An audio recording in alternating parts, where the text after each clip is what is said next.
Chapter 1. Failed Integration. Opening her eyes, Mo Ran found herself lying on the cold cement floor, with the faint moonlight shining through the high windows. This place seemed to be a warehouse, and she realized that she still looked like a spirit and had not successfully integrated like tea that moment. A sharp scream shattered the quiet night. Before she could see the layout of the place, Mo Ran felt a chill breeze sweep across the floor, making her shiver. She ran towards the source of the scream, and in one corner of the warehouse, a girl with heavy makeup was collapsed on the ground, or rather, she had fainted. The girl's face was obscured by her hair, and upon closer inspection, strands of hair were still protruding from her mouth and nose. Opposite Mo Ran, a figure was floating. She immediately stopped, unable to help but mutter in her heart, "What kind of ridiculous plot is this?" Sensing Mo Ran's approach, the figure slowly turned its face. Its pale features were terrifying, with two streams of blood visibly running down. The spirit grinned, revealing blood-stained teeth. In an instant, the figure charged at Mo Ran. But unexpectedly, tragedy struck the next moment that on the ground, a white-clad spirit was being choked by another furious spirit, pressed down, and a series of crisp slaps echoed as 20 or so hard slaps were delivered. While hitting, it muttered, "You think you can scare me? Looking so ugly and still daring to scare people. You made my clothes dirty. Sister, stop hitting me. I was wrong, woo-woo." The sharp, crying voice sent chills down one's spine, but Mo Ran remained unfazed. "Who are you calling sister? With such an ugly face, who would be your sister? If you keep pretending to know relatives, I'll destroy you." Saying this, a flash of golden light appeared in her hand. Ding! The system's voice sounded at the right moment.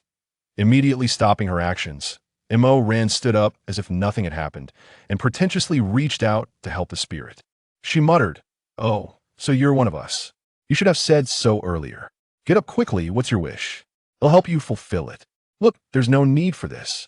The spirit on the ground looked at Mo Ran's outstretched hand and instinctively moved back a few steps. She had never seen anyone who could subdue spirits with brute force. "I've given up on fighting. I just want to live, but it was Su Xiaoyan. She's the one who ruined me." Mentioning this, the spirit began to show signs of going berserk again. "Stop. How can you just talk about living? I will help you fulfill your wish. System, take her away." The system felt helpless. Their job was originally to organize the various planes of this world to prevent interference. It didn't know what had gotten into its master, insisting on crossing into the apocalypse to experience life and humanity. Sigh, let's hope she doesn't cause any trouble. With no obstacles, Mo Ran successfully integrated this time. She stood up, brushed the dust off her clothes, and walked over to the corner where the girl had fallen. With two loud slaps, two clear handprints immediately appeared on the girl's delicate face. The girl slowly opened her eyes and, upon seeing Mo Ran in front of her, screamed frantically, "A ghost! Shut up, you're so annoying." Saying this, Mo Ran reached out again, ready for another round of slaps. The girl quickly covered her mouth, but her eyes were filled with fear. "Are you human or a ghost?" she asked, her voice trembling. "Of course, I can't possibly be human. Didn't you just see?" Mo Ran rolled her eyes and tossed her a remark. "Ah!" Accompanied by a sharp scream, Mo Ran struck her neck with a knife hand. "With such a small courage, you still dare to harm others. If I had known you were this noisy, I wouldn't have woken you up." Closing her eyes again, she received the script. This was an apocalyptic world. In 2 weeks, a sudden storm would sweep across the continent, and after the storm, this world would truly enter the apocalypse. Mo Ran, an inconsequential supporting character, was a rare triple-element ability user: water, wood, and mental powers, and the woman lying in front of her, Su Xiaoyan, was the protagonist of this script, stepping over various female supporting characters to rise to power, with countless handsome men under her skirt. TSK, TSK, TSK, what a ridiculous plot. It turns out that Mo Ran, this supporting character, was just meant to provide equipment for the protagonist. Had she known earlier, she wouldn't have saved Su Xiaoyan and would have scared her to death instead. However, experiencing life will be less fun without the protagonist. Mo Ran's boyfriend, Lin Yang, was a distant relative of Su Xiaoyan, and they just happened to attend the same university. In front of Lin Yang, Su Xiaoyan always acted obediently, calling him brother and speaking sweetly. When with Mo Ran, she also called her sister-in-law, and Mo Ran was quite taken in by her. even treating her like a close friend. What Mo Ran didn't know was that her boyfriend had long taken this little sister under his wing, and the two had become close enough to share a bed. This time, Su Xiaoyan tricked Mo Ran into exploring this supposedly haunted factory, intending to lock Mo Ran in this warehouse and sneak away herself. She even brought many rats to throw into the warehouse. The next day, when Mo Ran woke up, she was already in the hospital as Mo Ran's boyfriend.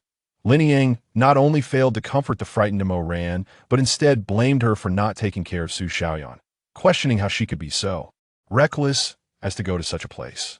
Afterwards, Su Xiaoyan even cried in front of Lin Yang and Mo Ran, saying it was all her fault and pleading not to let their argument be because of her. Mo Ran, that silly girl, was once again deceived by Su Xiaoyan as the apocalypse approached. Mo Ran, as a triple element ability awakened her, had no idea that a vast prairie was already above her head and was still trying her best to protect her boyfriend and the good sister he spoke of. During a task execution, Su Xiaoyan, along with her admirer, set a trap, brutally breaking Mo Ran's legs and throwing her into a horde of zombies. Mo Ran watched helplessly as her body was devoured by zombies, leaving this world with endless resentment and unwillingness. Picking up Su Xiaoyan's phone from the ground, she casually sent the warehouse address to Lin Yang. Since this pair of scumbags loved to act, she would play along. Chapter 2. You won't lose on this deal. By the time Lin Yang arrived, Mo Ran had already left. She had more important people to deal with. After leaving the warehouse and walking a long distance, she finally managed to catch a ride and arrive at the most luxurious villa area in City X. Mo Ran's parents had started from scratch in their early years, but after acquiring enviable wealth, her father had an affair. When her mother found out, she fell seriously ill and chose to commit suicide due to long-term depression during Mo Ran's high school year. When Mo Ran appeared at the gate of the Mo family, everyone was stunned. Ignoring their astonishment, she walked straight to the living room sofa and sat down casually, crossing her legs. "Where's the old man? I have something to discuss with him." When Mo Jiaqing came downstairs, the scene he saw was like this. Mo Ran was lounging on the sofa as if nothing were wrong, while Bai Xiaoman sat rigidly on the other side. Seeing Mo Jiaqing, Bai Xiaoman immediately stood up and approached him. Mo Ran watched and couldn't help but chuckle, sarcastically saying, "The second wife really has the demeanor of a second wife, serving so attentively. I admire you." Hearing Mo Ran's words, Mo Jiaqing's face turned even darker as he pointed at Mo Ran and shouted, "You unfilial daughter! You are not welcome here. Get out. No way." Before Mo Jiaqing could say anything, Bai Xiaoman couldn't help but intervene. As soon as Bai Xiaoman finished speaking, Mo Ran abruptly stood up from the sofa, her cold gaze sweeping over everyone as she taunted, "Have you all forgotten how my mother died 6 years ago?" Upon hearing this, Bai Xiaoman's expression stiffened slightly. This subtle change did not escape Mo Ran's keen eyes, and a glint of coldness flashed in her bright eyes. "Isn't it me who is most qualified to live in this house?" After saying this, she turned to Bai Xiaoman and asked, "What you say, stepmother? Is this how you talk to your elders, you little brat? What a misfortune for the family." Mo Jiaqing shouted furiously at Mo Ran's sharp remarks. "Jiaqing, sit down. Don't get angry, it's not worth it." Bai Xiaoman quickly helped Mo Jiaqing sit back down on the nearby sofa. Meanwhile, Mo Ran watched the two of them as if it were a show, smiling. Upon hearing this, Bai Xiaoman's face immediately fell, and she suppressed her anger as she said, "Xiao Ran, whether you like it or not, I am your father's legally married wife." Mo Ran, indifferent, turned her face away and said to the silent Mo Jiaqing, "Oh, old man, did you hear that? Legally married wife. Should I bring out some evidence to prove her legitimacy?" A trace of mockery crossed Mo Ran's stern face. Then she returned to a playful expression. "Look at this. It's so distant. She is your legally married wife, and I am the legitimate child of you and my mother. According to inheritance rights, I should have half of this house, right? Don't even think about it." Before Mo Ran could finish, Bai Xiaoman immediately interrupted. What a joke. She had been Mo Jiaqing's mistress for so many years at a young age, just to become the head of the family one day. How could she easily give up the assets she had worked so hard to obtain? Bai Xiaoman, have you wrapped your feet or your brain? As long as the old man is alive, this family will be called Mo, and you have no say in it. Besides, my mother left a will before she died. Are you challenging me, or are you challenging the law? Upon hearing Mo Rant's words, Bai Xiaoman's face turned even paler, and her gaze towards Mo Jiaqing showed a hint of anxiety and unease. Jiaqing, I'm doing this for our family. Please don't misunderstand. She knew that no matter how much Mo Jiaqing doted on her, the position of head of the family was not to be challenged. Today, under Mo Rant's constant provocation, she had repeatedly jumped ahead of Mo Jiaqing to express her opinions, which was undoubtedly dancing on Mo Jiaqing's landmine. 10 million? Are you crazy? Mo Ran? Why don't you go rob a bank? Upon hearing that number, Bai Xiaoman instantly forgot Mo Jiaqing's gaze and shouted, jumping up and down. Old man, think about it. This deal won't make you lose. Ignoring Bai Xiaoman, Mo Ran stared directly at Mo Jiaqing. After pondering for a long time, Mo Jiaqing finally spoke, follow me to the study. Mind your own business. Mo Jiaqing only left behind one sentence and turned to leave. Mo Ran followed him to the study with an easy demeanor, and as she passed by Xiaoman, she whispered 3 words. Secretary Lin. Chapter 3. Lin Yang's Inquiry. Seeing Bai Xiaoman's suddenly pale face, Mo Ran knew she had guessed correctly in the memories left by the previous host. There was a time after class reunion when she saw Mo Jiaqing's secretary Lin Xiaoyang and Bai Xiaoman hurriedly leaving the hotel one after another. Although Bai Xiaoman was well covered, she still recognized that car license plate. Mo Ran had no intention of exposing her. After all, Mo Jiaqing had been keeping a mistress outside, and now his mistress was giving him a green hat. What goes around comes around. She deserved it. Today's back and forth was purely out of her hobby of arguing with people. 10 million may not be a small amount, but compared to the villa in the city center and the company's shares, it was hardly worth mentioning. So she was confident that Mo Jiaqing would give her this 10 million. Following Mo Jiaqing to the study, Mo Ran sat down without restraint. Mo Jiaqing took a small red box from the safe in the depths of the bookshelf and handed it to her, then took out a check and a stack of documents from the drawer. After filling them out, he handed everything to Mo Ran. And signed this document to T first. Mo Ran really thought Mo Jiaqing still had a bit of father-daughter affection left. But when she saw the share relinquishment consent form, she sneered. Old man, it seems you had already prepared the documents. You just needed a reason for me to sign, right? So, today you are the real winner. After saying this, without the slightest hesitation, Mo Ran signed her name. 2 weeks later, when doomsday arrives, let these disgusting people in this family hold onto their useless shares and a pile of worthless money. She would take this money to stock up on supplies. By the way, send me that business card downstairs. I need a vehicle. Upon hearing her request, Mo Jiaqing waved his hand. It was just a small car, and he called the butler, Uncle He, to bring the car keys. Also, since we both share the surname Mo, let me give you a friendly reminder. Make sure to pay more attention to your little wife. Taking everything, Mo Ran left the study without looking back. Even the original host hadn't felt a trace of affection for this family in her memories. Once in the car, Mo Ran opened the small red box. Inside was a necklace shaped like a small green leaf, with crystal clear leaves intricately engraved with veins. Even for someone like Mo Ran, who was used to good things, it brought her joy. She untied the red string and carefully put it around her neck. Strangely enough, although it felt icy cold in her palm, once worn, it radiated a warm sensation. The world is vast, but sleeping is the most important. The next morning, Mo Ran was awakened by the ringing of her phone.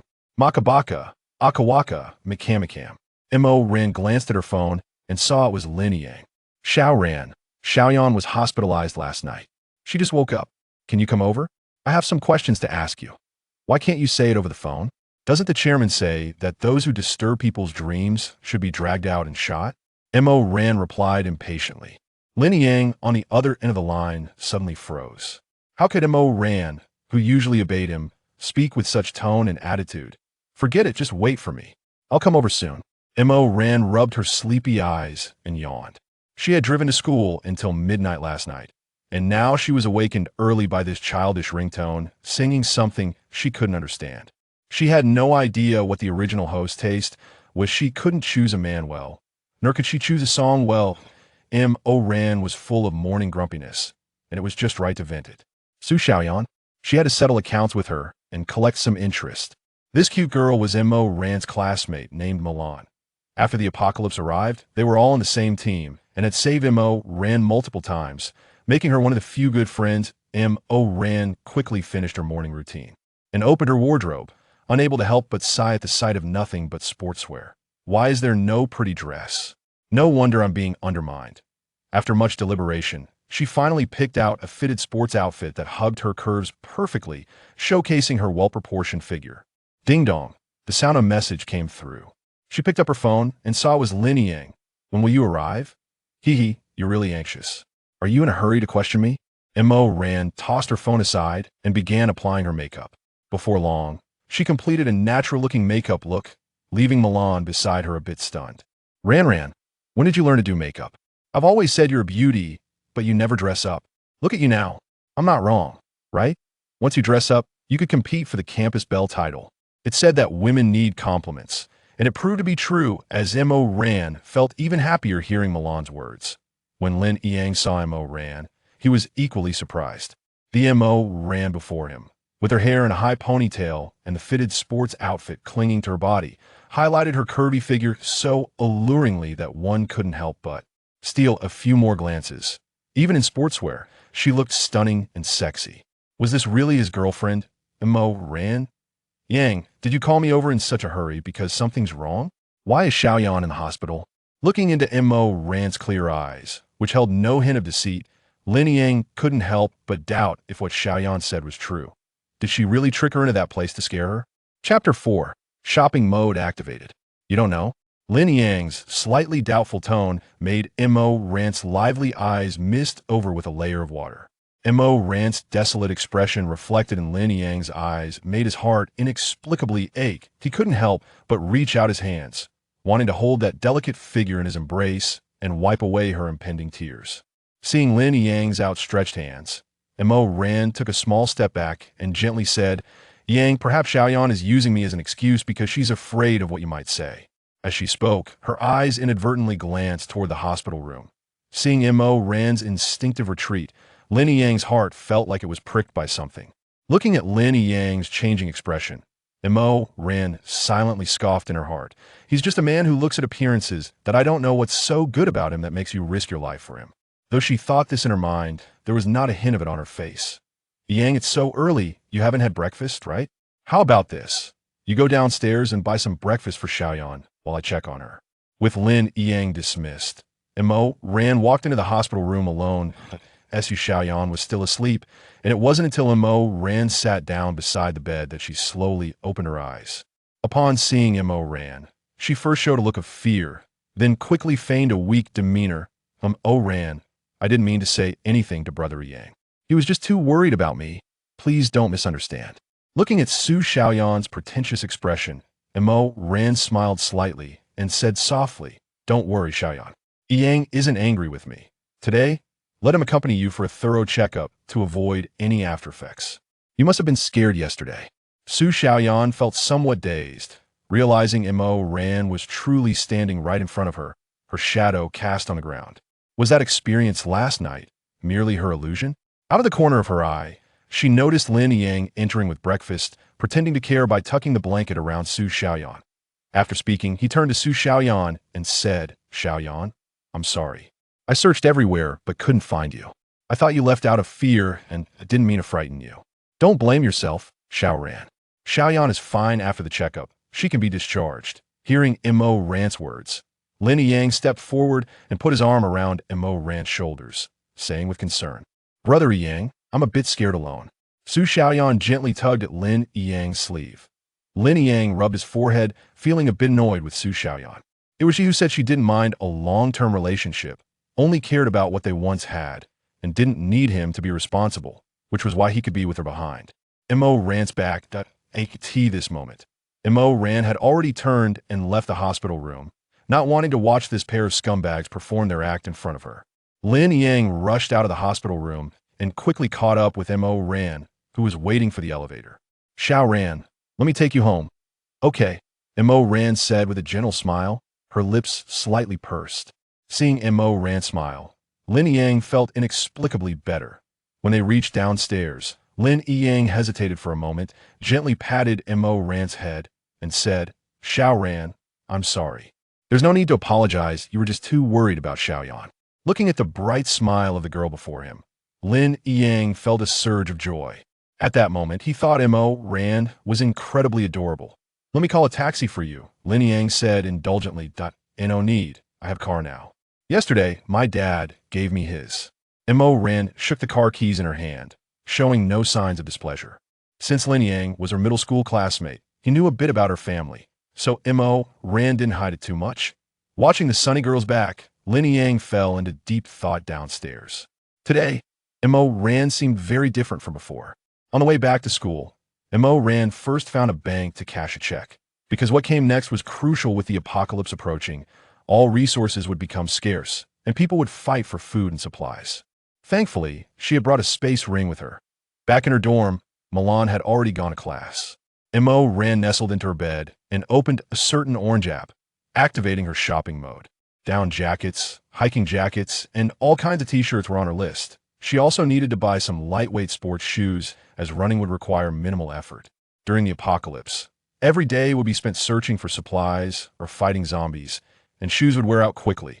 She also wanted to buy some down comforters and silk quilts, as well as a few pillows. Nothing could compare to sleeping under a warm blanket on a comfortable pillow during the apocalypse.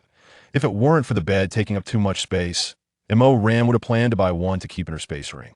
Shampoo, shower gel, toothpaste, toothbrushes, dental floss, mouthwash, soap, floral water, and so on. She needed to stock up on all these items since there wouldn't be any manufacturers producing them anymore. Every item would count as she browsed. Mo Rand even found a complete set of tea utensils. It would be quite pleasant to sip tea during her rare moments of leisure in the apocalypse. Since she had plenty of space, she decided to buy it. Next came the snacks. Instant noodles, spicy sour noodles, self-heating hot pots, self-heating rice. She needed them all, with 10 boxes of each flavor. These items only required a little water to become a steaming hot meal, making them one of the most sought-after resources when the apocalypse arrived. Chapter 5. Mo Rand, are you sick? Water is a necessity. A person can survive a week on just water without food, but without water, the limit is 3 days. As a future water-type ability user, water is an extremely precious resource during the initial awakening phase when abilities have not yet manifested. Of course, various junk snacks and happy soda are also essential. After placing orders for everything, Xiao Jiu filled in the address of a nearby delivery station, as there was a vehicle to transport the items. She just needed to find a deserted place to store them in her space ring. Next, Mo Rand drove to the largest agricultural market in the city, where survival supplies are something that money can't buy in the post-apocalyptic world. She couldn't miss out on any seeds for fruits and vegetables. When the apocalypse hits, she won't be able to eat if she doesn't save these seeds.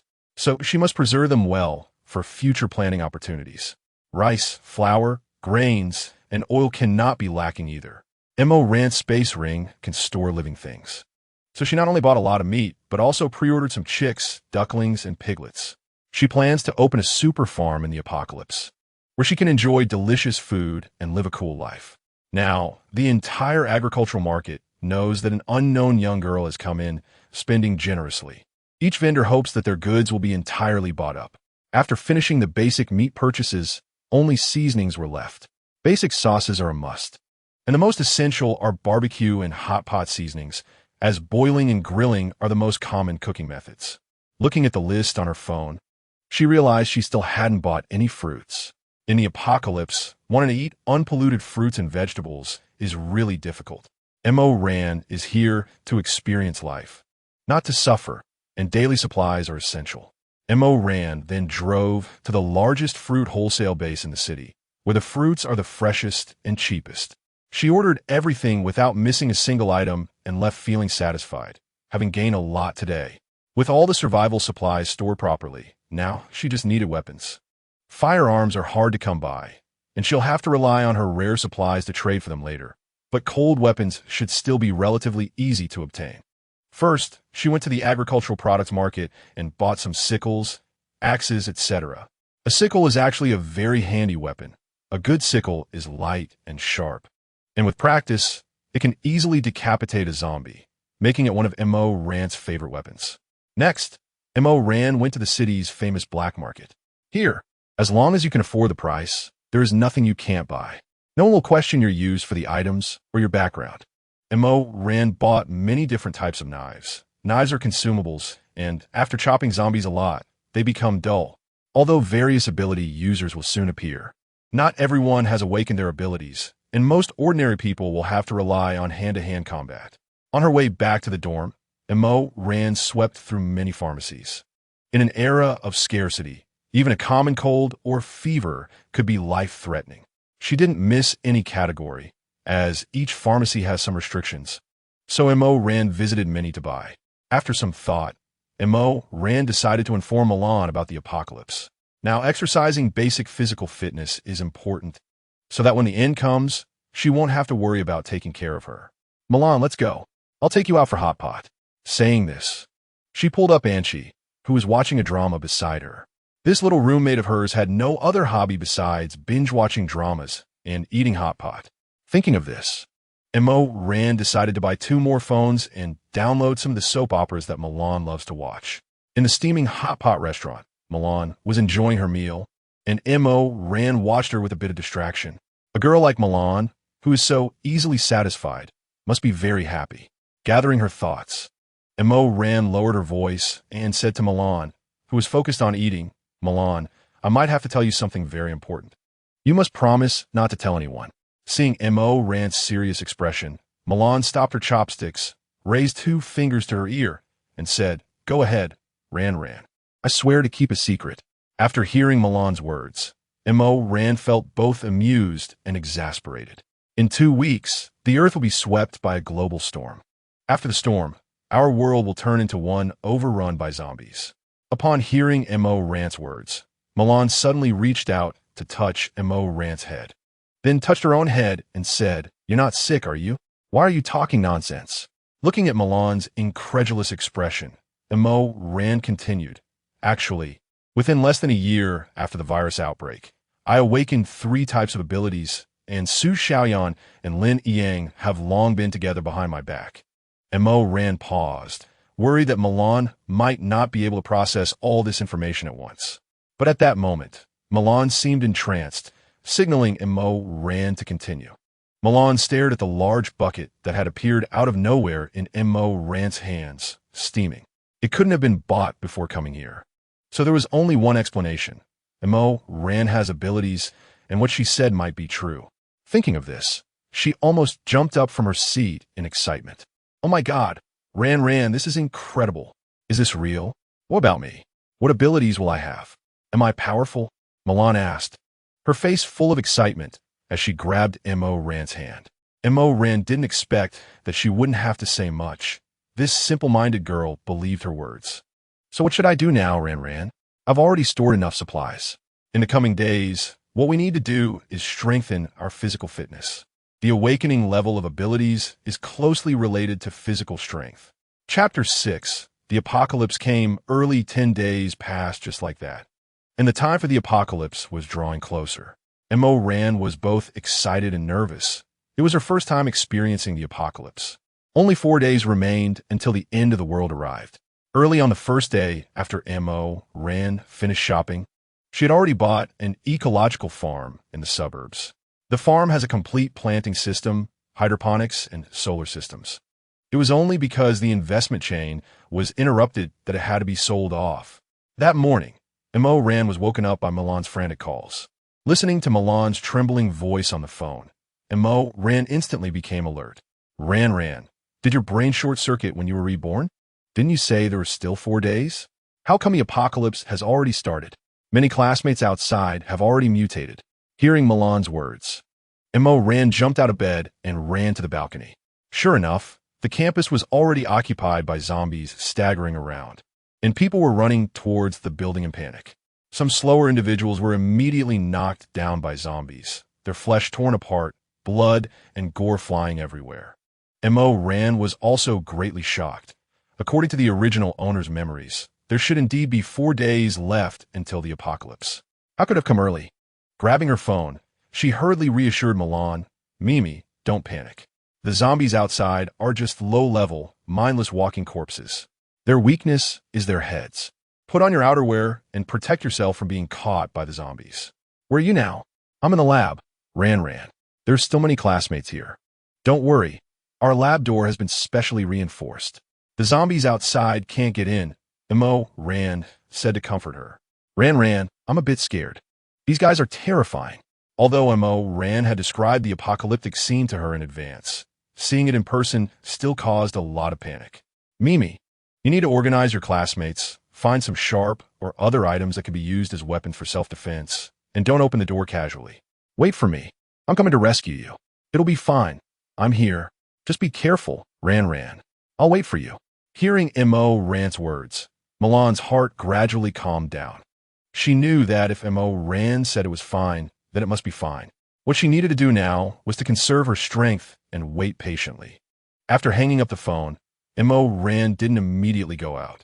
Instead, she thought for a moment and pulled the system out of the space. For a better experience, Mo Rand didn't let the system follow her, but silenced it and threw it into the space. Master, this isn't my fault. I sensed a powerful energy fluctuation in this world yesterday, probably because of that supernatural power, which is why the apocalypse arrived early. But you silenced me, so I couldn't notify you in advance. The system said, feeling wronged. It's because you talk too much.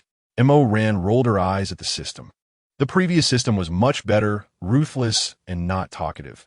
It was just a pity that it crashed during an upgrade. And now the system assigned to her was simply a chatterbox. Wait, Master, I protest. The system shouted loudly. Just one sentence. Mo Rand opened her mouth and said 3 words. I can stay in the space and not disturb you. But can you not silence me again? The system pleaded pitifully. Ran, you're too good. You are the best master I've ever seen. Hearing Mo Rand agree, the system cheered, but when it saw Mo Rand's disdainful gaze, it wisely chose to keep quiet. Mo Rand took a sickle from the space, changed into a comfortable sports outfit, packed some food into a backpack, and left the dormitory. At this time, the playground had become the territory of zombies. Seeing humans coming out of the dormitory building, the zombies surged toward the dormitory entrance. Mo Rand leaped over the nearby bushes and ran towards the experimental building. Just as she was about to reach the corner of the experimental building, a male zombie stumbled out. Mo Rand almost crashed directly into the zombie due to her high speed. The man's arm had been gnawed to expose the white bones, and his shirt was already in tatters. When he saw Mo Rand, he seemed to have spotted a feast and rushed toward her without hesitation. Mo Rand swung her sickle down, severing the zombie's head, then rushed over and stabbed in the brain, splattering brain matter everywhere. This zombie was thoroughly dead.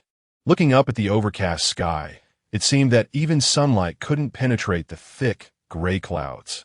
The whole world looked gloomy and oppressive.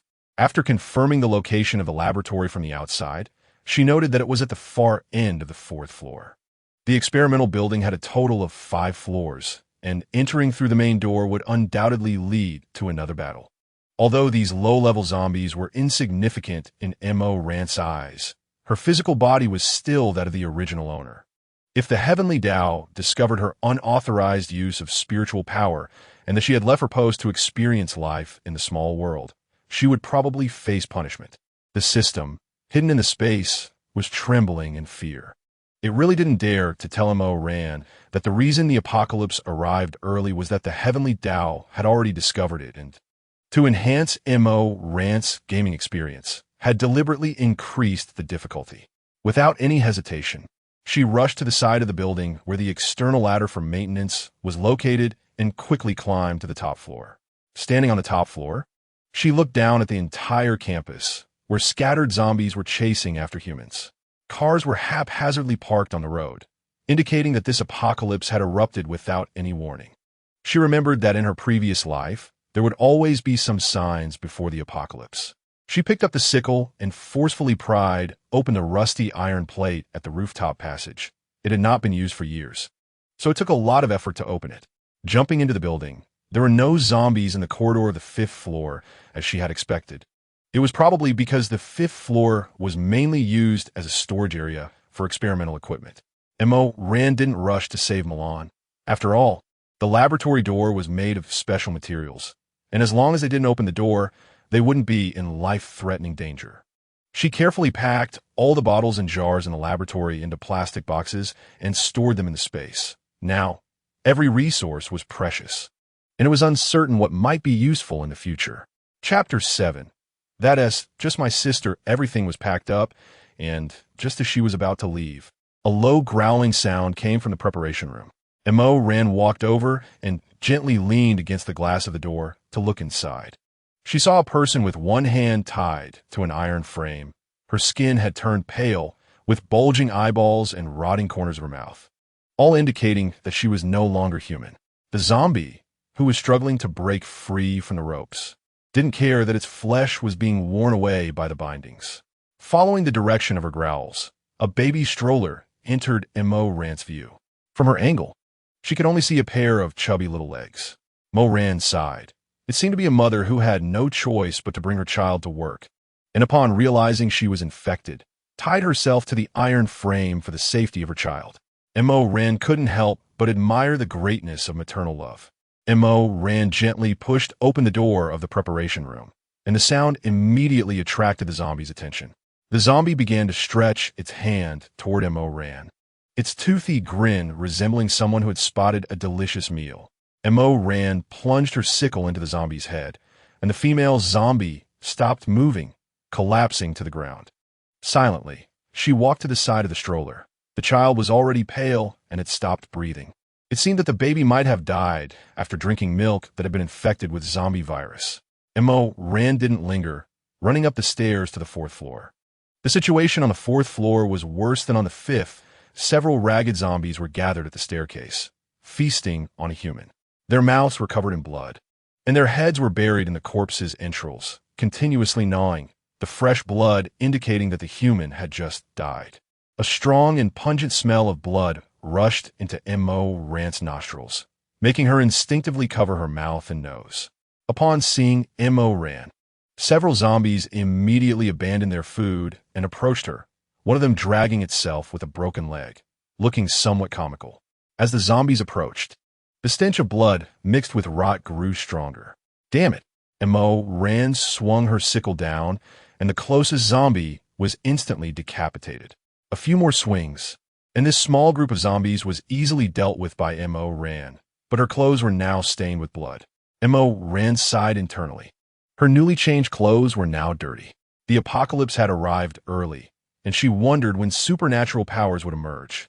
After dealing with several waves of zombies, Mo finally arrived at the door of the laboratory. She gently knocked a few times and then heard a chaotic shouting from inside, making her frown.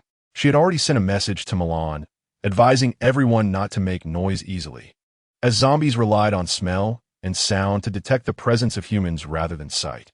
Just a small knock caused such a commotion. It was truly a hopeless situation. Mimi, it's me, open the door.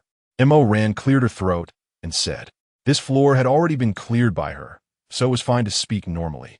Upon hearing Mo's voice, Milan rushed to the door, ready to open it, but Su Xiaoyan dashed over and pressed down on Milan's hand, saying, Milan, how do you know if Mo is injured or might turn into that flesh-eating monster? Don't put everyone at risk for your own sake. Let go of your hand. Ran is here to save everyone. Milan was very angry and tried to shake off Su Xiaoyan's hand, but Su Xiaoyan firmly held the door latch, preventing Milan from opening the door. Lin Yang, do you think the same way? Milan angrily turned to the silent Lin Yang, even though Mo had told her that Lin Yang had already gotten together with Su Xiaoyan. Milan, what Xiaoyan said is not wrong. What if outside it's not Xiao Ran? Look at the situation now. How could a girl like Xiao Ran possibly fight against those terrifying zombies? At this moment, Lin Yang couldn't believe that a weak girl like Mo could navigate through layers of zombies to save them. Lin Yang, you really are a coward. Ran has truly misjudged you. Milan sneered coldly, expressing her disdain. Su Xiaoyan, I advise you to let go immediately, or don't blame me for being rude. After saying that, Milan raised the iron rod she had taken from the iron rack and swung it directly at Su Xiaoyan's leg. Seeing Milan act without hesitation, Su Xiaoyan immediately released her grip on Milan and quickly dodged. With no obstacles in her way, Milan successfully opened the laboratory door. Looking at the filthy Mo, everyone instinctively stepped back. Only Milan rushed forward without any disdain, hugging Mo excitedly and saying, Ran, I knew you would keep your word. How are you? Did you get hurt anywhere? After saying this, she held Mo Ran's hand and examined her from front to back. Seeing Milan's demeanor, Mo Ran felt a warmth in her heart. Having a friend who cares is really nice. Don't worry, I'm fine. This is all zombie blood. Mo Ran comforted as she patted Milan's shoulder. Come with me, Mimi. I've cleared out the zombies on the 4th floor. It's safe now. After saying that, Mo Ran took Milan's hand and prepared to head outside. Xiao ran. Seeing that Milan had already checked Mo Ran's body, Lin Yang squeezed through the crowd, closed the laboratory door behind them, and grabbed Mo Ran's hand, saying, Xiao Ran, you don't know how worried I was about you. When Milan said you would come to save us, I didn't believe it. When did you become so capable? Having overheard the conversation inside while standing outside, Mo Ran felt a bit nauseous looking at Lin Yang holding her hand and didn't want to play along with their act anymore. She shook off Lin Yang's hand and said sarcastically, Lin Yang, I heard everything you just said. Since you don't believe me anyway, why are you still holding on to me? Look at how aggrieved your dry sister is behind you. Go comfort her. Hearing Mo Ran's cutting words, Lin Yang momentarily lost his composure. Was this really his gentle girlfriend, who wouldn't even dare to be angry with him? Moreover, she even specifically mentioned the words dry sister, which made Lin Yang's heart sink. Did Xiao Ran already know about his relationship with Xiaoyan? Xiao Ran, how can you say that? I only treat Xiaoyan like a sister. In front of so many classmates. Please don't say such things. Provoked by Mo Ran's sarcastic remarks, Lin Yang felt embarrassed. It's precisely because there are so many classmates here that I'm giving you some face. Let go of my hand. From now on, we don't know each other. Chapter 8. Is the one husband, one wife, and one concubine system in vogue now? Mo Ran, I know you have always disliked Yang Gij taking care of me. You can give me a cold shoulder, but you can't casually accuse Yang Gij. Su Xiaoyan stepped in at an inappropriate time, seemingly defending Lin Yang, but in reality, this statement painted Mo Ran as a petty and jealous woman. Su Xiaoyan, do you have to stir up trouble at this moment? This is a matter between Ran and Lin Yang. What does it have to do with you? Milan could no longer hold back as she pointed at Su Xiaoyan and shouted, Yang Gij, I'm sorry, it's all my fault. It causes you and sister Mo Ran to always be unhappy because of me. Su Xiaoyan ignored Milan's accusations and pitifully tugged at Lin Yang's sleeve, her eyes brimming with tears. The boys present immediately cast dissatisfied glances at Milan, as if Su Xiaoyan had suffered a great injustice because of her.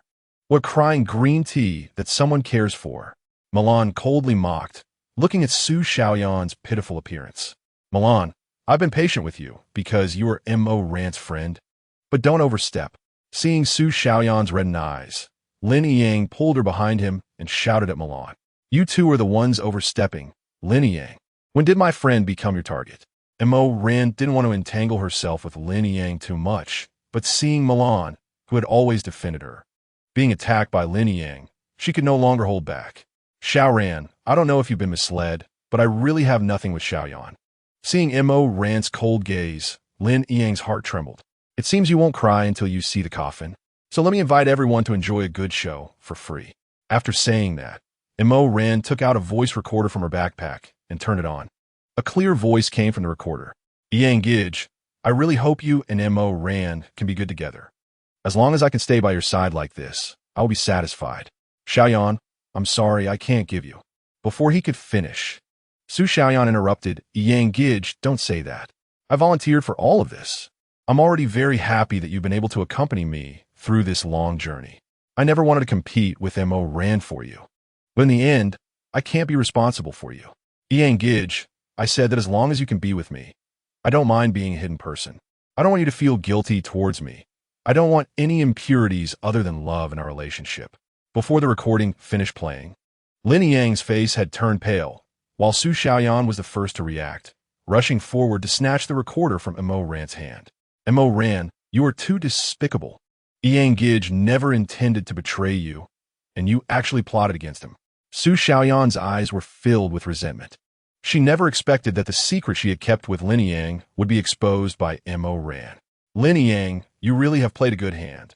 On the surface, you have Mo Ran, the department's flower, as your girlfriend, while secretly flirting with your dry sister.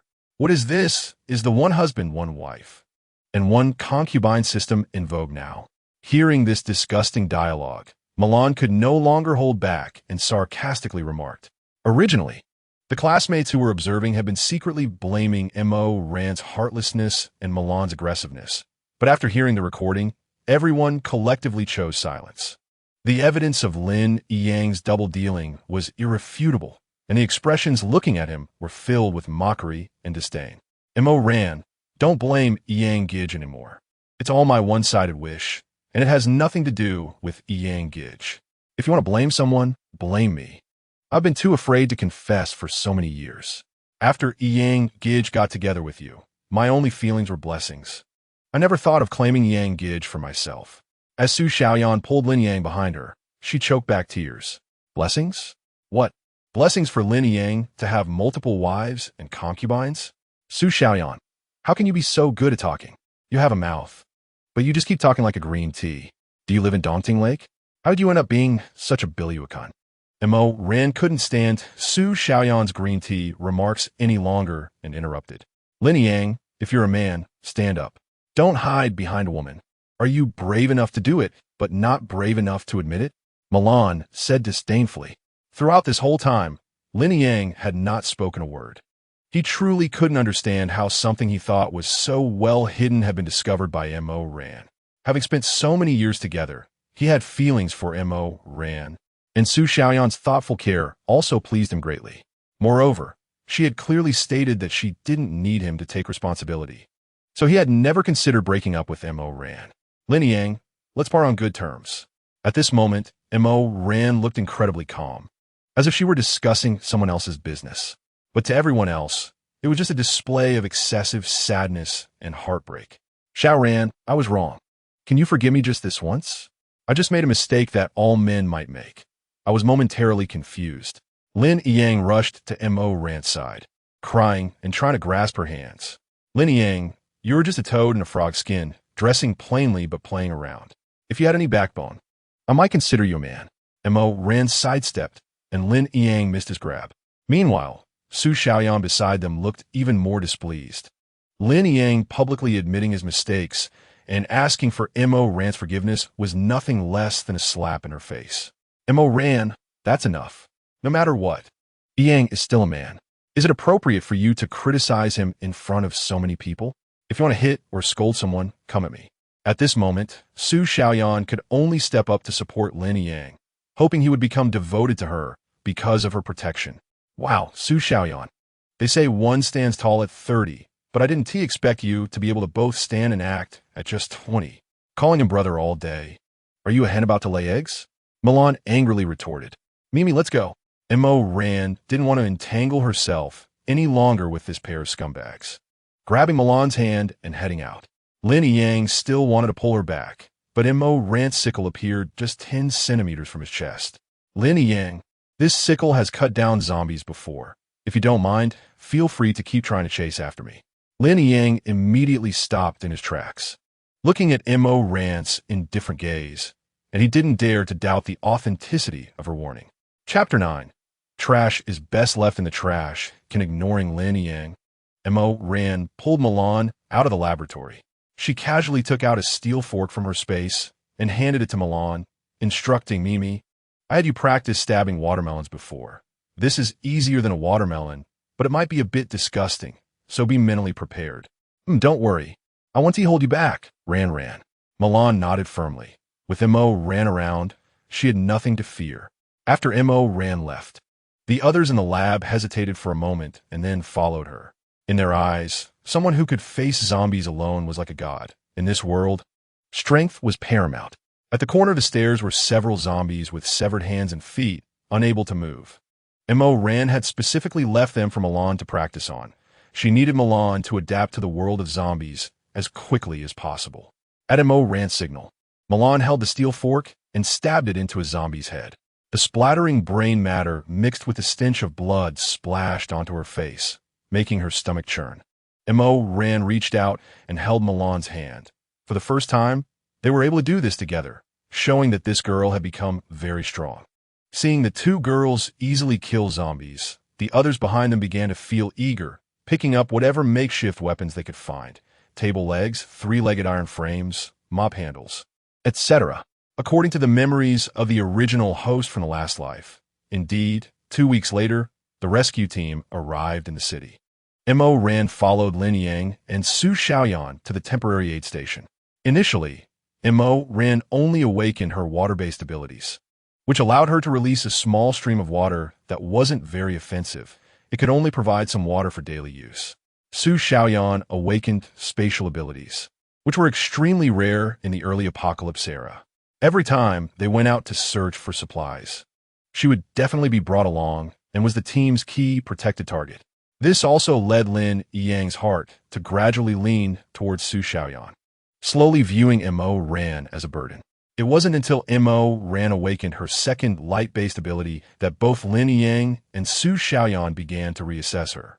In the apocalypse, very few people could awaken dual abilities. They usually became core members of the team. The original host was also infatuated with Lin Yang. When she excitedly told him that she had awakened a third ability, Su Xiaoyan was filled with jealousy. Thus, she conspired with one of the original host's pursuers to have her killed. Mo Ran didn't want to follow the same path as the original host. She came to experience life, not to be someone else's stepping stone. Mo Ran, are you two not going with us? A seemingly gentle male classmate squeezed through the crowd and asked. Mo Ran remembered him. He lived in the same dormitory as Lin Yang and was called Luo Tian. In the last life, this boy had subtly reminded Mo Ran to pay attention to Lin Yang and Su Xiaoyan's relationship multiple times, but she never took it to heart, thinking he might just be jealous of Lin Yang's excellence. Mo Ran told a small lie about going to the suburbs, but certainly not to see that father who had long forgotten her. It had been half a day since the apocalypse began, and her nominal father hadn't even called once. Don't worry, we both have the ability to protect ourselves, Mo Ran said, waving the sickle still stained with blood at Luo Tian. If you don't mind, I can go with you. I'm an athlete, have good physical fitness, and can protect both of you. Seeing Mo Ran so insistent, Luo Tian thought for a moment and said, No way, Xiao Ran, I want to allow you to go. Lin Yang interjected again. I say, Lin Yang, can I borrow a few layers of your skin for protection? Your skin has 3 layers inside and 3 outside. I don't see anything wrong with lending me a few. It must be said that Milan's combat power in roasting scumbags far exceeded that of killing zombies. The surrounding classmates couldn't help but laugh upon hearing this, and Lin Yang showed a look of embarrassment at their laughter. Looking at Lin Yang, Mo Ran smiled slightly and said, Yang, as we part, I'll leave you with a piece of advice. Trash is best left in the trash can. After saying this, she cast a meaningful glance at Su Xiaoyan, who was hiding behind Lin Yang. Hearing the implications in Mo Ran's words, Lin Yang moved his lips but didn't make another sound. Mo Ran turned to Luo Tian and said, Stay in the cafeteria. Your vitality is 99. Following me poses too many dangers. It's okay. I want to be a burden to you. Luo Tian said firmly. For some reason, he was convinced that following Mo Ran would definitely allow him to handle this crisis calmly. All right, then welcome to our little team, Mo Ran said with a smile. They found a locked laboratory and easily broke the door lock. Mo Ran, aren't we supposed to go to the suburbs? Luo Tian was a bit confused watching Mo Ran's series of actions. You can call me Ran with Mimi. Don't call me Mo Ran anymore. Mo Ran said without looking up, busying herself with the experimental equipment in her hands. Ran, what are you doing? Milan asked beside her, looking puzzled. Initially, the two and felt hungry at all due to the shock of the zombie attack in the morning. But now that Mo Ran brought it up, they realized their stomachs were growling. At this moment, Mo Ran had set up a row of alcohol stoves, using a rack to create a simple stand. Chapter 10. The smell of meat in a laboratory. Tell me. It's not what I think it is, Milan said in shock. It is exactly what you think, Mo Ran said, pinching Milan's slightly chubby cheek, and continuing, I found quite a few skewered meats in the material storage cold room on the 5th floor. Look, there are vegetable rolls, squid balls, and look, they're the big shrimp you love. I packed them all up. As she spoke, Mo Ran took out a large bag of barbecue skewers from her backpack. Come on, how can we have the strength to fight if we don't eat enough? After Mo Ran lit the alcohol lamp and skewered the small meat skewers, watching her skillfully flip the meat, She even took salt, cumin, and chili powder from her backpack. Luo Tian couldn't help but suspect that this wasn't Mo Ran's first time barbecuing in the lab. As the sizzling sound of oil dripping onto the alcohol lamp filled the air, the aroma of the meat grew stronger, making Milan and Luo Tian drool. After handing the cooked skewers to Milan and Luo Tian, Mo Ran took out 2 boxes of self-heating hot pot from her backpack. If he hadn't seen it with his own eyes, Luo Tian would have doubted that Mo Ran's backpack was actually Doraemon's pocket. Just as the 3 of them were happily eating in the lab, a boy who looked only 7 or 8 years old suddenly opened his eyes at a pile of experimental waste behind the lab building. He sniffed the air, as if something special was attracting him. Following the scent, he walked around to the front door of the lab. Looking at the tightly locked door, the boy seemed to gently push it, and with a clang, the latch broke.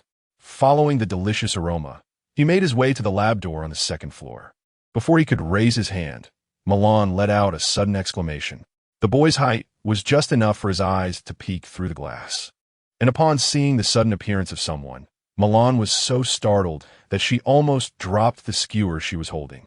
Mo Ran steadied herself and walked toward the door, while the boy turned his head to follow her movement.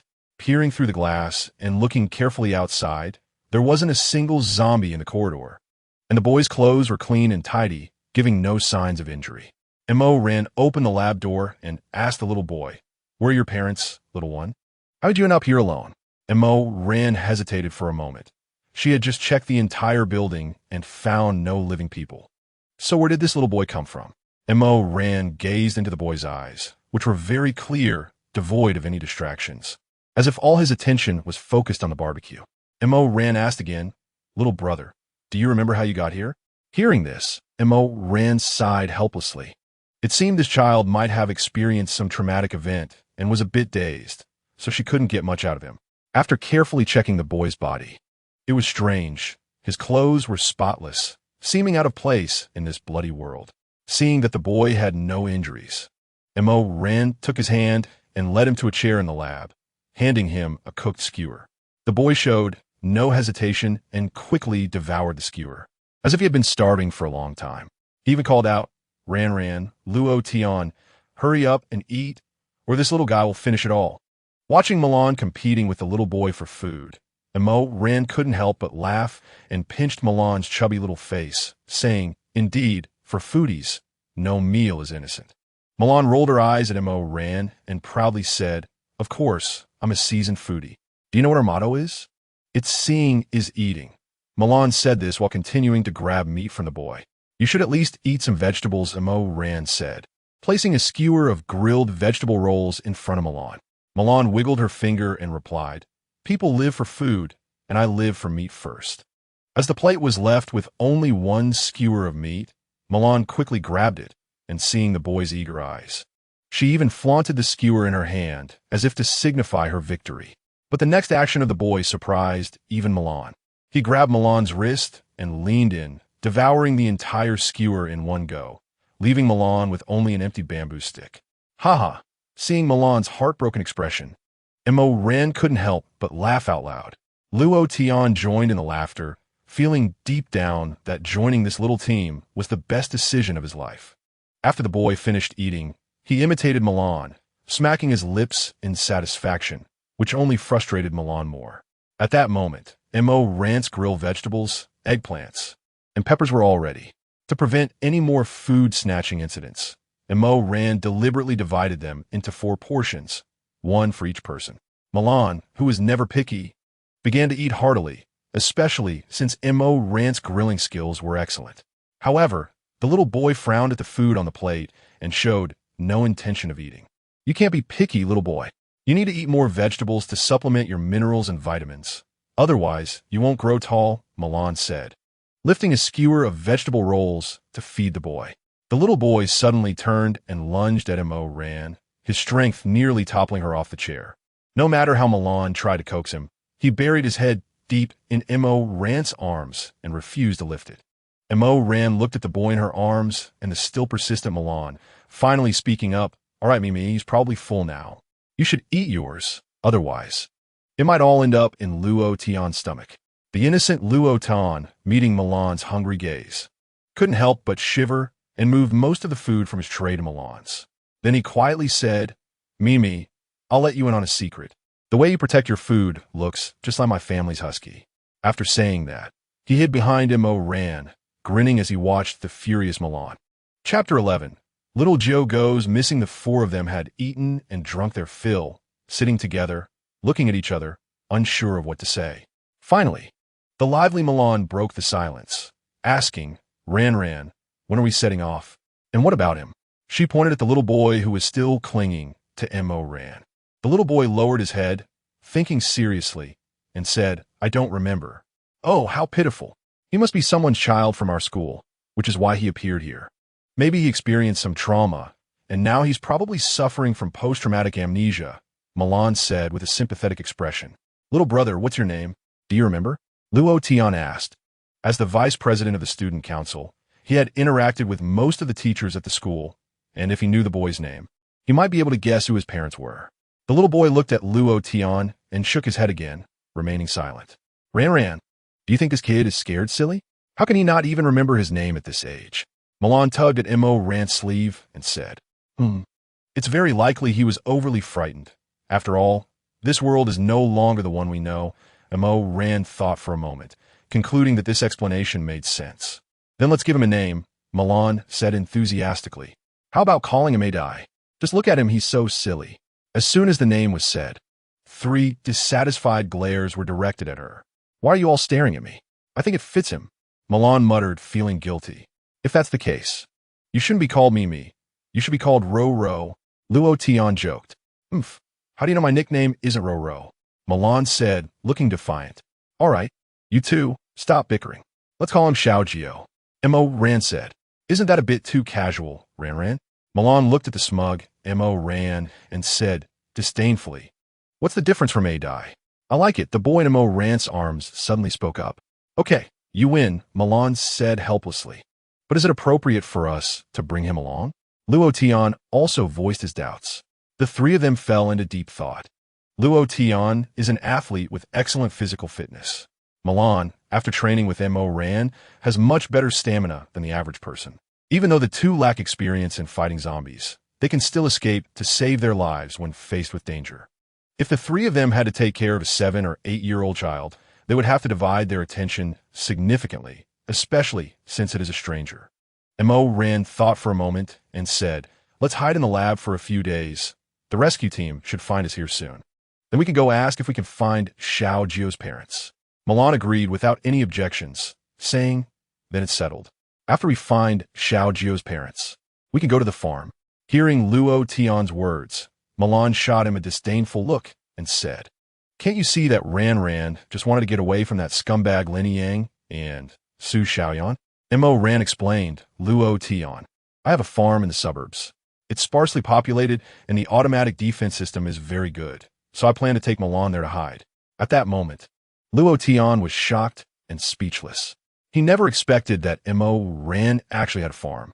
Looking at the darkening sky, Missouri Ran said, Mimi, Luo-Tian, you stay here to protect Xiao Jiu while I go to the security room on the first floor to see if there are any folding beds. We can rest here. Milan grabbed Ran's hand and said, Ran, I'll go with you. Seeing Milan's worried expression, Ran comfortingly patted her hand and said, you can trust my skills. The building has already been cleared by us, so there won't be any danger. Stay here with Xiao Jiu. This child might be scared after what just happened. When Ran arrived at the first floor, she was startled. The lab's door was wide open, but thankfully there were no strange noises inside. Otherwise, if zombies had come in, it would have been a disaster. Ran hurriedly ran over. The door latch was already broken, so she found a usable lock and locked the door again. However, she couldn't help but feel suspicious. After sending those classmates away, she had locked the door. How could it have been opened? Meanwhile, Luo-Tian and Milan had moved the folding sofa from the innermost teacher's office into the lab. Luo-Tian pointed to the open sofa and said, Ran, you and Mimi can sleep on the sofa with Xiao Jiu. It'll be a bit more comfortable. What about you? Milan asked with concern. Although she was classmates with Luo-Tian, they weren't close before, but after spending the day together, Milan had already considered Luo-Tian one of their companions. Luo-Tian pointed to a chair next to the lab table and said, "I'll sleep on that." After saying that, he walked over and pushed the chairs together. "We often slept like this when we stayed up all night doing experiments for exams. I'm used to it," Luo Tian said cheerfully. Even though he knew Mo Ran was very strong in Luo Tian's heart, as the only male in the team, he felt a responsibility and obligation to take care of Mo Ran and Milan. The day's thrilling experience had left them physically and mentally exhausted, and they quickly fell asleep. Mo Ran was sound asleep when she was awakened by Mi's excited voice. Ran, wake up. Xiao Jiu is missing." Hearing Milan's shout, Mo Ran and Luo Tian immediately sat up, feeling the lack of warmth on the sofa beside them. It seemed Xiao Jiu had been missing for a while, and they hadn't noticed at all. This thought filled Mo Ran with worry. Although Xiao Jiu's origins were unknown, her pure eyes and clean face made Mo Ran very fond of her. The three of them readied their weapons and were about to go out when they suddenly heard a noise coming from under the lab table. Mo Ran shielded Milan behind her and picked up the sickle in her hand, cautiously moving closer. Chapter 12. Is it really a fool? When Mo Ran approached, she was shocked by the scene before her. Xiao Jiu was crouched under the table, stuffing raw meat left over from the barbecue earlier into her mouth, looking as if she hadn't eaten in a long time. Upon seeing Mo Ran and the others, Xiao Jiu stopped her actions like a child caught doing something wrong. Her innocent face filled with unease. Wiping her greasy hands on her small mouth, she pouted and said, "Sister, hungry." Mo Ran was the first to react. Feeling sorry for Xiao Jiu, she hugged her and said, "If you're hungry, you can call me. I can help you make something delicious. How can you eat raw meat? That will make you sick." After saying that, she rummaged through her backpack and took out a box of self-heating hot pot. When Luo Tian wasn't paying attention, she pulled out a large bag of beef jerky from her space ring and handed it to Xiao Jiu. Finally, after eating her fill, Xiao Jiu fell asleep contentedly, as if in this child's world, eating was the only important thing. The three of them gathered around Xiao Jiu, and the previous scene truly shocked Milan and Luo Tian. Ran. Xiao Jiu can't really be traumatized and have her brain damaged, right? Otherwise, at this age, she shouldn't be hungry enough to eat raw meat, Milan whispered. Looking at the sleeping Xiao Jiu, Mo Ran, who had a naturally keen intuition, also found it strange. She couldn't sense anything unusual about Xiao Jiu. She could say that Xiao Jiu was an ordinary child. Mo Ran remained silent, but her eyes were filled with curiosity. "System," Mo Ran called out her mind. "I'm here, master. Do you need my help?" The system's cheeky voice rang in her mind. Mo Ran couldn't help but frown. Why did she get assigned such an annoying system? "System, check Xiao Jiu," Mo Ran issued the command. "That won't do, master. I can only chat with you and shoot the breeze. If I act casually, I'll be discovered by the heavenly path." The system directly refused upon hearing Mo Ran's words. Unseal for a month. When it came to dealing with the system, she always had a firm grip. She understood her system well, which was just chatty. As long as she let it talk, it wouldn't hesitate to try anything, including checking humans or even the heavenly path. Deal. What followed was a cheerful system tune. "We, the common folk, are happy today. We, the common folk, are happy today." System, can you keep up with the trend and download some new songs? This system, besides being chatty, also had a peculiar taste. In less than a minute, the system music played again. Mo Ran couldn't help but want to lean against the wall. The system's preferences were indeed unique. "Master, I have detected that there is not a single trace of spiritual energy in her body. However, your two little companions have an abundance of spiritual energy. Is that so? Looks like I was overthinking it." Mo Ran looked at the silly smile on Xiao Jiu's sleeping face and said to Luo Tian and Milan, "Let's sleep too." Just as she was about to fall asleep, the system began to speak sneakily again. "Master, I discovered a secret. Do you want to hear it?" System, if you don't finish your sentence next time, I'll mute you for 10 or 8 years. Don't be angry, master. While I was checking just now, I found that Xiao Jiu not only lacks spiritual energy, but also her intelligence is only at the level of a 3-year-old child. This news truly startled Mo Ran. It seemed that Xiao Jiu was not just scared silly, but, as Milan said, was indeed a bit foolish. "All right, I understand. From now on, Don't disturb my sleep. If you do, I'll destroy your program. I won't even do the tasks, Mo Ran threatened. When she woke up the next day, the sky was still a dull gray, as if the sun had been covered. From time to time, the sound of zombies could be heard on the playground. Mo Ran was also unsure of when the rescue team would arrive, as even the apocalypse time had been moved up. She wasn't clear if other things would change as well. Ran, look, it seems like a convoy is coming, Luo Tian excitedly pointed at the road 100 meters away. The convoy parked neatly outside the school gate, and soldiers fully armed got off the vehicles. Gunfire echoed throughout the campus. Mo Ran couldn't help but feel a pang of sympathy for those precious bullets. With the apocalypse upon them, these bullets had become valuable resources. Before long, the playground was cleared, and the team leader took out a loudspeaker, calling out to the dormitory and teaching buildings, "Attention, students. We are the rescue team from our city. Please gather your personal belongings and come with us to the temporary aid station." Hearing the announcement, Mo Ran suddenly felt a jolt of alarm. Sure enough, after the announcement, a group of students rushed out from the nearest teaching building. Before they could get close to the rescue team, numerous zombies surged out from all directions. The students at the back of the line, caught completely off guard, became the zombies' next meal. In an instant, accompanied by the tragic screams of people, the sound of machine guns started to rattle, the loud noise further agitating the horde of zombies, and more zombies flooded into the playground. As time passed, the gunfire gradually diminished. Mo Ran looked out the window, and the playground was littered with bodies and bloodstains, making her feel nauseous. Ran, should we go down too? Milan asked. Just the second day of the apocalypse, in Milan's mind, Mo Ran was already a godlike figure. Everything seemed to depend on whether Mo Ran agreed to it. No rush. Let's wait until most of the people are gathered before we go down, Mo Ran replied calmly. Once most people had assembled, Mo Ran, along with Milan and Luo Tian, finally appeared by the truck with Xiao Jiu. "This student, please get in the vehicle with us immediately. It's very dangerous here," the team leader said politely. "Hello, we don't plan to leave here," Mo Ran replied straightforwardly. "I just want to ask if any of the teachers getting on the vehicle recognize this child," she said, pointing at Xiao Jiu, who was closely following her. Before the officer could answer, Mo Ran heard an incredibly annoying voice. "Xiao Ran, why are you still here?" Lin Yang was excited to see Mo Ran again. He had never intended to break up with her, and after witnessing her bravery against the zombies yesterday, he felt even more inclined to choose Mo Ran. As for Su Xiaoyan, hadn't she said she didn't mind being the third party? Chapter 13. Guard your trash while I say, "Lin Yang, are you a fly? How come you're everywhere? Is Xiao Ran really someone you know well?" Milan was the first to speak up. Lin Yang's face darkened as he said, "Xiao Ran, I know you're still mad at me, but this is not the time to be temperamental. Come on, let's get in a vehicle and leave." After saying that, he reached out to grab Mo Ran's hand, but she stepped back, maintaining a certain distance from him.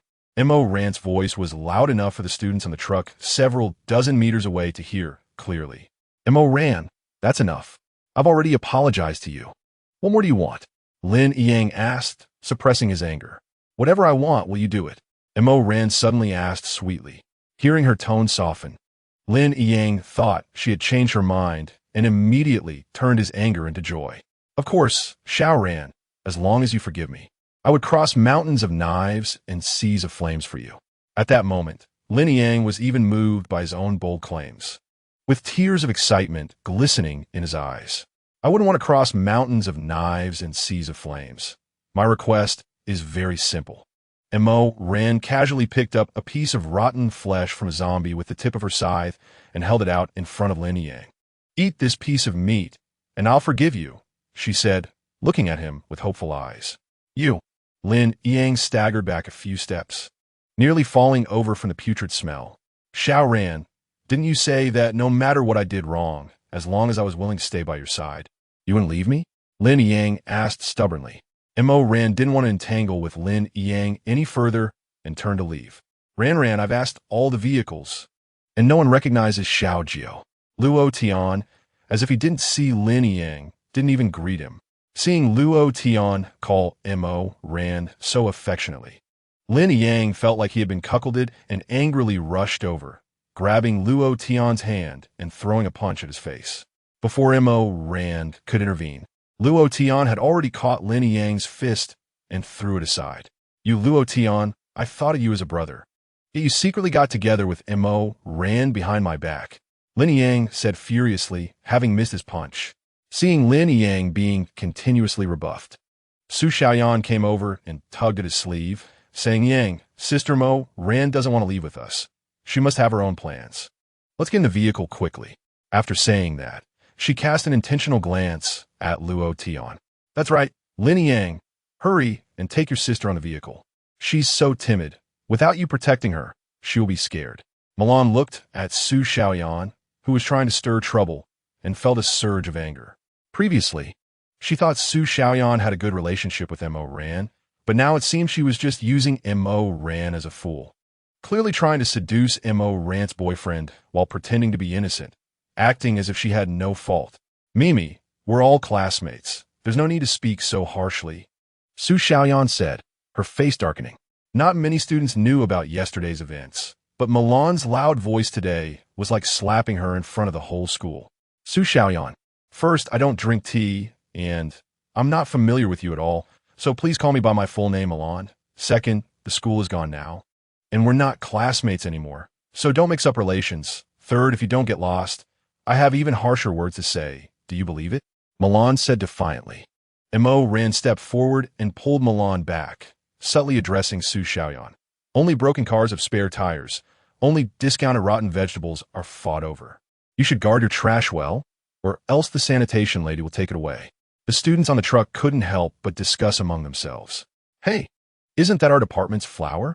She already has Lin Yang as the department's grass and still wants to flirt with the sports department's head. Luo Tian? TSK. Look at Lin Yang's weak appearance. Although he has a nice face, just look at Luo Tian's muscles. Maybe our department flower prefers a better physical experience. After saying that, the boy with a sleazy demeanor let out a few lewd laughs. Zhong Haonan, why is your mouth so dirty? If you can't speak properly, why don't you donate your mouth to someone who needs it? A seemingly delicate girl could no longer endure it and spoke up to stop him. Dong Xiangwan, what are you pretending for? I'm just foul-mouthed, but I'm not as dirty as you are, Zhong Haonan said with disdain towards the girl who spoke up. Enough, Zhong Haonan. You didn't attend class yesterday and have no idea what happened. A seemingly more refined boy stepped in to mediate. Yeah, Haonan, you don't know. But yesterday's lab class had big news. Lin Yang, behind our department's flower, got together with Mo Rant's roommate, Su Xiaoyan. This news immediately piqued the interest of other students on the truck. It seemed that even in a world filled with blood and flesh, humanity's love for gossip remained unshakable. Wow, Lin Yang is quite impressive. He's playing both sides so skillfully. A boy's tone was filled with envy. Oh, so you want to try it too? The girl sitting next to him pinched his thigh hard and said, how is that possible? How could I be that kind of person? Just having you is enough for me. The boy hurriedly tried to comfort his girlfriend. Chapter 14. Some people are not worth saving. When Lin Yang and Su Xiaoyan got into the car, everyone tacitly chose to remain silent. Brother Yang, you sit here. In the crowded truck, Su Xiaoyan squeezed out a space with great effort, pulling Lin Yang to sit down. Having already noticed the strange looks from the people around, Lin Yang felt quite frustrated. He and Mo Ran were once a campus couple, and if it weren't for Su Xiaoyan's active affection and her insistence that he didn't have to take responsibility, he wouldn't have lost control and developed mixed feelings. Upon hearing Lin Yang's words, Su Xiaoyan couldn't say much. After all, it was she who initially said she didn't seek fame or status, just as long as there was a place for her in Lin Yang's heart. Seeing Su Xiaoyan's attentive demeanor, Lin Yang's heart softened a bit. Mo Ran had already left him, and if he drove Su Xiaoyan away as well, that would truly be losing both a wife and soldiers. So, Lin Yang adjusted his mood and said in a pampering tone, Okay, I'll just stand for a while. You've always had a weak constitution, so you should sit here. But Su Xiaoyan insisted, I'm not tired, Brother Yang. This is one of the few things I can do for you. After saying that, she lowered her head, feeling somewhat downcast. Looking at Su Xiaoyan's pitiful expression, Lin Yang felt a twinge of guilt. This girl asked for nothing, just wanted to stay by his side, while Mo Ran had decisively left him over a small mistake. Comparing the two, It was evident who had deeper feelings for him. Lin Yang pressed Su Xiaoyan down into the seat and crouched down in front of her, gently touching her head as he said, "Xiaoyan, I will take responsibility for you from now on. Trust me." Su Xiaoyan seemed taken aback by Lin Yang's sudden confession, stunned for a moment. By the time she reacted, Lin Yang was already holding her hand, gazing at her with deep affection. "Brother Yang, thank you. I've finally waited for this day." Tears began to well up in Su Xiaoyan's eyes. It seemed that Lin Yang's heart had ultimately chosen her. In the corner, Dong Xiangwan couldn't help but roll her eyes. She didn't know Mo Ran, but she had spoken up earlier because she really disliked the spoiled rich kid, Zhong Haonan. Zhong Haonan had met Dong Xiangwan while hanging out at a bar. While she couldn't be said to have an outstanding figure, her pure looks did help her sell quite a bit of drinks. However, she had always kept herself intact and had never let anyone take advantage of her. Nor would she lose her way because of the flattery from wealthy people. But Zhong Haonan would always tease her in front of everyone and even used the threat of reporting her to the school to force her to drink with him. The apocalypse didn't instill fear in Dong Xiangwan. In her heart, zombies could only harm a person's body. As long as she had some skills, she could protect herself. The human heart was the scariest thing in this world. Before the apocalypse, Mo Ran had filled her car with gas, enough to take them to the farm. Although she hadn't found Xiao Jiu's relatives, Mo Ran didn't care at all. Since there were no relatives, she would just be Xiao Jiu's family. From a moment Mo Ran learned that Xiao Jiu had the intelligence of a 3-year-old, she felt a surge of sympathy. Along the way, there were hardly any zombies left. The few that appeared were dealt with by instructing Luo Tian and Milan to take them out. Now, these solitary zombies were the best opportunity to practice and improve their skills. Just as they passed the dormitory building, a loud cry for help came from above. "Hey, students down there, please come save me." And Mo Ran couldn't help but curse in her heart. What an idiot. If he had just thrown something to get their attention, perhaps Mo Ran would have considered saving him. But the apocalypse had already descended for 3 days, and he still didn't realize that making noise would attract zombies. Such a person was not worth saving. Sure enough, the zombies around the dormitory quickly gathered in response to the sound. Mo Ran and the others drew their weapons and fought fiercely, quickly slaying the zombies. Mo Ran didn't linger and continued toward the parking lot. At first, the boy upstairs was excited to see Mo Ran and the others easily kill the zombies, thinking he was saved, so he calmly stood on the balcony to watch. But when Mo Ran killed the zombies and turned to leave, he could no longer remain calm and shouted down, "Hey classmates, don't go. My dad is Li Yaogang. If you save me, my dad will definitely give you a lot of money." "Ran, are we just leaving like this?" Luo Tian recognized that the person upstairs was their student council vice president, Li Zikai. Although Li Zikai's position as vice president was solely due to his father's prominence in the city and his role as a school trustee, Luo Tian still felt a bit reluctant to leave him behind, having known him for some time. Unbeknownst to him, that night he received a call from his dad saying that someone would come to pick him up in the next couple of days. So he was boldly eating and drinking in the dormitory. Chapter 15. Natural strength. Early this morning, when the rescue team arrived, they didn't use the loudspeaker again. So when they left, his classmates didn't call for him at all. When he finally woke up and heard the entire building was silent, he realized something was wrong. Everyone had already been rescued. After waiting so long for a few people, they just left like this. "Hey, are you Luo Tian? Don't go. I'll have my dad give you a villa by the river." Li Zikai shouted hysterically from upstairs. These people were his hope for survival. If they all left, a combat novice would definitely die at the hands of zombies. By the time his dad discovered he wasn't in the rescue team, he would probably either be eaten by zombies or starve to death. Mo Ran's heart ignited with killing intent. Was this fool trying to attract all the zombies? Grabbing Xiao Jiu's hand, Mo Ran quickened her pace to leave. Milan also pulled Luo Tian's arm and hurried to catch up. She knew that Mo Ran had been reborn. Although she seemed indifferent after her rebirth, she was definitely not heartless.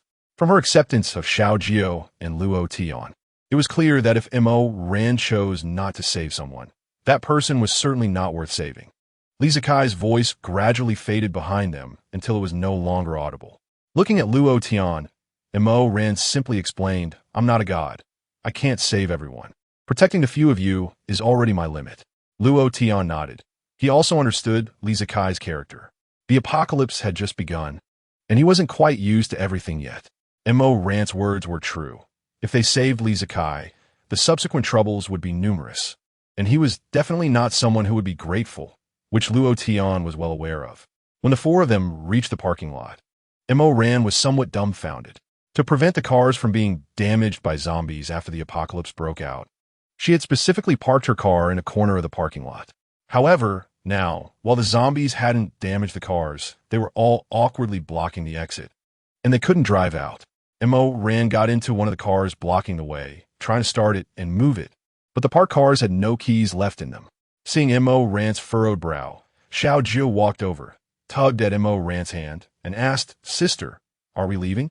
Milan, fearing that Xiao Jiu would disturb Mo Ran's thoughts, squatted down and patted Xiao Jiu's head, patiently saying, "Sister Ran is trying to figure out how to get the car out for us. Look, these cars are blocking the exit." Xiao Jiu glanced at Mo Ran's tightly furrowed brows, then looked at the several cars parked at the entrance and walked straight over. He placed both hands on the side of a car door and gently pushed. The door caved in. With another strong push, a small sedan was moved aside effortlessly. At this moment, Mo Ran and the others were frozen in place. That was a car weighing a ton, and even with the combined strength of the three of them, they couldn't budge it. Yet Xiao Jiu managed to push it away so easily. Mo Ran's eyes lit up as she rushed over first, hugged Xiao Jiu, and planted a kiss on his cheek. "Xiao Jiu, you're amazing. Let me see if your hands are hurt." She opened Xiao Jiu's hands, and there was not a single wound. Not even the bruises that should have been left from exertion were present.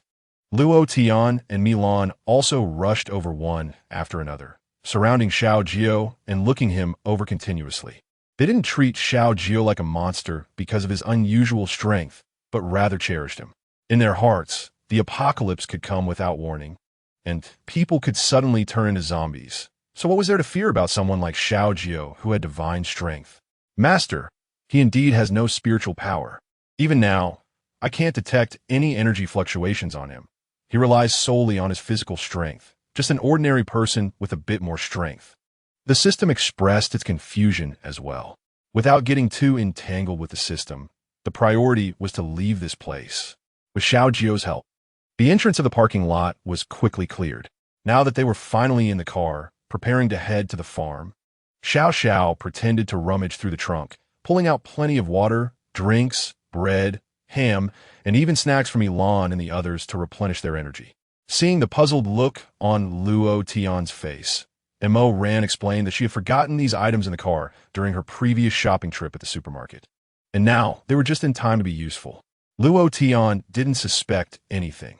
Even if Mo Ran had known about the apocalypse in advance and prepared, he wouldn't be shocked.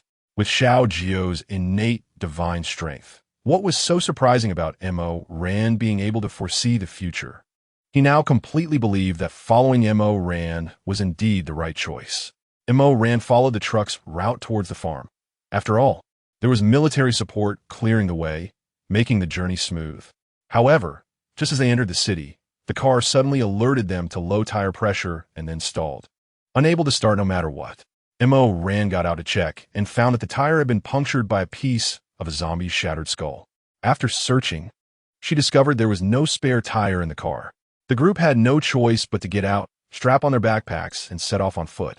Fortunately, they had entered the city where more vehicles were around, so they could find a suitable car to continue their journey. Otherwise, walking could leave them unable to reach their destination. Meanwhile, the rescue team ahead of Mo Ran's group was also facing difficulties. The truck was bumping along the road, and most of the students inside had been pampered since childhood, accustomed to taking taxis and unwilling to use public transport. They had never endured such hardships, and soon, they began to feel dispirited, their stomachs churning uncomfortably. Finally, after the first student couldn't hold back and threw up after pulling back the side curtain, everyone else followed suit, entering a vomiting frenzy. Once they emptied their stomachs, they finally noticed the scene outside. The bumpy ride was due to running over countless zombie bodies, with severed limbs and remains scattered everywhere, and the truck was splattered with blood and thick brain matter. Unable to withstand the shocking scene, they started retching again. desperate to expel all the bile from their stomachs to relieve the horror of what they had witnessed. Su Xiaoyan had already turned pale from vomiting, her head gently resting on Lin Yang's shoulder, seeking a point of support. Chapter 16. An unexpected reunion at this moment. Lin Yang, not having seen the outside scene due to not leaning by the window, was in a slightly better condition than many others. Brother Yang, has the apocalypse really come? What are we going to do now? I miss my parents so much, Su Xiaoyan said, frightened and crying. It's okay, Xiaoyan. Didn't the base find us and bring us out safely? Uncles and aunts will be fine too. Don't worry, you have me here, Lin Yang reassured her. Su Xiaoyan's delicate appearance made Lin Yang feel a surge of protective instinct, trying to display his so-called boyfriend power. Just as Lin Yang was trying his best to show his manly side, a loud noise interrupted as the car suddenly stopped. The unexpected braking caused the students inside to gasp in surprise. At that moment, the rear car door was opened, and an officer at the front addressed the cabin. Everyone, line up one by one. We need to transfer you to other vehicles. Fortunately, these students were mostly educated enough not to rush out in a frenzy, but instead lined up orderly to exit the vehicle. Sitting at the back, Dong Xiangwan and Lin Yang, who was busy comforting Su Xiaoyan, naturally ended up at the back of the line. It was only when Lin Yang got out of the car that he saw that a vehicle parked by the roadside had rolled down a slope because the handbrake hadn't been engaged and collided with their truck, causing the radiator to be punctured. Consequently, their vehicle was now unusable. The first few vehicles were already full, and the remaining students were being crammed into the available cars, resembling the crowded trains during the Spring Festival of the 1990s, packed tightly together with no room to turn around. Meanwhile, only Lin Yang, Su Xiaoyan, Dong Xiangwan, and a few others, no more than 10 students in total, remained on the ground. Lin Yang's expression began to grow grim. He feared the rescue team would abandon them and leave alone. Su Xiaoyan, leaning against Lin Yang like she had no bones, trembled as she said, Yang, what should we do? I have more combat experience than you, and my shooting skills are better too. The officer dismissed the soldier's suggestion. But you are our captain. What if there's danger? The soldier anxiously urged. That's an order. The officer's tone left no room for doubt. Yes, sir. Seeing his superior's insistence, the soldier saluted and prepared to leave. Wait. Zhong Haonan hurriedly ran up to the officer, his face full of smiles as he said, Officer, my dad is the chairman of Yuandao Real Estate. Can't you make an exception and let me on the vehicle? The officer merely glanced at Zhong Haonan and replied, If someone in the vehicle is willing to trade places with you, I have no objections. Hearing this, Zhong Haonan couldn't help but curse inwardly. His father was a prominent figure in the local upper echelons and had many influential friends in politics. Once he reached the base and met his dad, he would definitely report this guy. After Zhong Haonan was left with nothing, the others wisely chose not to speak further. Dozens of them continued down the street, checking one vehicle after another for one that could start. Finally, after an hour of searching, Dong Xiangwan found a delivery van in front of a convenience store, with the keys still inside but the owner long gone.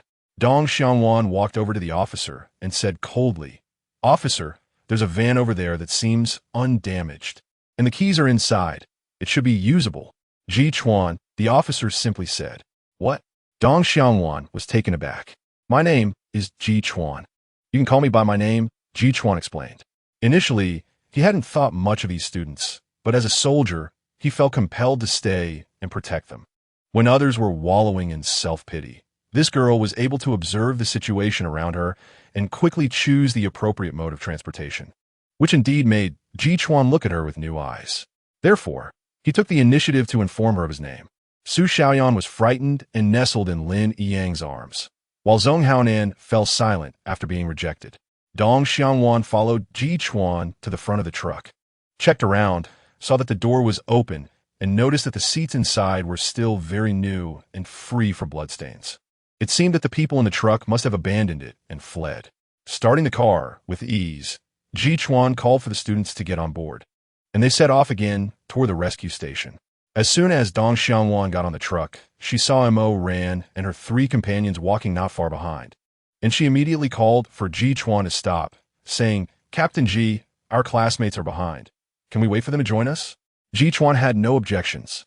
His mission was to rescue as many college students as possible, so saving one more was certainly better. Dong Xiangwan opened the car door and walked straight toward Mo Ran. Seeing Dong Xiangwan surprised Mo Ran, and hearing her invitation to join them was even more unbelievable. She searched through the original owner's memories and could only recall that this girl was a classmate from a different class in the same college, with whom she had once shared a ride to the base, but they hadn't seen each other since. Initially, after hearing Dong Xiangwan's proposal, Mo Ran refused. She didn't want any further contact with the scumbag Lin Yang. However, after glancing at Luo Tian, who was fighting zombies while walking, and little Jiu, who hadn't eaten anything along the way, Mo Ran hesitated and eventually agreed. She figured they could travel together for a while and then find an excuse to leave. It would be easier to deal with the zombies with so many people around. However, she overlooked the fact that among this group, only Ji Chuan and Dong Xiangwan had the combat power to take on zombies. The rescue station was built on the other side of the city, where the largest grain storage warehouse in the city was located, along with the country's largest bonded warehouse. Therefore, after the outbreak of the apocalypse, the local military received orders to clear the zombies and quickly set up a temporary rescue station. Seeing Mo Ran get on the truck, Lin Yang was clearly taken aback. He and T expected to encounter Mo Ran again, thinking that their last meeting would be at the school gate. Chapter 17. Not deaf or blind. Just don't want to talk to dogs. Su Xiaoyan was equally stunned. Feeling Lin Yang's body stiffen beside her, her eyes were filled with resentment toward Mo Ran. After finally shaking off Mo Ran, she could openly stay by Lin Yang's side. So why did she have to reappear like a ghost? Ignoring everyone, Mo Ran led little Jiu and the others to sit at the back of the truck. She didn't want to see any unpleasant scenes and took out beef jerky, pork strips, and sausages from her bag to feed little Jiu. She had realized that little Jiu would only eat meat and refuse to touch anything else, so she would need to adjust his diet properly once they arrived at the farm. The truck finally started, and everyone inside breathed a sigh of relief. Ji Chuan was driving, while Dong Xiangwan sat behind him with her eyes closed, resting. She was used to finding a safe spot for herself. At this moment, Zhong Haonan leaned closer to Dong Xiangwan and said with a smirk, "Dong Xiangwan, aren't you always so proud and looking down on me? Why are you so eager to get close to someone in uniform?" Zhong Haonan had always felt a sense of frustration toward Dong Xiangwan, who never gave him any face. Surrounded by beautiful women, he had once hinted that if she became his woman, she would never lack for money, but Dong Xiangwan had always rejected him. So, he often looked for trouble with her, thinking that as a well-known rich young man, there was no woman he couldn't handle. Dong Xiangwan ignored Zhong Haonan's provocation, not even blinking, and continued to pretend to sleep against the car window. Zhong Haonan felt frustrated and raised his voice, saying, "I said, Dong Xiangwan, have you been in the bar too long? Can't you hear me talking to you? You foul-mouthed girl, wait until I see my dad at the base. Let's see if I won't give you a taste of your own medicine." Zhong Haonan's pride was taking a hit, and he said this fiercely.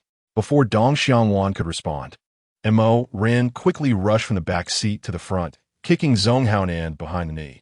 Zhong Haonan lost his balance and fell directly to his knees in front of Dong Xiangwan. Mo Ran, what is it to you? You better mind your own business, or I'll deal with you too. Zhong Haonan couldn't understand why Mo Ran suddenly intervened. For my safety, your dad might need to experience the feeling of sending a white-haired person to a black-haired one, Mo Ran said, pulling out a dagger she had prepared and approaching Zhong Haonan. What are you going to do? Killing is against the law. Zhong Haonan was somewhat panicked. This woman was definitely a lunatic who would pull a knife after just a few words. Zhong Haonan, open your eyes and look at the world outside. In this era, do you think there are still laws? Do you want to call your lawyer to consult? If I break the law, who will judge me? Mo Ran looked at Zhong Haonan with amusement. Xiao Ran, we're all classmates. Haonan was just joking. Lin Yang suddenly spoke up. He had always believed that Mo Ran was just angry and still deeply in love with him, so she would take the risk to speak up at such a moment. Yeah, Mo Ran, Haonan was just trying to lighten the mood. Don't be so sensitive. Girls should act like girls. Talking about fighting and killing all the time isn't good. Su Xiaoyan, sitting next to Lin Yang, seemed to sense his inner thoughts and added her own comments. Su Xiaoyan was secretly calculating. This was a great opportunity to show goodwill to Xiao. If she could stand in his good graces, the supplies they could obtain at the base would surely be much better. Su Xiaoyan, you're really something. I didn't expect Lin Yang to have such unique taste in women at such a young age. Milan in the back seat couldn't help but roll her eyes and say sarcastically, Lin Yang, take care of your woman. I don't know you well and can't gauge my temper, so don't joke with me casually. Otherwise, my knife won't recognize anyone. Mo Rand said with a smile. Mo Rand, this isn't your call. Do you dare to act out in front of Captain Ji? Su Xiaoyan shouted, feeling defiant after Milan's sarcasm. Our team doesn't handle civil disputes. Ji Chuan, who had been driving, coldly interjected, silencing everyone in the truck. They hadn't expected Ji Chuan to side with Mo Rand.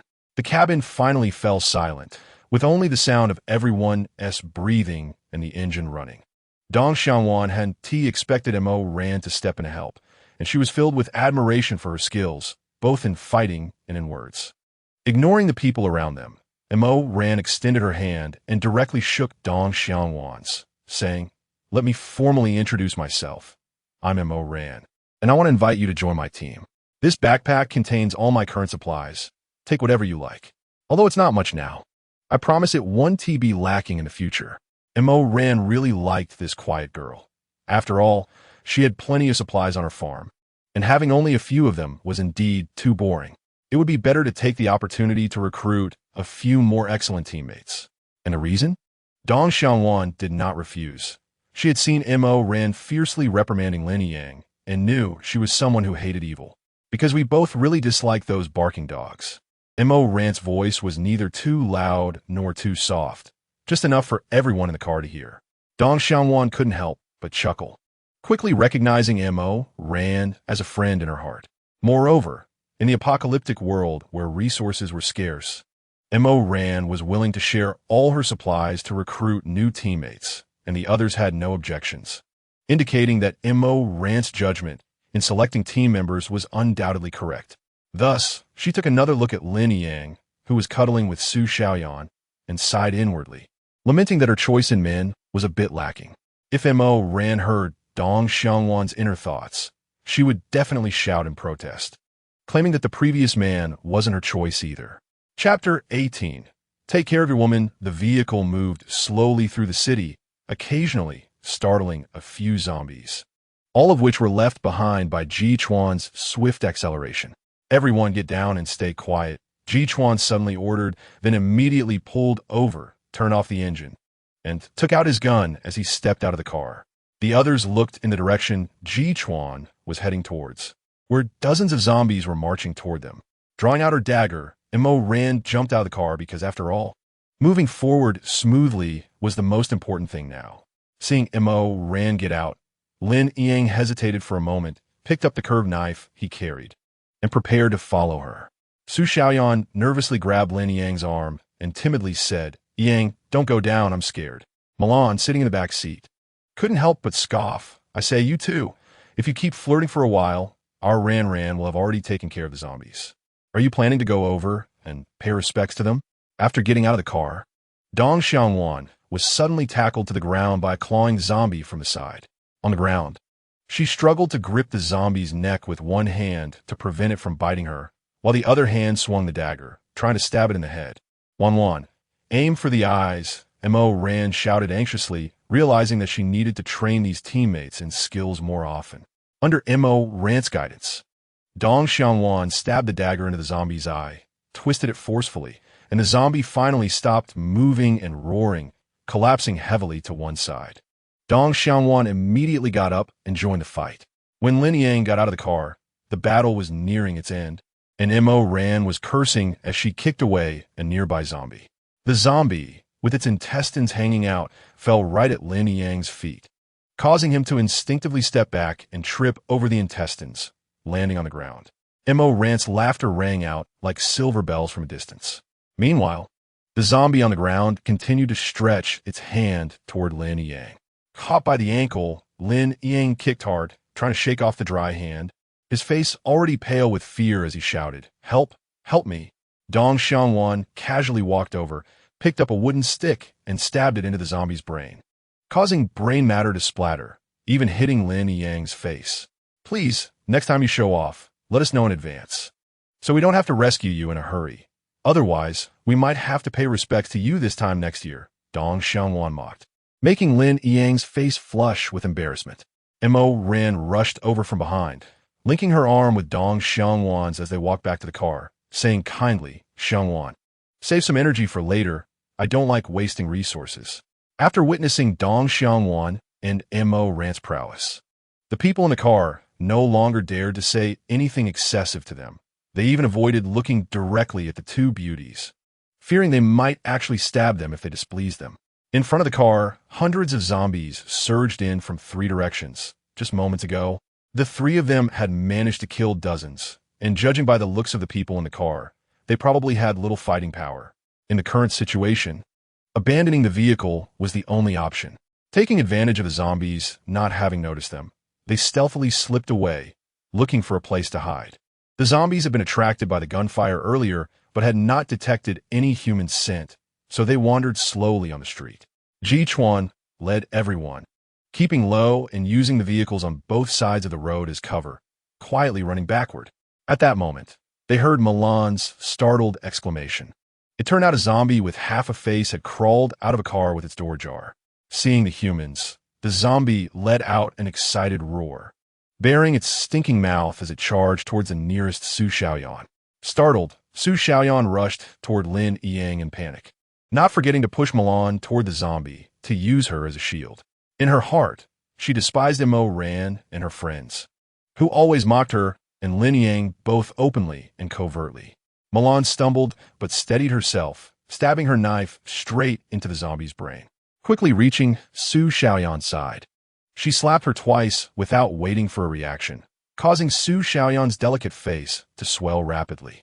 Seeing Mo Ran act so ruthlessly, Lin Yang's expression darkened as he grabbed Mo Ran's wrist before she could strike again and coldly said, Mo Ran, why are you hitting people for no reason? When did you become so barbaric? The slapped Su Xiaoyan covered her face, hiding behind Lin Yang, and pitifully said, Mo Ran, if you hate me for stealing Yang, I can let you hit me a few more times to vent. Her tearful, pitiful look made even Luo Tian shudder. Lin Yang, I warned you to take care of your woman. Otherwise, don't blame me for being rude. These 2 slaps today were for Milan. If I see her dare to lay a hand on anyone near me again, then next time, she certainly won't be so lucky. Mo Ran's cold voice rang out again, showing that she was genuinely angry. I didn't. Yang, I was just too scared. Hearing Mo Ran expose her scheme, Su Xiaoyan shrank back, tugging at Lin Yang's sleeve, her face pale and eyes glistening with tears as she explained. Mo Ran, Xiaoyan didn't mean it. After all, she is not as brave as you. Seeing Su Xiaoyan's aggrieved expression, Lin Yang felt a bit sorry for her and defended her. If someone who isn't brave can still steal someone else's boyfriend, then if she were brave enough, wouldn't she be climbing to the sky? Dong Xiangwan couldn't hold back and mocked. Stop arguing. The zombies are already very close.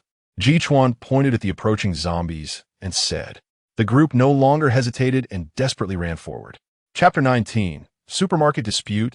At that moment, a person appeared from an alley, dressed in a delivery uniform and wearing a helmet. He said to Ji Chuan and Mo Ran, don't make a sound, follow me. In such a dangerous situation, someone was willing to step out and lead them away. Mo Ran believed he must have no bad intentions. The group followed the delivery guy through the alley, clearly noticing that he was very familiar with the streets, twisting and turning until they left the zombies behind. You should follow me to hide for a while. There are large groups of zombies wandering in the south and west of the city right now. What you encountered was just a small group that got separated, he said as he walked. My name is Chun Chung. I'm a delivery guy, and I know this area best. Up ahead is my Ligia's supermarket, where there are a few other survivors. Just follow me. As they approached, it seemed like the people inside were discussing something, sitting behind the shelves, staring intently at the entrance. It appeared they were unwilling to open the door because of the dozen or so people that Chun Chung had brought, which reflected the hearts of people in the apocalypse. Mo Ran took out her axe, preparing to chop the door down, but Dong Xiangwan pressed down on Mo Ran's hand and said, don't waste your energy. I have a way. After finishing her words, she took off the brooch from her chest, removed a hairpin from her head, and pulled out a piece of iron wire. She twisted the 2 wires in the door lock, and with a click, the door opened. Mo ran, standing nearby, looked at Dong Xiangwan in surprise. Her eyes filled with curiosity about how this girl even knew how to pick locks. I'm not a thief. I just learned this skill because I was locked out by my landlord for unpaid rent countless times. Dong Xiangwan shrugged and explained. You guys go in first. I'll come later. Ji Chuan didn't say much. He could tell that although this resilient girl was cold in personality, she had a kind heart and just wasn't good at communicating with others. Be careful, Mo Ran said, not asking Ji Chuan what he was going to do. She knew he must have his reasons, and speaking too much would only delay him. Ji Chuan climbed into the driver's seat of an off-road vehicle, ripped open the plastic under the steering wheel, pulled out the ignition wires, and quickly started the car. He smashed the car window with an axe, triggering the alarm.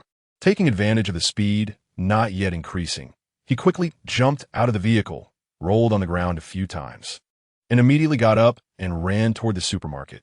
Soon, there was a dull thud of flesh colliding.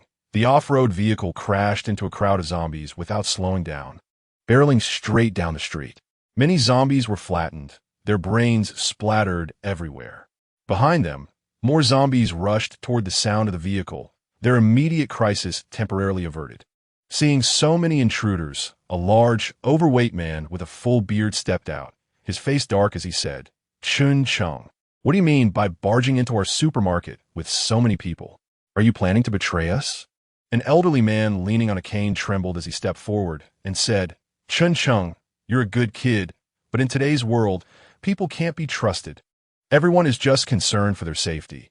Don't blame Lu Zi for not opening the door for you earlier. The old man's words sounded sincere, seemingly for everyone's good. But in reality, he was just like everyone else, wanting to possess the supermarket and fearing that others would share their supplies. Mr. Qian, these are all students. And this is the captain of the rescue team, Ji Chuan.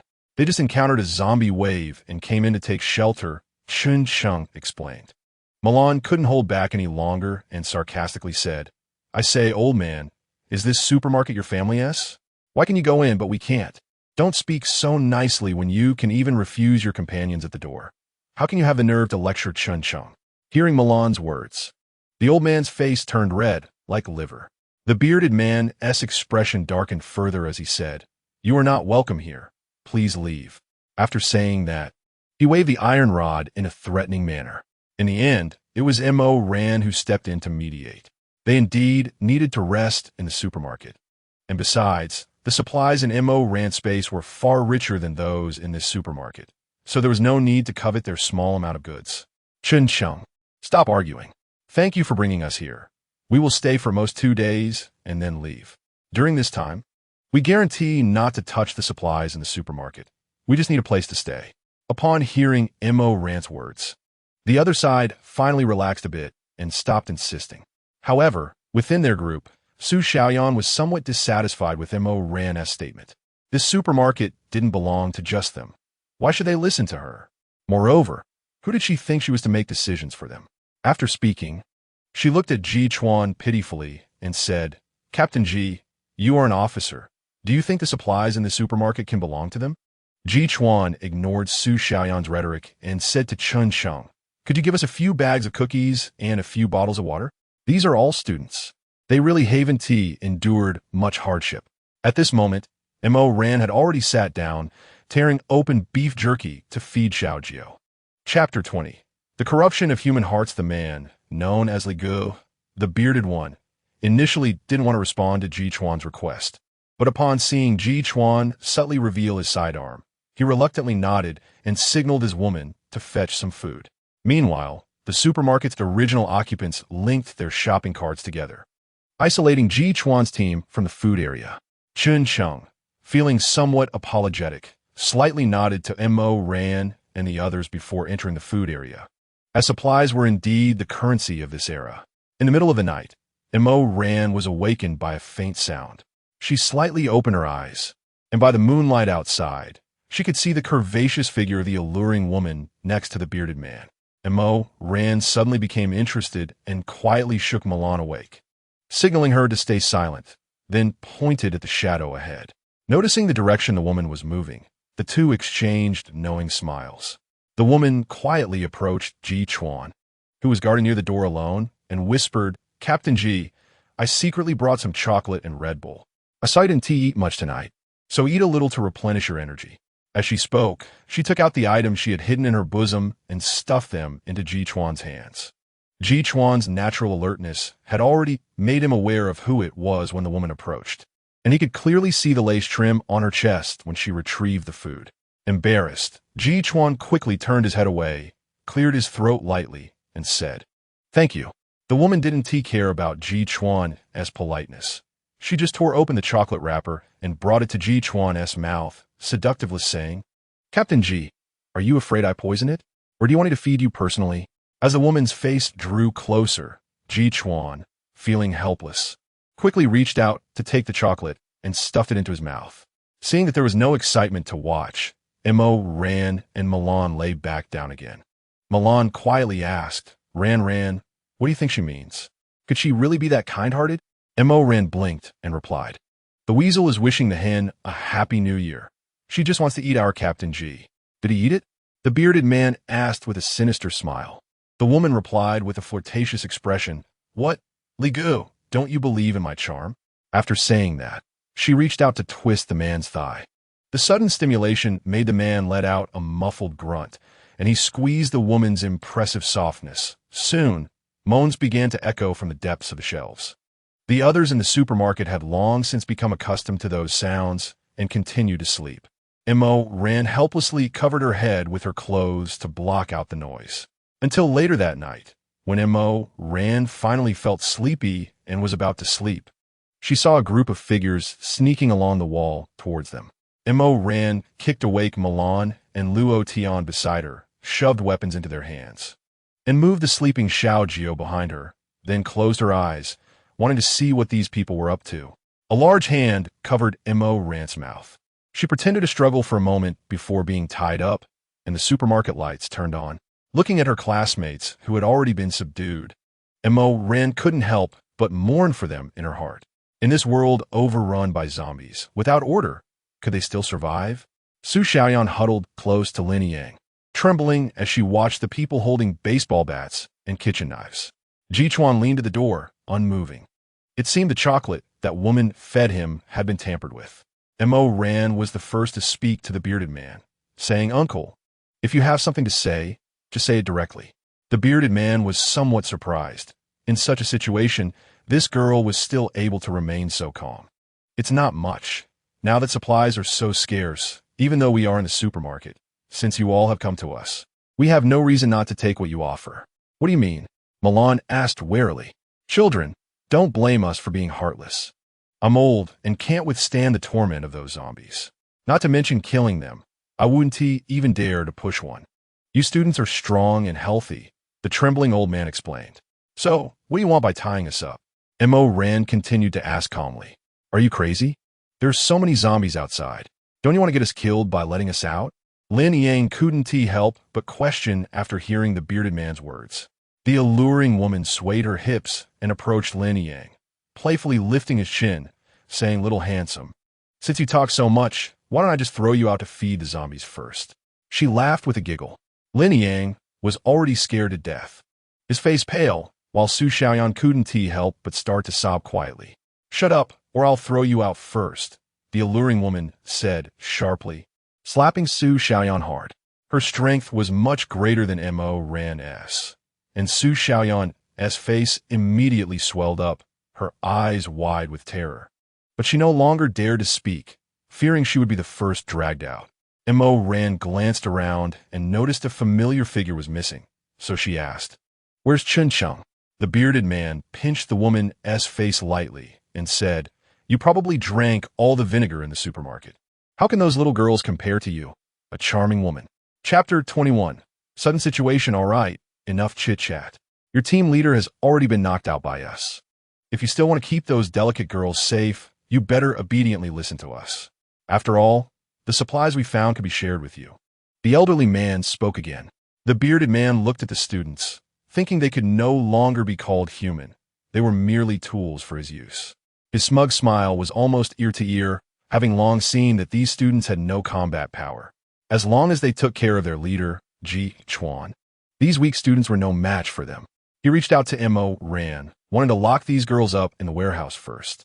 Before he could touch Mo Ran's arm, he suddenly let out a loud scream as Mo Ran pulled out a dagger from her space and accurately stabbed it into the bearded man's wrist. "You're looking for death." Seeing his wrist bleeding profusely, the bearded man's eyes turned red with rage, and he swung a kitchen knife at Mo Ran with his other hand. Seeing their leader injured, the other followers rushed in, intending to subdue Mo Ran together. "Li Ge, be careful." The alluring woman barely had time to warn before not noticing the danger behind her. Milan had already drawn the dagger Mo Ran had given her and blocked the woman's neck from behind. "If you move forward even a centimeter, this dagger will slit your throat." Long before the apocalypse hit, Mo Ran had been preparing Milan mentally, teaching her that in the world of the apocalypse, people could be scarier than zombies. The alluring woman never expected that this seemingly weak girl would be so agile. Her eyes were filled with shock and confusion. "If you want to live, don't move," Milan threatened coldly. On the other side, Luo Tian approached the old man with a knife. The old man had already collapsed on the ground, a puddle of yellow, foul-smelling liquid beneath him. "Please don't kill me. It's all Xiao Jiu's idea. I was forced into this." The old man trembled as he spoke. On the other side, the bearded man, injured by Mo Ran, seemed to be blinded by rage. Striking fiercely at Mo Ran. Mo Ran kicked him in the chest, but it only made him stagger back a few steps. He endured the intense pain in his wrist and desperately wanted to kill this annoying woman. "You little brat, today is your day to die," the bearded man roared, preparing to charge at Mo Ran again. With a bang, the bearded man was suddenly sent flying without warning, and standing in front of him was the little boy, Xiao Jiu, who had been hidden around the corner of the shelf by Mo Ran. Everyone present was stunned. No one expected an 8 or 9-year-old child could knock a burly man away. Before the bearded man could get up, a cold gun barrel was pressed against his forehead, and Ji Chuan's murderous gaze made him freeze. "Don't move, or my gun won't have eyes." Seeing their leader subdued, the others immediately dropped their clubs and squatted down with their heads in their hands. Without the bearded man, these people scattered like loose sand, quickly choosing to surrender. You were pretending to be unconscious?" The bearded man looked at Ji Chuan in terror. "Do you think I would be easily outsmarted by you?" Ji Chuan glanced at the alluring woman already subdued by Milan and said calmly. At this moment, Su Xiaoyan finally dared to speak. Her voice choked as she called out to Ji Chuan, "Team Leader Ji, he wants to lock us up and throw Yang out to feed the zombies. You have to kill him." Hearing Su Xiaoyan's words, Mo ran through a knife in front of her with a sneer, saying, come on, you try. "It's easy to talk, but hard to act." She really looked down on Su Xiaoyan's whiny demeanor. How could I as a girl do such a thing?" Su Xiaoyan looked at the knife on the ground, her eyes filled with anger, her tone sharp. She truly hated Mo Ran, feeling disappointed that she hadn't been killed by the bearded man earlier. "What can you do then? Steal someone else's boyfriend?" Milan cursed through gritted teeth, finding Su Xiaoyan everywhere quite annoying. Realizing his situation, the bearded man was already terrified, stammering, "Team Leader Ji, it was all that old man's idea. I was just a follower. He is the mastermind. Team Leader Ji, how do you plan to deal with this?" Mo Ran walked over to Ji Chuan after confirming that Xiao Jiu was unharmed. Ji Chuan frowned, looking serious as he said, "Let us tie them up first. Even in the apocalypse, my beliefs don't allow me to kill indiscriminately." Mo Ran was clearly dissatisfied with this decision, but didn't say much. After all, they wouldn't stay in this supermarket for long, and as long as she could ensure her friend's safety, she could turn a blind eye. Just as the bearded man passed by Mo Ran, he suddenly raised his arm, his strong arm tightly squeezing Mo Ran's neck, shouting at Ji Chuan, "Throw the gun over, or I'll kill her." He had realized Mo Ran's importance in this group. Before Mo Ran could react, a gunshot rang out, and the bearded man fell lifelessly to the ground. Although Ji Chuan was reluctant to kill indiscriminately, he couldn't let someone who threatened his companions live. Seeing the bearded man's tragic fate, no one dared to make sound. Because the incident happened in the middle of the night, Mo led Xiao Jiu to find a few comfortable cushions to lay on the ground and continue to sleep. The other boys helped Ji Chuan tie up the original inhabitants of the supermarket and lock them in the warehouse. Mo hadn't fallen into a deep sleep when she felt Milan nudging her, saying, Ran, touch my forehead. I feel like I'm burning up. Turning on her small flashlight, Mo saw that Milan's face was as red as liver. They had eaten all the food they brought, and along the way had only dealt with low-level zombies. Not a drop of zombie blood had touched them. What could possibly be wrong? At this moment, Luo Tan, who had been sleeping on the other side, also staggered over and said to the two, Ran. I also feel something is off. I feel extremely cold all over. Mo looked at Luo Tian, whose lips had turned pale, and upon closer inspection, she noticed a mist rising from the top of his head. Before Mo could get closer, she already felt a chill. Chapter 22, What Do I Care? Soon, the voices of other classmates began to echo in the hall. Ouch, why are you so hot? Damn, why are you shocking me? Ji Chuan immediately got up and turned on the supermarket lights again. One by one, students began to collapse with various symptoms. But only Mo and Ji Chuan showed no reaction. Mo suddenly realized that Milan had awakened a fire-type ability, while Luo Tian seemed to have awakened an ice-type ability.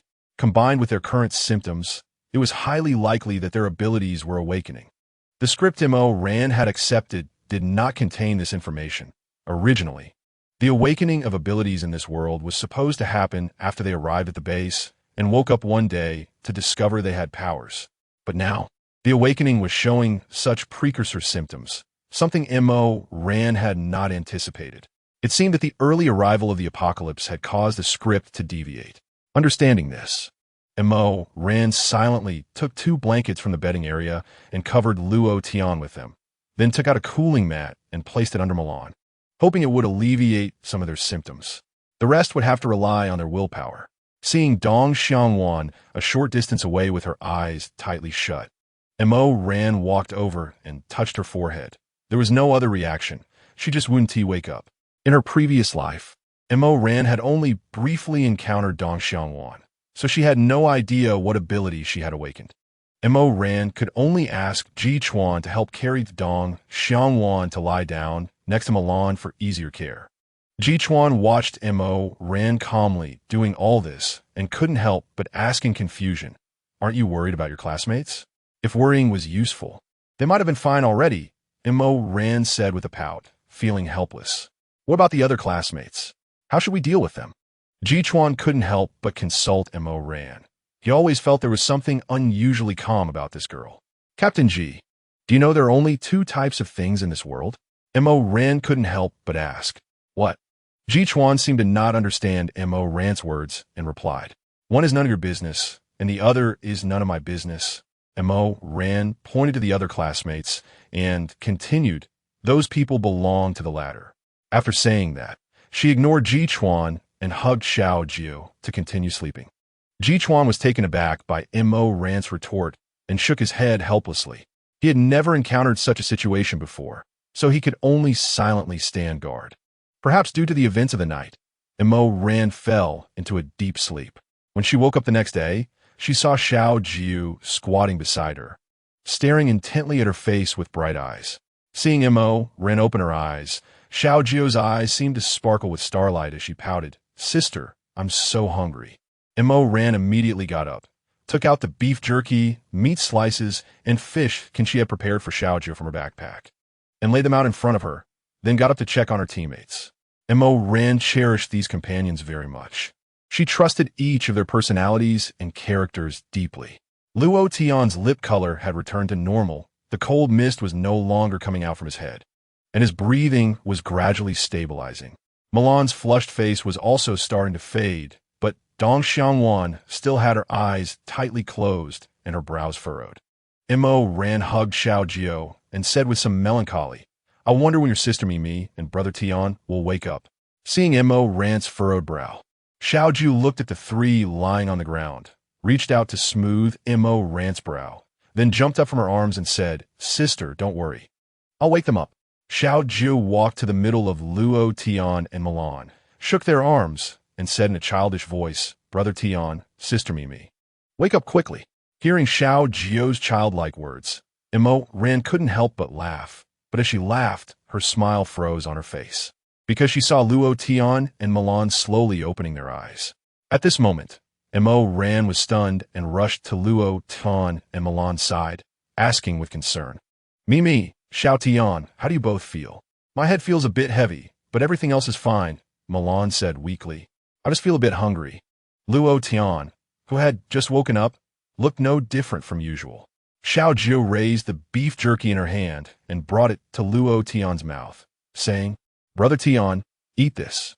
At this moment, Ran suddenly realized something and turned to Xiao Jiu, asking, "Xiao Jiu, can we wake that sister up?" Xiao Jiu looked at Dong Xiangwan, frowned, and said, "No, she's having a nightmare. I can't wake her up." Ran first asked the now-recovered Luo Tian, "Xiao Tian, how do you feel now?" Luo Tian pondered for a moment and said, "Since I collapsed, I felt like I was in an ice cellar. My whole body was cold. And just now, I felt a warm current flowing into my arm, which suddenly stimulated my brain, and then I woke up like this." Ran incredulously turned to Milan and asked, "Mimi, you didn't feel like this, did you?" It seemed that Xiangwan could only rely on her own willpower. Ran called Luo Tian and Milan to the side and said mysteriously in a low voice, "Xiao Tian, Mimi, I guess you both have awakened your abilities. Now, clear your minds and focus your thoughts on your hands to see if there are any changes." Chapter 23. Disputes reignite after hearing Ran's words. Luo Tian showed a surprised expression, while Milan, who had already received Ran's reminder before the apocalypse, remained calm. Following Ran's suggestion, she concentrated her thoughts, and a small flame began to flicker in her palm. At this moment, Luo Tian could no longer express his feelings with shock. He also tried to calm down, as Ran suggested, and an ice blade flew out from his palm, shooting toward a nearby shelf. With a bang, a glass jar shattered in response. Spendthrift, wasting food is equivalent to a crime. Ran reached out and slapped Luo Tian's head, speaking in an educational tone. I have abilities now too, so I don't have to be afraid of those disgusting zombies anymore," Luo Tian said nonchalantly, scratching his head and shouting excitedly. Ran, what about you?" Milan could not contain her excitement, saying eagerly. Actually, Ran herself was a bit puzzled. After all, the original character was a 3-type ability user, which was very rare even in her previous life. It was only because the original character was too naive that she fell into Su Xiaoyan's trap and ended up tragically. But why, in this life, were others awakening their powers while she had no signs at all? Milan, unable to believe it, circled around Ran several times, and looking at Ran's sincere eyes, finally believed that she really had not awakened any abilities. "It's okay, Ran, with Xiao Tian and me here. Protecting you and Xiao Jiu is no problem." Milan confidently patted her chest and promised. Ran was amused by her gang-like bravado and said, "With just that little flame of yours, you can only light a cigarette or pop a firecracker. You can't even make us a barbecue, haha. People can improve too." Milan muttered unhappily at Ran's teasing.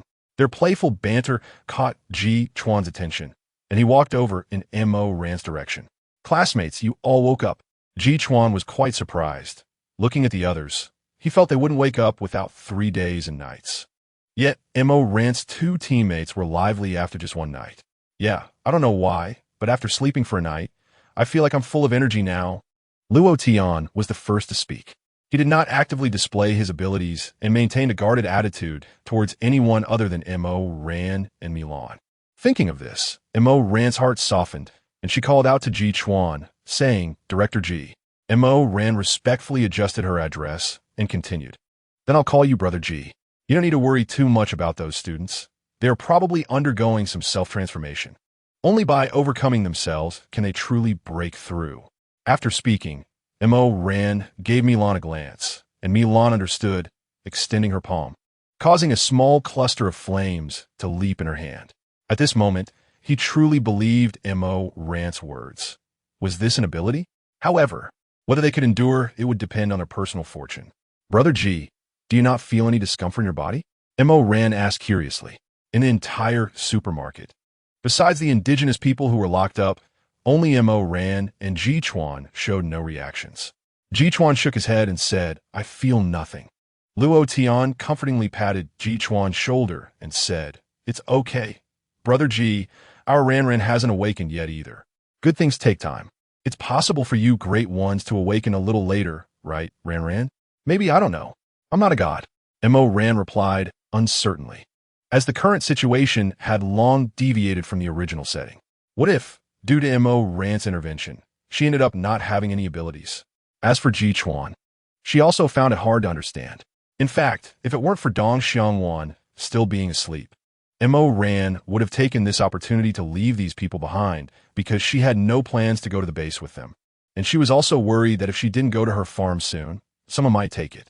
After waiting for 3 full days, the other students had gradually begun to awaken, but Dong Xiangwan was still in a deep sleep with no signs of waking, which started to make Mo Ran feel a bit anxious, yet she felt powerless. Once everyone awakened, they began to realize the changes in their bodies, especially Lin Yang, Su Xiaoyan, and Zhong Xiangnan, who couldn't help but want to show off their abilities in front of Mo Ran. Lin Yang awakened a wood-type ability. Su Xiaoyan awakened a fire-type ability, just like Milan, while Zhong Xiangnan awakened a wind-type ability. Lin Yang excitedly demonstrated to everyone, making the plants in the hall grow.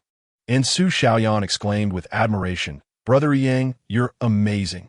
Milan couldn't help but complain to Mo Ran, amazing my foot. After that, mimicking Su Xiaoyan's pinched nose voice, she said to Luo Tian, who was sitting nearby and feeding little Jiu chicken feet, Brother Tian, you're amazing too. Can you lend me an ice blade to stab those dogs that are randomly getting aroused? Luo Tian couldn't help but feel nauseous at Milan's pretentiousness and quickly waved his hand to stop her, saying, Can we speak human language? Milan and Luo Tian's words clearly reached Lin Yang and Su Xiaoyan's ears not far away. With his newfound abilities, Lin Yang was overwhelmed with excitement. He had always witnessed Mo Ran and her friend's formidable skills, so he had dared not speak up against them. Now, with abilities on his side, he finally had the courage to confront them. Just as he was about to walk towards Milan, he was pulled back by Su Xiaoyan.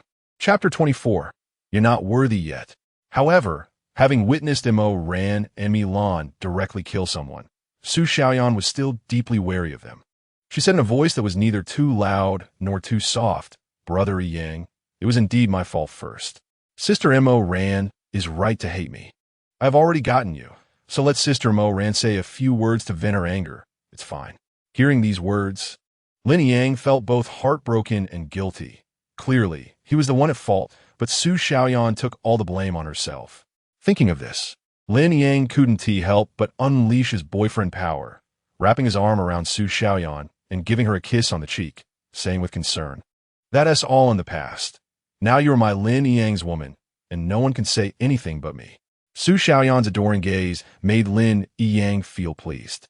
He took her hand and walked over to Milan, loudly commanding, Milan, please apologize to my girlfriend. Milan acted as if she hadn't heard and said to Luo Tian, Brother Tian, listen, it seems like a barking dog has run into the supermarket. Upon hearing this, Lin Yang could no longer maintain his composure, his face darkening as he questioned Mo Ran, who had been silent. Mo Ran, are you really going to indulge your friend like this? Mo Ran couldn't help but laugh, saying, I forgot. I should have clapped for Milan just now. Here's my applause for you. She then clapped her hands. Seeing Lin Yang's face turn pale, Milan happily said, I say, Lin Yang, take your VIP somewhere cool to stay. Don't come around here to bother us. It dirties my eyes. Lin Yang could no longer hold back. He activated his abilities and sent a vine from his palm, wrapping around Milan's arms. Completely unprepared, Milan was lifted off the ground. At the same time, Su Xiaoyan threw a small fireball at Milan. Although the flame was small, it singed a bit of Milan's hair. Mo Ran hadn't expected that Lin Yang and Su Xiaoyan, with their abilities, would dare to openly challenge her. In an instant, she rushed to Su Xiaoyan's side, while Luo Tian threw an ice blade to cut the vine that was wrapped around Milan. Su Xiaoyan didn't even see Mo Ran make a move. She felt a strong grip around her neck, tightening towards her carotid artery. Su Xiaoyan's face instantly turned a purplish red, unable to even utter a plea for help. And the more she struggled, the tighter Ran's grip became. She glanced at Lin Yang, who was in a similarly dire situation. Luo Tian, being an athlete, had a clear physical advantage, so his energy consumption was slower than theirs. Lin Yang had already been injured by Luo Tian's ice blade on his arm and thigh. Sitting on the ground as he kept retreating, hearing the sounds of fighting, Ji Chuan rushed over. At this moment, Su Xiaoyan seemed to have only exhalation left. Her arms and head drooping down, her consciousness began to fade, and for the first time, she felt that death was so close to her. Glancing sideways at Ji Chuan, Ran finally loosened her grip, and Su Xiaoyan immediately collapsed to the ground. The collapsed Su Xiaoyan gasped for precious air, not daring to speak. Her eyes filled with fear as she looked at Ran. This woman was terrifying. Just moments ago, she clearly saw a strong killing intent in Ran's eyes. Ran kicked Su Xiaoyan in the stomach, fiercely saying, "Su Xiaoyan, I warned you long ago not to provoke me, but you wouldn't listen. Don't think that just because you have a bit of useless ability, you can act wild in front of me. You are not worthy." In fact, Milan was merely startled by Lin Yang's sudden attack, and the singed hair was just a burnt tip compared to Su Xiaoyan's injuries. Her damage was probably equivalent to being bitten by a mosquito. Lin Yang crawled over to Su Xiaoyan, picked her up from the ground where she had fallen unconscious, and quickly left. He had no doubt that if Ji Chuan hadn't intervened just now, Su Xiaoyan would have likely died at Ran's hands. "I just don't want your killing intent to be too heavy in this apocalypse. It's easy to lose oneself," Ji Chuan said earnestly, looking very sincere. Ran non-committally replied with a good word. In this apocalyptic world, if one lacks a killing intent and is overly kind-hearted, that is truly the most terrifying thing. Moreover, both Su Xiaoyan from just now and the bearded man from yesterday wanted her dead. Keeping such people around is just asking for trouble, right? Ji Chuan also noticed Ran's perfunctory response and didn't say much more. After all, she was actually quite good to her own people. Su Xiaoyan took a few sips of water fed to her by Lin Yang and had completely regained her senses. She huddled in a corner, feeling very frightened by the near-death experience she had just gone through. She could see a strong killing intent in Ran's eyes. The supermarket was so quiet all day that they could even hear each other's breathing. With Su Xiaoyan's example, the other classmates stayed far away from them, fearing that they might accidentally anger Ran. During this time, only Chun Sheng came over to talk to Ran, checking on the situation and their abilities. It was clear that Chun Sheng had something to say. Ran didn't beat around the bush and directly asked, "What do you want to say?" Seeing that he had been seen through, Chun Sheng scratched his head in embarrassment before expressing his thoughts. "Ran, I want to join your team." Ran showed a somewhat surprised expression and asked, "Why? We only have 3 girls, 1 boy, and such a big kid." She pointed to the few people around. "I'm a delivery worker, and I run outside every day. If I go to base and get restricted, I will definitely feel very unfree." Chun Sheng continued, "Plus, I believe in your strength." Indeed, Ran had already convinced everyone with her earlier performance. However, Ran hesitated a bit. She didn't know Chun Sheng well. In her team, she preferred quality over quantity. Team members could be found slowly, but if someone with ulterior motives mixed in, it would only ruin everything she had worked hard to build.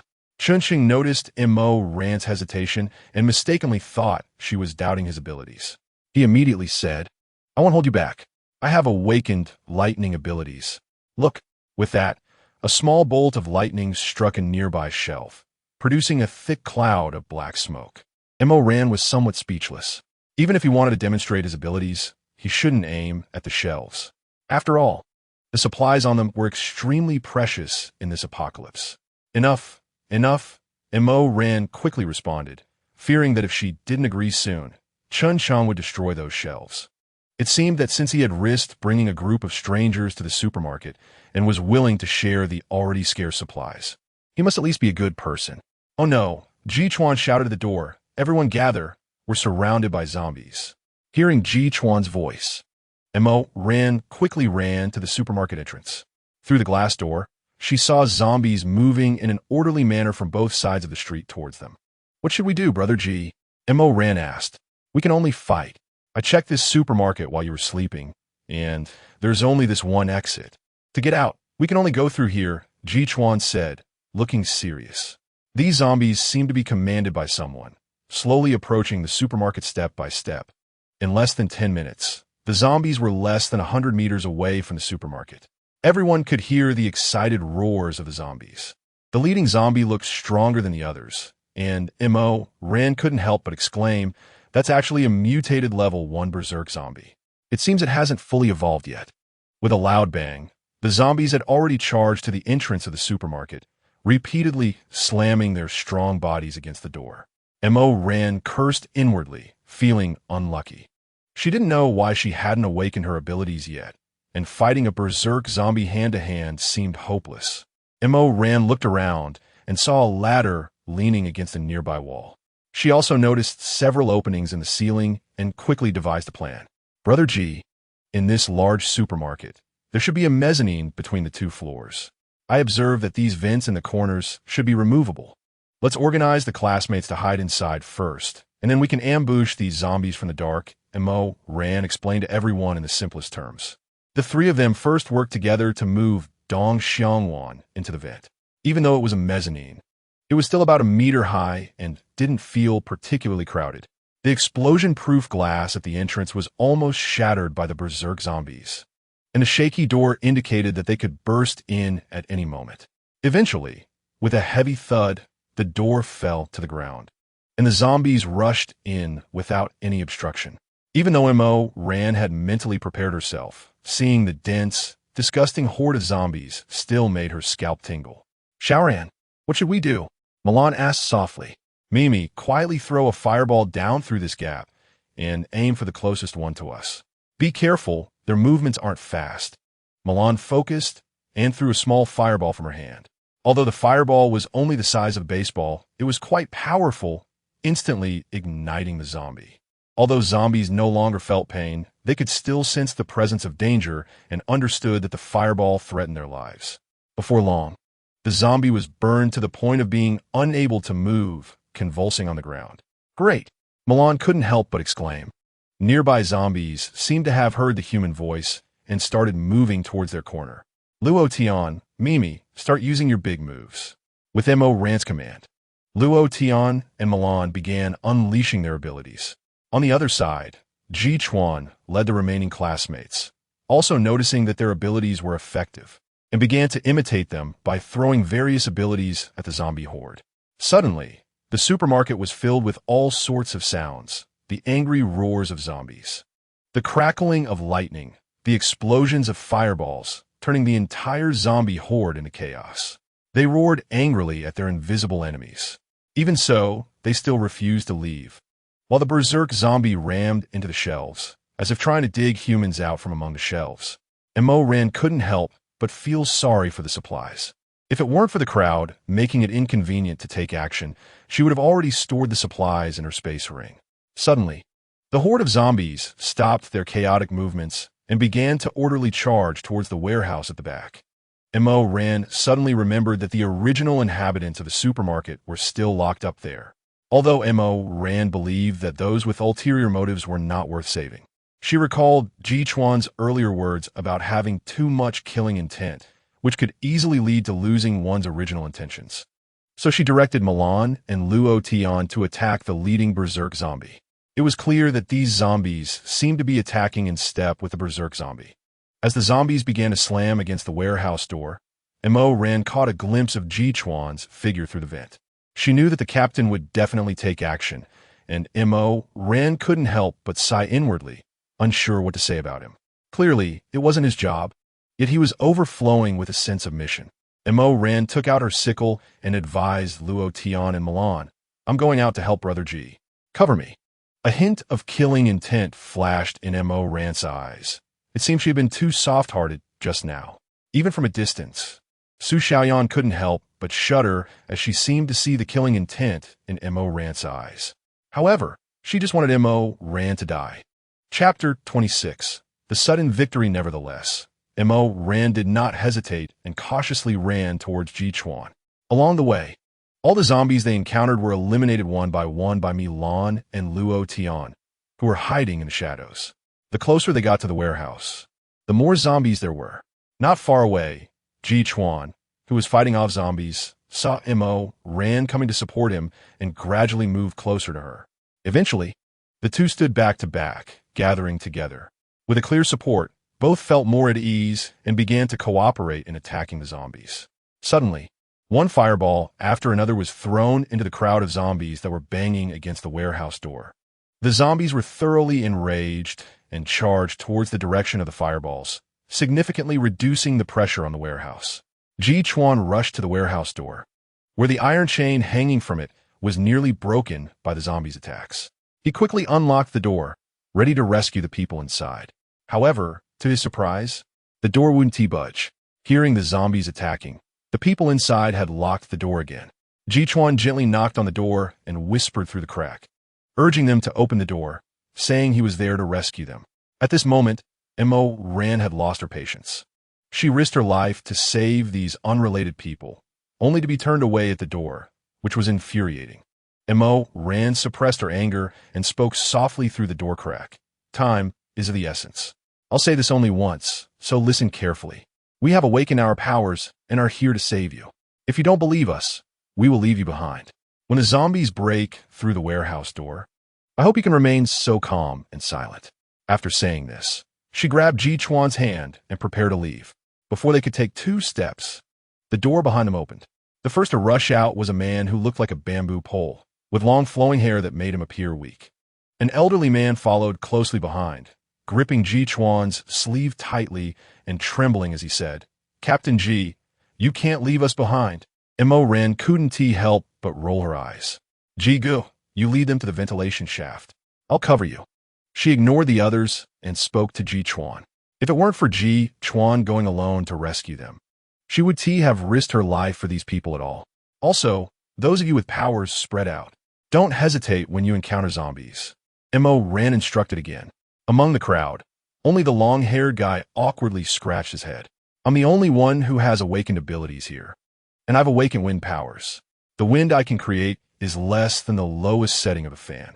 However, with no better options at this point, they had to rescue the people. Jichuan would definitely not abandon them. As the group quietly moved towards the ventilation shaft along the wall, the leading enraged zombie suddenly noticed the crowd behind them, let out a roar, and charged towards them. "Damn, we've been spotted," Mo Ran cursed inwardly. The other zombies followed suit, attacking as well. "Jiga, you lead them up first. I'll hold them off for a bit." Mo Ran drew her sickle and plunged it into the zombies' heads with deadly precision. She skillfully dodged the attacks of the enraged zombie, knowing that being hit by that guy would likely result in a broken bone, if not death. Seeing that Mo Ran was temporarily safe, and with Luo Tian and Mi Lan continuously distracting the other zombies with firepower, Jichuan quickly led the group towards the ventilation shaft. Each punch from the enraged zombie missed, hitting the ground, walls, and shells instead, which made it very angry. It let out a beast-like roar, and its skin appeared even darker and shinier. Mo Ran sighed inwardly, realizing it looked like it was about to evolve. Out of the corner of her eye, she spotted a row of clothes-drying rods lying nearby, specifically designed to reach higher places, with fork-like ends. She quickly rolled on the ground, grabbed a drying rod, and stabbed it towards the approaching enraged zombie's eyes. Although it accurately pierced the zombie's eye, Mo Ran had no time to twist her hand to destroy its brain.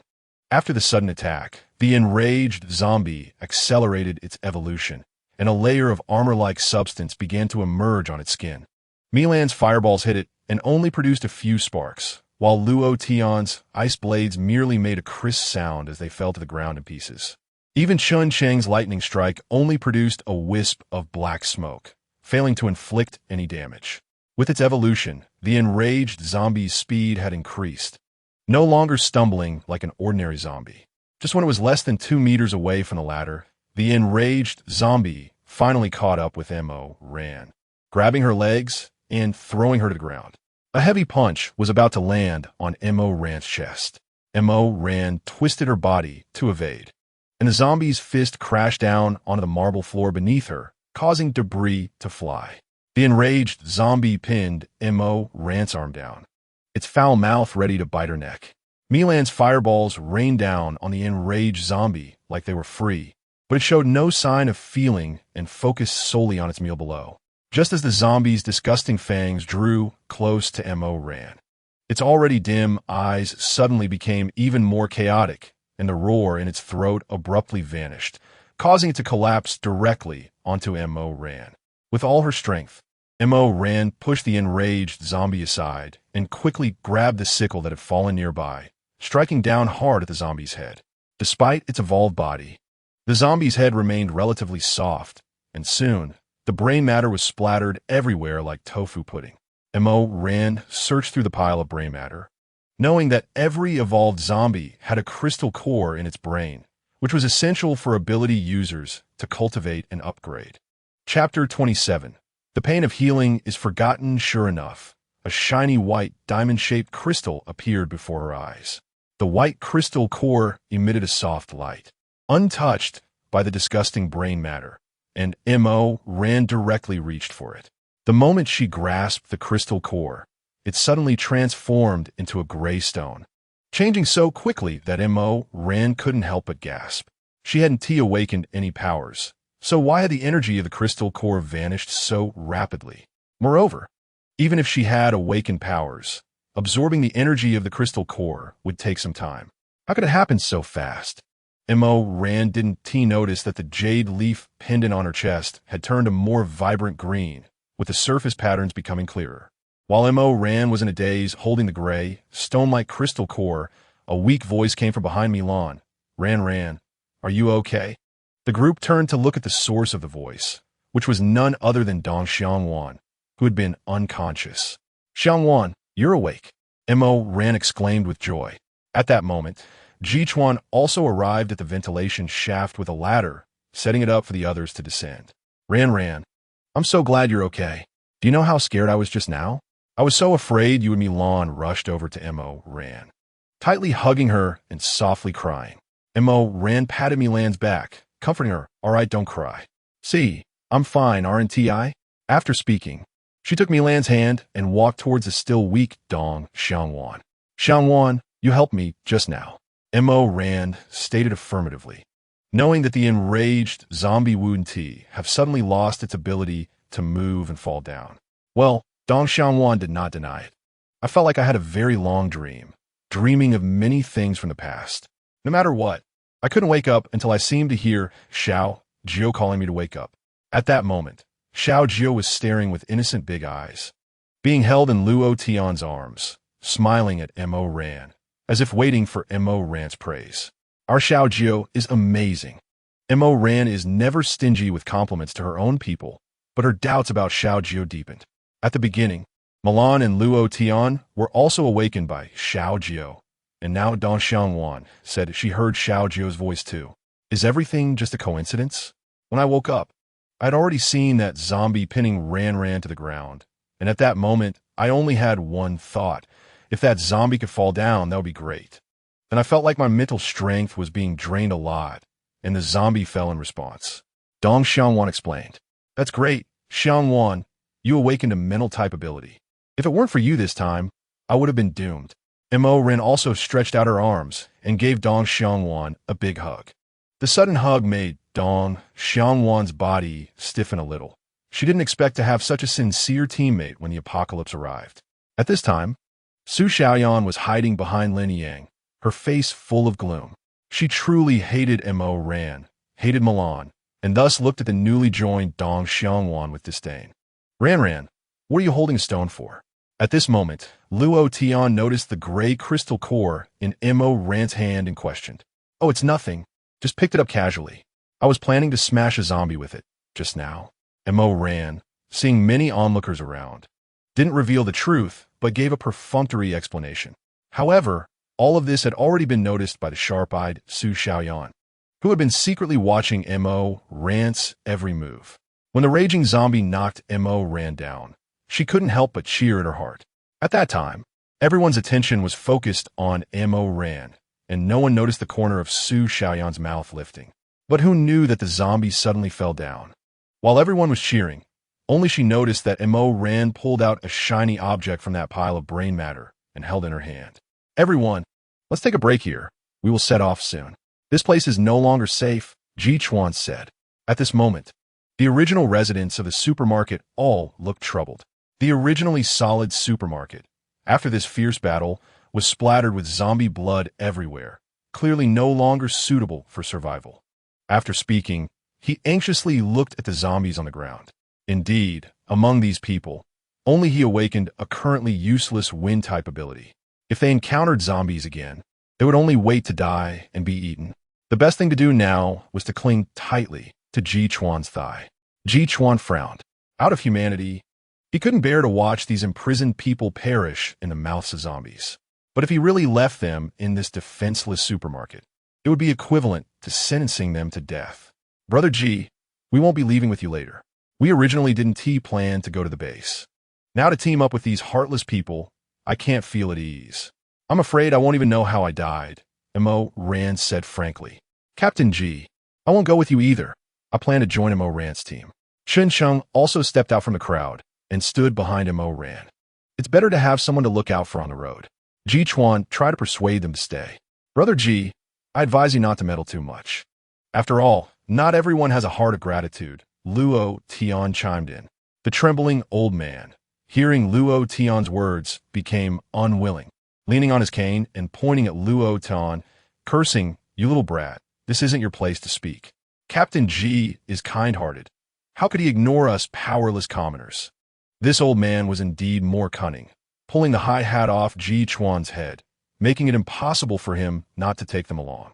Mino, hearing the old man's cursing, became unwilling, and a flame shot straight towards the old man's hair. In an instant, the old man's white hair caught fire. Following that, several large ice blocks from Luo Tian flew at the ignited white hair. The flame itself was small, and the ice blocks had melted before they got close, drenching the old man with icy water. "Oh, sorry, my newly awakened ability is a bit uncontrollable, but our little Tian is kind-hearted, repaying kindness with kindness, even helping you put out the fire. What a great young man," Milan said with a smile, patting Luo Tian on the shoulder. Chapter 28. Dual abilities where flattery. Flattery. Luo Tian shook his head and waved his hand, and the two of them played off each other, nearly making the old man pass out from anger. But he dared not say another word. "Thank you for your kindness, Brother Ji. We have our own plans," Mo Ran firmly rejected. "Captain Ji, we are all packed up. Since they don't appreciate it, let's set off quickly. Having one more person without awakened abilities is just a burden, especially since they took benefits and don't want to share with you. Why bother?" Su Xiaoyan, with no memory, spoke up again. She was really curious about what Mo Ran had found from the raging zombie. A woman's intuition told her it must be something good. "Su Xiaoyan, you really refresh my understanding without limits. Do you think we are air? You have abilities. But why didn't I see you go down and help Captain Ji fight zombies and save people? Who the burden is, we can't say for sure." Milan was never one to let Mo Ran worry about this matter. "Milan, why are you everywhere? Do you really think Mo Ran sees you as a friend? She will swallow the benefits alone." At this moment, Su Xiaoyan felt that Mo Ran had taken a huge advantage over her, forgetting that even if there were benefits, it was Mo Ran who killed the zombie, which had nothing to do with her. "Su Xiaoyan, have you forgotten my warning after the pain has healed?" Mo Ran only glanced at Su Xiaoyan, but that glance was filled with coldness, making Su Xiaoyan shiver involuntarily. But she still persisted, saying, "I'm just stating facts. Just now, I clearly saw you pull out a glowing object from the zombie's brain matter, but when we went over, you had already secretly replaced it with an inconspicuous stone. If there's something good, shouldn't you take it out for everyone to share? After all, everyone contributed to killing the zombie." "Su Xiaoyan, you really have an endless face, surpassing the blue sky. If the blue sky isn't enough, you want to reach for the universe. Should I take everything out for you? Did you kill the zombie or save the people? What do I owe you? Have you been squeezed in the vent so hard that your brain is affected? You can make the dead angry, and you can get a cerebral thrombosis just from your anger." "Ugh." Mo Ran also cursed back. Su Xiaoyan's face lost all color from Mo Ran's sarcasm, yet she dared not argue further. She recalled the suffocating feeling when Mo Ran had grabbed her neck. So she pushed Lin Yang beside her, hoping he would stand up for her. Lin Yang was also quite helpless regarding Su Xiaoyan's provocation. He had just barely escaped from Mo Ran's hands. How could he dare to provoke her? At this time, Mo Ran was no longer the delicate person she was when she was with him. Xiaoyan, stop talking. Let's hurry and pack our things and leave with Captain Ji. This place isn't suitable for long stays. Lin Yang didn't say anything to Mo Ran, but rather advised Su Xiaoyan. Brother Yang? Su Xiaoyan was incredulous. She didn't expect Lin Yang to be so useless at a critical moment, but she was also at a loss. So she had to suppress her anger and obediently follow Lin Yang, preparing to leave. Seeing Lin Yang lead Su Xiaoyan away, Mo Ran didn't make another move. After all, they would part ways with this group of scum soon, and from now on they would be world apart. There was no need for her to waste energy teaching Su Xiaoyan anymore. Xiangwan, how are you resting? Are we ready to set off? Mo Ran turned her head to ask Dong Xiangwan. After all, a room without a door felt no different from the street, which made people feel quite insecure. Dong Xiangwan's complexion had visibly improved. Her breath was no longer as weak as before, but she turned her eyes slightly, gave Mo Ran a look, and said, I'm still very tired. Let's rest a bit longer. Mo Ran instantly understood Dong Xiangwan's intention and deliberately said loudly, It seems that you overused your abilities just now. So let's stay a little longer and let them leave first. After saying that, she waved goodbye to Ji Chuan, who was already preparing to leave. Once everyone had left, Dong Xiangwan patted her backside and stood up. Seeing Dong Xiangwan move so nimbly, Milan couldn't help but be stunned. Xiangwan, your recovery is too fast, right? Dong Xiangwan and Mo Ran exchanged smiles and explained, there are still many good things in this supermarket that haven't been contaminated. Why not take the opportunity to pick up some? What do you think? There are only a few of us. How much can we take? Besides, carrying too much is also a burden, Luo Tian said dismissively. Dong Xiangwan smiled mysteriously and whispered, What if I say I've awakened a spatial ability? What? The other few exclaimed in unison. Dong Xiangwan is so powerful. How come her awakened ability is so useful? Mo Ran couldn't help but sigh, wondering why it seemed that she, who looked like the leader, had no abilities at all. Only Xiao Jiu noticed Mo Ran's despondency, reached out her soft little hand, held Mo Ran's hand, and said, Sister, you are the best. Mo Ran was amused by Xiao Jiu's childish voice, rubbed her head, and said, Sister knows, don't worry. I'm fine. Let's go find some meat for Xiao Jiu to eat. Xiangwan, how big is your space now? Chun Cheng, who had been silent, asked. He needed to seriously consider how much could be stored and prioritize according to urgency. I can't say for sure, but it seems to be about 5 or 6 square meters for now, surrounded by darkness, with no visible boundaries, but this is all I can perceive, Dong Xiangwan explained. It's okay, Xiangwan, your space and mental strength will grow with the enhancement of your abilities, so there's no need to worry, Mo Ran said. No one doubted Mo Ran's words. Even though they were all experiencing the apocalypse at the same time, they instinctively believed that what Mo Ran said was right. A kind of inexplicable trust. All right, then I'll pack some essential dry food and water first, then the daily necessities, and finally see if there's room to stuff anything else. Chun Cheng planned. Chun Cheng, you don't need to pack that much water, Mo Ran reminded. She herself was a water-type ability user, and although she didn't know why she hadn't awakened yet, she believed it wouldn't take long. That's true. Xiao Tian has ice abilities. We can melt ice for water. So I'll pack all the most needed food, Chun Cheng said, after thinking. Hearing Chun Cheng's misunderstanding, Mo Ran didn't explain further. Anyway, it wouldn't be short of water in the future, and who produced water was not important. Luo Tian and Milan were responsible for finding supplies that hadn't been contaminated by zombie blood, while Chun Cheng was in charge of sorting and packing boxes. There were many empty cardboard boxes in the warehouse for storing goods. Watching Chun Cheng work skillfully, Mo Ran couldn't help but exclaim, Chun Cheng, if you don't become a courier, you could be a home organizer, you'd definitely make a lot of money. Hee hee.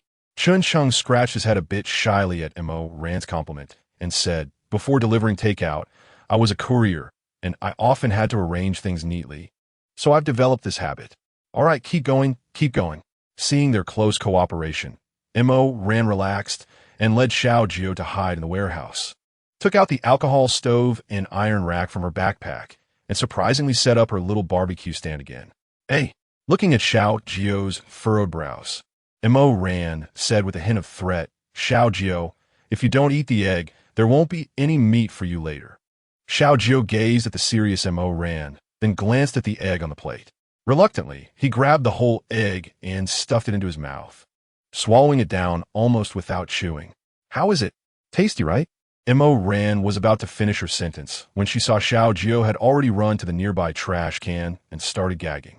Mo Ran hurried over, gently patting Xiao Jiu's back, thinking that it was just a bite of egg, and his reaction was too exaggerated. Once they arrived at the farm, she would definitely train him to correct this picky eating habit. She couldn't understand how he had grown up this way. Did his parents only feed him meat since he was little? Despite her increasing doubts about Xiao Jiu, it did not hinder her affection and trust for him. It wasn't until Xiao Jiu could no longer vomit and was weakly leaning against Mo Ran, pouting in grievance and trying hard not to cry, that Mo Ran had to compromise. She took out the luncheon meat and grilled fish slices from her backpack and handed them to Xiao Jiu. Only then did Xiao Jiu happily sit beside Mo Ran and focus on his meal. Chapter 30. Another stone ran. When are we leaving? The first to finish eating, Xiao Wan asked. Give me an hour. There are a lot of seeds in the small warehouse behind this courtyard, and I need to tidy up my space to make some room. When we get to the farm, we can also try planting ourselves, Xiao Wan explained. I'm done. I'll help you. Chun Cheng quickly shoveled a few bites of rice and stood up. Mo Ran looked at Chun Cheng, smiled, and said, then I'll trouble you. Chun Cheng. After saying that, she winked at him. She had long noticed that Chun Cheng joined not only for the reason he mentioned, but also because of Xiao Wan. After all, Xiao Wan was quite attractive, or else Song Haonan wouldn't have been so infatuated with her back then. During this time, Mo Ran was not idle either. She took Milan and Luo Tian to practice darts in the house. During the battle at the supermarket, she had discovered the problem. Although Milan and Luo Tian had abilities, their aim was too poor, leading to a waste of energy. Xiang Wan and Chun Cheng were busy in the warehouse for a long time before finally organizing all the seeds, and by the time they finished, it was nearly noon. After everyone set off, it was Chun Cheng who spotted a Hummer parked by the roadside with the keys still in it. Fortunately, not only could it start, but the gas tank was also full. The few of them excitedly got into the car, with Chun Cheng volunteering to be the driver. Before the others could settle down, Chun Cheng slammed the gas pedal to the floor, and the car shot out, nearly throwing the girls sitting in the back seat out of their seats. Bro, you really are something, Luo Tian said, holding onto the overhead handle and giving Chun Cheng an honest assessment. Chun Cheng scratched his head awkwardly and said, this is mine. I couldn't help but want to experience the legendary super strong power. Chun Cheng was very familiar with this city. Mo Ran only mentioned the specific location of the farm, and he quickly figured out the best route with the least traffic. Ran, what is that following us? Through the rearview mirror, Luo Tian saw several fast-moving zombies sprinting towards them, even seeming to be outpacing Chun Cheng. Mutated speed zombies, Mo Ran blurted out. The zombies in this world evolved faster than humans. In just one day, while Luo Tian and the others still couldn't skillfully use their abilities, the zombies had already evolved like this. Chun Cheng lightly tapped the brakes and sharply turned the steering wheel, quickly adjusting the car's direction. A speed zombie collided with the front of the car, startling Luo Tian in the front seat to let out a gasp. Big brother, can you give us a heads up next time you show off? Mo Ran patted her chest, suppressing the churn in her stomach, and said to Chun Cheng. Chun Cheng chuckled and replied, too kind, I'm flattered. Sitting in the back seat, Dong Xiang Wan immediately gave Chun Cheng a light smack on the head, gritting her teeth and saying, you thought that was a compliment? Mo Ran found this scene amusing. Ever since Xiang Wan joined, she seemed to have slowly adapted to their group, becoming more lively and often joking with them, the cool goddess vibe fading away. Chun Cheng, wait for us in the car. Xiao Tian, me, Xiang Wan, get out with me, Mo Ran instructed. The others had already mentally acknowledged Mo Ran as the leader, and even though she currently had no abilities, it did not affect her leadership position. Ran, what is this? Everyone exclaimed. With the previous experience, Mo Ran did not personally reach for it this time, but instead said to Luo Tian, "This is a crystal nucleus. It can help enhance abilities." Xiao Tian, you take it. As soon as Luo Tian held the crystal nucleus in his hand, it instantly shone even brighter. Mo Ran didn't explain much. She simply said, "There are crystal nuclei in the brains of mutated zombies. Go and dig out the other nuclei." After collecting the crystal nuclei, they got back in the car, during which Chun Chung remained vigilant in place, ready to fend off any other zombies. Once they were in the car, Mo Ran had Luo Tian evenly distribute the crystal nuclei among everyone and taught them how to use them. It was simple. Just hold the crystal nucleus in hand. Close your eyes, and sense the energy fluctuations, and the energy from the nucleus would automatically be absorbed by the body. 10 minutes passed, and everyone slowly opened their eyes. Their expressions excited. I really want to encounter a few more mutated zombies. Chun Cheng's eyes sparkled with eagerness, his itching to try making Mo Ran both amused and exasperated. It was like a child wanting to run before they had learned to walk. They had just encountered a mutated speed zombie, which was not aggressive but simply very fast. If he were to meet a rampaging zombie like last time, his little Hummer would probably be totaled. A cold bucket of water doused Chun Cheng's enthusiasm. Ran, why don't you give it a try? It might awaken the abilities within you, Milan said. Noticing Mo Ran had yet to take action, Mo Ran sighed lightly. Her sixth sense told her that this crystal nucleus would quickly turn into stone like the last one. Seeing Mo Ran not taking action, Milan directly grabbed the crystal nucleus and stuffed it into Mo Ran's hand. Under everyone's gaze, the crystal nucleus quickly flashed with a flesh-like glow, and the green jade pendant hidden in her clothes also brightened. Then, a small, unremarkable hexagonal stone appeared in Mo Ran's hand. Mo Ran smiled wryly and said, "Looks like it's still useless." Nevertheless, Mo Ran did not lose heart. The energy in the crystal nucleus would not simply vanish. There must be something she had overlooked, and once they arrived at the farm, she could study it slowly. With the enhancement of the crystal nuclei, everyone's mental state improved significantly. Under Chun Cheng's driving, they reached the farm before sunset. Chapter 31. The cuckoo occupies the magpie's nest and still has the nerve to speak looking at the grand-looking farm. Admiration appeared on the faces of the group. The farm was surrounded by a man-made river, connected by a stone bridge, which was also the only entrance to the farm. The entire farm's walls were topped with tall electric fences, something Mo Ran had paid to have built when she first bought the farm. At that time, the workers had questioned why someone would want to raise a perfectly good, beautiful wall by another 2 meters with an electric fence. Ran, how are you so rich? Luo Tian couldn't help but exclaim. My mom left it to me. Mo Ran was unwilling to explain further and deflected with a vague reason. Milan immediately came to her rescue, saying, people inherently have differences. Not everyone thinks about how to eat all day like you do. Milan's mockery did not anger Luo Tianfei. Instead, he smiled and approached Milan, flattering her.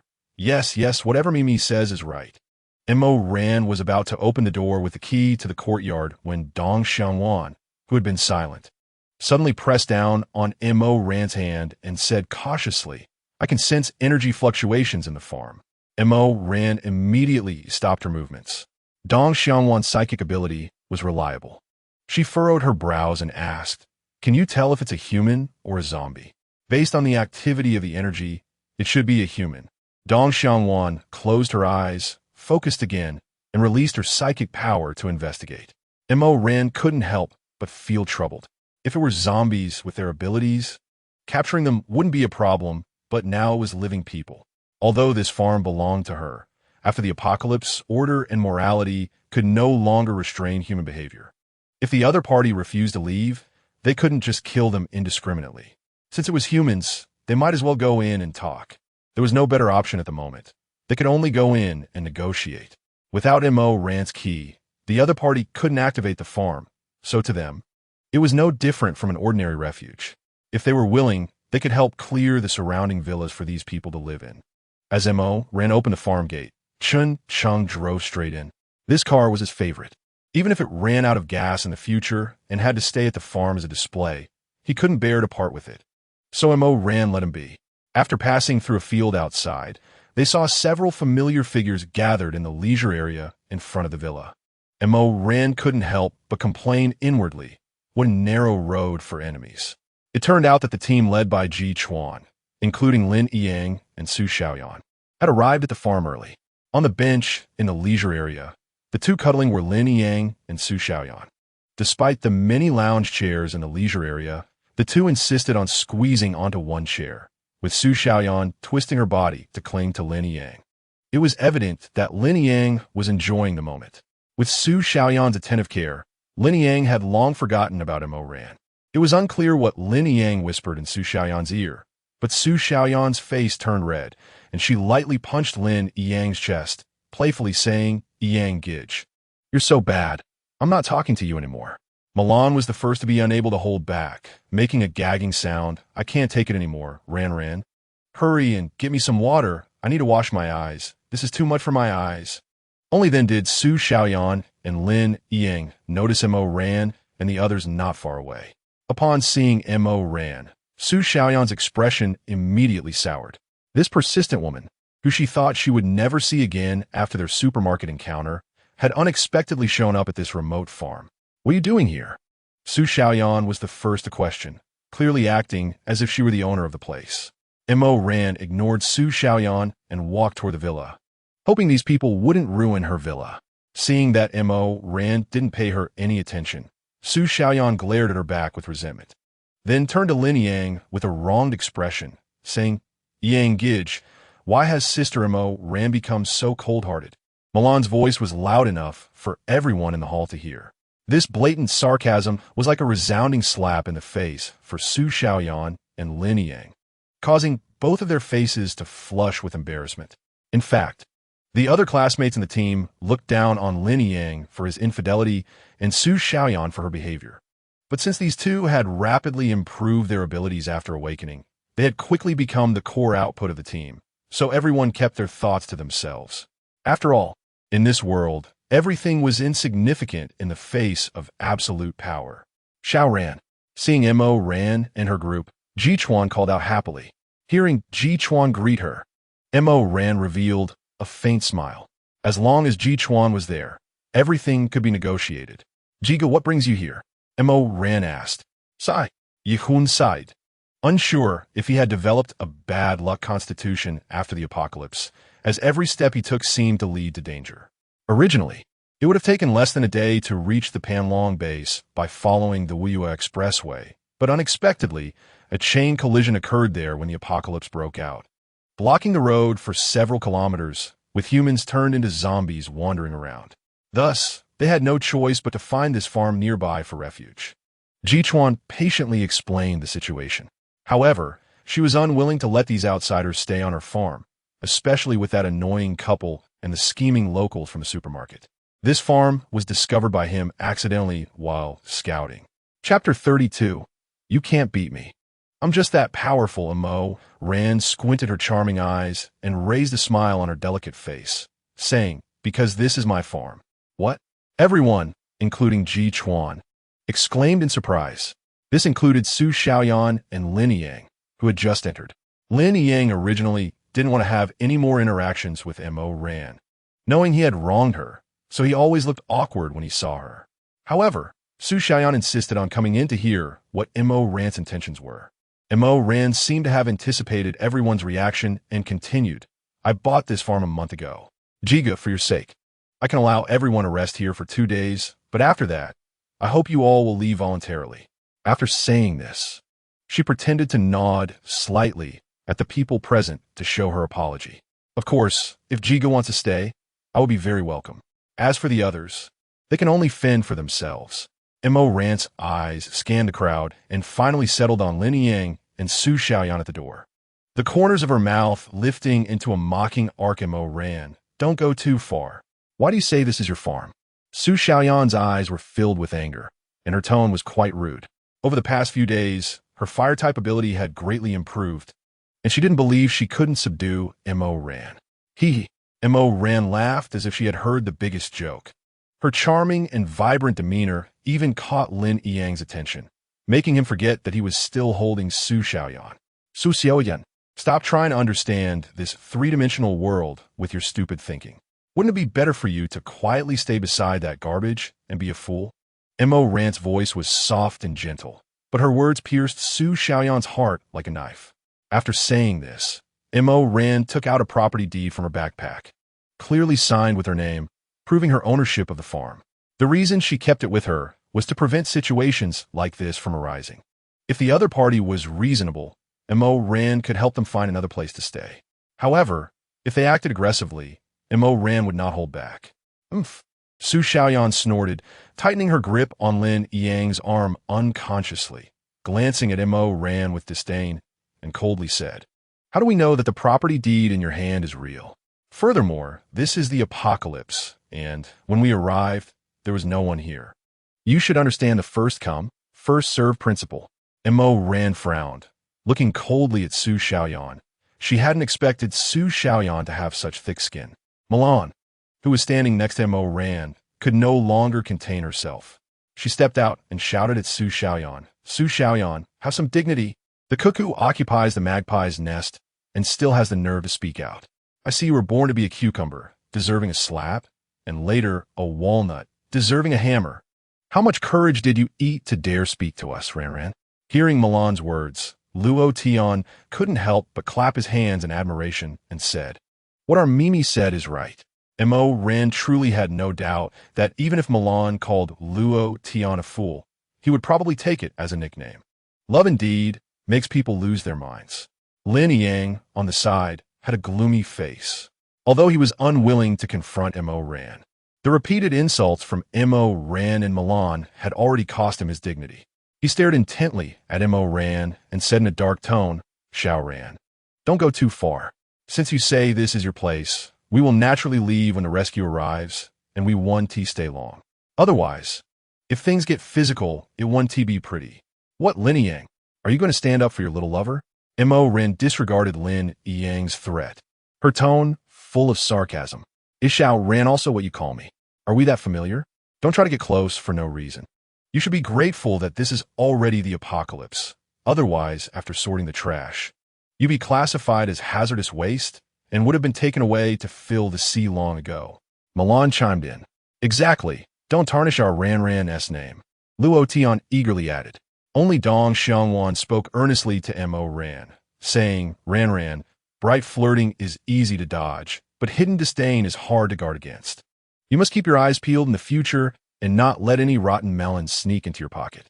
Mo Ran couldn't help but scoff inwardly, realizing that Xiangwan had also learned bad habits from Milan.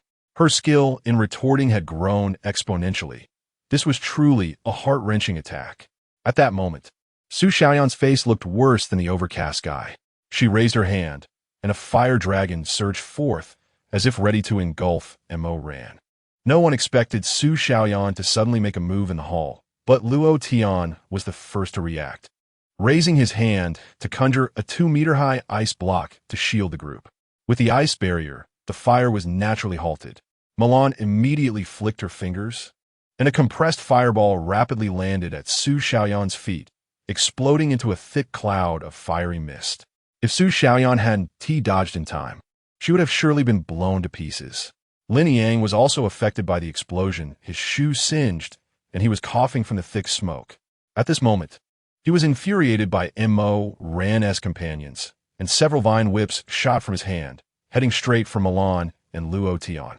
He understood Mo Ran well.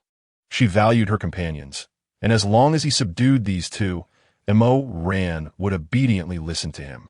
Moreover, his male chauvinism wouldn't allow him to bully Mo Ran, a powerless ordinary person, lest he be accused of oppressing the weak. As the vine whips approached, 2 bolts of lightning crackled down, instantly turning Lin Yang's whips into 2 charred black sticks. Lin Yang, planning to take on 2 against 3? Chun Chung had already gathered a crackling bolt of lightning in his palm, ready to throw at the moment Lin Yang spoke.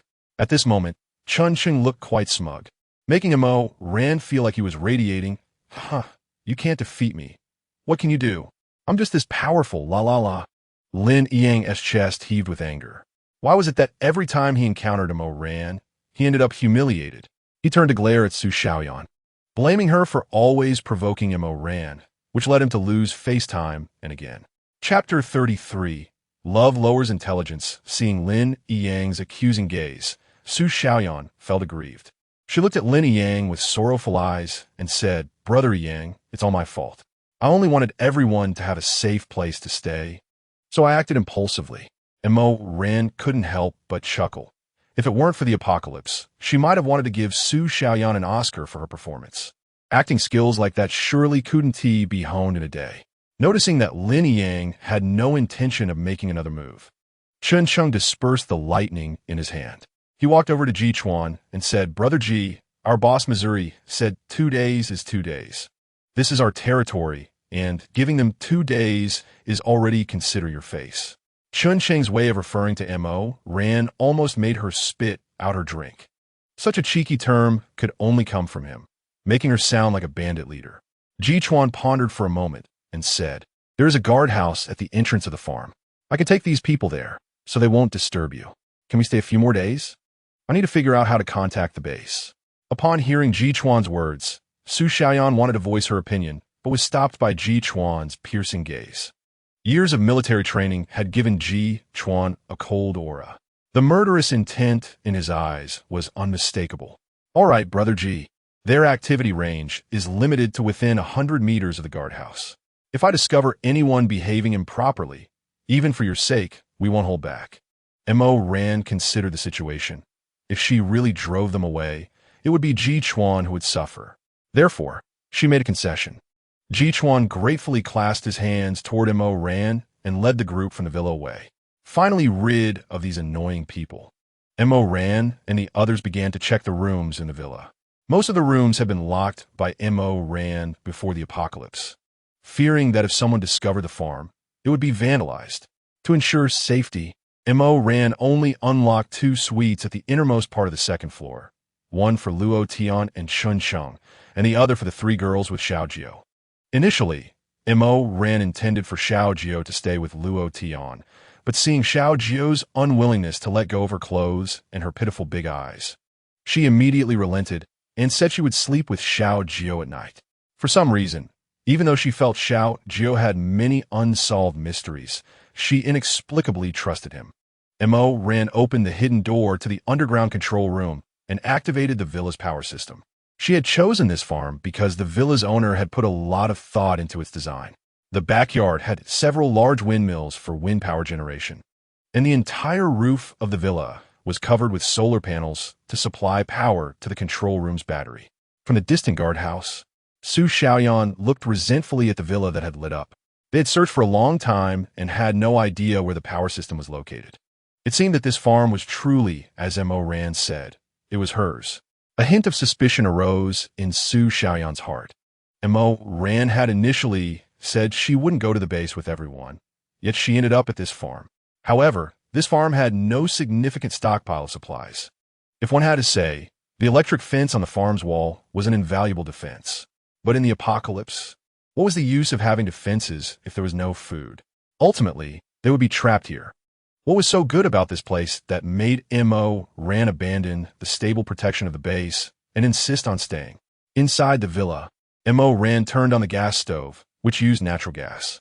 Before the apocalypse, she had adequately charged the gas card, and the natural gas pipeline was buried deep and had not been damaged by zombies.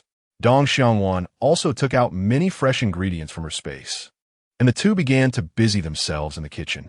Luo Tian and Milan played darts with Xiao Jiu in the entertainment room, having a great time with the loser doing planks.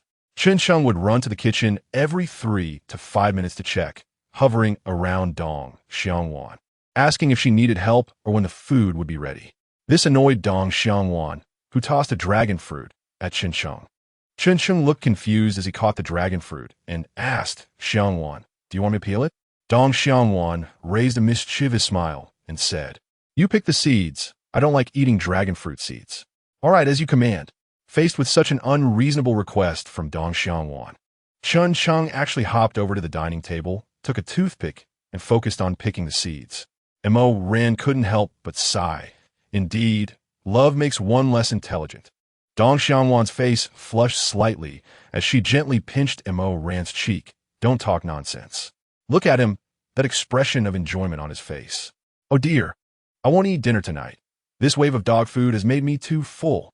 Mo Ran elbowed Dong Xianwan and, pointing at Chun Chung who was seriously picking seeds, said with an expressive face. Dong Xianwan looked in the direction Mo Ran was pointing, and indeed, Chun Chung was carefully picking the seeds one by one, a hint of a happy smile on his lips. It seemed she also had someone who truly loved her. Oh my, Mimi has Xiao Tian, you have silly Chung. What do I have? Mo Ran said with a face full of gloom. You still have Xiao Jiu. Dong Xianwan teased. Oh heavens! Why do you all have tall and handsome boyfriends, while I only have a delicate and cute little brother? I can't lay a hand on him. Mo Ran wailed. Amid their banter, a sumptuous dinner was ready. Greasy chicken wings, fragrant ribs, delicious seafood soup, crunchy bamboo shoots, and the special grilled meat Mo Ran prepared for Xiao Jiu, paired with exclusive sauce, left everyone with round bellies, making their waists disappear. Boss Missouri, your cooking skills are amazing. I'm eating better than before the apocalypse, Chun Chung said, patting his round belly in satisfaction. We have plenty of supplies, so our meals won't be lacking in the future. You guys, after resting, go to the gym and work out. We need to go out tomorrow. Huh? Why? Luo Tian asked in confusion. As long as we activate the farm's ecosystem. Can't we live here like in a paradise? Chapter 34, Ability Training. Now that Ji Chuan and the others haven't left, I don't want to expose the farm to their eyes, lest it be plotted against by those with ulterior motives, Mo Ran explained. Moreover, enhancing abilities requires constant battle. If you remain stagnant and complacent, when you encounter more powerful zombies in the future, you will only become their meal, Mo Ran said with a serious expression. The others knew Mo Ran was right and had no objections. At night, Mo Ran hugged Xiao Jiu and slept on the big bed in the inner room, while Xianwan and Milan each slept on a single bed in the outer room. The jade pendant on Mo Ran's chest, which had been bright during the day, emitted a faint glow again, penetrating Xiao Jiu's chest before dimming once more. The next morning, Dong Xianwan got up early to prepare breakfast for everyone. With toasted bread filled with fried eggs and ham, butter garlic spread on bread, omelets, steaming soup dumplings, sweet soy milk, and delicious seafood porridge, each item tantalizing everyone's taste buds. Xianwan, don't work so hard to make breakfast in the future. We can just have some cookies and bread, Chun Chung said, feeling sorry. Yeah, Xianwan. You get up so early to make breakfast for everyone. We should feel embarrassed. While saying this, Luo Tian's chopsticks never stopped. Dong Xianwan showed a hint of a comforting smile and said, It's no trouble. I used to work at a breakfast shop, so I'm used to getting up early. Besides, these things are not hard to make. Only if we eat well can we have the strength to go out and fight zombies. Xiao Jiu continued to only pick at the meat inside, which made Mo Ran determined to properly train this picky child. After breakfast, Mo Ran thought for a moment and decided to leave the strongest attacker, Chun Chung, and the steady-minded Xianwan at the villa to protect Xiao Jiu and the farm, while she took Luo Tian and Milan out for training. At first, everyone disagreed with Mo Ran going out, as she had not yet awakened her abilities, and the outside world was increasingly filled with mutated zombies. However, Mo Ran insisted on going out, because if the script went awry and she really did not awaken any abilities, she would need a lot of battle experience to deal with the gradually evolving zombies and protect herself and her companions. After all, no one could predict unexpected occurrences. Unable to convince Mo Ran, the others silently resolved to prioritize Mo Ran's safety. The apocalypse broke out on a weekday, so, aside from some regular guests, there were many hotel staff, and since it was in a remote area, there would be no interference from outside zombies. Even if they couldn't fight back, they could quickly escape. After all, they were just out for practice, and fleeing was not shameful. Chun Chung reluctantly took out the keys to the Hummer, repeatedly reminding Mo Ran to be careful and take good care of it. After countless assurances from Mo Ran, he watched his beloved car drive away. Mo Ran had seen the Hummer's toughness, As long as they didn't encounter rampaging zombies, the other zombies would be crushed into pulp, adding an extra layer of safety for them. As Mo Ran had anticipated, the zombies in the hot spring hotel had not escaped due to its secluded nature, but were instead scattered across different areas. Mo Ran and the others quietly got out of the car, parked in the most conspicuous spot for a quick escape, and scanned their surroundings, tacitly locking their targets on the nearby sports field. Mo Ran noticed that there were a few zombies inside, moving with a steadier and faster pace than the others. They were likely mutated zombies, so she warned Luo Tian and Milan to be careful. The group slipped through a gap in the side railings, quickly coordinating to kill dozens of zombies, leaving only the few faster ones. A tiny fireball, compressed by Milan, was thrown at the zombie's foul-smelling mouth. This was an improved version of the spiral fireball that Milan had devised. However, this time, although the fireball accurately entered the zombie's mouth, it did not explode as usual. It only ignited a cloud of black smoke before disappearing. "Oh no, corrosive zombies," Mo Ran exclaimed softly. "Did you see that black smoke in the zombie's mouth? That black smoke can corrode everything, including abilities," Mo Ran explained. "Mimi, I'll distract them. You attack them from the side with fireballs to lower their defenses and speed. Xiao Tian, attack the back of the zombies' heads from behind. Let's see how they spray corrosive mist on themselves." Mo Ran moved like a nimble monkey in front of the zombies, while Luo Tian, who had been hiding at the back, quickly condensed 3 ice blades in his hands, flying toward the back of 3 zombies' heads. With his control, they accurately hit their targets, and then Luo Tian clenched his fist and shouted, "Shatter!" The corrosive zombies immediately halted their movements, their heads exploding like watermelons in midair, grayish-white brain matter splattering everywhere. Seeing Luo Tian's impressive skill, Mo Ran couldn't help but give him a thumbs up. This was an improved version of the ice blade inspired by Milan. First, he infused his abilities into the ice blade, and after it penetrated the zombie's brain, he controlled the ability to make the ice blade explode, causing the zombie's head to explode as well. Just as the group was about to escape the sports field, a faint cry for help came from the first floor of the nearby hot spring area. A few friends, "Help me." Mo Ran was not one to meddle in others' business, and if they were to rescue him, they would need to clear the hot spring building first. With the current stamina of the 3, it was really impossible to go help. Chapter 35, I have no morals, and I won't be kidnapped by you. After surveying the surroundings, Mo Ran took out a few bottles of water and compressed biscuit from her space, quietly walked to the window, and handed them to the terrified man through the gap in the iron railing. "Uncle, we are currently unable to help you. Here are a few bottles of water and some dry food, along with a knife. I hope this can be of help to you." After saying this, Mo Ran intended to leave. "Little sister, please don't leave me here alone. These things are too terrifying. The corridor is full of blood, and there are those man-eating creatures. My food is almost gone. Please save me." The man pleaded desperately. He didn't continue to shout loudly, but leaned against the wall, slumping to the ground. He had just seen that Mo Ran and the others were struggling against the zombies in the playground. Now that someone could give him a few bottles of water and biscuits, that was already very kind of them. What more could he ask for? Mo Ran was also quite surprised. The man they encountered this time did not scream in despair upon seeing hope for rescue, as usual, but quietly accepted it. She thought that after Ji Chuan and the others left, with the strength of their 5-member team, they should be able to try to clear out the hot spring hotel. After all, most people would still be staying in the hotel. If the man could still be alive by then, she would save him as well. Behind her, Dong Xiangwan was anxiously at a loss. Her psychic ability could only attack low-level zombies at the moment, and she was helpless against thinking humans. Seeing this scene, Mo Ran was furious. She slammed the car door and rushed towards Su Xiaoyan, who was closest. Upon seeing Mo Ran approaching, Su Xiaoyan immediately shifted her target to Mo Ran.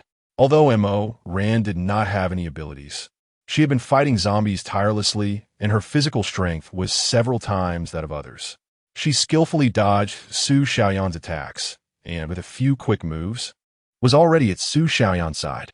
She struck down on Su Xiaoyan's arm, causing Su Xiaoyan to wince in pain, and the fireball veered off course, hitting Zhong Haonan beside her, making him jump around and roll on the ground several times to extinguish the flames on his body. Seeing that Chen Sheng's clothes had been pierced by Lin Yang's vines and his exposed skin already had shocking bloodstains, Mo Ran's gaze turned deep and cold. Taking out a dagger from her space, she slashed at Su Xiaoyan's hand. Lin Yang, I advise you to let go of me, or I will kill you too. Mo Ran, entangled by the vines, threatened. A fireball fell from the sky, burning through the vines that bound her. Once freed, Mo Ran charged at Su Xiaoyan with the dagger. She had had enough of this woman, who had repeatedly tried to kill them. All this time, she had kept her alive, fearing that if the female lead of this world died at her hands, it would cause a collapse of the dimension, and others would not survive either. But this time, Su Xiaoyan actually took advantage of their absence to attack Chen Sheng, which was simply intolerable. Even if she didn't kill her, she had to give Su Xiaoyan a sufficient lesson. You damned! I will make your woman taste what it means to suffer worse than death today. Mo Ran's fists cracked as she clenched them, and with a few quick moves, she pointed the dark muzzle of a gun at Su Xiaoyan's head. Mo Ran moved extremely fast, and Lin Yang and Su Xiaoyan had no time to react.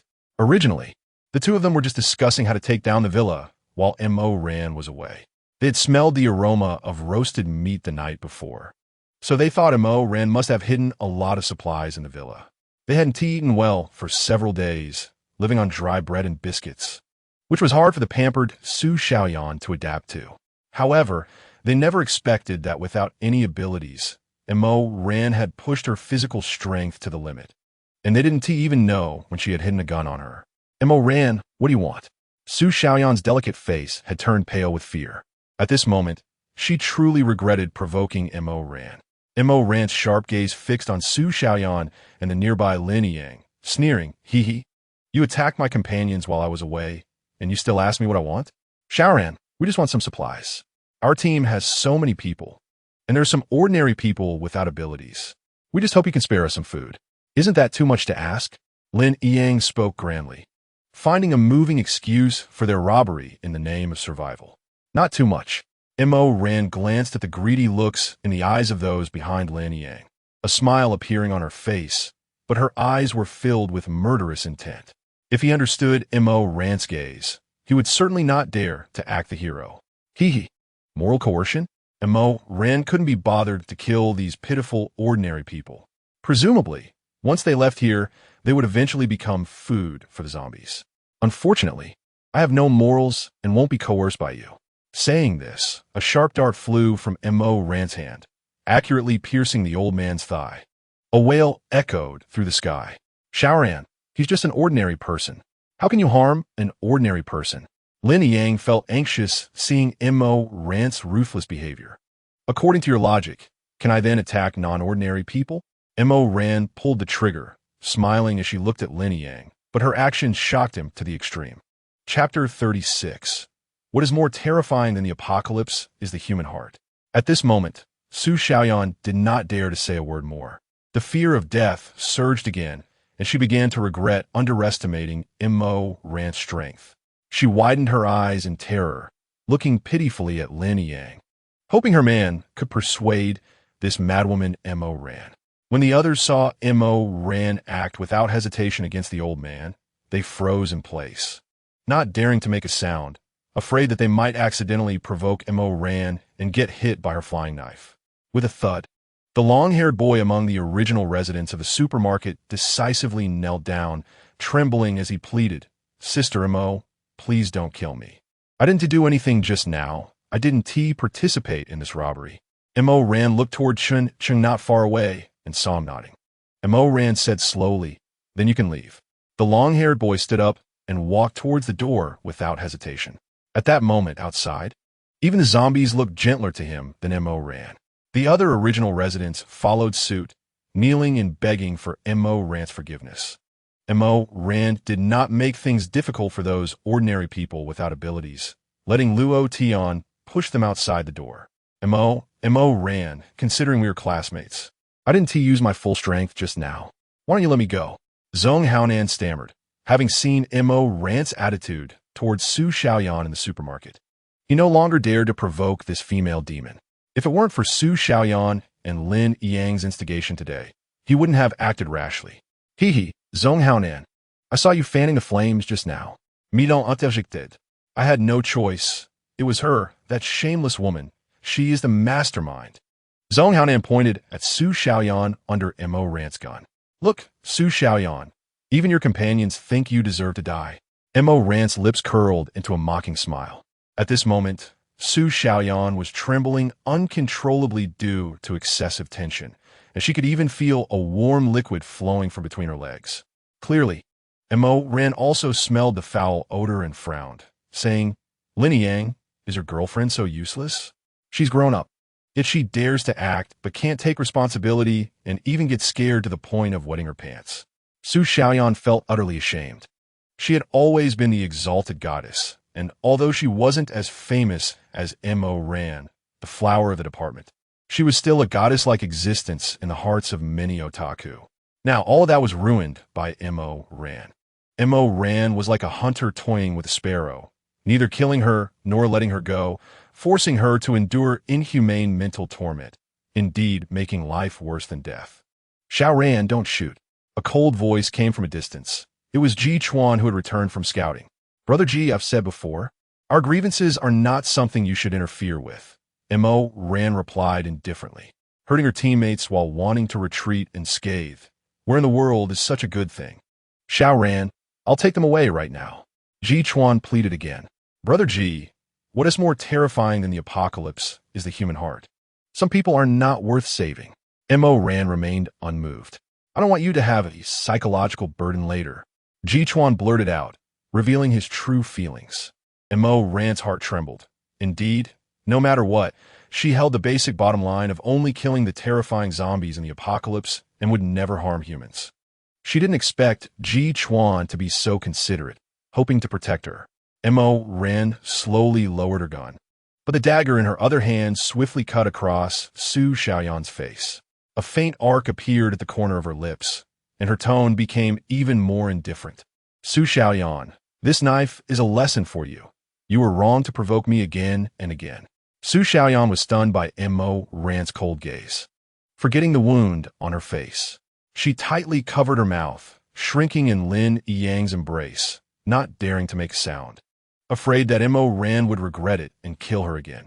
Brother Ji, if one day there's nowhere to go, I welcome you here. Mo Rant said only to Ji Chuan. It was clear that Ji Chuan was an excellent person, but after the apocalypse, order had collapsed. According to the script from the original host's previous life that Mo Rant obtained, the leader and deputy leader of the Panlong base had always been at odds, which also led to the slow development of Mo Rant's base at that time. As for what happened later, Mo Rant did not know because she had already been killed by Su Xiaoyan. However, based on the plot, that environment was definitely not suitable for someone like Ji Chuan, who was overflowing with a sense of justice, which is why she extended an olive branch in advance.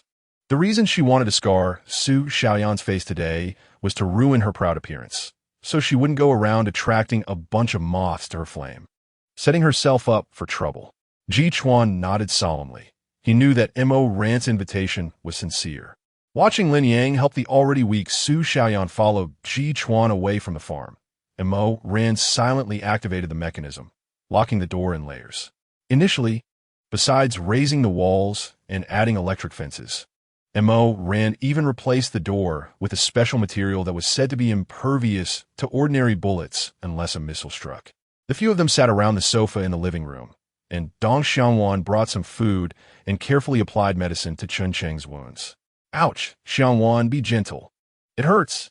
Chun Cheng grimaced and shouted, causing Dong Xiangwan to feel a wave of heartache, and she became even more careful with her movements, gently blowing on the wound, hoping to alleviate Chun Cheng's pain. No one cares for me or loves me. I'm here, catching thieves with empty hands, and no one is comforting me. How pitiful, how pitiful, Mo Rant deliberately wailed.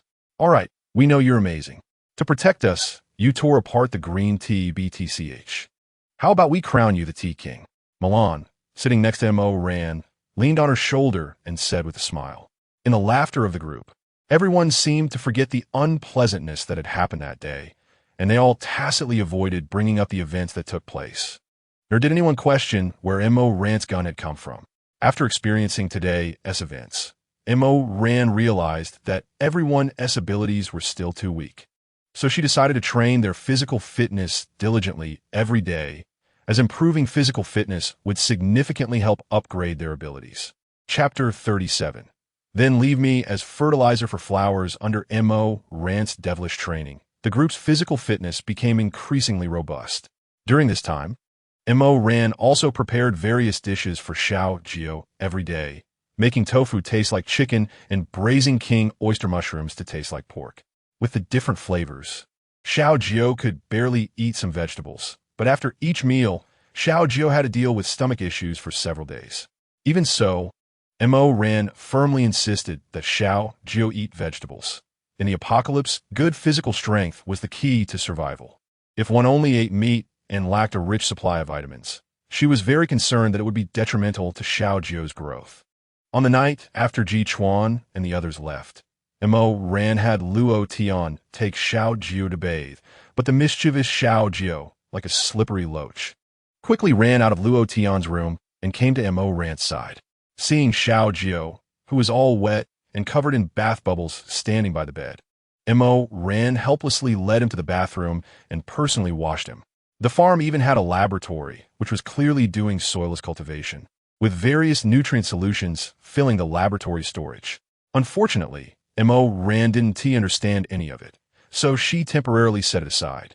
After training the group's physical fitness to the extreme, they decided to go to the nearby hot spring resort hotel again to practice their skills. Their ability upgrades had slowed down significantly, and they urgently needed the help of crystal nuclei. Before leaving, they instructed Dong Xiangwan to hide with Xiao Jiu in the control room to avoid a repeat of the last incident. Returning to the hotel, the group could now handle mutated zombies on their own, and even Mo Ran could quickly take down zombies with her bare hands before they launched an attack. Soon, they gathered a considerable number of crystal nuclei. Mo Ran arrived at the door of the man she had seen last time and gently knocked. When there was no response, she kicked the door open. She saw the man from last time leaning against the wall, unable to move. He was holding a quiet little puppy in his arms, which looked up at her with big eyes and let out a whimper. Mo Ran noticed that the half-eaten biscuits she had left last time were in a small plate beside him, indicating that the little dog was also the man's companion. Mo Ran sensed that the man's chest was still weakly rising and falling, so she immediately called Luo Tian, who was checking the same floor. Together, they helped the man drink water, and with the moisture, he slowly opened his eyes. When he saw Mo Ran, he even thought he was dreaming. "Uncle, uncle?" Mo Ran shook the man's arm, trying to wake him up. The man moved his lips and made a faint sound. Mo Ran leaned in closer to hear him say, "I'm only 26 years old. How embarrassing." The group worked together to get the man into the car. With the food and water provided by Mo Ran, the man's spirit had already improved significantly. Mo Ran and the others parked the car on the roadside and quietly made their way into the farm. They silently approached the villa, where several strong men were lounging on the living room sofa, their legs crossed. Standing beside them, bowing and scraping, was none other than Mo Ran's old acquaintance, her heartless father Mo Jiaqing, and his mistress by Xiaoman. The big men were armed, and it was clear that the one sitting in the middle with a tiger tattoo on his arm was the leader of the group. Scanning the surroundings, there were no signs of Xiangwan and Xiao Jiu. It seemed Xiangwan had already taken Xiao Jiu to hide. Mo Ran slightly furrowed her brows. Looking at the firepower on the other side, it was really not wise to confront them directly. No matter how fast their abilities were, they probably couldn't outpace bullets. "Boss, this place looks good. It even has an independent power supply system. Should we settle down here?" One of the subordinates asked. You too. Go down and tidy up and also get us something to eat. We're starving." Mo Jiaqing nodded and said, bowing and scraping, "Yes, yes, Black Lord. We'll go right away." Mo Ran had never seen Mo Jiaqing act like a dog and couldn't help but laugh inside. Mo Ran signaled Luo Tian to throw out an ice blade to test the other party's strength. Luo Tian's ice blade struck accurately at one of the men's gun-holding hand. The man winced in pain, causing the gun to discharge with a bang, shattering a nearby vase. "Who come out?" The remaining 3 men immediately raised their guns, pointing them at the door and windows. "Shouldn't it be you who should leave?" Mo Ran swaggered out, speaking without any politeness. "This is our farm. Entering without permission is considered theft." Milan chimed in. "I'll give you 1 minute. If you leave immediately, I can pretend nothing happened," Mo Ran said calmly. The 4 men saw that there were only 2 weak girls in front of them, one looking charming and the other looking pure and playful. And they didn't hide their lewd gazes. These men were inmates from West City Prison. After the apocalypse began, a riot broke out in the prison, and they seized the opportunity to escape with the guards' guns. They came down the mountain road and broke into a villa just in time to encounter Xiao Jiu and his wife. Although this couple was not capable, the tattooed man decided to keep them around, not to mention having someone to serve their daily needs.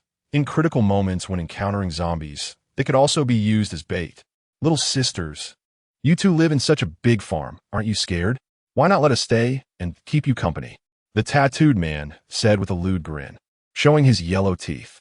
They hadn't had a woman in a long time, and now encountering these 2 beautiful girls, they were unwilling to let them go easily. Their blatant gazes seemed as if they wanted to strip Mo Ran and Milan of their clothes. Milan was very dissatisfied with the tattooed man's disgusting gaze and threw a fireball at him, saying, "Then you'd better stay here forever and become fertilizer for my land." Chapter 38. Is Mo Ran okay? The tattooed man never expected that the girls would directly retaliate. Just as he was about to raise his gun, he felt a chill at his neck. A dagger was pressed against his carotid artery. Mo Ran gave Chun Chung a thumbs up.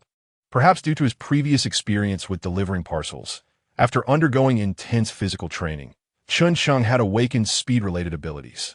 While the men's attention was focused on Mo Ran and Milan, Chun Chung had quietly approached the villa side door and swiftly subdued the tattooed man from behind.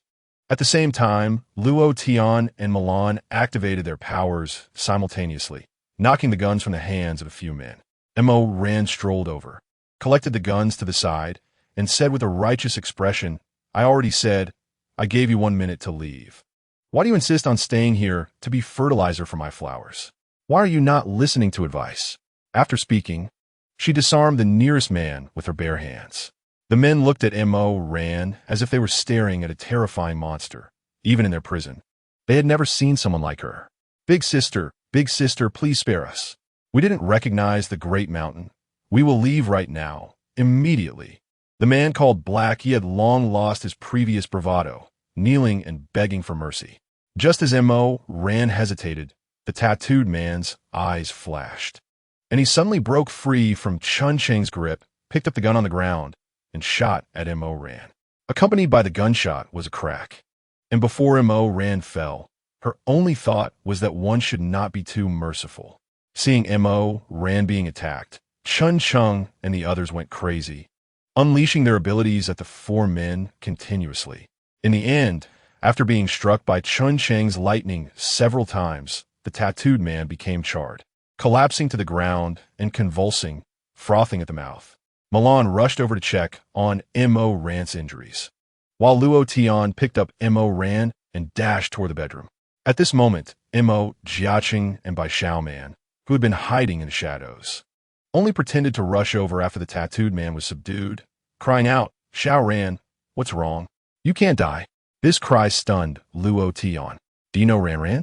Mo Jiu put on a facade of a caring father and said, "This is my daughter, Mo Ran." The apocalypse suddenly came, and there are many monsters outside that eat people. Our home as phone line was cut. We have been very worried about Xiao Ran. Bai Xiao Man, following closely, pretended to say, Yes, we only have this one daughter. What will we do if anything happens to her?"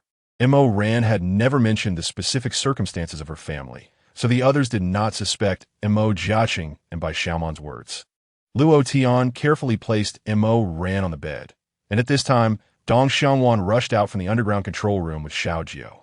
Since she did not have an attack-type ability, Dong Xiangwan had not shown herself, fearing to cause trouble for Mo Ran. Milan and Xiangwan carefully unbuttoned Mo Ran's clothes, revealing her fair chest, and there were no wounds at all, only the jade pendant that Mo Ran always wore around her neck had cracked. Bai Xiaoman squeezed in, leaning over the bedside and crying loudly, "My Xiao Ran, why are you so unlucky? We finally found you, and now you want to leave us." While crying, she forced out a few tears. Dong Xiaowan looked at Bai Xiaoman in confusion and exchanged a questioning glance with Milan.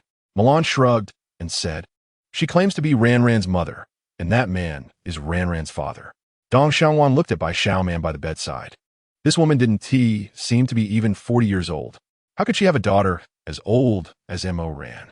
Looking back at Mo Jiaqing, he did bear a slight resemblance to Mo Ran. Dong Xiaowan frowned slightly and patted Bai Xiaoman's shoulder, saying, "Auntie, Ranran is fine. The jade pendant shielded her, and she has no injuries at all." Bai Xiaoman immediately stopped wailing and incredulously approached to check Mo Ran's chest. Indeed, there were no gunshot wounds, not even a mole. Bai Xiaoman's slightly disappointed gaze was noted by Dong Xiaowan. She quickly put on a fake, polite smile and said, "It's good that she's fine. Good that she's fine." Xiao Ran is the apple of my and Jiaqing's eyes. Mo Jiaqing echoed, "Yes, yes, we really cherish this daughter."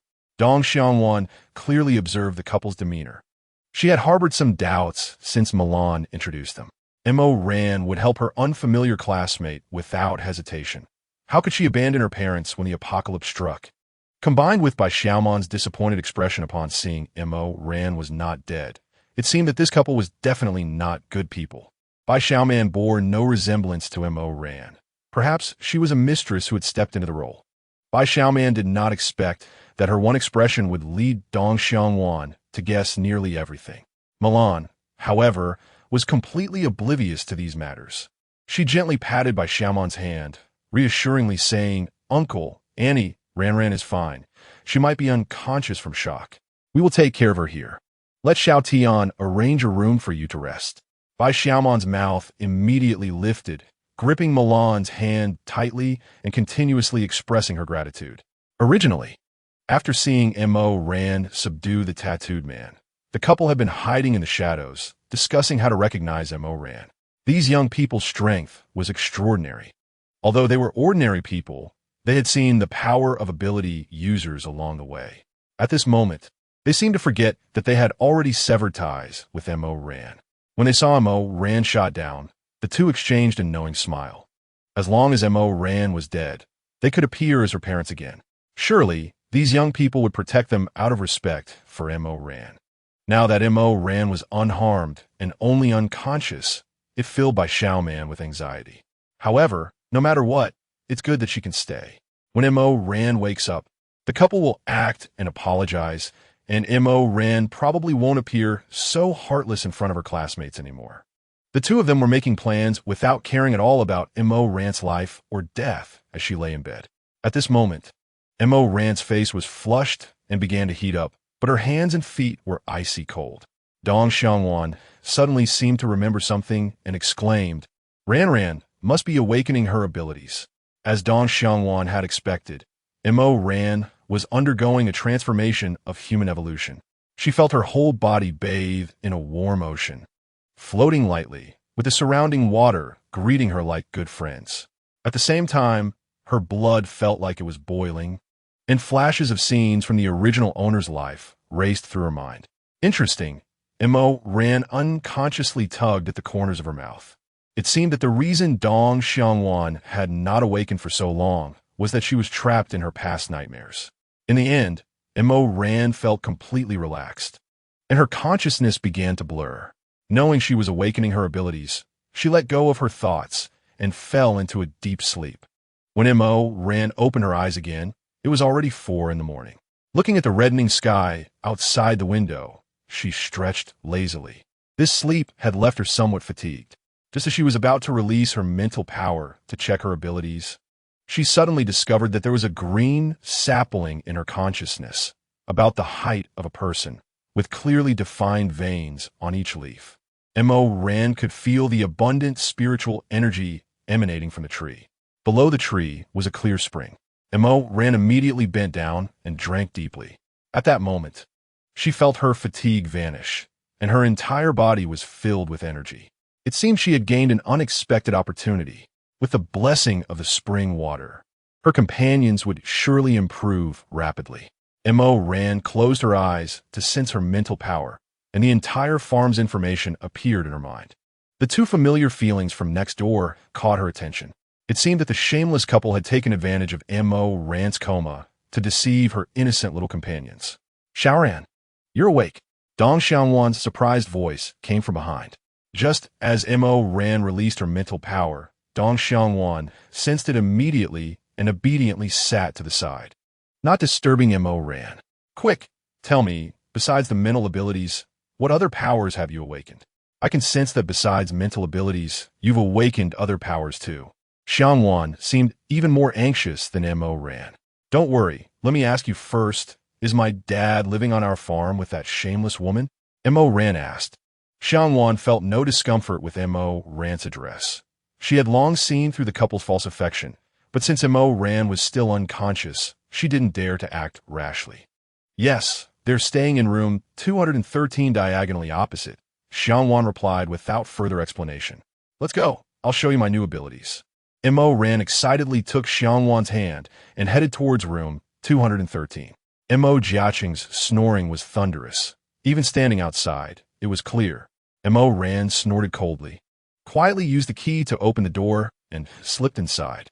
After evolving her abilities, her body's functions improved, allowing her to see the surroundings clearly even at night.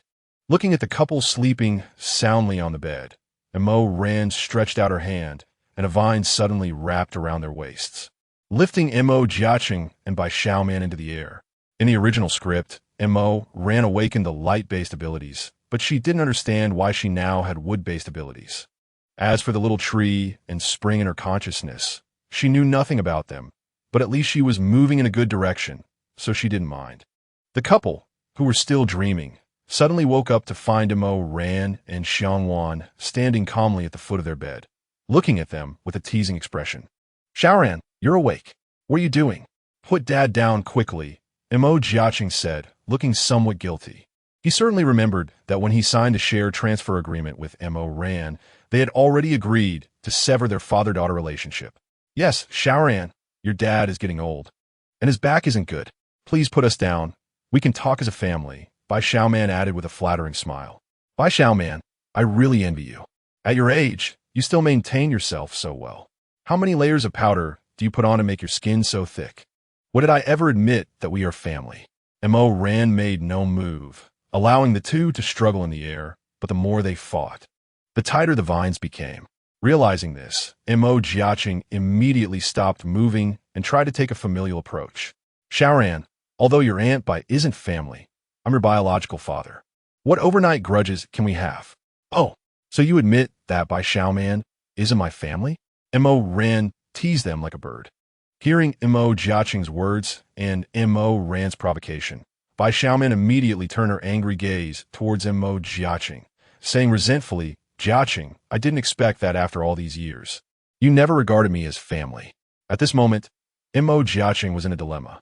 Admitting Bai Xiaoman was family would be against Mo Ran. But if he followed Mo Ran's words, it would seem unfair to Bai Xiaoman. Bai Xiaoman also didn't dare to argue with Mo Jiaqing at this time.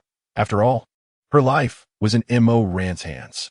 She might think of the family bond and spare Mo Jiaqing, but Mo Ran had always hated her deeply. Xiaoran, no matter what, Aunt Bai has served your father for so many years.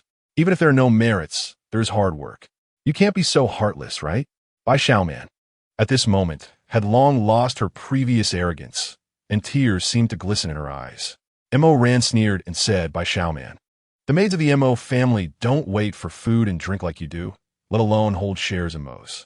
Upon hearing Mo Ran mention shares, Bai Xiaoman immediately replied, Xiaoran, I can transfer all the shares under my name to you. Your dad is getting old. In the future, Mo's will be handed over to you.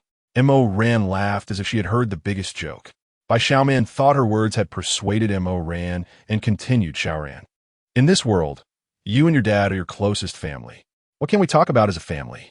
Chapter 40. From now on, strangers. Mo Ran finally stopped, wiped away the tears that were almost falling from her eyes, and pointed at Bai Xiaoman, saying, Xiangwan, do you think this person's head has been pinched by a toilet lid? And now she wants to exchange those illusory shares for family affection? Bai Xiaoman, suspended in the air, was so angry her face turned pale, but having witnessed Mo Ran's ruthless demeanor when she killed the fugitive, she wisely kept her mouth shut. Xiao, Dad was wrong. Dad was really wrong. At this moment, Mo Jiaqing's voice was even tinged with a cry, pleading. Yes, Xiao, I know I was wrong. As long as you let me go, I promise to repay you by working hard in the future. Bai Xiaoman quickly nodded in agreement. Mo Ran, who had been watching the two, stretched out her hand, and a water column as thick as an arm poured down from above their heads. At that moment, the two were drenched like drowned chickens, looking utterly disheveled. Xiao, how can you? Bai Xiaoman wanted to continue speaking, but a thin vine immediately wrapped around her neck, slowly tightening until her eyes bulged and her tongue stiffened. Xiao, Dad, please let go of Aunt Bai. Mo Jiaqing saw that Mo Ran really had murderous intentions towards Bai Xiaoman, and after years of marriage, he still opened his mouth to plead. Then, will you die for her? A vine began to wrap around Mo Jiaqing's neck. Mo Jiaqing did not expect that Mo Ran would act against him without any regard for their father-daughter relationship. He was so frightened that his face turned pale, and he said, Dad was wrong. Just pretend I said nothing. Bai Xiaoman, who was already out of breath, cursed Mo's ancestors in her heart. Feeling betrayed by the old and deeply hated by the young. Was today really her day to die? Standing aside, Dong Xiangwan had already seen Mo Ran's killing intent. She gently took Mo Ran's hand and placed it over her heart, saying, Ran, it's not worth losing your bottom line and true self for someone like this. Without the vine's restraint, the two of them fell heavily to the ground. Due to prolonged lack of oxygen, Bai Xiaoman lay on the ground, her throat only able to make gasping sounds as she desperately breathed in precious air. At this moment, Mo Jiaqing did not dare to rashly run over to care for Bai Xiaoman, fearing that any action would anger Mo Ran. In 1 hour, pack your things and get out of my farm. From now on, we can only be strangers. Mo Ran looked coldly at the couple, her expression indifferent. Ignoring Mo Jiaqing and Bai Xiaoman, Mo Ran took Dong Xiangwan's hand and immediately put on a proud expression, affectionately saying, How about it, Xiangwan? My awakened abilities are pretty useful, right? In the future, we can use my wood-type abilities to catalyze the farming. Dong Xiangwan, still holding on to Mo Ran, laughed and said, Yes. Our Ran skills are definitely the best in the universe, unbeatable. Seeing how kind Mo Ran was to her classmates, Mo Jiaqing regretted his decision deeply. If he hadn't insisted on marrying Bai Xiaoman, maybe he could enjoy a good life with Mo Ran in this apocalypse. He could see that the farm's various systems were very advanced, and he wondered how this girl had such foresight. But it was too late to say anything. It was only when Mo Ran slammed the door and left that Mo Jiaqing dared to get up and help Bai Xiaoman, asking, Honey, are you okay? Bai Xiaoman, who had already seen through Mo Jiaqing's true colors, wanted to curse him out, but suddenly remembered that Mo Ran was kicking them out. If she fell out with Mo Jiaqing now, it might really lead to her death. So she suppressed her anger and held Mo Jiaqing's hand, saying, I'm fine, Jiaqing. As long as Xiao Ran can vent her anger, even if it means sacrificing me to spare you, I'm willing. As she spoke, her eyes turned red again. Mo Jiaqing was most susceptible to Bai Xiaoman's words, immediately embracing her and saying, It's okay, my wife. I can protect you. Of course, such grandiose statements were quickly forgotten when faced with zombies. Milan's pig-like sleep made Mo Ran envious, no matter what happened outside. It was impossible to wake Milan from her dreams. After witnessing Mo Ran's reaction today, Dong Xiangwan roughly understood what this so-called pair of parents had done. This made her think of her own parents, and her mood instantly sank. She wanted to hate like Mo Ran, but she didn't even have an object to hate. She didn't even know who her parents were or why they abandoned her right after she was born. Noticing Dong Xiangwan's unusual emotions, Mo Ran affectionately wrapped her arm around Dong Xiangwan's shoulder, saying from now on, just follow your Mo boss and enjoy a good life. We'll all be your family. Dong Xiangwan looked at Mo Ran with gratitude. Mo Ran's sincerity towards friends was something she cherished. She nodded heavily and said, Then I'll trouble Mo boss to take care of us in the future. No problem, leave it to me. Mo Ran's gang-like demeanor instantly made Dong Xiangwan laugh. and the sadness in her heart was swept away. She felt really fortunate to be part of M.O. Rand's team. Dong Xiangwan pointed a finger at M.O. Rand's head and explained, "That's Kong Luan." M.O. Rand's expression changed from confusion to shock. Is he the young genius? The plant biology PhD who was awarded the highest agricultural prize by the country at 21? M.O. Rand had certainly heard of this name. He was a pride of the city. Yes, you see, with such smart and excellent genes.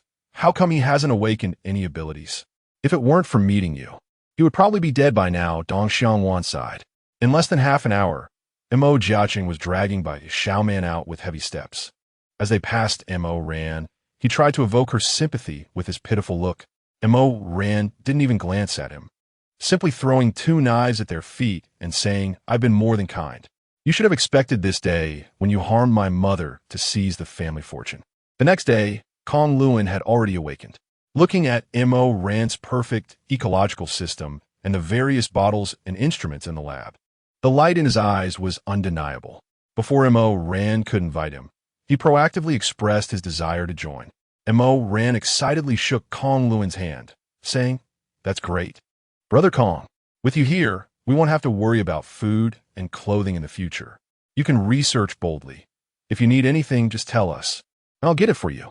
With Kong Luan's addition, M.O. Rand handed over some of the various seeds she had stored up, and within a few days, the greenhouse outside was completely sown with seeds. Kong Luan even moved the mattress to his lab and spent every day with those bottles and instruments, developing various nutrient solutions. For some reason, ever since M.O. Rand awakened her abilities, her speed in absorbing crystal nuclei was several times faster than ordinary people, and her purification ability was quite formidable. M.O. Rand thought about it, and figured it might be related to her drinking the spiritual spring water. With a thought, several bottles of spiritual spring water appeared on the table. She gathered everyone and didn't explain much, just let them drink. "How is it? What do you feel?" M.O. Rand asked. "Oh my God, Rand, I cut a metal-enhanced zombie yesterday, and my arm was still numb today, but after drinking this water, my arm is fine, and I feel full of energy," Chun Chung said excitedly. Rand, I feel like my spatial boundaries have expanded and become much clearer." Dong Xiangwan, usually calm and composed, was also a bit excited. Zombies' brains evolve different colored crystal nuclei.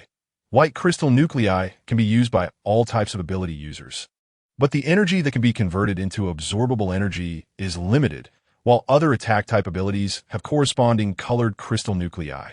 Therefore, Dong Xiangwan's combat ability had always been subpar, and even her spatial boundaries had remained vague, never able to expand, which made her a bit frustrated, always fearing that she would drag her companions down. Suddenly, Milan sniffed like a dog and finally stopped at Luo Tian's arm, disdainfully saying, "Xiao Tian, we have electricity and water here. Can't you take a shower every day? You smell just like the little black charcoal back then."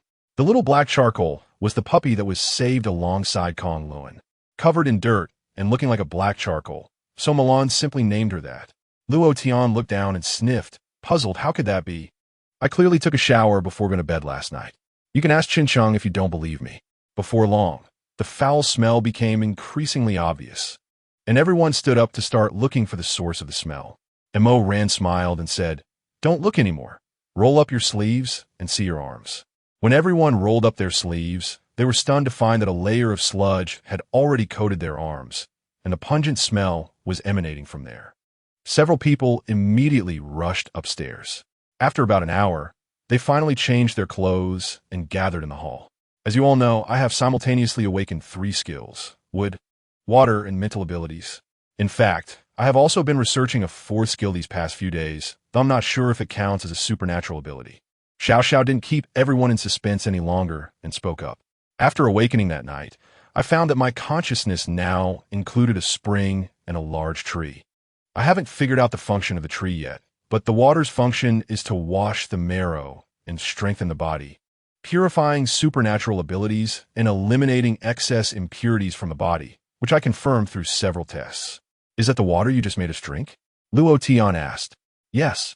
I found that after absorbing the energy from the crystal core, drinking the spring water can maximize the purification of that energy for the body to absorb. I also discovered a side effect of the spring water. It can beautify the skin. Milan and Dong Xiangwan gasped in surprise. For girls, appearance is quite important no matter the time. Milan was the first to rush to the mirror to examine her face closely. Sure enough, not only had her complexion brightened, but the few pimples on her face had also vanished. Even the marks were gone.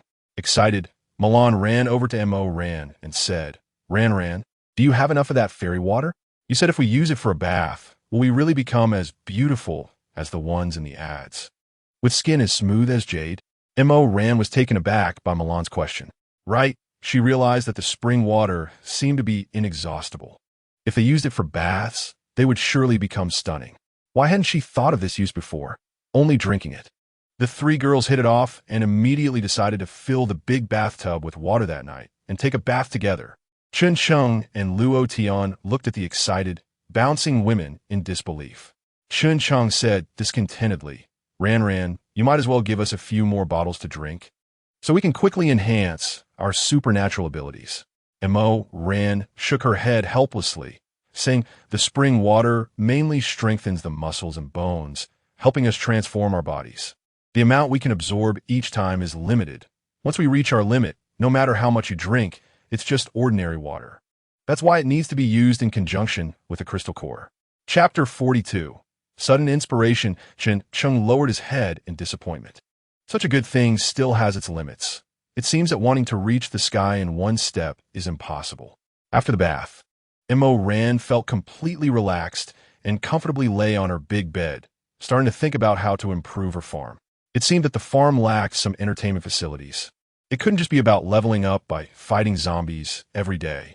Now, Mo Ran would send a few bottles of spring water to Kong Luan every day for him to use in cultivating fruits and vegetables.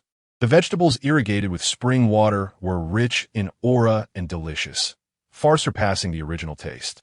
With Mo Ran's coaxing, Xiao Jiu could eat some of it now. Mo Ran also tried to let Xiao Jiu drink the spring water directly, holding the crystal core, but it didn't work, so she gave up. Every day, she would carefully prepare meals for Xiao Jiu. Perhaps because of the spring water, Xiao Jiu hadn't had any stomach issues since eating vegetables. Even Xiao Jiu's divine power grew significantly, and the number of broken items at home increased. For example, when Xiao Jiu jumped from the sofa to the floor, the marble was smashed into a pit, not to mention the countless broken glass cups and stools. Xiao Jiu clearly thought he was just placing it gently on the table, but it resulted in a loud crash of broken pieces. Ultimately, Mo Ran had to find a set of stainless steel cups and bowls used for experiments in the lab for Xiao Jiu, as no household could withstand such destruction. Xiao Jiu had a big appetite, needing at least 4 chicken legs, a plate of braised beef, and 2 bowls of grilled meat rice every day. Fortunately, Mo Ran had stocked some livestock in her space. Since everyone was already familiar with each other, Mo Ran confessed that she was reborn and knew about the apocalypse in advance. Unexpectedly, everyone reacted calmly, showing no excitement at all. This made Mo Ran feel a bit depressed. She had thought everyone would look at her with admiration and envy, as if she were a hero. Ran, we had already guessed a bit. If you weren't a prophet, how could you just give up so many shares of the Mo group for only 10 million? How could you happen to buy a farm at that time? Luo Tian was the first to speak. Mo Ran looked at Milan, who was still fighting Xiao Jiu for chicken legs.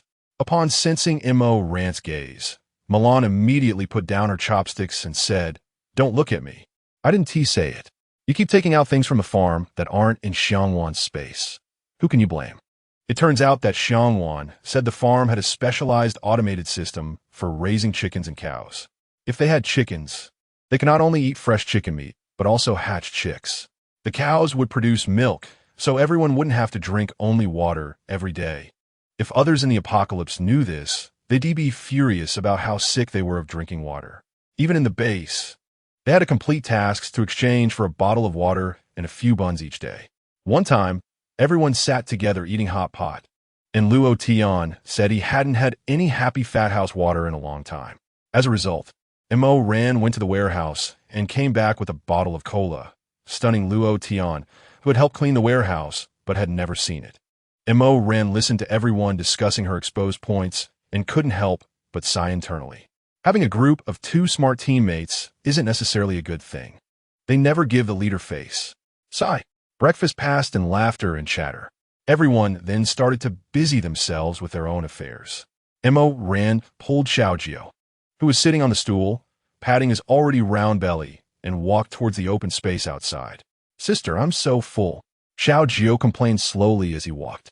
Xiao Jiu, help sister with something, and I'll make you grill meat tonight, Mo said, smiling enticingly. Okay. Hearing about the grilled meat, Xiao Jiu's eyes lit up, and he eagerly pulled Mo forward. Slow down. Take it easy, Xiao Jiu. I must say, Xiao Jiu's stamina is unbeatable. He seems to never know what tiredness is. Usually, when Xiao Jiu exercises with Milan and the others, he always easily completes the routines and then leisurely squats beside Milan to help her count, which frustrates her. All right, here we are, stop.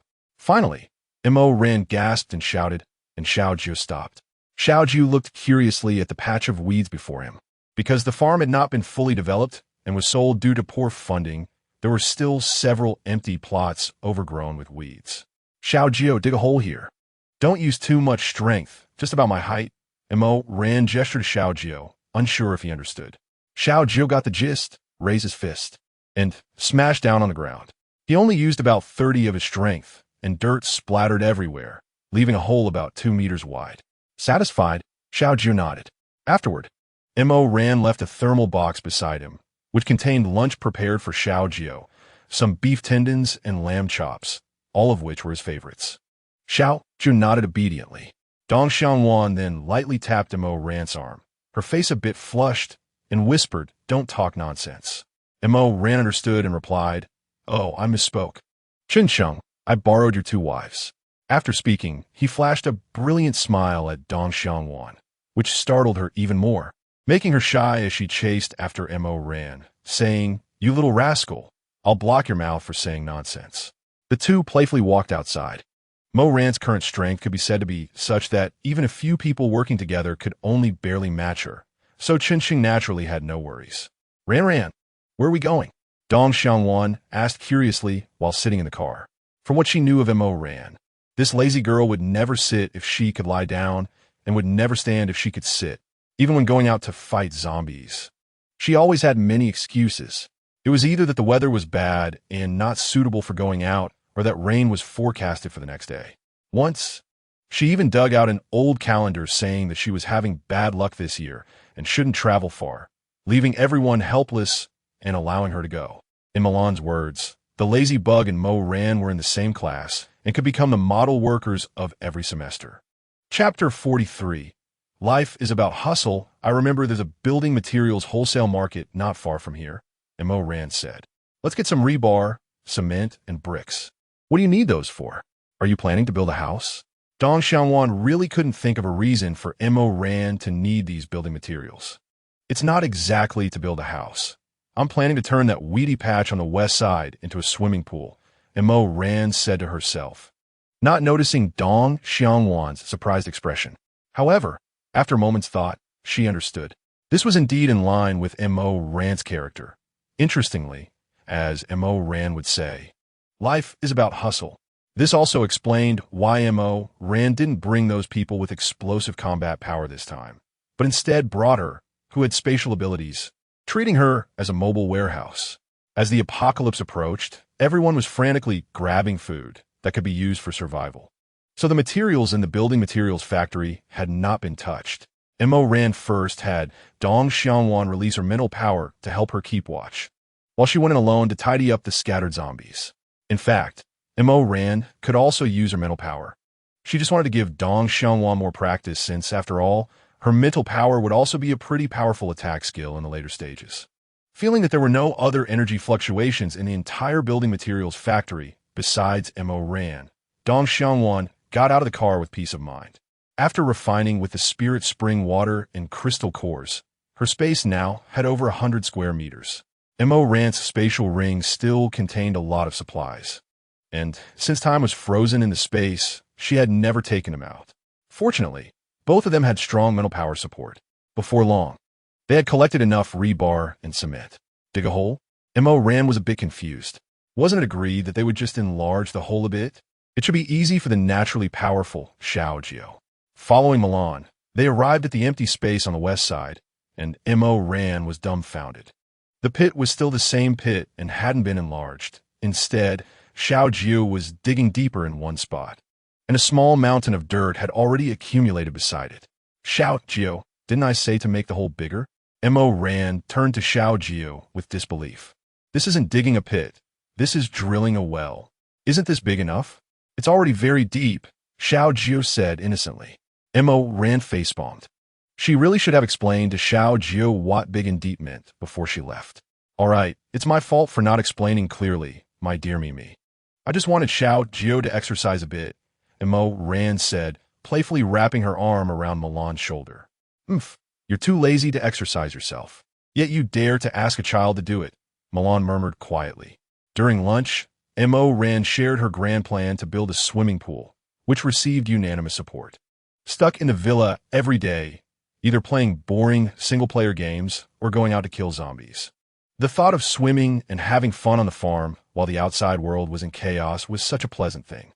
At this moment, Kong Luan, who had been silent, spoke up. Ran, could you dig a hole for me in the backyard too? Mo Ran was puzzled. Kong Luan spent every day immersed in his laboratory, happily being a small farmer, especially with those plants growing rapidly with the spirit spring water. What did he need a big hole for? Kong Luan looked at everyone and smiled, explaining, it's been a long time since anyone has eaten fish, right? I found some well-preserved fish eggs in the cold storage of the laboratory that can be cultivated in a fish, but I haven't had a suitable place for them until now. It just reminded me, since Ran said she wanted to build a swimming pool. Upon hearing Kong Luan's words, everyone's eyes brightened. Indeed, Mo Ran herself didn't like eating fish and didn't enjoy dealing with bones, so the only thing she had related to fish in her stockpile was probably fish-flavored sausages. Everyone began discussing how to prepare the fish, with Luo Tian insisting on charcoal-grilled fish since Milan had fire abilities, making it easy to start fire. Milan said she loved spicy boiled fish, which was very appetizing, while Dong Xiangwan suggested making fish soup, which was tender, delicious, and nutritious. Let's get to work. They quickly switched to digging mode. First, they sprinkled white ash in a circle around the area to determine the rough range. Then sent Xiao Jiu to smash the ground with a heavy punch, creating a large pit. How about that? I saw this in the backyard of the hot spring hotel next door last time. Their scenic area in the back hasn't been built yet, so we can use it, Chun Chung said, looking at Dong Xiangwan with a face full of pride, waiting for her praise. Dong Xiangwan smiled sweetly, giving a thumbs up to express her approval. With the addition of the excavator, the construction speed increased significantly, and soon, the fish pond had taken shape. There were 6 mud ponds of the same size, all built according to Kong Luan's requirements. He said that some types of fish were suitable for symbiosis, while others were natural enemies that couldn't live together. And deep-water fish and freshwater fish also grew in different environments, so they needed to be raised separately. Kong Luan was about to elaborate further. Prompting Mo Ran to shake her head repeatedly, saying, Brother Kong, just tell us what else you need us to do. It's hard to get a break from school, and I really don't want to hear more theoretical knowledge. Kong Luan smiled and nodded, knowing that when he started talking about academic matters, it would never end. Only this group of students never found him dull. Instead, they were always willing to consult him when they didn't understand something, greatly satisfying his vanity. Help me get some soil. I need to do an experiment tonight to see which species is suitable for cultivation, Kong Luan instructed. Brother Kong, once this step is finished, can we take a break today? Chun Chung, who had already collapsed on the ground, said weakly. It's really not easy to get a fresh fish. This is even more tiring than fighting zombies all day. After the apocalypse began, Chun Chung had said that the happiest thing for him was being free from overtime work, finally escaping the fate of being a working person burdened with overtime. Therefore, it was absolutely impossible for him to be made to work late now. Chapter 44.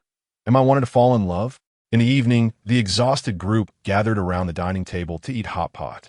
Milan was a loyal hot pot enthusiast, and with the Chongqing hot pot base that they had scavenged from the supermarket.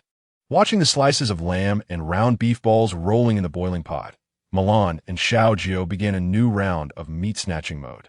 All right, you two. There's plenty of meat. Eat slowly. Mo Ran had to intervene occasionally to separate the two pairs of chopsticks that were fighting over the food. Everyone sat together joyfully, completely oblivious to the turmoil outside. It took a full 3 days for everyone to finally finish building the fish pond that Kong Luan needed. In Mo Ran's hands, streams of water appeared, and soon the fish pond was filled with water. Watching Kong Luan carefully place the fish fry cultivated in the laboratory into the pond, several people jumped up in excitement, wishing the fish could grow up immediately. From then on, Mo Ran would bring 6 bottles of water to Kong Luan every day for the pond's use, nourished by the spirit vegetables and spirit spring water. They didn't notice that their appearances had undergone a drastic change, becoming smooth, delicate, and even perfect. After the pond was built, Xiao Jiu was pulled by Mo Ran to do hard labor, filling in the hole he had painstakingly dug and expanding it further. Xiao Jiu willingly accepted Mo Ran's orders. But eventually, Luo Tian and Chun Chung couldn't stand by any longer and joined to help. Meanwhile, Mo Ran seemed to have found a sun lounger and set up a sunshade, even squeezing herself a glass of fresh orange juice, supervising like a contractor by the pit. Once the pit was dug, they laid gravel, tied the rebar for the sidewalls, poured concrete, painted waterproof coating, and tiled the swimming pool under Mo Ran's guidance, successfully constructing a pool. Looking at the impressive pool, Mo Ran quickly called everyone up, and water flowed into the pool as if it were free. In this apocalyptic world, Mo Ran's farm was a source of joy. During these days, Xiao Jiu had been watched by Mo Ran while working, leading to his meal portions increasing dramatically, eating 10 chicken legs per meal. If it weren't for Mo Ran's spirit spring water, the hens' egg-laying and hatching speed had increased several times. And within a few days, the farm-esque chickens would be eaten clean by Xiao Jiu, even the vegetables that Xiao Jiu usually disliked. He could now eat a large plate of. As summer arrived, since Mo Ran had bought an ecological farm that advocated environmental protection and closeness to nature, there was no air conditioning installed in the rooms.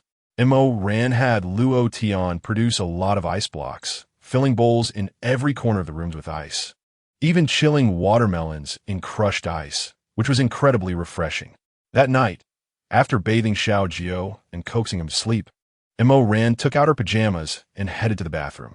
She didn't notice that behind her, a layer of faint black mist rose around Xiao Jiu, quickly vanishing into the darkness.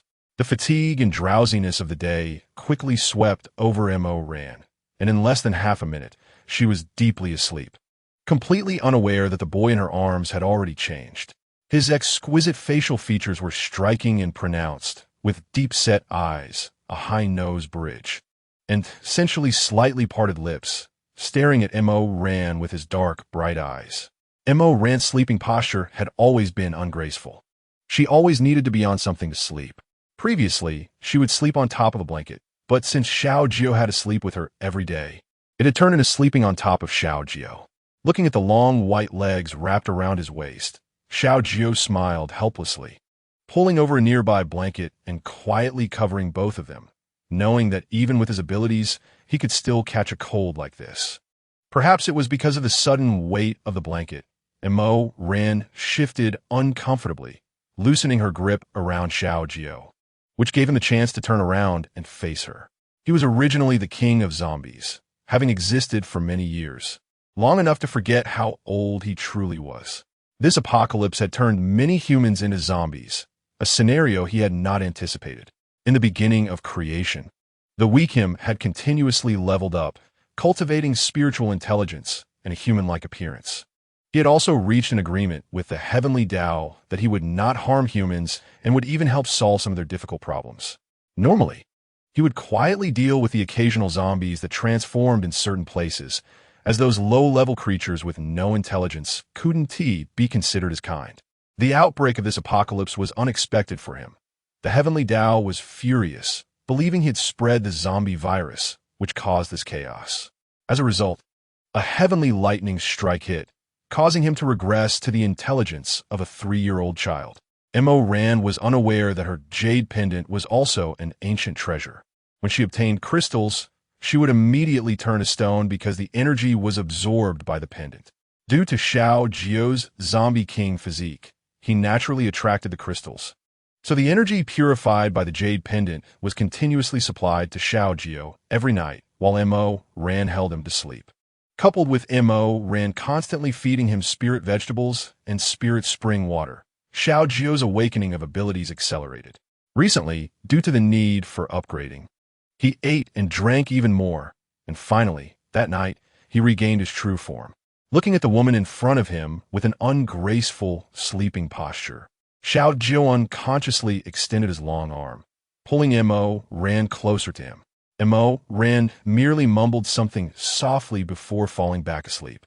In the dark, Mo Ran felt a heavy weight pressing down on her, and groggily opened her eyes slightly, only to see the face of a handsome guy, startling her to sit up instantly, wide awake.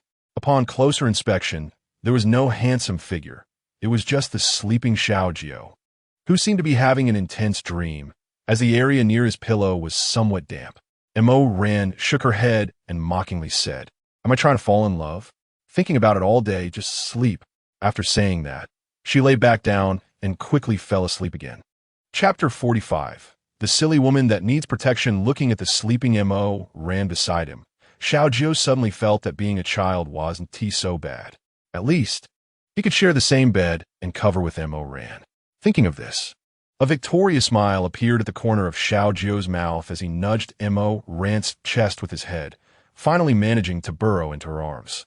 Mo Ran tightened her grip around him, and both of them happily settled into their dreams. The next morning, when Mo Ran opened her eyes, she saw Xiao Jiu blinking his starry eyes, staring intently at her face. Mo Ran immediately pulled Xiao Jiu into her arms, yawning as she said, "It's still early.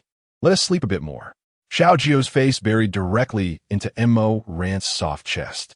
Even though he had lived for over 1,000 years, he had always been solitary and had never had intimate contact with any woman. He had no feelings when he was unconscious, but now that he was awake, even though he was still in a child's body, it still made Xiao Jiu's face flush slightly, especially since it was daytime. Xiao Jiu's eyes could even see Mo Ran's fair fullness, causing him to feel a sudden shortness of breath. Struggling to break free from Mo Ran's embrace, Xiao Jiu dashed out of the room, thinking, how could this woman not know to be more cautious? Luckily, he was a good person. Otherwise, he wouldn't even realize if a scheming man took advantage of her. At this point, Xiao Jiu had mentally labeled Mo Ran as a silly woman who needed protection. Mo Ran was a bit surprised and lifted her head. Normally, when she hugged Xiao Jiu like this, he would obediently let her hold him and continue to indulge in her laziness. What was different today? Was he hungry? With Xiao Jiu fidgeting around, Mo Ran lost all sleepiness.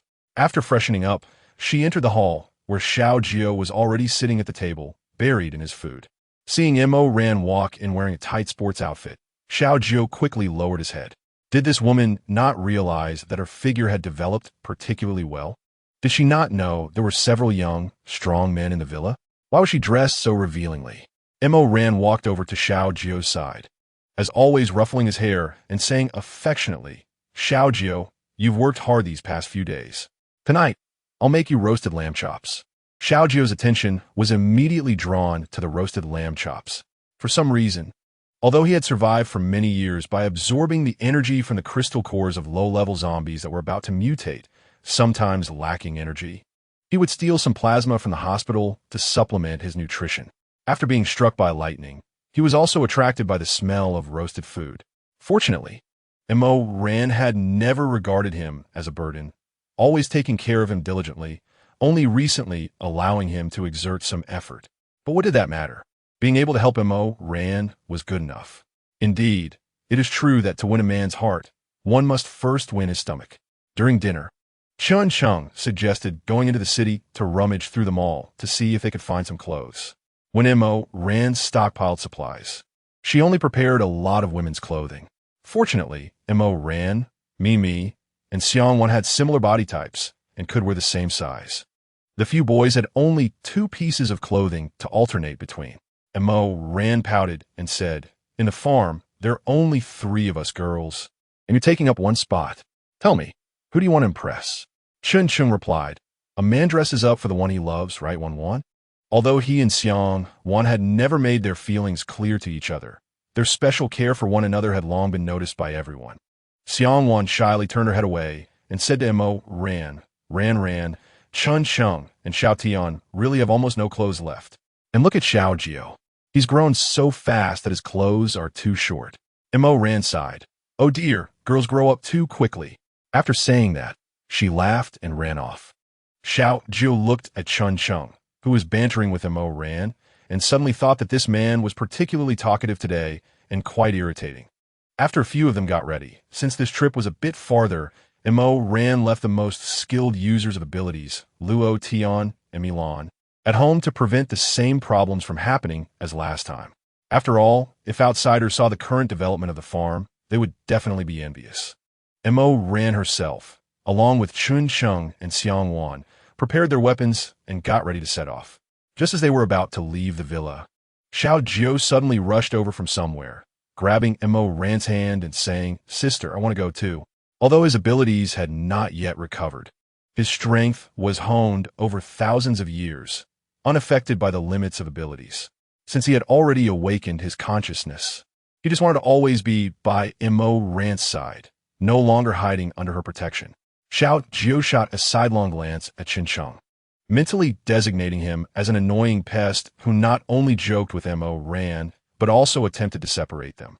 Thinking of this, Xiao Jiu threw himself into Mo Ran's arms, acting cute and saying, "I don't want to stay at home. I can protect you now, sister." Mo Ran was taken aback, feeling that Xiao Jiu was a bit different today, though she couldn't pinpoint exactly how. Perhaps he was just a bit more clingy than usual.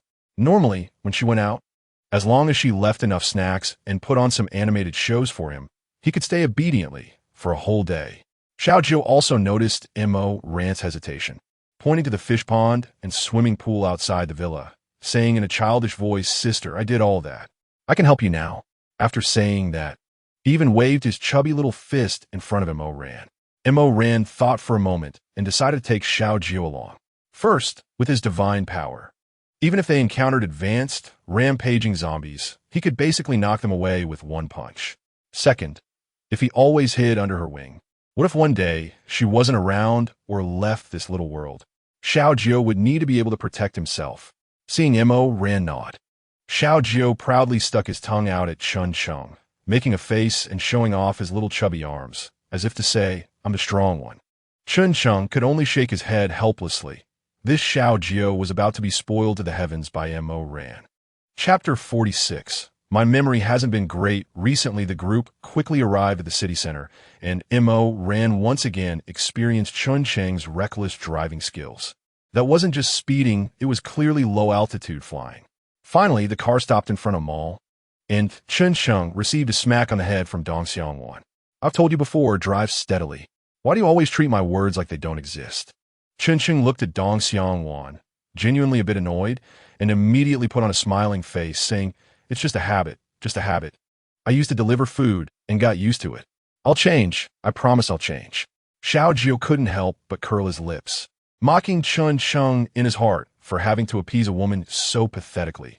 But he didn't realize that one day, in the future, he would end up being even more excessive in his flattery than Chun Sheng.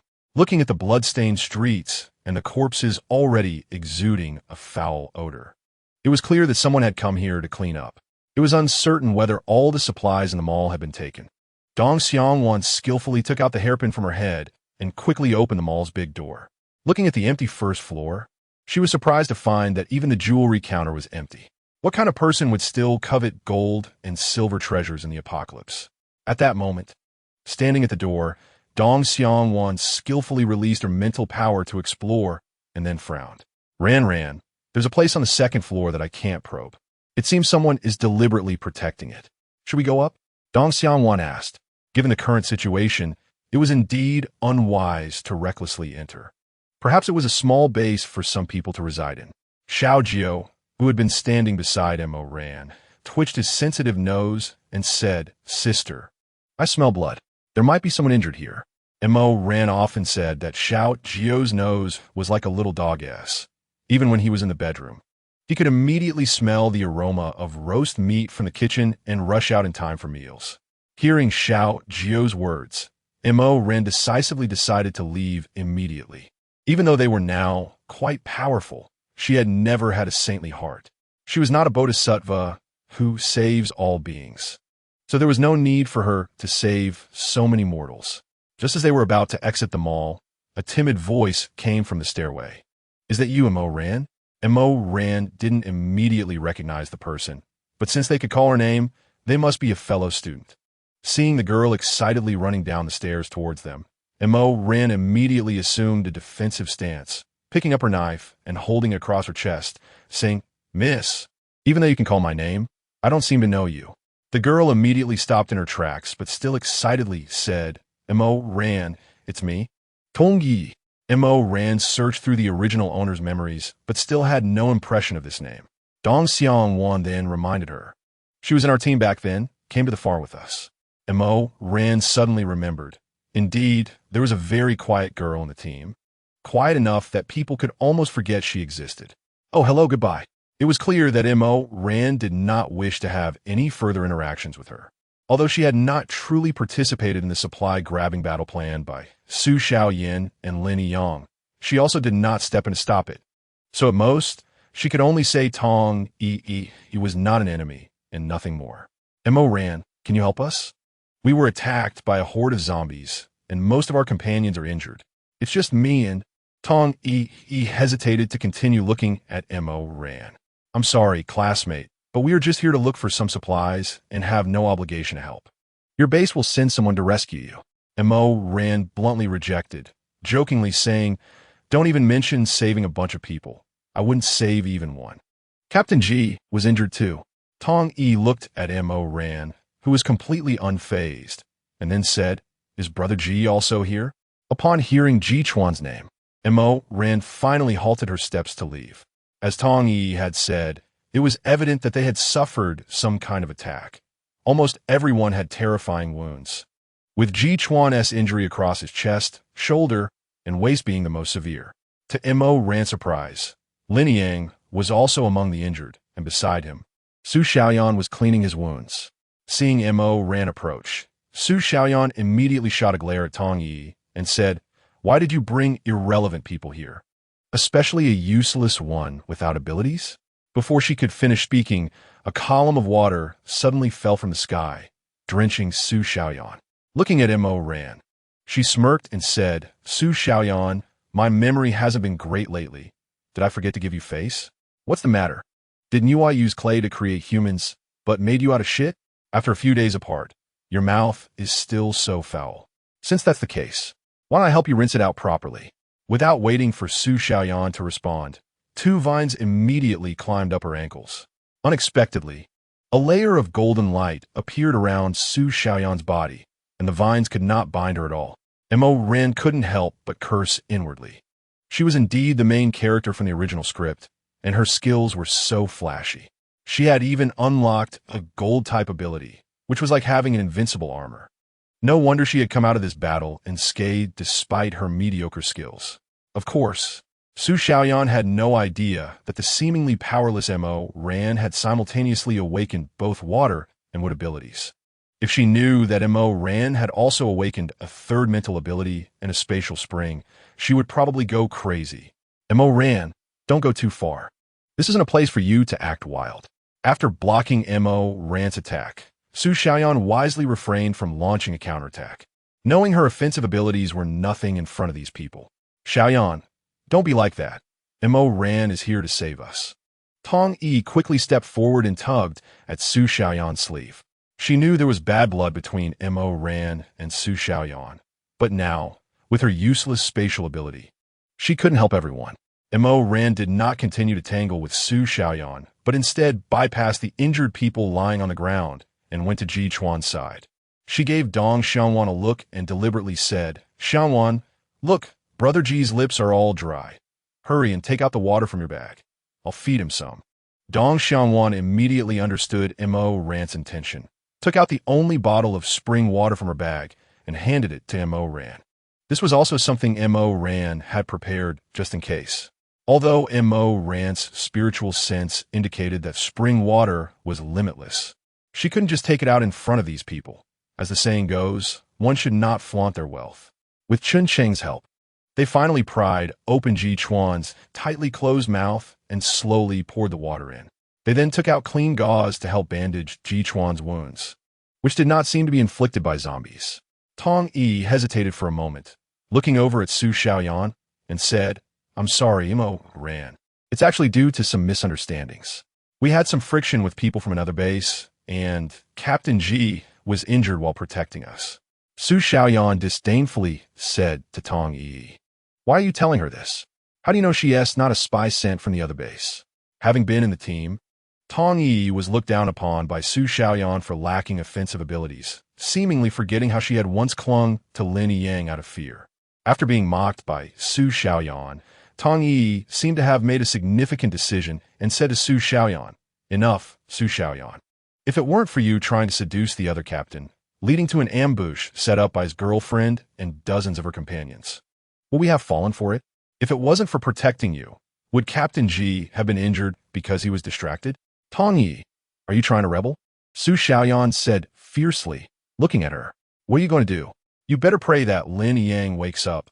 I think even if he does wake up, he'll be so mad about wearing a green hat that he might die again." Mo Ran had no interest in listening to their bickering and, with Qin Sheng on one side, helped Ji Chuan up, planning to head outside. The two girls immediately stopped arguing when they saw this. Tong Yi anxiously blocked the staircase and said, "Mo Ran, please save them too." What she hated most was not that Su Xiaoyan had stolen Lin Yang from her, but rather her pretentious demeanor. "In your dreams," Su Xiaoyan shouted, pointing at Mo Ran. Suddenly, she felt a figure materialize beside her, and then she heard a snap. Su Xiaoyan saw her outstretched finger droop in a strange shape. In her ear, she clearly heard Xiao Jiu's childish voice, "Sister doesn't like it when someone points at her." Mo Ran wore a gentle smile and praised, "Only Xiao Jiu understands me." As she passed by Tong Yi, Mo Ran softly said, "If you had told me the truth from the beginning, maybe I would have saved you too." In unbearable pain, Su Xiaoyan heard Mo Ran's words clearly and squeezed out a sentence through gritted teeth. "Yi, don't leave us behind." She knew very well what she had said to Tong Yi before. "Okay, I'll give you." Tong Yi took out nearly 20 crystal nuclei from her space and placed them all in Mo Ran's backpack. She then walked over to Su Xiaoyan and took out the dozens of crystal nuclei hidden in Su Xiaoyan's pocket, as she had long known that Su Xiaoyan had secretly hoarded them. "Su Xiaoyan, you should be grateful to have a loyal companion." After letting Chun Cheng and Xiangwan help Ji Chuan onto the vehicle, she asked Tong Yi to lead the way, taking Xiao Jiu to the clothing area. After all, Tong Yi also had spatial abilities, so why not use her as free labor? Tong Yi had no choice but to agree. With her weak strength, she indeed could only rely on others. When she saw that the former farm not only grew fresh fruits and vegetables, but also dug a fish pond for raising fish, and that the large swimming pool in the open area was even more astonishing, Tong Yi secretly regretted why she hadn't clung to Mo Ran's thigh back then. However, Mo Ran's kindness towards Ji Chuan made Xiao Jiu very displeased. Ji Chuan often encountered minor issues on the farm, whether it was finding a green caterpillar in his food or discovering his shoes filled with water in the morning, which left him quite helpless. "Brother Ji, why not stay at our farm? The base isn't suitable for you." Mo Ran once again extended an invitation. Logically speaking, as the captain, Ji Chuan shouldn't need to lead a small team on missions, so after Ji Chuan woke up, Mo Ran raised her doubts. Sure enough, the leaders of the base were at odds, only focused on power struggles, neglecting the base's development and the survivors they rescued, treating them in a free-range manner without any concern. This also made Ji Chuan realize the corruption within the base. This time, Ji Chuan did not refuse, but pondered for a long time before softly saying, "Okay." For some reason, Xiao Jiu didn't like the way Ji Chuan looked at Mo Ran. After thinking for a long time, he finally realized it was the same kind of deep and infatuated gaze that Chun Cheng had when he looked at Dong Xiangwan. That night, Mo Ran prepared to give Xiao Jiu a bath as usual, but when she got to bed, she found Xiao Jiu still awake, watching her with bright eyes. "Xiao Jiu, why are you still awake? Were you waiting for me?" Mo Ran wrapped her arms around Xiao Jiu, as usual, and softly asked, "Sister, this is for you." Little Jiu stretched out his chubby hand and handed something to Mo Ran. It turned out to be a diamond ring, which surprised Mo Ran. "Where did this come from?" Mo Ran asked in astonishment. With a happy face, she said, "I like it," and started to put it on her finger. Girls, after all, always have no resistance to shiny things. "How did you know I would like this?" Mo Ran inquired. She happily held little Jiu's face and gave him a peck on the cheek, saying, "Next time, bring some for me Jia Jia and Xiang Wan Jia Jia too." Little Jiu's sudden kiss made his face flush from his neck to his ears. He pretended to be aloof and turned his head away, saying no. Mo Ran chuckled lightly and asked, "Why not? They both treat you well." Little Jiu was momentarily speechless. After thinking for a while, he replied, "Because one of them has brother Chun Chung, and the other has brother Tian. Only you have no one." Although Little Jiu was stating a fact, Mo Ran felt uncomfortable hearing it, as if it meant that everyone had a boyfriend except her, who was single. Mo Ran bit her lip, feeling a bit gloomy as she curled up in the blanket. Indeed, watching Chun Chung constantly surround Dong Xiangwan and seeing Luo Tian and Mimi bickering every day made her feel a kind of happiness that was truly enviable. After being single for a long time, she started to desire a relationship. Little Jiu looked at Mo Ran's expression, puzzled by her sudden change from happy to dejected. It seemed that what they said on TV was true. Boys can't guess girls' thoughts. No matter how much they guess, they won't understand. Before Little Jiu could figure it out, he heard Mo Ran's heavy breathing, gently wrapping his arms around her from behind. Little Jiu also fell into a deep sleep. Only at night, when he could hold her tightly in his arms, could he truly feel at ease. Deep down, Little Jiu always felt that Mo Ran, like him, did not belong to this world. He had lived for 1,000 years, and only Mo Ran made him feel a sense of belonging. Even when he displayed extraordinary strength as a child, Mo Ran never regarded him as a monster, but rather as a surprise. So he feared that one day, Mo Ran would suddenly leave this world that did not belong to her. Thinking of this, Little Jiu tightened his arms around her and buried his head deeply in her neck, greedily inhaling her unique scent. Suddenly, he remembered Mo Ran's kiss from earlier, and his face inexplicably began to heat up.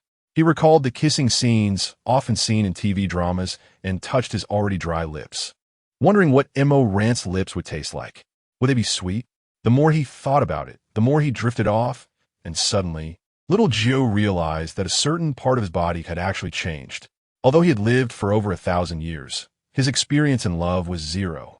However, the entire blanket was filled with the scent of Mo Ran's shower gel, which only made Little Jiu feel even hotter. The next day, when Mo Ran woke up, she found Little Jiu actually lying on the floor, sound asleep. She spent the whole day laughing at him for being such a big kid who could fall asleep on the floor. Little Jiu felt quite frustrated. He didn't tell Mo Ran that he was actually too hot because of her, so he lay down on the floor to cool off. In the following days, Mo Ran gradually noticed that Little Jiu was acting a bit strange. During the day, he would inexplicably pick wildflowers by the wall to give to her and frequently be around her, bringing her a cup of hot water, which happened to be very useful since it was Mo Ran's monthly time. Seeing Mo Ran curled up on the couch looking listless, Little Jiu furrowed his brows and hurried to the kitchen. After a while, he brought back a steaming bun and presented it to Mo Ran, eagerly waiting for her praise. "I just finished lunch. I'm not hungry. Why did you bring me a hot bun?" Mo Ran looked bewildered. Little Jiu shook the phone in his hand and said, "The TV said buns cure all ailments. Aren't you having a stomachache?" Seeing Mo Ran's unappreciative expression, Little Jiu couldn't help but feel a bit wronged. Hearing Little Jiu's words, Mo Ran was at a loss whether to laugh or cry. It seemed Little Jiu wasn't just watching cartoons every day. He had also watched a lot of the dramas Mo Ran had saved on her phone.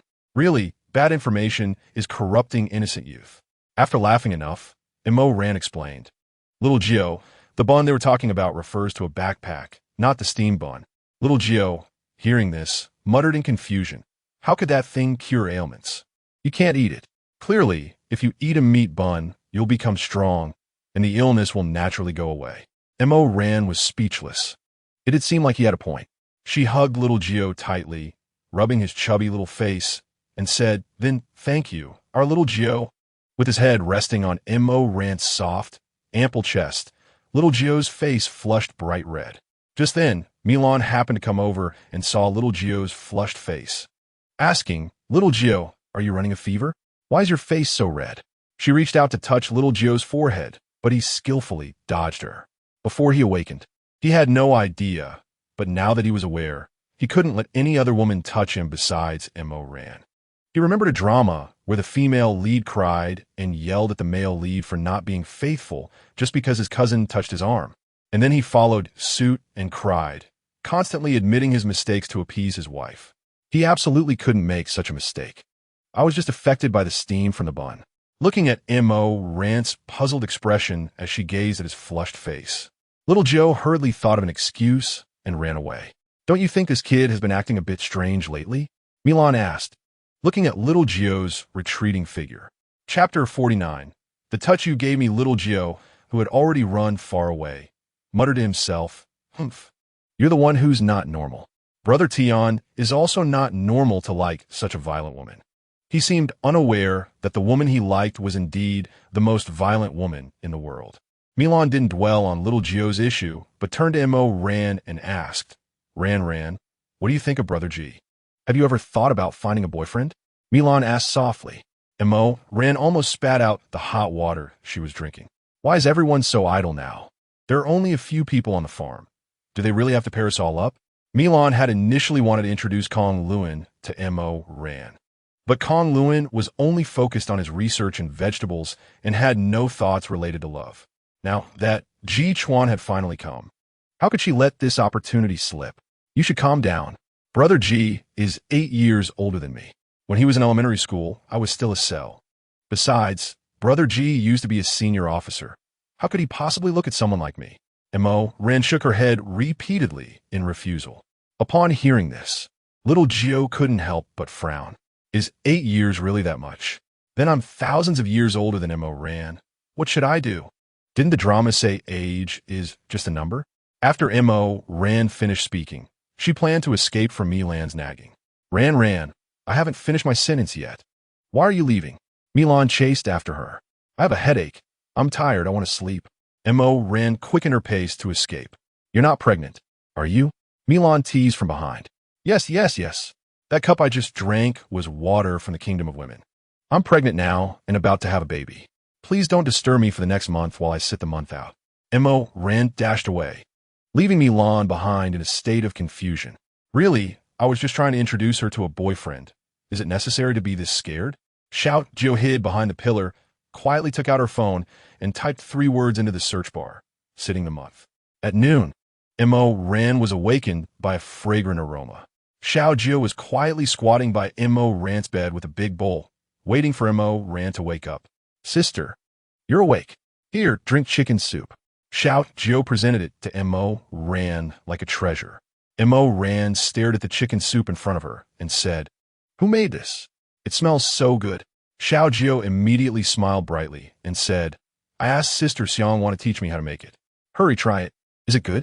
As she spoke, she scooped a spoonful of soup, gently blew on it, and brought it to Mo Ran's lips. As soon as she took a sip, Mo Ran was stunned by the rich aroma. It was so delicious. Compared to what she had made, hers could only be called something to fill the stomach. She took the bowl from Xiao Jiu's hands and started drinking it one mouthful after another. Xiao Jiu watched Mo Ran devour the soup, smiling contentedly. Suddenly, Mo Ran caught a glimpse of Xiao Jiu's red, swollen palms and immediately put down the bowl, grabbing Xiao Jiu's hand, feeling distressed as she asked, "What happened to your hand? Did you get burned while cooking?" Xiao Jiu casually replied, "No, I saw you sleeping so soundly that I couldn't bear to wake you up. And I was afraid the soup would get cold, so I kept covering it with my hand." Mo Ran's nose tinged with emotion. How could a child have such delicate thoughts? Looking at herself, she realized that all she did was prepare some grilled meat for him every day. She affectionately took Xiao Jiu's hand and said, "In the future, you can just wake me up directly. I can continue sleeping after I eat. But the book says that you need to rest more and sleep more during the month, so your body can recover well," Xiao Jiu explained earnestly. Mo Ran almost choked on her own saliva. "Who told you I was sitting the month?" Mo Ran's expression started to darken. I accidentally overheard you talking to Sister Mimi, Xiao Jiu said timidly, seeing Mo Ran's changing face. The book is right. A woman's mood changes faster than flipping a book without any warning. Starting tomorrow, I'll confiscate your phone, and you'll learn all sorts of random knowledge every day. Mo Ran gently tapped Xiao Jiu's little head and said helplessly. Xiao Jiu pretended not to hear and ran out of the room with the bowl. Mo Ran watched Xiao Jiu and fell into deep thought. She had been to many small worlds and met all kinds of people, but she never expected to be touched so deeply by a child. He saw an advertisement saying women love diamonds, so he secretly got one for her. He heard that buns could cure all ailments, so he made her warm buns. When he heard Mimi tell Mo Ran to drink more hot water, he would hover around her every day to pour her hot water. Even when he heard her joking about sitting the month, he immediately learned to make chicken soup. Although this child seemed a bit silly, all these actions really struck a chord in Mo Ran's heart. Downstairs, Mo Ran had no idea that while she was asleep, everyone was busy working hard. When she came down, the place was pitch black, with no lights on and not a sound to be heard. Did something major happen on the farm? Mo Ran was startled and was about to use her psychic power to check when the lights in the hall suddenly turned on, followed by a loud bang, and countless colorful papers fell from above Mo Ran's head. Milan walked up to Mo Ran holding a cake with a red candle in the middle. Haha, surprised? Happy birthday, Ran, Milan said with a big smile. The table was already filled with various dishes, each one Mo Ran loved, even her favorite durian cake, which everyone used to avoid when she ate it. Mo Ran had traveled here and naturally didn't remember the original owner's birthday, but she didn't expect her teammates to prepare such a thoughtful birthday surprise for her. Hurry, make a wish and blow out the candles. Milan uget, I wish. Mo Ran closed her eyes and pressed her hands together, saying, I can't say it out loud. If I do, it won't come true. Xianwan reminded her quietly. Mo Ran silently closed her eyes and made a wish in her heart, hoping that all her little friends would always be happy and could live happily ever after. Chapter 50. I'm Xiao Jiu, do you believe it? That night, Mo Ran was very happy. She hadn't felt this way in a long time, feeling cared for and needed. She took out 2 bottles of mooch and a case of red wine from her space, and everyone started drinking merrily. Xiao Jiu looked at the enticing color of the red wine and suddenly felt a craving for the red liquid in his body. He looked at Mo Ran pitifully and said, Sister, I want to drink that red thing too. Mo Ran was about to refuse when Luo Tian picked Xiao Jiu up and placed it between himself and Chun Chung, saying, It's just some grape wine. It won't harm him. Our Xiao Jiu is already a little man. What's wrong with drinking a little wine? Without waiting for Mo Ran to respond, he poured a glass of red wine for Xiao Jiu. Xiao Jiu picked up the wine glass, took a small sip, and found it a bit sweet and a bit bitter, different from the taste of blood plasma, but still very good. He raised the glass and gulped it down. Mo Ran was taken aback. This child has such a good alcohol tolerance. After finishing the wine, Xiao Jiu wiped his mouth with satisfaction and reached out for the roasted leg of lamb on the table. Seeing that Xiao Jiu didn't show any unusual reactions, Mo Ran let him be. After dinner, Mo Ran looked at her partners sprawled across the table, drunk. She shook her head helplessly. Mo Ran put down her bowl and said, Leave it to me. At that moment, Ji Chuan also brought Xiao Jiu to her door. After handing Xiao Jiu to Mo Ran, Ji Chuan hesitated for a long time, stammering, Xiao Ran, can you come out for a moment? I have something to tell you. They sat facing each other, and Ji Chuan didn't seem to have the usual leader's authority. Instead, he appeared a bit shy. Xiao Ran, this is a birthday gift for you. Ji Chuan finally made up his mind and took out a beautifully wrapped small box from behind. It was clear that he had prepared it with care. Mo Ran opened the box and saw a crystal-clear little snake glowing blue. Wow, so beautiful. Brother Ji, where did you get this? Mo Ran exclaimed with admiration. I heard Mimi say you were born in the year of the snake, so I carved this myself. I even coated it with a layer of glitter to prevent the energy inside from being misabsorbed, Ji Chuan said with an embarrassed smile. Brother Ji, you're not only great with guns, but you're also so skilled with carving tools, Mo Ran said, holding the shiny little snake, unable to put it down. Xiao Ran, I'm really happy being with you and everyone, Ji Chuan said, stuttering. Yes, I'm also very happy to have friends like you. Especially seeing me and Xiao find their happiness in this apocalypse. I'm really happy for them, Mo Ran said sincerely. And what about you? Have you thought about your own happiness? Jichuan blurted out. He had accidentally overheard Milan and Mo Ran's conversation during the day, and indeed, from the moment he met Mo Ran, he felt she was different. She was decisive, brave, had her own judgment, and would never compromise on the people and things she cared about. It was this resolute girl who gradually walked into his heart. Mo Ran recalled Milan's question from earlier and connected it with Jichuan's behavior tonight. She could easily guess Jichuan's intentions. I'm very happy. I have you as my big brother and Xiao Jiu as my little brother. With that one sentence, Mo Ran blocked all the words Jichuan wanted to say next. Jichuan was also a clear-headed adult. He certainly knew what it meant when a girl said, "You are my big brother." But at the same time, Jichuan is also an open-minded person. Since they are not meant to be boyfriend and girlfriend, being her big brother and protecting her by her side is also good. Ha! All right, from now on, you are my little sister, Jichuan. If anyone bullies you in the future, just call your big brother, and I'll help you vent your anger. Jichuan said with a smile, hiding the slight bitterness in his heart. It's settled then. Hurry up and sleep, big brother, or I'll start getting wrinkles. Seeing Jichuan's reaction, Mo Ran finally felt relieved. Back in her room, lying on the bed, she felt the effects of the alcohol and fatigue quickly sweep over her mind. Without even changing into pajamas, she collapsed onto the bed and fell asleep. After drinking too much, she inevitably had to go to the bathroom in the middle of the night. Lying on the bed was a man sprawled out with a smooth, fair face. Sharp and handsome features, a perfect face shape, striking facial features, and a long neck. Looking down, his strong chest and 8-pack abs even made Mo Ran swallow hard. Looking further down, even Mo Ran, who had seen her share of things, couldn't help but blush. It could simply be described as vibrant and alluring. Mo Ran rubbed her eyes and looked at the bed again, seeing no changes, confirming that this was not an illusion caused by drunkenness. There was actually a naked man on her bed. Having seen the world, Mo Ran quietly walked to the edge of the bed without waking the man, getting closer and seeing more clearly. The delicate eyebrows and eyes reflected in Mo Ran's gaze. His smooth face, tinged with red, made one unable to resist the urge to take a bite. Looking at the small pajama top that had fallen to the floor, Mo Ran furrowed her brows tightly, quickly drawing a dagger from her space and jumping onto the man, pressing the dagger tightly against his long, fair neck, fiercely saying, "Who are you, and where have you taken Xiao Jiu?"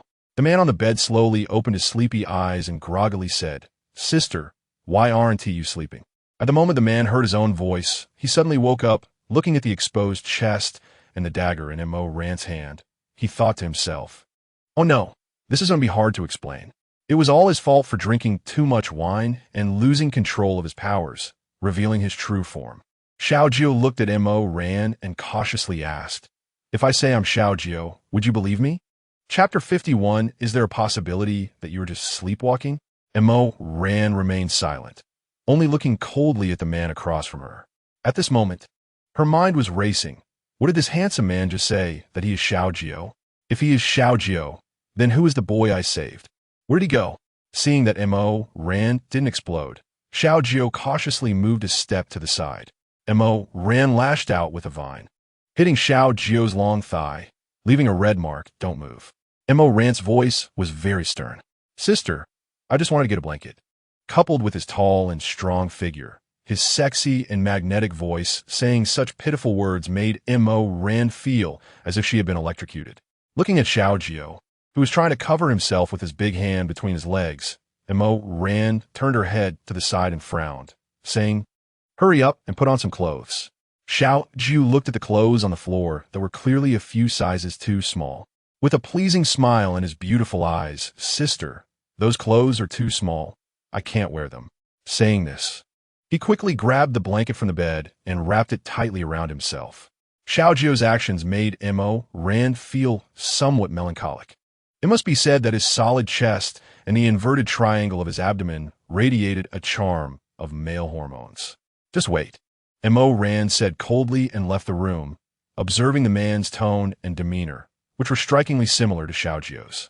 She really couldn't believe that someone could sneak into the villa, silently carry the sleeping Xiao Jiu away, and then strip down and lie on her bed. The only explanation was that this extraordinarily handsome and perfectly shaped guy really was Xiao Jiu. She walked straight into Luo Tian and Chun Cheng's room, casually taking a piece of clothing from Luo Tian's wardrobe. Mo Ran had roughly estimated that when Xiao Jiu grew up, he would be over 8 meters tall, about the same height as Luo Tian, who was an athlete. Due to the effects of alcohol, Chun Cheng and Luo Tian were sound asleep, completely unaware of anything. The scene from earlier was nowhere to be seen. Xiao Jiu was now neatly dressed and snug in the blankets, as if everything that had just happened was merely Mo Ran's illusion. Mo Ran walked up and pulled back Xiao Jiu's blanket, revealing a playful smile on her face. A clear water ball appeared in her hand as she leaned down next to Xiao Jiu's ear, whispering, "Do you want me to give you a bath now, to refresh you?" Xiao Jiu pretended to open his sleepy eyes and said in a flattering tone, "Sister, did you call me? Sister, do you think it's possible that you were just sleepwalking?" After saying this, Xiao Jiu quickly covered his head with the pillow, fearing that Mo Ran's water ball would be thrown at him. After waiting for about 10 seconds with no response, Xiao Jiu peeked out from under the pillow to sneak a glance at Mo Ran.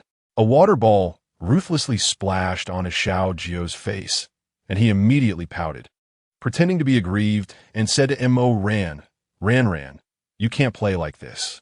Mo Ran sat in the chair with a beaming smile, adjusting to a comfortable position, and said, "Why aren't you calling me sister anymore? Not pretending anymore?" Ran, I Xiao Jiu just wanted to say something, but then I stopped," he said, looking hesitant. Mo Ran held a larger water ball in her hand. "You better tell the truth, or else, humph." Mo Ran said unhappily, "I will take responsibility for you, Ran." Xiao Jiu said with a flushed face, and after saying this, he felt like an ostrich wanting to bury his head in his chest. "What?" Mo Ran was shocked, wondering how this was related. Seeing the confusion on Mo Ran's face, Xiao Jiu cleared his throat and firmly said, "The TV said that if a man is seen naked by a woman, he must take responsibility." Mo Ran was truly furious, wanting to rush over and give this kid a good beating. Usually, he only watched cartoons. What kind of nonsense was he learning? Deep down, she firmly believed that Xiao Jiu would not harm her, and besides, she was a dimensional organizer. What kind of scenes hadn't she encountered?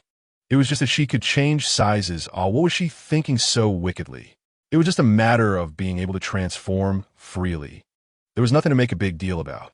But looking at Xiao Jiu, it seemed he had long known he could transform. She was just angry that she had been kept in the dark.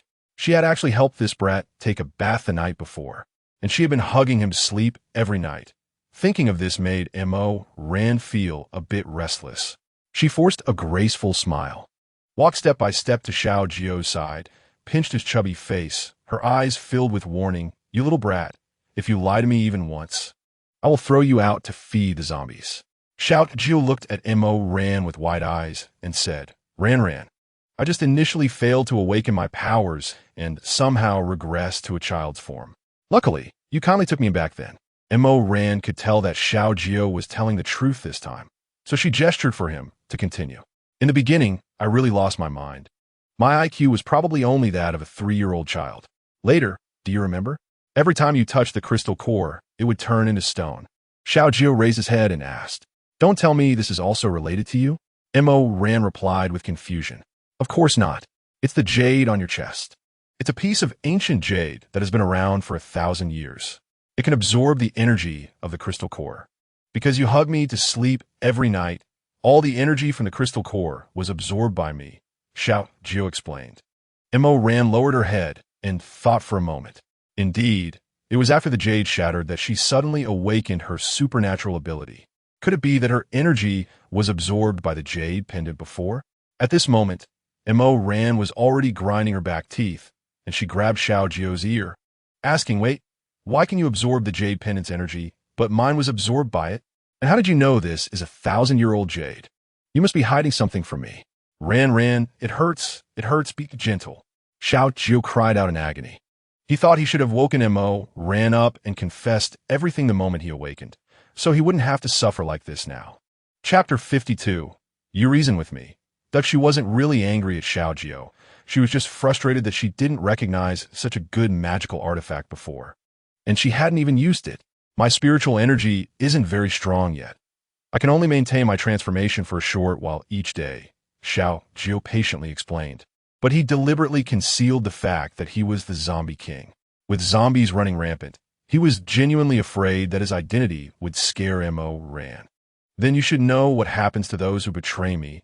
Mo Ran intentionally threatened, wanting to show the little brat a bit of authority. Otherwise, she felt a lingering frustration in her chest. Ran, I didn't betray you at all. I just didn't have the chance to tell you. And I was afraid you wouldn't believe me. If you did believe me, you'd think I'm a monster and chase me away. So I didn't dare to say anything. Xiao Jiu lowered his eyes, his curled eyelashes seemingly glistening with tears. Mo Ran couldn't stand the tearful attack. She finally softened her tone and said, "For now, I won't chase you away. Go sleep on the sofa. I want to sleep." Mo Ran issued an eviction order. Ran, the sofa is so hard. Xiao Jiu looked at Mo Ran with wide eyes, trying to evoke her sympathy. "If you don't leave, I'll throw you out. Do you want me to hold you to sleep?" Mo Ran raised her hand and gave Xiao Jiu a playful smack on the head. "What's wrong with that? I'm in the form of a child now.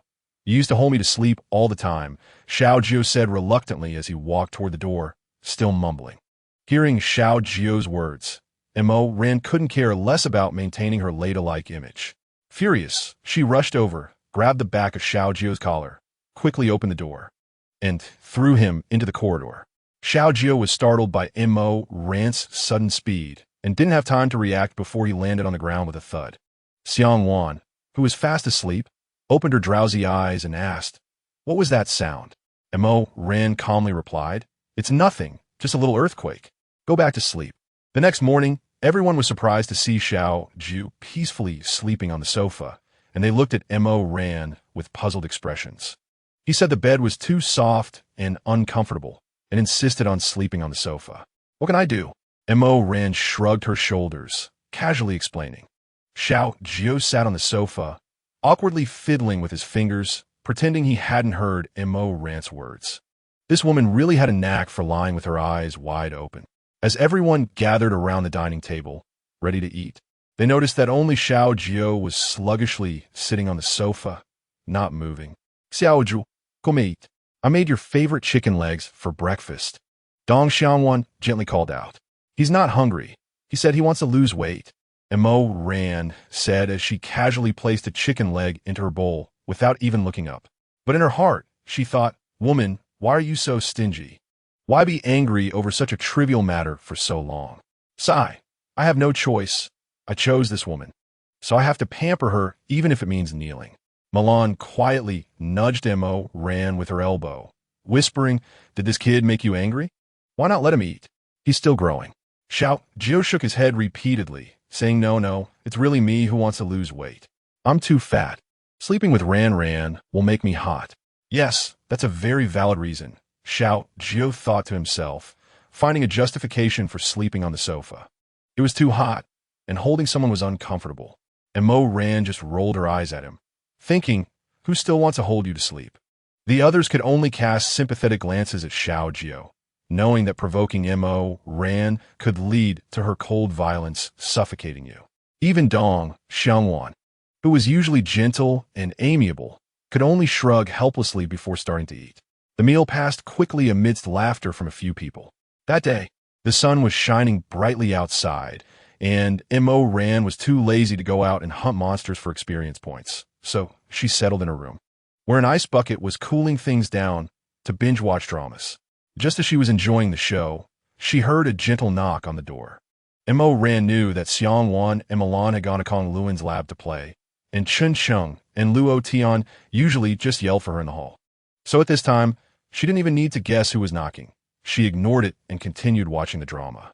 Before long, she heard rustling sounds coming from the door crack. Curious, Mo Ran walked to the door and saw a piece of paper being slipped under the door. It had a crooked scrawl that read, "A little duck went to get a haircut, but the barber didn't come for a long time." So it said to the barber, "You style me, duck. Style me, duck." Mo Ran couldn't help but chuckle, and then quickly covered her mouth to prevent anyone outside from hearing. Xiao Jiu, hearing Mo Ran's laughter, immediately slipped another piece of paper under the door. There was a little bear washing clothes, but one spot just wouldn't get clean. So Mama Bear scolded him, saying, "You need to scrub harder." The little bear cried and said, "I scrubbed. I was wrong. Boo-hoo-hoo."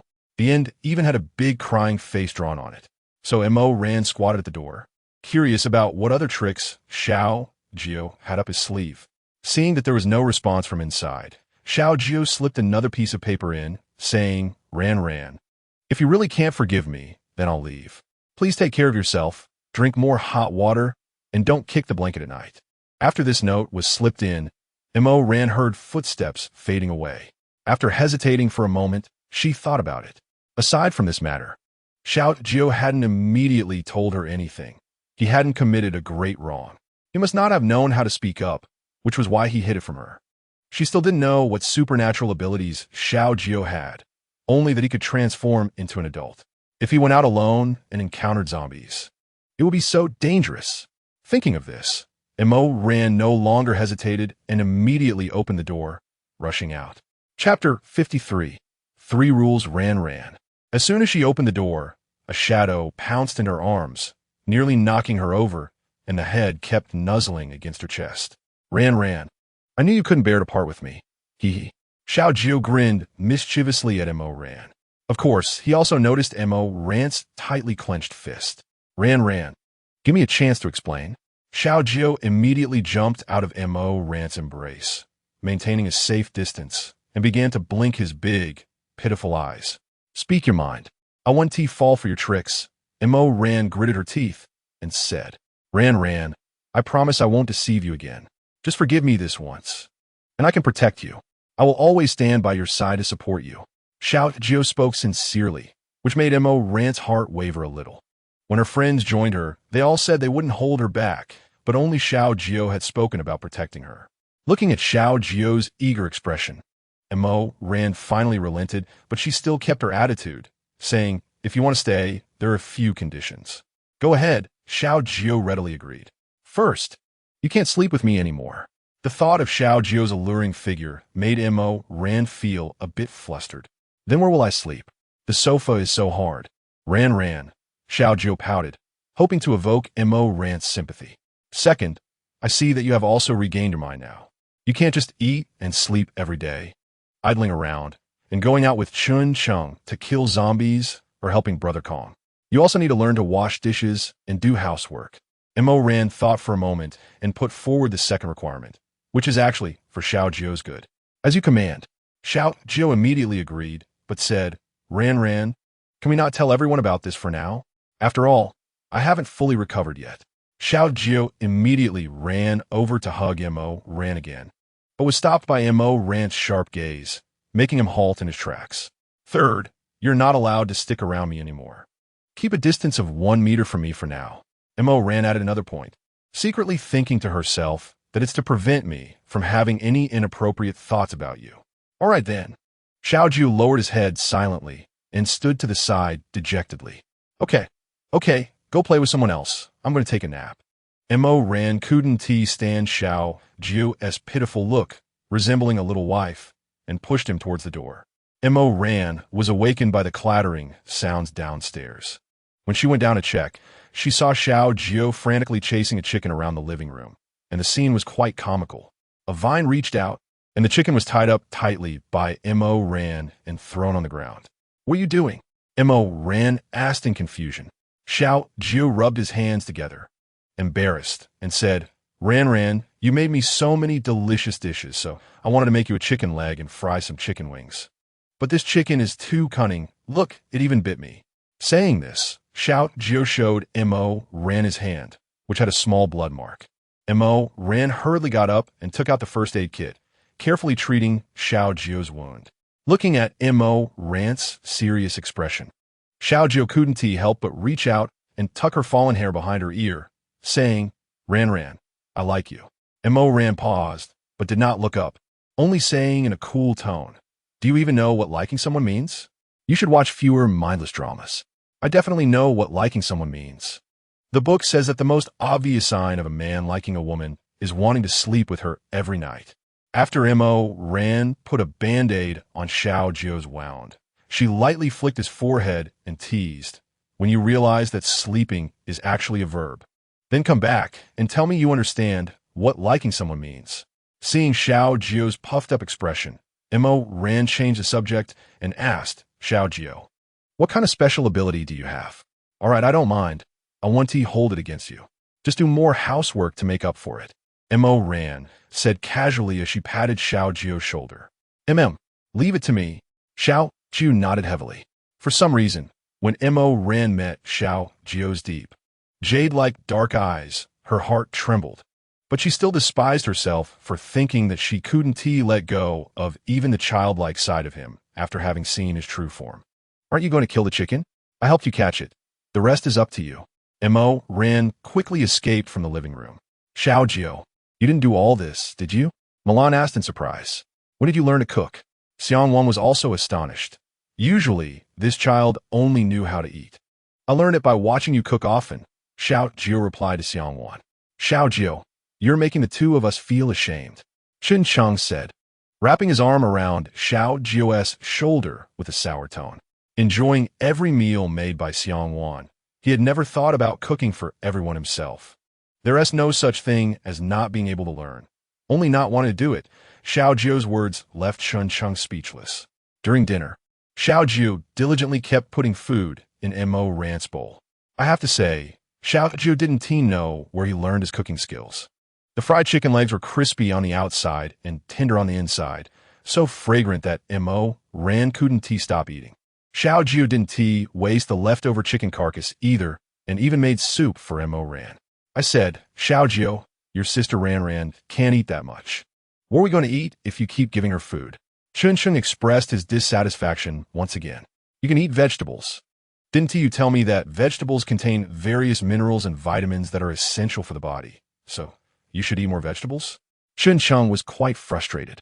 He didn't know how Xiao Jiu suddenly seemed to become enlightened and always argued with him recently. If he knew that Xiao Jiu was jealous of him having fun with Mo Ran, he would definitely feel wronged. After all, he now had the gentle and lovely Xiangwan. How could he be interested in someone like Mo Ran, who acted like a tomboy, even though she was quite good-looking? Chapter 54. Sleeping is a verb. Seeing Chen Cheng getting the short end of the stick, Mo Ran couldn't help but smile. Chen Cheng was usually the most talkative and sharp-tongued. When Mo Ran sparred with him, they would only end up at a stalemate. Thinking of this, Mo Ran cast an appreciative glance at Xiao Jiu. This Xiao Jiu was quite perceptive. After dinner, Mo Ran picked up her bowl and chopsticks and walked toward the sink. Seeing Mo Ran get up, Xiao Jiu immediately put down his bowl and chopsticks and rushed over, snatching the bowl and chopsticks from Mo Ran's hands, saying, "Put them down. Let me wash them. Your hands are so delicate. How can they touch water? For now on, let me handle this. You go lie on the sofa for a bit and rest your stomach." The others looked at Xiao Jiu's swift actions, dropping their chopsticks in shock. Ran, could it be that Xiao Jiu has been possessed? Luo Tian looked at the drastically changed Xiao Jiu, staring blankly at Mo Ran, and asked, "You're the one who is possessed. Can a person grow up and become sensible?"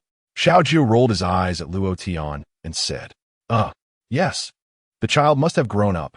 Mo Ran smiled awkwardly and said, After quickly washing the dishes, Xiao Jiu ran out of the villa like the wind.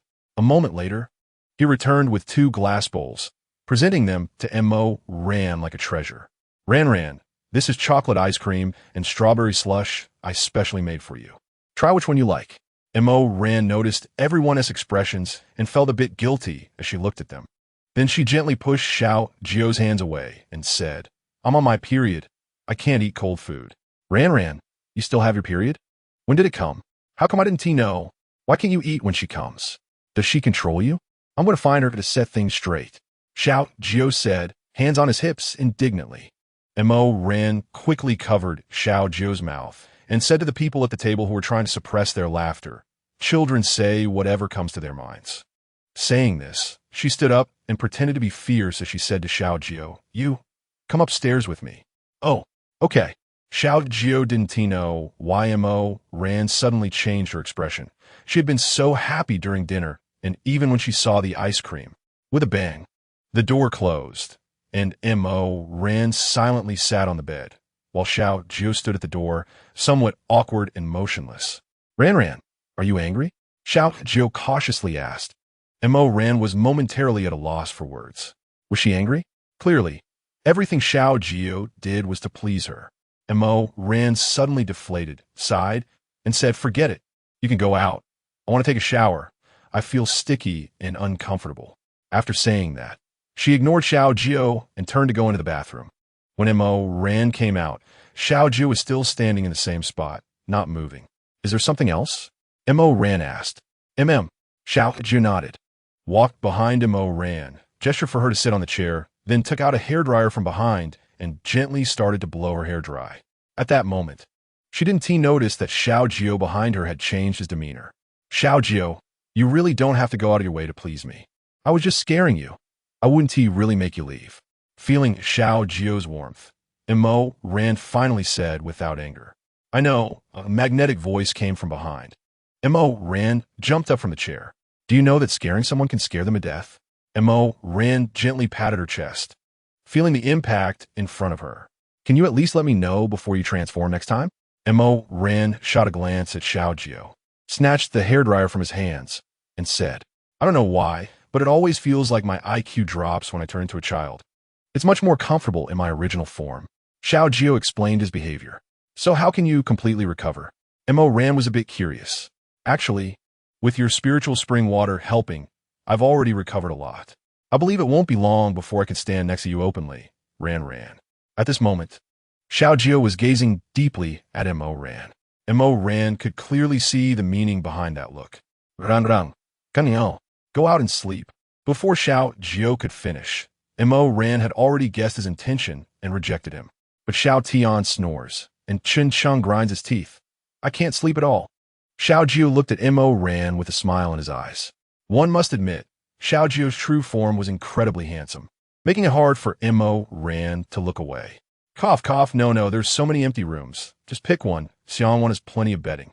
Suddenly realizing her own reaction, Mo Ran harshly scolded herself internally for being infatuated with a handsome face.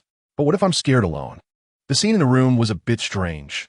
A tall, muscular, handsome guy was telling a petite, seemingly delicate girl that he would be scared. Mo Ran rubbed her forehead. She realized Xiao Jiu had completely understood her soft spot, her kindness, especially towards children. "All right, then you behave, and no more random transformations." Mo Ran took out 2 blankets and spread them on the floor, tossing a pillow at Xiao Jiu. Finally successful, Xiao Jiu grinned and immediately lay down. Fearing Mo Ran would change her mind. "What are you going to do?" Ran, why aren't you asleep yet? I need to ask Brother Tian some things." Xiao Jiu quickly explained. "Can't you just ask me?" Mo Ran pressed. Xiao Jiu had a hesitant look. "Speak quickly, or you can't sleep in my room anymore." Mo Ran threatened. "Today I asked Xiao Tian what sleep means as a verb. He said he would explain it to me tonight, and then I would understand." Seeing Mo Ran's anger, Xiao Jiu quickly spilled the truth. "You can't go." Mo Ran suddenly blushed and buried her head in the blanket. That Luo Tian would definitely be in for it tomorrow. How could he teach a 10-year-old child such things? Chapter 55. Life in the base is tough after a long time. Mo Ran finally heard Xiao Jiu's soft snoring before she pulled her head out from under the blanket.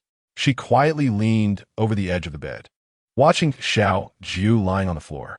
Even though he still looked like a child, the image of his handsome figure had already left a deep impression on Mo Ran's heart.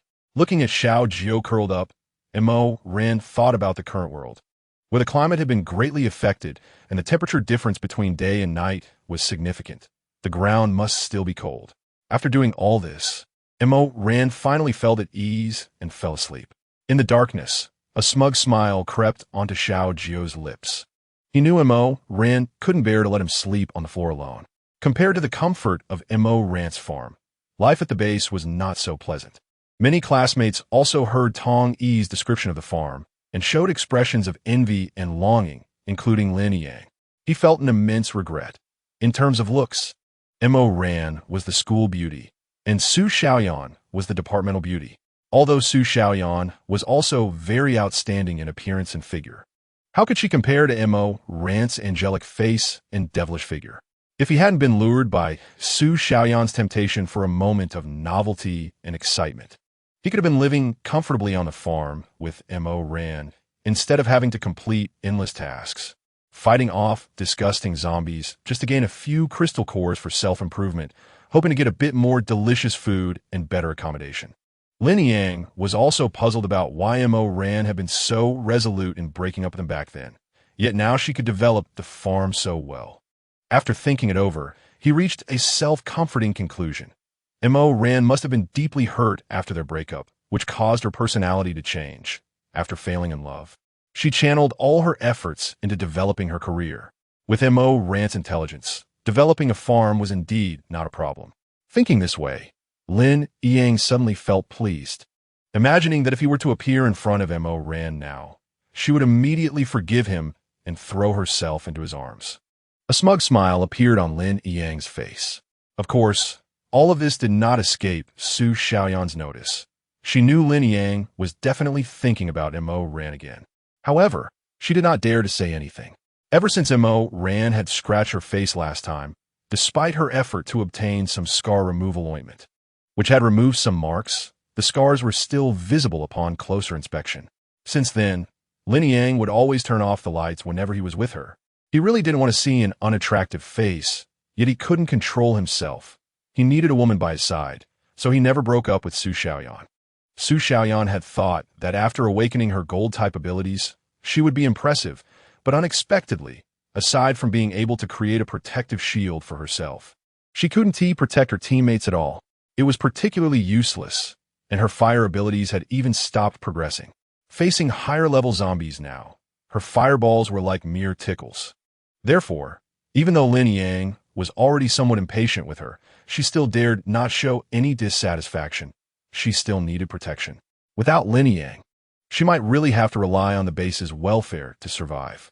"Brother Yang, I'll go get the food for you," Su Xiaoyan said, standing up obediently.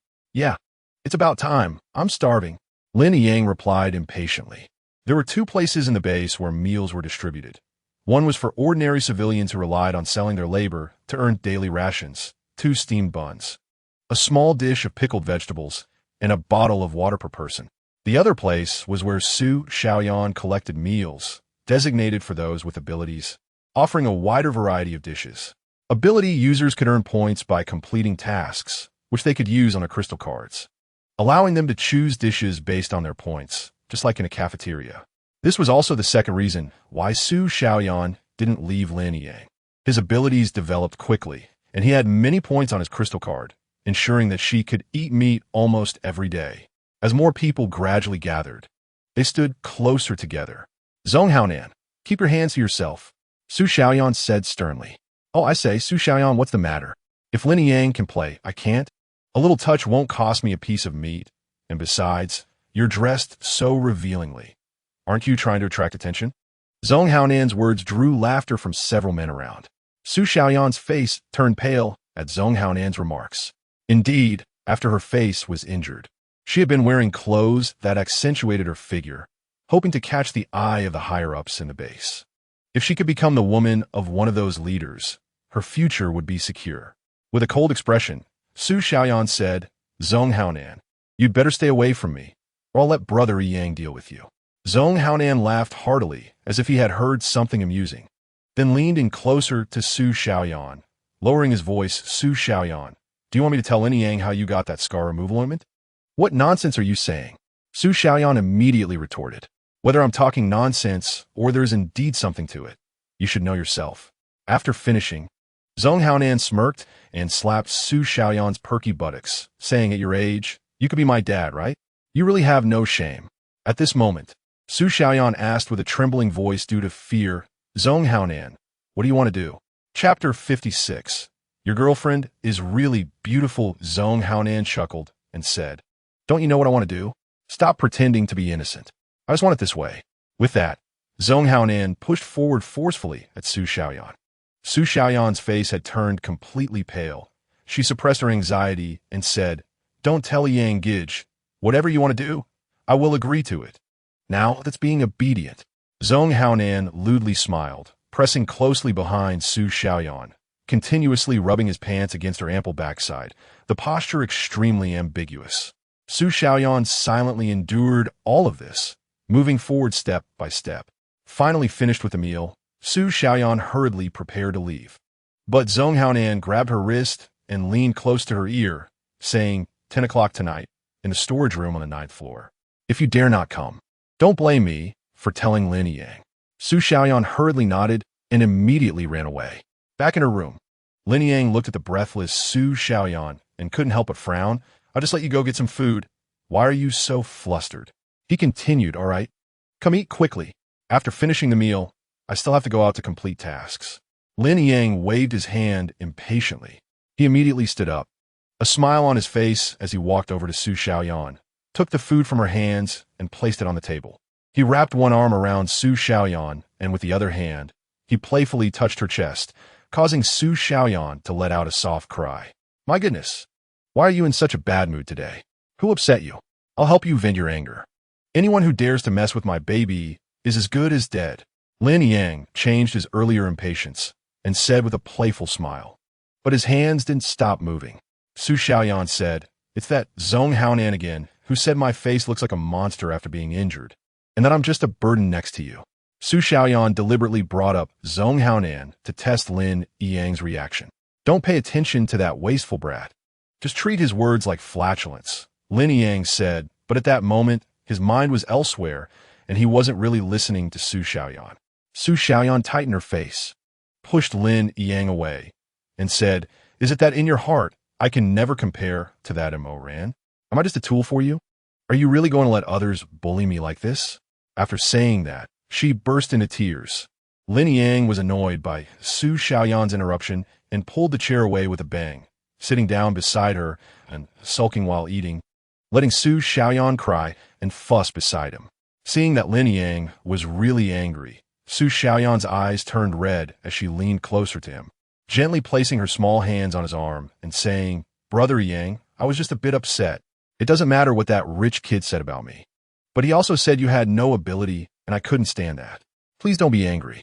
Lin Yang glanced at Su Xiaoyan, but his hands didn't stop moving with his bowl and chopsticks. Su Xiaoyan continued, Brother Yang, please don't ignore me. I really know I was wrong. As she spoke, her hands began to undo the belt at Lin Yang's waist. Finally, after half an hour, the battle ended with a satisfied low growl from Lin Yang. Su Xiaoyan's head rested on Lin Yang's sturdy chest, her hands still teasing his firm muscles. Lin Yang grabbed Su Xiaoyan's small hand and said, Little fairy, do you want to tire me out? Su Xiaoyan said sweetly, Brother Yang, we are classmates who came out together. In terms of ability, you are far superior to Zhong Haonan. It's really unfair that because of his dad, he got the position of material group leader without having to face the sun and wind, and he still makes so much money. Su Xiaoyan tentatively said, What if Zhong Haonan died? Among our batch of newcomers, you would be the strongest, right? Then you would have a chance to rise to power. Maybe. But since he doesn't even have to go on missions, how could he easily die? Don't think too much about it. Hurry up and get ready. We said we would gather at 1 o'clock in the afternoon. After finishing his cigarette, Lin Yang got up and started putting on his clothes. Su Xiaoyan gritted her teeth in anger behind him, thinking that Lin Yang had no intention of taking his place, which was really pathetic. In the small square downstairs, Zhong Haonan was standing in front of Lin Yang's team, conveying today's mission. All right, everyone line up to receive your equipment, Zhong Haonan commanded again. Seeing Su Xiaoyan hiding in the corner of the line, Zhong Haonan revealed an evil smile, quickly walking over and patting Lin Yang on the shoulder. Pretending to be familiar as he said, Brother, you're smart. You brought a girlfriend from school, unlike me, who now can't find a decent girl to look at. Lin Yang was a bit confused by Zhong Haonan's sudden friendliness. Ever since Zhong Haonan became the material group leader, he had been arrogant, looking down on these former classmates, surrounded only by sycophants.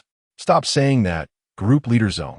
With your status today, getting a pretty girl is just a matter of beckoning with your finger. Lin Yang also gave a lot of face to Zhong Haonan and complimented him by saying, Is that so? Then I'll take your good words, brother. Haha. After saying that, he casually glanced at Su Xiaoyan next to Lin Yang, laughed heartily, and walked away. At this moment, Su Xiaoyan's heart was already in turmoil. She was worried about the threat posed by Zhong Haonan and hated Lin Yang's incompetence. Chapter 57. A Twisted Mind. In the car, the others were all chattering and complaining. Talking about biological research, who doesn't know? It's that woman who just joined the leader's side, obsessed with her dog. The things found today are definitely all for that woman, a boy said discontentedly. Sigh, who made us so powerless that we have to accept the protection of the base.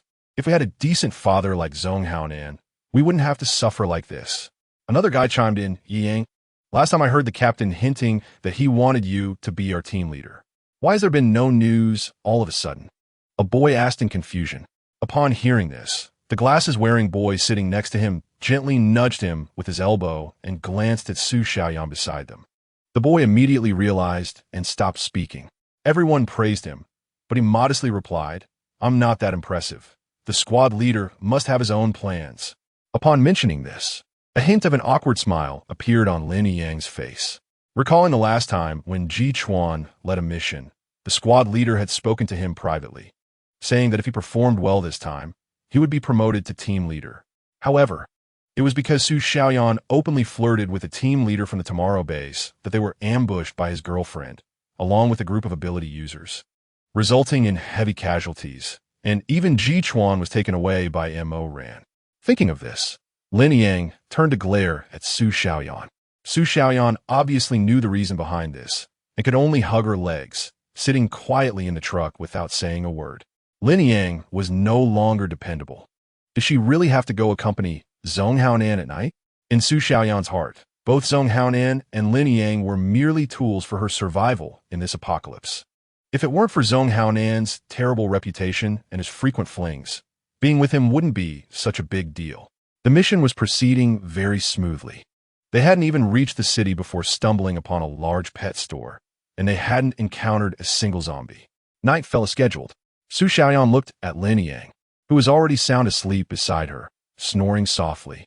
She quietly got up, put on a nightgown as thin as gossamer, draped a long coat that reached her ankles over it, and slipped on a pair of high heels before stealthily leaving the room. She gently knocked on the door of the storage room on the 9th floor, where the entire floor was filled with bedding and supplies, with no bedrooms. Only a large bed stacked in the storage room. The door opened with a creak, and a pair of large hands grabbed Su Xiaoyan's arm and pulled her inside. Su Xiaoyan fell heavily into a sturdy embrace, and then she heard a sinister laugh. Su Xiaoyan, I really didn't misjudge you. You didn't disappoint me. You have a boyfriend and still come to sneak around. Su Xiaoyan playfully punched Zhong Haonan's chest and said in a sweet voice, You're so annoying. If you keep saying that, I'm leaving.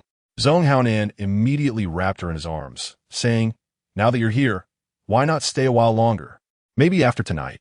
You won't even want that little white-faced Lin Yang anymore. Su Xiaoyan steadied her racing heart. After all, it was her first time doing something like this, and she felt a twinge of anxiety. Seeing Zhong Haonan's intense gaze, she knew her tactics were quite to his liking. Zhong Haonan could no longer hold back. He pulled Su Xiaoyan's arm, showing no tenderness, and threw her onto the bed, then pounced on her. Damn it, Lin Yang is really lucky, first with Mo Ran, now with you. As he spoke, his body pressed heavily down on hers. On the bed, the scenery was boundless. After a long while, Zhong Haonan lay back on the bed, satisfied, lit a cigarette, and began to leisurely blow smoke. Su Xiaoyan obediently snuggled under his arm, trying to take credit as she said, So, Haonan, you won't expose me now, right? Initially, he was merely envious of Su Xiaoyan's beauty and her curvy figure, but unexpectedly, she was much more interesting than the common girls he had been with before. Looking at Su Xiaoyan's waist, which had no excess flesh, her snowy skin reflected in the moonlight, smooth and flawless. Su Xiaoyan chuckled, revealing a triumphant smile, and wrapped her arms around Zhong Haonan's neck, teasingly saying, What can I do? I'm Lin Yang's girlfriend. She had already decided in her heart that she would do whatever it took to win over Zhong Haonan. Although Zhong Haonan had a poor character, at least being with him meant she wouldn't have to struggle with missions anymore. Her living conditions would improve. In this apocalyptic world, resources were king. What's so good about that little white face? Just kick him to the curb and come with me. I guarantee you won't have to worry about food and clothing. Indeed, Zhong Haonan followed Su Xiaoyan's words, saying, "Humph, you're famous in this base for being a playboy, with more girlfriends and clothes. I don't want to be part of your harem." Seeing Zhong Haonan's face darken, Su Xiaoyan immediately leaned forward and whispered in his ear, "Unless you can publicly acknowledge that I'm your official girlfriend, and I have the right to use all the supplies in your villa, stop talking nonsense. As long as I'm happy, you can do whatever you want." Finally, Zhong Haonan was completely out of strength. "You're really a pest. Hurry up and deal with Lin Yang. I don't like my woman lying beside another man," Zhong Haonan ordered. Su Xiaoyan brought her soft red lips close to Zhong Haonan's mouth and gave him a lingering kiss, sweetly saying, "Don't worry, I won't be like an ordinary girl and meddle in your affairs outside. I have sisters to help share the burden. I'll be happy as long as you acknowledge that I'm your official girlfriend." Zhong Haonan was quite surprised by Su Xiaoyan's words. He nodded in satisfaction and said, "I didn't expect you to be so obedient. Rest assured, as long as you do well, you'll always be my favorite woman, Zhong Haonan. After all, women like you are rare." This thought only lingered in Zhong Haonan's mind, and he didn't voice it. Chapter 58. If you want to go, then go. Dressed and ready, Su Xiaoyan quietly climbed onto the bed. Lin Yang, who was sleeping soundly, opened his bleary eyes and saw Su Xiaoyan sitting at the edge of the bed. He asked, "Why are you up so early?"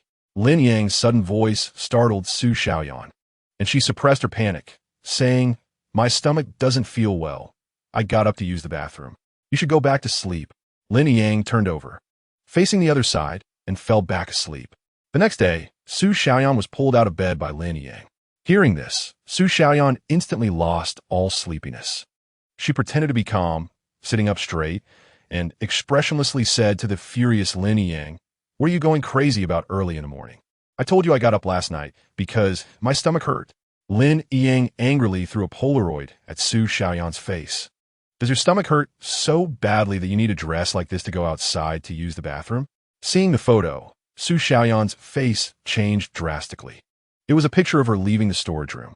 In her hurry, she hadn't even buttoned her clothes, and through the sheer nightgown, one could vaguely see 2 red spots on her chest. Damn it, she had clearly observed her surroundings before leaving. How could someone have taken a picture of her? Su Xiaoyan cursed the person who took the photo in her heart, but felt no remorse for her infidelity. "Yang, let me explain." Su Xiaoyan immediately put on a pitiful expression. "What is there to explain? You better tell me right now who that bastard is."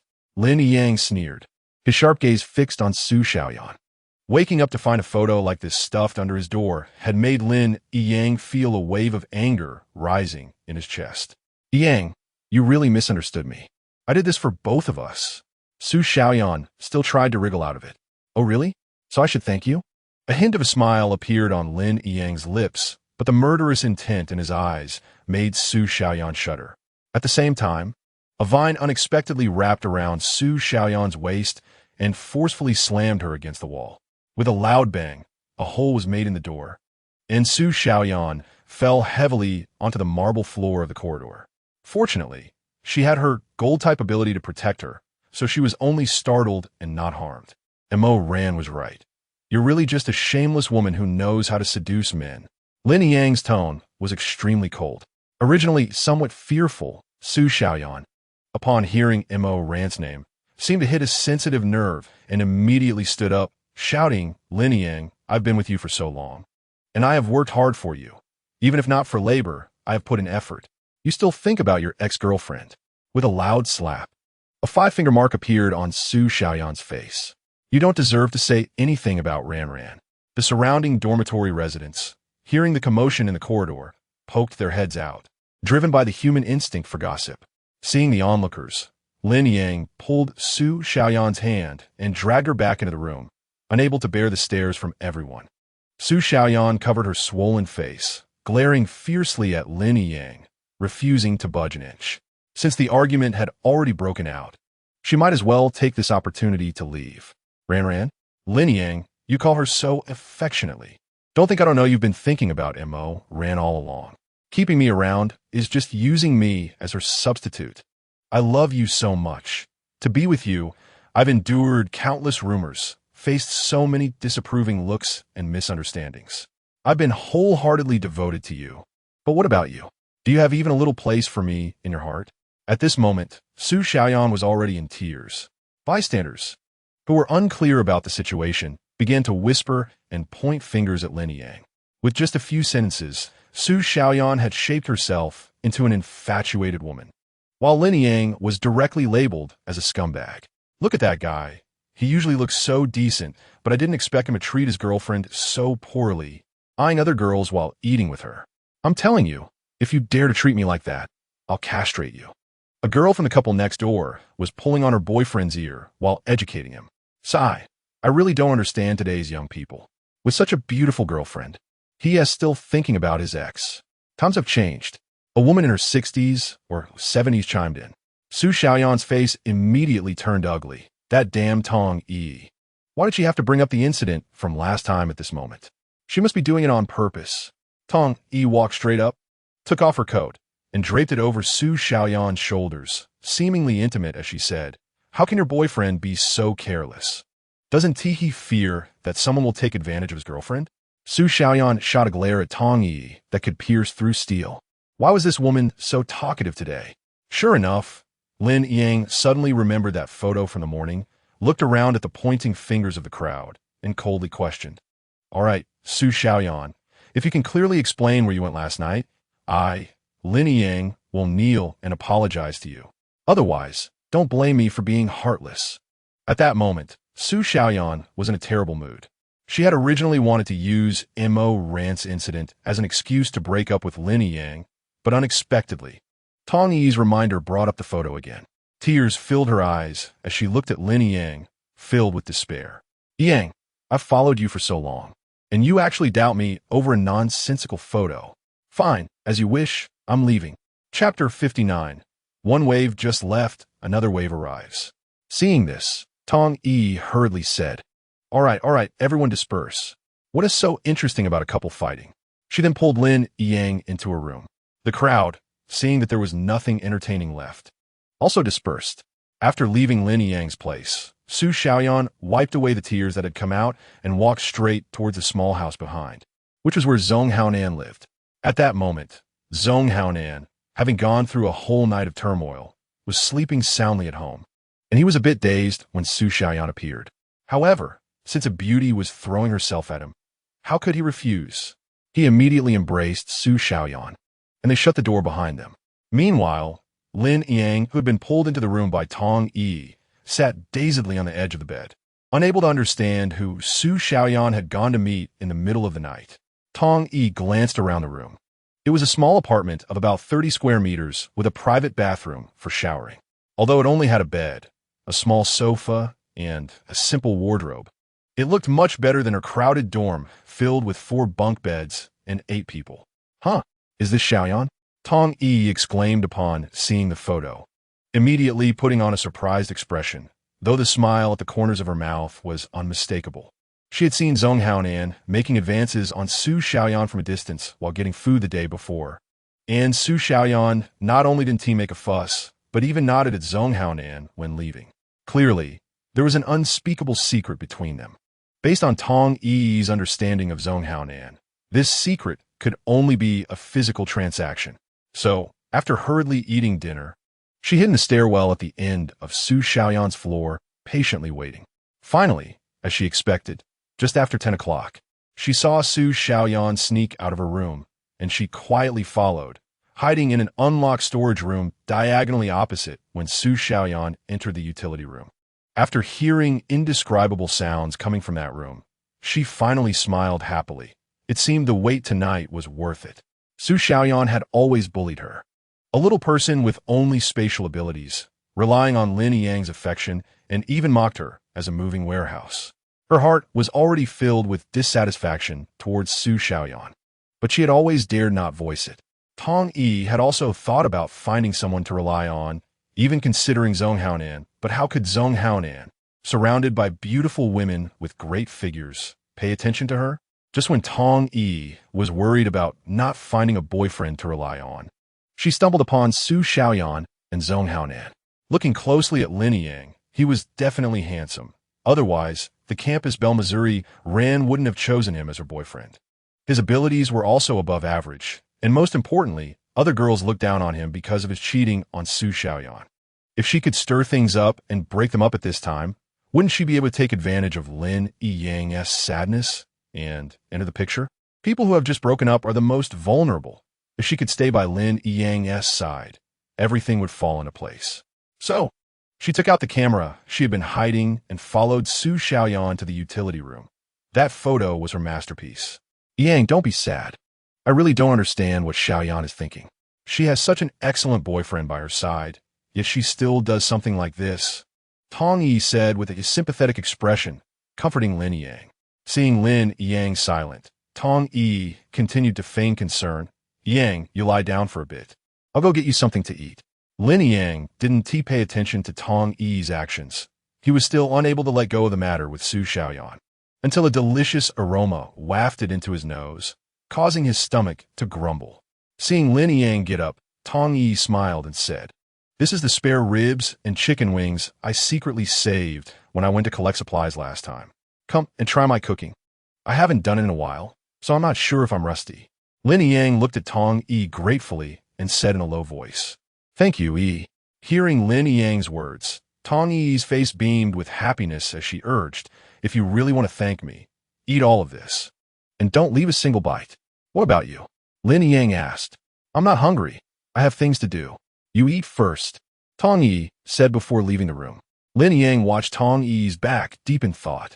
Although she couldn't compare to Su Xiaoyan in looks, she could only be described as pretty, and her figure was average, but her cooking skills were truly rare, since he lacked a woman around him anyway. Having her temporarily fill the role wasn't too bad. Thinking this way, Lin Yang immediately set aside his displeasure and began to eat heartily. After all, she was still a woman, and it was all the same when the lights were off. As he watched Tong Yi take out a ladder and a wooden door from her space, Lin Yang immediately understood her intention. This woman went to find a door to change for him.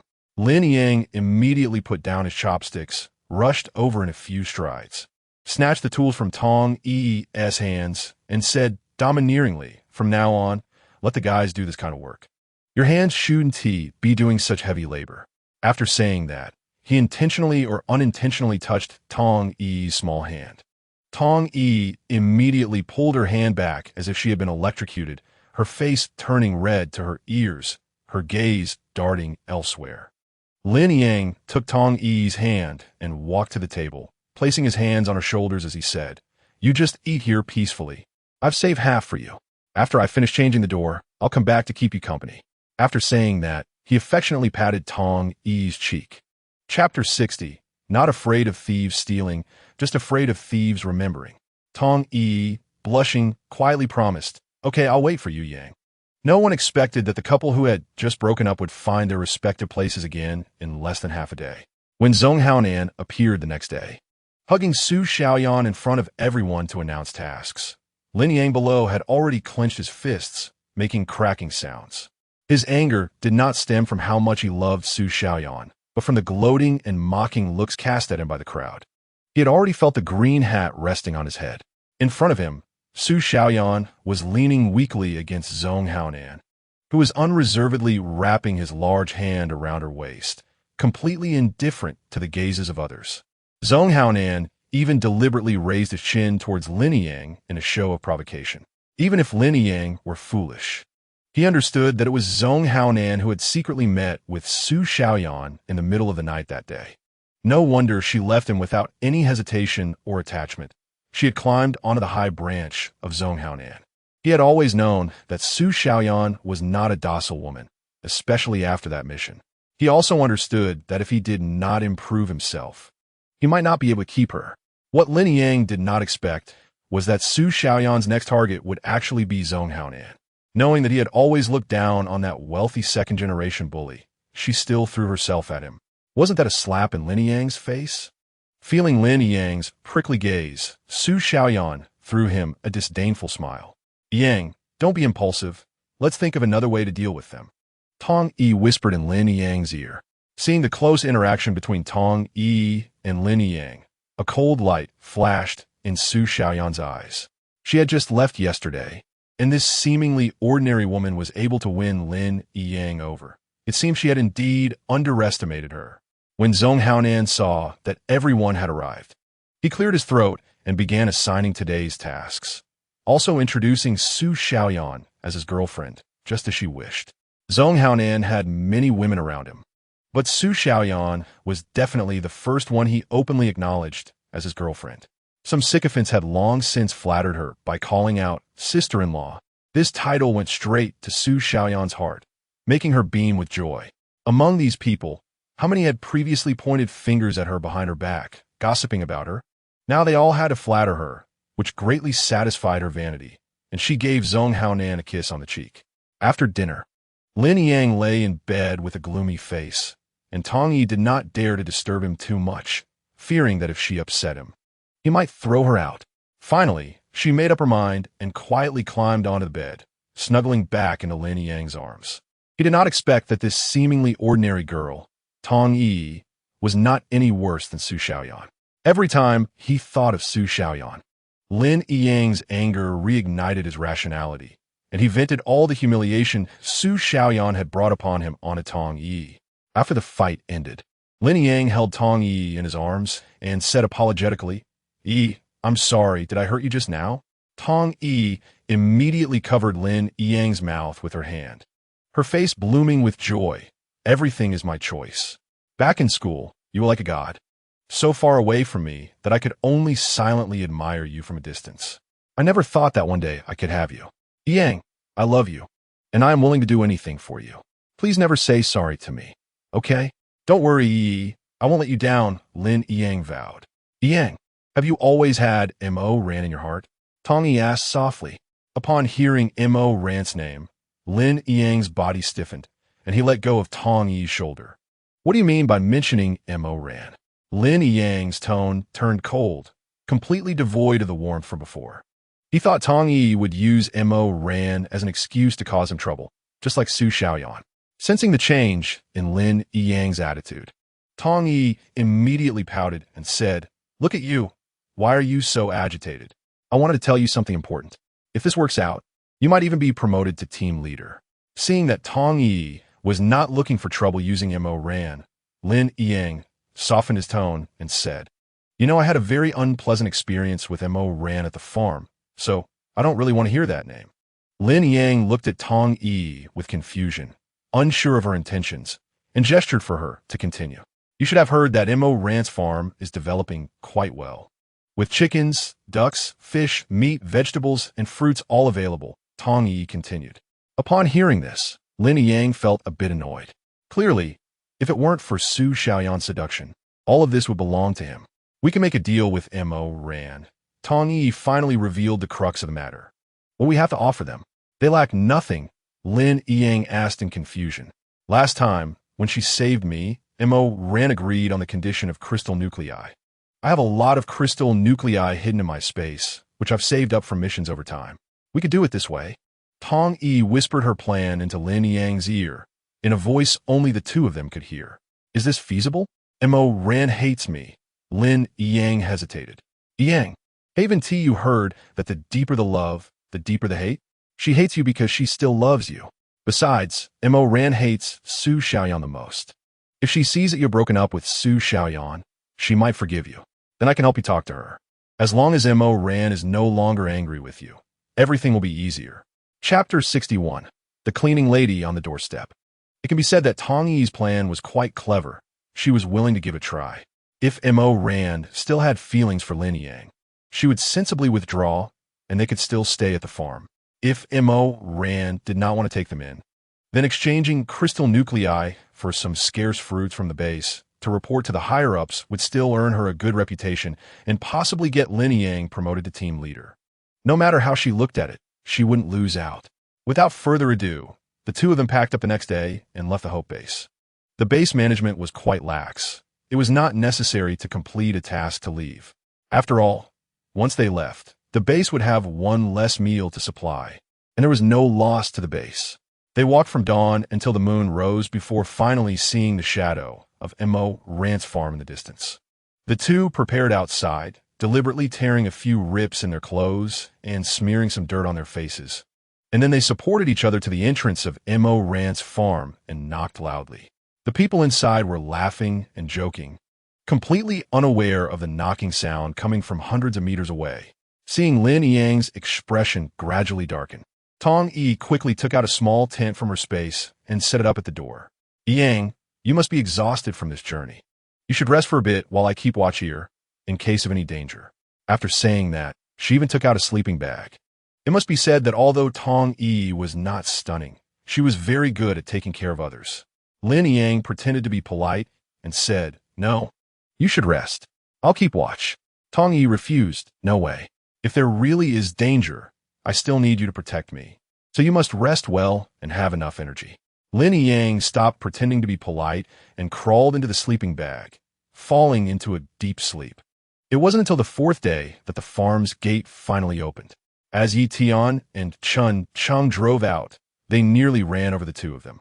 "Xiao Tian, what the hell is that in front?" Chun Chung slammed on the brakes. "Do I see two people?" Yi Tian and Chun Chung got out of the car to check. "What are you two sneaking around our door for?" Chun Chung shouted at them. "Yi Tian, it's me, Lin Yang." Lin Yang was very excited to see Yi Tian, as sleeping outdoors for the past few days had nearly driven him insane, especially with the smell of barbecue wafting from the farm. A dual torment for both body and spirit. Of course, this also made Lin Yang determined to stay at Mo Rant's farm. When Lin Yang arrived, Yi Tian did not greet him warmly, but instead coldly snorted and asked, "What are you doing here? Are you trying to take advantage of our farm again?" Lin Yang responded, "Yeah, Xiao Tian, we haven't eaten in days. Just let us in the farm first. This matter is not our responsibility. You should have seen it before. The farm belongs to Ran Ran." Yi Tian refused, having completely lost his good impression of Lin Yang. "Exactly. Your lack of food is none of our business. Hurry up and leave. Don't delay us from exercising," Chun Chung said impatiently, waving his hand. "I have crystal cores, many crystal cores. I could trade with you. Just take us in for a few days." Tong Yi immediately took out the crystal cores from her space and held them in her palm. "Do you think we haven't seen the world? Who cares about your junk?" Yi Tian said disdainfully. At that moment, Chun Cheng's eyes rolled, and he pressed Yi Tian's hand, saying, "You all wait here. I'll go ask Ran Ran." In the living room, Mo Ran lay lazily on the sofa. In Milan's words, she was like a rice bug in the farm, eating and sleeping every day, doing things like leveling up by killing zombies just once every 7 days. "Ran Ran, guess who I met at the door?" Chun Cheng's voice had already reached Mo Rant's ears before he even entered the room. "Who? Your elementary school crush. Or the teacher who punished you to copy texts in high school. Or maybe it's a customer complaining about your slow delivery." Mo Ran asked leisurely while eating strawberries, without even moving an inch. "Xiangwan, look at her personal attack." Chun Cheng realized he couldn't argue with Mo Ran, so he turned to Dong Xiangwan for help. Dong Xiangwan looked at the two bickering with amusement and said, all right, just tell me who you saw that made you so excited." Chun Chung grinned and said, "This person has a great connection with our Ran Ran." Dong Xiangwan lightly patted Chun Cheng's arm and said, "Stop keeping us in suspense. Be careful, she won't let you have dinner later." In the end, it was Yi Tian who walked in slowly, revealing the answer. Ran Ran, Lin Yang, and Tong Yi, whom we saved last time, are at the farm gate, hoping we can take them in for a few days. Upon hearing Yi Tian's words, Mo Ran couldn't help but give Chun Chung, who was sitting beside her, a big eye roll. "Is this the news you talked about? Did you really need to come in just to tell me this? Just drive them away. I'm poor and can't afford to support idle people." Chun Chung glanced around the living room at the fridge and the clean fruits on the coffee table, and thought if she said she was poor, then there would be no rich people in the world. "Ran Ran, if it's just for a few days, let them stay, and once they recover, we can let them go," Ji Chuan said, feeling a bit restless. In his view, it was deeply ingrained that if one had the ability, they should help. "Big brother Ji, here you go again. I've told you many times, don't take on too much responsibility," Mo Ran said earnestly. "Ran Ran, this time there's no Su Xiaoyan, just Lin Yang and Tong Yi. And Tong Yi has quite a few crystal cores in her space. Why not take advantage of them?" Chun Chung chimed in. "How much?" Mo Ran suddenly became a bit interested. The apocalypse was so boring, she had to find some fun for herself, like blatant extortion, or rather, a transaction. "Look at you two. Your faces are practically stamped with the words shady business, Dong Xiangwan said helplessly from the side. Ran, I also agreed to let them stay for a few days. Mimi suddenly joined the conversation. Aren't you the one who hates Lin Yang, that scumbag, the most? Why have you suddenly changed your mind? Yi Tian asked curiously. Because our villa happens to need some cleaners and laborers lately. And they can't just eat and live here for free, Milan revealed with a sly smile. Chapter 62. No bargaining with you, shameless. Everyone couldn't help but say in unison. It's settled. Milan's mention of cleaning and laborer meant cleaning the pig pen and chicken coop on the farm. Recently, due to Kong Luan needing to debug a new automation system, the old system had to be shut down, which led to the pig pen and chicken coop being managed solely by a few of them. Mo Ran could not be expected to help. She was inherently lazy, and besides, Xiao Jiu had been tirelessly saying that he would also do Mo Ran's share, leaving the others to roll up their sleeves and clean, resulting in everyone losing their appetite for pork lately. Now, hearing Milan's proposal, everyone was eager to agree. Ran, just endure for a few days. Treat him like air, pretend he doesn't exist. Once the work is done, we can let him go. At that moment, Milan's attitude made Mo Ran feel like even Zhou Ba Pai wouldn't be as shameless. She couldn't help but begin to mourn for Lin Yang and Tong Yi. When Lin Yang saw Mo Ran again, he felt that in just a few months, her skin had become even whiter than when they separated, as if she were a peeled egg without a single pimple on her face. In contrast, Tong Yi, who stood beside him with a figure like a washboard and plain looks, was nowhere close to being comparable. Xiao Ran. Lin Yang couldn't help but take a few steps forward moved. However, before he could even touch the hem of Mo Ran's clothes, he was rudely blocked by Xiao Jiu, who was standing next to her. Lin Yang's expression changed, and a hint of ruthlessness appeared in his gaze toward Xiao Jiu. If it weren't for wanting to please Mo Ran and gain some benefits, he would have loved to throw this kid out to feed zombies. Xiao Jiu, right? Brother. The reason my sister and I were separated was due to some misunderstandings. Adults' matters are beyond your understanding. Lin Yang placed his hand on Xiao Jiu's shoulder, but secretly exerted force to try to drag him aside. Unexpectedly, Xiao Jiu not only stood still, but also pressed his hand against Lin Yang's, pulling it off his shoulder. Xiao Jiu possessed innate strength, and Lin Yang could not withstand that kind of force, crying out in pain. Mo Ran quickly covered her ears in disgust, pulled Xiao Jiu over, and seemingly reprimanded him, saying, Xiao Jiu, how many times have I told you? Next time, if you use a bit more strength, you can knock him out. This way, we won't have to hear this wailing sound. You kid are just too kind-hearted. Both Lin Yang and Tong Yi were astonished by Mo Ran's words. She must have some misunderstanding about the word kind. Xiao Jiu nodded seriously, taking Mo Ran's words to heart. From then on, whenever he dealt with someone, he would directly knock them out without ever hearing another scream. Hey, Tong Yi, Chun Sheng said you want to trade crystal cores for a few nights here? Milan asked bluntly, originally indifferent to Tong Yi, but now found her displeasing just because she was involved with the scumbag Lin Yang. Ah yes, I have more than 20 crystal cores, and I can give them all to you. I got separated from my team while on a mission with Yang. Tong Yi had already discussed this with Lin Yang and deliberately concealed their relationship, only saying they were teammates, while Lin Yang praised Tong Yi for being sensible. Just this little? I thought there would be at least 100 or 80, Milan scoffed. It's known that every time the base goes out to fight zombies, each ability user gets very few zombies, most of which are taken by the higher-ups, unlike Mo Ran and the others, who could collect dozens of crystal cores in one outing. Tong Yi wisely chose to stay silent and signaled Lin Yang to continue with her eyes. Throughout, Mo Ran never glanced at Lin Yang. Looking at Milan's calculating smile, Lin Yang felt a wave of anxiety in his heart, sensing that this deal seemed like a major loss. Sure enough, Lin Yang's suspicions were confirmed when Yi Tian led them to the pig pen and handed them 2 brooms. He was completely dumbfounded.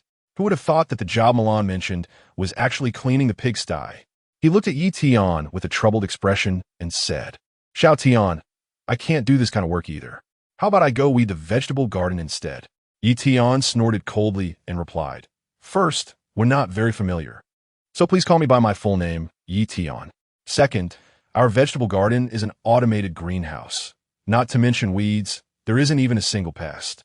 Stop talking nonsense and get to work, or you'll miss lunch. Facing Yi Tian's sarcasm, Lin Yang felt a lump of suppressed anger in his chest. Unable to rise or fall, almost giving him a heart attack. Tong Yi, seeing Lin Yang's anger escalating, immediately smiled at Yi Tian and said, "It's fine, Xiao Tian. Leave this to us." Tong Yi was also left speechless by Yi Tian's retort, her face alternating between green and white. After Yi Tian left, Lin Yang threw the broom onto the ground, crossed his arms, leaned against the wall, and impatiently said, "Look at what kind of ridiculous ideas you've come up with. Not only did you use over 20 crystal cores, but you also want to do this heavy labor." Tong Yi didn't expect Mo Ran to have no feelings for Lin Yang anymore and secretly regretted it. However, in front of Lin Yang, she couldn't explode and could only suppress her anger, comforting him. "It's okay, Yang, I can handle this by myself. You can rest over there."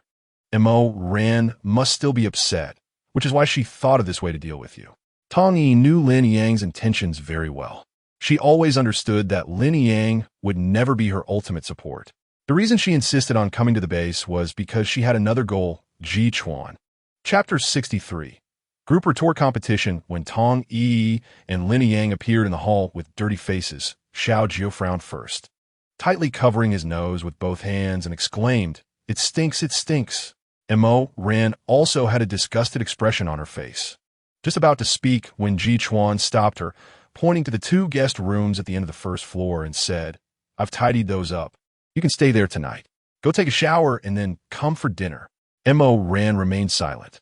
In the afternoon, Ji Chuan had talked to her, saying that given how hard they were working, it was reasonable to provide them with a meal and a place to stay. Mo Ran understood Ji Chuan. If he really let those 2 sleep in a tent, he would feel guilty. So she let Ji Chuan handle it. After taking a comfortable hot shower, Tong Yi lay on the soft bed, determined that no matter what, she didn't want to leave here. When the 2 finished their showers and came out, everyone had already finished dinner and was gathered around the coffee table in the living room playing werewolf. Only Ji Chuan kindly said, "I've left some food for you on the table. If there's not enough, you can help yourself in the kitchen." Chen Chung immediately added, "Remember to wash the dishes after eating and clean the kitchen."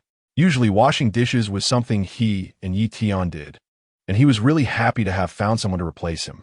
Xiao Jiu leaned affectionately against Mo Ran, and no matter how much Mo Ran pushed him, he remained unmoved. When she pushed him too hard, he used his soft voice to ask, Ran, do you hate me now? That's why you won't let me sit next to you." Xiang Wan and Milan immediately shot warning glances at Mo Ran. These 2 were usually extremely protective of Xiao Jiu. Okay, sit wherever you want. I love you too much." After saying that, Mo Ran pinched Xiao Jiu's face, and she could even hear the sound of her grinding her back teeth. Lin Yang quickly finished his meal and ran to the living room, leaning in towards the others, saying, Ran, can I join you play?" Milan looked at him with disdain and said, "Lin Yang, why are you coming here to make a fuss instead of cleaning the kitchen? Also, is Ran what you call her? It's really annoying." Hearing Mo Ran's words, Tong Yi immediately said, "It's fine, Milan, I can clean up myself. As a woman, it's only natural for me to do these things." "Oh, sweet-talking sister, do you have diabetes?" Milan never hesitated to retort. "Milan, you don't have to say it so harshly. I just want to help everyone a little more." Tong Yi didn't dare to argue back too much. She already knew that retorting against Milan would end badly for her, and Mo Ran wouldn't let her off easily. "Tong Yi, the only reason I still keep you here is to give face to Brother Ji. So remember, talk less and work more. Don't think about slacking off on my farm. I can't stand green tea bitches." In fact, from the moment Tong Yi and Lin Yang helped each other into the farm, Mo Ran had already seen through their seemingly deliberate distance, but she couldn't be bothered to expose it, since there were free cleaners available to them. Just a few meals were completely not a problem for Mo Ran, who owned a prosperous farm. At this moment, Tong Yi really wished she could slap Milan's mouth. That woman was so annoying, and there was even a devoted little follower beside her, Yi Tian. Don't be fooled by Yi Tian's serious demeanor with others. When he saw Milan, he turned into a well-behaved little teddy bear, eager to stick to her side all day. Why could such a tomboy have a boyfriend, while the gentle and obedient her could only follow the fickle Lin Yang. Tong Yi's heart was filled with resentment. I'm not playing anymore. It's boring. Let's disperse. Mo Ran lost interest when she saw Lin Yang acting like a lapdog and took Xiao Jiu's hand to go upstairs. Xiao Ran, can I talk to you for a few minutes? Lin Yang eagerly wanted to launch an attack. Mo Ran's constant neglect of him only strengthened his belief that she loved him deeply but was also harsh with him. Mo Ran didn't stop her steps going upstairs and coldly said, Lin Yang, when I try to treat you like a person, please try to act like one too. I'll give you a hint. Don't push your luck. Ran, I regret it. I really know I was wrong. I want to make it up to you. As long as you forgive me, I'm willing to pay any price. I was seduced by Su Xiaoyan and was bewitched into doing something wrong. I've already dumped her. You can see how determined I am this time. I can't forget you. Can't forget the times we were together. Let's start over. Lin Yang finished speaking in one breath. Looking anxiously at Mo Ran, who was standing on the stairs, her shoulders trembling. He secretly felt pleased, thinking Mo Ran must be moved by his sincerity. Just when Xiao Jiu was about to go downstairs and throw Lin Yang out of the villa, Mo Ran grabbed his hand and gave him a comforting look.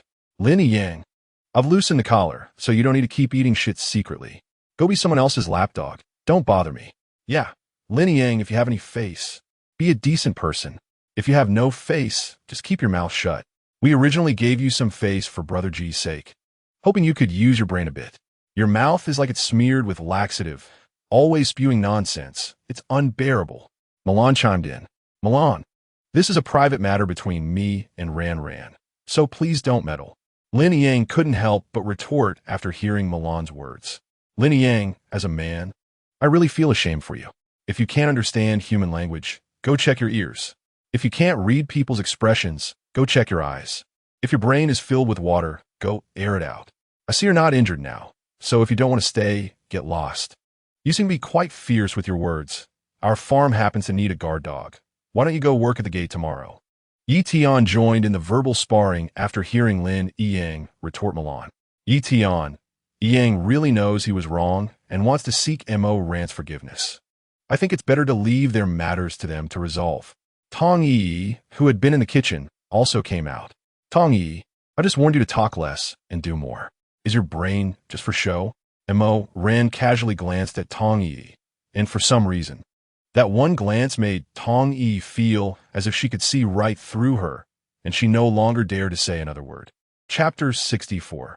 Everything falls into place. Xiao Ran. Can you stop being so stubborn? I already know I was wrong, and I understand that it must be because you love me too much that you haven't forgiven me yet. I was just confused at that moment. I'm not asking you to forgive me immediately. I just want a chance to stay by your side. Lin Yang still refused to give up.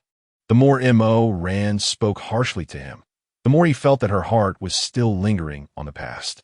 With a splash of water, Lin Yang was instantly drenched. Are you awake? Lin Yang, if I hear you say something disgusting like that again, don't blame me for throwing you out. From now on, the only condition for you to stay on my farm is to not appear in front of me. Ran, what do you see in that jerk?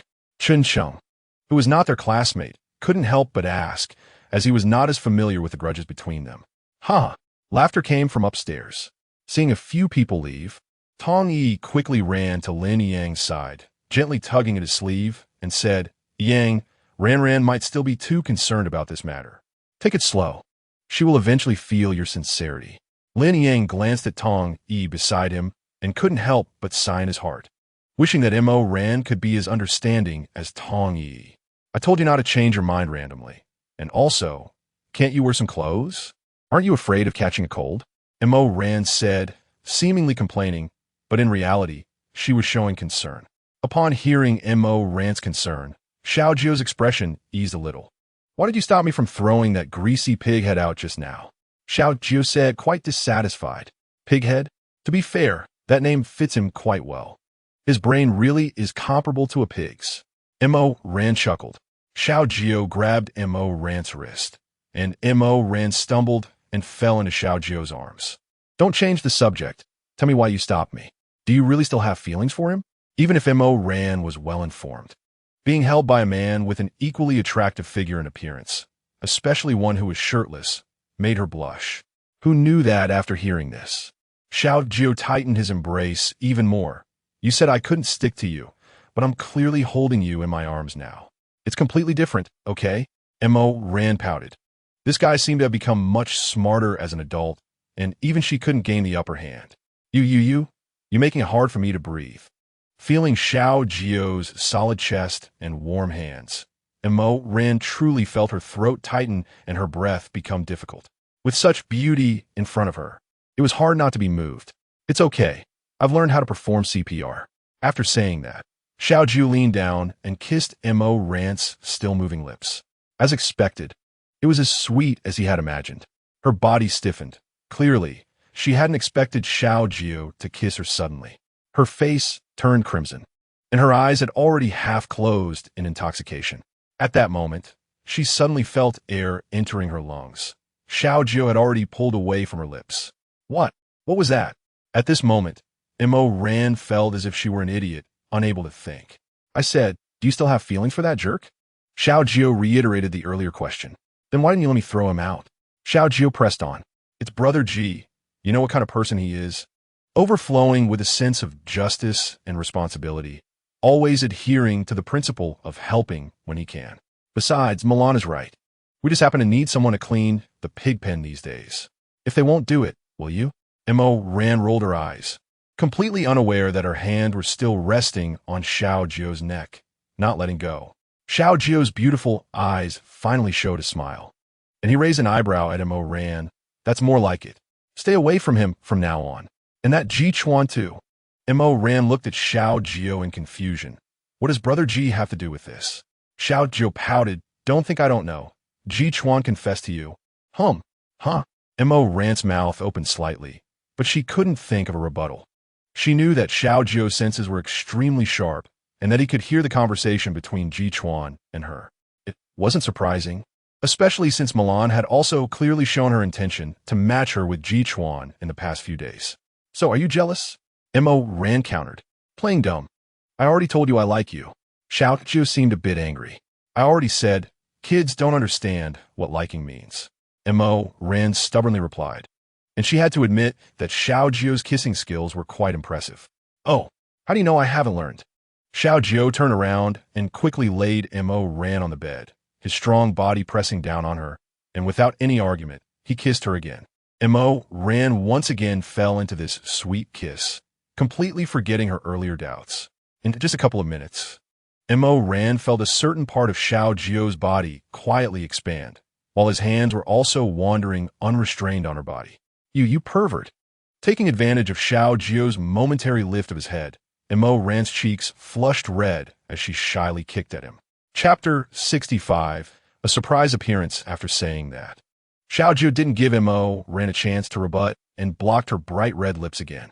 That night, some were happy while others were worried. Xiao Jiu couldn't help but thank Lin Yang for coming, as it allowed for a breakthrough between Mo Ran and him. After a passionate battle, Xiao Jiu contentedly held Mo Ran in his arms. Hey, what was your name before? Mo Ran suddenly asked. My name is really this, but I think Xiao Jiu sounds better. Xiao Jiu turned his head and gently kissed Mo Ran's forehead. Actually, what he said was the truth. He was the first zombie born in the world, and the heavenly path had always referred to him that way. Mo Ran suddenly pinched Xiao Jiu's nose, pretending to be fierce as she asked, Tell me, did you have ulterior motives for me all along? Xiao Jiu chuckled as he removed Mo Ran's hand, holding it gently in his own, looking sincerely into her eyes. Ran, I was indeed severely injured at first. I don't know why my body started to reverse age, and my intelligence regressed as well. But I can still clearly distinguish who is truly sincere to me. When I see you smile, I feel happy. When I see you frown, I feel sad. At night, if I see you kicking the blankets, I worry you might catch a cold. I know I may not understand many things. I'm not as attentive as Etian, nor as good at making girls laugh as Chun Chon. But I've been earnestly trying to learn. When I say I like you, you don't believe me. But later I asked Xiao Tian why he was so certain he liked Milan, even though Milan is a violent girl. Xiao Tian said that when you start to pay attention to a girl's every move, wanting her to have the first bite of delicious food, wanting to share happy things with her immediately, waking up to her and closing your eyes to her, then it proves that you've already fallen in love with this girl. I'm very sure that I've fallen in love with you, Ran. Maybe we have many differences. Maybe you don't understand my past, but that doesn't matter. I'm sure I love you now. The air instantly froze. Ran's mouth dropped open in surprise. She had never thought Xiao Jiu would say so many romantic things to confess to her, and so sincerely at that. Seeing that Ran hadn't responded, Xiao Jiu felt extremely nervous, even stuttering as he said, Ran, will you be my girlfriend? After speaking, he looked at Ran with great anticipation. The series of events that happened tonight left Ran no time to think. Xiao Jiu's palms began to sweat, and a thin flush appeared on his face. His gaze towards Ran became somewhat uneasy, as if he didn't know where to look. What happened tonight was indeed beyond her expectations. It was truly a matter of feelings that were hard to suppress. Seeing Ran's gradually furrowing brows, Xiao Jiu pursed his lips, extended two long fingers, gently brushed Ran's brow, and smiled as he said, "There's no need to make it so difficult for yourself. My ability to withstand blows is quite strong. Even if you don't agree to me, that's fine. As long as you let me stay by your side, to take care of you and accompany you, I'll be content." Ran's face flushed with embarrassment. Why is Xiao Jiu's mouth so sweet? With just a few words from him, her heart was filled with guilt. Feeling like a promiscuous girl who had taken advantage of someone, a careless scoundrel. I didn't say no, I just worry that one day, if I get bitten by a zombie and leave first, it would be so pitiful to leave you all alone. Ran found herself a nice excuse. What's the relationship? Those little zombies are not to be feared at all. I won't let them get close to you. So, does that mean you agree to me? Xiao Jiu's dark eyes were fixed on Ran, making her blush. At this moment, she felt a bit dazed. How did she get wrapped up in Xiao Jiu's words so confusedly? How did she suddenly become someone with a boyfriend after just a couple of sentences? If you don't speak, I'll take it as your agreement. Tomorrow, I'll announce it to everyone, Xiao Jiu said, eager to share the good news. Ran couldn't help but feel a bit embarrassed. Wasn't this speed a bit too fast, comparable to riding a rocket? Ran, say something, Xiao Jiu said in a spoiled tone.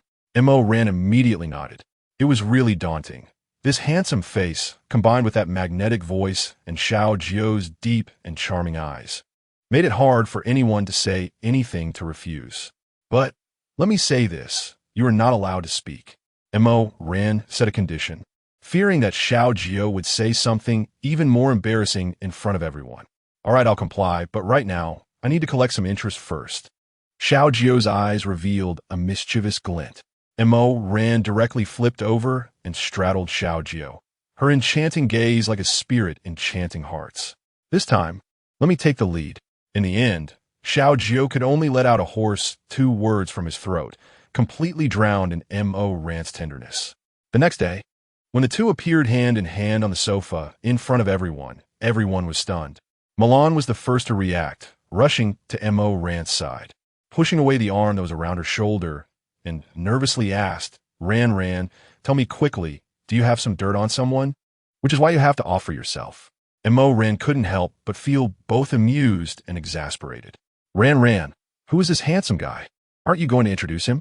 Chun Chung chimed in, curious about who this sudden appearance was that had completely captured their fierce leader's heart. Ran glanced around and saw that everyone was there. She deliberately cleared her throat and said, Today, I want to reintroduce this person to everyone. This is Xiao Jiu.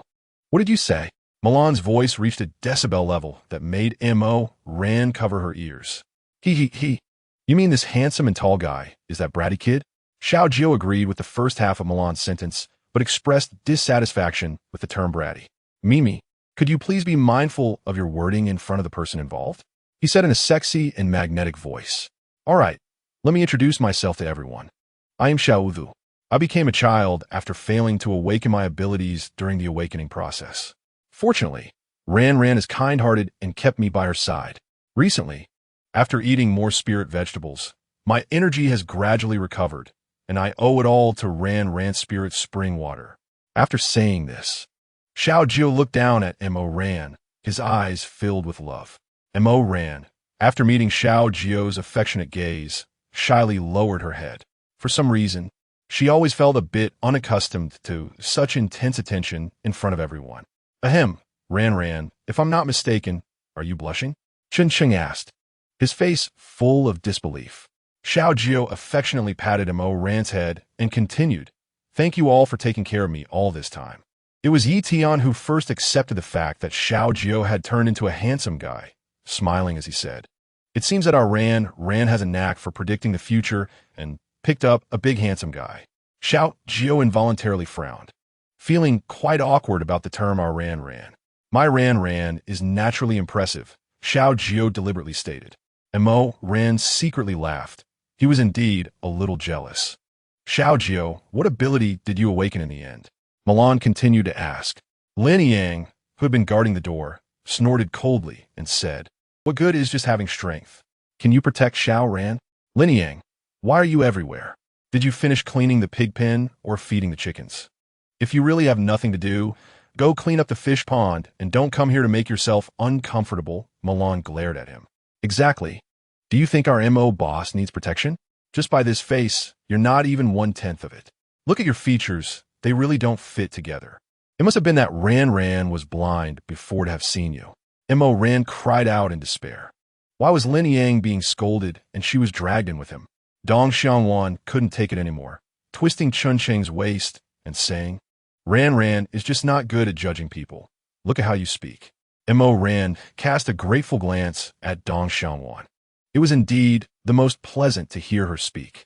Looking at Cheng beside her, Ran couldn't help but sigh. Such good cabbage was hogged by a pig. If it weren't for the apocalypse, Dong Xiangwan's looks wouldn't even be in the same league as Cheng at their school. After being mocked by Cheng, Lin Yang put down his tools and marched straight to the living room. Everyone immediately covered their mouths and noses, looking disgusted. Lin Yang, please stay at least 10 meters away from me, or kindly leave my villa. Ran issued an eviction order.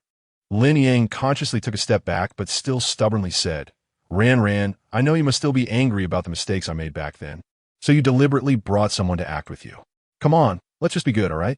Before he finished speaking, a small lightning bolt struck above Lin Yang's head.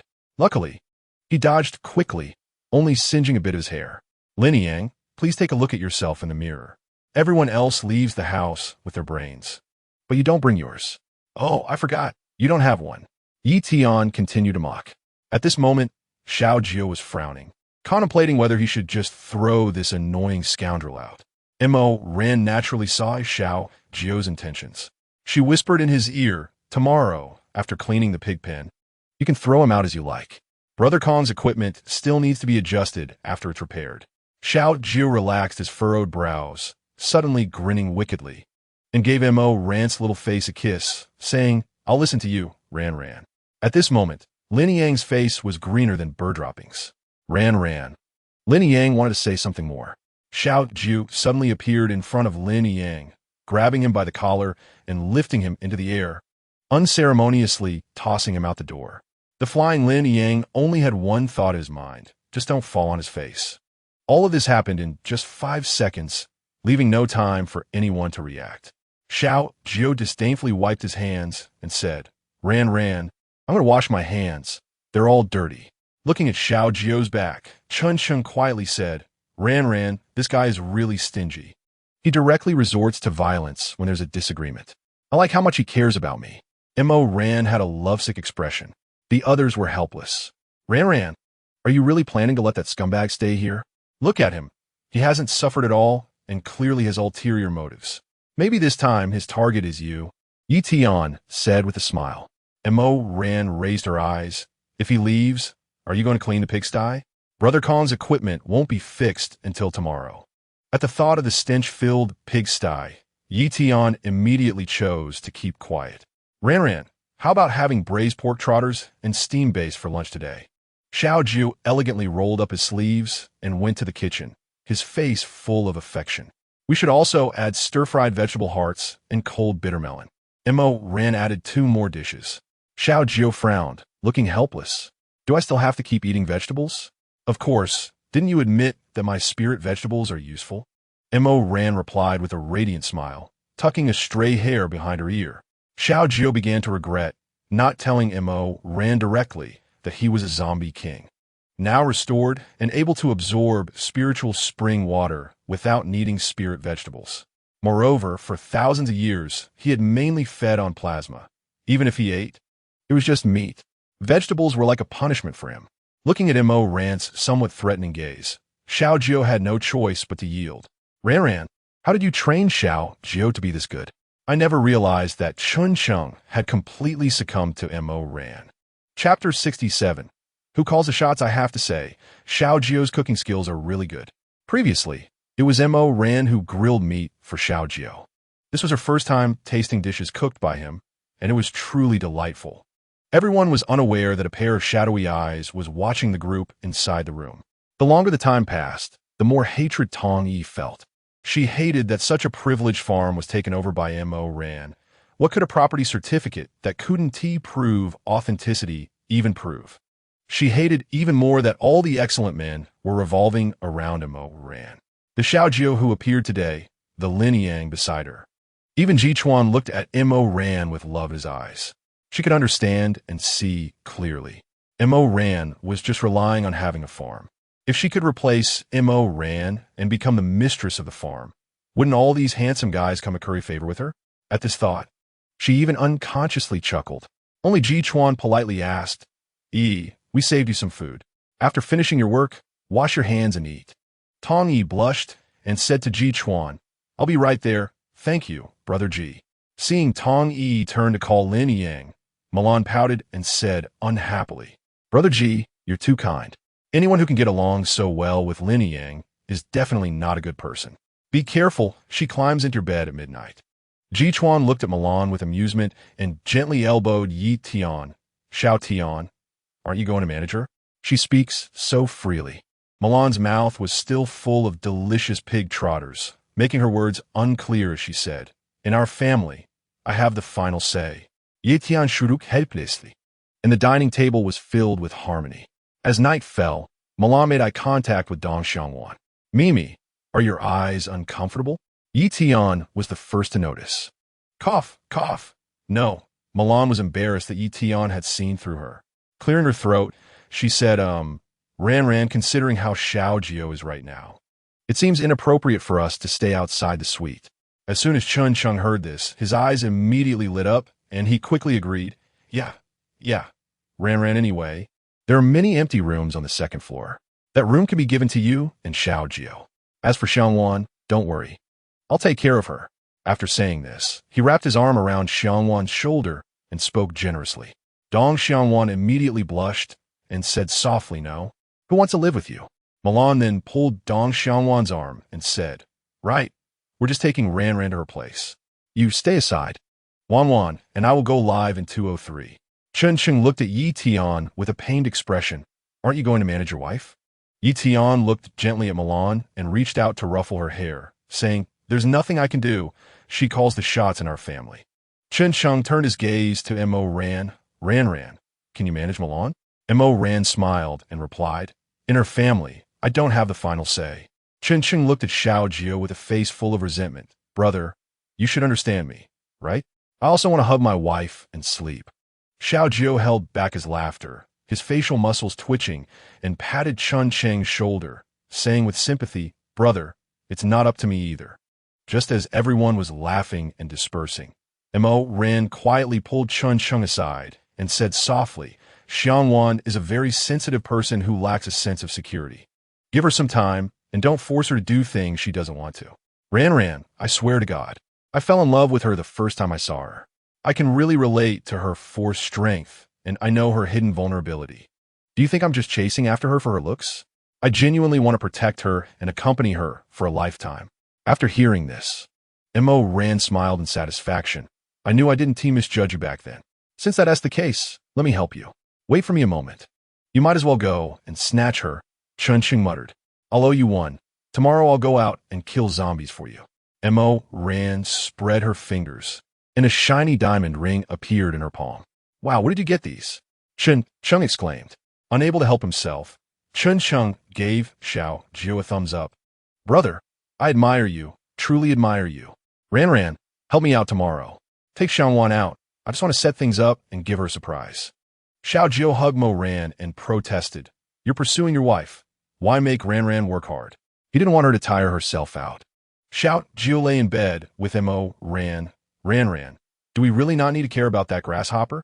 His senses are sharper than ordinary people. He has already discovered Tong Yi eavesdropping at the corner of the stairs. You said it's just a little grasshopper. It can't cause any trouble. Sleep well. After saying this, she nestled closer to Xiao Jiu.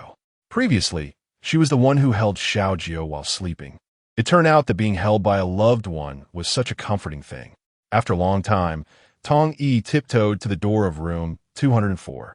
Knowing that Ji Chuan was in a room alone, she lightly knocked twice on the door, and the naturally alert Ji Chuan immediately opened his eyes. Who is it? Brother Ji, it's me, Yi, Tong Yi replied in a low voice. Ji Chuan opened the door slightly and politely asked, What's the matter? Tong Yi had a hesitant expression, finally making up her mind to say, Brother Ji, is it convenient for me to come in and talk? I need your help. The door gently closed. Ran, she's gone to knock on Ji Chuan's door. Are you really not going to manage this? Xiao Jiu didn't like Tong Yi, and the reason was simple. Like Milan, he felt that anyone close to Lin Yang was not a good person. Anyway, Brother Ji was also alone.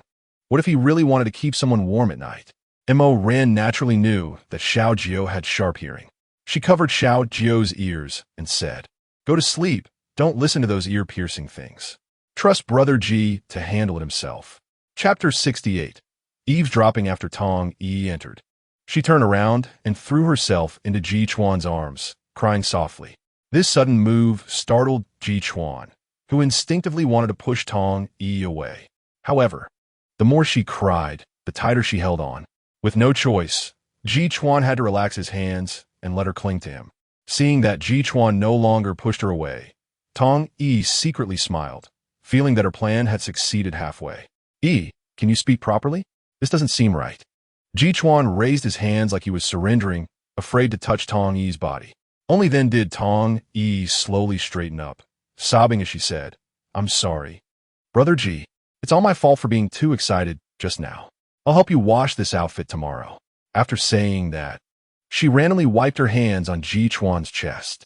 Ji Chuan took the opportunity to step back a step, maintaining at least a meter of distance from Tong Yi, and said, It's okay, I always wash my own clothes. It's late. Why are you looking for me?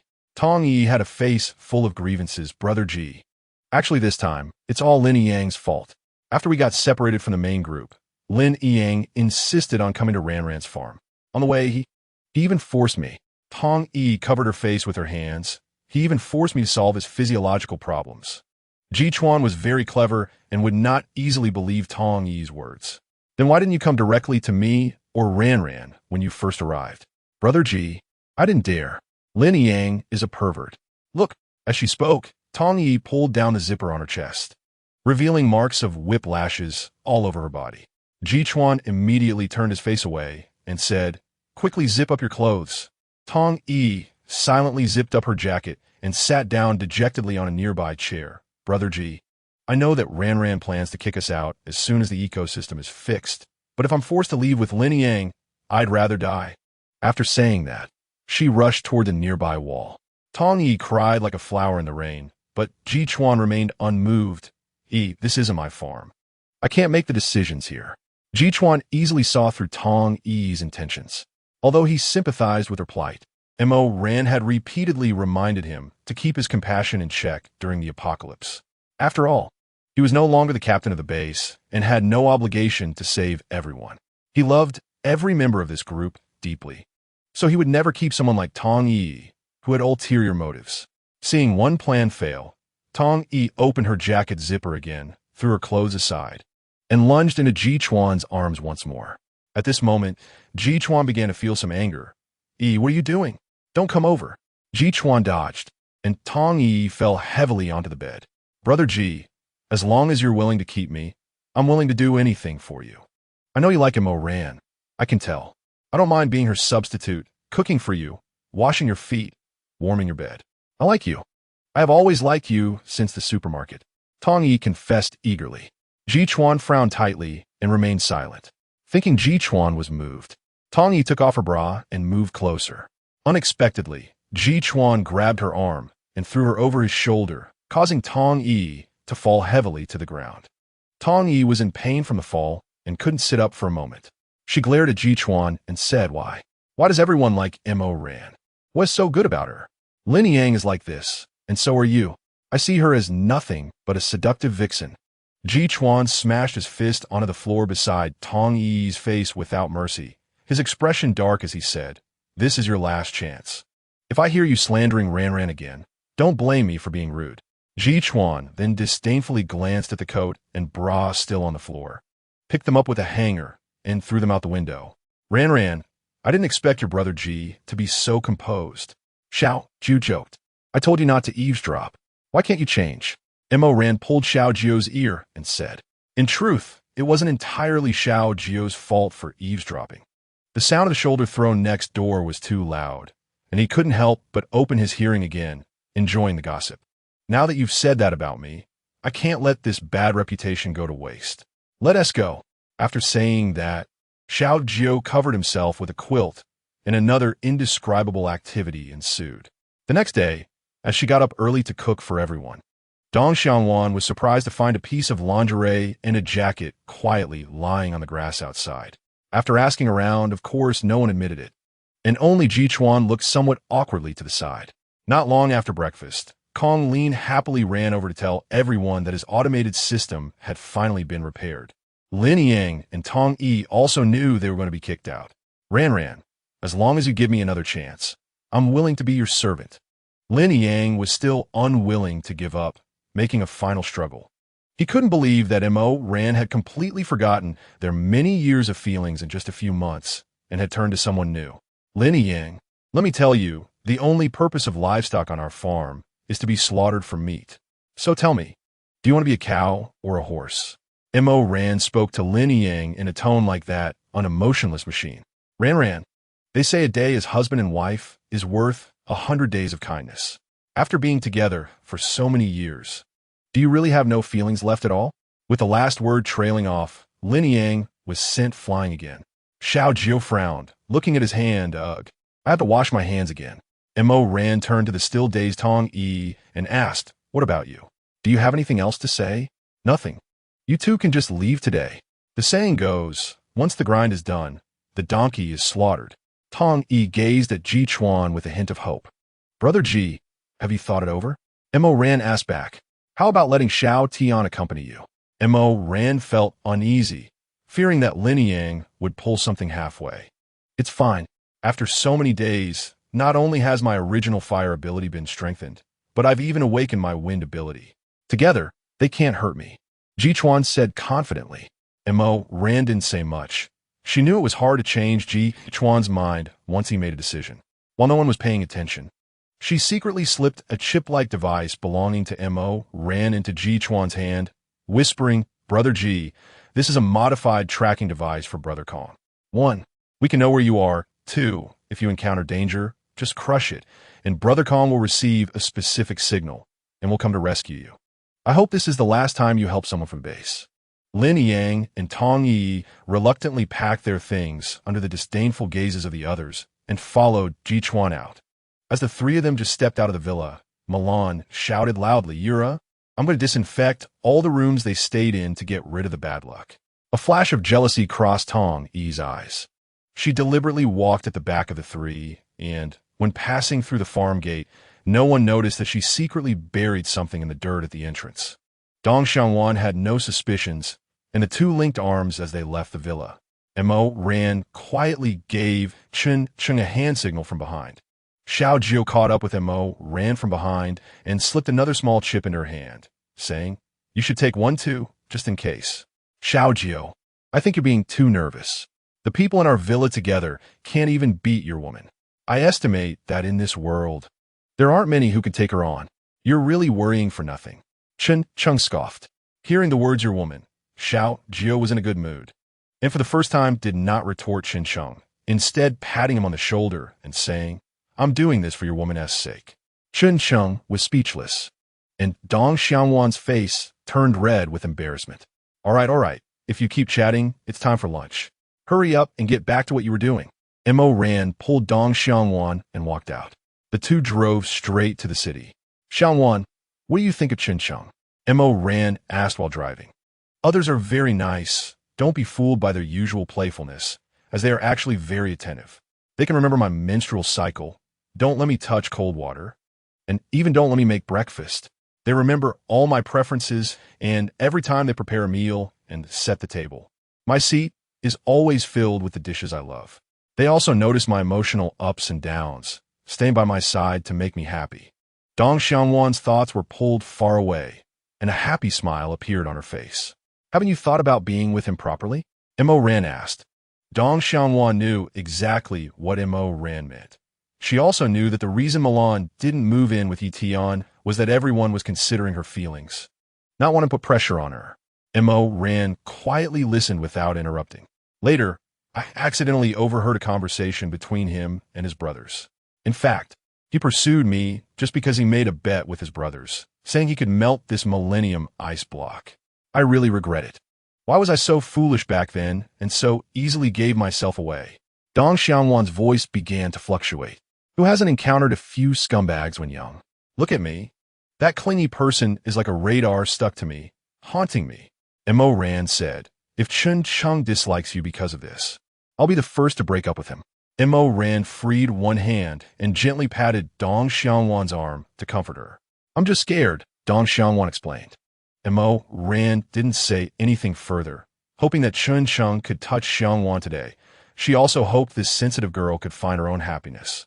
There were still a few zombies wandering around the city, all killed by the water Sword Mo ran casually through, and she was even too lazy to pick up the crystal cores of those low-level zombies. Mo Ran stopped the car in front of a not-so-large shopping mall, and Dong Xiangwan felt a bit confused. Ran, can a mall this small even have a gym? Mo Ran smiled mysteriously and said, I don't know about the gym, but I have my eyes on something. Without further ado, she dragged Dong Xiangwan into the mall. What are we doing? When Mo Ran walked towards the display window on the first floor and swiftly took off the wedding dress from the mannequin, Dong Xiangwan was even more puzzled. Looking at Mo Ran's excited face, Dong Xiangwan helplessly thought that she really didn't understand why Mo Ran seemed so unconcerned about this apocalyptic world. She didn't care how the world had changed, as long as the people she cared about could live carefree. At that moment, Dong Xiangwan felt extremely grateful for her decisive acceptance of Mo Ran's invitation. At this time, Mo Ran had already stuffed a high-neck wedding dress into Dong Xiangwan's hands and had taken one into the fitting room. Chapter 70. Trouble at the farm. When Dong Xiangwan came out of the fitting room, Mo Ran was already looking in the mirror. It must be said that the dress showcased Mo Ran's beautiful figure perfectly. Wow, Xiangwan, you're so beautiful. If Chun Chung sees you, he would definitely drool. Mo Ran exaggeratedly exclaimed, making Dong Xiangwan smile gently. She could tell that this was a haute couture wedding dress, the luxurious skirt covered with sparkling rhinestones. The mermaid cut fitting her waistline, sexy yet domineering, exuding an aura. Mo Ran walked over, playfully extending a finger, and said with a grin, the wind is howling. Where are you going, little lady? Dong Xiangwan gently tapped Mo Ran's hand. You just like to make a fuss. No seriousness at all. Little beauty, why don't you just follow my big boss Missouri? From now on, you'll wear gold and silver, eat well, and drink well. Seeing Mo Ran getting more outrageous, Dong Xiangwan pushed her into the fitting room. Hurry up and change. What if someone comes and we can't run away? Mo Ran giggled. As you wish, little lady. The two changed their clothes and stuffed all the uncontaminated wedding dresses into Xiangwan's space, while Mo ran to the suit section and packed several suits. They were busy in the wedding dress store for a full hour before finally organizing everything. After that, they went to several malls before finding some usable sports equipment that hadn't been contaminated. What's wrong, Ran? Although Dong Xiangwan's head almost hit the windshield, she knew Mo Ran must have her reasons. There is something going on around the farm. I sensed a strong fluctuation of abilities. Mo Ran's face was serious. Dong Xiangwan also released her mental power, and upon looking, she could see clearly in her sea of consciousness that around the farm, there were clusters of white dots, each representing a person, possibly an ability user or a zombie. After discussing to avoid alarming the enemy, They decided to hide the car in a nearby hot spring hotel and walk forward. The closer they got to the farm, the stronger the smell of blood became. Mo Ran's heart sank. Logically, the few people left in the villa were the main force, and such a strong smell of blood must have been left by outsiders. Accompanied by a wolf howl, Mo Ran saw some gray figures rushing towards the yard gate and the wall. Facing them were ruthless fireballs and ice blades.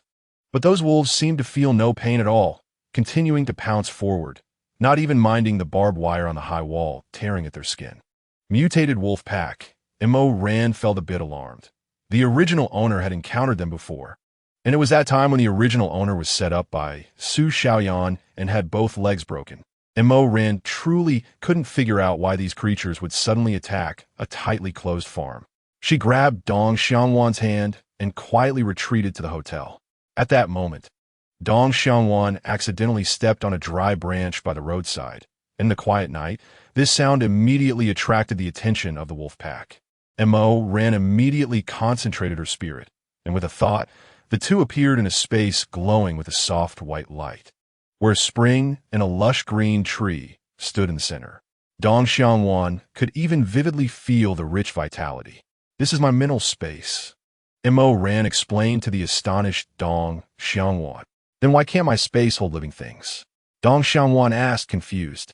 "Perhaps it's because of that spring and that tree," Mo Ran replied ambiguously. The wolf pack continued their relentless attack on the farm. After entering the space, Mo Ran could only move within it, but could not take the space with her, watching anxiously. Then another earth-shattering wolf howl echoed. "Oh, woo. This won't do." The wolf pack can take turns resting, while the teammates in the villa might get exhausted in the end. Mo Ran furrowed her brows tightly. Suddenly, Mo Ran touched the chip in her pocket. At this point, it might be worth a try. As she crushed the chip, the device at Kong Luan's place beeped, and he picked up the intercom to connect with Xiao Jiu. "Xiao Jiu, Ran's team has sent a signal. I checked the location, and they are right around the farm. Haven't moved, so it should be safe for now." Upon hearing that his woman was currently trapped outside the farm with those dangerous animals, Xiao Jiu became excited and immediately released his powerful mental power to probe. Just a few hundred meters away, his mental power encountered an obstacle. Mo Ran also sensed someone was probing. Great, Xiao Jiu could feel them. "Xiangwan, you should also release your mental power to observe the wolf pack's movements. If any wolves get close, just hit them with your mind and attack their consciousness. I want to try to communicate with Xiao Jiu. The spring is right there. Remember to replenish your strength at any time." After speaking, Mo Ran opened a small hole above her mental space, extending a thread of soft, invisible energy to touch Xiao Jiu's mental power. Xiao Jiu immediately felt it. It was Mo Ran's mental power, and he focused even more intently. Eventually, the two powers merged together. "Xiao Jiu, can you hear me?" Mo Ran thought. Ran, where are you now? Are you safe?" Xiao Jiu's voice was filled with anxiety. "It's temporarily safe. I hid with Xiangwan in my space. By the way, can you tell Chen Cheng that his wife is fine? But this can't go on." Mo Ran replied. Chen Cheng's voice was hesitant. Mo Ran immediately sensed something was wrong. "What happened to Chen Cheng?" "After we arranged the house, Chen Cheng said he wanted to decorate the front door as well, hoping Xiangwan would be surprised from the moment she stepped inside. While he was decorating with balloons at the door, he saw a white shadow rushing towards him, biting at his neck. Fortunately, he reacted quickly and blocked it with his arm, avoiding immediate death, but his arm got infected with zombie poison." Xiao Jiu's voice was a bit low. "Didn't you immediately use the spiritual spring water to wash his wound?" Mo Ran asked anxiously. "We did, but the wound was too deep. It might have bitten into the bone. Now we can only temporarily soak his arm in the spiritual spring water to prevent the spread. But he has already developed a high fever and is unconscious." Chapter 71. I caught the Wolf King Dam Wolf Pack. How did they find us? Mo Ran was already burning with anger at this point. If we kill it rashly, the wolf pack might go berserk. We can't do that unless it's absolutely necessary. This won't work, that won't work, then what will work? Mo Ran became a bit impatient after hearing that her teammate was injured, and the connection between the two began to waver. Ran, don't get excited. You must keep your emotions stable," Xiao Jiu quickly advised. Mo Ran took a deep breath. realizing she had been a bit impulsive. The connection between the two stabilized again. Ran, are you able to use your abilities in space? Xiao Jiu asked. I should be able to. I can give it a try. Ran thought for a moment. Since I can still use mental abilities in space, I should be able to use the other two types as well. Later, you drive the wood abilities and dig a bit at the door. These wolves rarely attack humans unless they think we have taken their most precious things. I tried to open the door to dig before, but their speed was too fast. And in that short time, 3 wolves got in. Luckily, I reacted quickly and closed the door immediately. Wait for me, I'm going now. Ran carefully extended a vine, using the cover of the night to stealthily probe towards the door along the wall. The wolf pack didn't notice the suddenly appeared vines on the wall.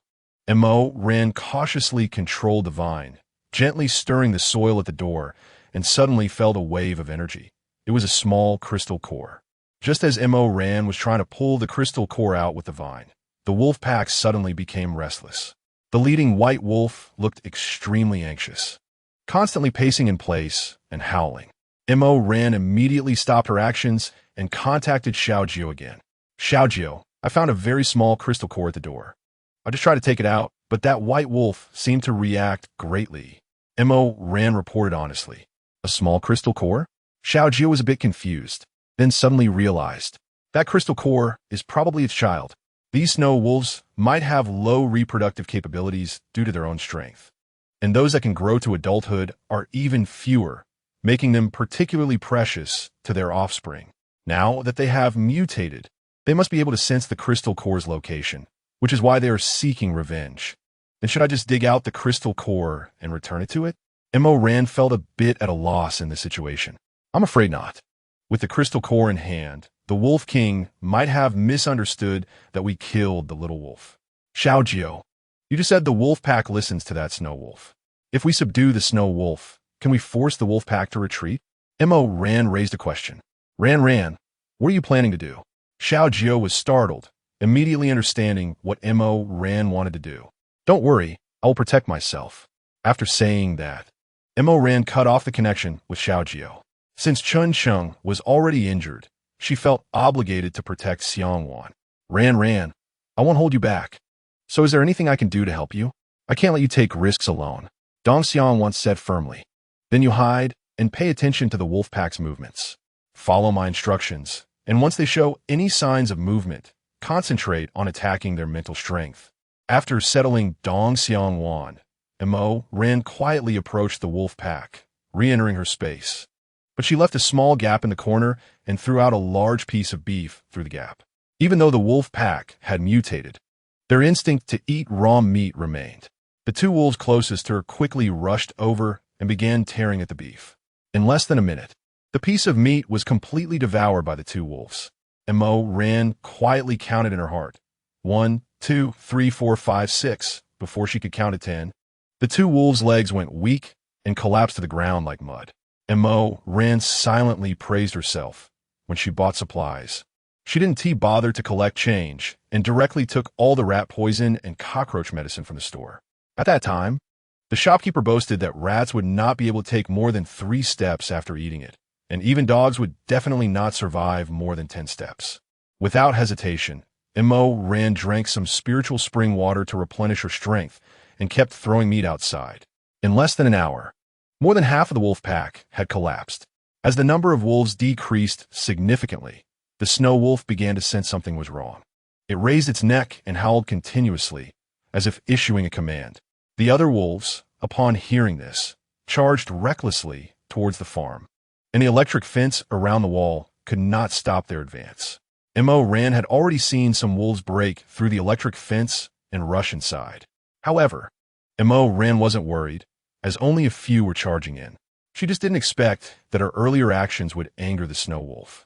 While controlling the vine to dig out the small crystal core, she also stealthily approached the Wolf King, standing at a height.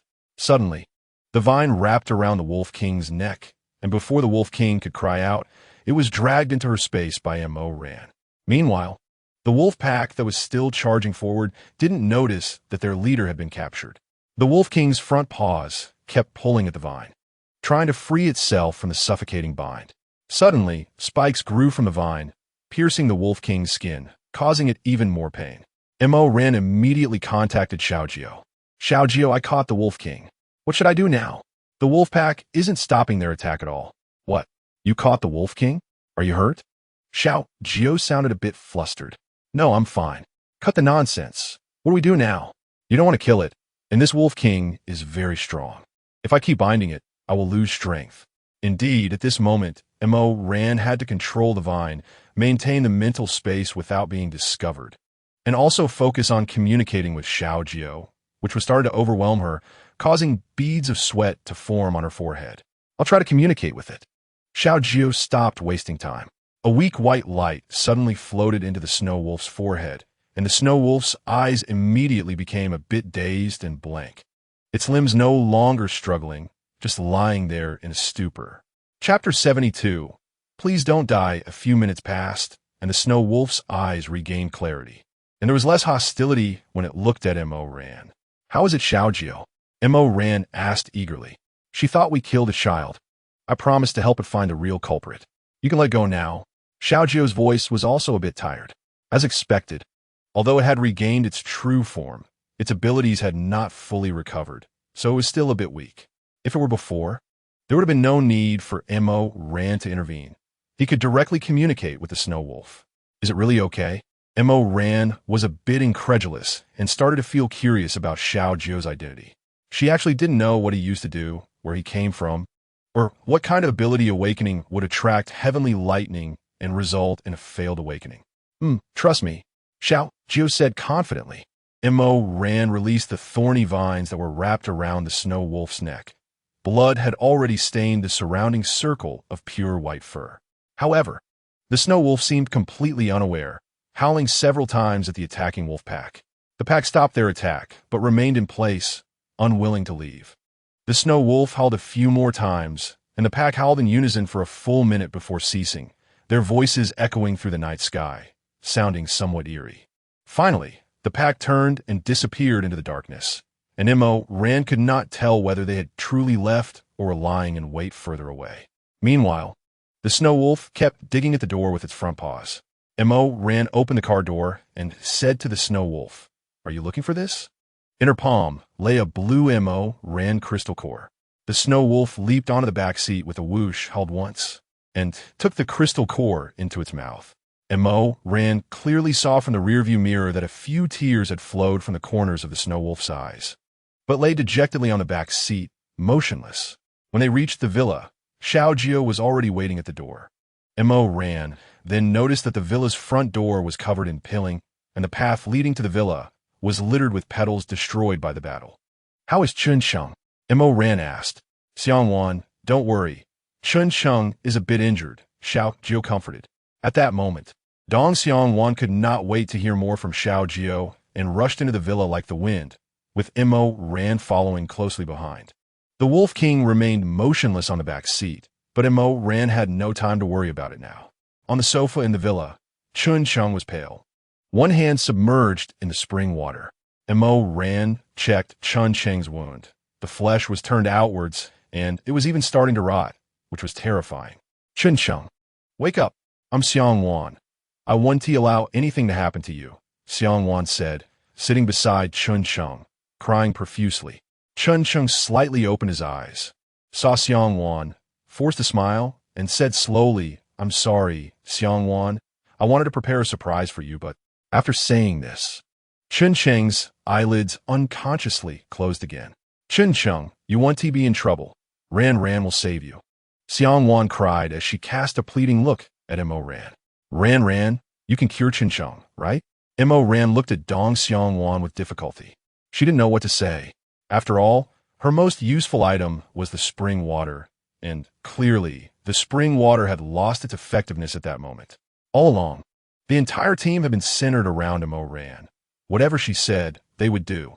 Mo Ran had strategies to help them escape, courage to help them avoid danger, and even the spring water to help them level up quickly. In the hearts of the team members, Mo Ran was like a god. Yet now, Mo Ran was also at a loss. Dong Xiangwan collapsed on Chun Sheng's chest, feeling regretful for not agreeing to be with Chun Sheng earlier. Chun Sheng, please don't close your eyes. You haven't caught up to me yet, and I haven't agreed to be with you. How can you just leave me like this? At that moment, Dong Xiangwan was somewhat incoherent. Chun Cheng opened his tired eyes again, and his other hand was struggling to reach into his clothing pocket. Yi Tian immediately understood Chun Cheng's intention, stepped forward, and took out a sparkling diamond ring from Chun Cheng's pocket, placing it in the palm of his hand. Chun Cheng struggled to lift the ring. Said to Dong Xiangwan, "Xiangwan, I really love you. I want to take care of you for a lifetime. Will you marry me?" A few simple words seemed to have exhausted all of Chun Cheng's strength, and his chest started to heave violently. Dong Xiangwan took the ring without hesitation and slipped it onto her ring finger, saying, "I'm willing. I love you too, so you can't sleep. I still need you to protect me." Chun Cheng smiled and said to Mo Ran beside him, Ran, I'll leave Xiangwan in your hand from now on." Even though Mo Ran had experienced many farewells and deaths, these few companions had been those she truly cared for. Faced with this situation, Mo Ran could only nod through her tears, saying okay, then turned her face away to hide her moist eyes. Hearing Mo Ran's promise, Chun Cheng closed his eyes again. Chun Cheng, Ran, you must have a way to save him, right? I know you must have a way. Dong Xiangwan was on the verge of collapse. Ran, what about amputation? Yi Tian also remained silent for a long time before suggesting this. Our medical facilities here are inadequate, and we don't have any hemostatic supplies. If the poison has penetrated to the marrow, even amputation would be of no use. Chun Cheng would suffer even more. Mo Ran regretted deeply why she only stocked up on some medicine and didn't think about gathering medical equipment for emergencies. After all, she had been overly confident and neglected the reality of the apocalypse. Ran, why not try what Xiao Tian suggested? The longer we wait, the more dangerous it is for Chun Cheng. If we amputate, Chun Cheng still has a glimmer of hope. We can have Xiao Tian seal the wound quickly with ice as soon as Chun Cheng's arm is cut off to prevent blood loss. And we also have plenty of anti-inflammatory and antibiotic medicines, Milan said. Just as Mo Ran was hesitating, Xiao Jiu's voice rang out from the villa door. I have a way. Chun Cheng can be saved. Chapter 73. Wolf Feces Xiao Jiu. Do you really have a way to save Chun Cheng? Mo Ran rushed to the door, nervously grabbing Xiao Jiu's arm, her voice trembling with excitement. Yes, trust me, Xiao Jiu reassured, patting Mo Ran's hand and walking directly to Chun Cheng's side. Carefully, he took Chun Cheng's injured arm out of the spring water, gently sprinkling some black-gray powder from his palm onto the wound, then took some gauze and carefully bandaged the arm. Is that it? Mo Ran asked, somewhat incredulous. Yes. Let him sleep well for now. He'll be fine soon, Xiao Jiu said to everyone. He seems to be breathing much more steadily, Dong Xiangwan exclaimed. Although she had a lot of questions for Xiao Jiu, she didn't voice them. No, you all go to sleep. Everyone has been fighting all day and is tired. I also want to stay by his side, Dong Xiangwan refused. All right. If you need anything, just call us. Xiao Jiu did not insist. As Chun Cheng was already stable, they just needed to wait for the poison to be gradually resolved. Although it was unclear how those two had managed to keep the crystal core on them without the snow wolf sensing it, since they wanted to harm Mo Ran, they had no reason to live. Xiao Jiu extended his long fingers and gently stroked Mo Ran's face. While the sleeping Mo Ran mumbled something and held his hand tightly in her embrace. Xiao Jiu smiled. For thousands of years, only Mo Ran had treated him this way. Even knowing he was extraordinary, she never pressed him for where he came from or what kind of person he was. Except for a brief moment of anger when she discovered he had deceived her, she had unconditionally trusted him. So in this life, he would definitely protect Mo Ran. Now that he knew it was Tong Yi and Lin Yang who were behind everything and had promised the Snow Wolf to help find the real culprit for revenge, it seemed he had no choice but to go to the base. But how could he persuade Mo Ran to let him go to the base? The next morning, Mo Ran was awakened by Dong Xiangwan's exclamation. Chun Cheng. Mo Ran didn't even have time to change out of her pajamas and rush downstairs. At the staircase, Yi Tian was hugging Milan. Dong Xiangwan was collapsed on Chun Cheng's body, crying uncontrollably. Mo Ran's heart sank. Was Chun Cheng dead? Milan, upon hearing this, gave Mo Ran a light knock on the head. Can you think better of Chun Cheng? Mo Ran was somewhat confused by Milan's reaction. What was Xiangwan crying about? Open your big, lifeless eyes quietly. Can't you see Chun Cheng's arms wrapped around Xiangwan? Chun Cheng is awake. They're just overwhelmed with joy and tears. Milan gave Mo ran a big eye roll. Mo ran, feeling a bit indignant, retorted, I said, they're crying tears of joy. And you two are here hugging and crying. You made me think Chun Cheng was in trouble. Scaring people can be deadly, you know? We're both moved. Don't you feel touched seeing them finally together? TSK, TSK, TSK. So cold-blooded. After Milan finished speaking, she hid behind Yi Tian. Mo ran waved her hand, but was stopped by Yi Tian's smiling demeanor. All right, you two stop messing around. Chun Cheng has woken up. We should be happy. At that moment, Xiao Jiu slowly walked down the stairs and hugged Mo ran tightly. What? While I was gone, you two teamed up to bully my girlfriend? Yi Tian hurriedly waved his hands. She wouldn't bully us, let alone we could bully her. Xiao Jiu rubbed Mo Ran's head with deep affection. That's good. As long as you weren't bullied. Yi Tian was speechless. It seemed he was just a biased protector. At this time, Dong Xiangwan also noticed the commotion on the stairs and felt a bit embarrassed, wanting to break free from Chun Cheng's embrace. But as soon as she moved, Chun Cheng let out a sound, and Dong Xiangwan nestled back into his chest, afraid to move and risk hurting his wound. He's just pretending, Xiao Jiu said lightly. It can't be that bad. His wound looks deep enough to see the bone. Milan expressed some disbelief. Even if Xiao Jiu's medicine is effective, it should take some time to heal. Xiao Jiu didn't say more. Since Chun Cheng seemed to enjoy the current situation, why expose him?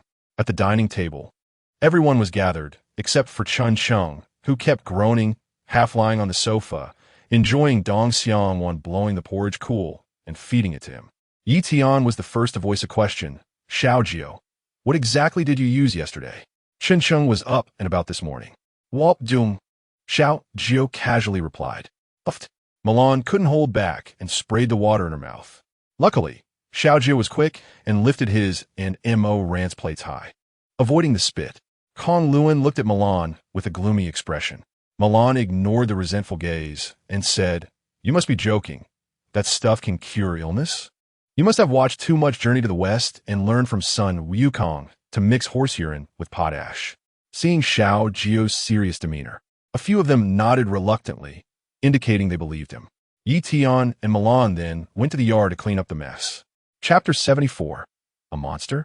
Xiao Jiu, full of smiles, cooperated with Mo Ran. All right, Detective Mo, speak without reservation. While saying this, he pulled Mo Ran's arm closer to him. No laughing, no hitting, be serious. And don't use your beauty to charm this detective. I'm not easily swayed by looks. Mo Ran kept a straight face.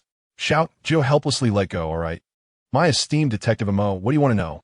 My girlfriend is the smartest. Even at this moment, it didn't stop Xiao Jiu from buttering her up. Then hurry up and say it. Mo Ran was already anxiously jumping on Xiao Jiu's lap, her little hands tightly twisting his waist. Okay, I'll say it. It's not wolf dung. It's a little bit of the Snow Wolf King's inner elixir. The reason your spring water couldn't heal Chun Cheng's wounds is that he wasn't infected with zombie poison, but with monster poison. They are team mutated wolves, but wolf demons. Wolf demons? Are there really monsters in this world? Mo Ran's eyes widened, clearly not believing Xiao Jiu's words. Xiao Jiu shrugged. Why can't there be monsters? This world has inexplicably gained so many walking corpses, and humans have also developed supernatural powers. Mo Ran thought for a moment and agreed. Even she originally didn't belong to this world. The apocalypse, the appearance of zombies, the emergence of superhumans, none of it followed any rules. But why would he use his inner elixir to save Chun Cheng? I read that the inner elixir of a monster is very important, Mo Ran asked. That's why I say, stop reading those baseless novels. The inner elixir has a core, as long as the core isn't harmed. The inner elixir can be cut and will recover in no time. Xiao Jiu lightly tapped Mo Ran's nose. Then why didn't you cut a bigger piece? I want to taste what a monster-S inner elixir is like, and if it has any benefits for cultivation. Mo Ran's eyes sparkled. You're really something. He is a monster, and you're human. What if you eat it and turn into a monster? What if you have a rejection? I only dare to apply it externally for Chun Cheng, and you want to take it internally. Xiao Jiu felt he had no way to deal with his girlfriend's leaps in logic, while others would be scared to death upon hearing about monsters. She was curious about tasting their inner elixir. He truly worried about that snow wolf. He hoped Ran wouldn't impulsively dig out its inner elixir one day. Hee, why are you so nervous? I'm just curious. If I can't eat it, then I won't. Ran gently pinched Xiao Jiu's earlobe, smiling. This morning, I also need to tidy up the farm. Those lands tainted by monster blood need to be cleaned up to avoid any problems with the vegetables and fruits we grow. You can play by yourself this morning. Xiao Jiu gently lifted Ran from his lap and placed her on the bed. He understood his girlfriend well. She would rush into a fight without hesitation, but would never lift a finger to do work. She was truly a woman spoiled by the team. Because of Chun Cheng's awakening, Ran was in a good mood, humming a little tune. I guess Xiangwan isn't in the mood to cook right now. I'll grill some meat for you guys at noon and make a big bone soup for Chun Cheng to help him recover. Thinking of the meat, Ran couldn't help but feel sorry for the fresh beef in her space. She leaned closer to Xiao Jiu and asked sincerely, Xiao Jiu, if I can't eat the monster's inner elixir, can I eat the wolf demon's meat? Xiao Jiu suppressed the urge to roll his eyes. My dear Ran. Don't we have meat on the farm? Why do you keep thinking about that wolf demon? Ran muttered a bit disappointedly. I'm just curious. I want to try it. Xiao Jiu began to worry for himself. What if one day Ran found out he was the zombie king and, out of curiosity, want to taste his flesh? All right, I'll go to work now. If I don't hurry down, Xiao Tian and me will say I'm slacking off to accompany you. Xiao Jiu quickly ended the topic. Ran returned to the hall, and indeed at that moment, Chun Cheng looked rosy and full of vigor, but he was still pretending to be weak, leaning against Dong Xiangwan, who was feeding him orange segments one by one. The scene was incredibly intimate. Ran walked over, raising her eyebrows at Dong Xiangwan. Oh, eating oranges? I want some peeled oranges too. Poor Xiao Jiu still has to go out to tidy up the yard, alas. Dong Xiangwan picked up a segment of orange and stuffed it into Ran's mouth. Hurry up and eat. Eating one tea stop your little mouth. Ran smiled at Chun Cheng. Chun Cheng, look how fierce your wife is. You'll have to endure it in the future. Chun Cheng, with a proud expression, replied, My wife is exceptionally gentle with me. If she is fierce to you, it seems you might need to reflect on yourself. Ran. Ran pretended to throw the orange segment in her hand at Chun Cheng, but was stopped by Dong Xiangwan.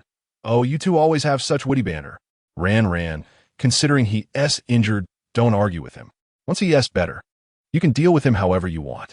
Chun Cheng shouted from behind. Ran, you've taught my wife bad habits. Ran waved her fist at Chun Cheng, displaying a victorious smile, and headed to the kitchen. Dong Xiangwan reproached, You, clearly injured, still want to joke around with Ran. Knowing full well you've never been her match. Chun Cheng put away his nonchalant demeanor, tightly holding Xiangwan's hand, and seriously asked Xiangwan, Do you regret agreeing to marry someone as imperfect as me? What nonsense are you talking about? Hurry and eat.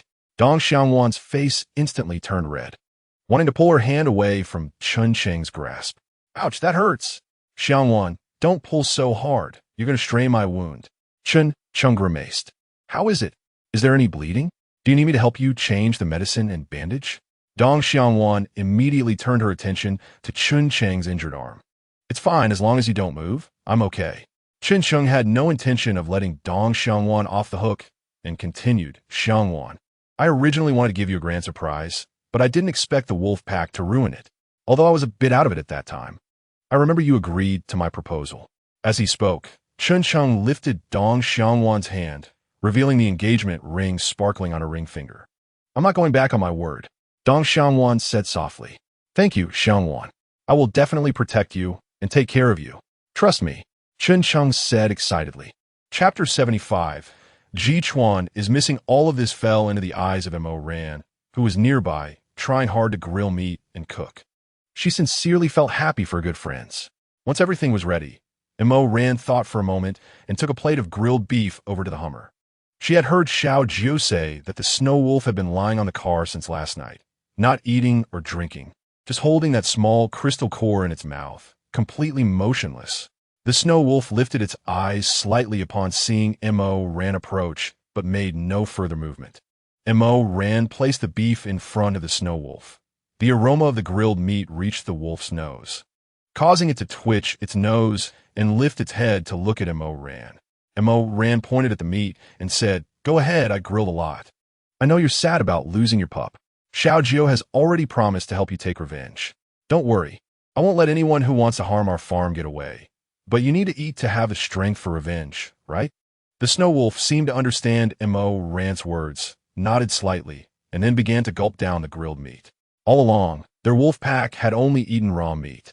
Though they were called monsters, they were just stronger than ordinary wolves, had tougher skin, lived longer, and could understand human speech. So, as the Wolf King, the snow wolf was experiencing cooked meat for the first time.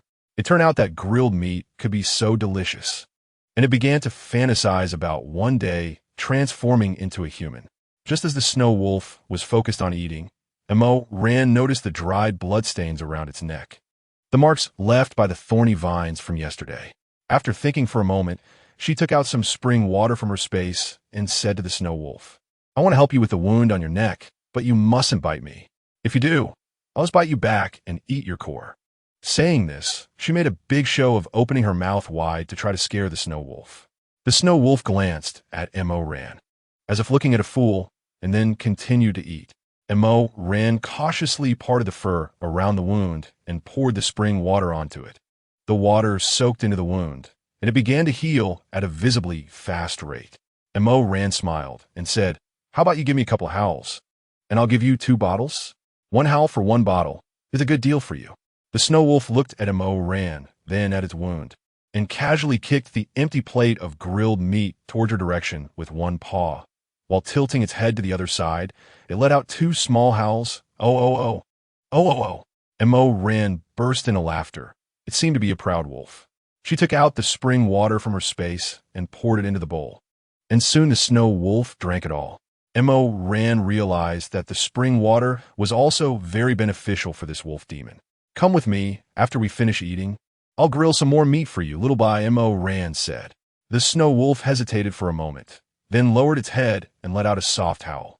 Following Mo ran into the villa. Ran, why did you bring him in?"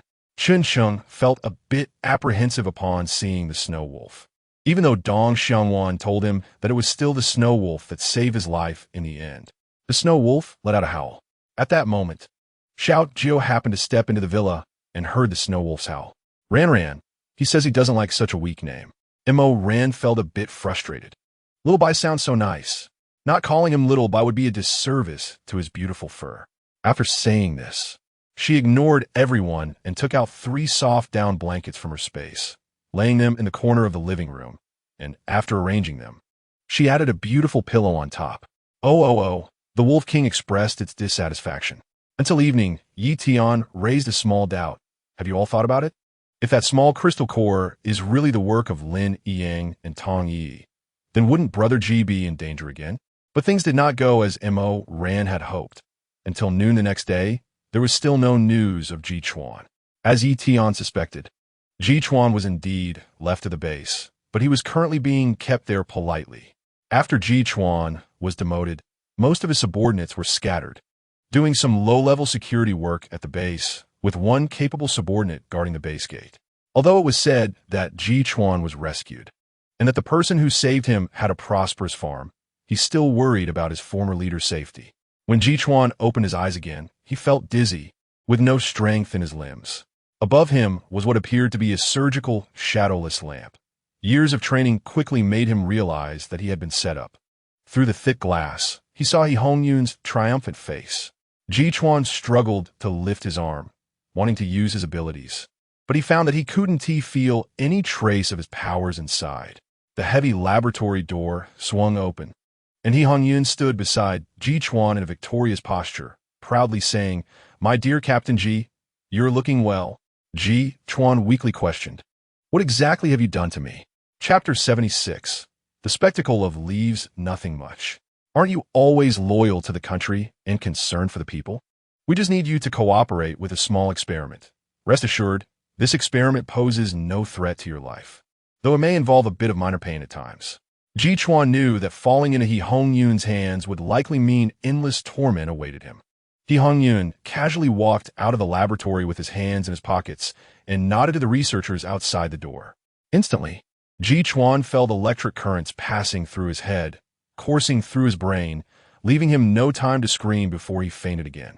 Ti Hongyun patted the researcher on the shoulder and said, Ji Chuan has a very strong willpower. He should be able to handle the upcoming experiments.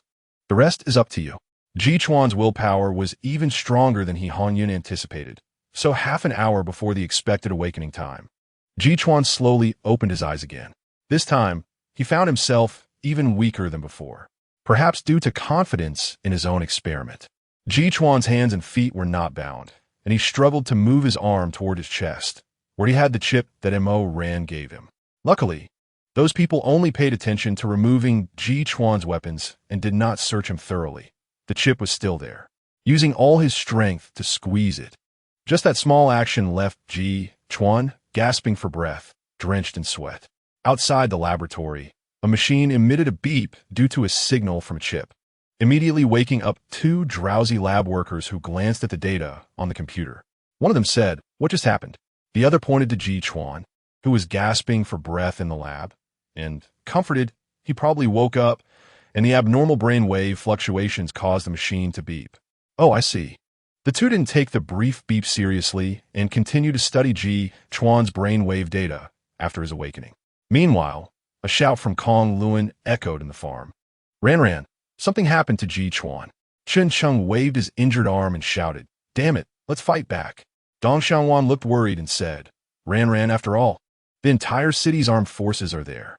No matter how strong we are still flesh and blood, and can't withstand that rain of bullets.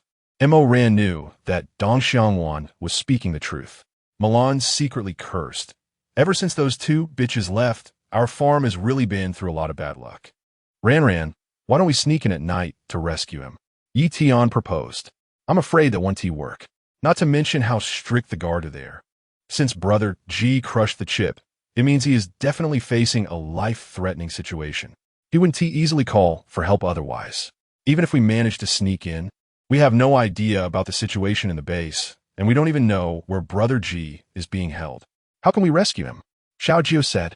Mo Ran was silent for a long time, then asked Kong Luan, how much fruit and vegetables do we have left on the farm?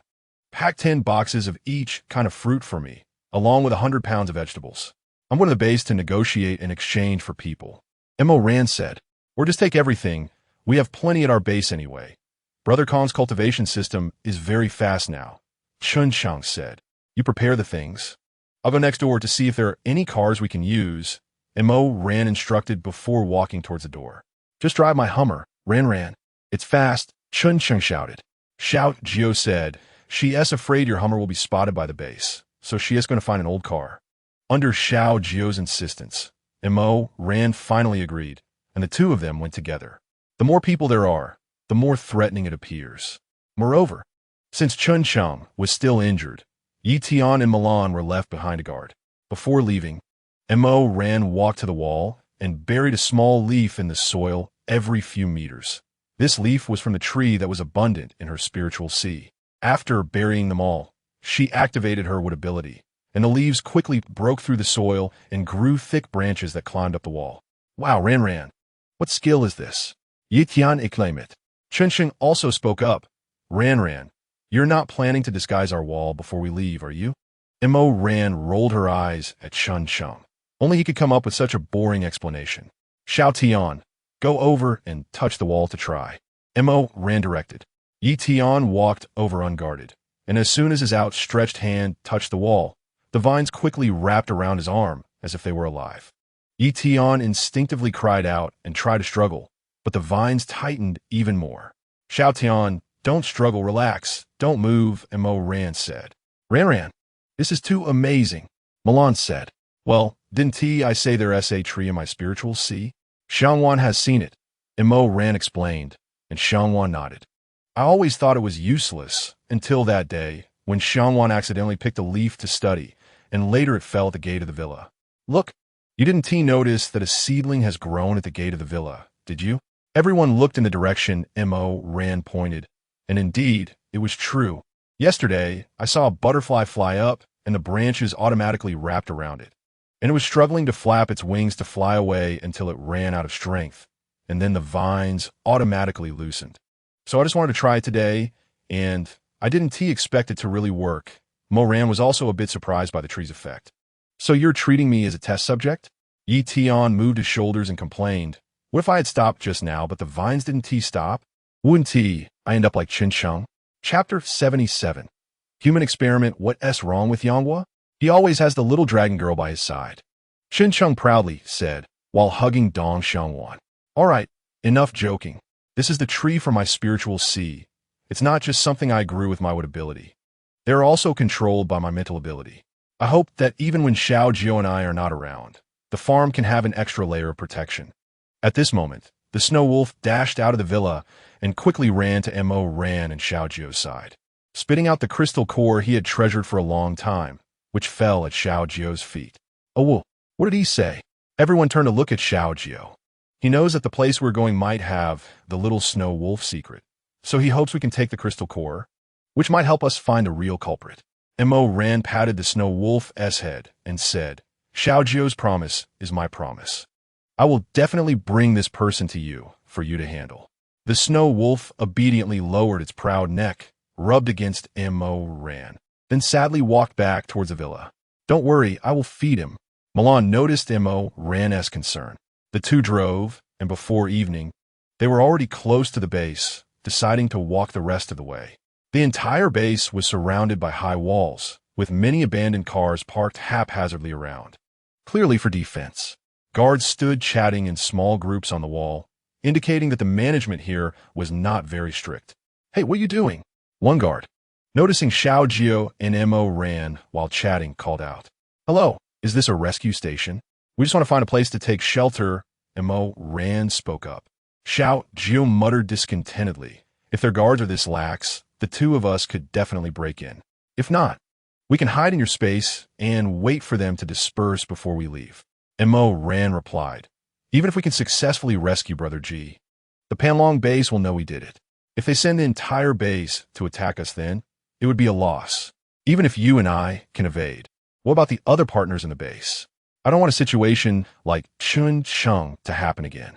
After checking the two for weapons and finding none, they were taken to the base's containment area, where those without abilities could only exchange physical labor for food. This was also Mo Ran's intention.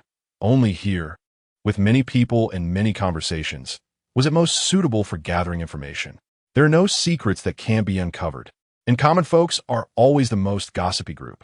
Mo Ran and Xiao Jiu found a relatively lively spot to sit down and politely greeted the people around them.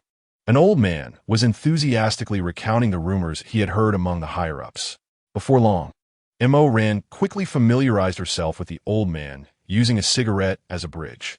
Old man, the guards at our base don't seem that strong. Is it because there are too few ability users? Mo Ran asked. Oh, this is really strange. It must be because our base has bad feng shui, which is why we keep encountering attacks. Mo Ran sighed. The old man glanced at Mo Ran with a look that said she didn't know something important. Mo Ran immediately understood, took out 2 more cigarettes and a sausage from her clothes, and secretly tucked them under the old man's bedding, saying, Old man, it seems like you know some insider information. The old man looked around, grabbed Mo Ran's hand, leaned in closer, and whispered, I heard that some ability users are actually being secretly captured by the high-ups of the base to conduct human experiments.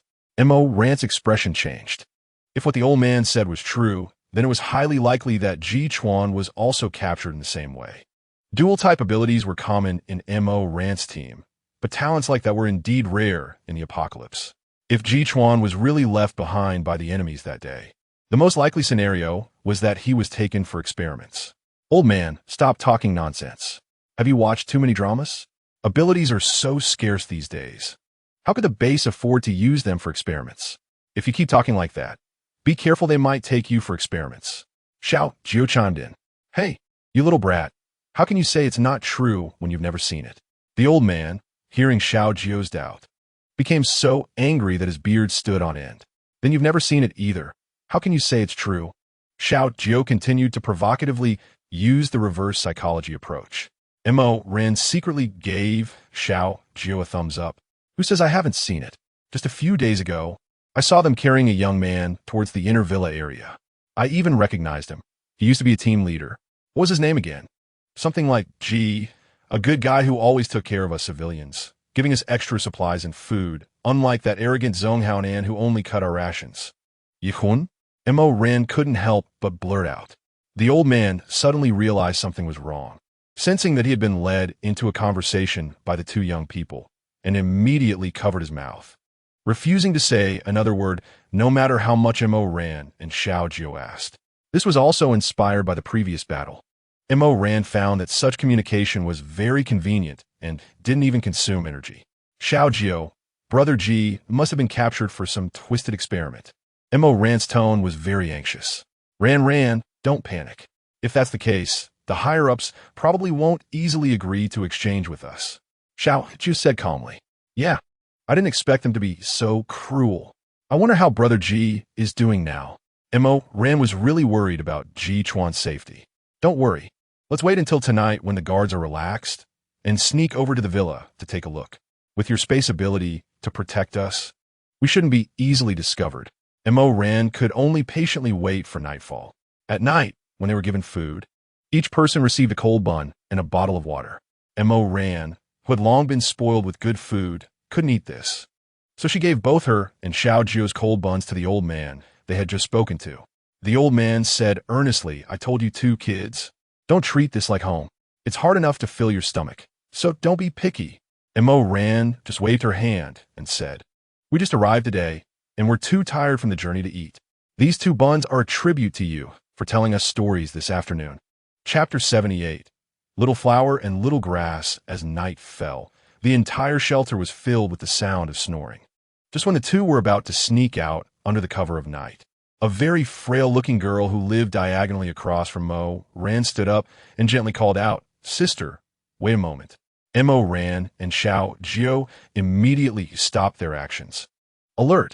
The girl tiptoed around the sleeping people and came to Mo Ran's side, whispering, Sister, are you here to rescue Captain Ji Chuan? The frail girl quickly waved her hands in explanation. Sister, don't misunderstand. Captain Ji Chuan saved me before, and he never thought of me as a burden just because I don't have abilities. I heard your conversation with the old man, and I saw that when he mentioned Captain Ji Chuan's name, you and this brother smiled at each other, so I mustered the courage to ask. One had to say, this girl had an extremely keen sense of observation. Sister, I can lead you to him. I know where Captain Ji Chuan was taken. The girl's eyes were filled with sincerity. Mo Ran was finally moved by the girl's words, halting her intended steps, gently furrowing her brows, and seriously saying, Little sister, do you know something the old man doesn't? If you do, you can tell me, but it's impossible to take you with us. You don't have abilities, and if we split up to protect you. Mo Ran's words were quite tactful. The girl remained resolute. Sister, I won't be a burden to you. Actually, I have abilities, but they are quite useless.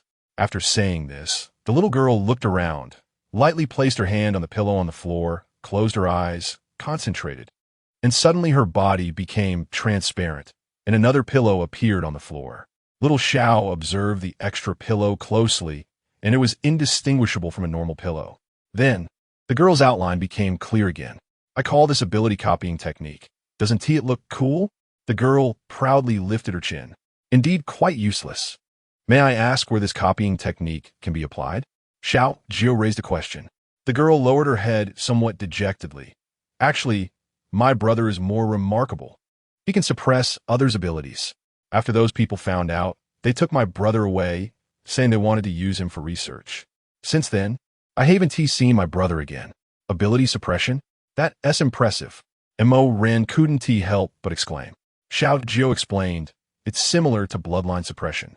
Mo Ran understood a bit more now, starting to grasp why this little girl wanted to lead them. It must be because she couldn't let go of her brother. Little sister, I'm afraid your brother. Mo Ran couldn't bear to continue. No, sister, my brother isn't dead. I can always hear him calling to me from afar. Sister, help me, I'm in so much pain. The girl said, her bright eyes shining. Seeing that Mo Ran had already wavered, the girl knelt beside her, pleading, Sister, please, I can sense where they are. I promise I won't hold you back. If we really encounter danger, You can leave me behind and escape alone. I've waited so long. You're my only hope to save my brother. Xiao Jiu understood Mo Ran very well. She seemed tough, but inside she was soft-hearted. Otherwise, she wouldn't have been so sincere with those team members. I'm strong, and if things get urgent, I can carry her away without a problem. Xiao Jiu's words completely dispelled Mo Ran's doubts. All right, but you have to promise me that even if you see your brother, you must listen to my commands. Acting rashly may not only fail to save him, but could also cost him his life, Mo Ran instructed. Sister, don't worry. I promise I will listen to you. The little girl patted her chest.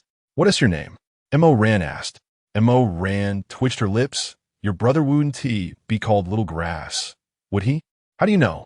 Little Flower's eyes widened in surprise, looking at Mo Ran with admiration. Your parents really named you casually. Mo Ran sighed. We are orphans. We don't have parents. I found my brother next to a garbage bin, and I named him. Little Flower said this with a steady gaze, as if describing an ordinary occurrence. Mo Ran was speechless, feeling a pang of pity as she touched Little Flower's messy hair. If there was an opportunity, she would take the siblings to the farm. After all, there was plenty of food there, and having a couple more mouths wouldn't matter. We should get going. It's almost dawn. Xiao Jiu urged. One had to say, Little Flower was very familiar with the terrain of the base, choosing paths that were unlikely to be discovered, twisting and turning, leading Mo Ran and Xiao Jiu to the villa where the old man said the hidden people were. Sister, it's right here. I've been here many times. Although this villa looks just like any other, I'm sure my brother and the others are inside. Little Flower said confidently. Mo Ran was also surprised that siblings without blood ties could have such a miraculous telepathic connection. Xiao Jiu, what should we do now? Go in forcefully? Mo Ran asked for Xiao Jiu's opinion. Since the battle with the wolf pack, Mo Ran had unconsciously started to rely on Xiao Jiu, always instinctively asking for his opinion before doing anything. A strong attack is definitely not an option, especially since we have Xiao Hua with us. If they're really conducting experiments here, there must be heavy guards. Xiao Jiu shook his head. Just then, two people in camouflage came out of the villa, heading towards the small grove where they were hiding. You say that Ji Chuan is really a tough guy. I kind of admire him. After so many experiments, he actually managed to get through without saying a word. One of them said, no matter how capable he is, he still got captured by our deputy commander. I don't know what kind of luck Ji Chuan has to awaken dual abilities. If this experiment succeeds, maybe we can also get a dose of the newly developed drug and awaken dual abilities too, the other replied. As they spoke, the two were about to pull out their weapons and relieve themselves towards the bushes. Chapter 79. Shocking news. Before they could unbuckle their belts, there were two loud thuds, and the two collapsed heavily into the bushes. What happened? Another guard at the villa entrance shouted. The voice was strikingly similar to that of the burly man. Mo Ran was both surprised and delighted. Mo Ran and Xiao Jiu quickly removed the camouflage outfits from the two and changed into them, then tightly bound them, gagged them, and tossed them into the bushes nearby. Sister, the younger brother is very handsome. He is the most beautiful child in the entire base. You would recognize him at a glance, Xiao Hua said. Just now, Mo Ran had tried to extend her mental power into the villa, but she couldn't get close and even faced a backlash, which meant that the villa was fraught with danger. The camouflage clothes were indeed a bit big for Mo Ran, but it wasn't too noticeable at night. The two stepped toward the villa entrance. The guard at the entrance cursed. Damn, you two are taking your sweet time. What are you doing? Hey, Lao Lu, why do you look shorter? Xiao Jiu quickly dragged this guard aside. The villa had clearly been modified. Many people in white lab coats were busy, and no one noticed the differences in the camouflage outfits of Xiao Jiu and Mo Ran. Hey, you two, come over here and help carry someone. A person in a blue coat waved at Xiao Jiu and Mo Ran. The two didn't hesitate and followed him. What kind of person are we carrying? Xiao Jiu asked. Clearly, in this villa, the people in white and blue clothing held a higher status than those in camouflage. Xiao Jiu fell silent and followed behind the person in blue as they took the elevator down.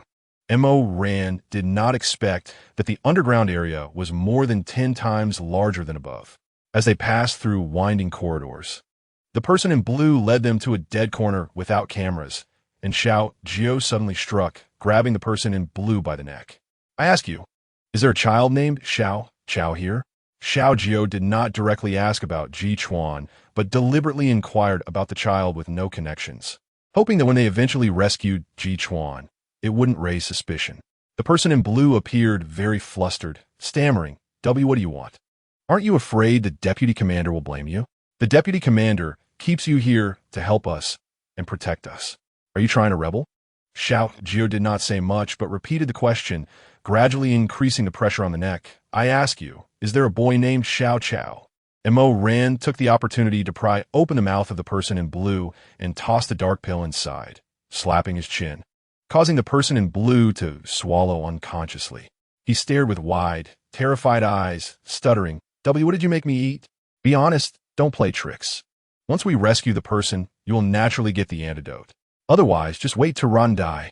Mo Ran threatened. The person in blue was clearly scared and quickly begged, "You two, you just want to save that child, right? I'll take you to him. We are also working for the base. We have no choice."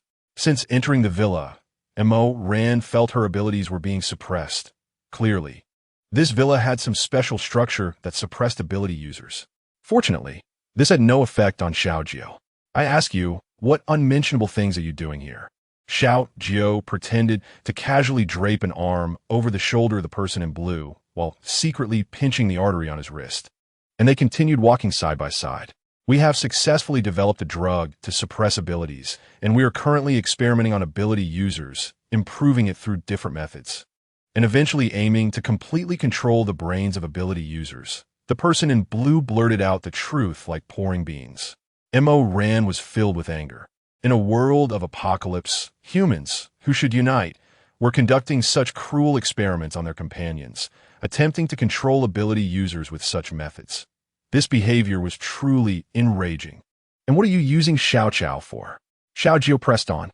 "That boy is our treasure. We discovered through our research that he possesses extremely powerful mental strength. We connected his computer to the entire villa's electrical grid and continuously stimulated his brain with electric currents to produce abilities. As long as any ability user enters the villa, their abilities will be suppressed. He can be said to be our guardian star." Mentioning Xiao, the man in blue even forgot the current danger, starting to speak animatedly. This invention was his pride. Clearly, he did not sense the anger from the two beside him. Xiao Jiu lowered his voice and asked, "So the drug to suppress abilities also comes from Xiao?" The person in blue replied, "Yes, that boy's blood can be used in medicine. Just a small amount can make a lot of pills. The higher the blood concentration, the stronger the effect and the longer the duration. Are you even human?" Mo Ran angrily swung a hand knife towards the neck of the person in blue, but was stopped by Xiao Jiu. Ran, judging by his demeanor. "He is at least a minor leader. Keeping him around will be useful to us," Xiao Jiu consoled. The person in blue suddenly realized he had gotten a bit carried away, quickly saying in a chicken-pecking rice manner, Yes, big brother and sister. I'm just an executor. I have questioned these inhumane plans, but the higher-ups don't care. Our lives and those of our families are in their hands. We are also helpless." After saying that, he pretended to wipe non-existent tears from his face with his sleeve. Chapter 80. Successful escape. Mo Ran and Xiao Jiu naturally ignored him and continued to push the person in blue forward. "Have you caught any other formidable people recently?" Mo Ran asked tentatively. "The most formidable might be Captain Ji Chuan, who just arrived a few days ago. Captain Ji is actually a good person, but he stood on the wrong side because he didn't get along with Captain He and disapproved of the leader's ways. And he ended up demoted to a small team leader," the person in blue chattered on. "I've heard that he was saved by someone during a mission and later awakened dual abilities. You know, our experiments are in dire need of dual ability test subjects. If we can analyze it clearly, we might even produce a drug to help everyone better evolve into two abilities. Speaking of which, Captain G is also dedicating himself to the research cause for humanity." The person in blue continued without sensing the anger from Mo Ran beside him, truly digging his own grave further. "All right, stop rambling. Take us to see Xiao. Xiao Jiu said. Finally, they stopped in front of a huge glass dome. "It's here," the person in blue pointed inside. A pale child, nearly devoid of color, was quietly lying inside the egg-like glass dome, with wires covering his head, and only the slight rise and fall of his chest indicated that he was still alive. Let him out. It was a commanding tone. I might not be able to do it. If I cut off the electrodes on his head, the entire villa will definitely trigger an alarm, and you won't be able to escape, the man in blue said. Perhaps you can come up with a solution within 3 minutes, or you can just die right now. Suddenly, a dagger appeared in M.O. Rand's hand, pressing against the man in blue's neck. She gradually increased the pressure, and blood dripped from the dagger onto the ground. The man in blue finally felt the threat of death and immediately said, I have a way. Only then did M.O. Rand put away the dagger. I can cut off the entire villa's power supply and then inform everyone that it's a circuit malfunction, but within 10 minutes, someone will definitely come and check it. You only have these 10 minutes. The man in blue spoke rapidly, fearing that if he missed a word, M.O. Rand would not hesitate to strike. Where is Ji Chuan? M.O. Rand no longer wasted words with him. Captain Ji is in that room nearby. The man in blue trembled as he said, Ran, you stay here to prepare to rescue Xiao Jiu, and I'll go save Ji Chuan. Xiao Jiu will take care of it. Be careful. M.O. Rand nodded. 1 minute later, the entire villa suddenly lost power. The man in blue announced over the intercom that there was a power system failure and asked everyone to remain calm. Xiao Jiu quickly appeared beside M.O. Rand, carrying Ji Chuan. A thought flashed through M.O. Rand's mind, and Ji Chuan and Xiao Jiu were pulled into M.O. Rand's mental space. Ever since Dong Xiangwan had entered and come out unharmed last time, M.O. Rand found that the space, which was originally just for storing items, had started to have air, and any living being entering it would feel comfortable. This might also be due to the influence of that tree. What about this person? M.O. Rand kicked the man in blue. Seeing M.O. Rand's coldness, the man in blue curled up and begged for mercy. Please, I've done what you asked. I guarantee I won't say anything. I know nothing. Just let me go. Xiao Jiu hesitated for only a second before knocking him out. His hand stayed on the man in blue's head for 2 seconds before a misty, white vapor rose. M.O. Rand was a bit surprised. What is this? His brain energy. As the words fell, Xiao Jiu pinched his fingers and the white mist dissipated in his hand. Let's go, Xiao Jiu said nonchalantly, taking advantage of the chaos. The two rushed towards the villa's exit. M.O. Rand asked while running, Xiao Jiu, what will happen to him without brain energy? M.O. Rand remained silent. For the man in blue, this was perhaps the best outcome. After all, if he fell into her hands, he would only be silenced. Xiao Jiu at least left him with a life. As the man in blue had said, 10 minutes later, the power system was urgently repaired. But when they found that the boy in the giant egg was missing, everyone panicked. He was the most important experimental subject. When He Hongyan received the call from the laboratory, he was so angry that he wished to arrest and execute all the staff on duty that night. The base issued an emergency order to seal all exits, only allowing entry, to investigate the boy's whereabouts. And at this moment, he couldn't care less about Ji Chuan, who was also missing.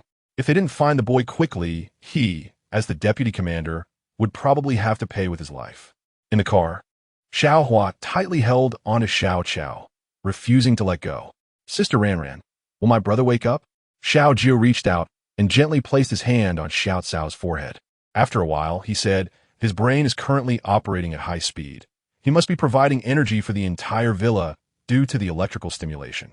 Now that we've cut off those connections, the energy generated by his brain cannot be discharged in time, and he may end up exploding.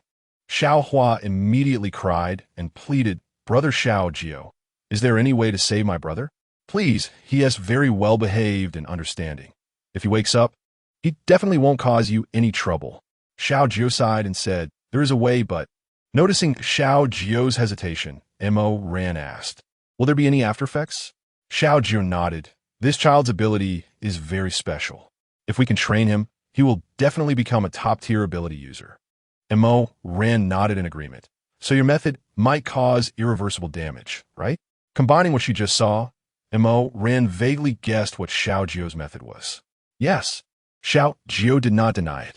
He turned to Xiao Hua and said, Xiao Jiu is very smart, you know? Xiao Hua wiped her nose in tears and said, I know. My brother has been very smart since he was little. He can understand any book he picks up. If I save him, it's very likely that he won't understand those books anymore. Can you understand that, Xiao Hua? Xiao Jiu tried to express himself gently. You mean my brother will become an idiot in the future? Xiao Hua was somewhat stunned. Xiao Jiu softly hummed in agreement. It's okay. Even if my brother becomes an idiot, I can take care of him in the future. He always says that as long as he can be with me. He is very happy. I believe he said that from the bottom of his heart. Xiao Hua firmly nodded. Chapter 81. Xiao Jiu's outburst. Xiao Jiu's hand gently covered Xiao Cao's forehead, and a dazzling white light rose, illuminating the entire car. But unlike last time, Xiao Jiu did not destroy it directly, but slowly gathered the white light into his palm. Seeing Mo Ran's surprised expression, Xiao Jiu said, I'm just temporarily keeping it safe. I hope we can find a way to return this ability to him in the future. On the other side, Ji Chuan's situation was slightly better than Xiao Cao's. He had only been there for a few days, just suffered some hardships, and had not sustained any substantial harm. Unfortunately, there was no time to investigate the truth about Xiao by this time. Mo Ran sighed. Xiao Jiu comforted her. It's okay. This matter cannot be clarified immediately. Just as the group confirmed that they had escaped the base's range and breathed a sigh of relief, Mo Ran's car suddenly lost control, spinning several times on the ground. Mo Ran's foot pressed down hard on the brake, and her hands gripped the steering wheel tightly, not daring to relax for a moment. After about 10 seconds, the car finally came to a stop. What happened? Xiao Jiu asked in confusion. Although he had lived for a long time, he was clueless about driving. I don't know, it just felt like the wheels suddenly slipped like walking on ice, Mo Ran said, somewhat shaken. The feeling of losing control of the car was even more terrifying to her than facing zombies. When she opened the car door, Mo Ran realized something was wrong. No wonder the car slipped. There was a thin layer of ice beneath her feet. Just then, an ice blade flew past Mo Ran's cheek, and not far away. Several zombies were rushing toward her direction at high speed. They moved as quickly as if they were skating on ice. Once again, Mo Ran pulled Xiao Hua and the others into her mental space, and she and Xiao Jiu both got out of the car. Mo Ran's water ability had no significant effect against the ice, and the vine she released couldn't catch up with the zombies' rapid movements. The ice zombies seemed to have noticed the two tasty prey and quickened their pace toward them. Ran, get behind me, Xiao Jiu said, shielding Mo Ran. Just as a zombie with a disgusting big mouth charged at them, Xiao Jiu's gaze sharpened, and the movements of the zombie actually slowed down. Seizing the opportunity, Xiao Jiu punched it to the ground. A vine pierced straight into the zombie's brain. Roar! Perhaps the rapid elimination of their companion stimulated the other zombies. As they all surrounded Xiao Jiu and Mo Ran. Mo Ran also took out her long-lost sickle and used the most primitive method of killing. After all, with her extensive physical training and rich experience in killing zombies, she dispatched the approaching zombies in just a few moves. For Mo Ran's safety, Xiao Jiu attracted most of the zombies' attention. Just as Mo Ran was distracted by Xiao Jiu, a zombie rushed in from behind and knocked her to the ground. Seemingly sensing the different energy within Mo Ran, this zombie appeared particularly excited, opening its disgusting mouth to bite her. Yet, just as its head lowered an inch, it suddenly exploded in the air, blood mist spraying everywhere, and a white crystal core clinking to the ground nearby. The splattered blood drenched Mo Ran's face and body, making her feel nauseous, and she rolled over to the side to vomit. Mo Ran knew this must have been Xiao Jiu's doing, although she was unclear about the method he used. Seeing Mo Ran being attacked, a strong killing intent surfaced on Xiao Jiu's delicate face, and his deep, sharp eyes began to gradually fill with a red mist. The scene that followed made Mo Ran shiver a bit. Xiao Jiu's face revealed a hint of a bloodthirsty smile. With several loud bangs, the surrounding zombies were all decapitated. The air was filled with a stench, and Mo Ran felt as if the sky before her was dyed pink. For the first time, she formally recognized Xiao Jiu's power. Likewise, she developed a strong curiosity about his background. Xiao Jiu walked towards Mo Ran, step by step. With heavy strides, Mo Ran noticed that Xiao Jiu's skin was unusually pale, even showing the flowing blood vessels beneath that sickly white skin. Ran, you weren't hurt, right? Despite Xiao Jiu's eyes still being somewhat bloodshot and his voice sounding unusually hoarse, his first words still expressed deep concern for Mo Ran. Mo Ran quickly stepped forward and supported Xiao Jiu, who looked like he had exhausted his powers. Xiao Jiu leaned almost all his weight against Mo Ran, feeling a silent mourning for himself. Who would have thought that this unparalleled zombie king would exhaust himself dealing with a few mutated zombies after a thunderstorm? It was truly embarrassing. Mo Ran helped Xiao Jiu into the car and immediately took out the spiritual spring water to feed him. Feeling the nourishing effects of the water, Xiao Jiu gradually regained his strength. Ran, I scared you just now, didn't I? Xiao Jiu's tone was filled with apology. At the same time, he feared that his brutal side exposed in front of Mo Ran would drive her away, which was also why he didn't easily show his abilities. I was indeed scared. Mo Ran patted her chest, pretending to be frightened. Xiao Jiu lowered his beautiful eyes, his mood quite low, and his eyelashes trembled slightly. I'm sorry. I shouldn't have been so brutal. At that moment, Xiao Jiu's tone was like a child who had done something wrong. Mo Ran said nothing, merely covering her lips over Xiao Jiu's. In Mo Ran's space, the already awakened Ji Chuan immediately covered the eyes of Xiao Hua and Xiao Chao beside him, exclaiming that it was inappropriate for children. Finally, just as Xiao Jiu's restless hand covered Mo Ran's chest, she stopped her actions and teased. This kind of restricted movie is not suitable for children to watch. After saying that, Ji Chuan and the others appeared in the back seat of the car. Mo Ran certainly heard Ji Chuan sigh, but at that moment, she felt that Xiao Jiu needed comfort more. It was Ji Chuan who broke the awkwardness first. Ran. Xiao Jiu, thank you for saving me. I thought I was done for. Since you become my teammate, how could I let you be left behind so easily? Brother Ji, you underestimate me too much. Chapter 82. Two little whites. Xiao Jiu heard this and pouted, saying, shouldn't you thank me too? Ji Chuan smiled, of course, without you. We wouldn't have resolved this crisis so quickly. Ran's judgment is indeed good. Although Ji Chuan once had feelings for Mo Ran, ever since she politely rejected him, he truly regarded her as a sister. Seeing Mo Ran with Xiao Jiu only reinforced his lack of any improper thoughts. The Snow Wolf looked hopefully at Mo Ran and Xiao Jiu. Mo Ran, feeling a bit apologetic, rubbed the Snow Wolf's head and said, I'm sorry, little white.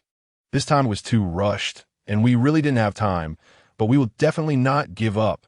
Upon seeing the Snow Wolf, Xiao Chao, who had already awakened, pounced on him, affectionately hugging his neck and calling out, little white, you're here too.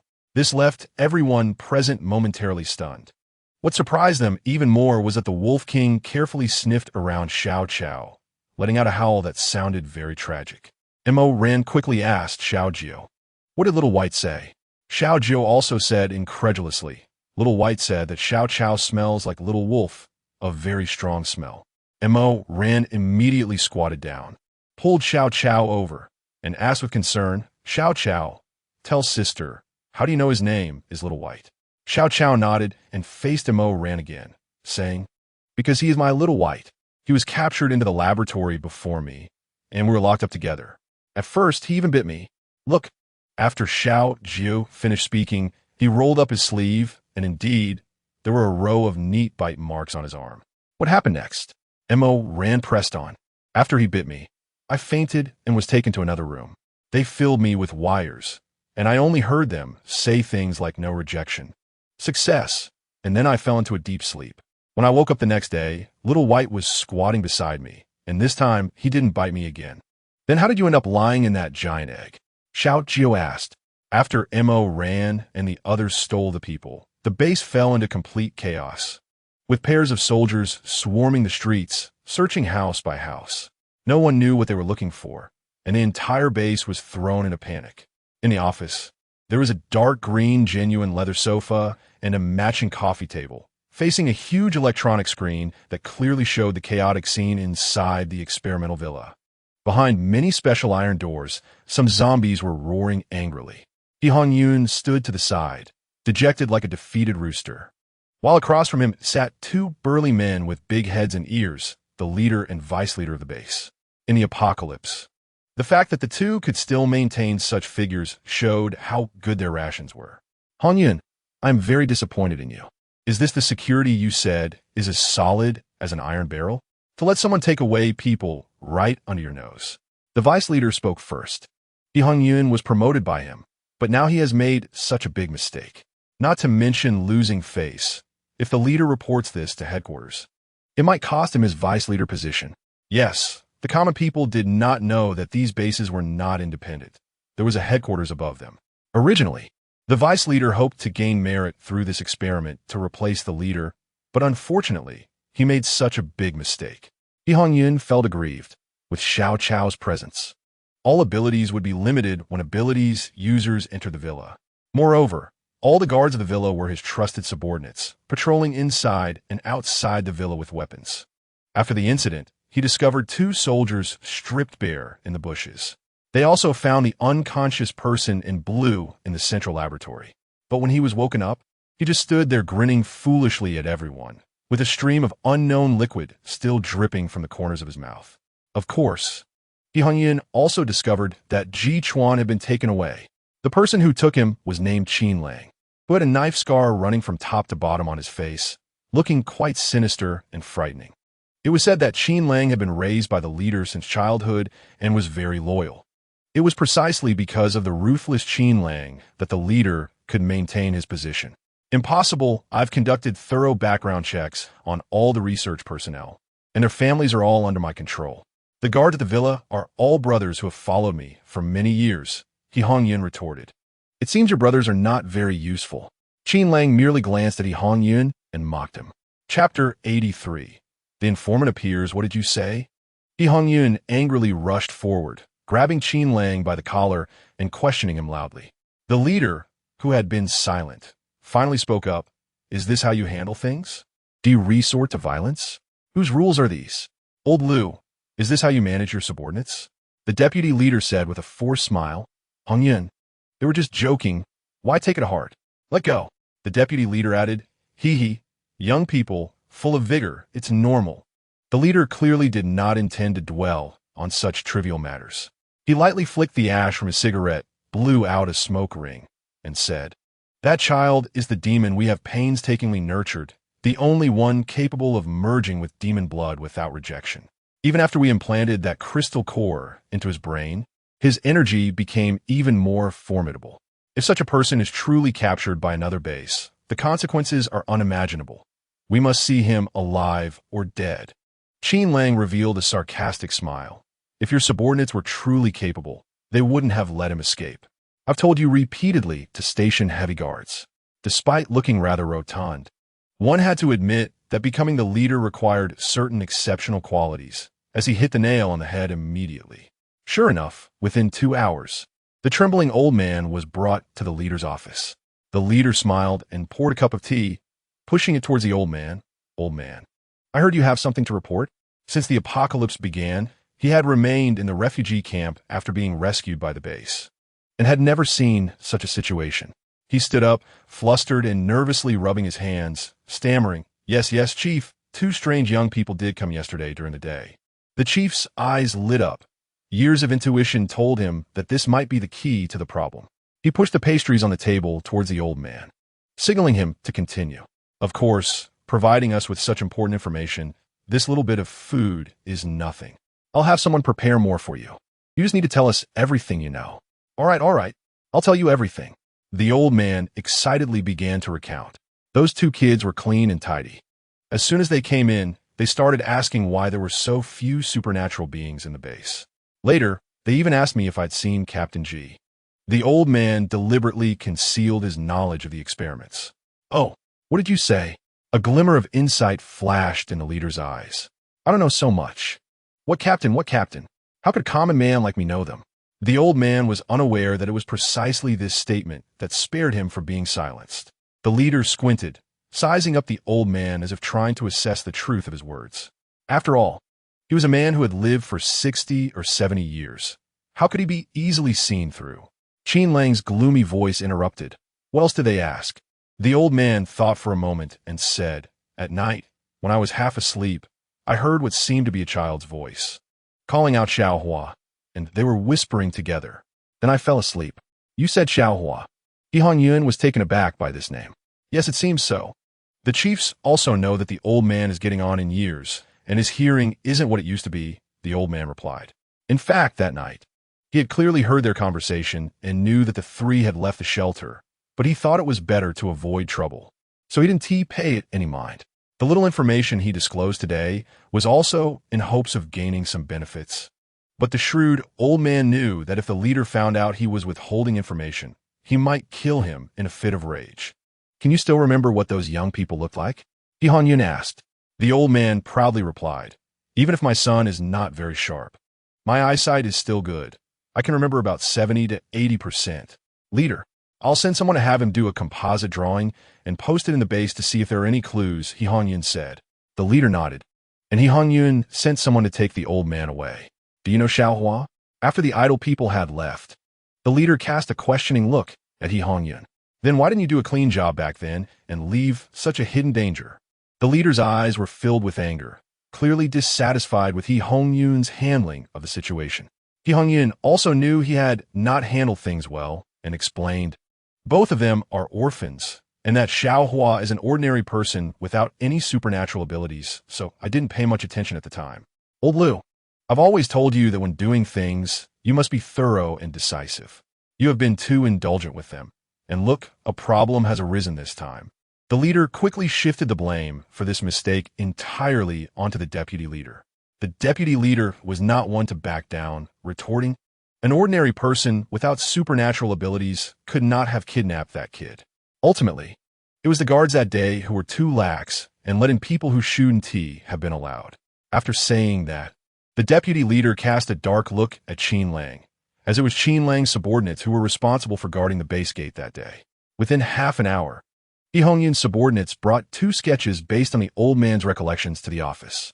The leader looked at the youthful faces in the 2 photos and found it hard to believe that such young individuals could truly break through heavy defenses and take 2 people away right under their noses. Print more copies. Tomorrow we will post them. If anyone recognizes them, we will reward supernatural beings with 50 crystal cores and commoners with permanent residency in the apartments. I will find these 2 people even if I have to dig 3 feet into the ground. A fierce glint flashed in the leader's eyes. Chapter 84. The green people. The next day, the images of the 2 appeared on the base's bulletin board. Su Xiaoyan immediately recognized one of them as Mo Ran. Although the likeness in the drawing was only about 70 to 80% accurate, she would recognize the woman she hated the most even if she turned to ashes. Not only Su Xiaoyan recognized them, but Lin Yang and Tong Yi also did, and they were even more certain because they had seen the restored Xiao Jiu. The 2 of them were unaware that Ji Chuan had been left behind by the base, and naturally, they did not know that Mo Ran and Xiao Jiu were there to rescue him. The bulletin board stated that these 2 were undercover agents sent by other bases to sabotage and gather intelligence on the higher-ups of the Panlong base. Yang, should we report the real situation to the deputy commander?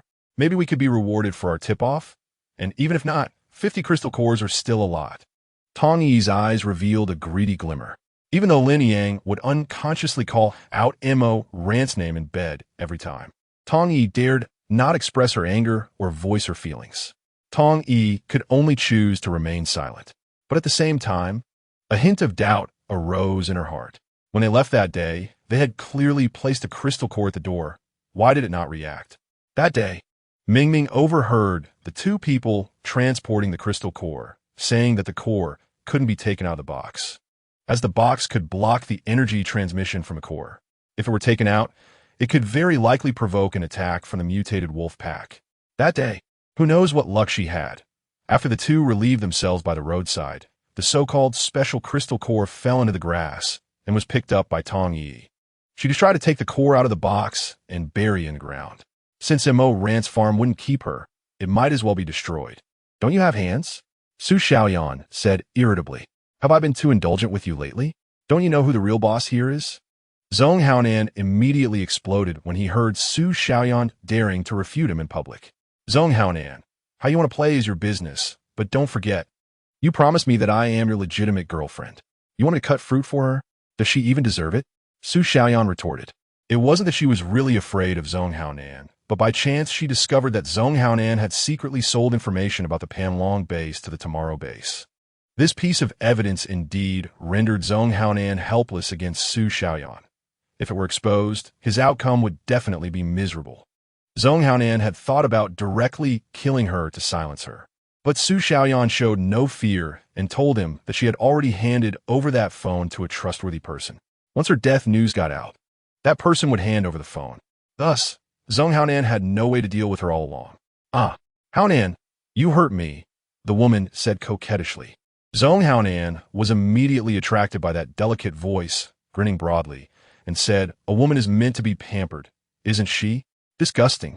Unmentionable sounds came from the sofa. Su Xiaoyan scoffed in the room. Dogs indeed couldn't change their nature. Zhong Haonan was utterly unreliable. She silently sat on the bed, contemplating the two portraits from today.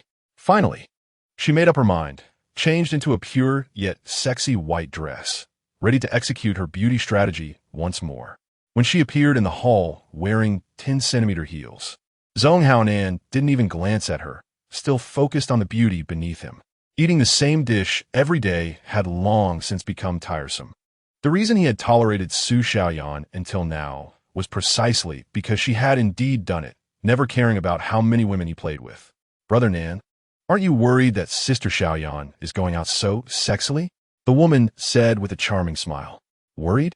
You should worry about yourself, little girl. Just wait and see how I torment you today." After saying this, Zhong Haonan took the woman to the bedroom. "Be careful, Sister Xiaoyan might give you a green hat. I heard that she followed you first before leaving Lanyang. She dares." Zhong Haonan's tone was unfriendly. That's not necessarily true. A woman lacking affection might do something unexpected. After saying this, she wrapped her arms around Zhong Haonan's neck. Anyway, the seeds of doubt had already been sown. She just needed to wait for them to sprout on their own. Of course, this woman was not wrong. Su Xiaoyan stood at the entrance of He Hongyun's villa, tidying her clothes, adjusting her emotions, and then gently knocked on the villa's door. "Who is it?" An impatient voice came from inside the villa. Xiao Jiu and Ji Chuan were rescued right under his nose, and now there wasn't a trace of a clue after searching the entire base. This incident had led to him being severely reprimanded by the deputy leader, who ordered him to provide a result. This made He Hongyun extremely irritated. At this moment, hearing a knock on the door, how could he be in a good mood? Su Xiaoyan was startled by that shout. She cleared her throat, steadied her emotions, and said, "Commander He, I have something I want to report to you." After waiting for a full 2 minutes, the villa door finally opened. He Hongyun, reeking of alcohol, frowned, his eyes like swords as they bore into Su Xiaoyan, saying nothing. He Hongyun was not like Zhong Haonan, the playboy. He was a real man, and the aura of intimidation surrounding him was not something ordinary people could withstand. Su Xiaoyan felt her legs go weak, and she began to doubt whether she had chosen the right path. Her lips moved, but not a word came out.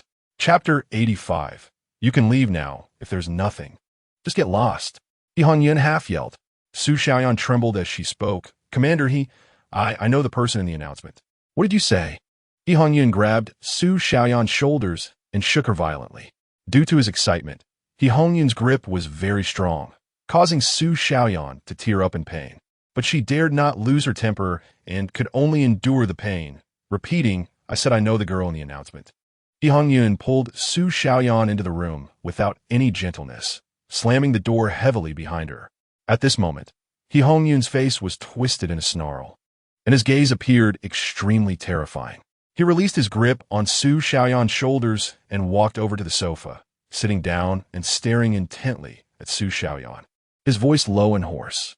"Today, several people have come to tell me they know those two. But when I found out they were just here to deceive for the crystal core, do you want to know their fate?" After saying this, He Hongyun let out a chilling laugh. Su Xiaoyan had to admit that if the person in front of her weren't so ominous and terrifying, his looks and voice would be quite rugged and charming. "Commander He, I really know that woman. I just want to help you with something. As for the crystal core, I don't care." Su Xiaoyan felt uneasy under He Hongyun's gaze and hurriedly explained. "Continue," He Hongyun said casually, raising an eyelid to signal her to go on. "Her name is Mo Ran. She was my college classmate. After the apocalypse, she didn't come to the base with us, but forcibly occupied a farm that we discovered first. By the way, we were led by Captain Ji Chuan at that time. Later, during one of our missions, she kidnapped Captain Ji Chuan." Su Xiaoyan twisted the so-called truth. Hearing Su Xiaoyan mention Ji Chuan, a fleeting glint of interest appeared in He Hongyun's eyes. It seemed this woman was telling the truth. After all, no one knew that the two missing were actually living experimental subjects, one of whom was Ji Chuan. Combined with what the old man at the shelter said, it wasn't too hard to guess that the two were likely trying to rescue Ji Chuan. As for why they took Xiao Jiu, it seemed to be an accident. Who is that man? He Hongyun pressed. I haven't seen that boy. He might be one of her team members. You know, that woman is best at seducing men. At this point, Su Xiaoyan couldn't help but curl her lip. So, you must know where their farm is, right? At this moment, He Hongyun's tone was no longer as menacing as before. He finally looked up and met the eyes of the woman before him. Long legs, slender waist, and a beautiful face adorned with a charming smile. It was hard to deny that she looked quite appealing. Su Xiaoyan naturally did not miss the change in He Hongyun's eyes. She boldly stepped forward, tentatively grasping He Hongyun's strong, solid arm with both hands, biting her lip and blushing as she said, Mo Ran's farm is in the suburbs. If commander he needs, I am willing to lead the way for you. As the deputy commander of the base, He Hongyun had encountered countless women throwing themselves at him, so he naturally understood what Su Xiaoyan's overture meant at that moment. His cold eyes began to show a hint of fervor, and he lightly raised one corner of his mouth, pinching Su Xiaoyan's chin and speaking in a flirtatious tone. Since you don't want the crystal core, what reward do you want from me? Su Xiaoyan was best at pretending to be weak. She understood men's psychology well. She immediately switched to a delicate tone and said, It's my honor to serve Commander He. How could I dare to ask for any reward? Su Xiaoyan never expected that there would be a man indifferent to her seduction, and feeling quite embarrassed, she stood up, her mind racing. In the end, Su Xiaoyan gritted her teeth. The information had already been leaked, and it would be too much of a loss to leave empty-handed. She didn't believe there was still a cat in this world that wouldn't stray. Her looks were among the best in the base. Otherwise, Zhong Haonan wouldn't have gone to great lengths to pry her away from Lin Yang. She gently wrapped her arms around He Hongyun's waist from behind, her restless hands exploring up and down. Seeing He Hongyun's impatient demeanor, Su Xiaoyan revealed a smug smile. After 2 whole hours had passed, Su Xiaoyan had to admit that He Hongyun's physical stamina, having been a soldier, was far superior to Zhong Haonan's. She was completely exhausted, having lost all sense of pleasure. All that remained was endurance. However, she still cooperated with He Hongyun, letting out some sounds that excited him. He Hongyun had to acknowledge that among all the women he had been with, Su Xiaoyan was the one who pleased him the most.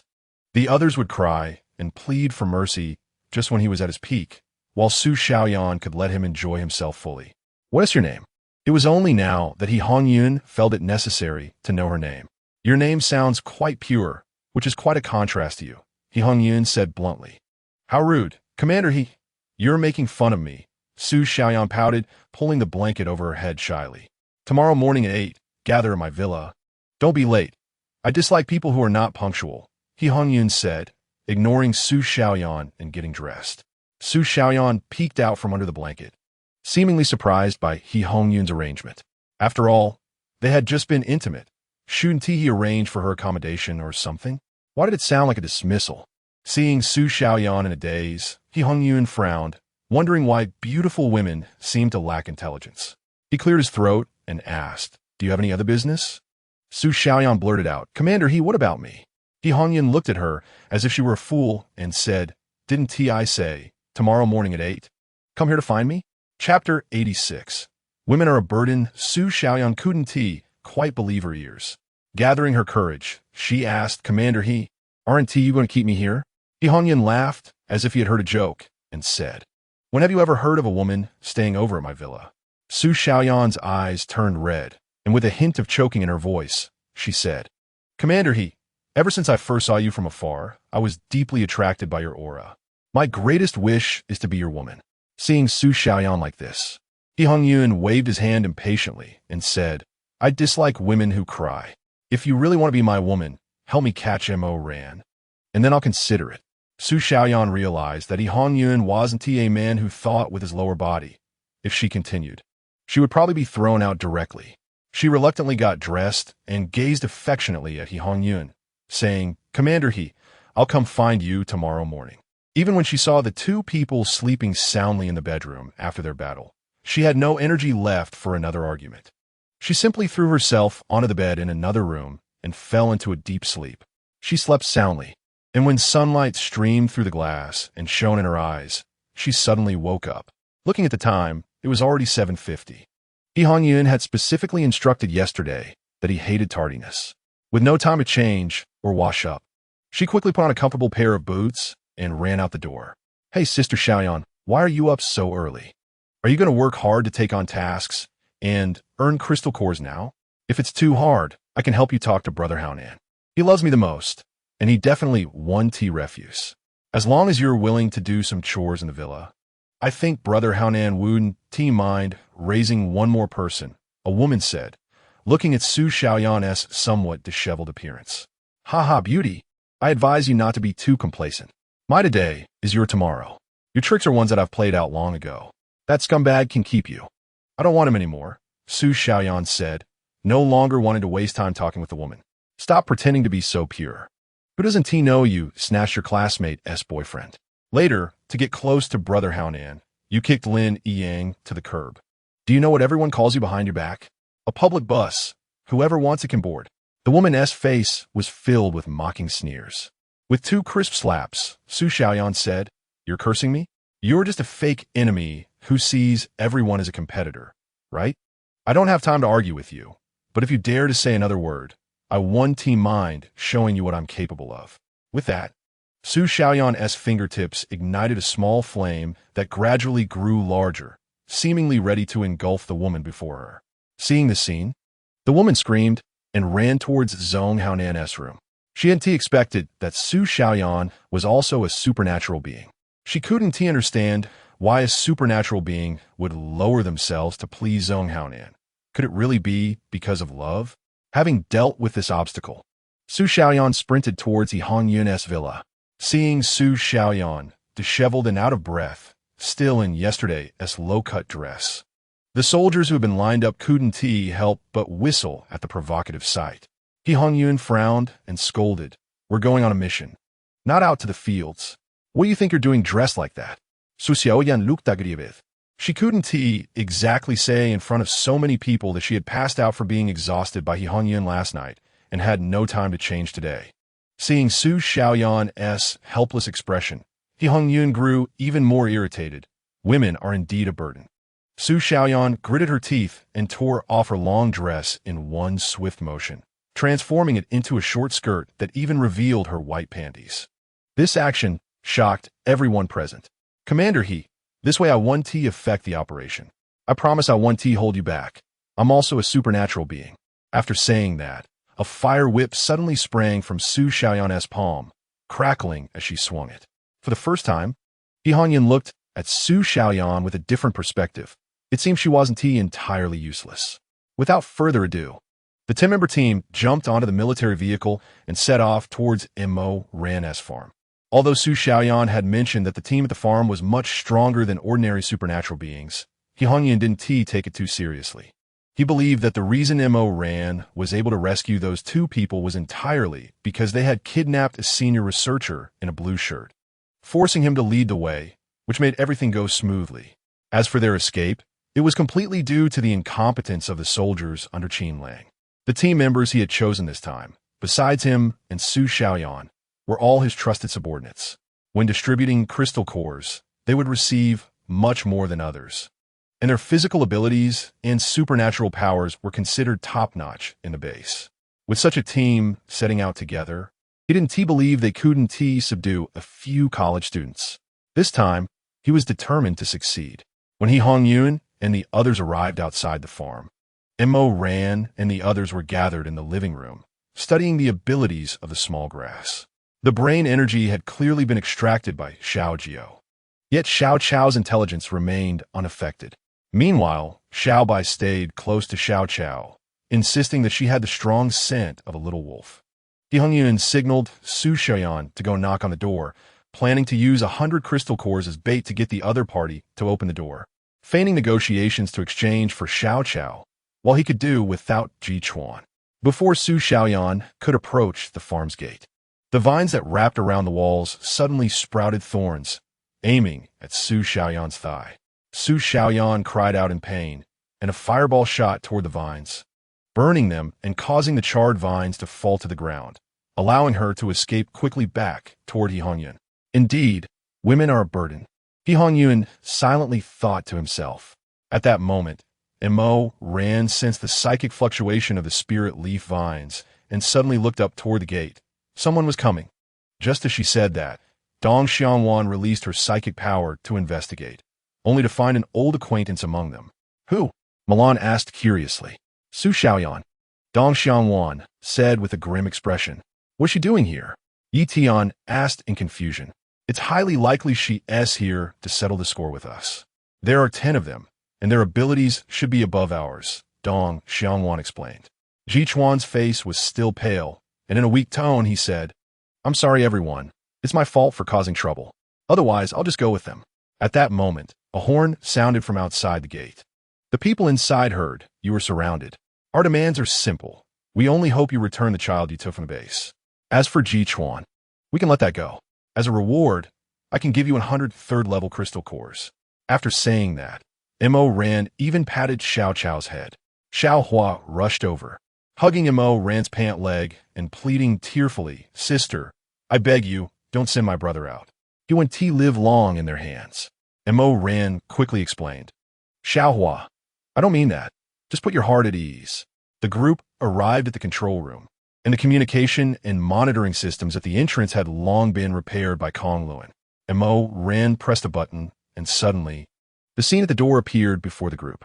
Just as Dong Xiaowan had said, besides Su Xiaoyan, there were 9 fierce-looking soldiers at the entrance, led by He Hongyun, an old acquaintance of Ji Chuan. He Hongyun, Ji Chuan suddenly stood up, his eyes filled with bloodshot fury. It was him. He deliberately had his men drug me and then use me for experiments. Ji Chuan gritted his teeth as he explained, looking at the fully armed soldiers. It was obvious that their so-called exchange was just nonsense. Their true intention was likely to lure them into opening the door and then capture Mo Ran and the others. Just as He Hongyun was losing his patience, Mo Ran's sweet voice suddenly came from the loudspeaker. This person I can hand over to you. But what I want is not just crystal cores. Mo Ran's voice was incredibly soft and sticky, causing the soldiers to momentarily lose focus.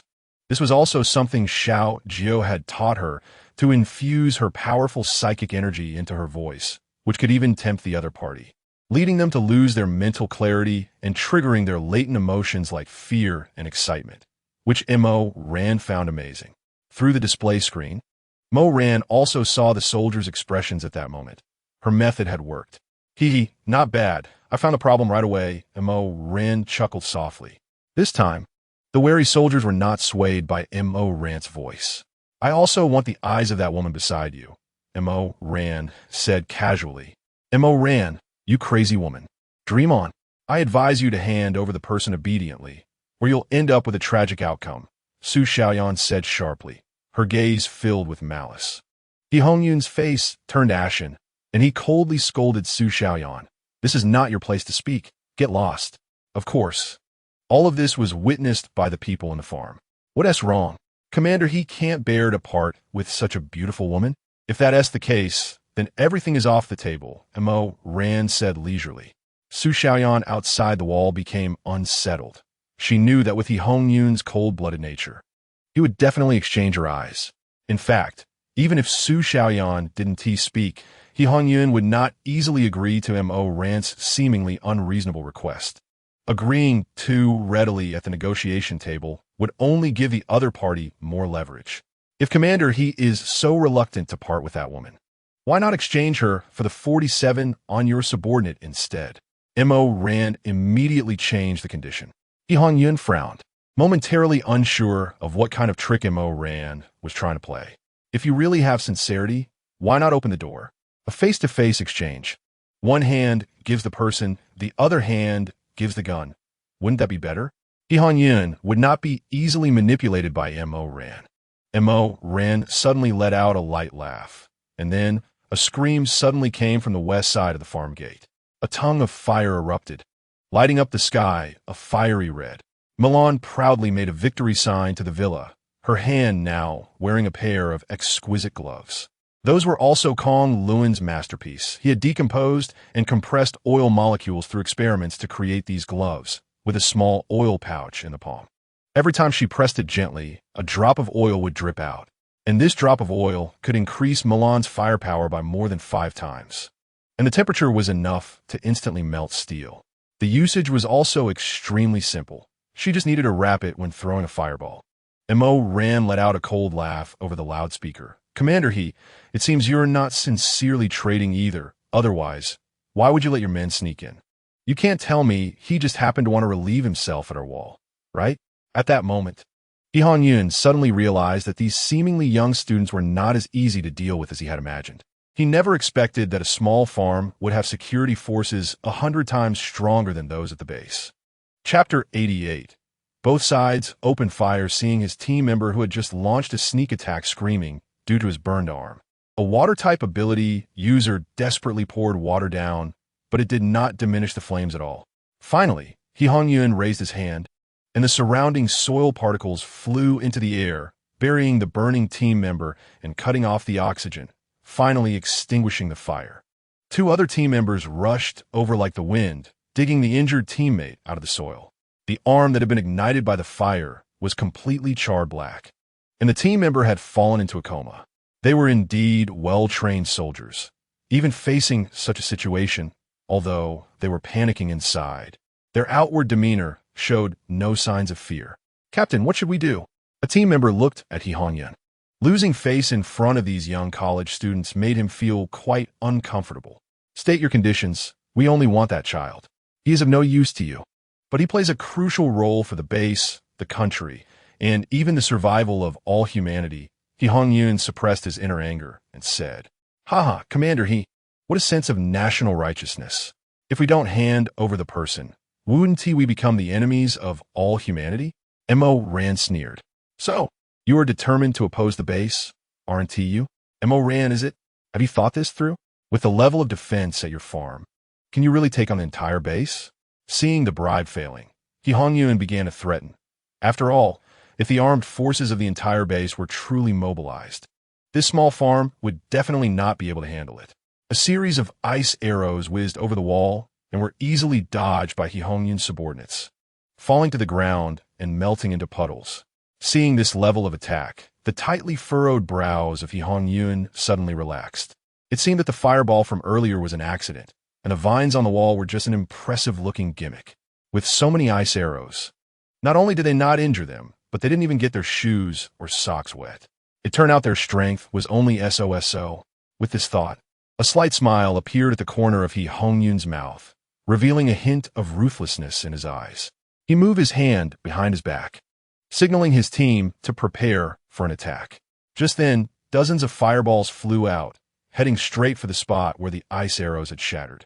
With a loud boom, flames erupted and exploded. Damn it, that wasn't water. It was gasoline. He Hongyun cursed. He didn't expect that woman, Mo Ran, would be so clever. This gasoline was also a product of Kong Luan's work. Of course, Mo Ran didn't know what he had done to make the gasoline odorless while increasing the explosive power several times. Now that she saw the results, Mo Ran felt that Kong Luan was truly an exceptional talent. She quickly rolled on the grass, finally escaping the range of the fire circle. Meanwhile, Su Xiaoyan's dress was burned to the point where it could no longer conceal her attractive figure. However, at this moment, everyone's attention was focused on what tricks the opponent could still pull, and even the appearance of a naked woman would not pique their interest. Ever since Ji Chuan became the deputy commander of the base, He Hongyun had been smooth sailing at the base, except for secretly competing with Qin Lang. He had never suffered such a big loss as today. He blamed the failure of this operation entirely on having trusted Su Xiaoyan's words, thinking they were just a bunch of weaklings without any power. With this thought, He Hongyun's eyes filled with anger as he looked expressionlessly at Su Xiaoyan, his gaze as if it could kill her. Commander He, I didn't expect Mo Ran to be so cunning. This isn't my fault, Su Xiaoyan stammered, her pupils slowly dilating, filled with fear and despair. At this moment, He Hongyun had no time to deal with Su Xiaoyan.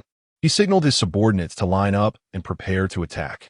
Ran, it seems they're getting ready to strike, Milan said. We've already dampened their spirit. They are now wary of us, and we also have the vines for protection. They can't easily get close to us. We just need to protect ourselves well. Rand said calmly. Whoever can rush in and capture one person gets all 100 crystal cores, Hongyun shouted sternly. As the saying goes, under heavy rewards. They must be brave men. Sure enough, the remaining team members paired up and launched their abilities, rushing toward the gate.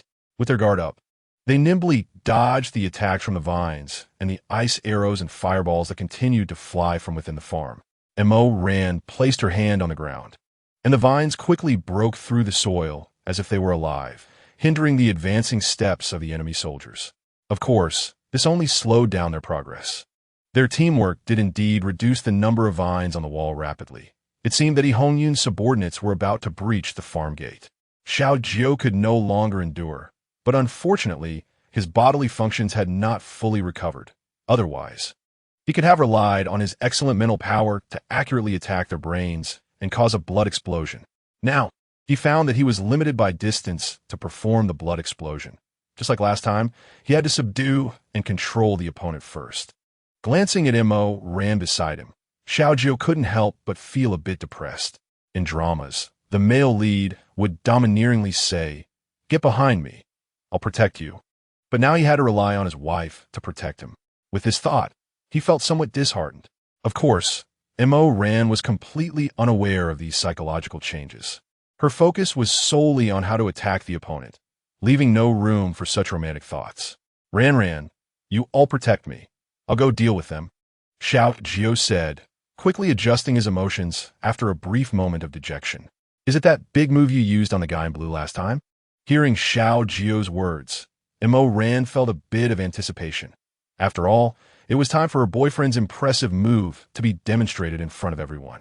Yes, but I need to ensure absolute concentration every time I launch an attack, so I need your cover, Xiao Jiu explained. He vowed that after this, he would eat those spiritual vegetables desperately to recover his abilities as soon as possible. Chapter 89. No need to keep promises to bad people. Rand cleverly surrounded Xiao Jiu with vines, forming a protective shield, and on the outside of the vines, she covered him with a water ball using her water abilities, at least to absorb most of the fire's energy when attacked by fireballs. With layers of protection around Xiao Jiu, Rand controlled the vines to move outward together with his steps. When they got close to the guardhouse, Xiao Jiu stopped. Meanwhile, Yi Tian, Chun Chung, and Milan were drawing most of the firepower to the other side of the farm. Xiao Jiu closed his eyes, focused his energy, and the light points of the enemy's abilities outside the wall appeared in his mind. He chose the nearest person as his attack target, concentrating all his energy and transforming his spirit into a sharp sword, charging toward the white point of the opponent. The nearest white point was Hongyun. Years of combat experience had honed his acute sensitivity to danger. He suddenly stepped back and fell to the ground. It proved that his vigilance saved his life. The head of the soldier, standing beside him, suddenly exploded in front of his eyes. In an instant, the smell of blood mixed with brain tissue rushed into the noses of those around them. Everyone froze, even stopping their attacks. The soldier who lost his head fell straight to the ground, dead beyond saving. Except for the psychologically strongest, Hongyun, the other soldiers screamed in shock, suddenly panicking and retreating. Although they had been trained not to fear death too much, they had never seen such a terrifying way to die. They didn't even see what their opponent looked like or where they were. They only knew that the speed of their retreat determined their chances of survival. Hongyun gritted his teeth, drew his gun, and fired into the sky. Only then did the soldiers stabilize their nerves, which had just been stimulated. "Captain, they're too terrifying," a shaky soldier named Xiao Lu stammered, his expression reaching the peak of terror. Rand also saw that Xiao Jiu's attack was successful, but after this strike, Xiao Jiu looked somewhat weak and clearly could not re-enter the battle immediately. Rand also signaled the others to stop their actions. "Commander He, at this point, you've already lost 2 subordinates. Do you think I would believe that after handing over Xiao Chao to you, you wouldn't turn on us?" Rand said softly. At this moment, Su Xiaoyan was trembling with fear. She wanted to plead for mercy from Hongyun, but she didn't dare. She knew that if she disrupted Hongyun's plan, she might be killed right then and there. If she made it to Mo Ran's side and tried to curry favor, perhaps there would be a glimmer of hope. After all, her feud with Mo Ran was just about competing for a man. If Mo Ran knew that she had left Lin Yang, she probably wouldn't hate her so much anymore.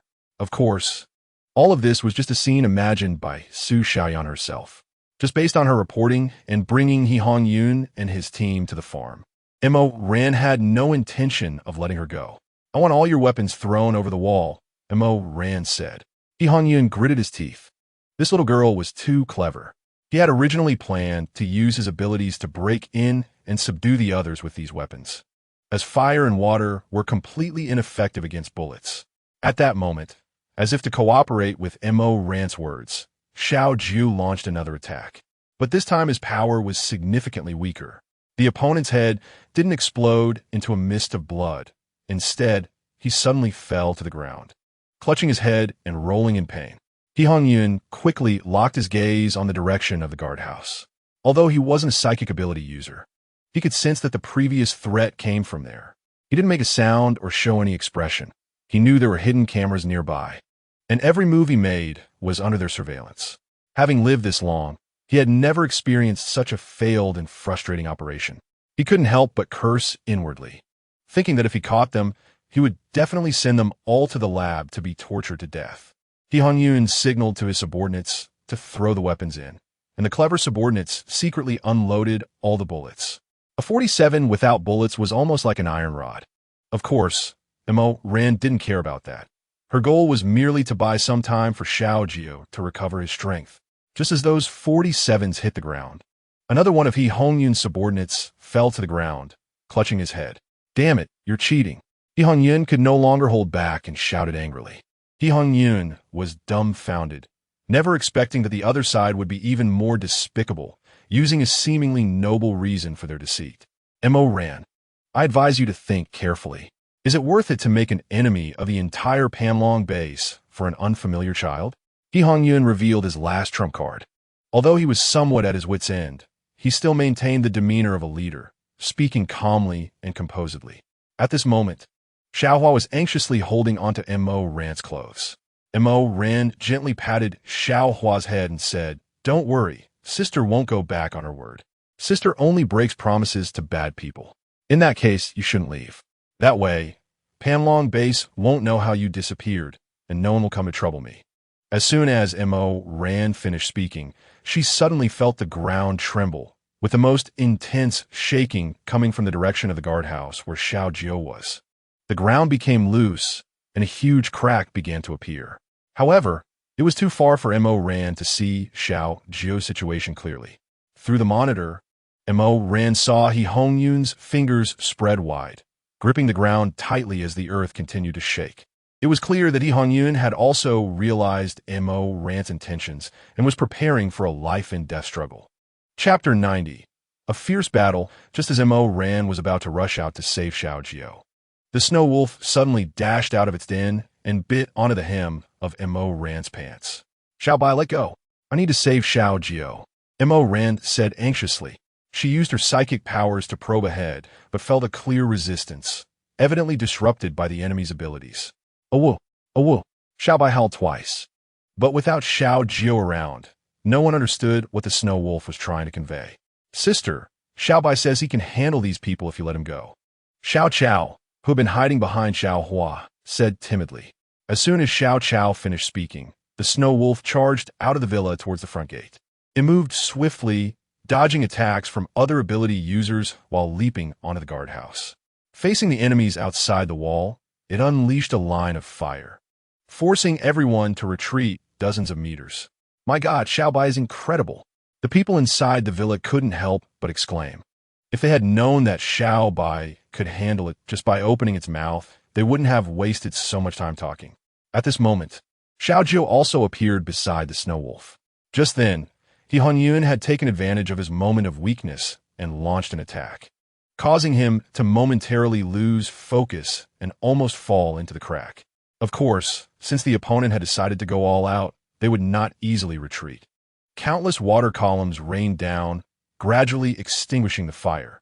The snow wolf's flames also indiscriminately attacked the vines on the wall, stripping the farm of its protective layer. Mo ran, simply instructed everyone, and rushed towards the entrance. At this point, He Hongyun was already blinded by rage, and countless golden spikes flew from his hands towards the one person and one wolf.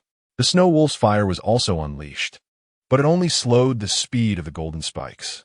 Mo ran, who had already rushed forward, immediately controlled the vines to surround Xiao Jiu and Xiao Bai, while others attempted to entangle the incoming golden spikes. However, the golden spikes were too sharp, slicing through the vines and continuing forward.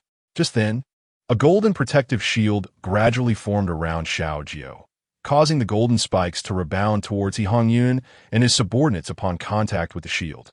Due to the rapid change, several of the opposing team members didn't even have time to react and were injured by the golden spikes. Only He Hongyun, protected by his own gold-type ability, remained unscathed. Seeing his abilities rebound without injuring the enemy, while causing him to lose two trusted subordinates, He Hongyun's eyes filled with fury. After saying that, he decisively opened a vial and poured a black pill into his mouth. At that moment, Mo Ran rushed to Xiao Jiu's side. "What did that guy just eat?" Mo Ran asked. Others couldn't sense it, but Xiao Jiu, with his heightened senses, felt the energy from the ground continuously flowing into He Hongyun's body. It must be a drug that forcibly collects abilities. However, I can sense that the abilities in his body are extremely unstable. This dangerous method of forcibly breaking through one's limits to convert external forces into one's own abilities could lead to a violent explosion. This He Hongyun is simply insane. The flames spewed by the snow wolf were instantly extinguished by the dust controlled by He Hongyun. The sky was filled with yellow sand, forcing everyone to close their eyes.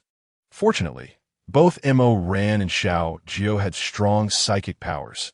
Even with their eyes closed, they could still sense each other's presence and the dangerous attacks, allowing them to protect themselves with their abilities. If anyone could open their eyes to see He Hongyun at that moment, they would find his eyes terrifyingly bloodshot, resembling a wild beast, attacking purely based on primal instincts without any rationality.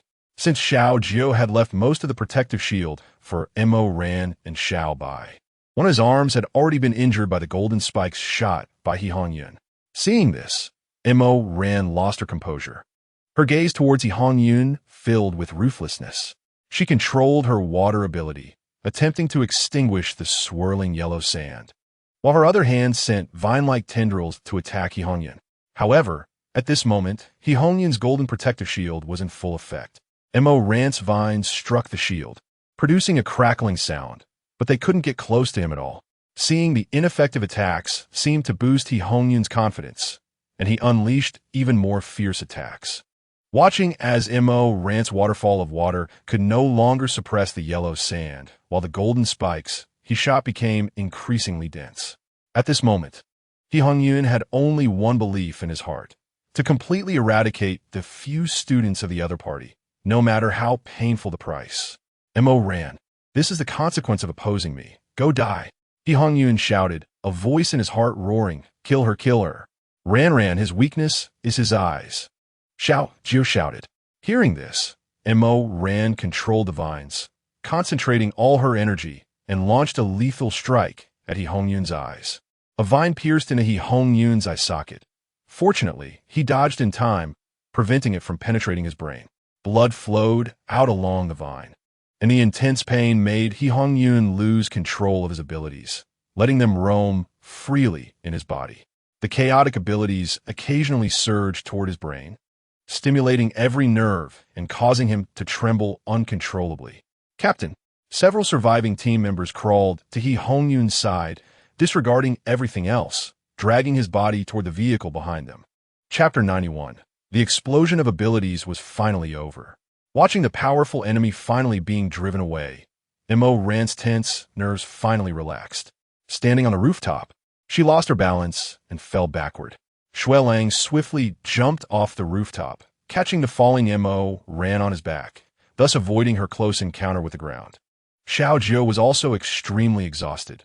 He forced himself to jump to Shui Lang's side, his already pale face showing even more pallor, appearing exceptionally weak. He gave Shui Lang a grateful smile and sincerely said, "Thank you, Xiao Bai." Then he collapsed to the ground. When everyone rushed over, they saw Xiao Bai carrying Mo ran on his back, with a leg of Xiao Jiu in his mouth, dragging it towards the villa, looking utterly helpless. Yi Tian and Milan checked the two's bodies and found that they only had slightly chaotic breaths, besides a few minor cuts on Xiao Jiu's arm. There were no other fatal injuries, which finally relieved Feng Shi's heart. It seemed the two had only fainted due to excessive use of their abilities. After settling Mo Ran and Xiao Jiu, the others could no longer resist their fatigue and fell into a deep sleep. Ji Chuan, Xiao Chao, and Mo Ran's farm were ultimately saved through everyone's joint efforts. However, He Hongyan was not so lucky. Out of the 10-member team that set out, only 6 remained, including one completely useless Su Xiaoyan and a team member who had been severely burned on one arm and was now on the verge of death. He Hongyun covered his eyes with his hand, but his mouth continued to curse frantically, a torrent of hatred burning his reason. He swore to make Mo Ran pay in blood for her debts. The several hours of travel felt particularly long. After checking, 2 ability users said fearfully, "Commander, he must have taken a powerful drug to enhance his abilities. Now his abilities are surging erratically and are extremely unstable." A burly man with a fierce look shouted, "Do you need to say that? I brought you here to save the captain, not to hear you make excuses."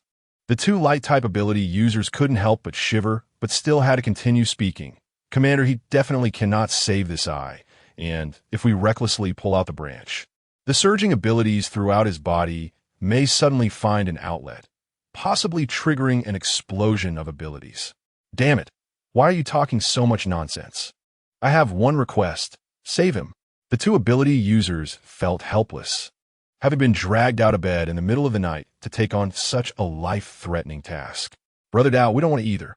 Even if we combine our strengths, we might not be able to control Commander He's erratic abilities. If we're not careful, we might die too," one said with a bitter face. The other chimed in with a mournful expression, "Yeah, Brother Dao, even if you kill us both now, it won't guarantee Commander He's safety." Suddenly, one ability user's eyes brightened and said, "Brother Dao, I thought of someone. If he helps, I have a 90 confidence in treating Commander He." "Quickly say." The man known as Brother Dao shook the person's arm desperately, as if he had grabbed a lifeline. "Commander Qin." The ability user hesitated but still spoke the name. "What kind of bullshit method is that? Everyone in the base knows that Qin Lang and our captain are at odds. How could he possibly help the captain?" Brother Dao angrily pushed the person to the ground. The ability user got up, looking innocent as he explained, "Brother Dao, only Captain Qin in the entire base has awakened the corrosion-type ability, which can corrode everything, including abilities. If we pull out the wooden splinters while Captain Qin helps suppress the surging abilities in Commander He's body, not only can we save his life, but Commander He's ability level won't drop either." At this point, there was no better option. Brother Dao decided to swallow his pride and asked Qin Lang for help. He Hongyun grabbed Brother Dao's hand, his lips moving slightly. Brother Dao immediately understood, asked the others to leave the room, and leaned down to put his ear close to He Hongyun's mouth. He Hongyun hoarsely relayed a few words, and Brother Dao nodded in understanding before quickly leaving. When Qin Lang saw Brother Dao laying out items on the tea table and explaining the situation, a hint of a smile suddenly appeared on his gloomy face, gradually widening at the corners of his mouth. Brother Dao stood respectfully opposite him, his tone sincere and humble, completely devoid of the arrogance he had shown to others just moments before. "Captain Qin, please don't hold past grievances against us. Save our captain's life. In the future, my life will belong to you." Meanwhile, Brother Dao was already anxious. "Captain Qin, our captain is well aware that these 2 matters are the most crucial factors damaging your relationship. I apologize on behalf of the captain. I just ask you to save him quickly. If it's any later, the captain might really explode from his abilities." Brother Dao's tone was extremely urgent. "All right, since he is so sensible before dying, I'll go take a look at him." Qin Lang finally stood up leisurely and said. When Qin Lang stood by He Hongyun's bed and saw the bloodied branch in his eye, his body twitching from the erratic abilities, he found it comically ridiculous. "Commander Qin." The 2 light-type ability users rushed over as if they had seen a savior. With Qin Lang present, at least even if He Hongyun died, he wouldn't die from an ability explosion, and their lives would be saved. Yun, I didn't expect you to have such a tragic moment. It's a pity I don't have a camera to record this great moment, but don't worry, I will definitely report your heroic deeds in this operation to the higher-ups. Qin Lang said with a faint smile, addressing the already semi-conscious Yun. Commander Qin, as long as we pull out the vine at the moment. You just need to cover the wound to prevent Commander He's abilities from leaking out, and the rest will be left to us. Qin Lang nodded lightly, indicating he understood. Chapter 92, No Picky Eating.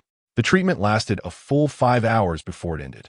Yun's erratically surging abilities were completely absorbed by Qin Lang, and he was pleasantly surprised to find that not only were these abilities corroded, but nearly half of them had transformed into his own abilities. Meanwhile, Yun had already fainted on the bed. At this moment, Su Xiaoyan, forgotten in the car, had secretly snuck out and was rushing towards Zhong Haonan's villa. After circling the villa to confirm that all the room lights were off, she quietly opened the door, ran to the storage room, took out 2 pieces of worn clothing, and then sneaked out again. Zhong Haonan would never offend the deputy commander of the base for his own sake. As for Lin Yang, she had long seen Tong Yi following him every day like a nanny. Now, the man had become utterly unreliable, and all she could do was seek to protect herself. She randomly grabbed a handful of mud from the grass pile at the door and smeared it on her face, letting her hair fall loosely around her, changing into her tattered clothes.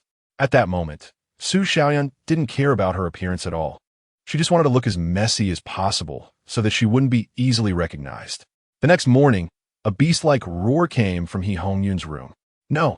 When Brother Dao rushed in, Yun was standing in front of the mirror, one hand covering his bandaged eye, and due to excessive anger, the veins on his neck were bulging. Captain, your wound hasn't fully healed yet. You can't get so worked up. Brother Dao stepped forward to advise. Don't touch me. Get lost. Yun swung his arm and punched Brother Dao to the ground, venting his inner frustration. Brother Dao was a soldier trained by Yun. He silently got up, wiped the blood from the corner of his mouth, and showed no displeasure at Yun's attack. Captain, don't worry. Once your body recovers, we will plan carefully and will never let them off the hook. Mo ran. I will make you pay with blood for blood. Yun said fiercely as he looked at his one-eyed reflection in the mirror. A few days later, Yun, wearing an eye patch, stood in the commander's office, while Qin Lang wore a strange smile on his otherwise gloomy face. For the past few days, he had been hiding in his villa, digesting the abilities he had absorbed from Yun. He was astonished to find that this absorption method was much easier and purer than absorbing from crystal cores. This even led him to a shocking idea. If he could give abilities users medication and then absorb their abilities when the effects peaked, would this method of rapid advancement be feasible? Old Liu, Yun has caused our base to lose 5 excellent third-tier abilities users this time. The commander said expressionlessly. Commander, this has nothing to do with the deputy commander. It was my improper deployment that gave the opponent an opportunity, Yun immediately replied. However, the commander didn't even lift his head, casually using the cup lid to push aside the tea leaves, blowing gently before taking a sip, and continued, Yun, didn't old Liu teach you that subordinates need to report when they speak? Yun was taken aback. The commander was clearly trying to reprimand the deputy commander. He gritted his teeth, stomped his foot, stood straight in military posture, and loudly declared, Report. This operation was due to my negligence. I am willing to take full responsibility, and it has nothing to do with the deputy commander. The commander merely curled his lips and said to the deputy commander, Old Liu, you've raised a good dog. He knows how to be grateful. This open mockery made both the deputy commander and Yun's faces turn exceptionally ugly, but they dared not express their anger. Old Liu, how do you think this matter should be handled? After speaking, he glanced at Yun, the intention clear. Although extremely reluctant, Yun knew that the deputy commander was doing his utmost to protect him. All right, I understand, Yun said through gritted teeth. At this moment, Yun had already equated Mo Ran and the others with the enemies who killed his father. In the farm, Xiao Jiu was sulking at the dining table, looking at the green dishes with a sigh. Xiao Chao, on the other hand, was cheerfully surrounding him, exclaiming, Sister Ran, who is this little brother? I've never seen it before. Mo Ran smiled and explained, This is your brother Xiao Jiu. Xiao Chao looked unconvinced and said, "You're lying. Brother Xiao Jiu is so tall. This little brother is so small, not much bigger than me." That was not all. The key was when he tried to hug Mo Ran to get close. He was actually slapped down from the bed by Mo Ran, claiming she had no strange inclinations. The most infuriating thing was that, at this moment, Xiao Jiu was calmly sitting in Mo Ran's lap, and Mo Ran even picked up a small piece of meat to feed Xiao Jiu. "Brother Xiao Jiu, you must be picky eaters. That's why you became so small. You need to eat more vegetables like me." After saying that, Xiao Jiu proudly waved his chubby little fist. Mo Ran couldn't help but burst into laughter. "Ran, I want you to feed me too." Xiao Jiu looked at Mo Ran with a pitiful expression, cooing, "Brother Xiao Jiu, how can you be so shameless, still wanting to be fed at this age?" Xiao Jiu chimed in again. "Xiao Jiu is right. At your age, eat by yourself and don't be picky. Hurry up, eat up. I have something important to tell you afterward," Mo Ran urged. "Fine," Xiao Jiu said gloomily, sitting on the stool and desperately swallowing the tasteless greens. There was no helping it. These spirit vegetables watered with spirit spring water were extremely rich in spiritual energy and easy to absorb, which was indeed very beneficial for him at that moment. Chapter 93. The wonderful use of space. Seeing Xiao Jiu pitifully eating vegetables in silence, Mo Ran felt a bit guilty. After finishing, she leaned over and pecked him on the cheek. Xiao Jiu raised her head and said, "Sister Ran, I want one too." Suddenly, Xiao Jiu ran to Xiao Jiu's side and planted 7 or 8 kisses on her face with his greasy mouth, saying, "I told you to want it." Xiao Jiu, with tears in her eyes, wiped her face with her sleeve and said, "Why can Brother Xiao Jiu have it, but I can't?" "Boo-hoo." Mo Ran, both amused and exasperated, took out a big lollipop from her space and handed it to Xiao Jiu. Upon seeing the lollipop, Xiao Jiu quickly forgot what had just happened, happily took the candy, and ran off from the dining table to play with Xiao Jiu. Every time Xiao Jiu passed by the snow wolf, it would lift its head and look at her with confusion, knowing that Xiao Jiu and Xiao Jiu had gradually run far away. It would lower its head in disappointment again. Seeing the snow wolf like this made Mo Ran a bit worried. "Xiao Bai," Mo Ran called out loudly. The snow wolf raised its head and looked at Mo Ran. "Come train with us," Mo Ran invited. The snow wolf lowered its head again, even turning away, presenting its fluffy white rear to Mo Ran, which made Xiao Jiu burst into laughter. Of course, the snow wolf didn't know that Mo Ran really disliked being rejected, as it continuously rubbed its ears, which had just been tugged by Mo Ran. It even had the illusion that this woman in front of it might consider it a pet dog like Xiao Jiu. If Mo Ran could hear the snow wolf's thoughts, she would surely applaud him and even thoughtfully toss him a meat bone. Mo Ran closed her eyes and released her powerful mental energy, and the surrounding scenery began to change. The sofa, dining table, and living room all vanished. A tall and straight tree appeared, its branches and leaves lush. Under the tree, there was a clear spring. Ran, is this your spiritual sea?" Xiao Jiu entered Mo Ran's spiritual sea for the first time and marveled. Mo Ran nodded. "Is that the tree you mentioned in the spiritual sea?" Xiao Jiu asked further. "Yes, the leaves from the trees planted around the wall were picked from this one," Mo Ran patiently explained. "So, what you said about helping me recover my abilities is related to this tree," Xiao Jiu quickly deduced. Coincidentally, the last time the snow wolf led the wolf pack to battle, Dong Xiangwan had hidden in her spiritual sea for a long time. Later, Dong Xiangwan specifically mentioned to Mo Ran that she felt her mental energy had become more abundant after that. Her sensing range had expanded, and she could even deliver a fatal blow to slightly lower-tier zombies directly. That is why Mo Ran thought perhaps she could let Xiao Jiu try it out. As for the snow wolf, it was purely because of its lackluster appearance that she wanted to help it shift its focus. 2 people and a wolf sat down under a tree. With eyes closed, Xiao Jiu felt the lush vitality emanating from the great tree, continuously surging into his body. At the same time, the snow wolf realized this, quietly lying on the ground, desperately absorbing and transforming this energy. Time passed slowly. After an unknown period, Xiao Jiu suddenly let out a long sigh, as if he was expelling the residuals of the absorbed abilities from his body, and then slowly opened his eyes. Looking at his long fingers and broad palms, Xiao Jiu was filled with surprise. He never expected that in just one day, his spiritual power had completely recovered. This great tree was transformed from that jade pendant, which could itself generate spiritual power, with the nourishment of the spiritual spring water. The spiritual energy in Mo Rant's space was quite abundant. Not only could it be absorbed through breathing, but even every pore on his body could absorb and claim the spiritual energy as his own. At this moment, Mo Ran also opened her eyes and looked at Xiao Jiu with deep affection. Ah! Mo Rant's voice echoed through the sky, causing Xiao Jiu to instinctively cover his ears. Who is this woman? Mo Ran pointed at the woman lying on the ground.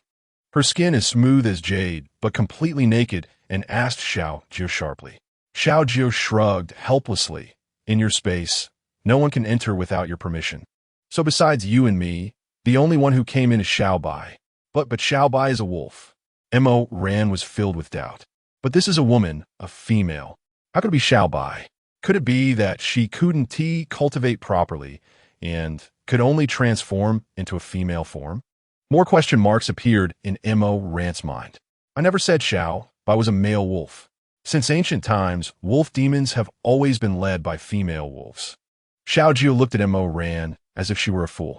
Suddenly realizing something, Mo Ran quickly took off her coat and draped it over Xiao Bai. Then covered Xiao Jiu's eyes and said, "What are you looking at? Haven't you seen a beauty before?" She suddenly felt a bit jealous. Xiao Bai's skin looked so flawless, even whiter than hers, and that graceful figure made her, as a woman, involuntarily exclaim, "A beauty of the world." When Xiao Jiu realized that Mo Ran was feeling jealous, he was so happy that he nearly wanted to scream. All along, he had been worried about the flowers and plants surrounding Mo Ran. And now he finally saw the day when Mo Ran was jealous. Ran, are you jealous? Xiao Jiu suddenly leaned close to Mo Ran's face and asked playfully. Jealous of a big-headed ghost. I'm just afraid Xiao Bai will be taken advantage of. Mo Ran stubbornly explained. Xiao Jiu silently watched Mo Ran, smiling without exposing her. Thank you. A somewhat stiff voice came from behind. Both of them turned to look. Is it you talking, Xiao Bai? Mo Ran joyfully ran over. She had been feeling frustrated that only Xiao Jiu and Xiao Chao could understand what the snow wolf was saying on the whole farm. Now that the snow wolf had evolved, it could finally speak, and she wouldn't have to guess what it was saying anymore. The snow wolf nodded and said a word, yes. Then, the snow wolf walked step by step to Mo Rant's side, opened its mouth, and a crystal clear, fist-sized crystal ball appeared in Xiao Bai's mouth. Mo Ran looked at Xiao Jiu with some confusion. The snow wolf said stiffly, "Recognize, master." Mo Ran expressed her lack of understanding. Xiao Jiu, with a face full of joy, explained, "Xiao Bai means you should drop blood on her demon core to recognize her as your master." It was extremely rare for a demon to voluntarily recognize a master, indicating that Mo Ran had greatly helped Xiao Bai this time. Xiao Bai also nodded, confirming what Xiao Jiu said. Mo Ran's heart trembled. She squatted down and gently stroked Xiao Bai's head, saying, "Xiao Bai, I brought you in because I thought it might help with your cultivation, and I didn't want you to always dwell on past pains. You are the leader and pride of the wolf pack, and I don't want to in one reduce you to my pet. You, like everyone else, are my friend." Hearing Mo Rant's words stunned the snow wolf. Over the years, many people had done insane things to force their wolf demons to recognize them as masters. Her son probably met with misfortune because of that. But when she voluntarily offered her demon core for Mo Ran to recognize her as a master, this human actually said she would treat her as a friend. An emotion that had never been felt before suddenly surged in Xiao Bai's heart. Thank you. The snow wolf didn't know how to express herself and could only use the simplest words to convey her most complex feelings. Both Xiao Jiu and Xiao Bai had made breakthrough progress, and the continuous support of her space indeed made Mo Ran feel a bit tired. Originally, Mo Ran hoped the snow wolf could show itself in human form, but Xiao Bai said that her original form was the most comfortable. The people on the farm didn't seem to have many questions about Xiao Bai suddenly being able to speak. After all, in today's world, the dead could stand and walk, and plants could mutate and attack. What was impossible? Ran, why didn't you stock up on more types of meat in your space back then? Every day, it's just chicken and pork. I'm tired of it.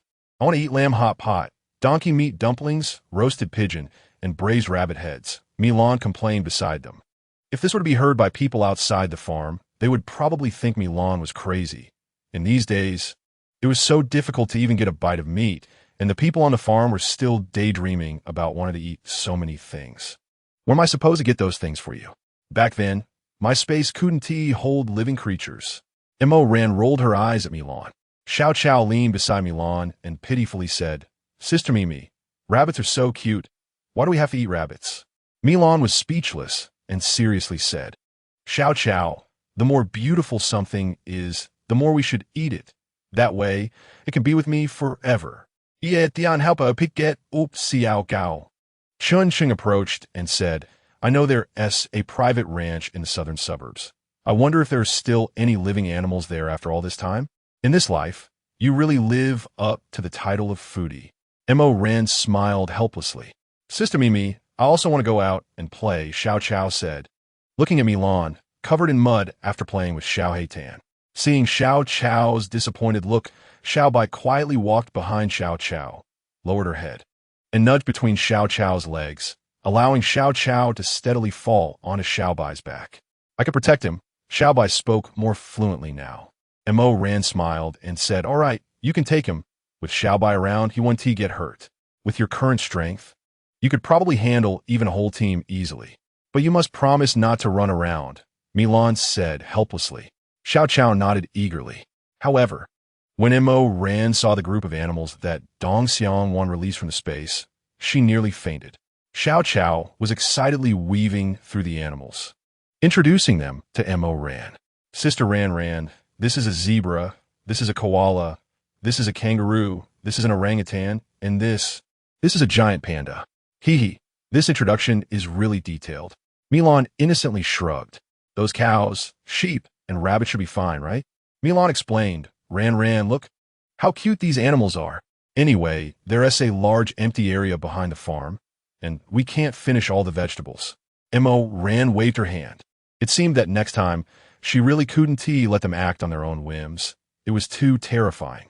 You all go arrange it. Boom, boom. The sounds of excavators and bulldozers echoed outside. Chun Chung had already begun planning the land for the animal park. But it must be said that everyone indeed had lamb hot pot and roasted rabbit heads that night. Seeing Xiao Jiu's contented finger-licking expression, everyone tacitly chose not to tell him that he was eating the lovely rabbit he mentioned. Life on the farm continued, but Mo Ran always felt a subtle unease in her heart. She always thought that Hong Yun, having suffered such severe humiliation, would never let them off easily. So there must be some conspiracy brewing that he didn't know about. Not eliminating the roots is a great taboo in military strategy, but unfortunately, their abilities have been overly consumed last time, which allowed Hong Yun to slip away again. Indeed, as Mo Ran expected, Hong Yun would greet Mo Ran in his heart 18,000 times every day. If it weren't for her, he wouldn't have lost an eye. If it weren't for her, he wouldn't have experienced a regression in his abilities, allowing Qin Lang to steal all the limelight. Captain, we've only recruited 4 people, and they're all wind type, space type, and other support type ability users, Brother Dao reported to Hong Yun with great helplessness. Chapter 95. In cahoots, Hong Yun's face was very gloomy. Losing an I made his face look particularly terrifying. Increase the rewards. I don't believe no one is willing to join, Hong Yun said coldly. Captain, this way isn't a solution either. The entire base is discussing how we've failed in our actions and been outmaneuvered by Qin Lang. Following us will only bring bad luck. Brother Dao's words were interrupted by Hong Yun smashing a glass cup to the ground. Qin Lang, when I catch those little rabbit cubs of Mo Ran, I will definitely make him hand over the commander's position. Hong Yun stared fiercely at Brother Dao, as if Brother Dao were the Qin Lang he despised. Having followed Hong Yun for many years, Brother Dao was not intimidated by that terrifying gaze. He sighed, hesitated for a moment, and said, Captain, if we can't find anyone in the base, why don't we cooperate with others? Hong Yun's only eye immediately shone with light. Explain clearly, what do you mean? Brother Dao began to explain. Remember that time we encountered a group of bandits during an operation?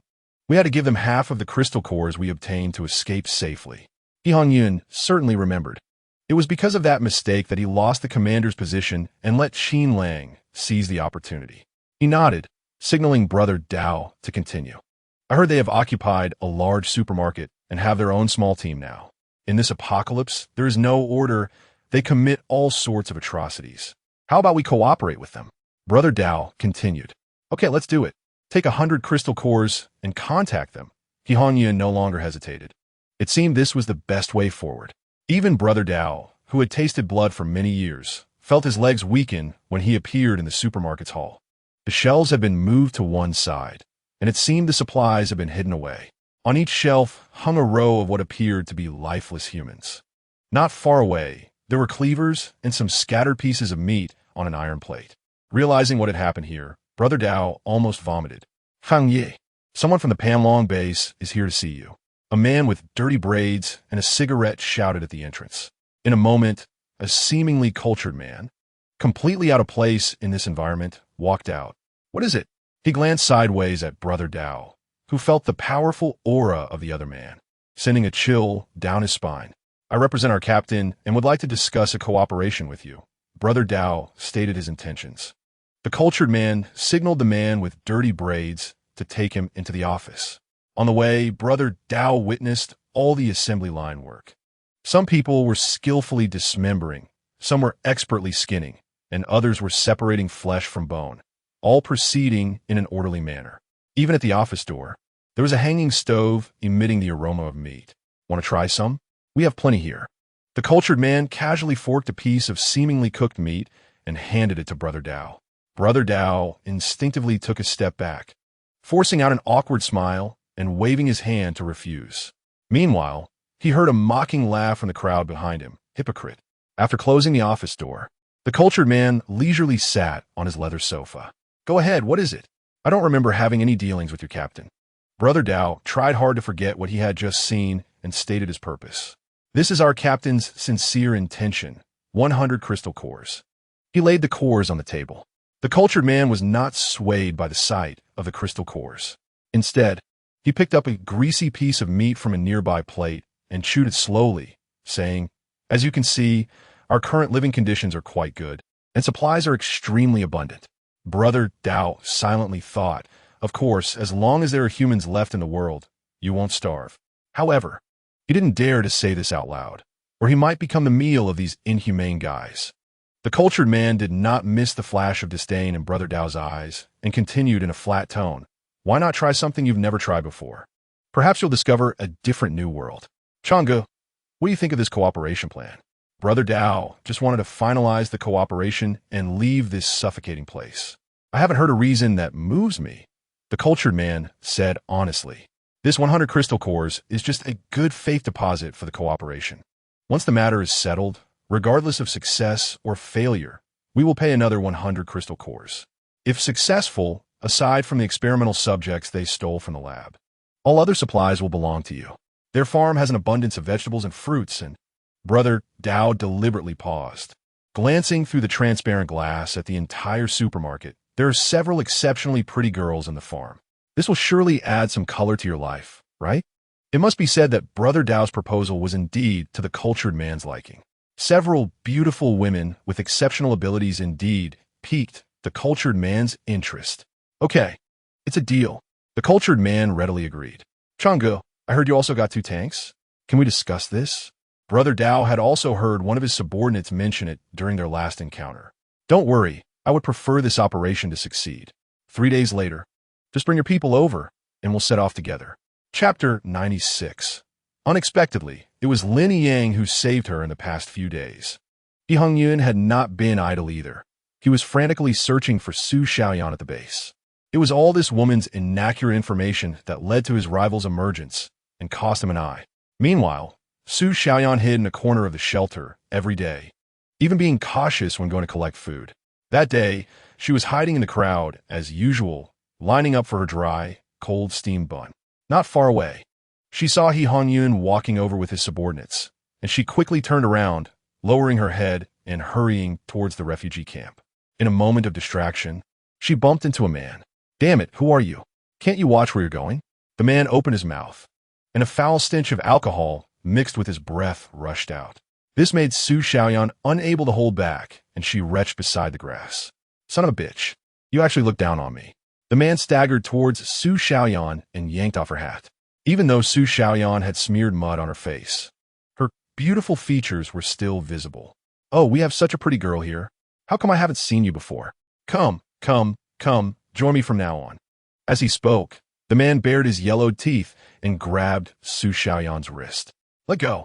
Su Xiaoyan pushed back against the man's shoulder, causing him to stumble and fall heavily to the ground, which drew a round of laughter from the onlookers. Humiliated by the mockery, the man stood up and rushed to grab Su Xiaoyan's hand, slapping her delicate face twice. Su Xiaoyan was taken aback. She never expected him to strike her suddenly. Having never endured such humiliation, she retaliated with a fireball aimed at the man's arm. Help! You're an ability user. Help! The man cried out in pain as he looked at his burning arm, rolling on the ground in a futile attempt to extinguish the flames. But to his dismay, the fire only grew fiercer, igniting his clothes as well. The surrounding crowd was stunned. He Hongyun also noticed the situation. Although the shelter was filled with civilians, it was still under his jurisdiction, and if chaos broke out, he might lose his position as deputy commander. Seeing He Hongyun's attention diverted, Su Xiaoyan quickly put on the hat that had been knocked off and retreated rapidly. Don't let her escape. That ability user is bullying the civilians. Someone suddenly shouted. Although they usually disapproved of the man's arrogance, they were unusually united at that moment, as they deeply resented the privileged treatment of ability users. It was akin to how all beggars would unite when they were poor, but if one suddenly inherited a fortune, the others would become envious. This was the sad and pitiful nature of humanity in the apocalypse. Su Xiaoyan was alarmed. She could no longer afford to hesitate and dashed toward the city. She ran with all her might, knowing that if she fell into He Hongyun's hands, the consequences would be dire. He Hongyun noticed the fleeing figure of Su Xiaoyan and immediately ordered, "It's that damn woman. Chase her down.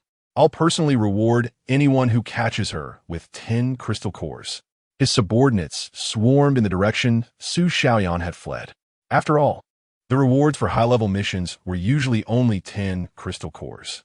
Su Xiaoyan weaved through every alley of the base, with only one belief in her heart: she must not be captured, until she crashed into a sturdy embrace. Xiaoyan, a familiar voice came from above. Yang? Su Xiaoyan exclaimed with relief, feeling as if she had found a savior. Yang, help me. At that moment, Lin Yang also heard the shouts coming from not far away. They're looking for you? Lin Yang asked, puzzled. Su Xiaoyan nodded frantically, saying, Commander, he has some misunderstandings about me.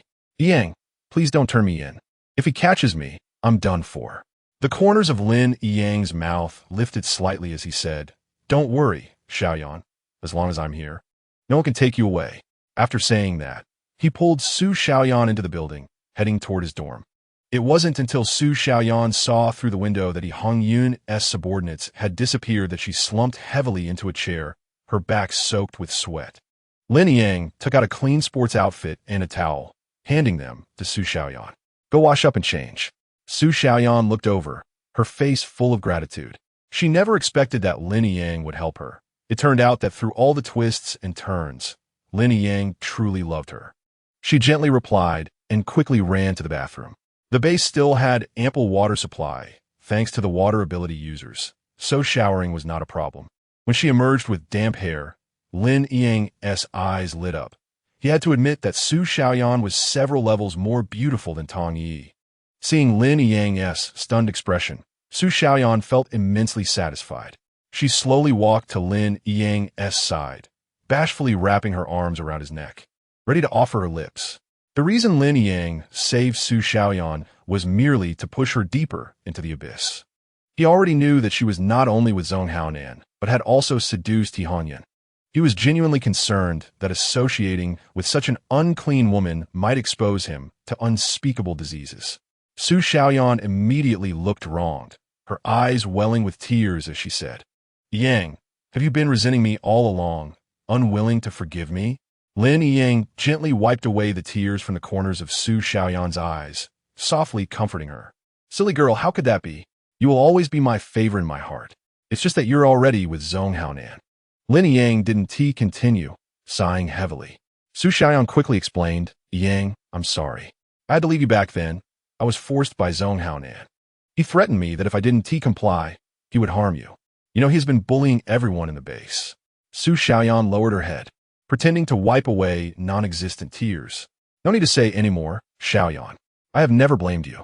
It's my fault for not being able to provide you with the life you wanted. Lin Yang interrupted her.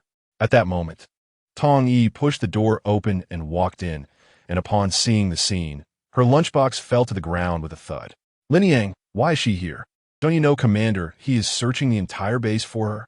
If he finds out you brought her here, we'll be done for. Tong Yi exclaimed.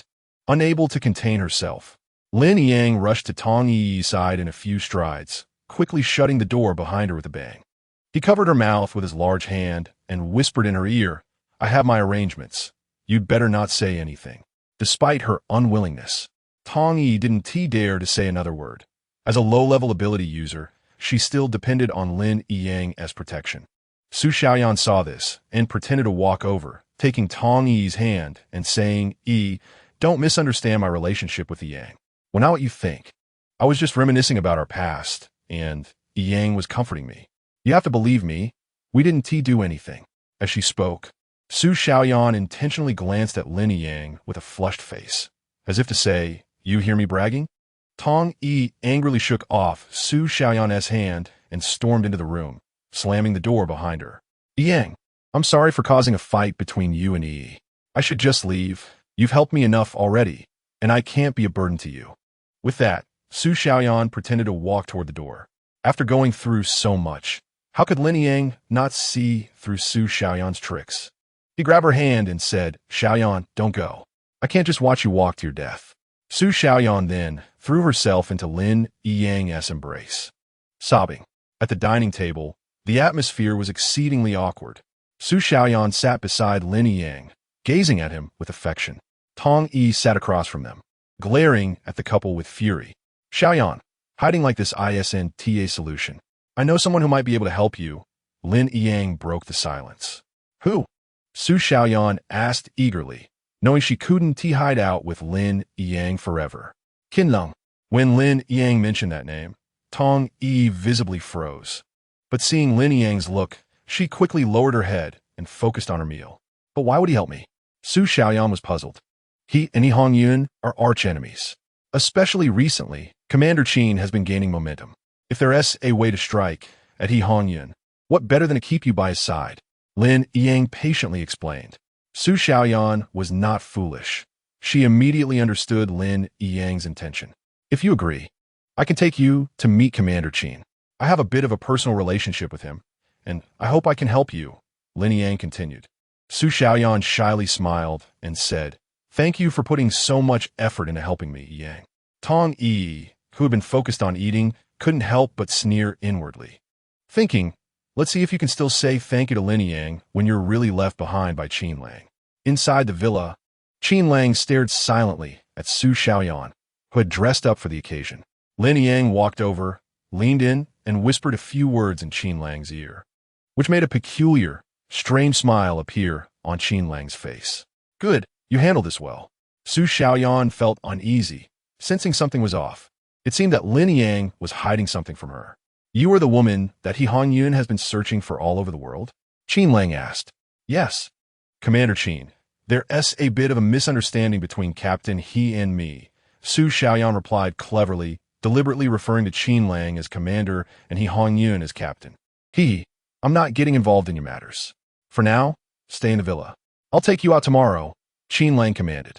Yang, Su Xiaoyan called out, as Qin Lang's shadowy face always instilled in her a sense of inexplicable fear.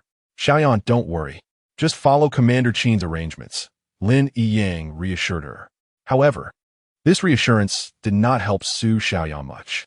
Lin Yang snorted coldly, saying, I can never easily forgive a woman who betrays me.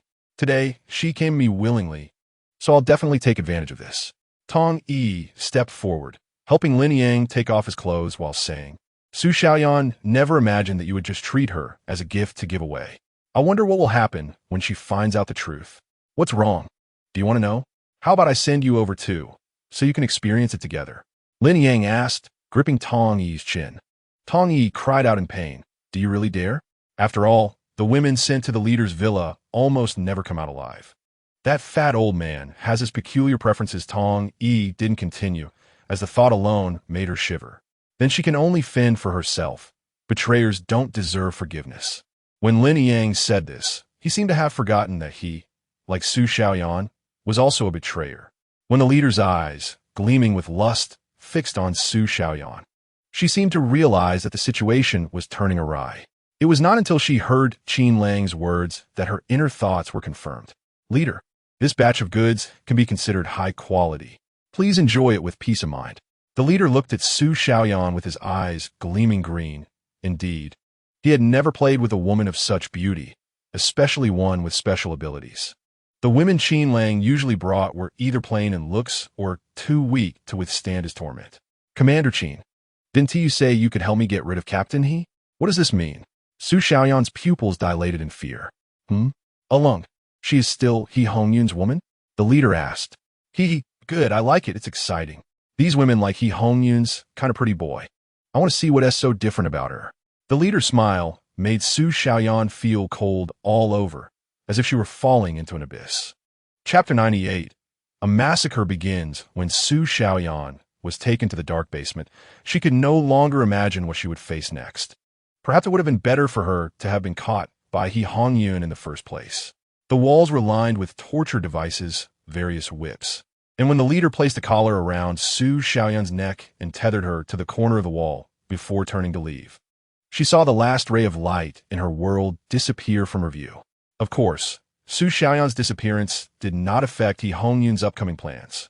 When he met up with his subordinates and Brother Chong, he was completely shocked by the magnificent sight before him.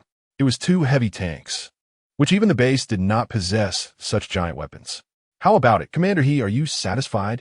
Brother Chong, dressed in a suit, seemed out of place compared to the surrounding thugs. If it weren't for Brother Dao's description of how Brother Chong dismembered and stored bodies in his supermarket like a production line, He Hongyun could never have imagined that beneath such a refined exterior was a heart so brutal. He Hongyun's mouth curled into a satisfied grin. This time, he would not let Mo Ran and the others escape. He would flatten the entire farm. A loud bang shattered the farm's tranquility.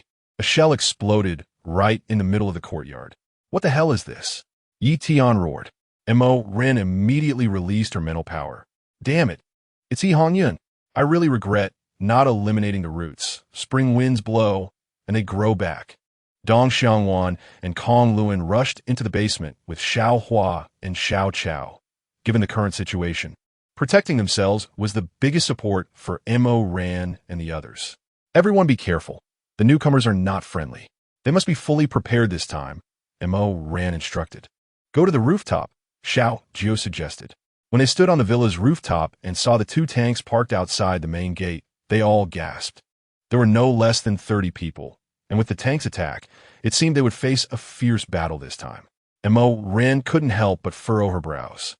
Mo Ran, this is your last chance to surrender. If you're willing to hand over Xiao Chao and Ji Chuan, I can spare the others and let them leave the farm. Otherwise, don't blame me for being rude. He Hongyun shouted through a loudspeaker. Damn it, I want to see how rude he can be. At worst, we'll perish together.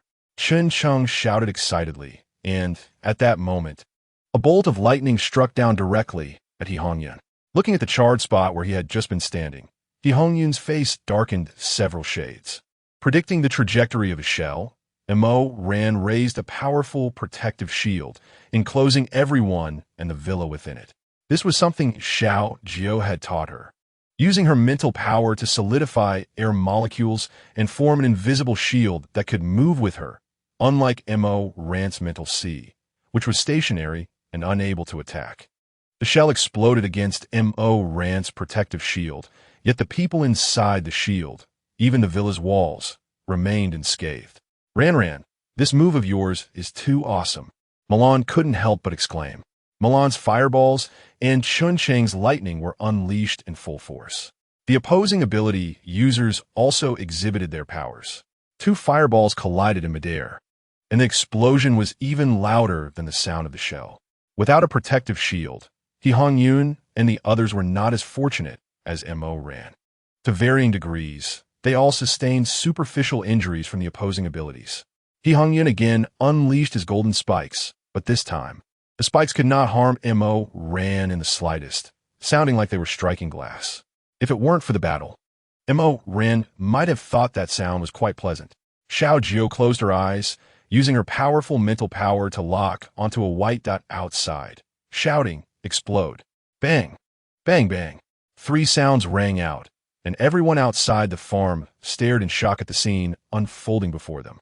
The heads of 3 ability users exploded like they had been rigged with time bombs, and a layer of blood mist enveloped everyone's vision. Brother Chong, standing closest, was even splattered with brain matter from the explosion. The headless ability users fell straight to the ground. In the scene, even the murderous Chong Gu felt a chill run through him. He couldn't imagine what would have happened if he had been the one targeted just now. Outside the farm, it suddenly became eerily quiet. Everyone could even hear their own rapid breathing due to the tension. "Boss, we should withdraw. The people inside are too terrifying," one of Chong Ji's subordinates said, his teeth chattering. He had been closest to the 3 supernatural beings and had watched as their heads exploded like watermelons right in front of him. His mind was on the verge of breaking down, and he pleaded with a mournful expression. Initially, he had followed Chong Gu after the apocalypse, thinking he would not be bullied and would have food and drink, and he hadn't taken this operation seriously, believing their tank could crush even high-level zombies. But who would have thought the enemy would be so terrifying? They had already lost 3 people before even seeing their faces, and all he wanted now was to escape this hellhole. Chong Ji's eyes were blood red. Before the apocalypse, he was already a notorious figure in the underworld. After the apocalypse, he led his subordinates in a tyrannical manner, free from the constraints of law, becoming increasingly reckless. And now, he was being toyed with by a few college students, 2 of whom were even his trusted aides. He had to avenge this insult. He couldn't swallow this loss. He shot his subordinate in the leg who had just suggested retreating, shouting, "Everyone charge! Anyone who wants to leave will end up like him." The injured subordinate clutched his leg in agony. Hyun was also stunned by Chong Ji's mad actions. He actually fired a gun just because a subordinate mentioned withdrawal. This man was truly insane. Of course, Chong Ji's rage was a good thing for Hyun. They had been relying on his subordinates to resist desperately, while Chong Ji's men mixed in and took advantage of the chaos. Otherwise, they wouldn't have been so easily targeted by Xiao Jiu's mental power without putting up a fight. They still had no idea how their opponents had been taken out so efficiently. Chapter 99. Farm Chaos Boss. Xiaoli didn't mean it that way. A tall man appeared beside Chong Gu to advise. "I don't care what he means. I just want the heads of those people inside. The one who kills the most will be our team's second in command." Chong Gu stood there with blood-red eyes, addressing the others. Having witnessed Chong Ji's ruthlessness, the team was indeed much calmer. At least, no one dared to mention withdrawal anymore. Meanwhile, on Mo Ran's side, apart from Mo Ran, who had seen Xiao Jiu's incredible abilities, it was the first time others had witnessed it. "Xiao Jiu, you could become a legend," Chun Chung said, eyes full of admiration. Initially, all matters in the base were decided by Mo Ran, but at some point, Xiao Jiu had become increasingly formidable. Every crisis seemed to be resolved through him. Although everyone was curious about Xiao Jiu's background, who didn't have a few secrets they didn't want to share, a warm feeling rose in Xiao Jiu's heart. At one point, he tried to make friends, but when he killed for their sake, they treated him like a monster, avoiding him like the plague. Mo Ran's choice of teammates was indeed discerning. No one cast him strange looks, and no one felt fear or distance because of his unique abilities. "Everyone keep it up. Let's take down these scum," Mo Ran shouted loudly. Her words, along with Xiao Jiu's impressive attack, inspired everyone once more, and they all exerted their powers to the fullest. They didn't notice that Mo Ran's face had turned a bit pale. Maintaining a protective shield might not seem like much to her. But what others didn't know was that every attack that hit the shield required Mo Ran's powerful mental energy to repair the invisible damage. As the enemy continued to attack, Mo Ran had to keep repairing. Her powers were being rapidly consumed, and she had even begun to absorb energy from the spiritual tree in her space. Yet this still couldn't keep up with the rate at which she was depleting her energy, leaving her looking somewhat pale. Despite this, she still showed no signs of weakness. She was now the shield for all her partners. With her protection, they could focus on combat. They could only win this battle. Losing was not an option. Clearly, the inability to truly attack Mo Ran's team and the villa infuriated both Changgu and He Hongyun outside the farm. Among their team, those with weaker stamina couldn't even throw fireballs or water balloons that reached the villa. Those that got close fell just over the courtyard wall. Having had enough rest, Xiao Jiu closed his eyes again to lock onto those mental white points as his next targets. Another supernatural being's head exploded in the team, the splattering blood creating an illusion that all of this might just be a dream. Except for the bloodthirsty Changgu, the psychological defenses of the other team members began to crumble. They had no idea how powerful their opponents really were, nor did they know if they would be the next to die. Changgu kicked aside a subordinate who was frozen in fear while loading shells on the tank. His gaze filled with ferocity. He personally loaded a shell, aimed at the black spots on the villa, and lit the fuse. As the shell was fired, he wrapped his ability in a golden aura around it. Just before it reached the protective shield, the golden aura suddenly transformed into golden spikes, piercing towards a single point. Changgu put nearly all his strength into that strike, and he himself fell to the grass beside the tank, somewhat exhausted. This time, the shell was not blocked by Mo Ran's protective shield. The golden spikes aimed at the same point successfully pierced through the shield, and a fatigued Mo Ran hadn't had time to repair it before the shell penetrated through. At the same time, a massive vine shot out from Mo Ran's hand, knocking the shell into the air like a baseball. Chun Sheng quickly threw a bolt of lightning, causing the shell to explode in midair instead of crashing back down on the villa. The dazzling light illuminated the entire night sky. At that moment, Mo Ran was completely drained of energy, her body heavily falling backward. In the instant she fell, she saw Xiao Jiu's anxious face and heard Milan's startled scream. Everything gradually faded away from her.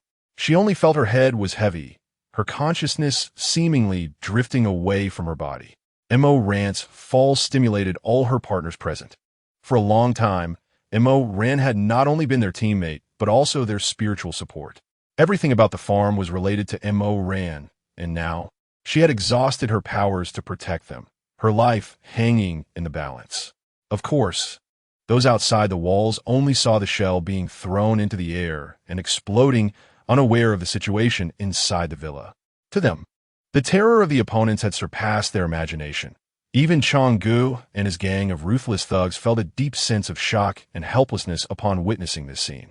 Changgu struggled to stand up, walking over to the stunned He Hongyun, grabbing him by the collar with a grimace, and roaring, "You bastard! Didn't you say there were just a few college students with no combat experience? Is this what you call inexperienced?" As he shouted, Changgu pointed at the corpses on the ground, which had already suffered heavy casualties. At this moment, He Hongyun's legs began to tremble.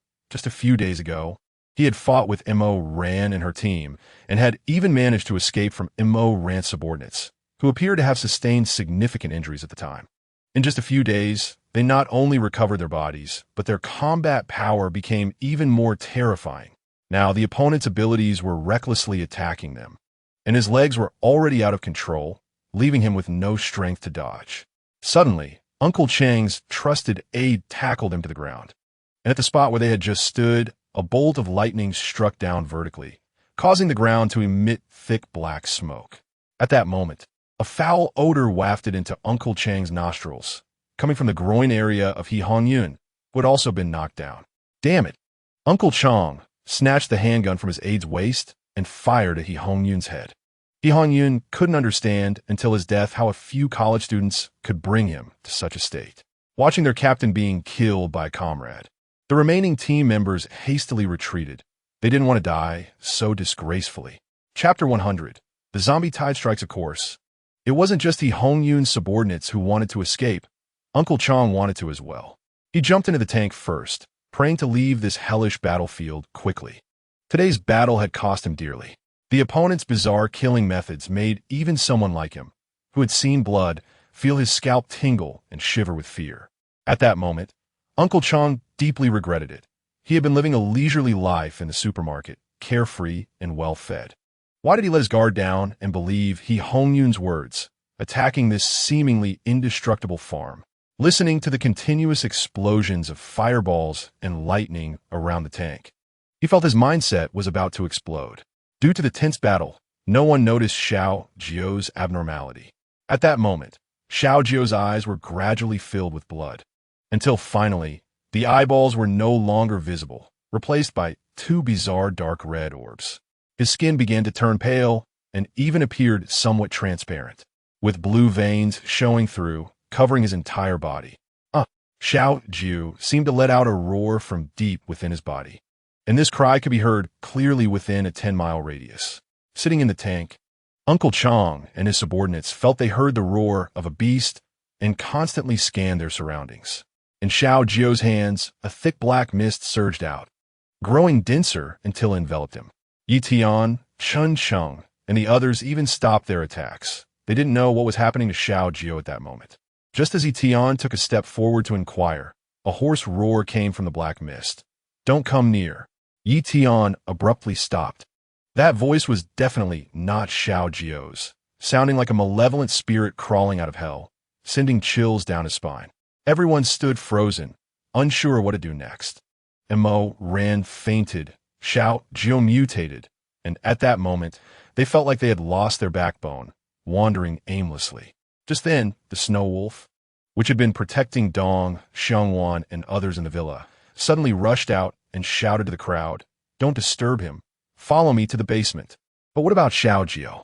Despite the fear that gripped them from the scene before them, Chun Chung still asked with concern, "You being here will only distract him." The snow wolf said, somewhat sadly, glancing at the black mist. Only she could see through the mist and witness Xiao Jiu's resolute expression. And when she heard Chun Chang's concerned inquiry, the smile at the corner of his mouth. "He will be fine. You must believe in Xiao Jiu and Mo Ran's judgment," the snow wolf said firmly.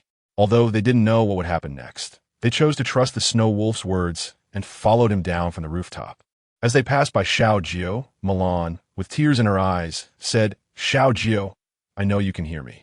Remember, Ran still needs you." Xiao Jiu wore a bitter smile. Not only did these companions not know his identity as the zombie king, but even Mo Ran was unaware. If everyone saw his appearance, which was no different from the disgusting zombies outside, would they still regard him as a friend? Would they equate him with those monsters? Of course. All these thoughts only flashed through Xiao Jiu's mind. At that moment, he had more important things to do. A vertical line gradually appeared in his blood-red eyes, and the black mist surrounding him grew heavier. "With my blood, I sacrifice my life. All laws in every direction, heed my command," Xiao Jiu chanted solemnly. This ancient incantation, if heard by Mo Ran, would surely make her laugh at his posturing. Uncle Chong, who had escaped a kilometer away, was secretly relieved to finally break free from the terrifying restraints and successfully escape. But just then, a voice in his ear plunged him back into terror. The originally calm outskirts suddenly erupted with deafening roars from all directions.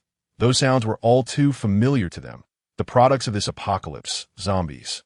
Looking at the tide of zombies surging in like a flood, Uncle Chong felt despair for the first time. He didn't even know why there were so many zombies in the empty countryside. "Boss, what do we do now?" His aide had lost focus, only able to place their hopes on Uncle Chong. "We can only charge through." Uncle Chong controlled the tank, hoping it was sturdy enough to flatten the thousands of zombies. With every few steps, the tank would become immobile. Through the periscope, he saw the scene outside.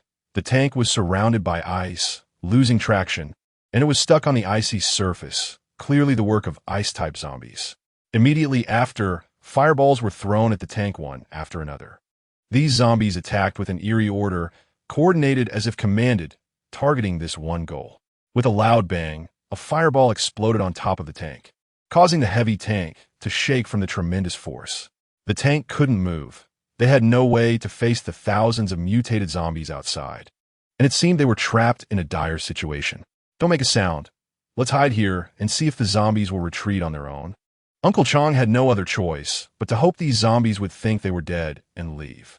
But he never considered why this tide of zombies would collectively attack their tank. Clearly, someone was controlling them.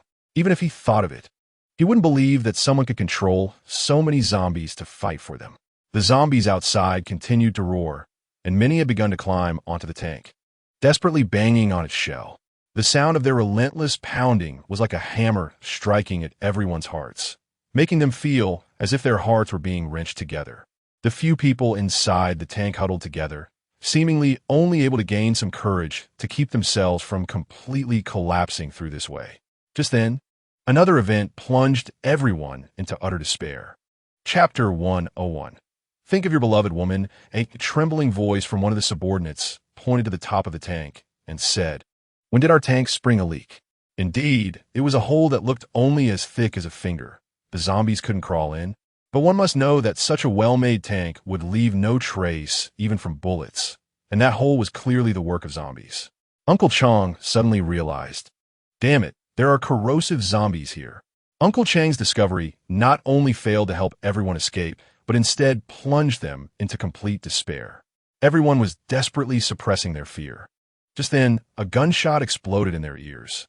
One subordinate, holding a gun to his temple, pulled the trigger. He really couldn't hold on any longer.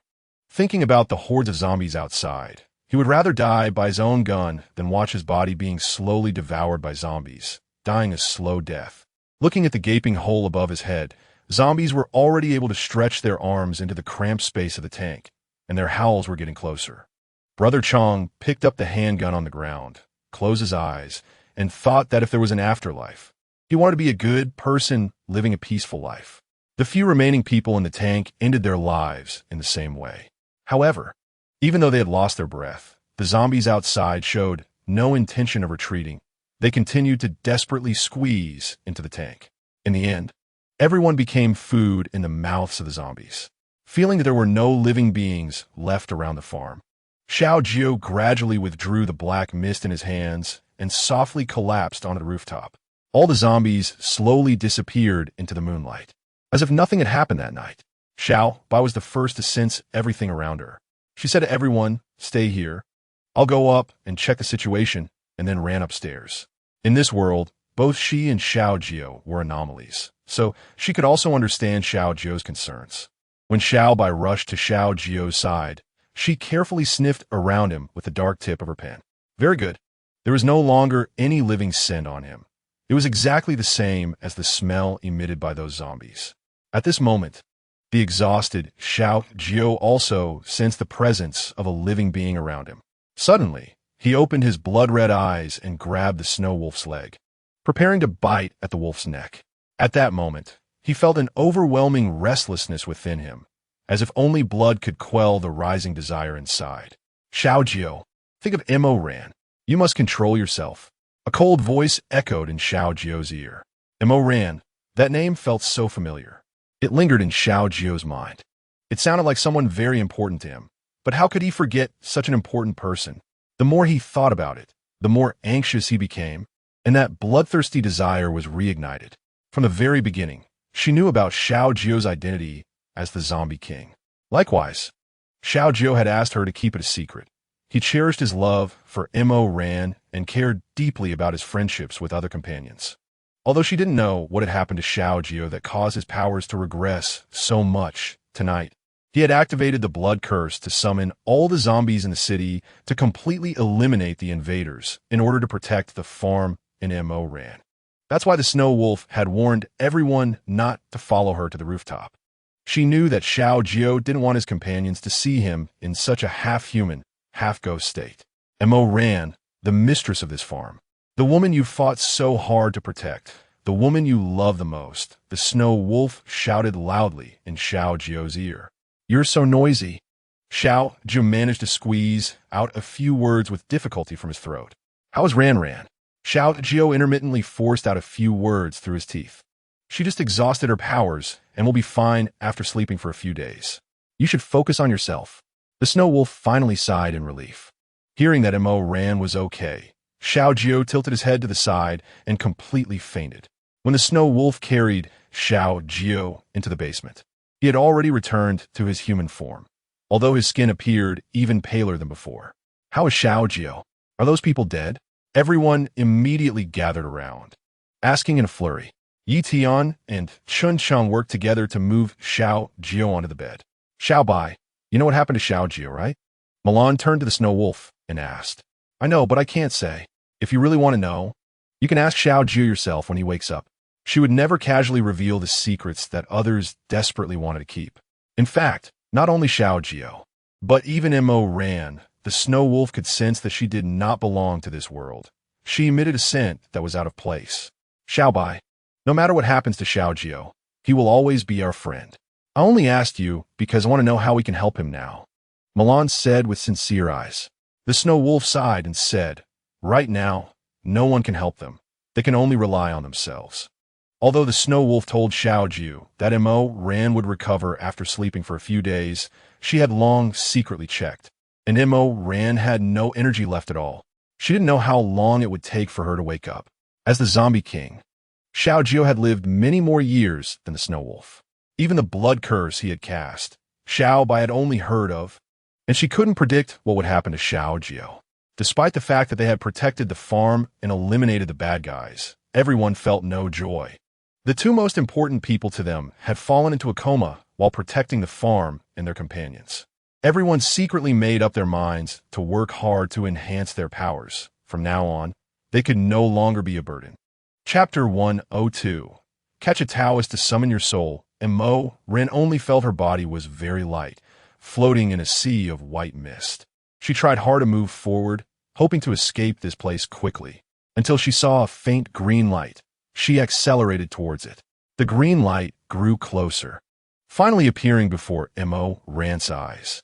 It was a towering tree, with lush branches and leaves extending infinitely into the distance, with no end in sight. Mo Ran felt a familiar sensation enveloping her heart. The tree skillfully extended a thick branch, stopping in front of Mo Ran as if waiting for her to shake hands. Mo Ran tentatively reached out a hand, and the vine, as if alive, gently wrapped around her palm, swaying up and down. Mo Ran sensed the tree's goodwill and completely relaxed her guard. Deep down, she felt she wanted to go to a place to meet a group of important people, but she couldn't remember where to go or who to meet. Suddenly, she felt a slight itch on her body. Turning around, she saw countless tiny green tendrils extending from the tree trunk, gradually lengthening and wrapping around her limbs. For some reason, she felt no fear. She only felt warm, as if covered by a blanket, completely comfortable, and even the fatigue she had just felt diminished. So, she closed her eyes in peace, allowing those tiny tendrils to envelop her layer by layer. At this moment, Mo Ran was wrapped up like a giant pupa. These tiny tendrils slowly carried the wrapped Mo Ran toward the dense branches and leaves until she completely disappeared from sight. After an unknown amount of time, Mo Ran slowly opened her eyes, greeted by darkness. The feeling of exhaustion had completely vanished. Looking around, she found herself in her familiar bedroom. Although everything that had just happened felt so surreal, the sense of reality was vividly fresh in her memory. There really was such a tree, and it was indeed that tree that had given her a new life. Not knowing how long she had been unconscious, Mo Ran felt a bit thirsty and entered her spiritual sea again, ready to lie by the spirit spring and drink until full. However, the scene before her stunned her. Her big tree was gone, replaced by a small flower that had yet to bloom, standing out brightly by the spirit spring. Mo Ran walked over, squatted down, and gently touched the petal. That familiar feeling spread through her body once more.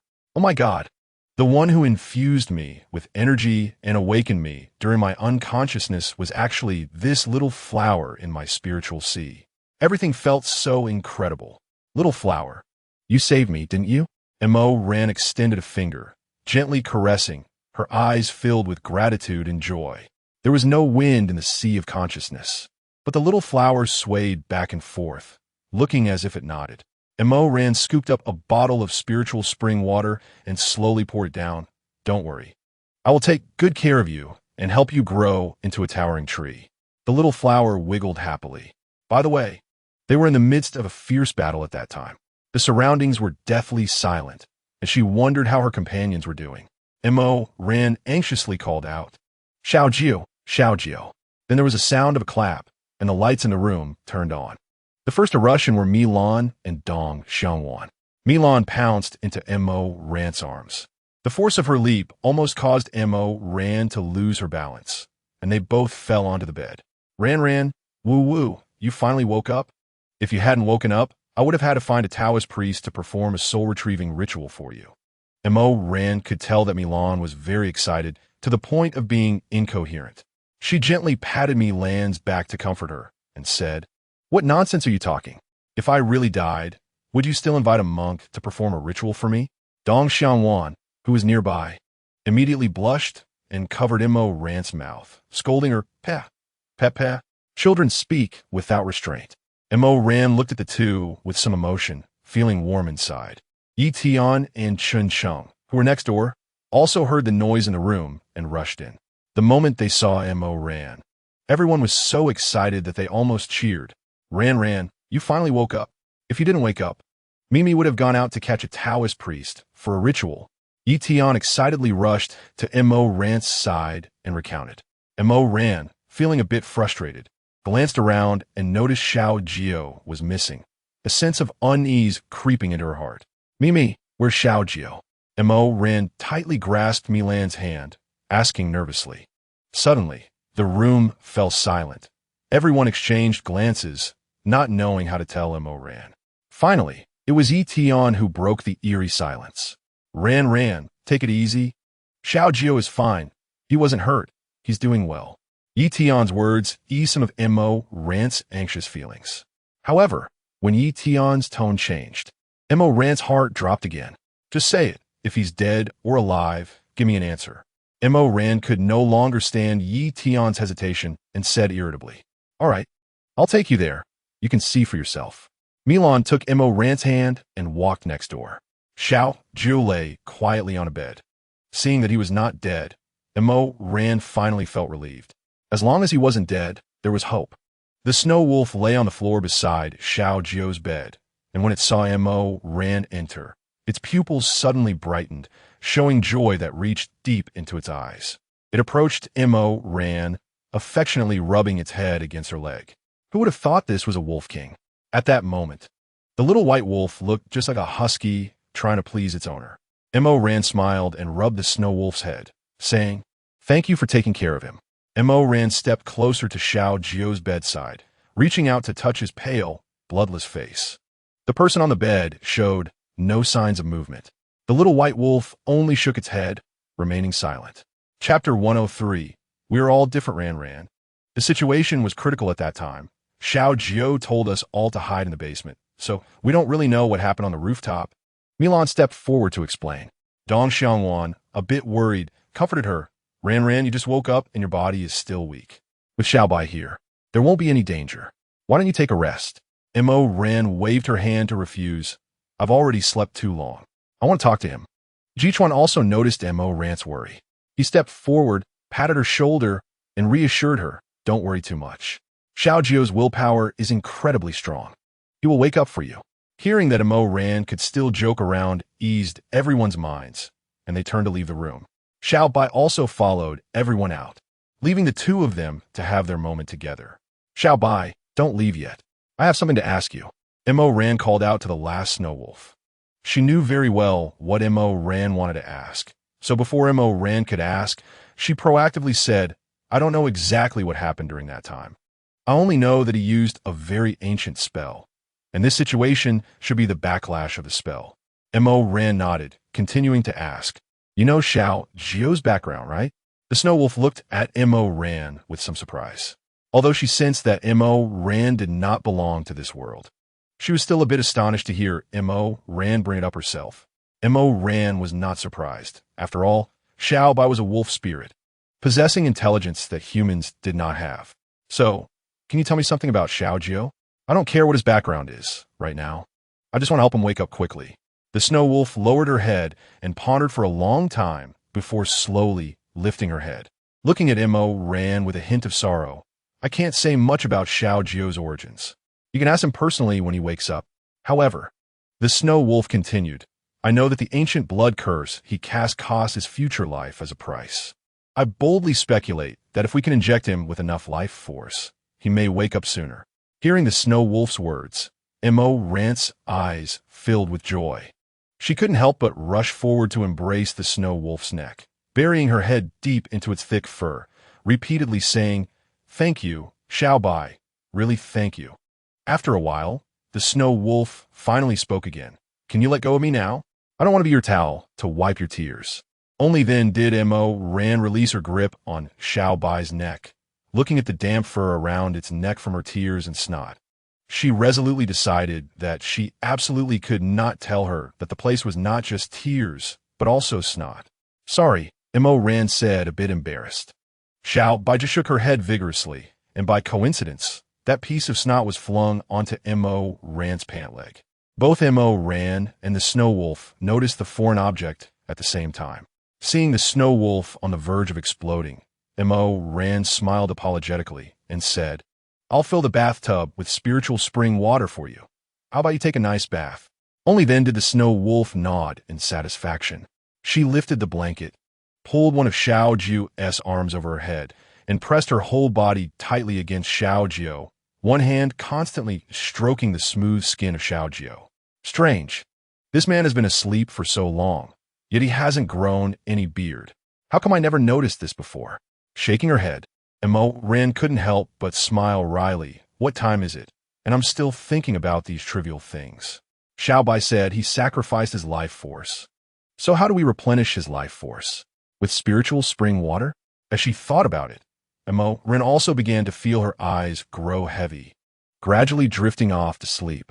In her dreams, she once again saw the great tree that saved her. She rushed over, hugging the tree trunk tightly, tears streaming down her face. "Spirit tree, I know it was you who saved me, so you became a delicate little flower." The spirit tree seemed to understand, extending two vines like arms around Mo Ran's back, gently patting her as if to comfort her. "Can you teach me how to save Xiao Jiu?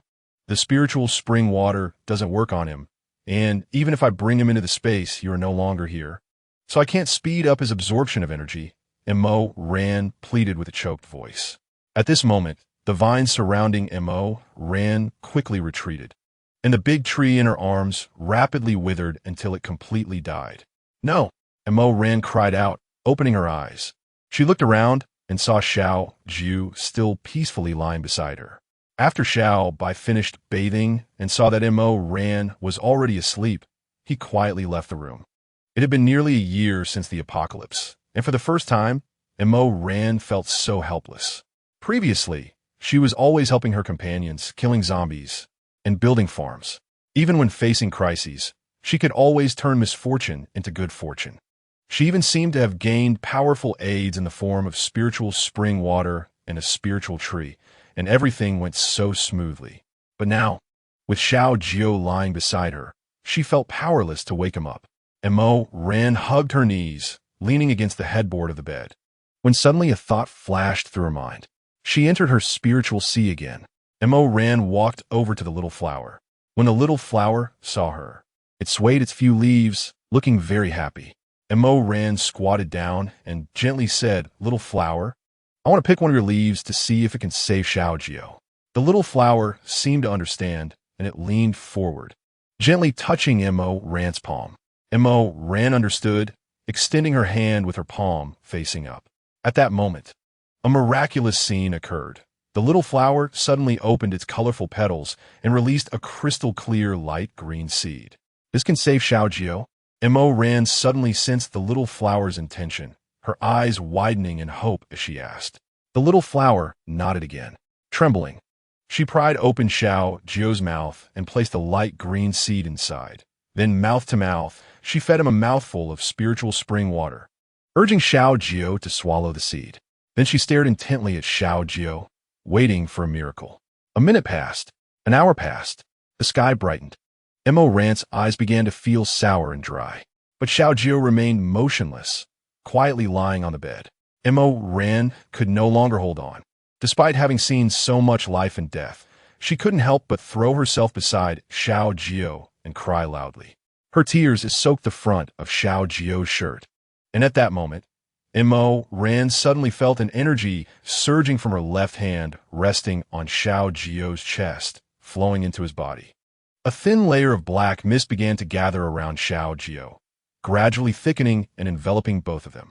Mo Ran felt her own abilities draining away, but her instinct told her that she must not remove her hand now, as Xiao Jiu needed this energy.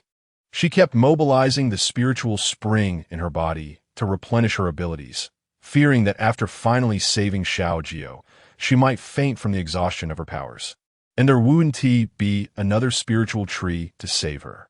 As the black mist increased, Mo Ran could barely see the person lying on the bed. She could only feel Xiao Jiu's presence through her hand. Slowly, a faint green light began to glow around Xiao Jiu. It was very gentle, and Mo Ran could even feel a rising life force. She suddenly realized that perhaps the seed had not been ineffective. It just needed the catalyst of abilities to grow. With this thought, Mo Ran's spirit shook. She closed her eyes, concentrating all her attention on allowing her abilities to flow, circulate, and regenerate, continuously flowing into Xiao Jiu's body through her left hand. Xiao Jiu, who had been searching for a way out in the darkness, suddenly felt a gentle white light shining in front of him, and he began to run desperately toward that point of light. Gradually, the world around him began to turn white until he saw Mo Ran smiling and waving at him by a distant tree. He continued to run forward with all his might, but when he reached the tree, Mo Ran suddenly disappeared. He tried to shout Mo Ran's name, but no matter how hard he tried, he could only produce a faint sound. He wanted to chase after Mo Ran, but found that his hands and feet were slowly entangled by the vines extending from the tree, rendering him unable to move. He wanted to struggle to escape, but unexpectedly discovered that a bit of energy seemed to suddenly sprout from his heart, which had dried up and lost all abilities, making him feel comfortable all over. He gradually relaxed his entire body, emptying his mind. At first, that bit of energy flowed through his body like a trickle, slowly spreading through his veins. Gradually, that energy began to wash through his blood vessels powerfully like spring water. He could even see through his pale, transparent skin that the blood in his veins was beginning to become active. This feeling made him feel completely at ease. He closed his eyes and began to focus on absorbing the abilities. Gradually, he felt the circulation of abilities starting to slow down. Meanwhile, it seemed that a vortex was forming nearby, drawing in all the abilities and gathering them in one place. The speed of the vortex increased, and the energy was compressed smaller and smaller until it finally turned into a crystal-clear green seed that fell into his heart. Xiao Jiu had never felt such a vigorous life force. He felt as if something was breaking ground in his spiritual sea. At this moment, Mo Ran also noticed something unusual. She found that her abilities could no longer be transmitted to Xiao Jiu, and a layer of black mist around them had dissipated, replaced by a shining green light emanating from Xiao Jiu's heart. Xiao Jiu's face gradually regained color, and his skin no longer appeared abnormally pale. It seemed that from now on, he would have to rely on himself. Mo Ran let out a long sigh. At this moment, she felt extremely fatigued, so much so that she didn't even have time to get into bed and directly collapsed at the edge of the bed, falling into a deep sleep.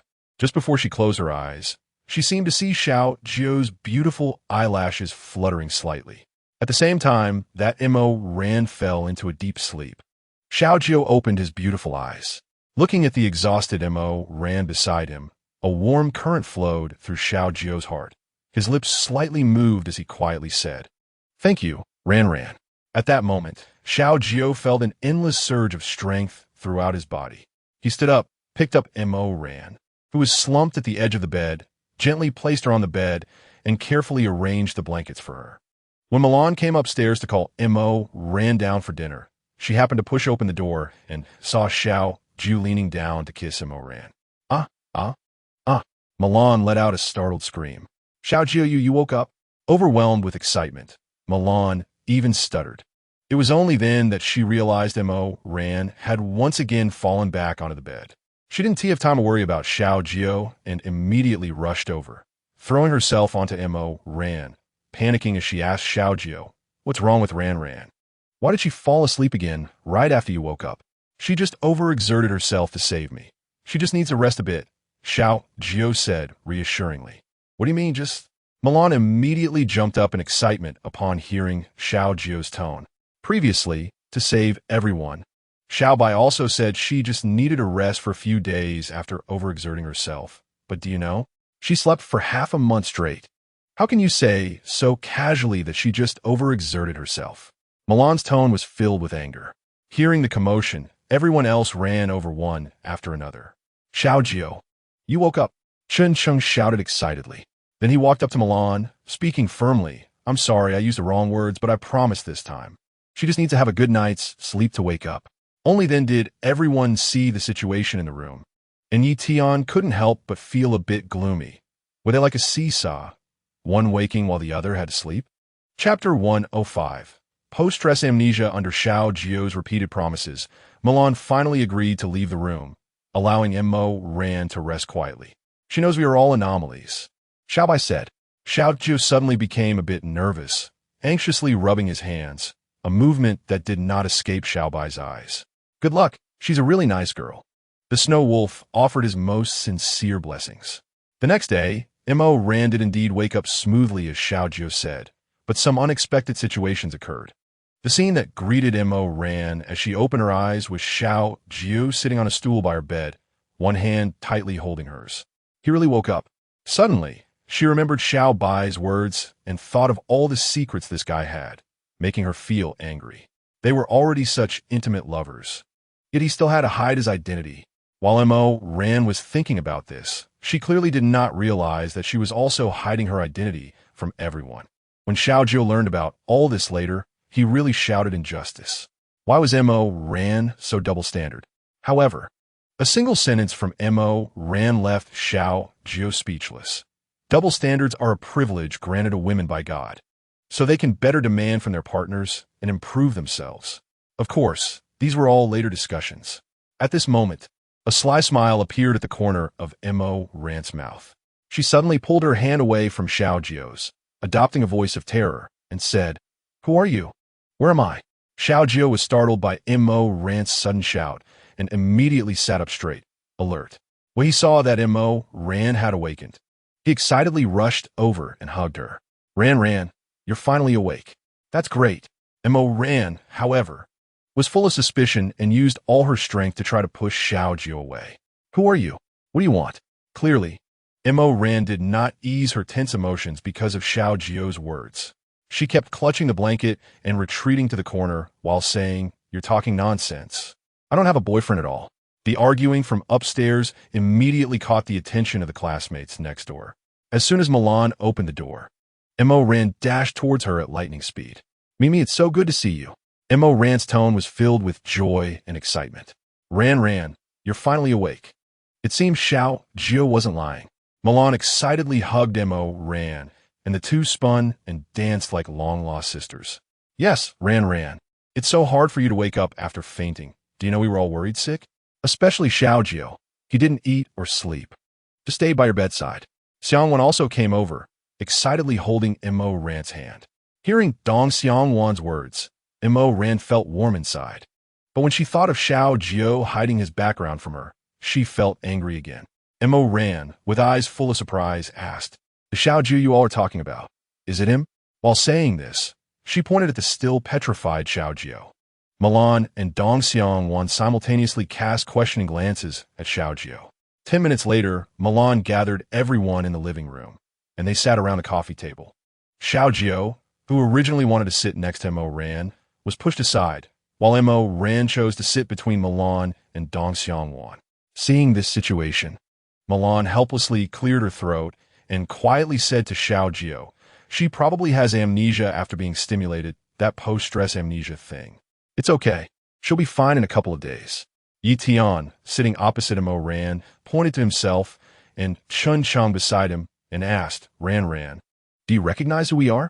Mo Ran nodded and said, Xiao Tian, Chun Cheng. What about me? Ji Chuan asked. Brother Ji, of course I know. Mo Ran answered easily. Then she recognized Kong Lu En, Xiao Hua, and Xiao Chao. But when it came to Xiao Jiu, Mo Ran expressed that she completely did not remember him. At this moment, Xiao Jiu looked extremely disappointed as he leaned back on the sofa. Milan expressed deep confusion and asked, Ran, do you remember when the apocalypse first happened? We picked up a little boy in the lab.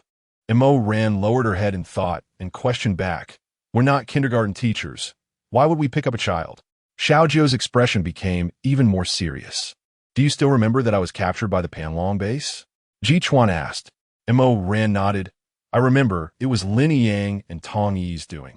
Ji Chuan continued to ask, do you remember who saved me? Xiao Hua and Xiao Chao? Ran proudly puffed out her chest and said, of course I remember. It was me. I bravely stormed into the base laboratory and hid you all in my space to bring you out.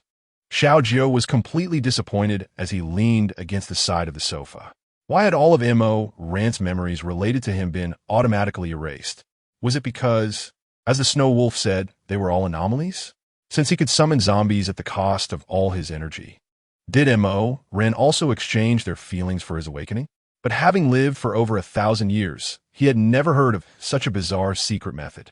Only the meticulous Snow Wolf, who had been lying on the ground, noticed a faint smile at the corner of Ran's mouth when Xiao Jiu was sitting on the sofa with a face full of despair. By now, he knew that his comfort sounded very thin, but there was no better way at the moment. In the following days, Xiao Jiu was almost inseparable from Ran. As soon as Ran glanced at the water cup, Xiao Jiu would immediately bring the water to her hand. Whenever Ran rubbed her belly slightly, Xiao Jiu would immediately understand and run to the kitchen, bringing out several delicious dishes within half an hour. Chapter 106. Poor acting skills. Even on the days when Ran had her period, Xiao Jiu would prepare brown sugar water and heating pads a few days in advance. And the meals during those days would be relatively light, avoiding fishy and spicy foods. Ran, try this soup. It's specially made for you. Xiao Jiu eagerly brought a bowl of chicken soup to Ran. However, after more than half a month, Ran felt that she had been fed plump by Xiao Jiu. And even Milan joked that they needed to go to the mall to find some plus-size women's clothing for Ran. Ran took the soup, but did not drink it immediately. Instead, she held it in her hands and asked, Xiao Jiu, why are you so good to me? Xiao Jiu picked up a spoon and fed the chicken soup to Ran, watching her finish the entire bowl of soup. Then, with a happy face, he pinched Ran's cheek and said affectionately, because I love you, because you are Ran.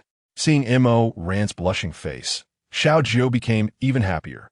Meanwhile, Chun Chung sitting next to them couldn't help but shiver, trying to shake off the goosebumps all over his body. This wave of dog food really caught him off guard. He had just silently pitied Xiao Jiu, who couldn't kiss or hug his wife right in front of him, but now it seemed he had overthought it. The couple was doing just fine. Seeing this scene, Dong Xiang also unconsciously smiled and pulled Chun Chung, who was sitting on the sofa and drinking the remaining chicken soup, saying, let's go, don't be a third wheel here. Even the Snow Wolf, who loved to sleep, couldn't help but lift his head to look at the situation in the living room before lying down again with a smile on his face. As it seemed some people could no longer withstand the soft offensive and were ready to surrender. Ran also couldn't stand Xiao Jiu's affectionate gaze any longer and stiffly said, I want to eat ice cream. Okay, I'll go make it for you right now. After saying that, Xiao Jiu dashed out. At this moment, the Snow Wolf slowly walked to Ran's side, his dark and deep eyes fixed on her without blinking. What are you looking at? Did I grow flowers on my face? Ran asked somewhat nervously. Just see how long you plan to keep pretending. Be careful not to play with fire and get burned. Ran's eyes widened immediately, you know? Xuelang couldn't help but roll his eyes and said, I'm afraid only that fool doesn't he know. Ran was speechless. Was her acting really that bad? Don't tell him. It's his fault for hiding his background from me. Ran pretended to threaten. Taking advantage of Xiao Jiu going to cook, Ran sneaked upstairs to find Milan.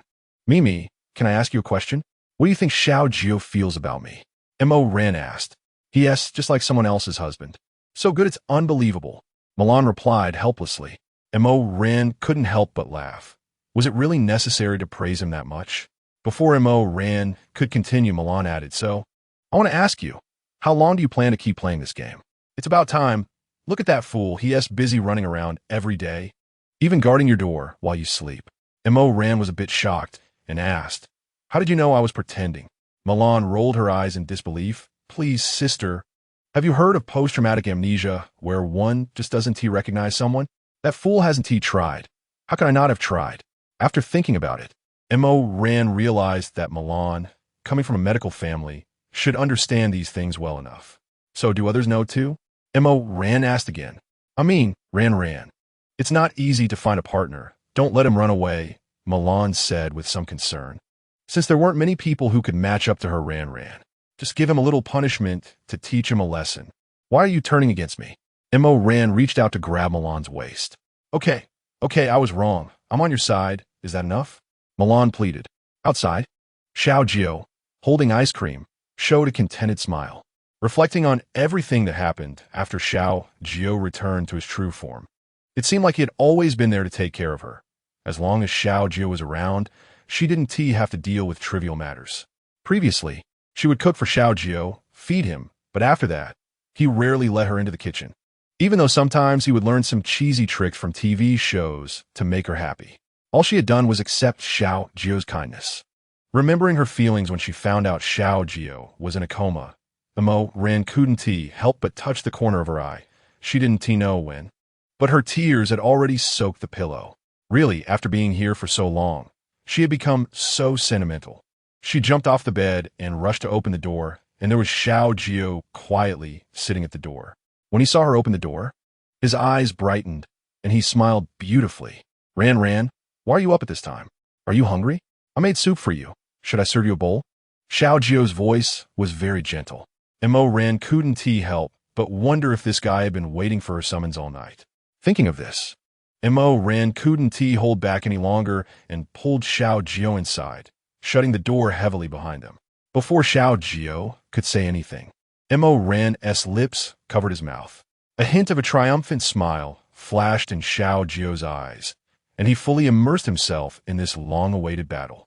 Outside, the moonlight was cool, but inside, it felt warm like spring. Xiao Jiu embraced Mo Ran comfortably, lying on the bed. "Xiao Vu, sorry. I actually didn't lose my memory at all," Mo Ran said apologetically.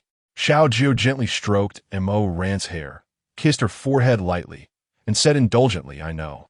"What? You knew?" Mo Ran sat up abruptly. Xiao Jiu looked at her tenderly and nodded. "What did you know?" Mo Ran couldn't help but ask. Chapter 107, The True Identity. "So why didn't you just ask me directly?" Mo Ran said, somewhat frustrated, realizing that everyone knew she was pretending except for her. Mo Ran really didn't know whether to be happy about Xiao Jiu's deep affection or sad about her poor acting skills. Seeing Mo Ran's unpredictable expression, a smile flashed in Xiao Jiu's eyes. "So, can you tell me why you wanted to punish me?" Mo Ran widened her eyes. "You even know about the punishment?" "Sorry, I accidentally overheard your conversation with Milan." Xiao Jiu innocently raised his hands and said. Mo Ran was even more frustrated. Ran, you know I'm different from you.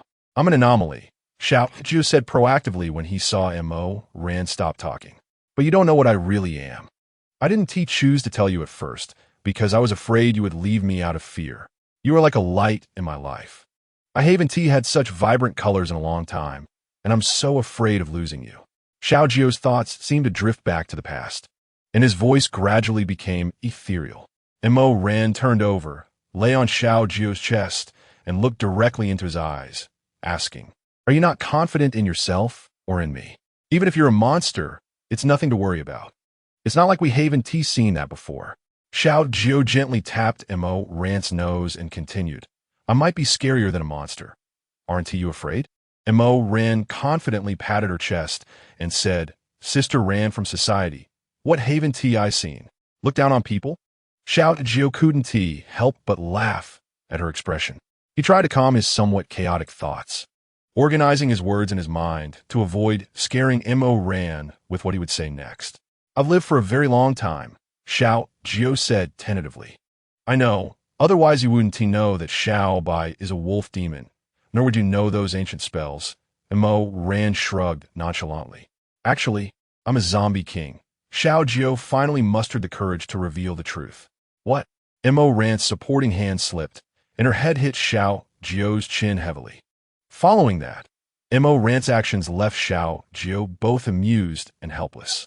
She lifted the blanket and carefully felt all over his body, even checking a certain key part, and finally asked in disbelief, "But everything is fine with you.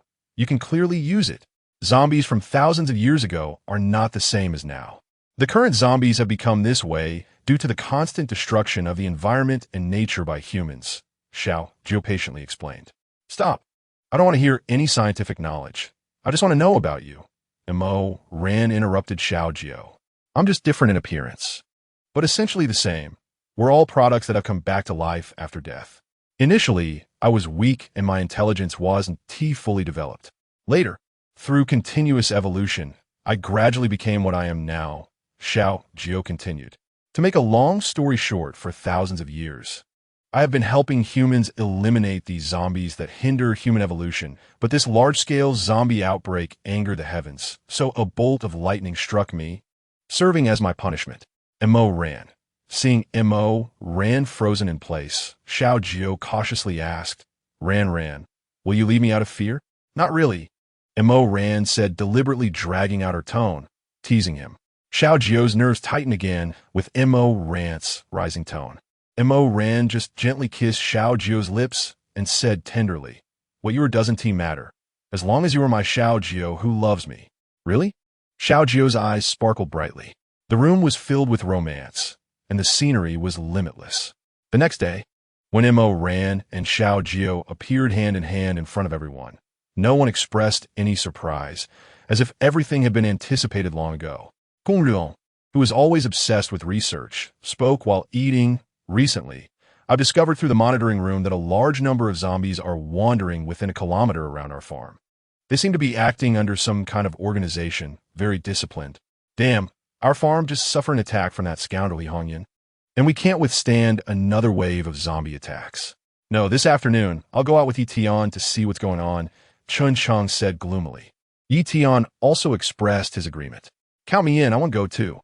My skills have gotten rusty lately, and it's a good opportunity to practice on them," Milan said eagerly. Mo Ran pondered over what Kong Luan had just said and suddenly noticed something unusual. She asked, "Brother Kong, did you say they're moving in an orderly manner and maintaining a distance of 1 kilometer without getting closer to us?" Xiao Jiu took the opportunity to kiss Mo Ran's ear and whispered, "You're really smart. My spiritual energy has fully recovered now, and I have an innate bloodline suppression over them, so I can summon them to guard our gate."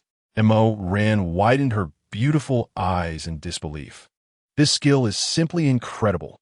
Hey, you two, we're having a meeting while eating, no whispering," Milan said, pretending to have the authority of a homeroom teacher. Mo Ran couldn't help but giggle. "Yes, Teacher Milan." After finishing their meal, Mo Ran pulled the trio who were about to go out to slay zombies aside and said she had something important to announce. "Just hurry up and say it, my dear aunt, or we'll be late for lunch," the impatient Milan urged. Mo Ran glanced at Xiao Jiu, who nodded, and then she continued, "Actually, this matter concerns Xiao Jiu's background, which I only learned last night.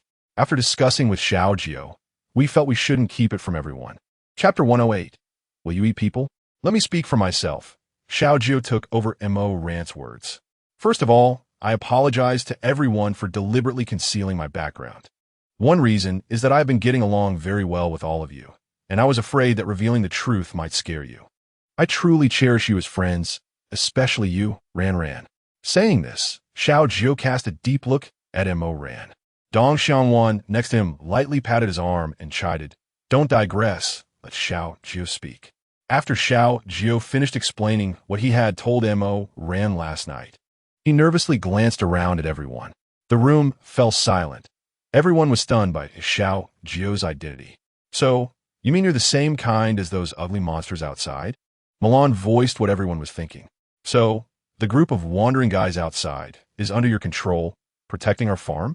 Kong Luan quickly identified the problem. "Bro, Niukalas." Tian suddenly stood up, excitedly hugging Xiao Jiu. Chun also ran over to join the two and shouted, "Yay, ace." Xiao Jiu was somewhat taken aback by their sudden enthusiasm and seriously asked, "So, you're not afraid of me?" Or rather, you don't dislike me? Will you eat people? Chen Sheng suddenly asked. Of course not. I am already the zombie king. Even during my initial evolution, I only drank some animal blood for sustenance. Xiao Jiu said, somewhat amused. Then that's fine. You don't eat people, so what are we afraid of? You call yourself the zombie king, and the only thing you have in common with those guys is that you've come back from the dead. But you have more in common with us.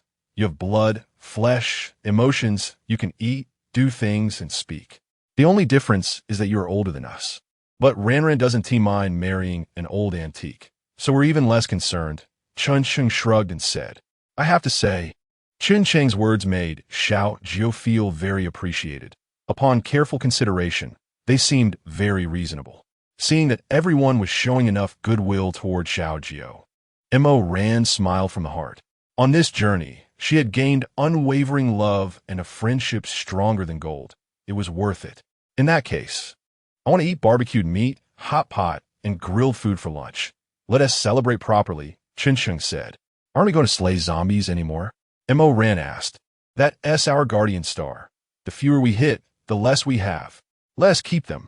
Chen Sheng made an exaggerated expression, causing everyone to burst into laughter. Everyone began to get busy. In Milan's words, let us do it according to the standards of a national banquet today, as if it were New Year's. Xiao Jiu was also inspired by everyone's enthusiasm, and as always, he found a comfortable spot for Mo Ran, setting out snacks and cut fruits in front of her, letting her relax and wait for the meal.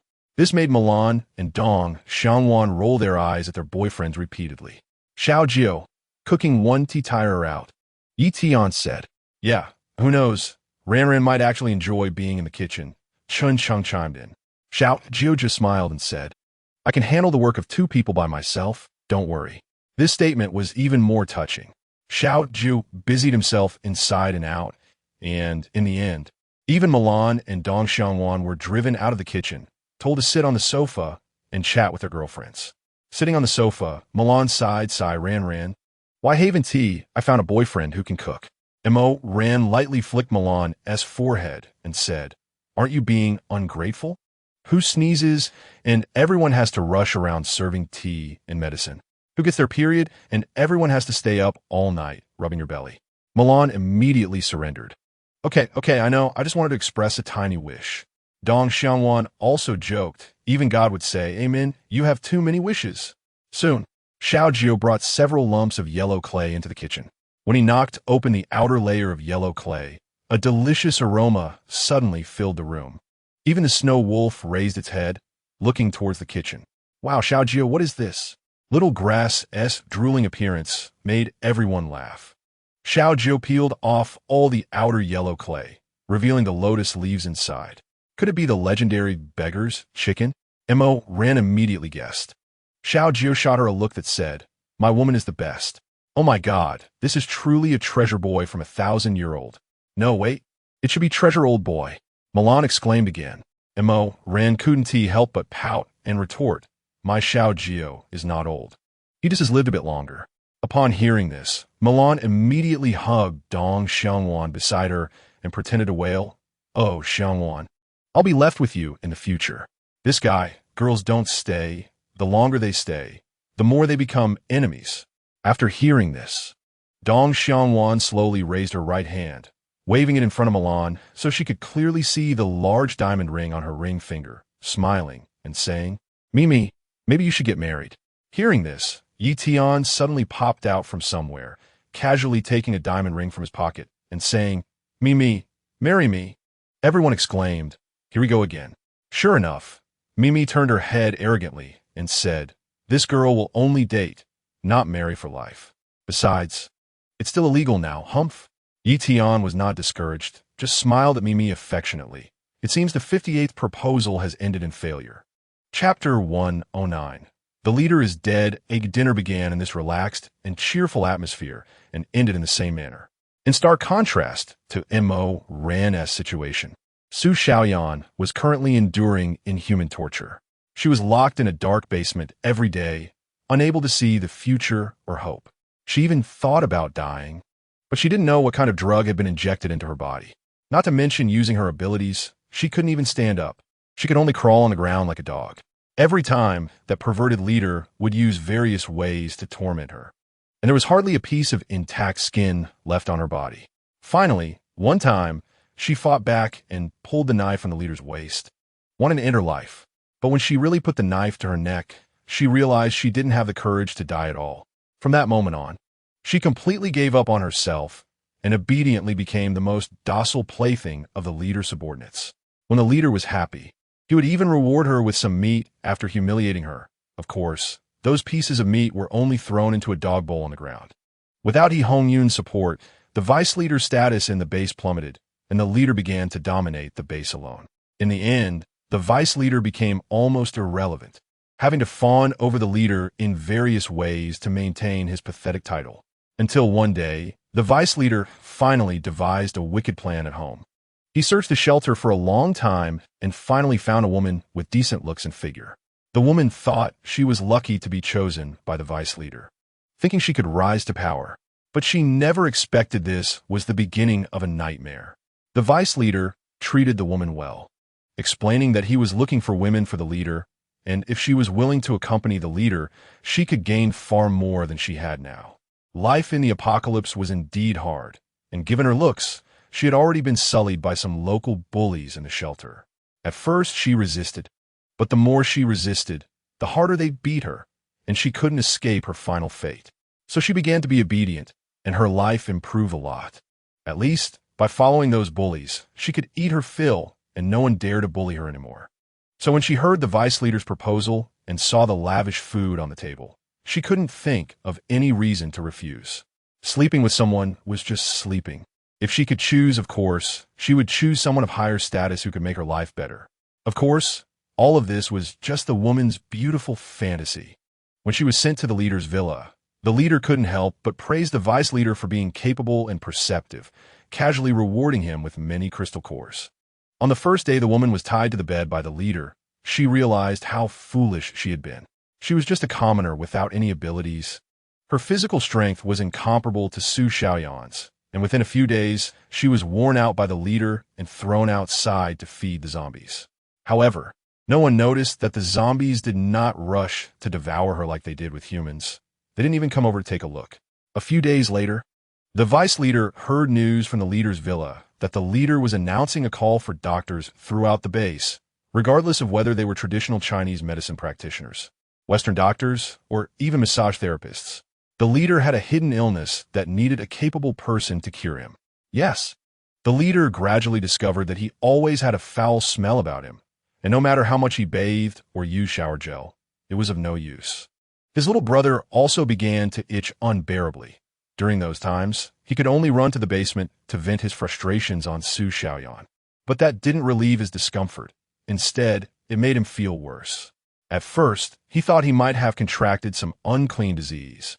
So he called a doctor to prescribe some ointments, but applying and washing with them couldn't solve any of his problems. He also discovered that the foul smell was coming from there. When the odor became stronger, he suddenly realized something was wrong. So he began to call for doctors throughout the base, whether they were real doctors or so-called folk healers. They all expressed their helplessness about the situation the leader was experiencing. Only the vice leader secretly hid in his villa, wearing a sinister smile. If anyone was to blame, it could only be himself for going too far. He had mixed the blood of zombies into the food he gave to that woman, just a little bit.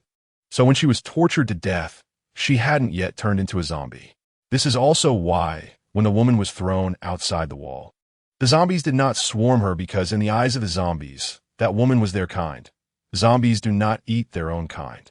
And the leader spent day and night working on the woman, which inevitably led to him being infected with the zombie virus. Until one day, a terrifying roar suddenly came from the leader's villa, and then a doctor, holding his neck, rushed out of the villa, shouting loudly for help. That the leader had turned into a zombie. Of course, he hadn't finished speaking before he was shot dead by the security team that rushed over. When they stormed into the villa, the place was already in disarray, with the heart-wrenching cries of the servants filling the air. To prevent the secret from being leaked, those servants who hadn't been bitten were also all shot dead by the security team. A rustling sound came from behind the sofa, and the security team leader cautiously approached, only to see the now zombified leader hunched over, blood-soaked hands holding a pile of intestines, gnawing on them. Seeing someone, he immediately stumbled to his feet and lunged at the security team leader. In a moment of desperation, the security team leader had no choice but to chop off the leader's head with a knife. Looking at the thoroughly dead leader, the security team leader patted his still racing heart, gasping for breath, and ordered, "Quick, go notify the vice leader, tell him the leader is in trouble." Upon learning all of this, the vice leader revealed a smile of success in his cunning scheme. From then on, the Panlong base would be his domain. When he leisurely arrived at the villa, Qin Lang was already there with his trusted aides. Looking at the leader's dismembered body, anger flickered in Qin Lang's eyes. Then, seeing the vice leader who had arrived slowly with a hidden smile at the corner of his mouth, he was 100% sure that this matter had nothing to do with the vice leader. The vice leader pretended to jog a few steps and then feigned surprise as he asked, "What happened? How could the leader end up like this?" Chapter 110. Things are not that simple. The situation at the scene was already clear enough. There was no need for further explanation. The vice leader cleared his throat, walked over to Qin Lang's side, and patted him on the shoulder, saying, "Ah Lang, don't be too sad. I believe the leader wouldn't want to see you like this for him. Just follow me well in the future, and I will treat you as well as the leader did." Qin Lang didn't say a word, just nodded, but a glimmer of hatred flashed in his eyes. "Get the body out of here, throw it outside, and send someone to clean up quickly. The stench is too strong," the vice leader said while covering his nose. "Wait, send someone to find a good coffin. I want to give the leader a proper burial. The leader cannot be thrown out carelessly like those lowly commoners," Qin Lang said, his voice chillingly cold. "Ah Lang, in this situation, where can we find coffin? Moreover, the leader devoted himself to the country and the people, so he surely wouldn't mind being with the common people forever after death." The vice leader thought coldly, but showed no sign of it on his face. "No way. I won't let the leader's body rot and stink in a mass grave." Qin Lang directly refused.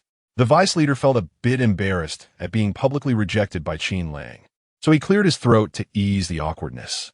"How about this? Ah Lang, I have a Qing dynasty blue and white porcelain urn. You find a few people, find a safe place, and cremate the leader's body, then put the ashes in that porcelain urn. That would be a fitting tribute to the leader's life of hardship."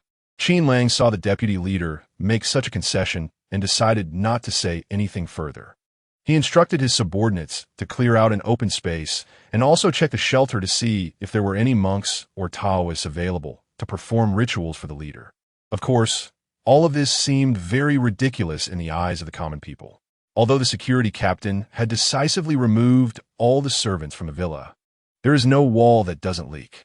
The news had long since spread throughout the base, claiming that the leader had been punished by the gods for his many sins and had turned into a zombie. In the end, the rumors became more and more exaggerated. Sitting on the sofa with no expression on his face, Qin Lang ordered, "Go, find out who had the most contact with the leader before his death." He felt that this matter was closely related to the deputy leader. After all, with the leader gone, the deputy could rightfully take his place. Qin Lang had no interest in the insignificant woman who had died. After all, countless women had died under the leader's peculiar tastes. However, he always felt that things were not that simple. Suddenly, he recalled that the leader had sent him to find a doctor. Even a folk doctor would do. Apart from a few doctors who had already been detained to prevent leaks, only he knew the real truth. Qin Lang immediately straightened his body and commanded, "Go. Check the background of that woman." His intuition told him that she was the key to this incident. Until one day, the woman disappeared, and the few bullies were furious, asking around everywhere. Finally, they learned from an old man that the woman had been taken away by someone. Later, during a chance encounter while helping someone fix a pipe, he had seen her once at the deputy leader's place and thought she had climbed the social ladder. Qin Lang pursed his lips. Indeed, everything was related to the deputy leader. When he and his men broke into the deputy leader's villa under the moonlight, the deputy leader was currently cuddling a woman and sleeping soundly. A column of water fell from the sky, instantly waking the two of them. The deputy leader, looking baffled, shouted frantically upon seeing Qin Lang. "Qin Lang, are you crazy? Breaking into my villa in the middle of the night? Do you want to die?" Qin Lang revealed a sarcastic smile. "My dear deputy leader, you should know better than I do why I am here." The deputy leader, feeling somewhat guilty, said, "How would I know what you're doing breaking in at night? Whatever it is, please take your men and leave immediately, or I'll call for help." Qin Lang threw the two unconscious men in front of him and asked, "Are these the two you want to call?" The two had already been knocked out by Qin Lang and were now lying on the ground like dead fish, motionless. The deputy leader gritted his teeth in frustration. Ever since Han Yun left, he had no capable subordinates, and many people thought he was finished and had defected to Qin Lang's side. "Qin Lang, what do you mean?" The deputy leader asked sternly, no longer pretending. "My deputy leader, what bad intentions could I have? I just want you to experience the feelings of the leader before his death," Qin Lang said, even commanding someone to bring in a zombie with its mouth stuffed, half of its jaw missing and disgusting fluids dripping down, with a large hole in its belly and intestines hanging out. The woman next to the deputy leader screamed in terror, and with a casual wave of his hand, Qin Lang fired a shot, ending her life just like that. Until her death, she could not understand how she had climbed into the bed of the highest leader in the base and was so happy about being able to wield power, only to have her life ended so abruptly. "Qin Lang, listen to me. The matter with the leader has nothing to do with me. I didn't know that woman was sick." The deputy leader's tone was frantic. At this moment, he had no one to rely on, and his spatial ability could not help him at all. The only way out was to beg for mercy from Qin Lang. "So, you admit this matter is related to you?" Qin Lang put away his gun and leisurely sat down on a nearby sofa, crossing his legs and asking. At this moment, it seemed that Qin Lang was the leader of the base, while the deputy leader was merely a small fry begging for his life after making a mistake. I just wanted to find some good goods for the leader." The deputy leader continued to argue. "Oh, didn't you just say that woman was sick?" Qin Lang tilted his head in confusion, looking at the deputy leader. "You're not being honest." Without giving the deputy leader a chance to react, he shot him in the left knee. The deputy leader fell to the ground, clutching his knee and wailing in pain. "I'll give you one more chance. Tell the truth." Qin Lang's voice was airy, but to the deputy leader's ears, it sounded like a devil from hell. At the same time, Qin Lang lifted his foot and kicked towards the deputy leader's injured knee. "Ah!" A scream echoed through the room. Stop. I'll talk. At this moment, the deputy leader no longer cared about the consequences of what he would face. "I just fed that woman some food made with zombie blood and waited for her to turn into a zombie." The deputy leader revealed the truth in one sentence. Qin Lang fixed his gaze on the deputy leader's face, seemingly trying to discern the truth of his words. Once he confirmed that the deputy leader was not lying, he waved his hand, ordering his men to bring the zombie back in. When the deputy leader saw the zombie, he completely panicked. He had never felt death so close. He endured the intense pain in his knee and crawled to Qin Lang's feet, crying in terror, "Qin Lang, I was wrong. I really know I was wrong. Please spare me. I'll work for you like a servant. I can report to the higher-ups and promote you to leader, okay? In the base. If you're first in strength, no one dares to be second." Qin Lang disdainfully kicked the deputy leader away, a malicious smile flashing across his face. "I spare you. Why didn't you think about sparing the leader? Have you considered that if I kill you, then as the commander of this base, I would naturally become the leader?" The deputy leader's eyes widened in terror.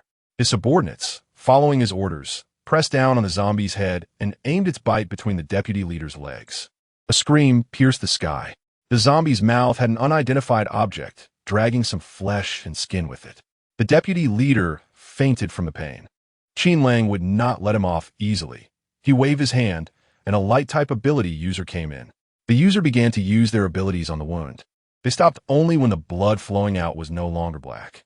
"Commander Qin, according to your instructions, I left a layer of zombie poison that hasn't been cleared. It is estimated that it will take less than a month to take effect," the light-type ability user reported honestly. Qin Lang waved his hand, signaling that he could leave.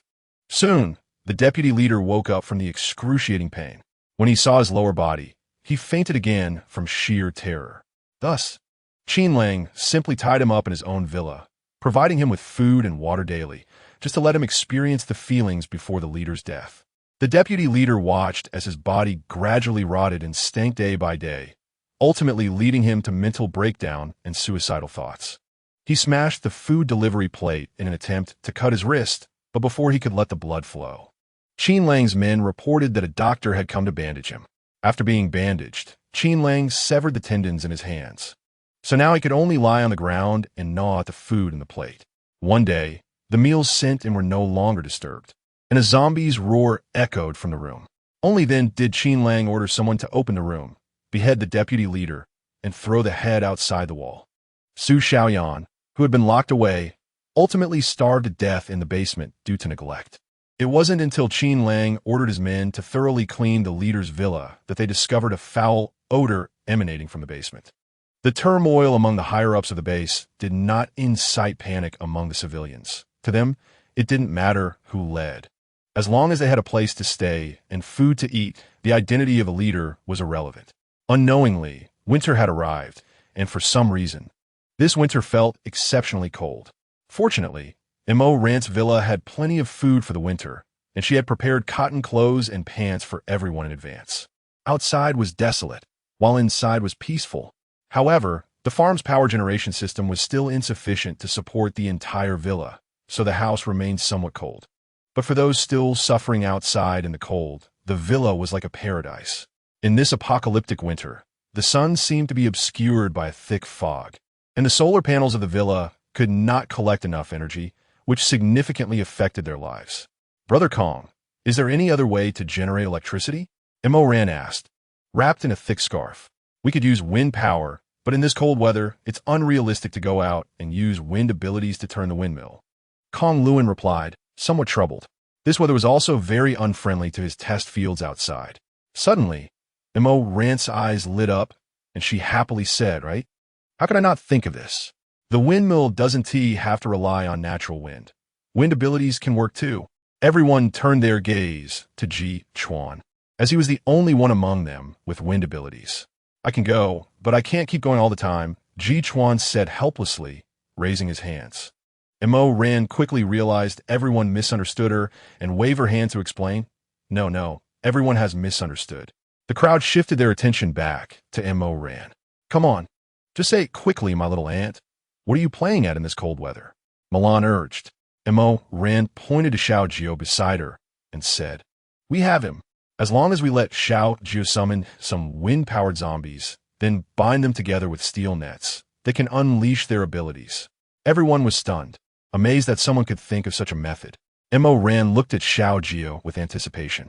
Xiao Jiu smiled and said, "It's indeed a solution.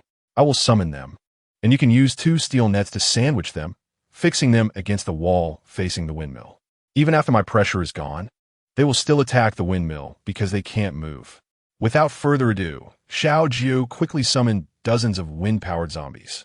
Usually, these zombies looked grotesque, but now that they were needed, Mo Ran unconsciously wanted to thank them, these most lovable beings. Following Xiao Jiu's instructions, once they were secured, several zombies began to emit angry roars, and due to their confinement, they continuously released wind abilities towards the front. Originally just a supportive ability, it couldn't cause much damage in battle, but now it successfully got the windmill turning. Kong Luen in the villa shouted joyfully, "It worked! We succeeded!" Chapter 112. The sudden black hail. Mo Ran didn't know if the zombies would get tired or if their abilities would run out, but in this world, zombies were the least of their worries.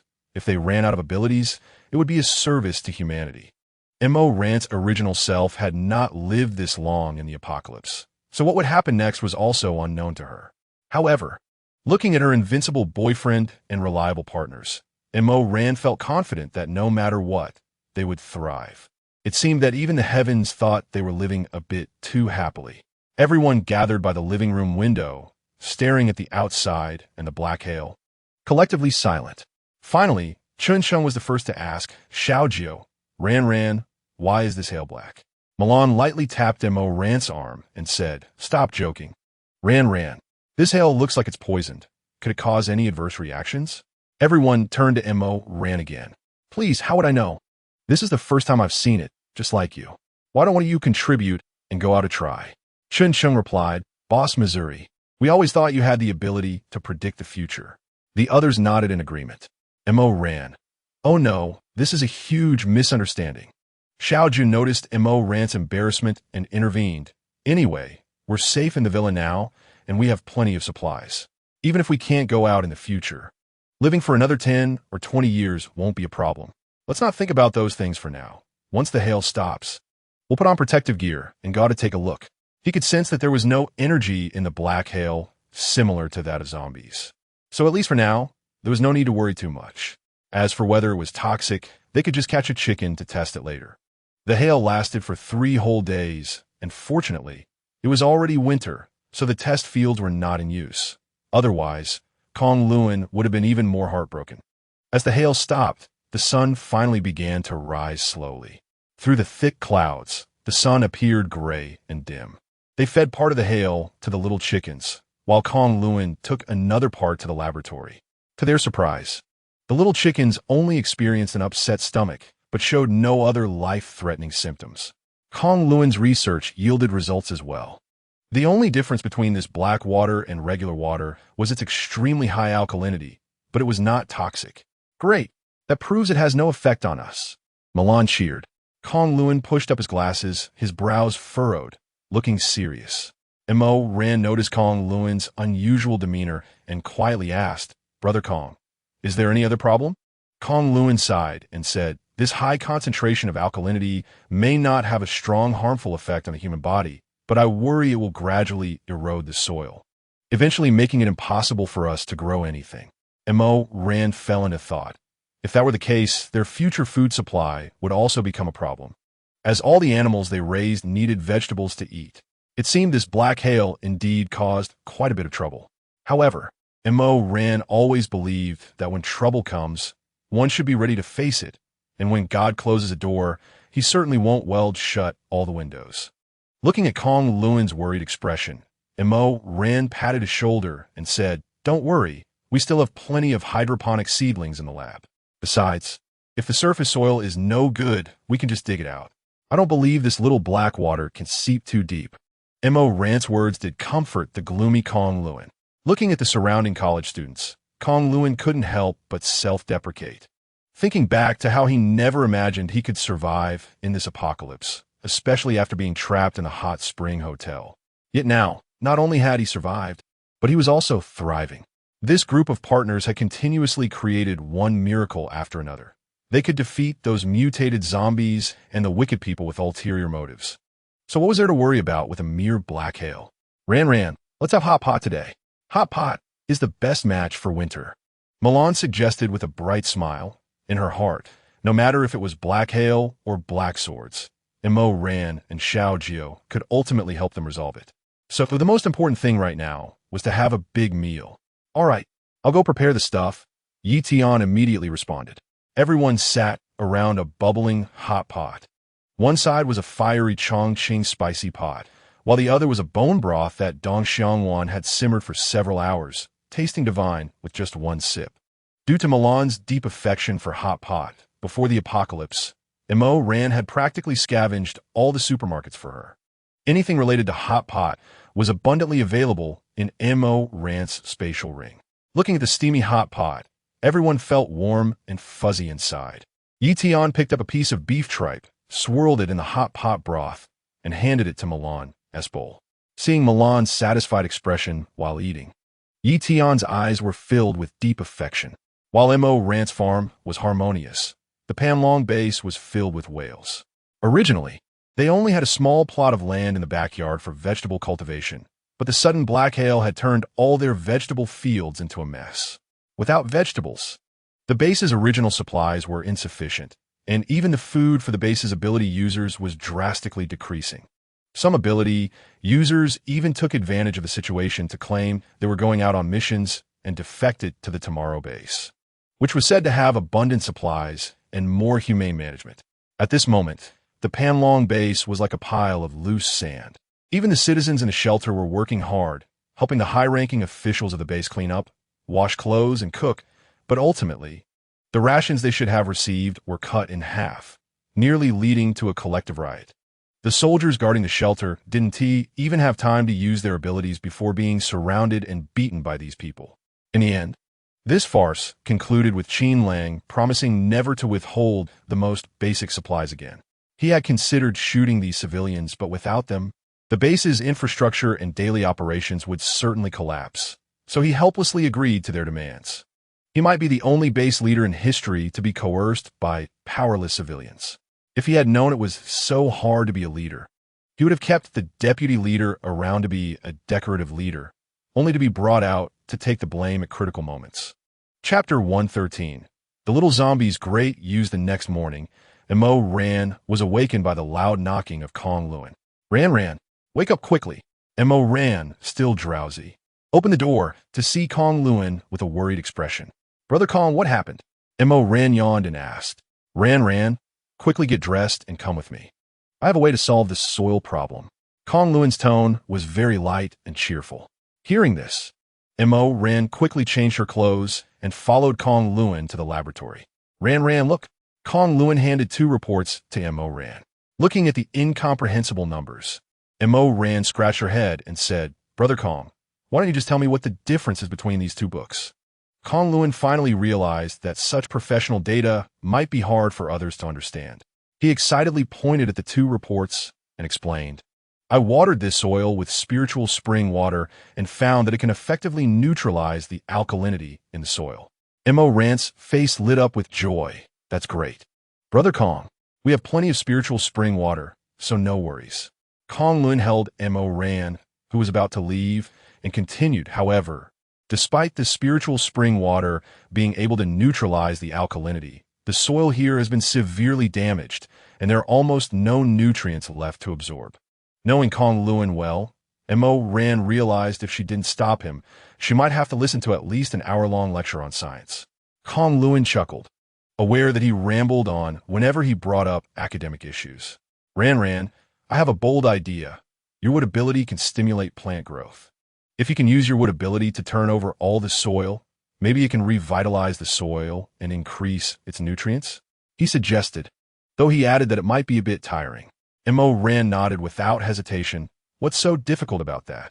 At worst, I'll just drink a few more sips of spiritual spring water after work, and you have to promise not to wake me up early again. Kong Luan happily said, I promise you a good sleep. During breakfast, Kong Luan shared his idea with everyone. Milan, who had been focused on eating, suddenly put down her chopsticks and said, Ran, since Xiao Jiu can control the wind-type zombies to generate electricity for us, why not have Xiao Jiu find some wood-type zombies to help us till the land? Everyone stopped eating and looked at Milan in surprise. Yeah, why didn't we think of that? If someone else can do it, why do we have to do it ourselves? Mo Ran gave Milan a thumbs up and said, Mimi, the walnuts I specially stocked for you are not wasted. Your brain has indeed become much smarter. Milan proudly raised her head and said, of course. Chun Chung couldn't hold back any longer and laughed. Mimi, didn't you hear that Ran was saying you used to be slow-witted? Milan suddenly realized, pretending to be angry, I won't talk to you losers anymore. Mo Ran immediately wrapped her arms around Milan's and said playfully, our Mimi is the smartest. If anyone dares to say you're dumb, I'll cut ties with them. Mimi was unconvinced and said, wasn't it you who said it first? Mo Ran smiled and raised her hands in surrender. Then I'll be punished to make you braised pork and soy sauce pig trotters tonight. It must be said that Mo Ran had a firm grasp on Milan's preferences. These dishes were Milan's favorites. Xiao Hua and Xiao Chao also clapped and cheered great. We can eat the dishes made by Sister Ran tonight.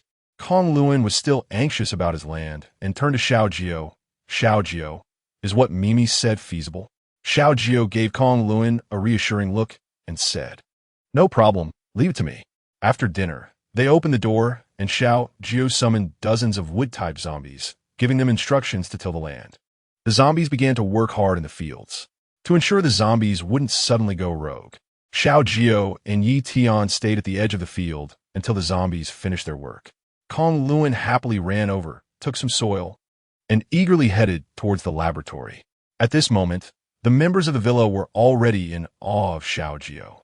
Chun Chung, draping his arm over Xiao Jiu's shoulder, jokingly asked, Xiao Jiu, can you control these zombies to clean the house and cook for us? Just as he finished speaking, Dong Xiangwan hit Chun Cheng's head with a spatula. The crisp sound made Xiao Jiu, who was standing nearby, instinctively step back. Xiao Jiu silently thanked his stars that Mo Ran wasn't as violent. Mo Ran also had a thought. A spatula was indeed a good tool. But if it were a frying pan, it might be even better. Dong Xiaowan said, "Why don't you just have a zombie sleep with you and warm your bed? You want those disgusting things to cook for you. Aren't you afraid their intestines will end up in your cooking pot?" Dong Xiaowan's words made everyone present simultaneously gag. Still in the kitchen, Mo Ran quietly glanced at the pig intestines in her hand and discreetly tossed them into the nearby trash bin. She guessed that no one would want to see such a dish at noon. Everything went as Kong Luan expected. The soil that had been activated by the wood-type abilities completely revitalized the nutrients in the ground, even more abundant than before the arrival of the black hail. This made the friends at the villa extremely happy. Chun Chung, like he had discovered a new world, dragged Xiao Jiu and began to experiment in an open space behind the farm. He first divided the open space into several sections, all enclosed with fences, resembling several training grounds. In the first section, he kept an ice-type zombie, using it to enhance his stability and speed by running on the ice. The second section had a frenzied, explosive zombie, which Chun Chung used to practice hand-to-hand combat. He hadn't decided what to do with the third section yet. He instructed Xiao Jiu to tell the training zombies that if their target fell, they must immediately stop attacking. It must be said that with the zombies as sparring partners, Chun Cheng's abilities saw a rapid increase. Seeing Chun Cheng's obvious progress, Dong Xiaowan also asked Xiao Jiu to find her a psychic-type zombie, allowing Mo Ran to bind the zombie with vines and then practice psychic combat with it.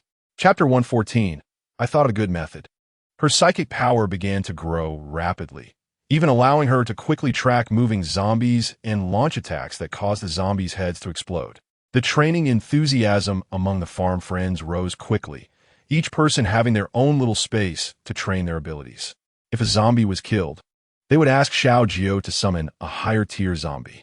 Only Mo Ran remained at home, deciding that she must remain untainted by the mud, to be a unique idle fish. Of course, Mo Ran also contributed a lot of her brain cells. She had Xiao Jiu find many strength-type zombies, dug a large pit in the open space, and then created several small partitions on both sides of the pit wall to place fire-type zombies, covering the top of the pit with iron plates to prevent accidental injury. Then, Mo Ran activated her water-type abilities to fill the entire pit with water. Next, she instructed the zombies to keep spraying fire. Thus, an outdoor little hot spring was born. Surrounded by white snow, the pit was steaming hot. In the following days, everyone focused their attention on the zombies. In their eyes, those terrifying zombies no longer appeared so hideous. They were like pigs in a pig pen, full of treasures. Of course, except for the cooking suggestion that Chun Chung had initially proposed.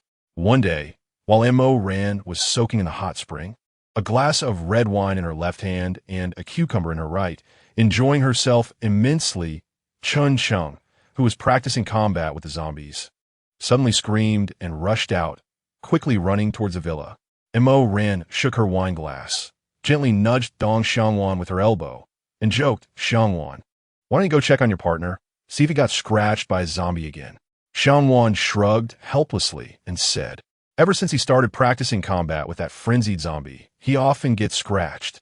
Luckily, with your spirit spring water, after soaking for about an hour, it completely eliminates the zombie poison, and even the spiritual energy can enter his body through the wounds, greatly improving his physical quality and strengthening his bones." Hearing Dong Xiaowan's words, Mo Ran suddenly had a flash of inspiration and abruptly stood up from the hot spring. Her sudden movement splashed water all over Milan and Dong Xiaowan. Milan complained loudly, "Ran, what are you doing? What kind of nonsense is this?" Mo Ran happily explained, "Xiaowan, thanks for reminding me. How did I not think of this before?" Dong Xiaowan tilted her head in confusion and asked Ran, "What crazy idea did you come up with now?" Mo Ran said, "Think about it. Since my spirit spring water can purify wounds scratched by zombies, why don't we try pouring it directly into the zombies to see if it can eliminate the zombie poison? If it works, we won't have to be troubled by zombies anymore." Both Dong Xiaowan and Milan widened their eyes in excitement, exclaiming that it was feasible. So Mo Ran immediately jumped out of the hot spring, got dressed, and ran towards the villa. After discussing her idea with Xiao Jiu, his eyes also lit up. He thought for a moment and said, Ran, Perhaps we don't need to waste spirit spring water. Do you remember that when I shrank? I was able to quickly return to my original form because you forced me to eat a lot of spirit vegetables? We have many uneaten vegetable leaves at the farm that have gone bad. We can feed them to the zombies. So, Xiao Jiu summoned a zombie. But the zombie was only interested in blood and showed no reaction to the spirit vegetables in front of it. Even after Xiao Jiu instructed the zombies to eat the vegetables, they could only mechanically bring the spirit vegetables to their mouths, with many leaves still falling to the ground. Some zombies had already lost their jaws and teeth, making it impossible for them to eat the vegetable leaves. Ran felt a bit frustrated, wondering why zombies could still bite off a person's neck, but couldn't chew through the crisp cabbage stalks. Any experiment would pique Kong Luan's interest. He approached Ran and Xiao Jiu, observing for a while before saying, if they can't bite, they can at least drink, right? Why don't we try turning these vegetables into juice? Ran admired him and gave a thumbs up. Without hesitation, Ran took out a juicer, made a glass of fresh vegetable juice, and then used a toy water gun to start pouring it into the zombie's mouth. Soon, the entire glass of vegetable juice was consumed. The group sat around the zombie, waiting for changes. As time ticked by, the zombie showed no signs of change. Feeling a bit disappointed, Ran stood up, ready to leave. Kong Luan adjusted his glasses and said, is it possible that he has already changed, but we can't see it? Xiao Jiu used his mind to control the zombie, to take a few steps towards the door, and the zombie complied with the command. Xiao Jiu looked at Kong Luan with some confusion and said, he can still be controlled by me, so he should essentially still be a zombie. I only have natural pressure over zombies. Kong Luan shook his head and said, he is still a zombie, no doubt about it. After all, he is dead, and he can still move, so it's fine to classify him as a zombie. However, it's possible that at this moment, he no longer has poison. We just don't know it yet. Ran suddenly slapped her thigh and exclaimed, that's right. You recovered your original form because of the ample spiritual energy. So we assumed that zombies could also return to their human appearance. But their bodies have already been damaged. That wound is irreversible. After saying that, Ran rolled up her sleeves and stretched her pristine white arm towards the zombie. Xiao Jiu immediately pulled her into his embrace, his tone slightly reproachful as he said, what are you doing, Ran? Ran shrugged nonchalantly and said, I just want him to take a bite and see if the wound turns black. That would prove he still has poison. Besides, I could just soak in the spirit spring water afterward. Xiao Jiu held Ran tightly in his arms, saying emotionally, I want to allow you to do such a dangerous thing. If you do this again, I want to let you off. Then I'll go call Chun Chung. He can take a bite. Ran's immediate reaction was to switch to another person, thinking it was safe. If Chun Chung heard this, he would really have to thank Ran's whole family. Being the first person that Ran thought of in such a moment could be considered an honor. Chapter 115. Uncovering the truth. Kong Luan looked at the excited Xiao Jiu and the helpless Ran and adjusted his glasses again, cautiously saying, let me interrupt for a moment. Actually, we could just find a little white mouse. If a little white mouse that gets bitten to death is infected with zombie poison, it will come back to life as a zombie mouse. If the zombie poison has been cured, then this little white mouse won't die and come back to life. Kong Luan pointed to his laboratory, where there were still plenty of little white mice available for his experiments.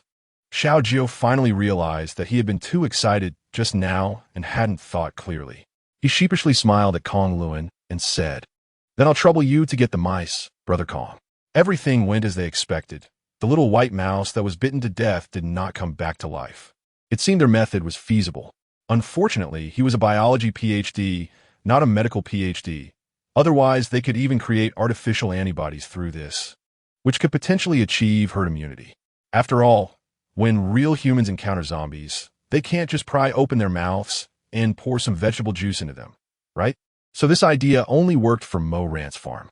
This way, even if the zombies helping them with work accidentally injured them, they wouldn't have to worry about getting infected with zombie poison. Without further ado, in the following days, Ran began to behave unusually, no longer lying around lazily.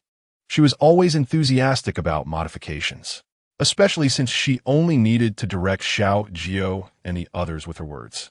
They first dumped all the rotten cabbages from the barn into a huge mixing barrel and then had the strength-type zombies continuously grind and extract juice like a mill. The tireless zombies quickly produced barrel after barrel of vegetable juice. Xiao Jiu called over some more zombies and had them line up around the outer iron fence of the farm, then inserted hoses one by one into the zombies' mouths, creating a continuous cycle. After 3 full days, all the zombies around the farm had been purified. Ran even discovered that a few high-level zombies had regained a bit of their consciousness. They would raise their stiff hands to greet them as they passed by. With this free zombie labor force, Ran's farm was developing better by the day, and her companions were growing stronger every day. After enduring a harsh winter, spring felt particularly warm and welcoming.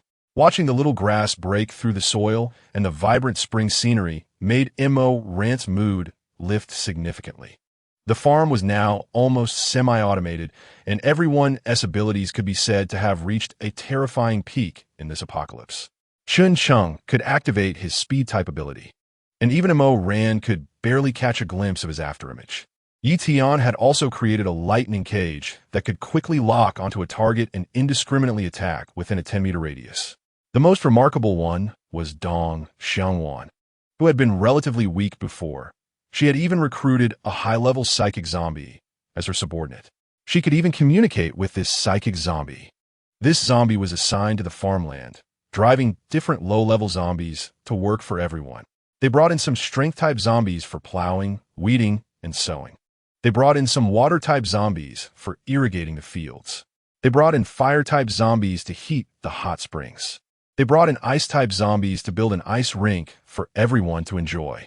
Almost all the operations of the farm could be managed by this psychic zombie, unless there were higher-level zombies than it, which would require Xiao Jiu to step in.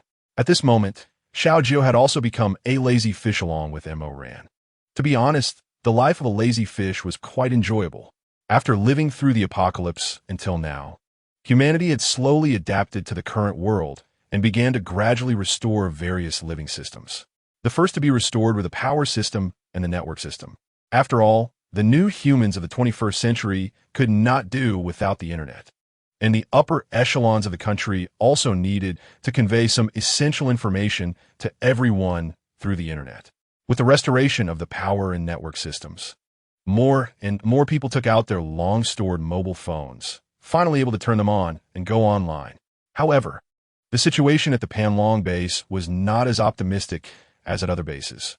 The common people had revolted several times in a row, and the ability users had suffered heavy losses. For some unknown reason, the zombies they had been hunting recently had no crystal cores in their brains. Without the replenishment of abilities, no one expected that their abilities would gradually lag behind, to the point where some people were indistinguishable from ordinary humans. One day, while Ran was enjoying her life at the farm, she noticed the way Xiao Bai looked at the little grass and suddenly realized that they had initially promised Xiao Bai to help her find out the whereabouts of her son. This matter had been put aside after He Hongyun's death when Ran and Xiao Jiu fell into a coma one after another. Even after they woke up, they had tacitly accepted that killing He Hongyun was enough revenge for Xiao Bai. However, after seeing Xiao Bai often lying alone in the living room, watching the little grass play outside with a look of longing and pain in her eyes, Ran suddenly realized that this matter was not over.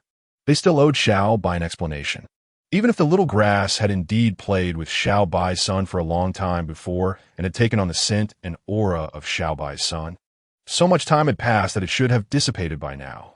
Xiao Bai couldn't possibly still sense the presence of her son from the little grass. So during lunch, Ran directly proposed that she wanted to go to Panlong base once again to help Xiao Bai uncover the truth. Upon hearing Ran's suggestion, Xiao Bai's eyes lit up. Although she clearly knew that her son was surely no longer alive, that obsession had lingered in her heart. Xiao Jiu had used forbidden techniques to summon zombies and kill He Hongyun, and Xiao Bai felt that everyone had done enough for her. She had not expected that Ran would still remember her wish. "I'll go with you," Xiao Jiu said in an imperative tone that left no room for refusal. Having been comfortably developing at the farm, they were completely unaware that Panlong base had already changed drastically. The current situation was nothing like before.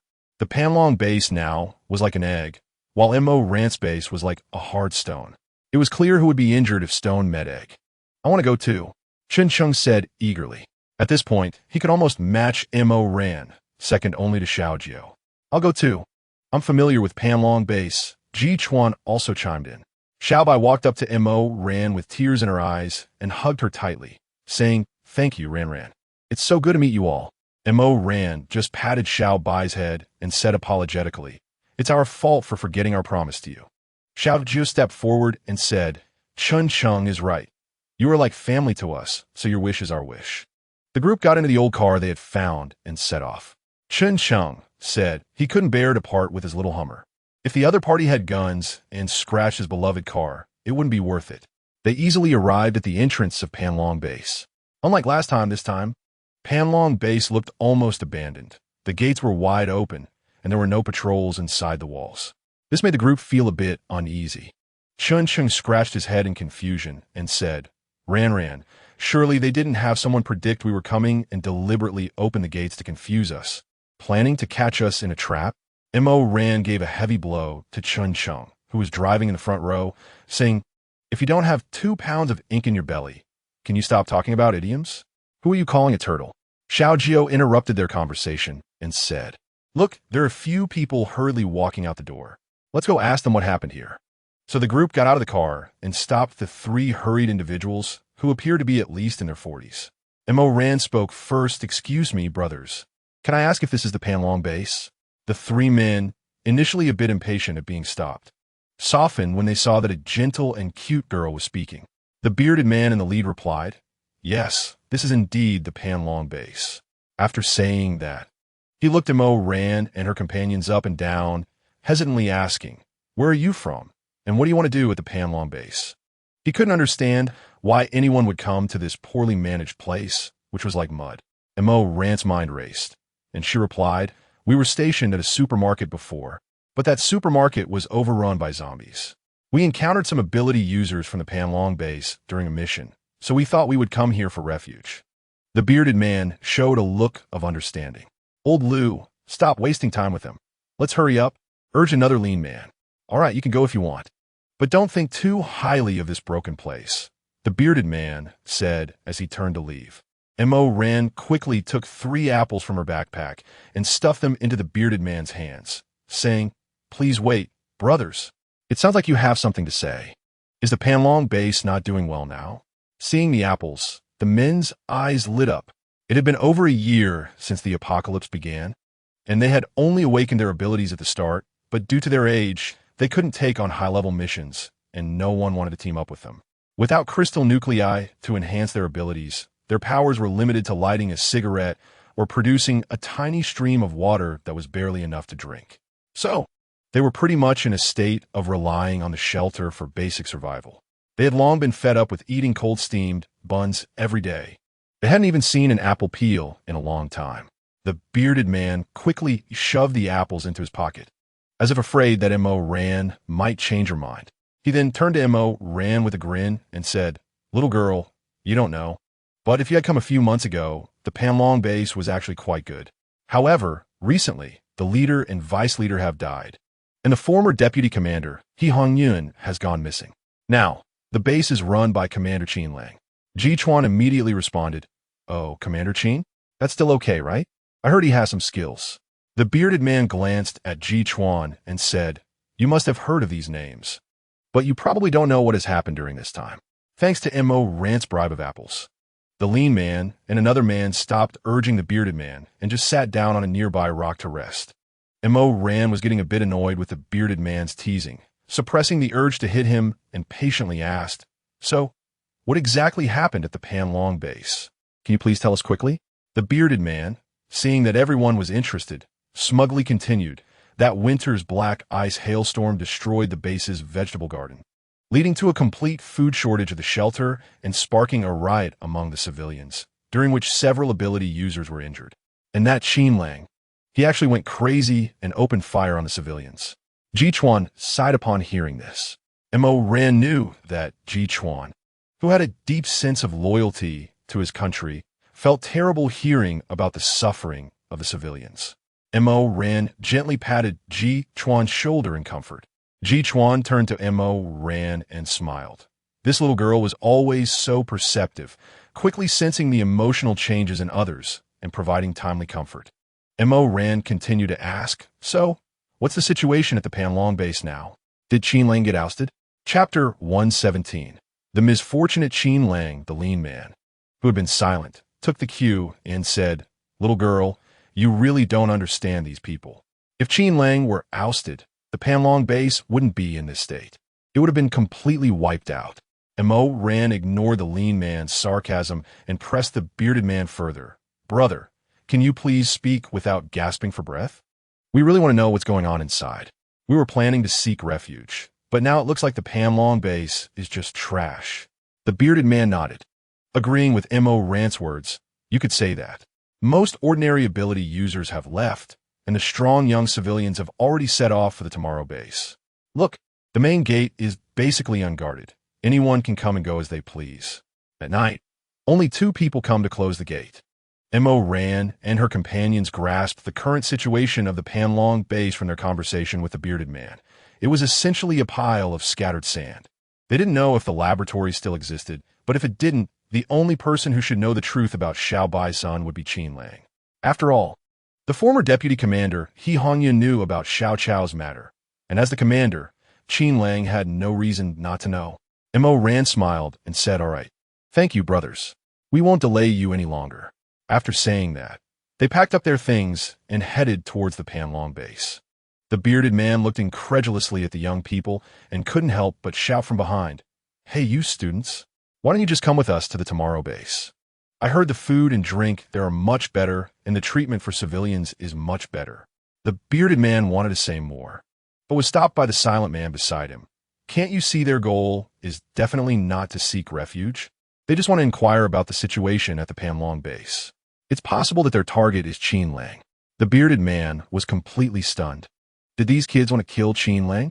The silent man scoffed, saying, "They offered 3 apples, and those apples are very fresh. Do you think the information you provided is worth such scarce resources?" The bearded man argued, maybe they just genuinely wanted to know about the Panlong base and thought that information was worth it.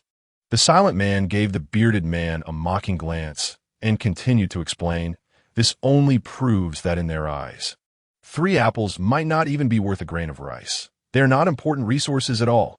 The silent man glanced at the few individuals who had already disappeared. Did you not notice that their clothes, shoes, and even backpacks are extremely clean and spotless? Moreover, their walking speed is very fast. They definitely possess abilities, and their level is not low. The bearded man was clearly persuaded by the silent man and could only exclaim, "Damn, that's really impressive." When they reached the entrance of the base, it was indeed as the bearded man had said. There was not even a gatekeeper, let alone someone to question them like last time. Mo Ran and her companions swaggered into the base. Almost no young adults could be seen in the city, and there were hardly any people left in the shelter. As the ability users left, the buildings in the city had all become vacant, and the civilians rushed in. With Qin Lang not bothering to impose any restrictions, he was already overwhelmed. He initially thought that absorbing He Hongyun's surplus energy, which had allowed him to level up directly, was a great piece of luck.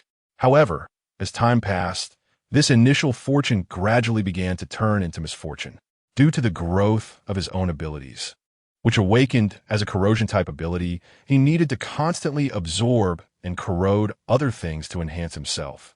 On a sunny morning, Qin Lang woke up in his soft bed feeling quite gloomy.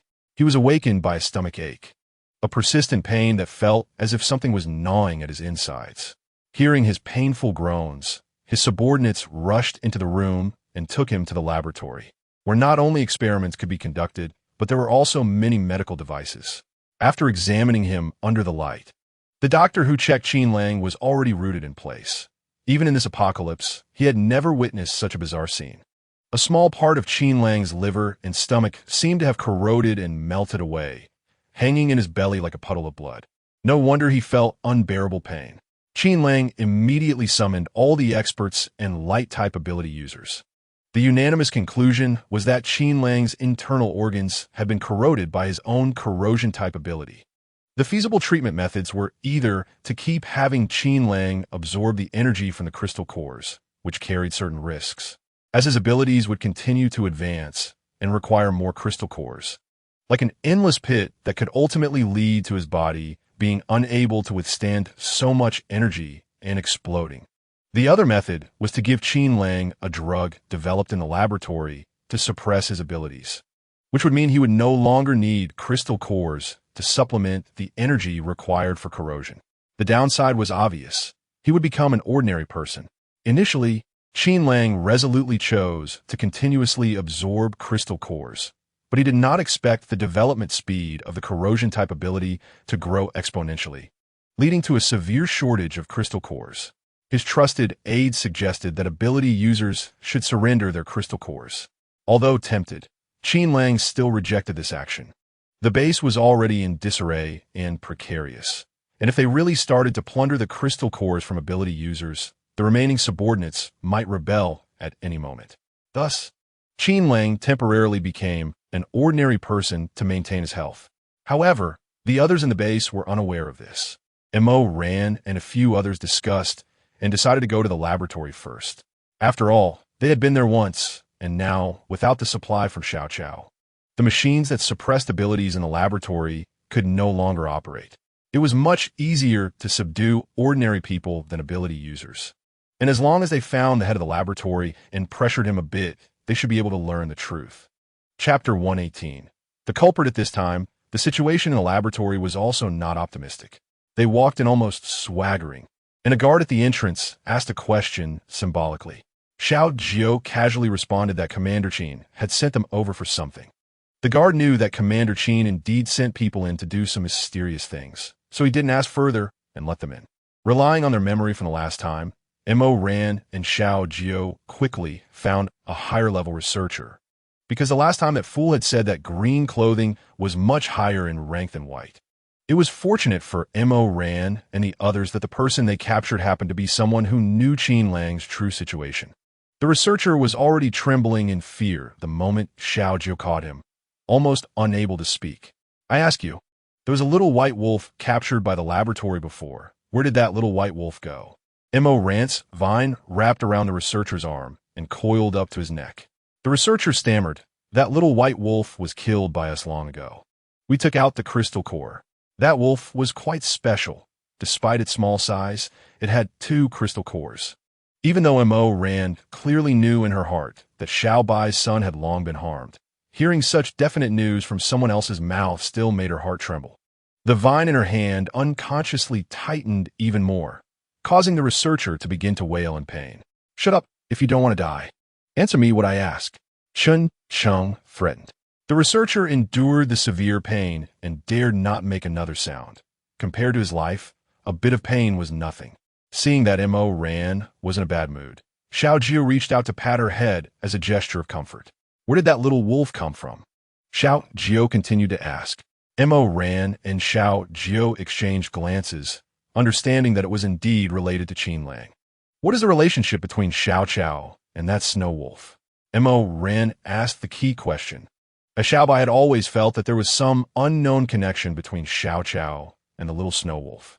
The researcher hesitated for a few seconds, looked at his current situation, and then began to spill information like pouring beans. The crystal core of the snow wolf was implanted into Xiao Cao's body. That child can suppress abilities. After the crystal core was successfully implanted, his abilities were further enhanced. The crystal core of that little wolf is almost impossible for ordinary ability users to absorb, but placed in that child, it produced an effect of 112. When it came to his achievement, the researcher even felt a bit proud, forgetting that he was currently being threatened. Soon, the researcher also noticed the raging anger in Mo Ran's eyes and immediately said, "Please spare us. We are just ordinary researchers. We were captured by the base for biochemical research when the apocalypse came. We are also very helpless for our lives. If you want to blame someone, blame Qin Lang. It is all his doing. He came up with this method to compete with Commander He for power. You could go find Qin Lang. Especially now that his abilities are almost gone, you should go settle the score with him."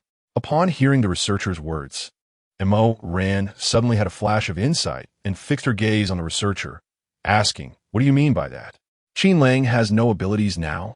Xiao Jiu nodded, realizing that when Hong Yun was rescued for the first time, it was indeed because of Qin Lang. Go on. The researcher realized that the few people were very interested in the information he provided, thinking that his chance of survival had come, and he spoke even more energetically. Initially, Qin Lang did indeed elevate his abilities beyond the normal level and made a big show at the base. Who knew that in recent days, due to the shortage of crystal cores in the base, the drawbacks of Commander Qin's abilities began to show. Because of insufficient absorption of abilities, backlash started to occur in his body, melting his internal organs. We have studied it and believe that there are only two ways to solve this problem. One is to continuously absorb the energy from crystal cores to compensate for the energy needed for the corrosion type ability. And the other is to take the drug that suppresses abilities and completely become an ordinary person. So he chose to take the medicine? Xiao Jiu asked. At first, Qin Lang was unwilling, but later, as the energy needed by his body increased exponentially, he had no choice but to swallow the drug that suppresses abilities. Just a few days ago, his subordinates came to me to get medicine again. Chun Chung kicked the researcher's knee, and with a crack, it seemed that the man's knee had been shattered. You scum. The country invested so much money to train people like you, and you actually helped the tyrants. Ji Chuan also stepped forward and asked, where are the remaining medicines? The researcher, enduring the pain in his knee, pointed to a nearby room and said with difficulty, all the medicines are in that white cabinet in the room. The rest have all been taken away by Qin Lang.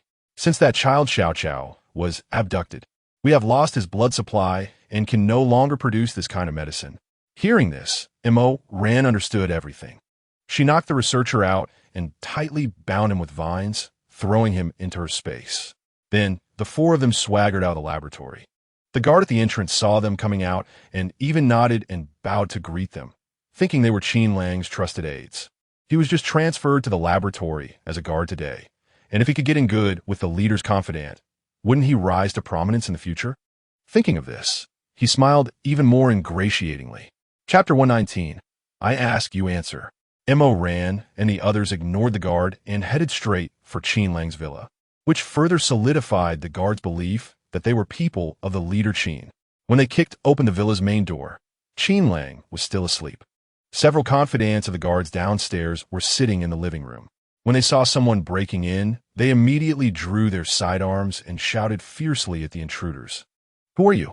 Do you know this is Leader Qin's villa? Before they could finish speaking, a wicked smile appeared at the corner of Xiao Jiu's mouth, sending a chill straight to the hearts of the people opposite them. Following that, the head of the guard who had just spoken exploded in mid-air like a watermelon. Blood mist splattered all over the others. Even Chun Chung and Ji Chuan, who had already witnessed Xiao Jiu's signature move, felt a shiver in their hearts. Only Mo Ran looked at Xiao Jiu with admiration. Her boyfriend was just that exceptional. The other guards were completely stunned by the scene. They had never seen anything like this. They didn't even see the person opposite move their hand, yet their teammate was just wiped out. What terrifying strength! Finally, one person reacted, let out a sharp scream, and ran towards the small door at the back, with the others following closely behind. They no longer had the mind to protect the leader. Escaping for their lives was the most important thing. But how could Xiao Jiu let them go so easily? The first person to flee had his head blown apart, and the blood mist scattered in the air looked almost beautiful from a distance. The others finally stopped running and stood frozen in place, not daring to move, wondering who would be the last one left. Finally, the commotion downstairs woke Qin Lang up. Groggy, he wrapped himself in a bathrobe and walked downstairs. The previous night, due to a flare-up of his illness, he had taken several pills to suppress his powers, and now he had finally managed to sleep for a while, only to be awakened by noise. He felt a bit lightheaded and unsteady on his feet. Do you want to die? What are you shouting about here? Qin Lang shouted as he descended the stairs. His subordinates were so afraid that even a loud breath might displease him and lead to their heads being blown off.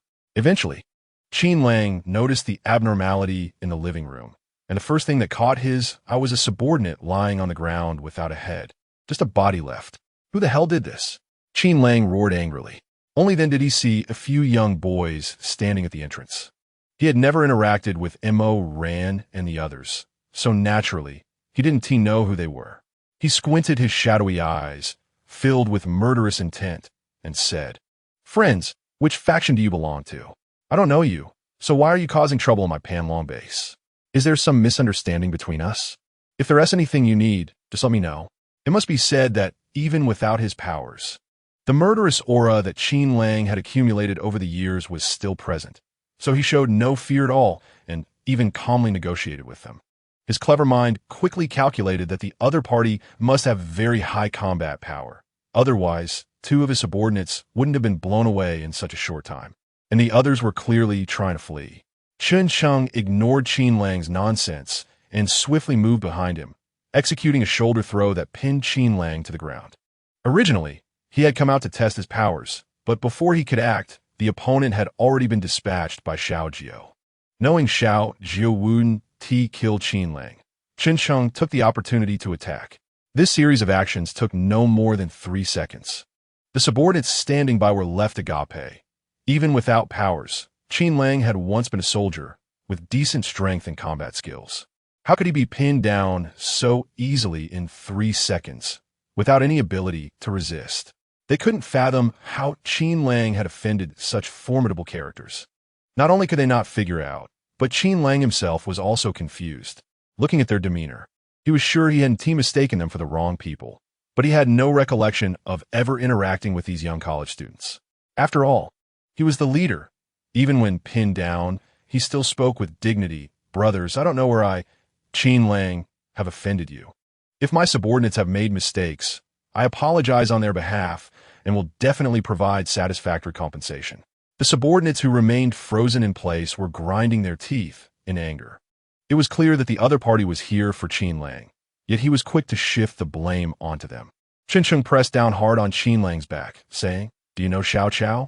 Qin Lang was taken aback and asked in response, "What is your relationship with Xiao Jiu?" They had investigated Xiao Jiu before. She was an orphan, which made her an even more reckless subject for research.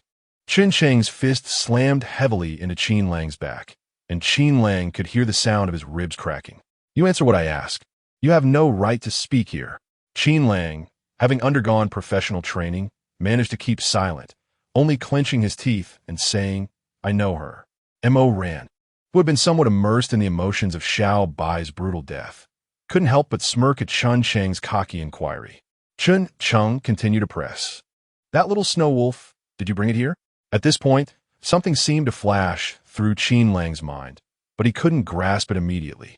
"Yes, I did save a little wolf, but it died not long after arriving at the base due to severe injuries." Qin Lang cleverly told a lie. He had picked up on the other party's intent from their brief questions, so he quickly found an excuse, changing the capture of the wolf into its rescue and the wolf's brutal death into its passing from injuries. It must be said that this tactic of Qin Lang's was quite clever, as there was no evidence to contradict him. However, Mo Ran and the others would not let Qin Lang easily deceive them. With a wave of her hand, Mo Ran pulled the researcher out from her space and threw him to the ground. This left Qin Lang in awe. Someone's space could actually hold a person. What an incredible skill.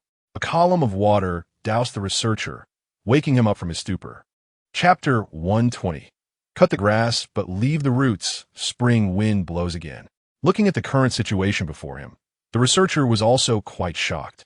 These young people had really come to capture Qin Lang, and clearly, the situation was overwhelmingly in their favor.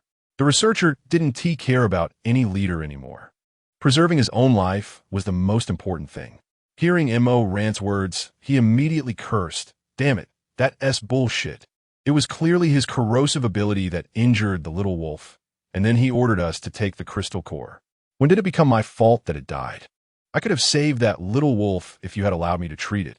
It wasn't even injured in a vital organ, he added. Fearing that Mo Ran wouldn't believe him, my subordinates and other low-level researchers in the lab all know about this. Qin Lang's face twisted in rage as he glared at the researcher, squeezing out a few words through gritted teeth. "You're looking for death. Keep talking nonsense, and I'll kill you." Chen Cheng, who had been pressing Qin Lang down, immediately ground his weight down harder on Qin Lang's back, and the already fractured Qin Lang could no longer hold back a pained groan. "I didn't tell you to speak. Just shut up. Can't you tell who's killing whom now?" Chun Chung wore a sincere smile, but the words that came out of his mouth sent shivers down Qin Lang's spine.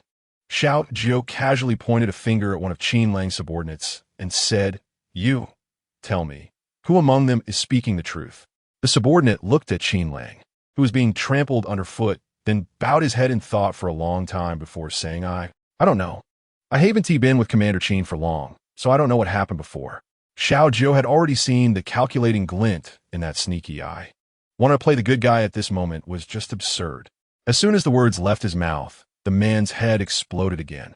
One subordinate, standing closest, even had brain matter mixed with blood splattered all over his face. Qin Lang wore a look of disappointment, not expecting that a confidant he had promoted would betray him at such a crucial moment. However, it wasn't entirely the subordinate's fault. Faced with Xiao Jiu's terrifying head-exploding technique, even someone as mentally resilient as Qin Lang found it hard to endure, let alone his subordinate. Chun Chung raised his finger again and pressed down hard on Qin Lang's already clearly fractured and sunken back, resulting in a loud wail echoing through the room. Qin Lang never imagined that these seemingly young college students could be so ruthless. "I say, Commander Qin, this is what your subordinate said himself. Who do you think we should believe?" Chun Chung asked with a smile. At that moment, Qin Lang realized he was completely at their mercy, with no chance of survival. So he stopped pretending and cursed through gritted teeth, "Go to hell. Do whatever you want, kill or torture me as you please. At worst, I'll still be a good man after 18 years. If you have the guts, just kill me. Come on. Ha. Are you afraid to strike? Useless coward." Chun Chung, lacking Qin Lang's extensive social experience, was provoked by him and immediately conjured a small lightning bolt to strike down on Qin Lang's head. It was only then that Chun Chung realized he had fallen for Qin Lang's trick and nearly made a mistake. In his anger, he began to strike at each of Qin Lang's broken ribs, and Qin Lang's back was now in a bizarrely contorted state. The researcher was so frightened that his pants became wet, and he kept pleading, "It's not my fault. Really, it's not my fault. I was just following orders." Mo Ran snorted and mocked. "If it weren't for you heartless researchers helping the villain, how could they have succeeded? None of you are getting away."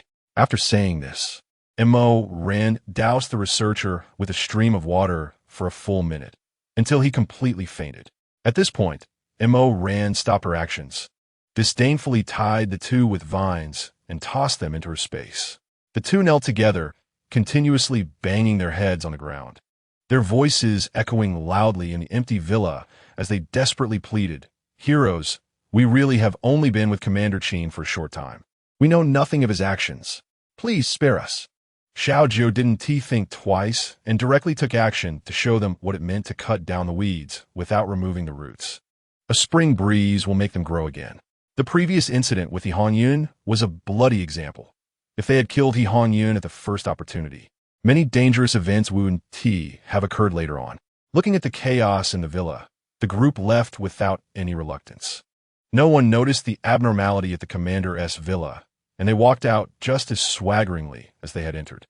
Mo Ran, being observant, immediately sensed the change in Ji Chuan's emotions. She walked over, patted his shoulder, and comforted him. It's a good thing for them to be without such a leader. It won't be long before these people collectively seek refuge at a better base. Don't worry. Ji Chuan nodded. He knew Mo Ran was speaking the truth. Chapter 121. Almost going mad, Mo Ran gave Milan a calm-down gesture and then threw both the researcher and Qin Lang out of her space. A sudden foul odor rushed into everyone's noses. The researcher had soiled himself in fear. Mo Ran's expression changed immediately, and with a flash of her consciousness, she entered her space to see the scene and couldn't help but curse. Was it really necessary to scare him to this extent? He was too useless. The others covered their mouths and noses with their hands and sleeves. Only Xiao Bai glared fiercely at the two on the ground and turned to Xiao Jiu, asking, "Are they the ones who killed my son?" Upon hearing this, Xiao Bai was completely enraged. She raised her neck high and let out a long, mournful wail. Then, she took heavy steps toward Qin Lang. At this moment, Qin Lang had been awakened by Xiao Bai's roar. Looking at the situation around him, he had roughly guessed what was happening until he saw a completely white snow wolf standing beside him. Only then did he finally understand why these people were so insistent on asking about the whereabouts of that little wolf. If he could have another chance, he would rather not seek credit and would absolutely not touch that little wolf. But there are no ifs in this world. The others tacitly left the entire courtyard to Xiao Bai. That night, they didn't eat hot pot or barbecue. They simply stood silently in the villa's living room, staring intently at Xiao Bai through the window, watching her tear into Qin Lang's body. The only sound in the farm was Qin Lang's heart-wrenching screams. There wasn't a single intact piece of skin left on Qin Lang's body due to Xiao Bai's tearing. Yet, even in this state, Xiao Bai took out her demon core, gently bit off a little, and fed it into Qin Lang's mouth. When Mo Ran finished organizing her space and came downstairs, she happened upon this scene. This Xiao Bai, could she have been blinded by rage, trying to save that scum? Let him die. Mo Ran even thought about rushing up to stop Xiao Bai, but Xiao Jiu wrapped his arms around her shoulders and pulled her close, saying, "Don't disturb her. She just doesn't want Qin Lang to die so quickly." Xiao Jiu's gaze was deep as he spoke. At that moment, everyone realized that indeed, their skills and experience were far inferior to that of a wolf demon that had lived for hundreds of years. Just as Xiao Bai was tearing with increasing intensity, she let out another long howl, a sound that was incredibly piercing and mournful, making everyone unable to help but cover their ears. Xiao Jiu's expression suddenly changed, and he shouted, "Not good. Xiao Bai's going to go mad." He then rushed toward Xiao Bai, throwing open the door.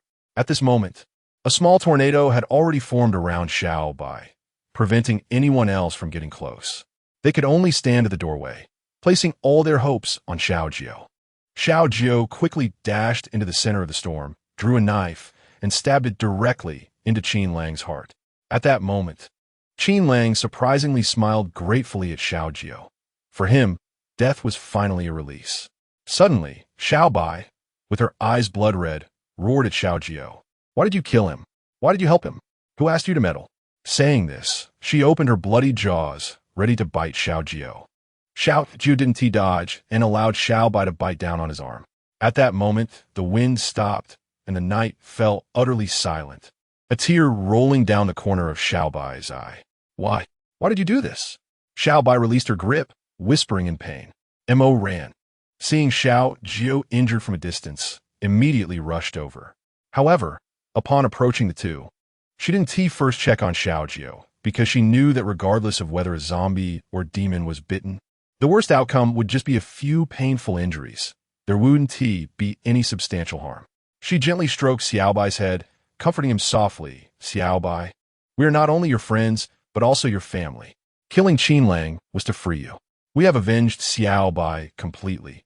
Everyone who hurt him is already dead. Can you let go of your obsession and forgive yourself? You still have so many of us."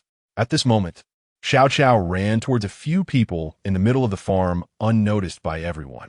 Xiao Hua wanted to chase after him, but couldn't catch him in time. Milan held Xiao Hua back and said, "It's okay, Xiao Bai's calmed down. Xiao Qiao going over might have unexpected effects." Xiao Qiao stood beside Xiao Bai, extended her small, tender hands, wiped the tears off Xiao Bai's face, and said in her baby voice, "Xiao Bai mama, please don't cry. Seeing you cry makes my heart ache too." Xiao Bai looked up in surprise and asked, "What did you call me?" Xiao Qiao grinned with an innocent smile and exclaimed, "Xiao Bai mama, I call you Xiao Bai mama. I understood what you all were talking about earlier. Those bad people put Xiao Bai's core into my body, so now Xiao Bai is with me. Which means his mama is my mama too. I'm an orphan with only an older sister, so can you be my mama?" Upon hearing Xiao Cao's words, Xiao Bai's face was covered in tears. She transformed into a human form and tightly hugged Xiao Qiao, crying uncontrollably. Moran also walked to Xiao Jiu's side, nestled in his arms. Watching this touching scene, they knew that once Xiao Bai vented her emotions, she would completely move on. Everyone in the villa rushed to Xiao Bai's side, surrounding her and Xiao Qiao. At that moment, Xiao Bai finally found a sense of belonging in this world. She knew that from now on, she would no longer be alone. Chapter 122. I might be called Chongqing time flew by, and Moran and her friends enjoyed their days at the farm, living happily. Now, it has been over 2 years since the apocalypse began. One day, they unexpectedly discovered that the TV in the villa had internet access and could stream national broadcasts. Moran took out the phone she had hoarded back then and shared it with everyone, since they never thought they would be able to go online again. The phone had long been thrown into a corner of her space. After a lot of effort, she found it, and surprisingly, it still worked and was the latest model. This made everyone very happy. Everyone was busy on their phones, browsing the internet. The first few entertainment apps were restored, and some people even started live broadcasts, performing real, chest-crushing stone acts, using their metal-based abilities to protect themselves, crushing stones while remaining unharmed. Similar performances were everywhere. Moran sat on a swing in the yard, holding a cup of hot milk tea, swaying back and forth. The sun shone on her, warming her and making her unconsciously close her eyes. Suddenly, she felt a pair of warm hands wrap around her shoulders. That familiar scent was unmistakably Xiao Jiu. Moran didn't open her eyes. She just quietly leaned her head against Xiao Jiu's embrace, feeling very secure. "What are you thinking about?" Xiao Jiu's hand casually rested on Moran's shoulder, his fingers gently playing with her silky hair, full of affection. "Ran, I love you," Xiao Jiu whispered, burying his head in Moran's neck. At that moment, the two of them nestled together, surrounded by pink bubbles, making anyone who saw them smile like an ant. "Ran, thank you for making my life colorful. Meeting you has made my life more meaningful." Aside from happiness, there was a hint of worry on Xiao Jiu's face that Moran didn't notice. Moran was human, and as long as one was human, life would eventually come to an end. Even if one became an ability user and their physical abilities were enhanced, they would ultimately face death. But he was a zombie, a product of resurrection, possessing endless life. The thought of a future day when he might be separated from Moran filled Xiao Jiu's heart with a blockage. He unconsciously tightened his embrace around her. Sensitive Moran immediately sensed the change in Xiao Jiu's mood. She opened her eyes and looked at Xiao Jiu's slightly sorrowful face, asking, "What is wrong, Xiao Jiu? Why so many sighs?" Xiao Jiu shook his head, remaining silent, burying his head deeper. From Xiao Jiu's behavior and his earlier words, Moran quickly guessed what was on his mind. She playfully extended her snowy white arm in front of Xiao Jiu and jokingly said, "How about you bite me? Turn me into a zombie too, and then we can live as long as the heavens and share the same glory as the sun and moon." Hearing Moran's joke, Xiao Jiu couldn't hold back and burst into laughter, gently biting her arm and taking a deep breath, planting a small strawberry on her arm. He smiled and said, "No matter what, I'll mark you so you don't run away one day." Moran looked at Xiao Jiu with deep affection and sincerely said, "We will always be together. So don't worry. If we spend every day worrying about what might happen in the future, wouldn't we miss out on a lot of happiness in the present?" Xiao Jiu, who had lived for over 1,000 years, suddenly became enlightened by Moran's words. Yes, she was right. No one knows what the future holds. Even he, who had just been resurrected over 1,000 years ago, never expected to live this long or to witness the changes in the world for so long. He never anticipated that one day the world would become one where zombies and humans coexist. Who knows, maybe one day humans will also gain infinite lifespans.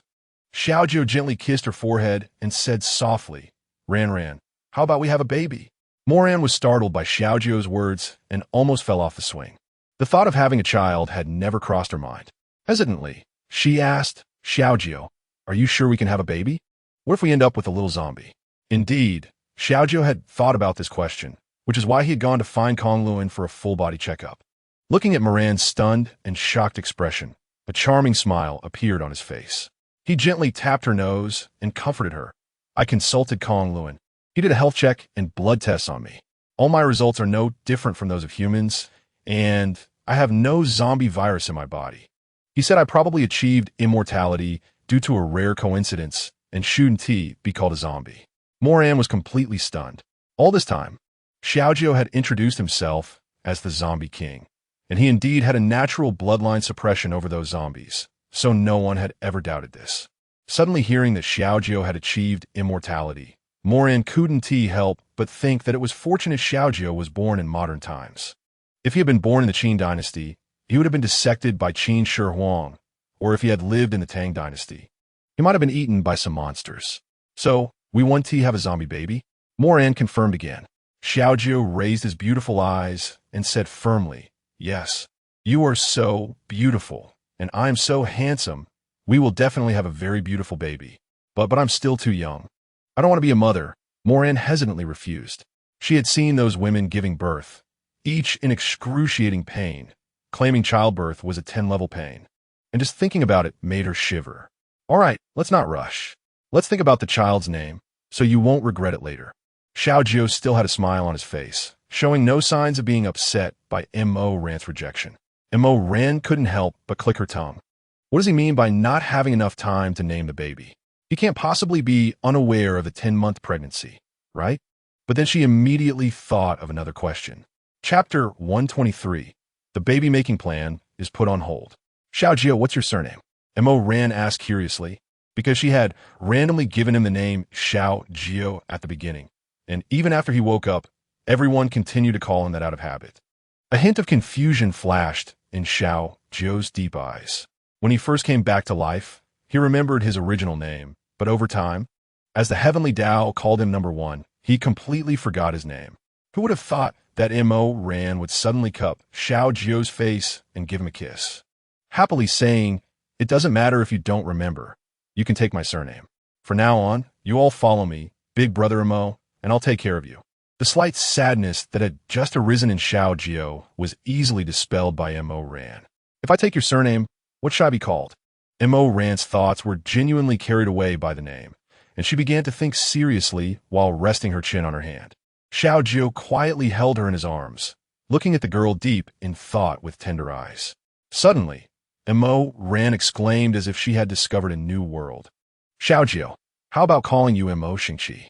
Xiao Jiu listened, feeling helpless, and shook his head with a smile, saying, Ran, don't you think that's a strange name?" Listening to Mo Ran's increasingly absurd name suggestions, Xiao Jiu playfully pinched her cheek and said with a smile, "How about just calling you Fei and I Mo Shu?" Unexpectedly, Mo Ran poked Xiao Jiu's nose, her tone filled with disdain as she said, "You're really silly. Fei and I Mo Shu has the surname Fei, not Mo." Xiao Jiu timely kissed her still chattering lips, fearing she would come up with an even more outrageous name. After dinner, Milan and Dong Xiang one hurriedly left in a mysterious manner. Mo Ran curiously asked, "Hey, Xiao Tian, Chun Sheng, where did your wives go today?" Milan clearly loves braised pork, but I saw she barely ate a few bites before rushing off with Xiangwan. Chun Sheng said helplessly, "It's because the internet is back on." It said that besides showcasing talents in a live stream, there's a very popular person leading everyone in a nationwide exercise. The two of them went to the live stream to enjoy some handsome guys under the pretext of exercising. Upon hearing this, Mo Ran immediately widened her eyes and said with displeasure, "They are so inconsiderate. They didn't even invite me for something like this." Yi Tian gestured with his lips, indicating Mo Ran to look in Xiao Jiu's direction, saying, "Your guy said not to let you watch things that are detrimental to your physical and mental development. It's enough just to watch him. So he monopolized you all afternoon." Mo Ran suddenly realized, no wonder Xiao Jiu wasn't as clingy today as usual. He had ulterior motives. "I'm very open-minded. You can watch whatever you want." Seeing the fiery look in Mo Ran's eyes, Xiao Jiu immediately raised his hands and pretended to be generous. Yi Tian and Chun Sheng simultaneously said, "Cut it out. It's truly a case of the pot calling the kettle black." They thought Xiao Jiu was better than the two of them, but it turned out he was just as afraid of his girlfriend. Chun Sheng and Yi Tian inexplicably felt a sense of pride. At least they were openly afraid. If Mo Ran found out, she would definitely laugh at them for comparing such things. The next morning at breakfast, Mo Ran saw Milan and Dong Xiang one appear in the dining room with big dark circles under their eyes and couldn't help but tease, "Look at you two. You look like you pulled an all-nighter binge-watching dramas back in college." At this moment, Kong Luan, who had been quietly eating, pushed up his glasses and said, "I think we could do a live stream too. After all, we can't finish what we grow, and you two look much better than those streamers." Kong Luan was speaking the truth. With the nourishment of the spiritual spring water, it was unlikely to find anyone in the apocalypse with better skin than those in the villa. The women were graceful and beautiful, and the men were handsome and flawless. Hearing this, Mo Ran's eyes suddenly lit up. Right, how did she not think of this? But how would they handle delivery for selling things? With only a few of them, Everyone turned their gaze to Chun Chung, as he was the only one who could serve as a delivery guy from their farm. Feeling the attention from all sides, Chun Chung stopped eating, shaking his hands repeatedly. I finally don't have to work, and you guys can't make me take on more tasks. At this point, Kong Lu leisurely said, actually, it's quite simple. Our villa already has Xiao Jiu and Xiang Wan, both of whom can control zombies. As long as we give a speed-type zombie an order, I believe they can reach anywhere in the province in half a day. Everyone looked at Kong Lu with admiration, especially Chun Chung, whose gaze was filled with immense gratitude. After all, if these ladies in the villa really decided to do a live stream, he would inevitably be forced into delivering goods. They decided to go for it. After finishing their meal, Mo Ran took Milan and Xiang Wan and drove out of the villa, saying they needed to rush to the computer city to get some professional tools. In the 2 years since the apocalypse began, people have been busy surviving, and supermarkets and malls have been emptied. But no one would think to collect computer equipment, because it was deemed useless. Xiao Jiu watched the SUV drive away and smiled helplessly, seeing Mo Ran's enthusiastic demeanor. His baby-making plan was likely to be put on hold. But what did it matter? As long as she was happy, they still had plenty of time. Sure enough, everything went as Mo Ran expected. The items in the computer city were covered in a thick layer of dust, but showed no signs of damage. Mo Ran and Dong Xiangwan worked together to nearly empty the entire computer city. In today's world, the trading level had regressed.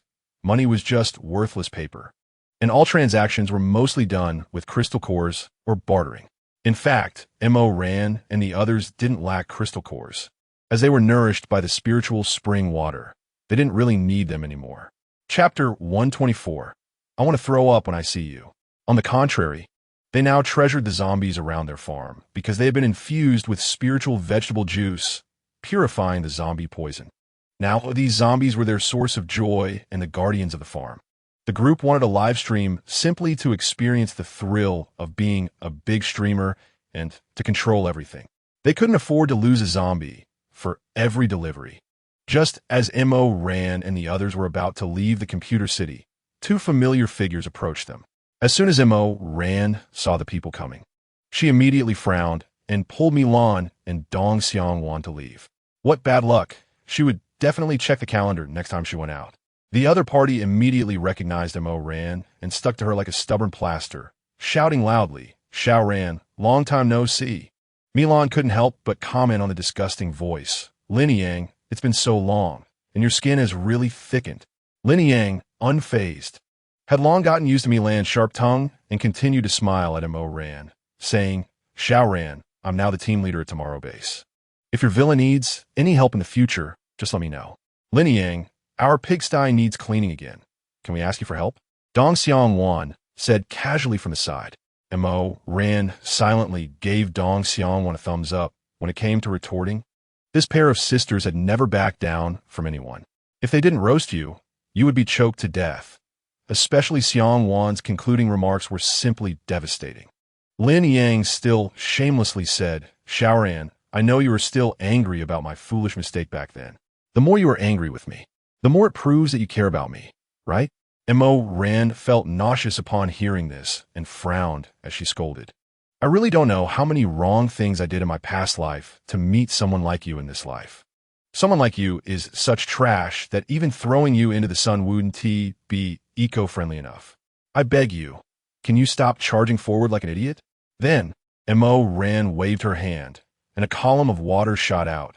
But unexpectedly, a gentle yellow light appeared around Lin Yang, blocking the water column completely.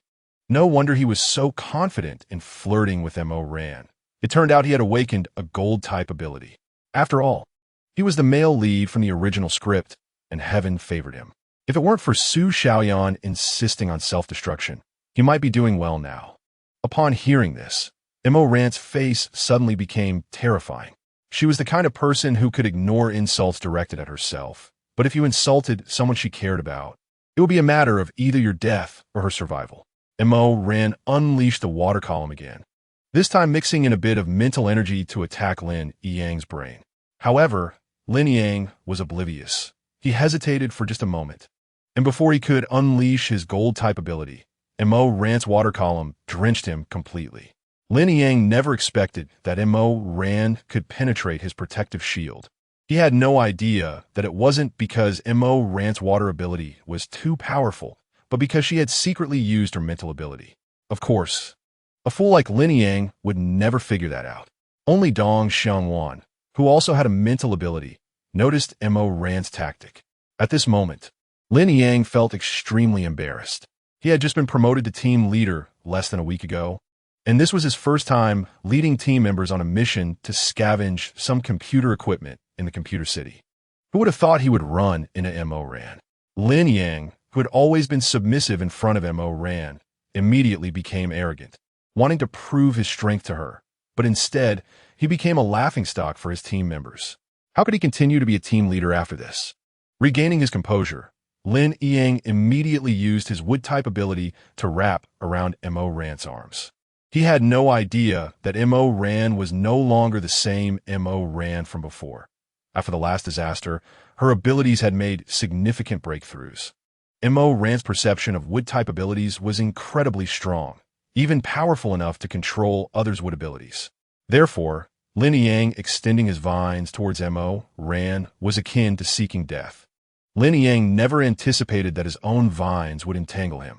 This time, all his team members took a step back in unison, fearful that others would think they were related to Lin Yang and get implicated.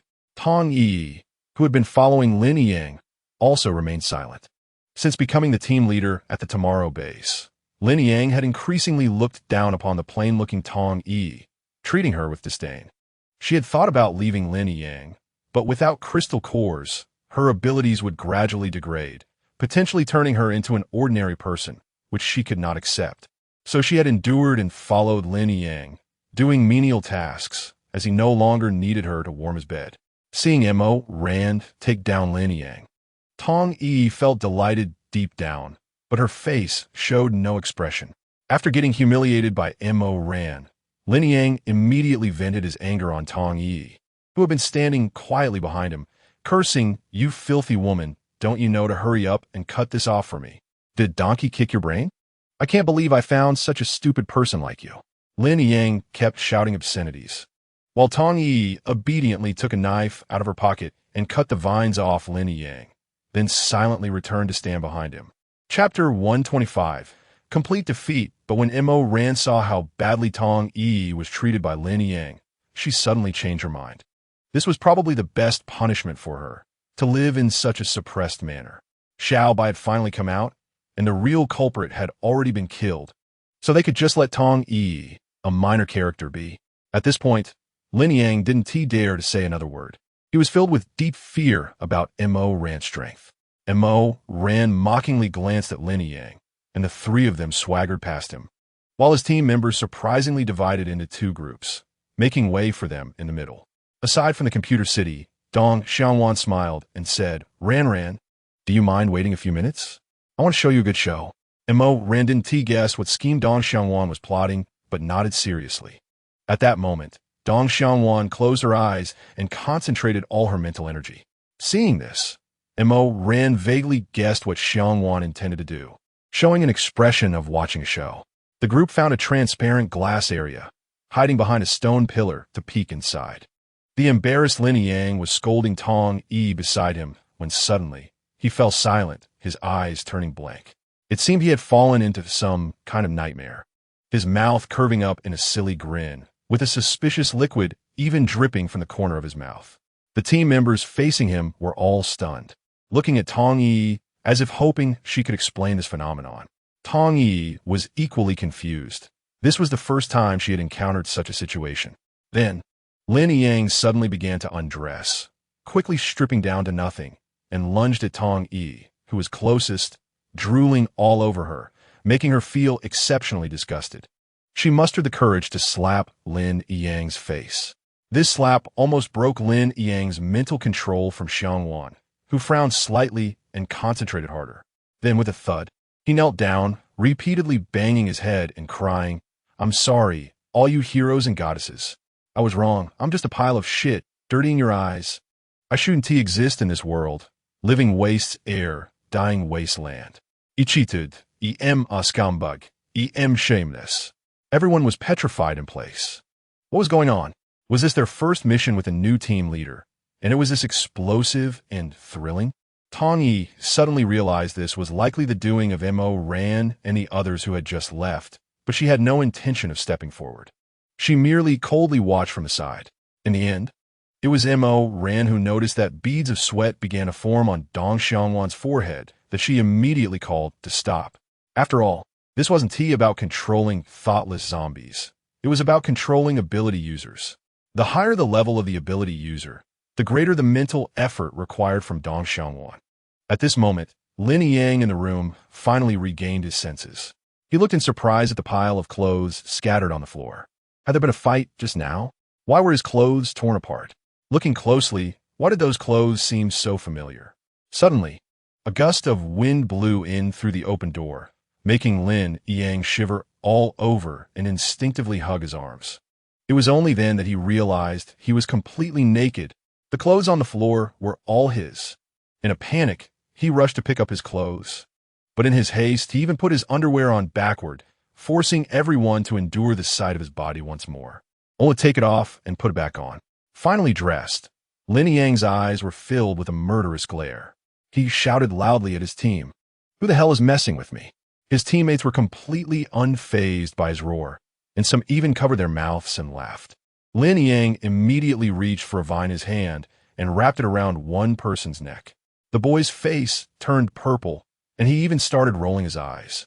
Another boy bravely threw an ice blade that cut through Lin Yang's vine. "What do you want? Do you want to rebel against authority?" Lin Yang scolded sharply. "We're just assigned to work with you on this mission. Your role is to lead us, not to bully the weak and use your power for personal gain." The boy who acted bravely said. Everyone started discussing among themselves. At this point, Lin Yang was so angry that his lips turned black and his hands trembled. Seeing this, Tong Yi stepped forward to comfort him, saying, "Yang, don't be angry. It's more important to focus on the task. The higher-ups are waiting for this batch of equipment." Lin Yang shoved Tong Yi to the ground, gritting his teeth and saying, "Get lost, my business is none of your concern." The others knew about the relationship between Lin Yang and Tong Yi, and they were unwilling to get involved, merely holding their breaths and remaining silent. From Lin Yang's earlier conversation with Mo Ran, these teammates concluded that Lin Yang was a complete scumbag, and looking at Tong Yi's face standing aside, it was clear that she also knew Lin Yang's character. Everything happening now was of her own making and not worthy of sympathy. As for what would happen next with Lin Yang and the others, Mo Ran was not interested at all. Before they had even left the city, Dong Xiangwan was suddenly attracted by an advertisement board by the roadside. It was a promotion for go-karting. Ran, stop the car. Dong Xiangwan got out and confirmed that the address was just at the top floor of the mall on the neighboring street, where there was an indoor go-kart track. Chapter 126. A unique birthday gift. Mo Ran immediately saw through Dong Xiangwan's intentions, as Chun Cheng particularly liked these things, and tomorrow was Chun Cheng's birthday. Dong Xiangwan had previously discussed with Mo Ran and Milan in secret, worrying about what to give him. It seemed that Dong Xiangwan had already made a decision in her heart. "Let's go check it out. We'll rummage through everything and not miss any inch of land." Mo Ran pretended to be a bandit, making Dong Xiangwan laugh. She felt very gratified to have a friend who could understand what she was thinking just by looking at her. The next day, Mo Ran had already coordinated with Xiao Jiu, asking him to take Chun Cheng out, saying some important equipment was missing and they needed to go to the city to take another look. After Xiao Jiu took Chun Cheng away, Mo Ran and a few others immediately got to work transforming the zombie training ground into a small go-kart track. Everyone pitched in to help. Even Xiao Hua and Xiao Chao were busy running around. Finally, as the sun was about to set, all the preparations were completed. During this time, Dong Xiangwan personally made a birthday cake for Chun Cheng. Before they even entered the door, Chun Cheng sensed something was off. The entire farm was pitch black, without a glimmer of light. "Oh no, Xiao Jiu, did someone ambush our villa?" Chun Cheng asked nervously, stepping on the gas even harder. At that moment, all of Chun Cheng's thoughts were focused on the villa, and he didn't notice that Xiao Jiu wasn't worried about Mo Ran at all. Usually, Xiao Jiu was so cautious about Mo Ran that he would worry if she sneezed. Within 2 minutes, Chun Cheng parked the car at the villa's entrance. anxiously pushed the door open and rushed inside. With a loud bang, the villa lights turned on, and everyone shouted in unison, "Happy birthday!" Dong Xiangwan stood in the middle with a cake, her face beaming with joy. Chun Chung, still startled, patted his chest and said, "You guys nearly scare me to death." At this moment, Xiao Jiu leisurely walked in from outside, patted Chun Chung on the shoulder, and comforted him. "I told you not to worry." They turned off the lights for environmental reasons. Chun Chung pretended to elbow back in annoyance and complained, "No wonder you've been leading me around aimlessly today. It turns out you had already coordinated with them." At this point, Dong Xiangwan had already lit the candles on the cake and walked slowly to Chun Chung, gently saying, "Chun Chung, happy birthday." Dong Xiangwan's face turned red to her neck, urging him to make a wish and blow out the candles.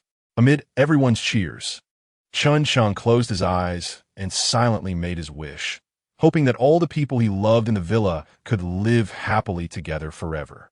They quickly shared the birthday cake, while Chun Chung kept looking around. Finally, he couldn't help but ask, "You guys didn't spend the whole day making the cake, did you? What about my birthday gift?" Mo Ran rolled her eyes at him and said, "You can only blame your wife for being too slow at making things. We couldn't do anything about it." Dong Xiangwan also turned to Chun Chung and asked pointedly, "Are you complaining that I take too long to make things? This cake was made by my own hands. Don't you like it?"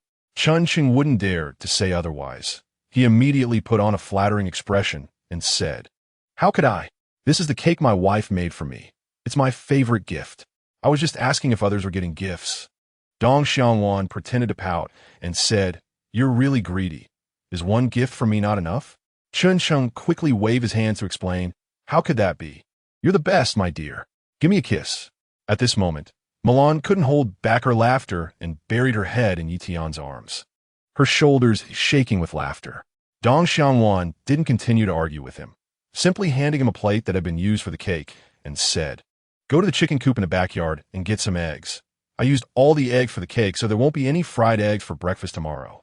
Chun Chung immediately trotted off to the chicken coop, following Dong Xiangwan's instructions. Dong Xiangwan quickly signaled to Kong Luan to turn on all the lights at the go-kart track that had been prepared in advance.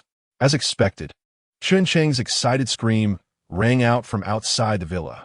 Everyone walked out of the villa together, and seeing Chun Cheng's joyful, childlike expression, Dong Xiangwan couldn't help but smile sincerely. Dong Xiangwan tilted her head and, with sparkling eyes, asked, "What do you think?" Chun Chung pulled Dong Xiangwan's head and showered her with kisses, then continued to shake hands with everyone around him. That was his favorite activity before the apocalypse. Without a doubt, previously, due to delivering food, he would always leave early and return late, rarely having time or opportunity to play. Now, his dream amusement park had been brought home by all his friends. Yi Tian and Xiao Jiu each grabbed one of Chun Cheng's hands and said, "What are you waiting for? Let's go race a couple of laps." Even the usually calm Ji Chuan and the indifferent Kong Luan, who showed little interest in anything other than experiments, were infected by their excitement, eagerly preparing to join in, watching the big boys racing around the track. Everyone's spirits were exceptionally high. In this post-apocalyptic world, it seemed completely unrelated to them. As long as they were all together, that was enough. The race continued until late at night, and if it weren't for the cars running out of battery and needing to recharge, they might have chosen to play all night long. When Xiao Jiu went to bed, Mo Ran was already fast asleep. He gently wrapped his arms around her waist from behind and said softly, Ran, thank you for letting me experience so many different feelings. I love you." Feeling the warmth behind her, Mo Ran instinctively leaned against the chest that gave her a sense of security. Chapter 127. Live streaming is exhausting the next morning. The girls all coincidentally showed up in the living room with beautiful makeup. Initially, they wanted to push Mo Ran to be the sole streamer, but later Kong Luan suggested, "Why can't 3 beautiful girls stream together?" This idea was quickly accepted by everyone. The boys had already set up one of the villa's rooms as their streaming studio and even decorated it with leftover balloons and streamers from a previous birthday celebration. It must be said that this move deeply resonated with the girls. To prevent unnecessary trouble, Mo Ran and the others wore masks similar to those worn at a ball, covering half of their faces. As soon as they applied to start the stream, A flood of people rushed into the live room. Perhaps because the name of Mo Rant's live room, Snack Bar, was exceptionally catchy and down-to-earth. Hey, is this a new live stream? With such a down-to-earth name. Is the host doing an eating broadcast?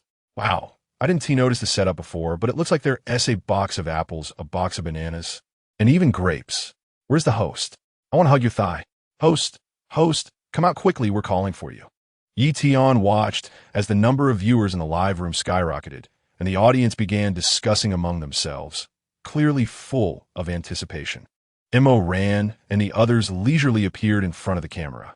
It was their first live stream, and without any experience, they seemed quite shy.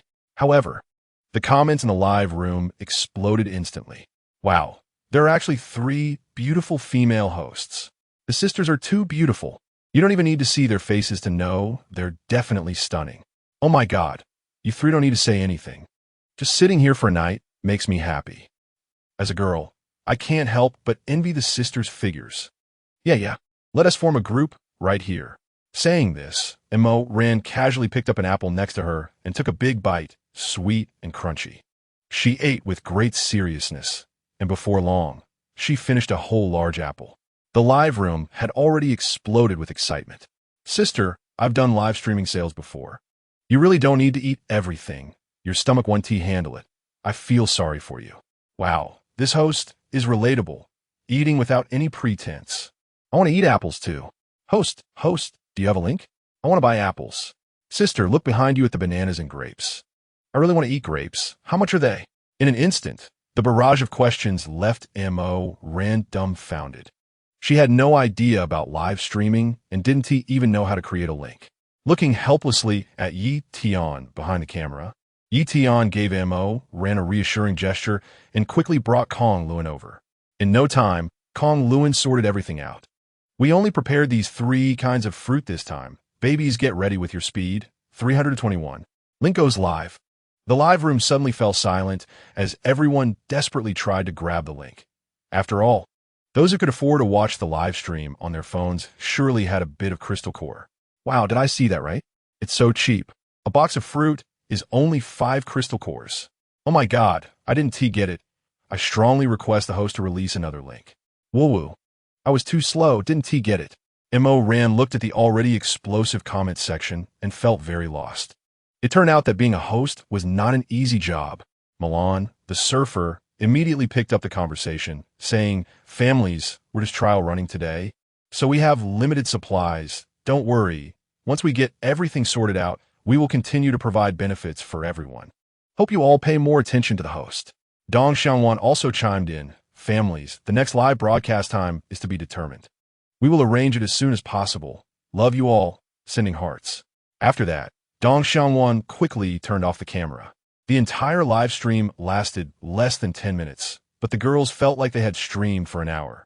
Mo Ran, who had never been more nervous than when fighting zombies, found her back soaked with sweat. Phew. The girls leaned back in their chairs, panting heavily. Me. You 2 take over next time. I can handle talking to people, but calling everyone babies and families is just too cringy for me. Yi Tian placed a computer on the table in front of them and said, "You guys take a look. In just 10 minutes, you gained over 100,000 followers. I didn't know there were so many people in the world who could afford smartphones now. Look, the official account has even sent us a private message saying several major bases want to get in touch with us." The number of private messages in the background was skyrocketing.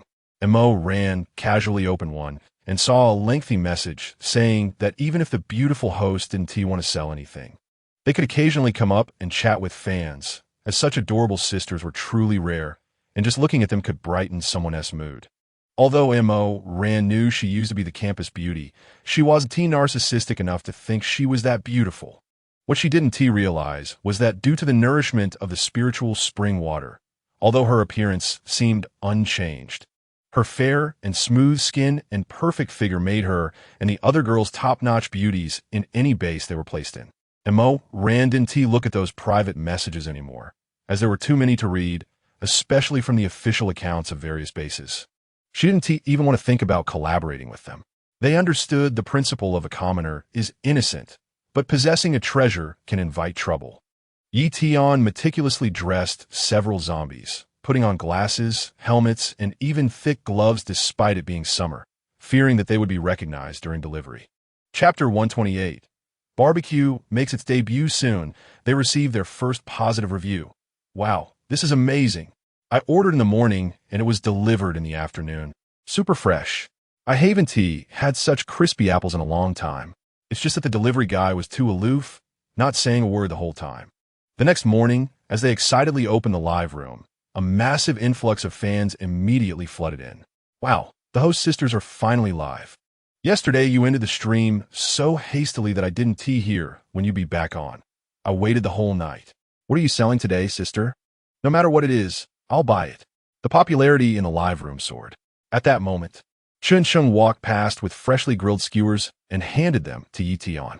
Oh my God, am I seeing this wrong? Is the person behind the host holding barbecue skewers? I thought I was the only one who saw that. I thought it was an illusion. This smells too good. Woo. I haven't had barbecue in 2 years. Where is the host? I have a vehicle. I'll pick it up myself. I'll pay double crystal cores. The situation in the live room left the girls dumbfounded. Barbecue, hot pot, and grilled meat had become their everyday fare on the farm, and they had overlooked how precious these things were in the eyes of others. Thus, Ran immediately decided to change today's live stream to selling barbecue. As long as they added a small piece of alcohol block at the bottom of the delivery box, they could deliver the barbecue before it cooled down at the speed of the zombies. Without hesitation, Yi Tian went to the kitchen and brought out the freshly grilled meat skewers to showcase to everyone. What kind of heavenly life is this? I really want to go to the hostess house to eat. Host, please open a store. I really want to eat. I'm going to fight for speed today. The audience in front of the screen couldn't help but smacking their lips, all ready to prepare their speed to grab today's delicacies. All right, friends, the exciting moment has arrived. Let's not waste any time. Get ready with your speed. 3, 2, 1, go for the link. Today, we have put up 10 portions of barbecue, and they were all snapped up crazily. All right, friends, that's all for today's live stream. See you tomorrow. Every time Ran goes live, it takes less than 10 minutes, yet occupies almost 90 of the internet traffic. Even half an hour after the stream ended, Kong Luen came over with a computer, saying that the official website was searching for their address through the backend, but it was intercepted by his automatic anti-tracking software. In the Tomorrow base office, some people in uniform were neatly seated, studying this account that became an internet sensation in just 2 days. They were also attracted by the abundant resources, hoping to reach a cooperation with them. Initially, they sent someone to privately message Ran through the backend, but it all fell on deaf ears. Unlike the Panlong base, they have always been committed to the development of people's livelihoods. Since the establishment of the base, it has been very humane. Children and the elderly who are not capable of working can enjoy the welfare policies of nursing homes. The ability users are responsible for guarding the base, searching for resources, and so on. Ordinary people can choose corresponding jobs based on their previous skills and receive appropriate compensation. Ability users are not allowed to use their powers to provoke ordinary people. There are also no issues of corruption in the distribution of resources. A former captain was directly stripped of his abilities and expelled from the base for embezzling resources for personal gain.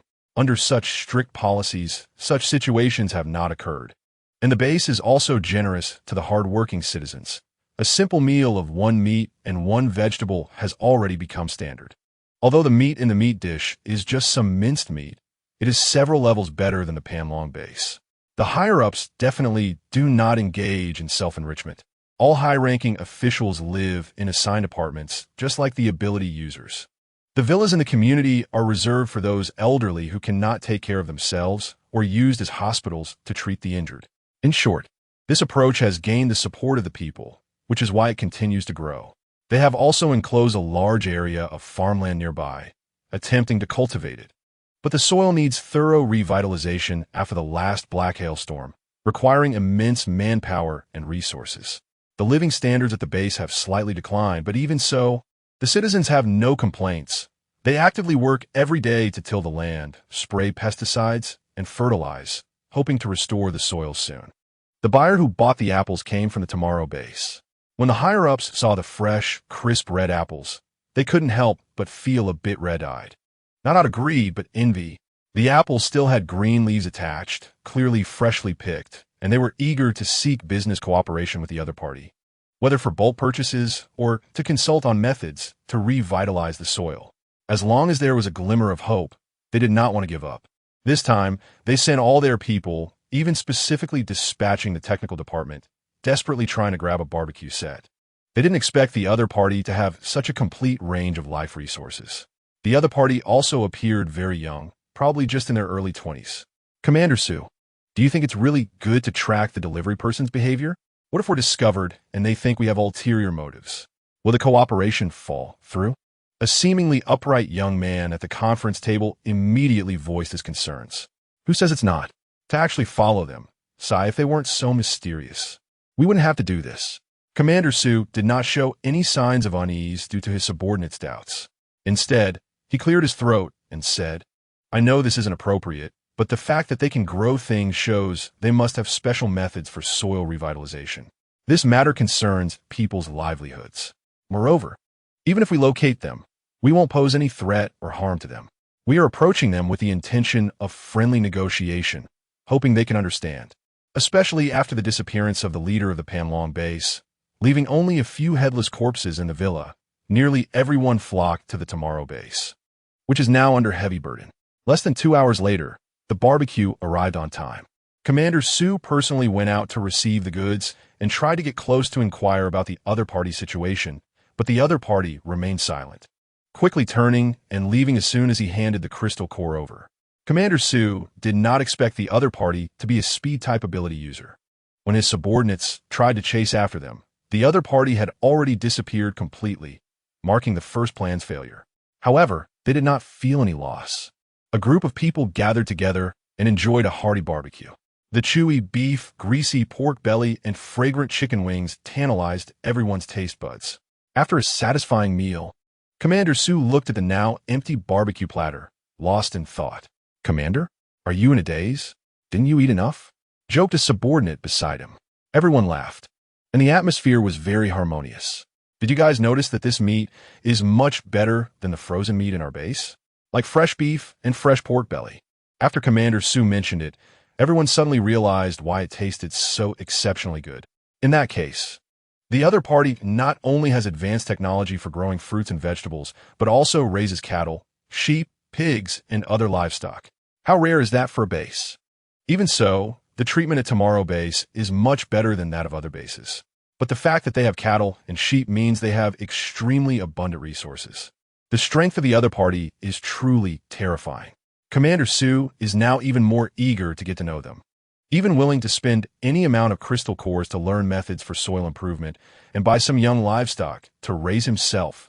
Unfortunately, the other party's thoughts were too meticulous, sending a high-level speed-type ability user to deliver food. Even if they were prepared at the time, they might not be able to catch up with the speed of that ability user. The next day, all the higher-ups gathered again, waiting in the live stream room on time. Today's offerings made everyone salivate again. It was grilled fish. Commander Sue's eyes became even deeper. The other party actually had a fish pond. With their current strength, they could definitely be considered the richest in the country. This streamer is incredible, having so much delicious food. Streamer, do you need help? I don't want money. I'm particularly capable. Just need to manage food. Upstairs, what are you dreaming about? You don't want money and just want food? Streamer, pick me. I'll pay 1 crystal core a day, work for free, do laundry, wash dishes, and clean the house. Just feed me. Streamer, pick me. I can do anything. Oh my God, do you really want to compete for the streamer? Just choose me. I only need 1 meal a week. Mo Ren also did not expect that she had now become a major streamer across the internet. Even those entertainment streamers who used to practice jumping through hoops and smashing stones have stopped and come to guard the live stream room just to grab this delicious food. Today's grilled fish is the same as usual, with only 10 portions available.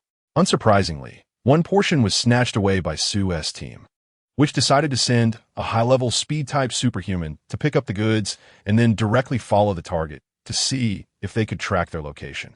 He leaned both hands on the table, his legs trembling slightly, panting heavily. Sue never expected the other party to be so alert.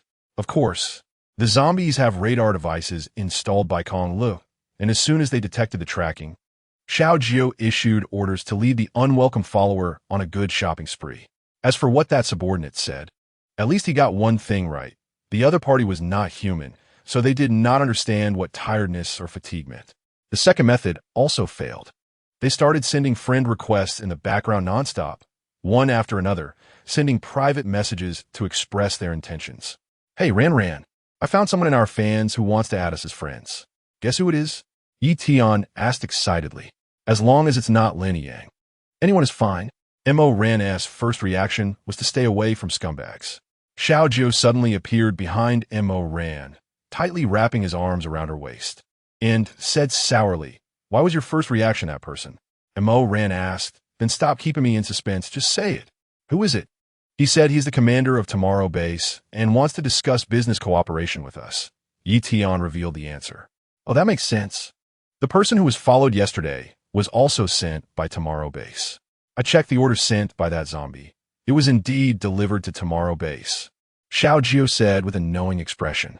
Do you think we should directly cancel their orders in the future from the back end? Let them think they didn't get it. Wouldn't that be good? Yi asked. No need. Since we already know, just be vigilant. Moreover, when we went to Panlong Base to settle accounts last time, we also heard some rumors about Tomorrow Base. Their upper management should be relatively upright. Xiao Jiu thought for a moment and said, Chapter 130. Don't you think they look familiar? Although their upper management might be better than Panlong Base, I think we should still be cautious. For the next few days, let Brother Kong intercept their orders from Tomorrow Base, and we'll talk about it when it's safer. I don't want to fight with another base, Mo Ran said. Okay, let us do it your way, Xiao Jiu said fondly, patting Mo Ran's head gently. Why is it that when I say you disagree, Ran immediately says you agree? Yi couldn't help but ask. For the next week, no matter how Su used various methods, they didn't manage to snatch a single order again. Every time they got to the order confirmation step, it would get stuck and wouldn't move. A technician said, Commander Su, the other party must have realized our intentions, which is why they are deliberately intercepting us. While speaking, he pointed at a pile of incomprehensible data. Forget it. Right now we're lagging far behind them in both technology and superpowers. Let us just keep sending them private messages and hope they can see our sincerity, Commander Su said helplessly. Boss, are we really giving up just like that? How about we change accounts to try? The technician immediately took over the conversation. It's useless. They have blocked all orders from Tomorrow Base. Great. After messing around for several days, it was all for nothing. Why are these young people so cautious? Said the subordinate who just spoke, slumping back in his chair, looking very displeased. They're young, bold, and perceptive. Just for that, I want to get to know them, Commander Su said sincerely. On the other side at the task dispatch center, Lin Yang stood in a corner, listening to other squad leaders chattering incessantly. What do you think the higher-ups are busy with lately? I haven't seen our captain for days. They say he is always in meetings. I heard it should be related to that live streaming room from the snack department. The higher-ups seem to want to figure out their exact location and have further plans. So that's what it is. I've been to that live streaming room. Have you guys seen it? Not to mention anything else, just those few anchors. Even though they haven't shown their faces, you can tell they're not ordinary, definitely top-tier beauties. Speaking of which, I was lucky enough to grab grilled meat once in the live stream. The taste was simply amazing. That beef, when you take a bite, it's juicy and tender. And it only costs 5 crystal cores. Can you believe it? Lin Yang silently noted this down in his mind. Since he was secretly sabotaged last time in the computer city, all the team members treated him as a joke, completely disregarding him as a squad leader. What's even more infuriating is that they returned empty-handed from the computer city and were scolded by the captain. Ever since then, every time he went out on a mission, he didn't know if it was psychological, but he always felt like his team members were whispering and pointing at him behind his back. Lin Yang just perfunctorily hummed and lay down on the bed. Have you seen the recently popular live streaming room? What is it called? The snack department? Lin Yang asked. I've seen it. It's super popular. Every time they go live, it's only for a few minutes, and they don't have much stock, but they have everything. They are now the hottest big anchors online, the #1 in traffic, Tong Yi said as if she had opened a floodgate, chattering nonstop. What time do they usually go live? Lin Yang asked again. Not fixed, but usually in the morning. So many people even wake up early to wait in front of their phones to grab a food order, Tong Yi said. She had also waited before, but Lin Yang gave her a very old phone. Not to mention the internet speed, it took a minute to open each app, so she could only watch others eat and drink, feasting her eyes. Wake me up when they go live tomorrow morning, Lin Yang said in a commanding tone. Okay, Tong Yi agreed readily. If she could use Lin Yang's phone, maybe she could grab a food order. After all, his phone was the latest model before the apocalypse. The next morning, Tong Yi woke Lin Yang, who was still asleep. Yang, wake up, the live stream has started. Lin Yang, who was about to get angry for being disturbed from a beautiful dream, immediately sat up upon hearing live stream and opened his phone. After hearing his companion talk about the delicious food, he was also very eager. Opening the live streaming room, the three anchors were already ready. For some reason, Lin Yang felt that those girls looked somewhat familiar. Even though they all wore masks, that sense of familiarity lingered in his heart. After a whole live stream, Lin Yang was so preoccupied with figuring out where he had seen those beautiful girls that he forgot to grab anything. Of course, even if he had tried, he wouldn't have been able to get anything, since Mo Ran and the others had already blocked all orders from Tomorrow Base. When he saw that the live stream had ended, Lin Yang quietly turned off his phone. Tong Yi didn't dare complain about Lin Yang not being proactive in grabbing orders and could only miss out on the delicious food again. Suddenly, Lin Yang turned to Tong Yi and asked, "Do you feel like you've seen those girls somewhere before?" Chapter 131. I really know them. Tong Yi's words reminded him that such beautiful girls were rarely seen even in their school. So why did he feel familiar? If they were former celebrities, there would be no need to hide. Suddenly, a figure flashed in Lin Yang's mind, and he excitedly jumped out of bed. Grabbing Tong Yi's arm and shaking it wildly, I know. They are Mo Ran, Milan, and Don Xiangwan. Tong Yi was momentarily taken aback.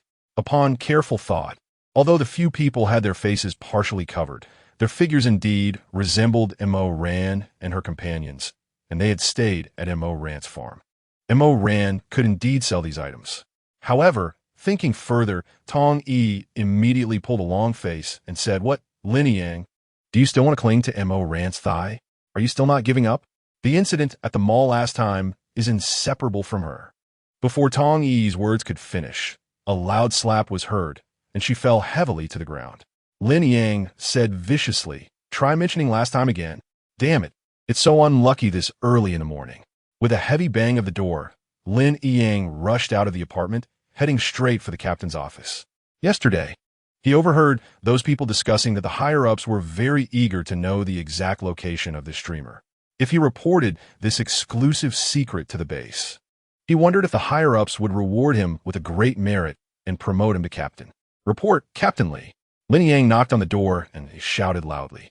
The base had always placed a high emphasis on rules, and one must call out a report before entering, only allowed in after receiving approval.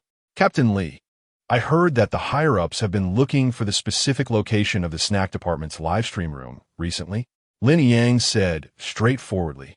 Captain Lee immediately stopped writing. Looking up alertly, it seemed their upper management team needed some restructuring. Such confidential information was known even to a squad leader. He wondered how many people in the base were aware of it. Captain Lee's face became unusually serious as he lightly tapped his fingers on the table and said, "What do you want to say?" Lin Yang, not sensing Captain Lee's thoughts, leaned forward eagerly, saying, "Captain Lee, I know those streamers, and I know their exact location." "What? You know where they are?" Captain Lee stood up excitedly from his seat, grabbing Lin Yang's hand and heading toward Commander Su's office. In his excitement, he even forgot to announce his entry. "Xiao Li, after all these years, you're still so reckless." Commander Su seemed to understand Captain Lee's personality and did not reprimand him too harshly. "Boss, this kid says he knows the exact location of that live stream room," Captain Lee said excitedly, pointing at Lin Yang. At this moment, Lin Yang felt a bit nervously self-conscious upon seeing the base commander. He hoped the base did not have a leader, with the highest position being the commander.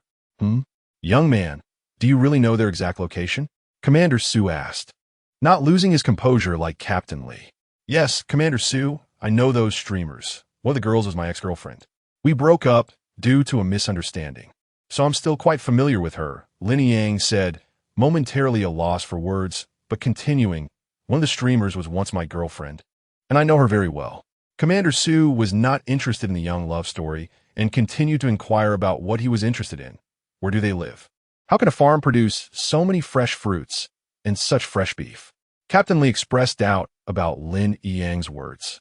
Lin Yang immediately patted his chest, saying it's true. Commander Sue, Captain Lee, I'm 100% sure it's their farm. I once encountered some trouble on a mission and sought help at their farm. They have various advanced automation technologies and many livestock. The more Lin Yang explained, the more anxious he became, nearly revealing that he had once cleaned their pigsty to prove his point. Commander Sue's eyes were fixed on Lin Yang, seemingly judging the truth of his words. In fact, he felt a wave of excitement inside. Lin Yang's claims did not seem false, and if he was trying to take credit for something, he should know that life at the base would not be easy if it were untrue.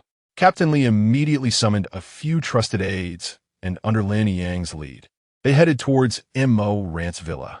Just as they were about to reach the location, they suddenly noticed an increasing number of zombies rushing towards their vehicle from who knows where.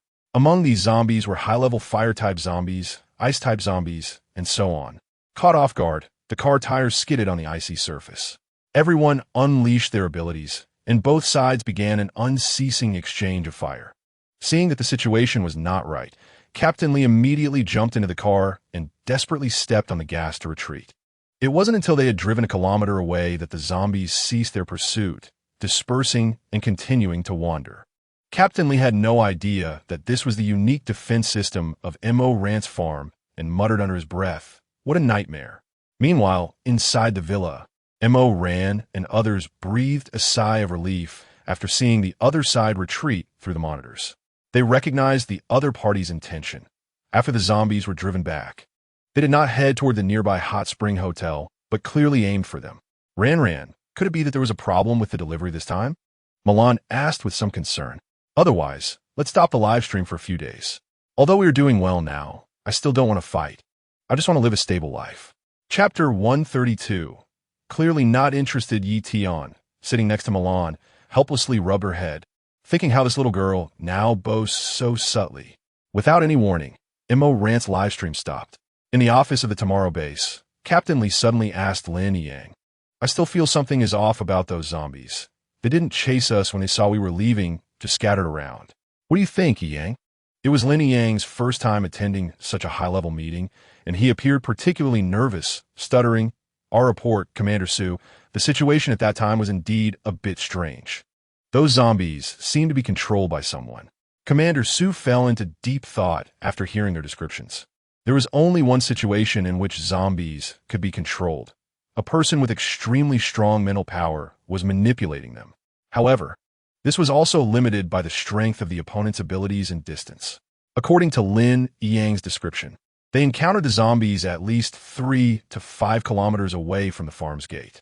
The amount of energy required to control zombies from such a distance would be extremely taxing, even for him. Had the people on the farm become that powerful? If that were true, with this mental-type ability, user controlling zombies, they could almost take down the entire Tomorrow base. It had only been 2 years since the apocalypse. He could hardly believe that someone's abilities could evolve so quickly. "Commander, the snack department did not go live today. The technical staff reported new information. Perhaps all of this was not a coincidence. The other party truly knew their intentions, so this was a different kind of silent rejection. The caution displayed by the other side was understandable. After all, this was the apocalypse, and human hearts were hard to fathom. Protecting oneself was the most important thing. But it was a pity for the opportunity to improve the base. Boss, should I go again? Those zombies are all high-level zombies. If you get injured, what'll our base do?" Captain Lee immediately objected. "It's okay. My mental abilities can control some zombies without any problem. I won't charge in. I just hope they can at least learn the method of soil activation so that the people can live a bit better," Lin Yang said. One must admit that Lin Yang's ability to daydream was getting stronger day by day. Meanwhile, Mo Ran and the others were leisurely basking in the sun and listening to music at the farm when they heard Kong Luan announce over the radio, "Someone is trying to invade the farm, currently less than a kilometer from the zombie encirclement." This time, they cleverly stopped 1 kilometer away from the area where the zombies roamed. Due to the distance, Mo Ran and the others could not see clearly what the other party wanted to do through the surveillance footage. Commander Su took out a small drone from the vehicle, which was equipped with a walkie-talkie and a letter. Under Commander Su's control, the drone flew towards Mo Ran's farm, and since it was flying at high altitude, the surrounding zombies showed no reaction. The vines covering the walls also did not sense any intent to invade. It wasn't until the drone landed on the lawn and was picked up by Little Flower and Little Grass and delivered to Mo Ran that everyone gathered in the living room. Upon receiving the drone, Kong Luen conducted a thorough inspection and confirmed that there were no surveillance, listening devices, or any suspicious systems on the machine. It was simply delivering a walkie-talkie and a letter. The letter was very sincere, stating the identity of the Tomorrow Base commander, apologizing for the previous reckless behavior, and admitting to having attempted to track the delivery person to Mo Ran's farm, with the goal of confirming their location and seeking a collaboration. They had been sending private messages and friend requests on the platform, but had not been responded to, which is why they came to disturb them so presumptuously, promising that they would never plunder a grain of rice or a drop of water from the farm. Everyone looked at each other with the letter in hand. Do you think this is credible? Chen Cheng was the first to ask. After the psychological shadow left by the previous incident at the Panlong base, they felt that all leaders were likely to be untrustworthy. Others agreed, expressing that it was too difficult to gauge people's intentions in the apocalypse, and they were unwilling to do anything that would disrupt their peace. Ji Chuan wanted to say something, as he had come from a base and had worked with Commander Su before, and he understood him well enough to consider him a man of his word. It was only because he angered He Hongyun that it led to that fierce battle between them. Although He Hongyun was ultimately killed, that would almost cost him Xiao Jiu and Mo Ran. He could not risk the lives of his friends again due to his previous goodwill and shallow understanding of people. His heart was no longer focused on the country and world, but rather on this group of lovely companions around him. After reaching a consensus, Mo Ran wrote, "Sorry, we are not the people you are looking for and cannot assist you." Without a remote control to operate the drone, Ji Chuan stepped forward, using his wind-type ability to steadily lift the drone into the air and send it back towards the vehicle. When Commander Su saw the big words of refusal on the letter, it further solidified his belief that the people he was looking for were inside this villa. If they truly were not, upon hearing the name Tomorrow Base, they should at least come out to greet them and show off their meager farm, or even express a desire to join the Tomorrow Base. But the other party clearly showed no interest in the Tomorrow Base and offered no politeness. It was obvious that their living conditions were much better than those of the Tomorrow Base. Chapter 133. Feel free to mention any needs. Commander Su squinted as he looked towards the farm, his keen intuition telling him that it was indeed here. So, he took off all his gear, bulletproof vest, weapons, etc., raised an eyebrow casually, and said, "Interesting, I'll go meet them." "Boss, what are you doing? Are you crazy?" Captain Lee immediately grabbed Commander Su's arm anxiously. "It's fine, I can handle those zombies. I believe the people in the villa do not have any ill intentions towards us. If they did, those zombies would have already charged at us," Commander Su said calmly. He walked towards the farm, and under his mental control, the zombies actually parted to make way for him. Meanwhile, everyone in the living room discussing matters did not notice the footage on the monitor. Thus, Commander Su easily reached the entrance of the farm, looked at the doorbell, which was still very new, and pressed it without hesitation. Ding dong, ding dong. The sound of the doorbell echoed from inside the villa. Wow, who is so capable as to break through the zombie encirclement? Chen Cheng rushed towards the control room first. Ji Chuan recognized the figure in the footage first. It was Commander Su. Chen Cheng rubbed his wrist impatiently and said, "Does he not understand the words? Why is he coming to find us? I might as well go out and deal with him." Dong Xianwan pinched Chen Cheng's waist hard, speaking in a tone filled with disappointment. "You lack patience. That is the head of Tomorrow Base. He hasn't done anything yet. He just came to knock on the door, and you want to kill him?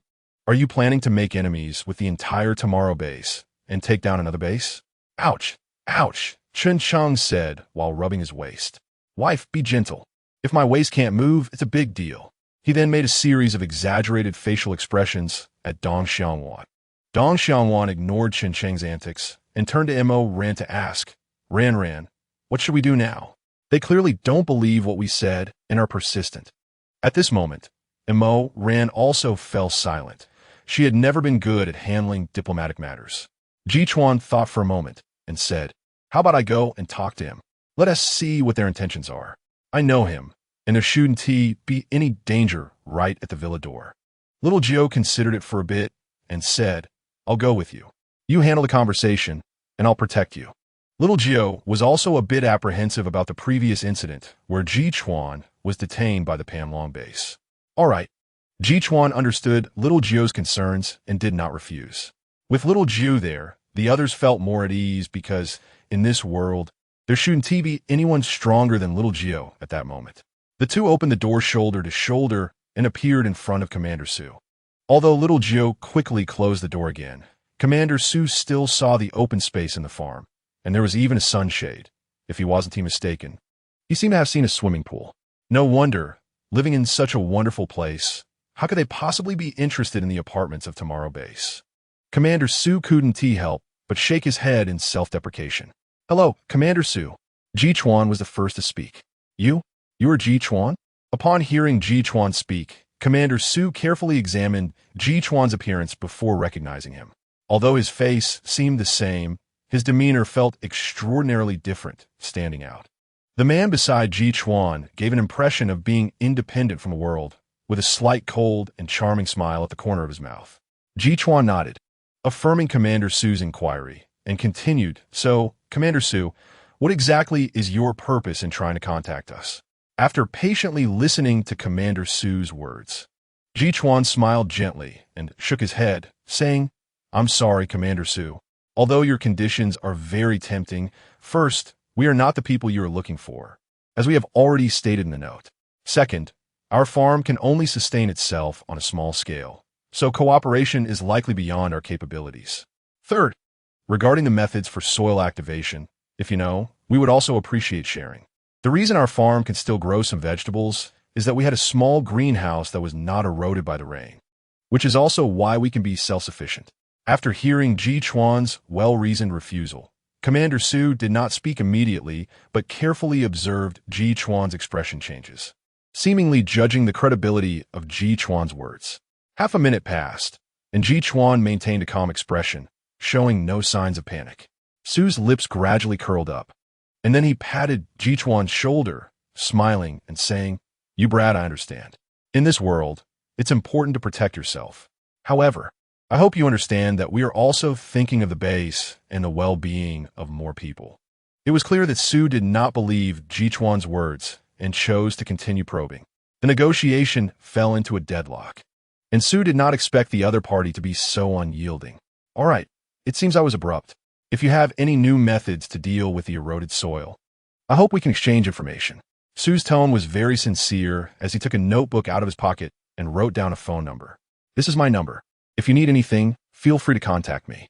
Out of respect for our past as comrades, I will do my best to help." Su's words were very earnest. Even Xiao Jiu could feel the sincerity in his tone. "It's a pity we couldn't help you," Jichuan said after a moment of silence, taking the piece of paper from Su's hand. Chapter 134. Is humanity saved? Su didn't say much more. The other party's refusal was already very clear, and continuing to speak would only increase their aversion. Su shook his head in disappointment and said, "They are adamant about not acknowledging it. I have no way to change that. I've said all the good things I could. However, I saw through the crack in the door that their lives are indeed quite affluent, and they really don't need to cooperate with us. Are we just going to give up like this?" Captain Lee said, somewhat unwilling. "For now, we have to give up and continue looking for other methods," Su said with resignation. Watching Su's back, Jichuan fell a bit down. Xiao Jiu patted Jichuan's shoulder and comforted him. "We are not gods. We can't save everyone.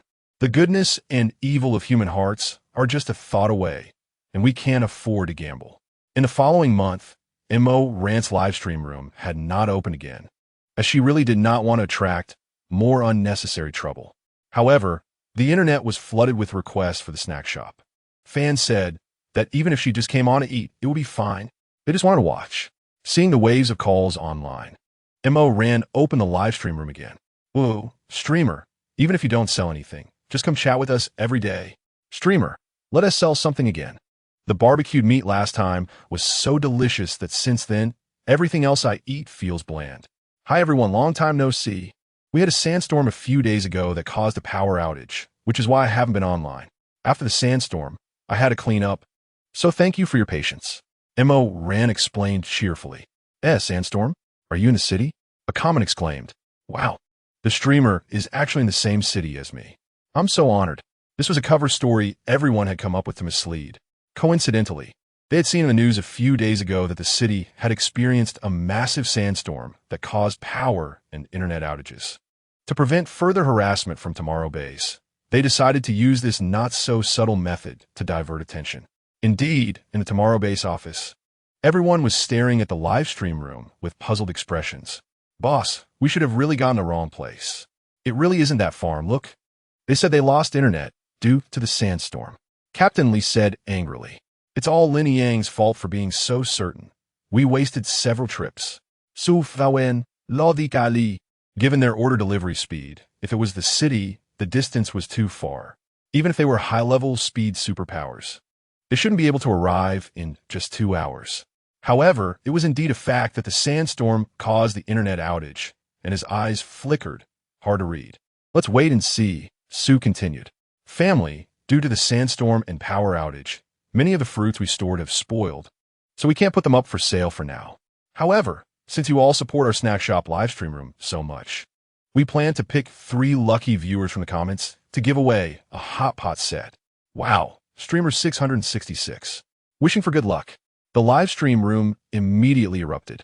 Unsurprisingly, Tomorrow Base failed to acquire anything again. Commander, they didn't block us this time. It's indeed because our internet speed isn't fast enough. The technical department immediately provided feedback. Su is now even more confused. If it really was that farm, they should have continued to block Tomorrow Base, especially after Su had visited them. They should have strengthened their defenses to avoid any contact that could reveal their location. Could it be that they really got it wrong? As usual, 10 minutes later, Mo ran into the live stream. Only the 3 lucky viewers who got the hot pot set were secretly happy. Mo ran. I want to visit the experimental base in the South City. Kong Luan suddenly mentioned during lunch. Why do you want to go there, Brother Kong? Mo ran asked. Also, previously, Xiao Jiu had me test his blood, and at that time I didn't notice, but later I found out it contained a special substance. As for what it is, I'm not sure yet. I hope to develop a serum capable of combating the zombie virus by analyzing Xiao Jiu's blood sample. Kong Luan's words made everyone pause their chopsticks simultaneously. Brother Kong, are you serious? Does that mean humanity is hope? Milan asked excitedly. In principle, there is such a possibility, but how long it will take and whether it can be successfully developed are all questions. So I want to go get some things I need. I don't know if they are still there. The experimental base in the South City was a bit far from the farm, and it would take 4 to 5 hours to drive there. Since Kong Luan had no superpowers at all, after discussion, it was decided that Mo Ran would take Chun Chung and Yi Tian along in the car. If the 3 of them put in their full effort, even Xiao Jiu would not be their opponent, which would be enough to protect Kong Luan. Meanwhile, Xiao Jiu, the strongest fighter, would stay behind to protect the others, as there were many companions and children at home who were not very strong. Xiao Jiu held Mo Ran's hand and walked towards the garden. What's wrong, Xiao Jiu? Mo Ran sensed that Xiao Jiu's emotions were a bit off. Mo Ran, the reason I agreed to let you take Chun Chung and Xiao Tian is that I know if I went alone with Kong Luan, you would be worried. But you also have to promise me to protect yourself well, okay? Xiao Jiu said with deep affection. Mo Ran smiled and buried her head in Xiao Jiu's chest. He always cared for her like this, fearing that too much care would annoy her, especially after that time she fainted. Xiao Jiu was even more protective, afraid she would encounter any danger again. Okay, I promise you, Mo Ran said softly. Chapter 135. Is it a spaceship? Then sleep with me. Xiao Jiu tightened his arm and easily pulled Mo Ran into his embrace. What? Now? It's broad daylight. We just got up not long ago. Yeah, a nap after lunch. Xiao Jiu said with a look of course. It's not good to do vigorous exercise after a full meal, Mo Ran said shyly, knowing that if they stayed in the bedroom for too long during the day, they would definitely be teased.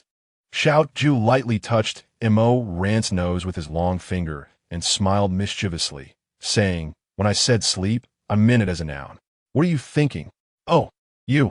You're doing this on purpose. Mo Ran lightly punched Xiao Jiu's chest. Ever since that incident, he really didn't want Mo Ran to leave his sight for even a second. The next morning, Mo Ran casually packed some snacks and fresh fruits into the car and set off. Milan elbowed the dazed Xiao Jiu, who had been staring at the direction where the car disappeared, and teasingly said, "Hey, don't worry. With your wife's strength, she could take on a whole gang by herself. Those bad guys should be the ones worried about running into your wife." Xiao Jiu couldn't help but smile at this. It had to be said that Milan's description was quite accurate. Looking closer, they found that the gap in the stone door was completely blocked by vines. It was unclear how much data these people had taken when they left. Kong Luin stepped forward and carefully examined the surroundings before finally discovering the hidden mechanism. With a click, the door to the laboratory opened. A long corridor appeared before the four of them. What surprised Mo Ran was that the entire corridor was brightly lit. She turned her head towards Kong Luin in astonishment, revealing a questioning look. Kong Luin smiled and explained it's because the entire laboratory is powered by the Earth's core. It doesn't need external maintenance. As long as the Earth exists, this place will always have power. Mo Ran's eyes widened in shock. Such an invention, far beyond human understanding, actually existed and was secretly utilized by the state.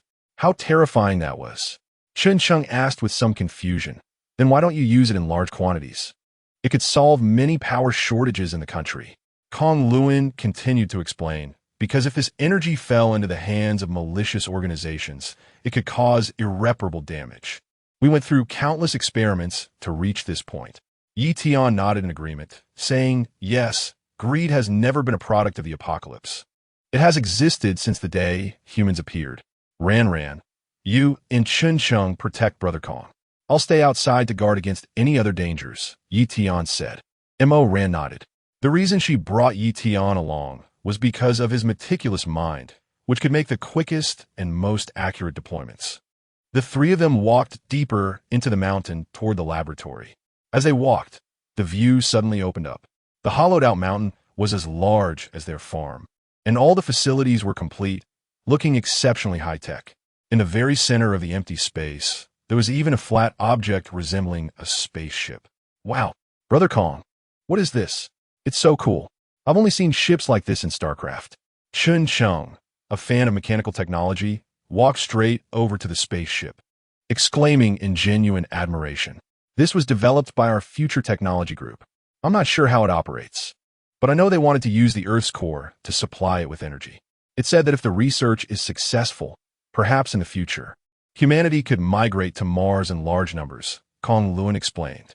Chen Sheng looked like he wanted to hug Mo Ran's leg in gratitude. Mo Ran glanced around and asked, Brother Kong, where's the stuff you need? I see there isn't a single zombie here. It seems that when the apocalypse first arrived, the state had already relocated everything. Perhaps this thing was left behind because it was too big. Kong Luin nodded in agreement with Mo Ran's assessment, but stated that since they were here, they should search thoroughly. The group decided to act collectively, with two taking the initiative to protect Kong Luin in the middle. This instinctive action deeply moved Kong Luin. In the past, he had focused solely on various experimental studies and hadn't handled interpersonal relationships well. When the apocalypse came, he had only gone to that hot spring hotel due to chance. Although communications were down at that time, their laboratory had unique equipment to contact him. Even so, he did not receive rescue. Instead, it was these unfamiliar students who saved him and even gave him enough trust and respect. They searched room by room with Kong Luin, but most of the time, it was Kong Luin searching alone. After all, the obscure data, graphs, and pages of English were not things Mo Ran and Chen Sheng could understand. How is it, Brother Kong? Mo Ran asked when she saw Kong Luin shake his head repeatedly. These are all useless items. It seems the truly core things have already been taken away. I wonder which force is so powerful that they absorbed so many researchers, Kong Luin sighed. Then do we come for nothing? Chen Sheng asked dejectedly. Kong Luin's joke lightened the atmosphere among them. Mo Ran collected everything Kong Luin needed into her space. Her space was large enough to hold 2 farms. And with the nourishment of spiritual spring water, it seemed to have gained a sort of intelligence, automatically categorizing and storing everything she collected, which was very convenient. Chapter 136. Yi Tian disappeared. However, when the group exited the cave, their smiles froze on their faces because Yi Tian was missing. Chunxing no longer cared about the surrounding zombies and shouted loudly, "Xiao Tian! Xiao Tian!" This situation made Mo Ran panic as well. This place was remote. Besides the experimental base, there were no other buildings nearby. If Yi Tian had encountered any emergencies and left, he should have left them a sign. But in front of the cave, there was nothing, not even a trace of struggle. Kong Luan carefully observed the soil around the cave entrance for a moment and frowned slightly, saying, "Xiao Tian left on his own, and he went into the cave." What? Then why didn't we see Xiao Tian when we came out? Kong Luan's words clearly stunned Chun Chung and Mo Ran. What are we waiting for? Let's hurry in and find him. Maybe Xiao Tian was too anxious waiting for us and went in by himself, Chun Chung said anxiously. Mo Ran grabbed Chun Chung, who was about to rush in. She felt that something was off. Calm down, Chun Chung. Xiao Tian isn't the type to act recklessly. Even if he really want to find us, he would definitely leave us a sign. Something must be happening that we don't know about. Let me scout first. After saying this, Mo Ran closed her eyes and released her powerful spiritual force, spreading it into the cave. She meticulously searched every corner of the cave with her mind. At the end of a corridor in the technology department, which Kong Luan had not reached, Mo Ran discovered two white dots of spiritual force. One was Yi Tian, whom Mo Ran recognized, while the other was a person whose spiritual force was extremely high, definitely not beneath her. It seemed that Yi Tian's disappearance was closely related to him. At this moment, Mo Ran felt extremely regretful. Why did she assume that the cave posed no danger? Why didn't she release her spiritual force to scout the area before entering the cave? After spending a long time on the farm and with Xiao Jiu's control over the zombies, Mo Ran had long forgotten that zombies were dangerous creatures and had forgotten to be cautious when outside. Mo Ran certainly knew that Chun Chung was genuinely worried about her. However, wasn't it even more dangerous for Brother Kong to stay behind? Before Mo Ran could finish her thought, she was interrupted by Kong Luan. Ran, let me go with you. I know I might not be of much help, but I'm more familiar with the experimental base, and I'll try to stay behind you to avoid causing trouble. Mo Ran didn't know how to refuse for a moment. It seemed that Chun Chung had a point. Now, uniting together might be the best choice. Kong Luan continued to walk between Mo Ran and Chun Chung, and this time, the group's objective was very clear. When they approached the entrance of the last laboratory, Mo Ran waved her hand, signaling the two behind her to stop. Through the glass at the doorway, Mo Ran saw Yi Tian. At this moment, Yi Tian seemed to be dazed, obediently lying on a cold experimental table, while a lab technician in a white coat stood in front of him. Mo Ran kicked the door open and swung a vine at the stranger. The opponent was easily ensnared. Mo Ran shouted, "Chun Chung, save Xiao Tian." Kong Luan was shocked. Mouth agape, teacher? At this moment, Mo Ran didn't have time to think about why the powerless Kong Luan wasn't being controlled, while the powerful Chun Chung was clearly being bewitched like Yi Tian. Hearing Kong Luan shout, the lab technician turned around mechanically, revealing a pale face and blood-red eyes. His skin so white that it seemed all the blood in his body had probably drained away. "Teacher Su, it's really you," Kong Luan exclaimed excitedly. The technician merely tilted his head, continuously sizing up Kong Luan, seemingly pondering who he was. "Brother Kong, he has already turned into a zombie," Mo Ran explained anxiously. Mo Ran's vine was about to stab at the technician's head when, perhaps sensing the danger at last, the technician concentrated all his mental power to resist Mo Ran. At this moment, the uncontrolled Chun Chung and Yi Tian slowly woke up. Seeing the situation before him, Chun Chung prepared a small lightning ball to throw at the technician. But Kong Luan shouted, Ran, can you knock him out first? He is the head of the lab, and I want to know what happened." Hearing this, Yi Tian directly approached the technician, and an ice blade struck the zombie's back of the head, shattering the ice blade and causing the zombie to fall. Kong Luan immediately ran forward, taking out a small pill and placing it in the zombie's mouth. After administering the pill, Mo Ran again used the vine to tightly bind the zombie, a scene that seemed somewhat comical, like a cocooned silkworm. "Brother Kong, you said he is your teacher?" Several people rested on a nearby sofa, staring at the zombie on the ground. Ran had thoroughly checked the area and found no other dangers. And the earlier mental struggle with the zombie had indeed left her somewhat fatigued. She took out a few bottles of spirit water and handed them to everyone, then slumped onto the sofa to rest. Kong Lun walked over to the zombie with a half-empty bottle of water he had left, forcefully pinched the zombie's cheeks, and poured the water into its mouth, hoping this method would cure the zombie poison in it. Chapter 137. The old professor awakens, but how could he be left here? And why had he mutated into such a high-level mental type zombie? Ran was somewhat confused.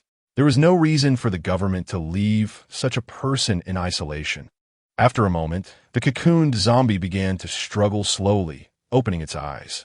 Everyone remained silent, and Ran instructed Chun Chung and Yi Tian to close their eyes and concentrate all their attention, to avoid being manipulated by the technician's mental power again. The technician stared at the young people in front of him, slightly moving his lips, producing an extremely hoarse voice. Lun? The voice sounded very hesitant. Just as Kong Lun was about to rush forward, Ran grabbed his wrist. Brother Kong, be careful. Kong Lun understood Ran's concerns and kept a certain distance from the zombie, saying, Teacher, do you recognize me? Aren't I already dead? The zombie spoke again. She could feel that the technician's mental powers had been suppressed by Kong Lun's medicine, and he was now just a talking zombie without abilities. The zombie closed its eyes, clearly lost in thought. Ran and the others tacitly refrained from interrupting. After all, a person with human thoughts, but a dead body needed time to accept this reality. I remember, in the end, I insisted on staying to destroy some experimental data that couldn't be taken away to prevent it from being exploited by ill-intentioned people, which would cause greater harm to humanity. The zombie slowly said after opening its eyes again. Then how did you become a zombie? Do you remember? Ran posed the core question. Listening carefully, Kong Lun said, perhaps it's related to the energy leak from the Earth's core here. We detected extreme instability in the Earth's core energy before the apocalypse arrived, and not long after, a large-scale zombie virus outbreak occurred. Yi Tian immediately caught on to the key point in Kong Lun's words, Brother Kong. Are you saying that the outbreak of the zombie virus was due to the instability of the Earth's energy? Perhaps because of the professor's deep obsession during his lifetime. He became a mental-type zombie due to that strong obsession, and with the abundant energy from the Earth's core in this lab, the old professor evolved more quickly. Ran speculated. Of course, all of this could only be speculation, as no one knew what had happened at that time. Teacher, why did you capture Xiao Jiu? Kong Lun asked another crucial question. When Ran observed the situation, the old professor didn't seem to want to eat. The rich energy from the Earth's core was enough to sustain his evolution, and he no longer needed to rely on human blood. I think I wanted to conduct an experiment to verify my final data. The old professor's expression showed some pain, clearly indicating he was not entirely aware of his state during zombification. The group was speechless. Was this man a science fanatic? To evolve so powerfully, he still needed to bring people over, all for the sake of an experiment? Ran, my teacher. Kong Lun hesitated to speak. After all, this was a zombie. No one could be sure if it would suddenly mutate. However, if they were to leave the already awakened teacher here, it was evident he couldn't bring himself to do that. The old professor smiled at Ran. You're quite remarkable, young lady. Let's do as you say, but before leaving, please take me to that spaceship. I hid all the core secrets that couldn't be taken away there. Upon hearing this, Kong Lun immediately cheered. Really, teacher? Are my lab's data there too? As they were about to leave, Ran thought for a moment and decided to remove the vines binding the professor, allowing him to walk freely. After all, even if he attacked, it wouldn't be a physical attack, but a mental one. Keeping him tied up was meaningless. This trip could be said to have been quite fruitful. Professor, drink more water. Ran handed a bottle of spirit water to the professor under the guise of concern, urging him to drink. Little girl, you're amazing. The old professor genuinely praised Ran. Ran didn't humble herself and just smiled. She knew that anyone who drank that spirit water would feel its effects. Even ordinary people would feel refreshed and full of energy after drinking it, let alone a high-level mental type zombie. Chapter 138. What do the nation and the world have to do with me, just less than an hour's drive from the farm? A sudden roar of zombies was heard from the edge of the jungle. Ran, there's something going on over there. Etion pointed to another fork in the road. Ran looked into the distance and saw flames and flashes of lightning. Someone was clearly in trouble. In fact, with the current strength of Ran and the others, dealing with zombies was not too much of a problem. However, first, they didn't know whether those people should be saved or not. Second, there was a high-level mental-type zombie in the car. Although he had regained his senses, they couldn't guarantee sufficient safety at the moment. No one voiced any objections. In this team, they trusted Ran's decisions. But they hadn't traveled far when the roars of zombies grew closer, mixed with voices speaking. Faintly, someone could be heard shouting, "Boss, if not, let's retreat first. With just the three of us, we can't protect so many ordinary people without abilities. We can't endanger our lives for them. I'll try to control these zombies. You two protect these civilians and leave first," a cold voice decisively said. "No way, boss. Your mental energy is almost drained. If this goes on, you won't be able to hold on. Besides, we don't even have a car now. Those people can't run fast enough," another man anxiously replied. "Yeah, boss. How about you and Xiao lead the civilians away first, and I'll cover the rear," another man said urgently. "Cheng, go check on the car and see what's going on." Ran sighed. If they could save them, they should at least try. Ran gave a sign to Tian to stay in the car in case the old professor encountered any other situation. The old professor, having been a leader for so long, naturally understood Ran's concerns and said with a smile, "Don't worry, girl. I'm awake now. There won't be any danger." Ran didn't feel embarrassed about being seen through. She just smiled and said, "Better to be cautious." She then got out of the car with Cheng and quietly approached the direction of the zombies' growls. Ran, don't you think that voice sounds familiar?" Cheng asked with a frown. "They shouldn't have any acquaintances here. It's a commander from the Tomorrow base." Ran saw a few people struggling through the bushes, and clearly, just by looking at Commander Su's pale face, she could tell he was about to exhaust his abilities. "Should we save them?" Cheng turned to ask Ran. "What a hassle. Let us save them. After all, they are also trying to save people," Ran thought. She was not a saint, but looking at the current situation where the odds were heavily against them, if they didn't intervene, Commander Su and the others would probably perish in the mouths of zombies. And those civilians huddled together not far behind them would also be unable to escape death. On the other hand, if Commander Su died, the Tomorrow base would likely fall apart. Just based on his desperate attempt to protect the civilians, he was worth saving. The two didn't reveal themselves. They just hid in the shadows. Ran unleashed her powerful mental abilities, driving the zombies away, while Cheng threw lightning from all directions to attack the zombies surrounding Commander Su. Commander Su was overjoyed. Someone was helping them drive away the zombies. Looking around, although he didn't see anyone, he still shouted, "Thank you, friends." With Ran and Cheng's help, the zombie horde gradually dispersed. Seeing this, Ran pulled Cheng, signaling him to prepare to leave. They could handle the remaining straggling zombies. Keen-eyed Commander Su heard the sound of an engine and followed it, only to see the back of a Hummer. A hint of confusion flashed in his eyes. Could it be those people from the farm? He had seen a similar Hummer through a crack in the door last time. If it really was them, how powerful would they be? They could easily scatter the zombie horde. Once in the car, the old professor looked at Ran with a beaming smile. Ran felt that the smile on that pale face was a bit creepy. "Old professor, could you not smile at me like that? I'm afraid I'll have nightmares tonight," Ran said. Although they had only interacted for a short time, Ran could tell that this old man was different from the rigid professor she had known. He was easygoing and approachable. "Girl, you have great leadership skills." Indeed, the old professor didn't mind Ran's casualness. "My name is Ran. You could just call me Ran like Brother Kong does," Ran said, feeling that girl sounded a bit awkward like calling child.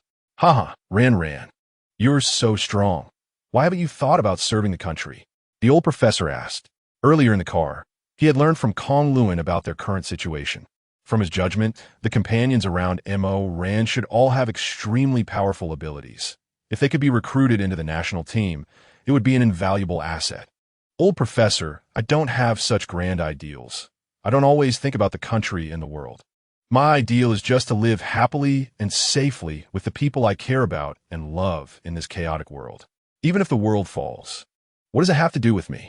I just acted because I encountered the situation. I want to fight for some idea of protecting the world or humanity. Mo Ran clearly refused. The old professor didn't say much. Having lived for so long, he was already very perceptive. Everyone has their own ideals, and he had no right to force others to act. Xiao Jiu's heart, which had been hanging in the air, finally settled down. From his calculations, Mo Ran and the others should have been home 2 hours ago. When he saw the old professor get out of the car, Xiao Jiu's eyes narrowed. He could sense that the other party was no longer human. But seeing Mo Ran and the others' attitudes at least proved that he was not a bad person. Chapter 139. Going to Tomorrow Base? Kong Lun dragged his teacher straight to the laboratory. Those precious experimental data, combined with the rare experimental subject of the old professor, made him eager to have his teacher lie down for a few experiments right away. Clearly, the old professor also knew Kong Lun's character. He just smiled at everyone and followed him. Ran, who is that old man? His face is as white as a ghost. Milan leaned over and asked Mo Ran. Xiao Jiu immediately tightened his grip on his arm, pulling Mo Ran away from Milan. Mo Ran couldn't help but chuckle at the childish Xiao Jiu and said to Milan that brother Kong's teacher, although he is not a ghost. He is indeed not human. Milan looked at Mo Ran with some confusion. Yi Tian walked over, ruffled Milan's hair, and smiled. You could just ask me. Why ask someone else and get disliked? He then shot a glance at the lovesick Xiao Jiu. Milan quickly realized and rushed into Yi Tian's arms, chattering away with questions. During dinner, so that old professor is a zombie? Like Xiao Jiu? Milan still found it hard to believe that a zombie could regain consciousness. To be precise, he is a bit different from Xiao Jiu. Xiao Jiu's bites won't infect others, Mo Ran joked lightly. What if he suddenly mutates and goes out of control? Dong Xiangwan said with some concern. After all, he was a conscious zombie and had previously attempted to control Yi Tian for experiments. Brother Kong has already given him the medication to suppress his abilities. He is no different from ordinary people now. Plus, with the purification from my spiritual spring water, at least he won't mutate from biting. Mo Ran shrugged, pretending to be relaxed, though she didn't have complete confidence. Don't worry, I've already checked. My brain functions are normal, and I won't randomly turn into a zombie, the old professor said to the people at the dining table who were worried and discussing. Then let us eat quickly. We don't know if zombies get hungry, but trying our grilled meat will definitely not make you regret it. Mo Ran invited with a beaming smile, as she had sensed the two of them appearing at the door, which is why she joked like that. With the seating of Kong Lun and the old professor, the atmosphere at the dining table became somewhat subtle. Milan and Dong Xiangwan felt a bit embarrassed from their earlier doubts and lowered their heads to eat. The old professor picked up a piece of meat and brought it to his mouth.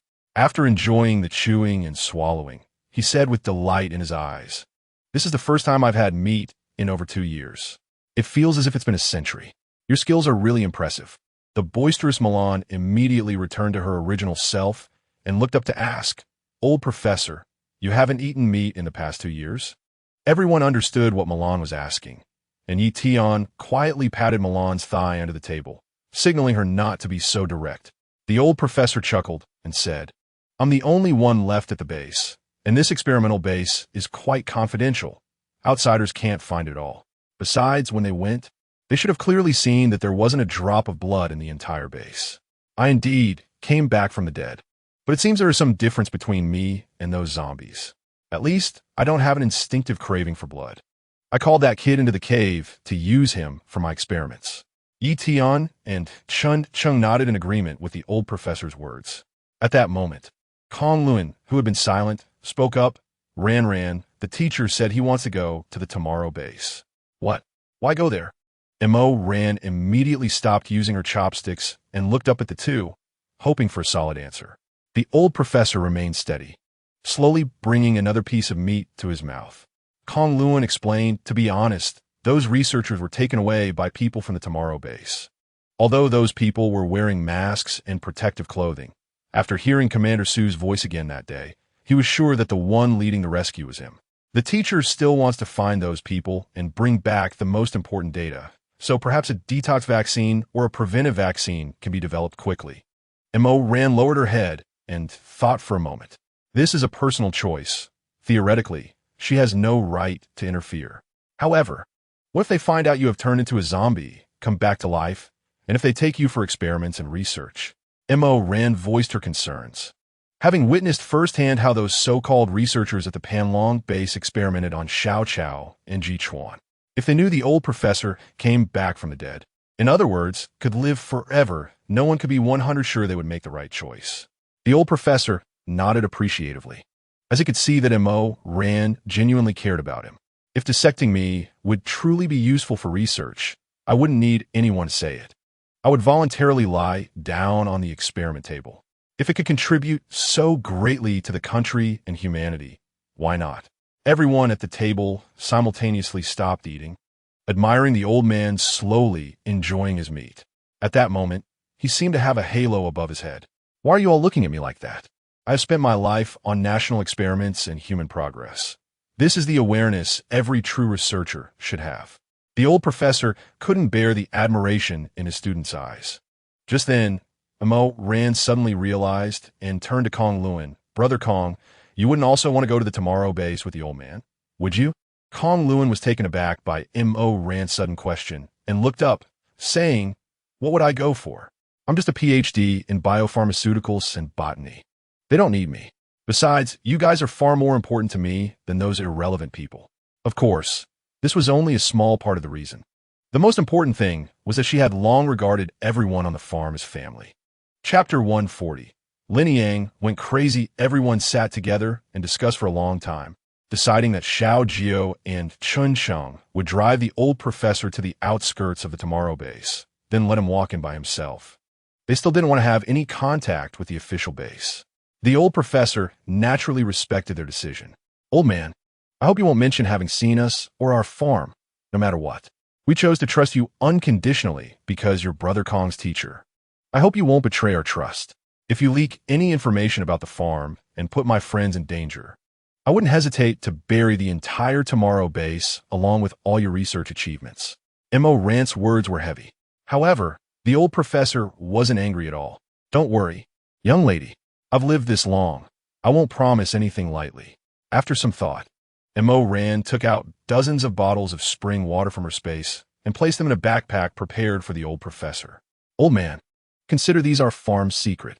In light of your dedication to the country and its people, I'm giving you some. When you get to the base, tell them to dilute the water and pour it into the soil. Then let the wood-type abilities users keep turning the soil. It will reactivate the nutrient-depleted soil. But please keep it a secret, and just say this was carefully developed by you in the lab. After encountering Commander Su in the woods and witnessing him desperately protecting those powerless citizens, Mo felt a sense of respect. In fact, it wouldn't be unreasonable for the three of them to abandon those people and escape alone. Since the old professor was going to the Tomorrow base, why not help him out? The old professor understood and smiled, saying, he has drunk that water and naturally knows its wonderful effects. Thank you, child. Everything went smoothly. And when the old professor appeared at the Tomorrow base, many researchers were shocked, followed by cheers throughout the laboratory. Especially when he presented the most crucial data and placed the spring water before Commander Su. Explaining its uses, everyone erupted in shouts. Commander Su immediately followed the old professor's instructions and found all the wood-type abilities users in the base. Sure enough, all the soil passed the tests, even containing more minerals than before. Everyone could only sigh at this miraculous experience. The old professor volunteered to be the subject for everyone's experiments for subsequent scientific research. But not a single researcher agreed. They believed the old professor had awakened. Although his bodily functions might have stopped like a zombie, he was now human again, just in another form.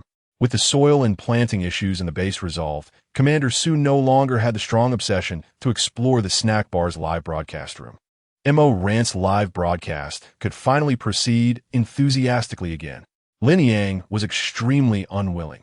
He sat in Mo's live broadcast room every day, recording the screen.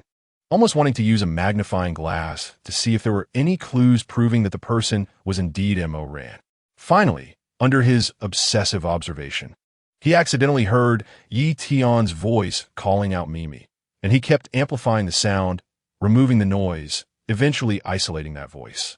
Yes, it was indeed Yi Tian's voice, calling out Milan's name.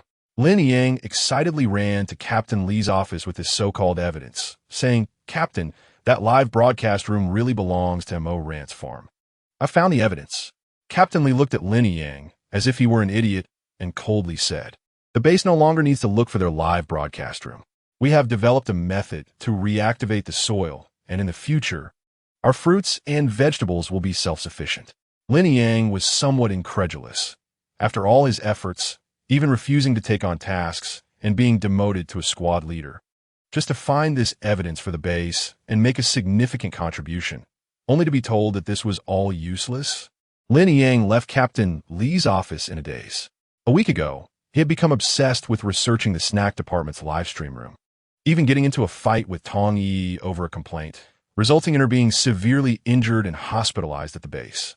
Lin Yang didn't know where Tong Yi was going, nor did he care. In his mind, as long as he uncovered the secrets of a live stream room, he could rise to greatness. And at that point, who would care about a woman who lacked both looks and figure? But now, his beautiful dream had shattered. At this moment, he had also been demoted to a team leader. The team leader of Tomorrow Base was merely the leader of a 3-person group. And as long as the members were stronger than the leader, and another member agreed, they could replace the current leader at any time. His reputation in the base was not good. He had originally thought that leaving Panlong Base meant no one would know how much he had embarrassed himself. But who would have thought that the first mission after being promoted as squad leader would lead him to meet Mo Ran? Milan and the others exposed all his secrets, even making such an embarrassing move. Returning home, Lin Yang opened his phone in despair, just in time for Mo Ran to start her live stream. Like a man possessed, Lin Yang began to spam the chat. Ran, I know it's you. I'm Yang. I know you still love me. You're wearing a mask just to prevent me from recognizing you. Let's stop this nonsense and be together properly from now on. A sudden comment caused the live stream to explode. Some of Lin Yang and Mo Ran's classmates, upon hearing Lin Yang's comment, began to discuss it in the chat. I thought the host's voice sounded familiar. Turns out it's Mo Ran. Hi, host. I'm Lu Yuhao. Do you remember me? I once took you to the infirmary when you twisted your ankle in PE class. Kong Luan decisively cut off Lin Yang's live stream signal to prevent him from spilling more detrimental information about the farm. Chapter 141. Endless Disasters. Mo Ran calmly said in the live stream, I don't know the Mo Ran you're talking about, especially that crazy classmate. If she really were your girlfriend, how could you not recognize her for so long? If I were my boyfriend, I would recognize him the moment he appeared, even if he was completely covered in black fabric. Mo Ran quickly defused the crisis with just a few words. Yeah, the host is so beautiful. How could she possibly have such a neurotic boyfriend? If my boyfriend acted like that, I wouldn't want him. Exactly. If you're really her boyfriend, you should be able to recognize her even with your eyes closed. I say, big guy, you're dreaming. The live stream quickly turned into a one-sided attack on Lin Yang. Meanwhile, Lin Yang was still lost in his spamming, unaware that whatever he posted was invisible to everyone else. He had been completely blocked, and only he could see his own messages. Due to Lin Yang's interruption, Mo Ran and the others chatted with everyone for a while before ending the live stream. After going offline, Xiao Jiu said with a worried expression, I need to go to Tomorrow Base. When everyone found this strange, Mo Ran immediately guessed Xiao Jiu's thoughts. You want to go kill Lin Yang? Lin Yang, like a fly, always appeared around Mo Ran, making Xiao Jiu feel extremely irritated. No way. Mo Ran immediately rejected. Why not? This was the unified question from everyone around. Mo Ran thought for a moment. It had been so long, and all her friends were trustworthy, especially since they could even accept Xiao Jiu's identity, so there was nothing left to hide. She decided to reveal the truth to everyone. However, when she finished explaining her identity as a time traveler, everyone did not show the same shocked expressions they had when they first heard about Xiao Jiu's background. Instead, they all looked quite calm. What's there to be surprised about? We figured most of it out a long time ago. We initially thought you had awakened some prophetic ability, but were afraid we would ask too many questions, so you didn't say anything. Later, we realized you didn't know much about the apocalypse either, and many situations troubled you, Etion said first. Yeah, you hoarded so many supplies back then and had the foresight to buy this farm, so we speculated that you might have a reincarnation script, Chun Chung added. Mo Ran turned to Milan, since she had only mentioned the reincarnation matter to her. Milan shook her head repeatedly. I didn't say anything. Dong Xiangwan smiled gently and continued, Ran, you're wronging Mimi. The reason we guessed was that you never deliberately hid anything from us. Even though we know you might be different from us, we also know you've been trying your best to protect us. If you didn't want to say it, there must be a reason. Mo Ran, feeling somewhat frustrated, turned to Xiao Jiu and said, So, you knew as well? Xiao Jiu gently stroked Mo Ran's hair and said, I didn't know anything until you told me. I only realized how amazing my wife is. She's actually a time traveler. Milan, who was drinking water, almost choked. They had all guessed it, and to say Xiao Jiu hadn't was unbelievable. He was just trying to flatter his wife without any bottom line. For this reason, Lin Yang, as the original male protagonist of this world, could not die by her hands or because of her. Otherwise, she feared the world would collapse. Mo Ran expressed her greatest concern. What kind of heavenly path is this, to choose such a person as the male protagonist? Am I not much better looking and more capable than him? Chun Chung said with indignation. Every man probably has a protagonist dream in his heart. Even Yi Tian, who usually doesn't compete, and Kong Luan, who focuses solely on scientific research, nodded in agreement. Upon hearing Mo Ran's explanation, Xiao Jiu finally smiled. If it was for that reason, then he could let that scoundrel continue to live. However, if he dared to show up again recklessly, he would directly catch that mutt, cut off its hands and feet, feed it a tranquilizer, and throw it into the pig pen. After all, the pigs on their farm were well fed. The friends did not dwell too much on this issue. After all, anything could happen on their farm. With a zombie king that had lived for over 1,000 years and a wolf demon that could transform into human form at will. Having one more time traveler who understood the script was not surprising at all. The originally calm days were shattered one afternoon by Kong Luan's scream. Not good. We have bugs in our soil. Kong, it's just bugs. The warehouse has plenty of pesticides. Just spray a little. What's there to panic about? Chun Chung said, comfortably lounging on the sofa while playing games. If it were just ordinary bugs, it wouldn't be so scary. Kong Luan's tone was unexpectedly anxious. I noticed yesterday that the vegetable field was infested with bugs. So I took the rotten vegetable leaves to the blender and made vegetable juice to feed the zombies at the gate. This method had been used on the farm for a long time. Due to the effects of the vegetable juice, the zombies' combat power would also be enhanced, providing stronger protection for the farm. Then today, I found that the zombies' eyes were a bit bloodshot. They seem to have been reinfected with the zombie virus. To conduct an experiment, I specifically caught a bug, and the results confirmed that this tiny cabbage worm carries a virus over 10,000 times stronger than that of a zombie. Therefore, the vegetables it has bitten have been infected by the virus-carrying saliva, and if a person eats these vegetables, they could turn into a zombie on the spot. Kong Luan's words exploded in everyone's hearts like a bomb. Is this damn apocalypse never-ending? Humanity has finally begun to find some ways to survive. Yet another, even greater challenge has come. The last acid rain only eroded the land, making it impossible for humanity to grow food, but this time, the cabbage worms might cause everyone to unknowingly lose their lives. Is there any solution at the moment? Mo Ran asked in a deep voice. Chapter 142. The most primitive solution, can we purify it with spring water? Xiao Jiu pondered for a moment and asked. I've tried, and it didn't work. But fortunately, our soilless cultivation laboratory still has a lot of vegetables, and there are plenty of stored fruits and vegetables in the warehouse. Before I find a solution, our supplies are sufficient, Kong Luan said. Not just Mo Ran's farm. The entire Tomorrow base was also in unprecedented crisis. Teacher, we found the culprit. It's this type of worm. In fact, it's just a mutated cabbage worm that doesn't bite people and doesn't pose a direct threat to humans. A researcher said. Another researcher continued. We just conducted an experiment and found that the zombie virus inside, it is tens of thousands of times more potent than that of ordinary zombies. This means that the cabbage it has eaten has been infected with the virus. And those residents who suddenly turned into zombies without warning recently did so because they ate this cabbage. Notify Commander Sue to immediately stop the supply of vegetables and thoroughly inspect the land. This worm doesn't bite people, so the public can take precautions, catch the worms, and kill them, the old professor said. But things were far from as simple as the old professor thought. This cabbage worm reproduces extremely quickly after evolving, and the eggs mixed in the soil cannot be seen with the naked eye. Even if everyone is absolutely certain on the first day that the cabbage worms in the fields have been killed, by the next day, the eggs would have hatched into a new batch of worms. In the base office, everyone wore a worried expression. Old professor, are you saying that we currently have no way to deal with these cabbage worms? Commander Sue, after hearing the researchers' report, turned to look at the old professor who had been silent beside him.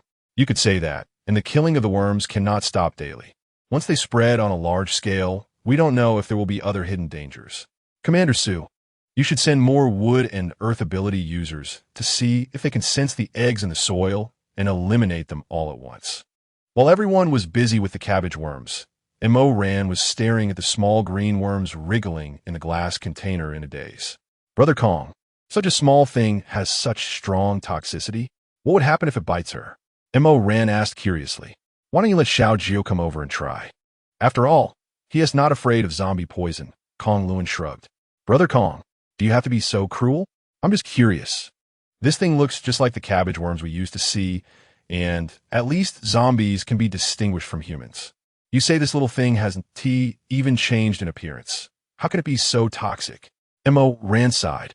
Yeah, how come no insecticide works? What exactly is its nemesis? Even Kong Luen seemed at a loss. Hearing Xiao Hua's words, Mo Ran and Kong Luen exchanged a knowing smile. How come NT thought of trying this most primitive method?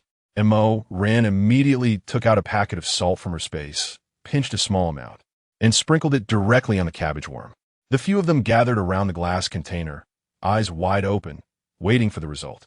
As soon as the cabbage worm touched the salt, it started writhing as if it was on fire. In just a few seconds, it lay still in the container, not moving at all. Kong Luen carefully used tweezers to pick up the corpse of the cabbage worm and continued with his experiment. Soon, he came up with an exciting piece of news. Table salt can kill cabbage worms, and the reason the cabbage worms die is due to dehydration. What a miraculous physical phenomenon. Moreover, after the cabbage worms died, the zombie virus cells in their bodies quickly stopped functioning, which meant that even if the dead cabbage worms were mistakenly consumed by someone, they would no longer infect them with the zombie virus. Mo Ran found it hard to believe that the final weapon to defeat this little thing was actually salt. She grabbed a handful of salt and sprinkled it into each container. In less than a minute, all the cabbage worms stopped wriggling. Hey, Brother Kong, come quick. There's a new discovery, Mo Ran exclaimed. What is it, Ran Ran? Kong Luen rushed over. There's a cabbage worm here that hasn't died, Mo Ran shouted. If the experimental data is deviated and table salt does not kill the cabbage worms 100, then it means further experiments are needed. Because if there are any fish that slip through the net and are not discovered, and they think there's no threat and consume the infected vegetables, the final result can only be total annihilation. By the time Kong Luen reached Mo Ran's side and looked at the wriggling blue worm she was pointing at, he immediately fell silent. Brother Kong, what should we do? Seeing Kong Luen not speaking, Mo Ran thought the experiment had failed and asked anxiously. At this moment, Xiao Hua also approached the two and suddenly said, Sister Ran Ran, this isn't a cabbage worm. It's the silkworm my brother and I caught that day. Because Mimi's sister was afraid of this thing, we weren't allowed to keep it in the villa, so we brought it to Brother Kong's laboratory. At this moment, Mo Ran felt a bit embarrassed. I'm an engineering student. It's normal not to be good at biology. Mo Ran scratched her head and said with a guilty smile, Kong Luen, Xiao Hua, all right, since it's proven that table salt is effective, let us hurry up and try it. Mo Ran looked at the two faces across from her, both wearing expressions of I'm just smiling, I won't say anything, stood up and walked outside. During dinner, Kong Luen happily announced that the salt plan was successful and all the cabbage worms and eggs in the soil had been killed. However, for safety's sake, This batch of vegetables must be sent out to the zombies to try as an experiment. When the old professor received Kong Luan's phone call explaining that table salt could kill insects, he was so excited he almost shouted in the room.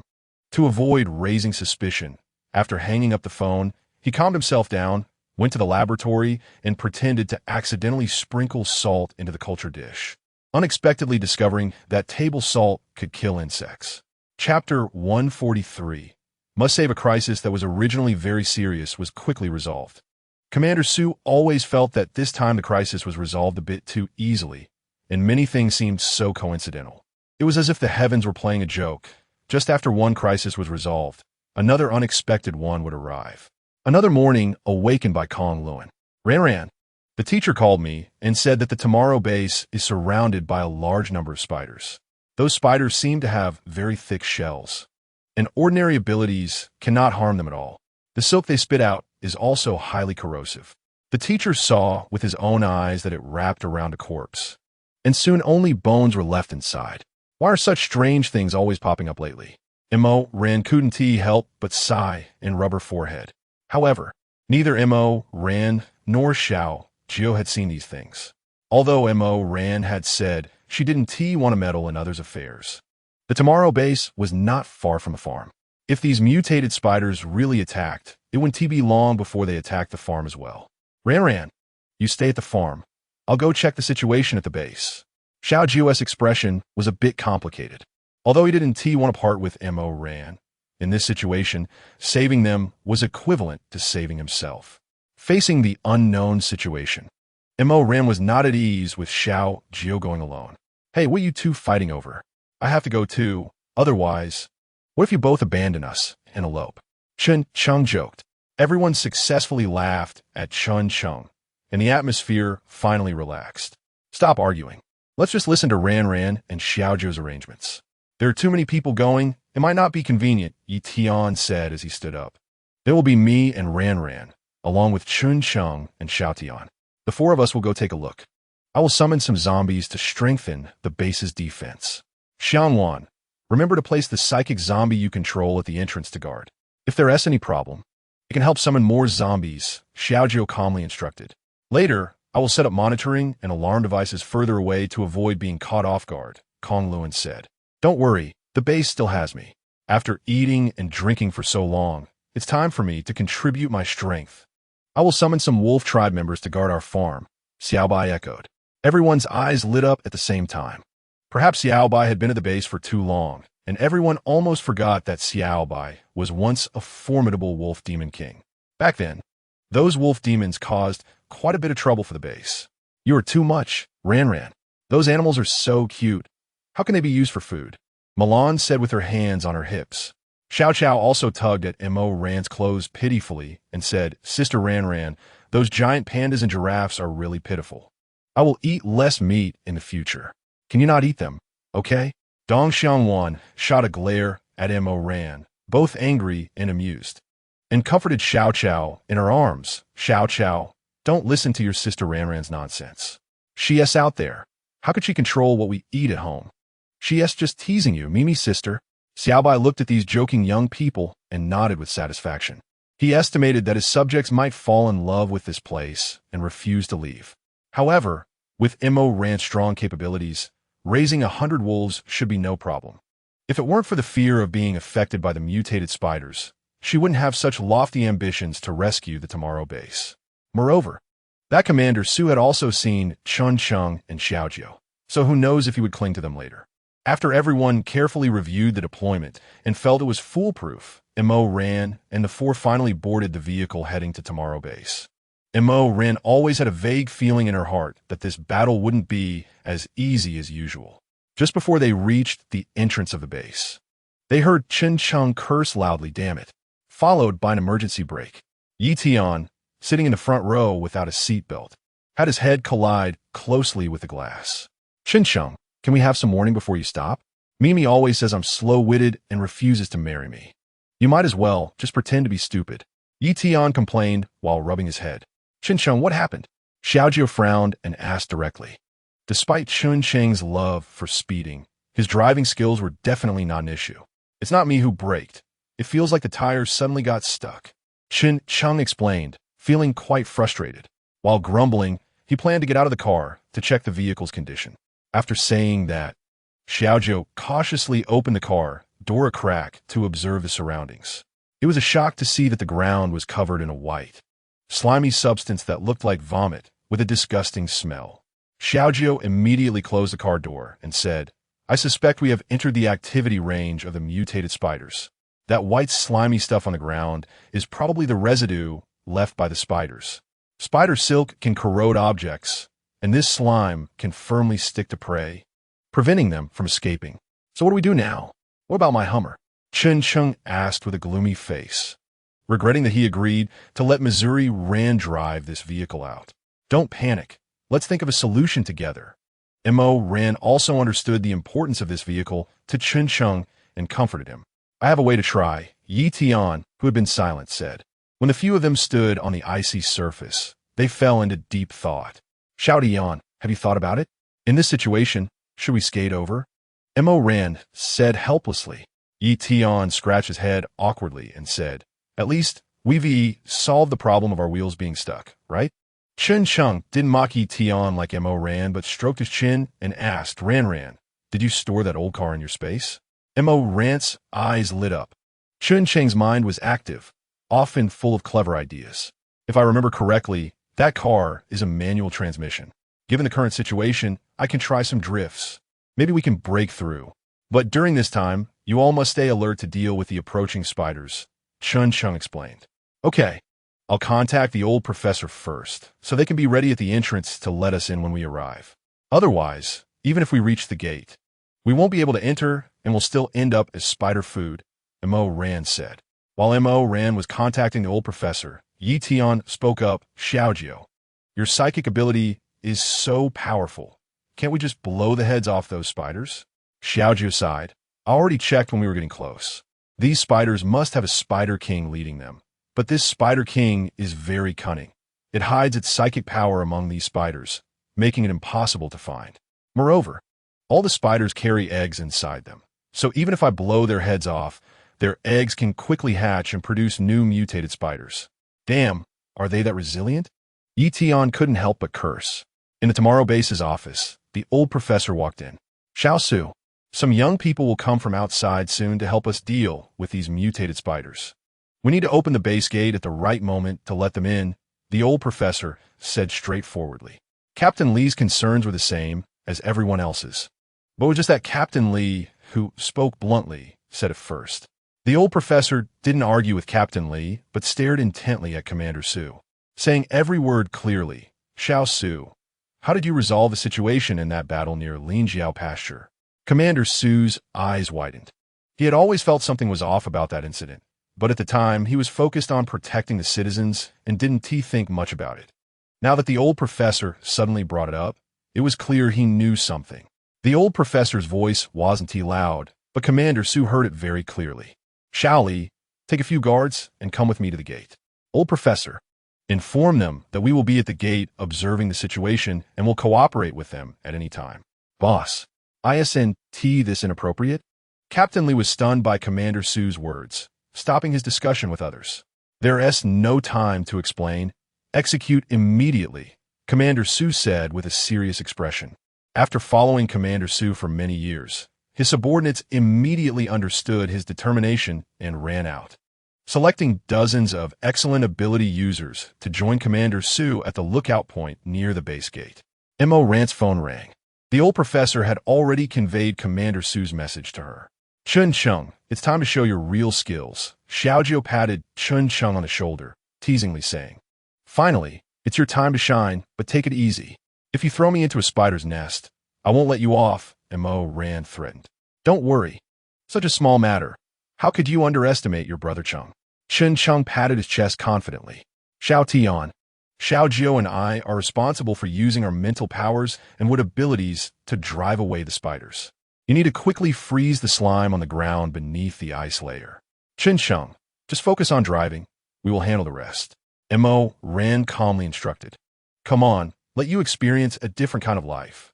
Mo Ran took out that old manual second-hand car from space and stored away Chun Cheng's beloved little Hummer. Everything went as smoothly as Mo Ran had anticipated.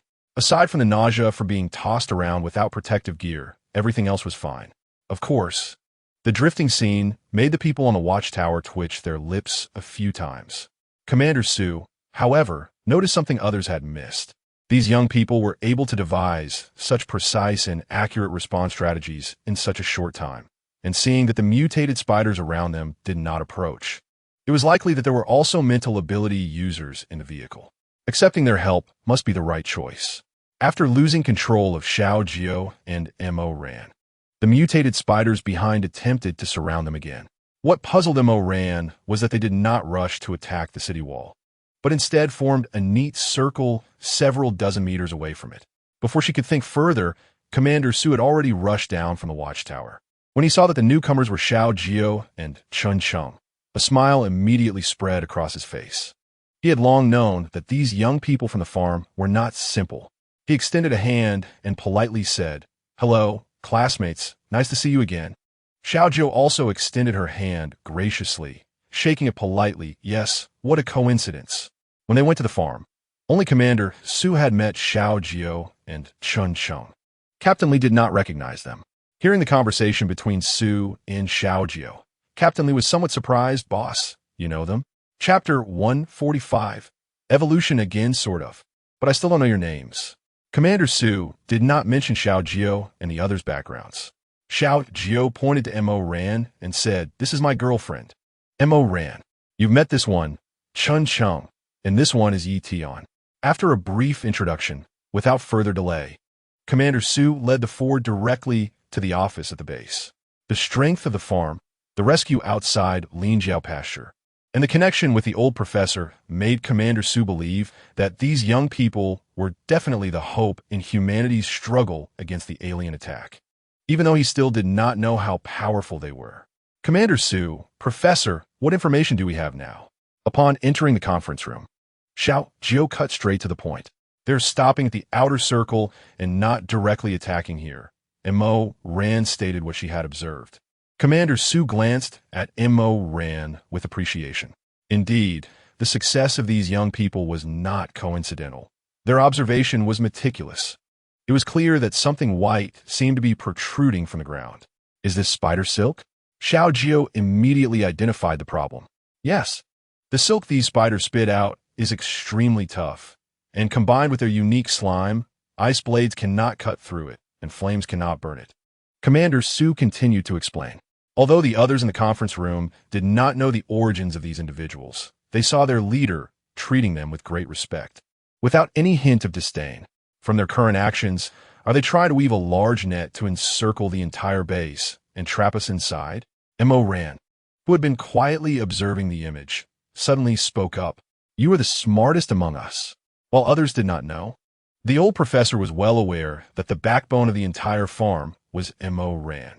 So when Commander Su regarded Xiao Jiu as the leader of this group, he merely smiled quietly without speaking. "Not good, Commander." Something happened at the laboratory. A young team member rushed into the laboratory in a panic, shouting loudly. "What happened?"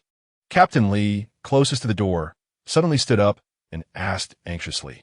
Hearing this, Commander Su and the others immediately got up and rushed toward the laboratory. Xiao Jiu and the others exchanged glances and quickly followed. Everyone moved very quickly, and within a few minutes, they arrived outside the laboratory building. Even before reaching the lab, they could smell a strong burnt smell akin to barbecued meat. Then came a piercing scream. Hearing the cry, everyone quickened their pace. "You all stay back, hold your weapons, and watch your safety." At a crucial moment, Commander Su remained calm and stable while directing. Captain Li and the others quickly drew their weapons, swiftly adjusting their formation to encircle Xiao Jiu and the others in the middle. Even though they had just demonstrated their exceptional intellect, they had yet to see the true strength of these four. Regardless, since they were there to help their base, they had to ensure their safety. It must be said that Captain Li's actions gave Mo Ran considerable thought. Just now, Commander Su had not made any deployment, and his subordinates could spontaneously and orderly make such decisions, indicating that he was an excellent leader with a remarkable team. Mo Ran secretly resolved that tomorrow, no matter what, they had to save the base. With such a leader present, the hope for humanity to thrive was even greater. The group slowly approached the laboratory from which the scream had come. A crack had opened at the door, and the closer they got, the more they could easily smell a rotten stench, the scent of spider slime. Through the thick glass, the sight before them stunned everyone. The spider had grown to a height of a person, and its silk had completely wrapped around a person's upper body, leaving only 2 legs dangling in the air. It was evident that this person had already died. At this moment, there was no time to think further. Xiao Jiu whispered to Mo Ran, "I will use my mental power to control it. You use the vines to pierce its eyeballs. That's the most vulnerable spot. Remember, after piercing the eyeball, make the vines explode to destroy its nervous system, and it will naturally die. I can't blow its head off, otherwise, the eggs inside it might burst and threaten the entire base." Mo Ran nodded. Commander Su, standing in front of Xiao Jiu, also heard Xiao Jiu's words. He was about to speak and suggest letting him handle it when he was stopped by the old professor who walked past him. The old professor waved his hand, signaling him not to speak, then pointed at Xiao Jiu and Mo Ran, giving them a thumbs up in appreciation. Commander Su chose to trust the old professor. Since he believed these 2 young people could do it, then they surely could. Mo Ran and Xiao Jiu did not disappoint everyone. Xiao Jiu quickly locked onto the mutated spider's nervous system. The spider's writhing mouth and forelegs stopped moving, no longer producing silk, and the sacrificed researcher, hanging in midair, fell heavily to the ground with a muffled thud. The sudden noise in the quiet space startled everyone, and a hint of pain flashed in Commander Su's eyes. Every researcher was a hope for the future of humanity's salvation. In his eyes, these researchers without abilities were even more significant than his own as an ability user. He could only drive back these mutated monsters, while these researchers were the ones who could save humanity. Xiao Jiu nodded at Mo Ran, signaling her to act. Mo Ran immediately extended 2 vines, one left and one right, accurately piercing through the mutated spider's eyes. The intense pain made the mutated spider shake its body, and Mo Ran immediately made the vines explode within the spider's brain, thoroughly severing all its nerves.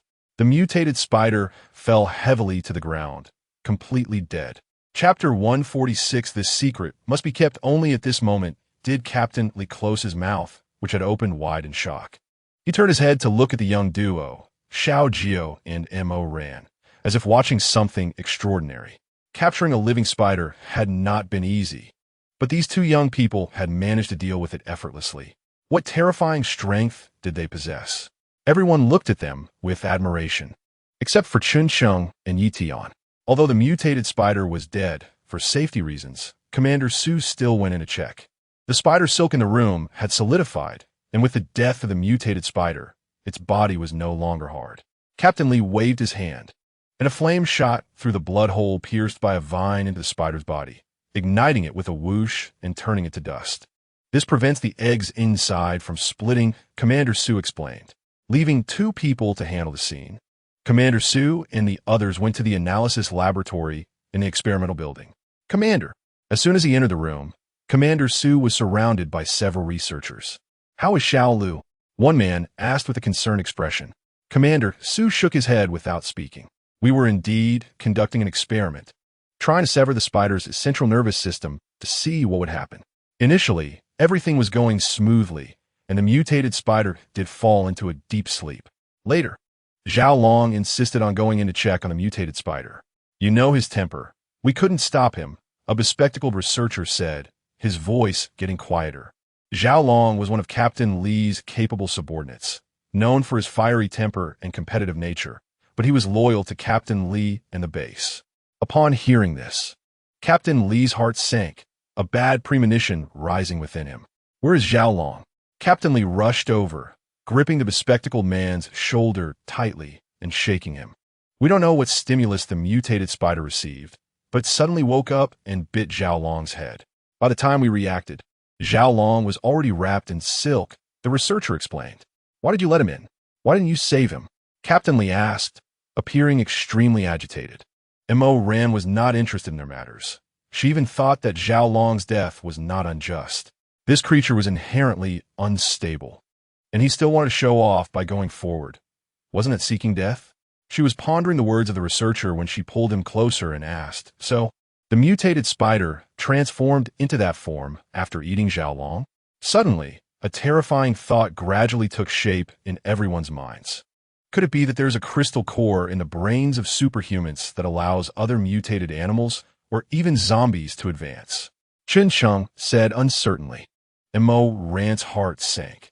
If that were true, if this matter fell into the hands of those with ulterior motives, it would be hard to prevent them from harming their own kind for personal gain. Commander Su immediately spoke sternly to everyone present. What happened today must be kept strictly confidential. If I find out that even a hint of this gets leaked, don't blame me for being rude. Mo Ran sighed. It was understandable for Commander Su to issue such a threat. There would always be some crazed individuals in any era. If they learned about this and took advantage of it, the consequences would be unimaginable. After all, this was already a world without law and order. Yes, Commander, everyone replied in unison. The news was so shocking that everyone had stopped dwelling on the pain of losing a teammate. Mo Ran, Xiao Jiu, it's getting late. Let me arrange accommodation for you so you can rest. I'll have someone bring dinner later, Commander Su said to Mo Ran and Xiao Jiu. Mo Ran knew that the four of them were still outsiders to the base, so after learning such a secret, the base indeed needed to hold an internal meeting. Okay. Xiao Jiu did not refuse. Captain Li sent a subordinate to take the four of them to the residential area. Classmates, room 102 is empty. The beds inside have just been changed recently. Commander Su and Captain Li are also on the same floor. You can stay here for the next few days. Although the ability user appeared to be in his 30s, he spoke to Mo Ran and the others with great respect, showing no contempt for their youth. Commander Su also lives in a place like this? Mo Ran asked incredulously. But I saw that there are villa areas behind. Shouldn't someone of your rank, like Commander Su and Captain Li, be living in something more upscale? After all, that's how the Panlong base operates. The commander said he's just an ordinary ability user, fortunate enough to become a commander. He shouldn't be arrogant because of that. Moreover, the villa area has other arrangements, the subordinate explained. What is it used for now? Chen Cheng leaned in, curiously asking. There's a nursing center for the elderly who have lost their mobility and can't take care of themselves. The base recruits some non-ability people with physical strength and compassion to care for these elderly. There's also a daycare center for the children of ability users whose parents need to carry out tasks during the day. They can't leave their children unattended. So a daycare center was established to help alleviate their pressure. Additionally, there's a building dedicated to caring for injured ability users who have become disabled after missions. The commander said that they made sacrifices for the entire base, and the base cannot be irresponsible towards them. As he spoke about these matters, the man's eyes were filled with pride. It was clear that he genuinely admired his leader. Mo Ran had to admit that Commander Su was indeed a deserving and excellent leader. Chapter 147, The Perfect Couple After the Subordinate Left. Mo Ran and Xiao Jiu decided to take a tour around the base to see how it differed from the Panlong base. It must be said that everything in the base was developing in an orderly manner. Task release points, material trading centers, medical and educational facilities, all were present. Mo Ran increasingly felt that Commander Su was a person with great leadership skills. It seemed they had indeed made the right choice this time. Not long after, Mo Ran's attention was drawn to the commotion in a small square. It sounded like a fight was breaking out. Let's go take a look. Mo Ran excitedly pulled Xiao Jiu's hand as they headed toward the square. Having spent so long on the farm, Mo Ran found herself somewhat looking forward to this scene. And her obvious eagerness to watch made Xiao Jiu chuckle. The closer they got to the square, the more people there were. Mo Ran squeezed her way forward with difficulty, realizing she wasn't the only one who enjoyed watching the commotion. Seeing Mo Ran tiptoeing and trying to peek inside, Xiao Jiu gently took her hand and stepped forward. Those around Xiao Jiu felt an invisible force pushing them aside, and they instinctively moved their feet. Thus, Xiao Jiu easily led Mo Ran to the front row. Mo Jiaching. You old bastard, you dare to hit me. I'll fight you. The voice, along with that familiar name, stunned Mo Ran. Wasn't this the despicable biological father of the original owner, Mo Jiaching, and her stepmother, Bai Xiaoman? She couldn't believe they had survived after being kicked out of the farm and had not perished in the jaws of zombies. By Xiao, have some shame. At your age, you're still trying to play around. I swear I'll kill you, you shameless woman. Jiaqing shouted, pushing By Xiao, who was scratching him wildly while mounted on him, to the ground. By Xiao laughed heartily, as if she had heard a funny story. Jiaqing, you're not old yet. How could you be so confused? You're over a decade older than me. I followed you when I was young and beautiful. Didn't you kill your wife out of vanity? Didn't you take advantage of my beauty to gain face? Let me tell you, you better respect me, because I'm the one working to support you now. A man living off a woman. You shameless bastard. Just wait till I tear your mouth apart. I dare you to say it. Jiaqing's face was filled with shame as he angrily approached By Xiao. She noticed the murderous intent in his eyes and immediately shouted, "Help! Murder! Attempted murder of a wife. Is there no law in this world? I work hard to support the family, and in the end, I get beaten and cursed." Jiaqing's face was already marked with several bloodstains from By Xiao's scratches. Hey, did you hear that? This man is something else. To marry a new love? He actually poisoned his own wife. If I were his wife, the first thing I'd do is castrate him and see if he dares to fool around again. How can there be such shameless men in the world? He makes his wife work while secretly keeping a mistress. If I were his wife, I'd rather find a strong young man. The discussions around them clearly reached their ears. By Xiao heard that most people were supporting her and blaming Jiaqing, revealing a proud smile on her face, even raising her lips in provocation. Jiaqing, who had always been aloof, had suffered too much since the apocalypse, especially having to endure By Xiao's sarcasm recently. At that moment, his pent-up emotions reached a boiling point. With bloodshot eyes, he rushed towards By Xiao, grabbing her neck tightly with both hands and saying viciously, "By Xiao, let me tell you, since I am Jiaqing could kill that old hag back then, I can kill you today too. Do you really think that man would marry you and be with you? Wake up. Look at what you really are." Jiaqing applied all his strength, and at that moment, By Xiao's face turned red. She struggled desperately to pry his hands apart. But a woman's strength was no match for a man's. By Xiao's hands gradually drooped down, waving in the air. The onlookers finally realized something was wrong, and several strong men rushed forward, trying to pry Jiaqing's hands apart and separate the two. Finally able to breathe, By Xiao looked at the man who saved her and immediately feigned a weak appearance, leaning against him and saying delicately, "Thank you, big brother. If it weren't for you, I might have been choked to death by him." Seeing By Xiao leaning on another man in front of him, Jiaqing went mad like a rabid dog, shouting, "By Xiao, you shameless woman, in front of me, you're still trying to seduce others. Just wait till I beat you to death to uphold family honor." By Xiao quickly dodged behind the strong man, her fearful appearance instantly igniting his protective instincts. He kicked the advancing Jiaqing to the ground and disdainfully said, "Are you even a man? What kind of skill is hitting a woman? You make your wife go out to work, and yet you still act like a tyrant?" As he spoke, he squatted down and pulled down Jiaqing's pants, cursing, "Let us check if you're really a man." The women watching immediately turned their heads away, fearing they would see something eye-watering. Jiaqing, you ungrateful thing. I've supported you for so long, and this is how you treat me?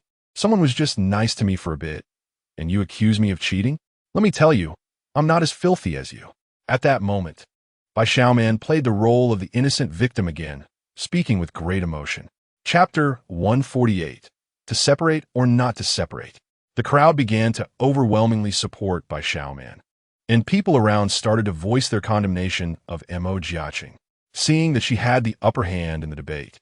By Xiao also retracted her earlier aggressive demeanor and began to pretend to wipe away tears.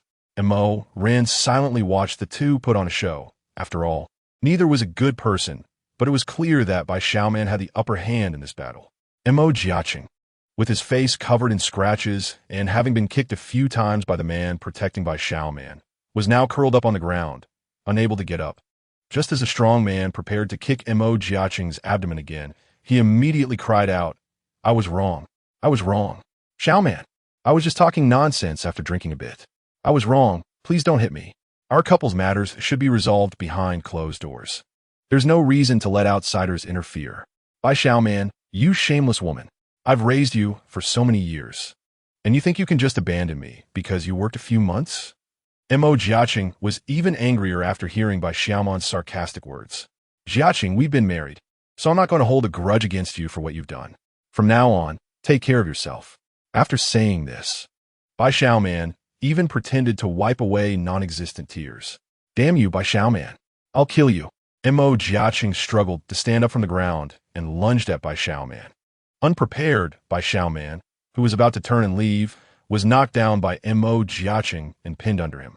All that could be heard was Bai Xiaoman's terrified scream, followed by Mo Jiaqing furiously slapping her face, the loud slaps clearly showing how enraged he was at that moment.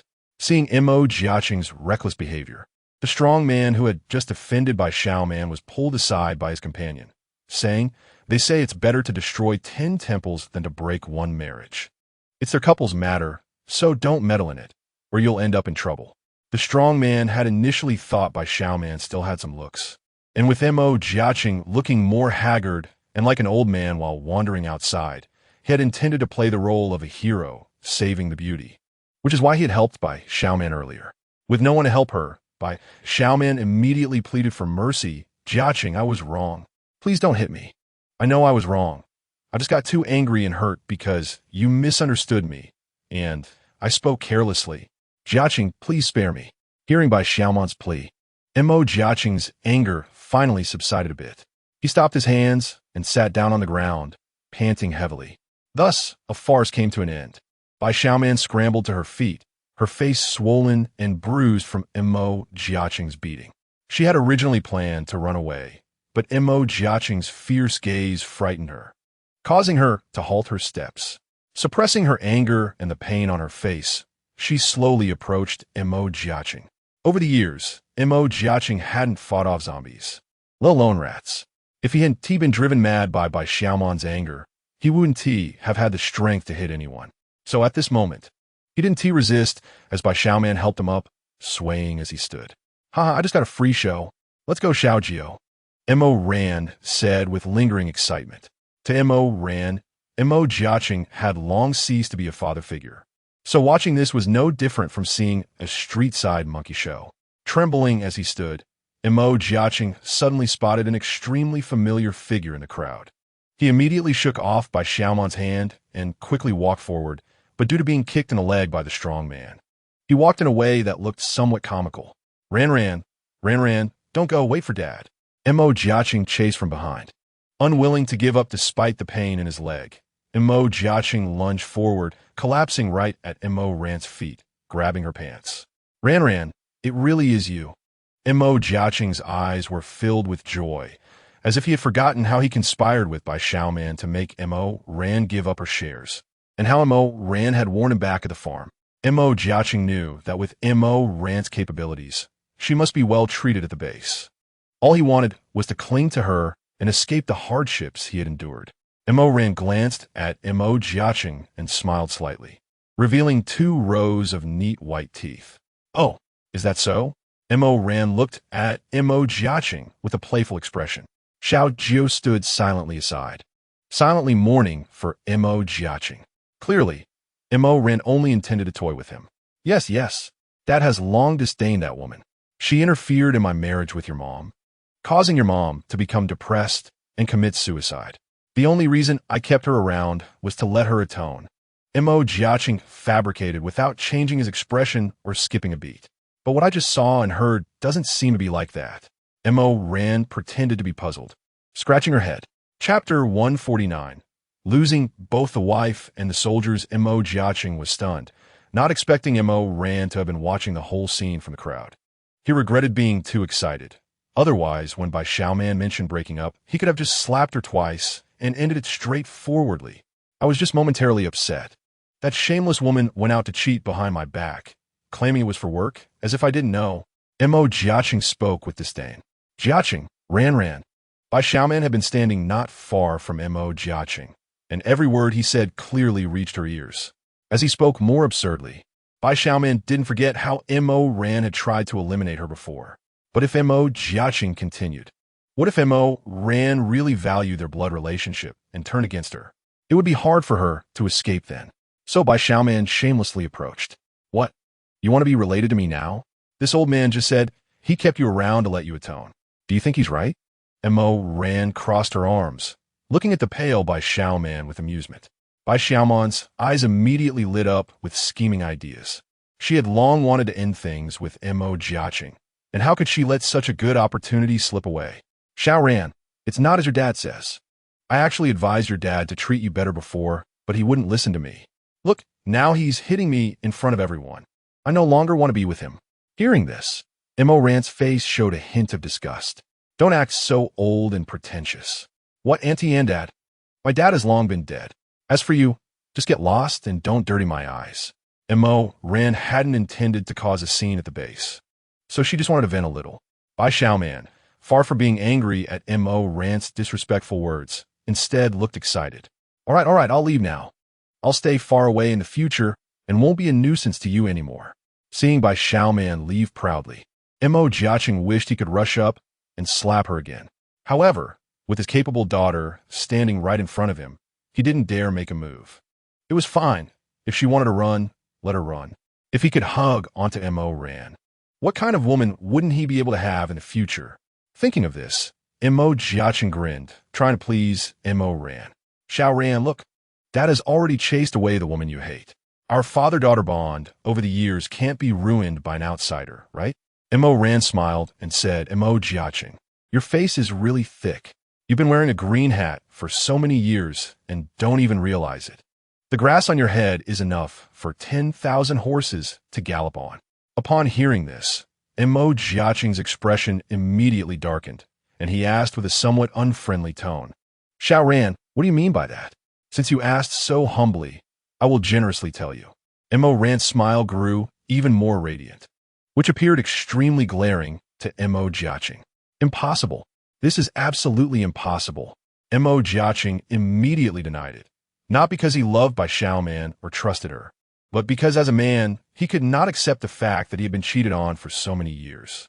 Believe it or not, after saying that, Mo Ran took Xiao Jiu's hand and walked towards the apartment. The show was over, and she felt a bit hungry. Xiao Ran, you can't leave. You can't abandon Dad. Bai Xiaoman has already left. Dad only has you as a family now. Seeing Mo Ran about to leave, Mo Jiaqing didn't have the time to wallow in his sorrow. He staggered forward to grab Mo Ran's arm again. What do you think you are? Well, I'm talking to my daughter. What do you get off interrupting? Mo Jiaqing had never seen Xiao Jiu and naturally didn't know the relationship between Xiao Jiu and Mo Ran. And it was precisely this sentence that completely enraged Mo Ran. She valued the people around her far more than herself. To put another way, she could ignore insults directed at herself, but if someone insulted those she cared about, they were asking for death. Before Xiao Jiu could act, Mo Ran turned around, and a thick vine wrapped around Mo Jiaqing's body. Mo Jiaqing, if it weren't for the fact that we both share the surname Mo, you would probably be dead by now. I warn you, if you dare to insult my man again, I will make you truly experience what it means to wish for death. Mo Ran's gaze was cold and fierce, and Mo Jiaqing had no doubt that if he showed any disrespect now, Mo Ran would send him to his grave directly. Xiao Ran, I was wrong. I really know I was wrong. Seeing that cold gaze and feeling the vine tightening around him, Mo Jiaqing was so scared he directly leaked a suspicious liquid. Mo Ran frowned and pinched her nose, cutting off the vine in her hand. This time, Mo Jiaqing didn't dare to approach again. He knew that this path with Mo Ran was completely severed. He could only feel regret in his heart, wishing he hadn't rushed out to recognize Mo Ran earlier. Now that Bai Xiaoman was gone, he truly felt he had lost everything. And without Bai Xiaoman, even cooking and eating became a problem for him. This little girl looks delicate, but who knew she was so ruthless, even refusing to acknowledge her own father? A group of onlookers had long surrounded the scene, and only when Mo Ran had walked far away did they dare to discuss it. That's not how it is. You came late and didn't see the first half. That man already had a fight with his ex-wife. Another plump woman said with a gossipy expression, as if she were bragging, I know more than you do. I heard it clearly when they were arguing just now. That woman said it was this man who killed his original wife to marry her. The plump woman explained. Chapter 150. check the almanac before going out, it was clear that the plump woman was seething with hatred for Jiu's behavior. Likely because she had encountered such a scumbag before. Such a man deserves to die, another woman echoed. As Jiu listened to the surrounding discussions, his face turned red and pale, and with the wet sensation beneath him, he wished he could find a crack in the ground to hide in. On the other side, Ran and Xiao Jiu had not yet reached the apartment when they heard another voice that made her feel nauseous. She even thought to herself that she should have checked the almanac before going out. Xiao Ran, is that really you? Xiao Ran, how did you come to the base? Is there a problem at the farm? I'm now a squad leader. Just mentioning my name at the base is effective. Lin Yang appeared in front of Ran and Xiao Jiu without any sense of awareness. This time, before Ran could take action, Xiao Jiu grabbed Lin Yang by the collar and threw him far away. However, Lin Yang seemed oblivious to the others' displeasure, sticking to them like a stubborn plaster, saying, Xiao Ran, I knew it. After we met in the mall last time, you must have been thinking about me, which is why you came here to find me. This time, Xiao Jiu directly kicked Lin Yang in the face and then stomped him down underfoot, saying, if I hear you call my girlfriend's name again, I'll stuff your mouth with that fertilizer. After saying that, Xiao Jiu pointed to some animal droppings near the flower bed. Wow, this guy looks so cool protecting his girlfriend. Yeah, if I had such a handsome boyfriend who could protect me like this, I'd be willing to do anything. Hey, I think I've heard of that Lin Yang before. It seems like he's not quite normal. A girl pretended to be mysterious and pointed her head. Hearing the discussions around them, Ran felt incredibly happy to have such a boyfriend full of strength. After all, they were in the Tomorrow base, and she didn't want to stir up unnecessary trouble. The two of them held hands under the sunset, looking so beautiful that people around them cast envious glances.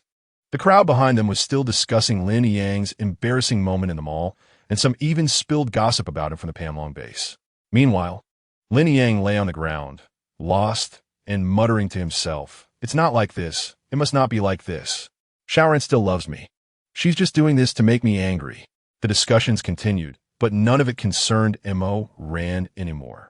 After returning to the apartment, Ran saw Yi Tian and Chun Cheng busy preparing hot pot, and Su Zhihui had also sent over dinner, which included several meat dishes and lunchboxes.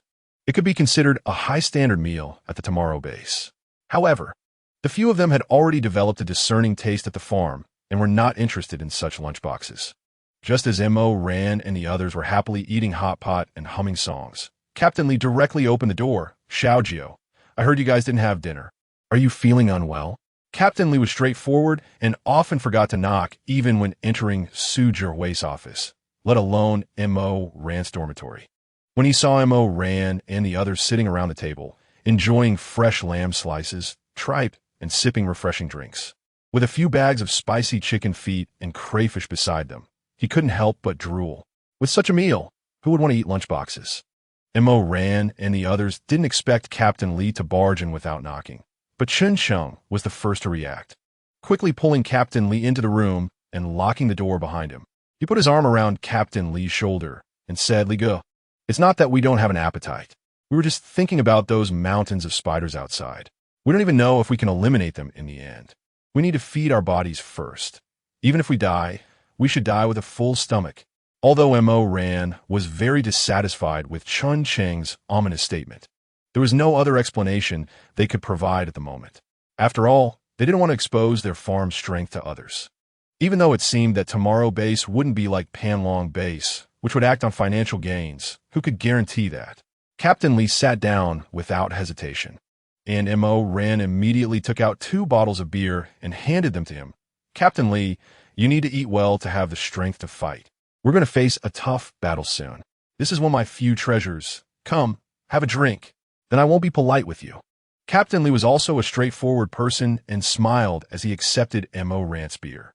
Ran immediately got up, took out an unused set of chopsticks and unopened seasonings, and Captain Li dug in without caring about anything else. Captain Li, I hope you can keep the matter of us having a hot pot tonight a secret from Commander Su. Xiao Jiu seized the opportunity to make a request. Why? Captain Li said with his mouth full, speaking with a bit of a lisp. The last time they had hot pot was during the New Year. Commander Su had very strict requirements for supplies, He believed that they, as supernatural beings, could enhance their physical abilities by absorbing crystal cores, but the ordinary civilians below, especially the elderly, sick, and disabled, needed meat products and protein to supplement their nutrition. You know, we came from outside, mainly to assist our base in overcoming difficulties. But if Commander Sue finds out we didn't eat the food you sent, I'm afraid he'll think too much and feel that we're hard to get along with, or think that we don't trust the base and refuse to eat this food. M.O. Rand immediately provided an explanation that left no room for doubt. Oh, so that's the reason. I think you guys are overthinking it. Our captain is not the petty type. He would just reflect on whether he neglected you, Captain Lee said while eating. I know Commander Sue isn't that kind of person, but others might not say the same, Captain Lee. Anyway, I hope you can keep this small matter a secret. Xiao Jiu timely handed another can of beer to Captain Lee. All right, I really can't do anything with you college students. You're too cautious. Although he said this, he took the beer Xiao Jiu handed over and enjoyed the hot pot and drinks, feeling great. Chapter 151. There are more important matters. After eating and drinking to their fill, Captain Lee patted his now round belly, loosened his belt, leaned back in his chair, and sighed. Now, this is what life is. M.O. Rand couldn't help but secretly cover her mouth and smile. Isn't this just the daily life on the farm? Captain Lee, is there anything else you came to find us for? Xiao Jiu asked, wondering if he was really just here to express concern and care for them since they hadn't eaten. Damn, I forgot about that. Captain Lee slapped his forehead and jumped up from the chair. Commander Sue said to tell you to finish eating and then go to his office. He wants to discuss strategies tonight. Captain Lee scratched his head, looking a bit embarrassed, realizing that he had forgotten such an important matter because he was too greedy. M.O. Rand smiled helplessly and said, Then let's go. We've eaten dinner, so it's fine now, right? Oh well, can you guys not tell the boss that I was here having fun? M.O. Rand really wanted to open Captain Lee's head to see if it was filled with glue. Hadn't they just asked him not to mention their dinner earlier? Why was he now asking them not to say anything? Li Gu, is Commander Sue particularly scary? Didn't we just agree to keep tonight's matter secret? Chen Chung blurted out what M.O. Rand was thinking. Oh, right? Captain Lee suddenly realized, but then he added, But speaking of it, the boss isn't scary. He's more like a demon. So on the way, M.O. Rand and the others heard Captain Lee describe Commander Sue. He had them practice their abilities by having ice-type supernatural beings create an ice surface for everyone to run on to improve their balance. And then fire-type supernatural beings would release fireballs to continuously attack the ice-type supernatural beings and others to train everyone's reaction speed. It could be said that it was a chaotic brawl with teams, and the first one to be eliminated would be punished by cleaning the toilets, disposing of waste, etc. Not to mention anything else, just the toilet cleaning task made them feel that they would rather run 10 kilometers with a zombie than deal with that. It seems that Commander Sue not only has excellent management skills, but is also very adept at leading his subordinates. When he entered the office, Commander Sue warmly welcomed them. After resolving the issues in the laboratory, he was thoroughly convinced of the abilities of these young people. Therefore, when he received the final report of the dissection experiment from the laboratory, he immediately asked Captain Lee to invite someone. However, he didn't expect to wait for an hour, and he was so anxious that he was about to take matters into his own hands. Xiao Jiu, Xiao Ran, you're here. Did you encounter some trouble at the base? Which made you late? He had indeed heard from his subordinates that M.O. Rand had suddenly found a father at the base. But it seemed that M.O. Rand did not intend to acknowledge him. This was M.O. Rand's personal matter. Although they had not spent much time together, he believed that M.O. Rand was definitely someone who valued emotions deeply. Otherwise, her team would not be so devoted to her. So if she didn't recognize him, it must be the other party's problem. Captain Lee's face turned red, and he quickly lowered his head, hiding behind a few people. Seeing this, Xiao Jiu smiled and said, We might be a bit unaccustomed to the base since we just arrived, so Chun Chung had a bit of stomach upset, and we were waiting for him. Chun Chung looked innocently wide-eyed, his face full of question marks, as if asking Xiao Jiu why it wasn't her who had a stomach upset, why it wasn't M.O. Rand, and why his stomach was so precious and easy to upset. Captain Lee quickly stepped forward, patted Chun Cheng's shoulder, and comforted him. Brother, I told you not to eat random things. You need to be careful in the future. Chun Cheng could only shake his head helplessly. Commander Sue did not dwell on this matter, but but instead handed a report to Xiao Jiu. Mo Ran also breathed a sigh of relief. It was good to do the right thing, or else the world might become even more chaotic in the future. If the ability users do not have crystal cores in their bodies, how do they absorb energy? Xinchin was somewhat puzzled by this. Perhaps it's because of their highly corrosive spider silk, which can quickly decompose the components in the ability users' bodies, Xiao Jiu said after a moment of silence. Commander Su, can you detect the components of the spider silk? Mo Ran asked. No, at least not with our current experimental level and equipment. We can't detect it. Commander Su said with some disappointment, shaking his head. If we could detect the components, perhaps we could find a way to break it. Commander Su is also a mental type ability user, right? From the last time Commander Su was able to break through the zombie siege set by Xiao Jiu and reach the villa door. Xiao Jiu was basically convinced of Commander Su's ability. Hey, the boss's mental type abilities are amazing. Controlling dozens of high-level zombies is no problem, Captain Lee proudly said, looking as if he possessed such a powerful ability. I have an idea. I don't know if it's feasible, Mo Ran said after carefully considering in her mind. Quickly say it, Commander Su urged anxiously. In just half a day's time, the outer spider silk wall has already reached 10 centimeters high, so time is very tight. Since Commander Su's mental type abilities are so outstanding, the earth type ones should be quite good too. Mo Ran started with a bit of flattery, making both Commander Su and Captain Lee feel invigorated. That goes without saying. If my abilities are second, no one dares to claim the first. Xiao Ran, stop keeping us in suspense and just say it, Captain Lee urged. It's not that exaggerated. We have many excellent talents in our base, Commander Su said humbly. So how many high-level ability users do we have in our base from all departments combined? My plan requires perfect cooperation from all departments' ability users. Mo Ran did not directly reveal the content of her plan, but continued to ask. There are about 1,000 ability users in total at the base, and high-level ability users should account for 1/3. Among them, there are about 100 dual-type high-level ability users. Commander Su's figures surprised Mo Ran. She didn't expect there would be so many talents in the Tomorrow base. Chapter 152. The battle finally begins. Ran. Stop keeping us in suspense. Quickly tell us what method you thought of. Chen Cheng urged anxiously. We can gather water-type ability users to absorb the moisture from the soil, allowing the soil to dry out completely, and then let earth-type ability users turn it into quicksand. This way, those spiders will sink deep into it. Even if they are powerful enough to climb out, it will take them some time. Next, we can use wood-type ability users to stimulate plant growth and fire-type ability users to ignite the vegetation, suffocating them through the sand layer. Even if there are insect eggs breaking in the soil, they won't have time to mutate and reproduce before being eradicated. As for the final fire, we can leave it to the water-type ability users. Mo Ran said this effortlessly, and everyone fell into silence. This was simply a brilliant plan, and it must be said that this method had almost no flaws. This is humanity, capable of thinking with their brains and working together harmoniously. Why is everyone silent? Mo Ran turned to look at those around her. Xiao Ran, why don't you stay at our base? I'll let you be the commander, and I'll be the deputy commander. You just need to come up with strategies.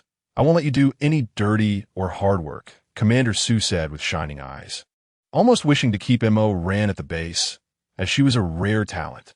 After hearing Commander Su's words, Xiao Jiu immediately put his arm around Mo Ran's shoulder, claiming his territory, and said, Commander Su, my girlfriend only has such a brilliant idea once every 3 years. It's already contributed to you. How can we stay at the base and eat and drink for free? We appreciate your kindness. Commander Su immediately understood Xiao Jiu's meaning and smiled, saying, It's okay. At any time, this invitation stands. As long as you want to come, the commander is always here for you.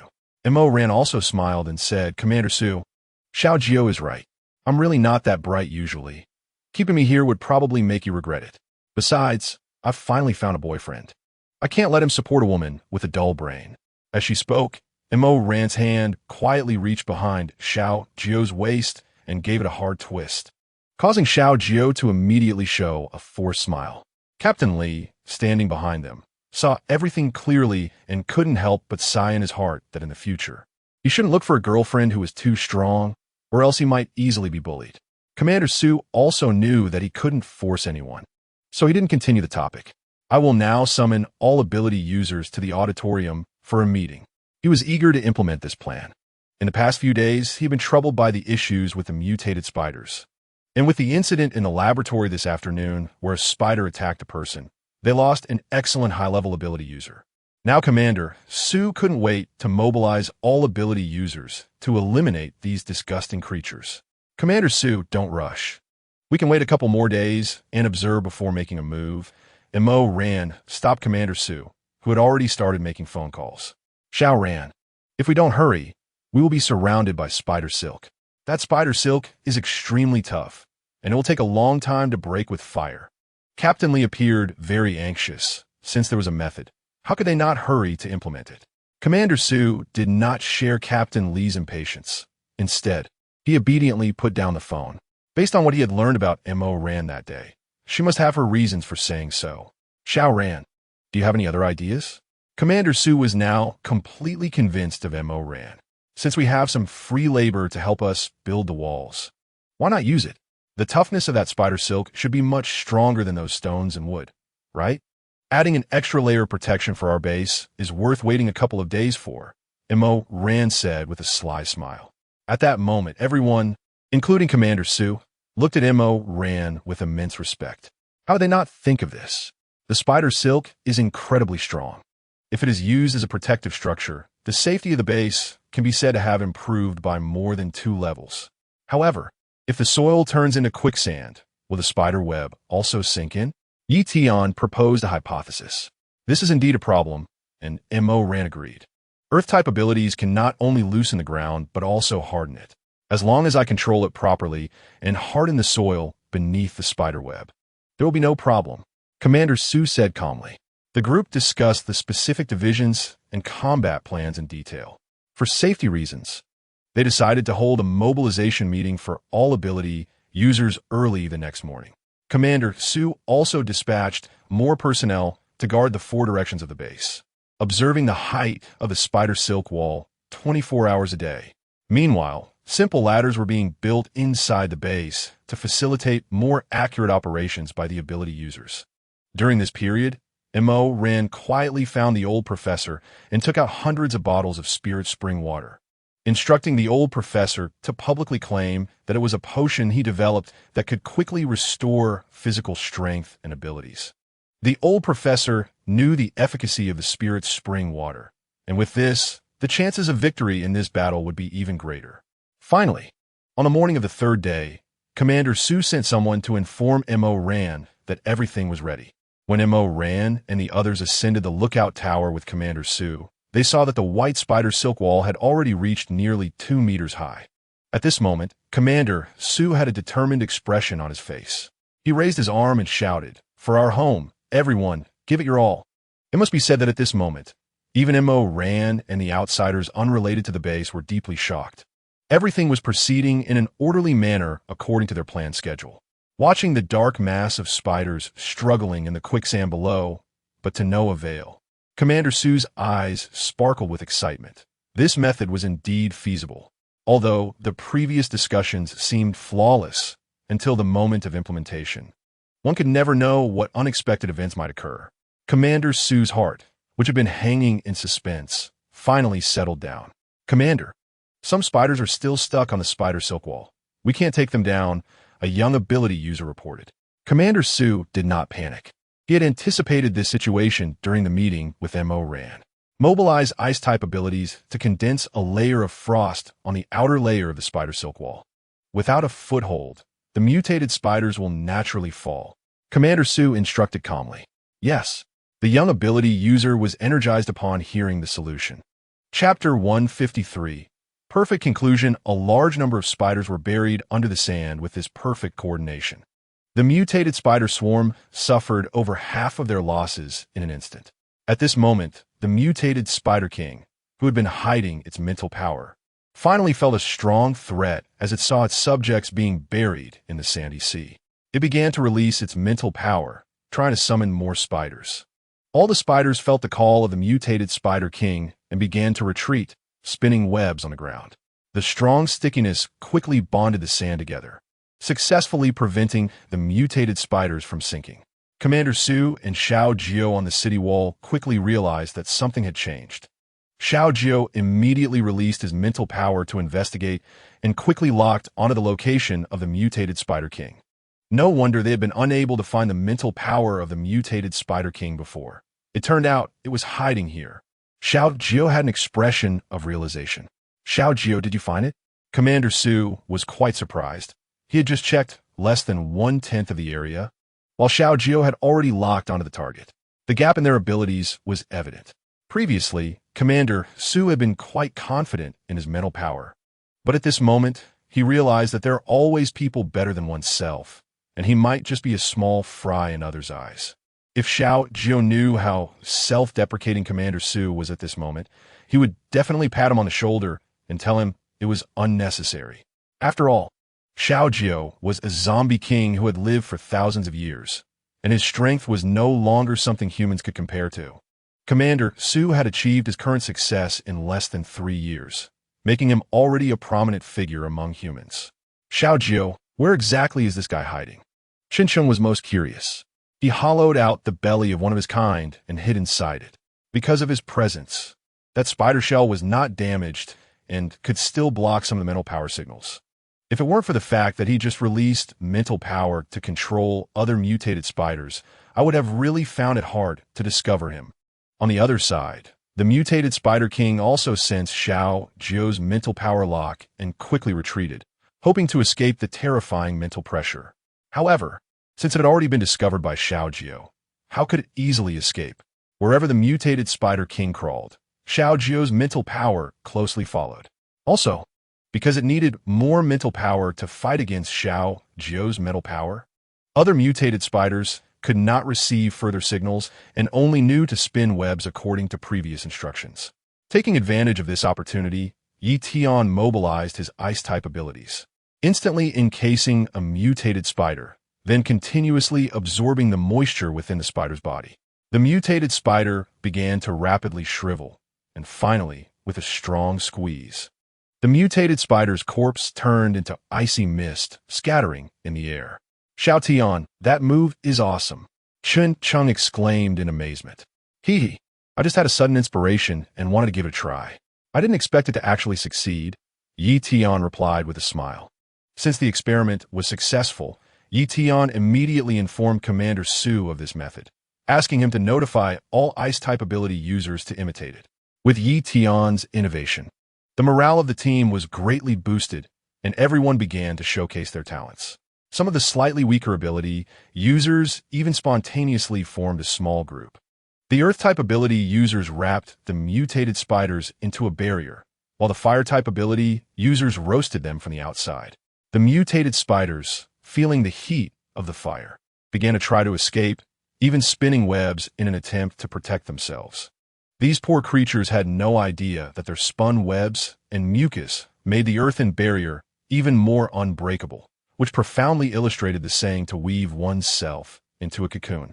Seeing that the originally thousands of spider offspring had now suffered heavy losses, while was also being locked onto by a higher-level mental-type ability user, the mutated Spider King became extremely anxious. It quickened its pace, trying to shake off Xiao Jiu's mental interference. Xiao Jiu was not in a hurry to eliminate the mutated Spider King immediately. He feared that recklessly killing the leader of these mutated spiders would cause them to go berserk, making it even more troublesome to deal with later. Thus, Xiao Jiu resembled a hunter toying with its prey, which made the mutated Spider King extremely frustrated. It even let out a hissing howl, a sound that was very penetrating.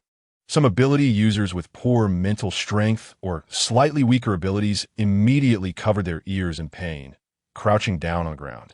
Seeing the scene, Xiao Jiu knew that he could not continue to delay. Mo walked up to Xiao Jiu and said, "We dug a hole under the spider silk wall. The 3 of us will each use our mental powers to force it into that hole.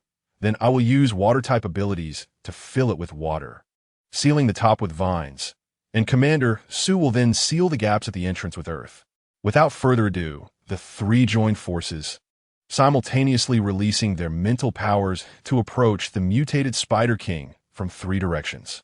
As expected, the mutated Spider King could only escape toward the direction of the trap they had set for it. When it realized that it had walked under the spider's silk wall with no way out, it unexpectedly found an opening. Just a little bit of a low-level biological creature, without any suspicion, suddenly dived in. M.O. Rant's vines immediately stretched out and wrapped around the body of the mutated Spider King. At the same time, according to the original plan, water was poured in and sealed off. The whole set of actions completed in one go, definitely not exceeding 10 seconds. You guys say, did we succeed? Commander Su felt that things were progressing unusually smoothly and, somewhat incredulously, looked towards the distant cave entrance and asked, I can no longer sense the mental power of the mutated Spider King. It should be a success. Although Xiao Jiu's tone was very flat, the excitement on his face still made others feel a sense of relief. Everyone continue. The remaining spiders, without the signal from their leader, might go berserk. Don't let your guard down. Finish the battle as soon as possible. Commander Su was not blinded by a momentary victory, but decisively issued orders. The spider swarm that lost its leader was like a pile of loose sand, quickly being wiped out by the team of superpowers. Looking at the clean area outside the city, not a trace of blood was visible. Who would have thought that a fierce battle had just taken place here? We have won. Someone in the crowd led the shout. Immediately, cheers and shouts arose one after another, and this battle concerning the survival of the base had ended perfectly. Chapter 154. Always feel something is off. Chun Sheng and Yi Tian were also infected by everyone's emotions and joined in the cheers. Xiao Jiu quietly walked to M.O. Rant's side, put an arm around her shoulder, and asked softly, Why do you look so heavy-hearted? M.O. Rant gently leaned her head on Xiao Jiu's shoulder and said, I don't know why, but I always feel that this battle was won too smoothly, and I feel a bit uneasy. Was a mutated Spider King really that easy to deal with? The entire night, the base was brightly lit in celebration. Captain Li, with a slightly tipsy face, had one arm around Chun Sheng and the other around Yi Tian, saying, From now on, you are my brothers. If you have any difficulties, just tell your brother Li. Yi Tian also knew that Captain Li was a bit drunk and just laughed along, thinking that in terms of strength, any random person from their farm was above Captain Li, so why would they need his help? Xiao Jiu, are you really not considering staying? I can not only give up the commander position, but also allow you to use all the resources of the base. There are several villas behind the base that haven't been organized yet. You can move there to live. Commander Su knew in his heart that the chance to persuade them to stay was almost zero, but he still stubbornly said, Commander Su, thank you for your kindness. But we have other friends at the farm. It feels like our home now, and we are capable of supporting ourselves. Besides, with our lazy personalities, how can we possibly be commanders? You have already built the base in an orderly manner.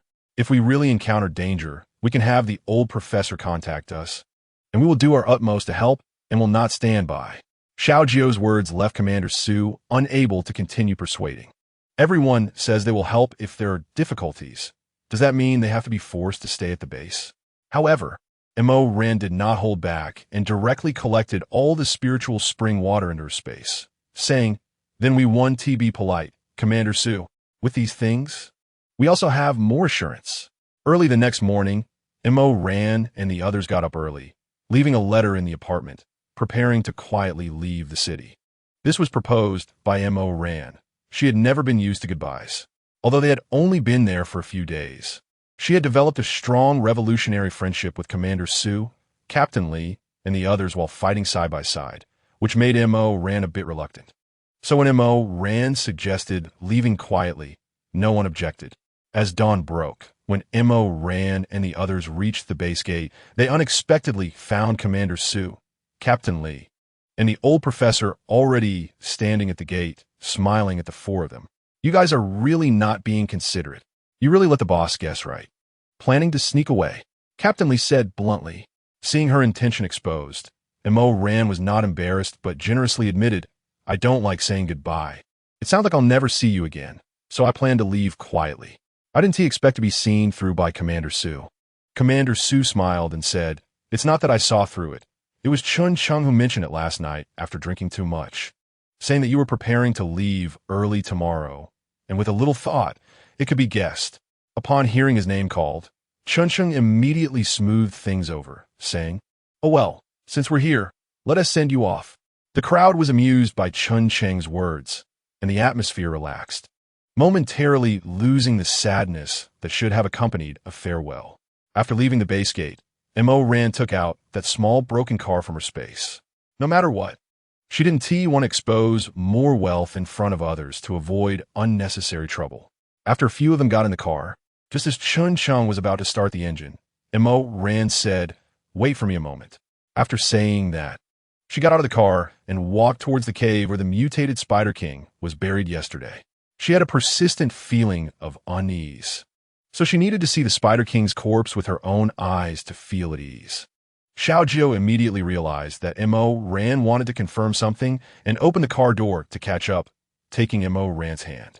Yi Tian and Chun stood guard at the back, observing the surroundings, not rushing to ask the reason.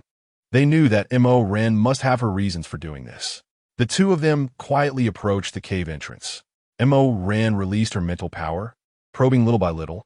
When she sensed the shell where the mutated Spider King had been, Ran concentrated her energy and probed forward. Suddenly, a hissing sound erupted, and no one expected that the mutated Spider King could completely hide its mental power, putting itself into a state of apparent death. Xiao Jiu immediately released his mental power, trying to subdue the mutated Spider King. At this moment, the Spider King also felt the threat of death and used all its mental power to try to resist Xiao Jiu's restraints, desperately crawling towards an unoccupied direction away from the cave. Back at the observation platform, Commander Su and Captain Li, who intended to see Ran and the others off, quickly noticed something was off outside the city wall. He immediately released his mental power to investigate. When he sensed the situation outside, he quickly turned and ran out.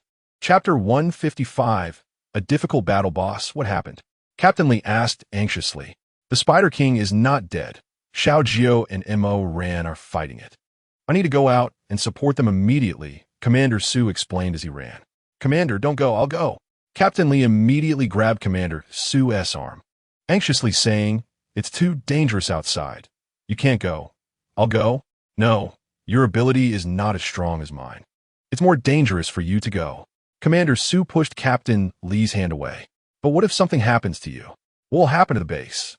Captain Li once again blocked Commander Su's path, pulling his arm hard. "Xiao Li, these young kids are fighting for our base right now. Do you want me to stand by and do nothing?" Commander Su looked anxiously in the direction of Ran and the others, shouting. The old professor also stepped forward and grabbed Captain Li's hand, saying, "Let the commander go. It is his responsibility and his duty." Captain Li gritted his teeth and reluctantly let go.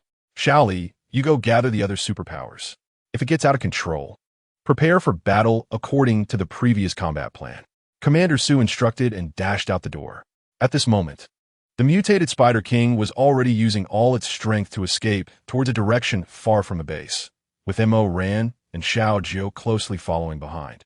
When Commander Su appeared in front of the mutated Spider King, blocking its path, it let out a hissing roar. Even someone as mentally strong as Commander Su couldn't help but feel his eardrums tremble, and he immediately concentrated to resist the strange sound. Taking advantage of Commander Su's momentary distraction, the mutated spider opened its foul-smelling mouth and spat a mouthful of white liquid at him. Fortunately, Xiao Jiu reacted quickly and immediately pounced towards Commander Su. The two of them fell to the ground and rolled to the side, narrowly avoiding an attack from the mutated Spider King. The spot where the white liquid landed on the ground now had a charred pit, showing just how corrosive that slime was. Xiao Jiu now understood that Ran's concerns were not unfounded. The mutated Spider King had hidden itself as soon as it sensed danger. It didn't matter that the entrance was sealed. It had already put itself into a state of apparent death, waiting for the base to let down its guard, so it could use that white liquid to corrode the earthen walls and vines. The slime it spat out was at least dozens of times more corrosive than that of an ordinary mutated spider. Seeing that Xiao Jiu was almost harmed, Ran could no longer contain her anger, and all her abilities surged forth, using all her strength. She quickly wove a large vine cage and threw it at the mutated spider, accurately trapping it inside. At this moment, the mutated Spider King was furious. crazily spitting out that highly corrosive slime in an attempt to create an escape route. It let out frantic, hissing roars, trying to disrupt the mental powers of the group, while Xiao Jiu and Commander Su got back up from the ground and rejoined the battle. Their combined mental powers attacked the mutated Spider King. Faced with the assaults of 3 high-level ability users, the mutated Spider King found itself overwhelmed. If it concentrated to counter the mental powers, it couldn't spit out slime to dig an escape route, and ultimately, it would be entangled to death by Rant's vines. If it divided its attention to spit out slime, it would soon be killed by their mental powers. At this moment, the mutated Spider King was in a life-or-death situation. Suddenly, it stopped struggling when the group thought victory was within reach. The dark shell quivered, and then they heard a sound reminiscent of bones growing, which was extremely grating. With a loud explosion, Rant's vine cage instantly shattered, and the sight before them shocked them once more. The mutated Spider King had actually broken through to a higher level under such pressure to save itself. Just as the newly advanced Spider King opened its foul mouth, seemingly to flaunt its power, Ran decisively flicked out a spike vine towards its toothy maw. The Spider King had no time to react and was pierced through the upper jaw by Rant's vine. It never expected that despite its advancement, it could still be injured by a mere human. It went berserk and charged at Ran, disregarding the damage caused by her mental attack on its newly advanced and vulnerable nerves, crawling towards her recklessly. Damn it, seeking death. Seeing the Spider King about to harm Ran, Xiao Jiu's eyes widened in anger, turning crimson, radiating a terrifying pressure that even Commander Su nearby couldn't help but shudder at. It seemed that only now did he truly realize that the strength of the young man before him was not something he could compare to. Xiao Jiu dashed forward and jumped onto the Spider King's back. The feeling of a human on its back drove the Spider King even crazier. It was the newly advanced Spider King. How could it be stepped on by such a tiny human? The Spider King abandoned its pursuit of Ran and struggled to shake Xiao Jiu off its back. At that moment, Ran couldn't care less about her boyfriend and quickly pulled out a long knife from her space, throwing it toward Xiao Jiu. Their long-standing tacit understanding allowed Xiao Jiu to immediately grasp Rant's intention. He caught the long knife and, lying on the spider's back, stabbed it forcefully into the Spider King's large eye. The intense pain made the mutated Spider King thrash its clumsy body even more furiously, while Ran seized the opportunity to concentrate all her mental energy and attacked through the bleeding eye, driving straight into its brain. This time, there was no deviation, hitting the core of its mental power. The mutated spider stopped moving, convulsed continuously, and finally collapsed on the ground, motionless. Xiao Jiu jumped down from the Spider King's back and rushed towards Ran, embracing her tightly as she was slightly exhausted from her mental exertion. Ran, are you okay? Xiao Jiu's voice was filled with worry. The last time they fought Hongyun, Ran had fallen into a deep sleep due to mental exhaustion, which left Xiao Jiu still haunted. I'm fine, don't worry. Ran reached out a hand and gently patted Xiao Jiu to comfort him. At this moment, Xiao Jiu's mind was entirely on Ran, completely unaware of the mutated Spider King's slightly twitching lips behind him, which were using its last bit of strength to condense a mouthful of white liquid to spray at the two of them. Chapter 156. I want to acknowledge you as my master. Completely focused on Ran, Xiao Jiu didn't notice the situation behind him. Just as the white liquid surged towards him, Commander Su leaped forward, knocking both Xiao Jiu and Ran to the ground, protecting them. However, at the same time, Xiao Jiu heard a ripping sound, followed by a corrosive stench emanating from his own body. Accompanied by Commander Su's heart-wrenching scream, he rolled to the side. Xiao Jiu hurriedly got up to check on Commander Su's condition. At that moment, Commander Su's back was already burned by the spider's corrosive slime, blackened in patches. And in some places, exposed, white bones could be seen, looking extremely terrifying. Commander Su had fainted from the intense pain. Ran also propped herself up and came to Commander Su's side. When she saw the situation, she didn't hesitate at all. She reached out and grabbed Commander Su's wrist, pulling him into her spiritual spring space. She directly immersed Commander Su's body in a pool that drew from the spiritual spring. With the nourishment of the spiritual energy, Commander Su's furrowed brow began to relax slightly, and his muscles were no longer as tense as before. After ensuring Commander Su was settled, Mo Ran exited the space. How is it? Can the spiritual spring water save Commander Su? Xiao Jiu asked anxiously. In the distance, Chun Chung had already driven the car up to them. Due to the previous distance, they had only seen the three battling but didn't know what had happened in the end. Hey, Ran, Xiao Jiu, where's Commander Su? Chun Chung ran over and asked. To save me, he got injured. He's currently soaking in my spiritual spring space.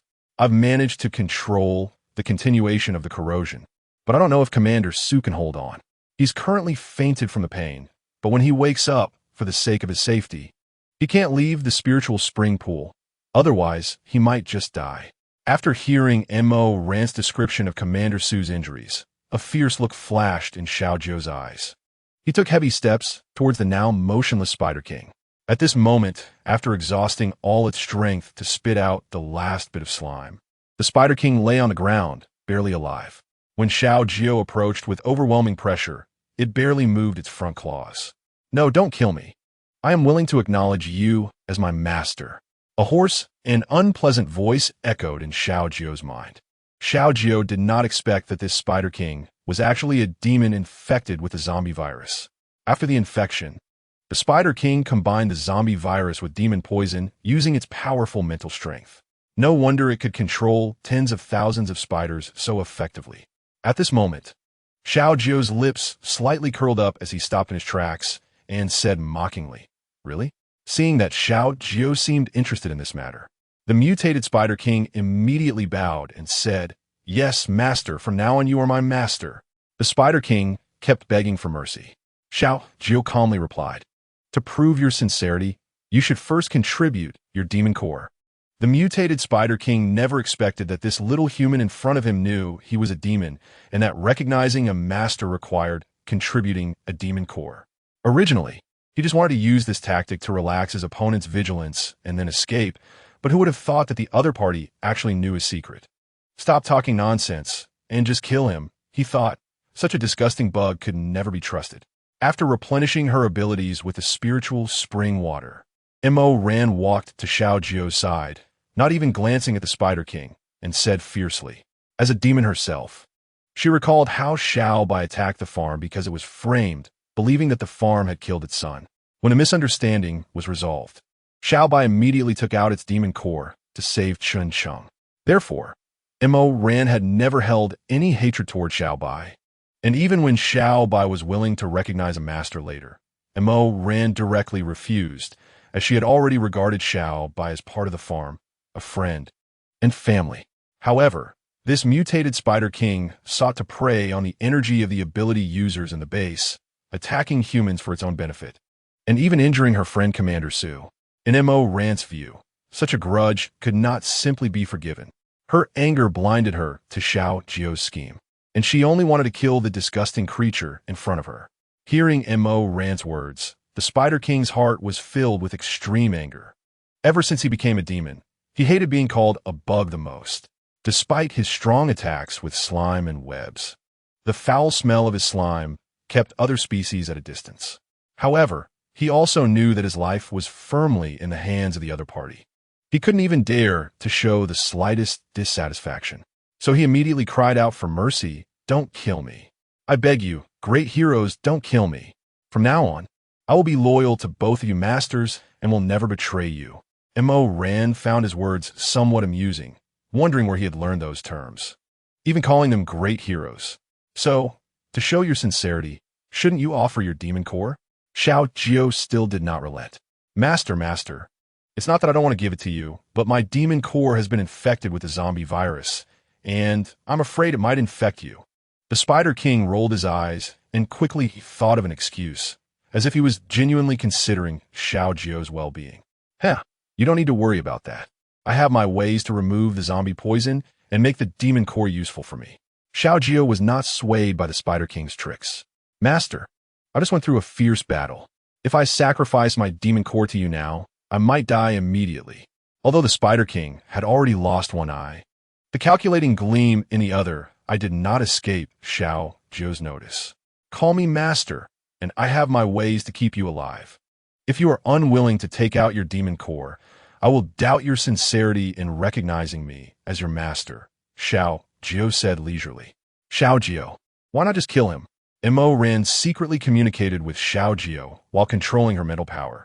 Do you remember when Chun Chong was injured by Xiao Bai, and the spiritual spring water couldn't save him, only delaying the onset of the poison? Xiao Jiu explained. This Spider King is different from Xiao Bai. He is a spider demon infected with the zombie virus. The reason Commander Su did not have a strong reaction when placed in the spiritual spring pool is that the spring water can only neutralize the zombie poison in the wound, but it cannot neutralize the demon poison. The only way to neutralize the demon poison is through his demon core. Xiao Jiu's words made Mo Ran understand immediately. Then why not just kill him and take the demon core? Mo Ran asked, puzzled. Firstly, if he realizes we want to forcibly take his demon core, he might self-destruct, and the demon core would vanish. Secondly, even if we successfully take the demon core, if he dies, the efficacy of the demon core would decrease. Therefore, we cannot kill him until we save Commander Su. Xiao Jiu also wanted to understand the murderer who harmed his friend. But Commander Su was injured to save both of them, and Xiao Jiu could not take any risks. If Commander Su had not sacrificed himself to save them, it might have been Xiao Jiu or Mo Ran lying on the ground instead. Especially when Xiao Jiu thought about how that stream of slime might have touched Mo Ran's skin. His heart ached, wishing he could immediately tear the Spider King to pieces. After hearing Xiao Jiu's explanation, Mo Ran lowered her head in thought and took out a bottle of diluted spiritual spring water, gently spraying some on the Spider King's injured eye. Initially, the Spider King thought Mo Ran was launching a surprise attack and, in fear of the intense pain, took a step back. However, when he felt the cool water covering the wound and even began to regain some strength, he was astonished and opened his mouth in surprise. This liquid actually helped him recover his abilities. Tasting the sweetness, the Spider King trembled with excitement and said, "Master, Master, give me more water." Seeing the Spider King's foul mouth opening and closing in excitement, Mo Ran frowned and said with disdain, "If you want water, that's fine. But you must listen to us and sacrifice your demon core."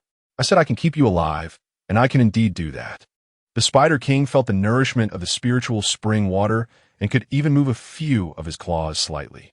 After hesitating for a moment, he resolutely said, "Master, the demon core cannot be too far from me, and you must guarantee that you won't kill me." Mo Ran didn't bother arguing with the Spider King, just nodded in agreement. The Spider King then slowly opened his foul-smelling mouth, and a small pearl radiating a blue glow floated out, landing steadily in Xiao Jiu's hand. Strangely, the pearl had no disgusting sticky liquid at all, and was incredibly smooth. Xiao Jiu immediately handed the pearl to Mo Ran, who wasted no time in taking the demon core and quickly entered her own space, arriving beside Commander Su.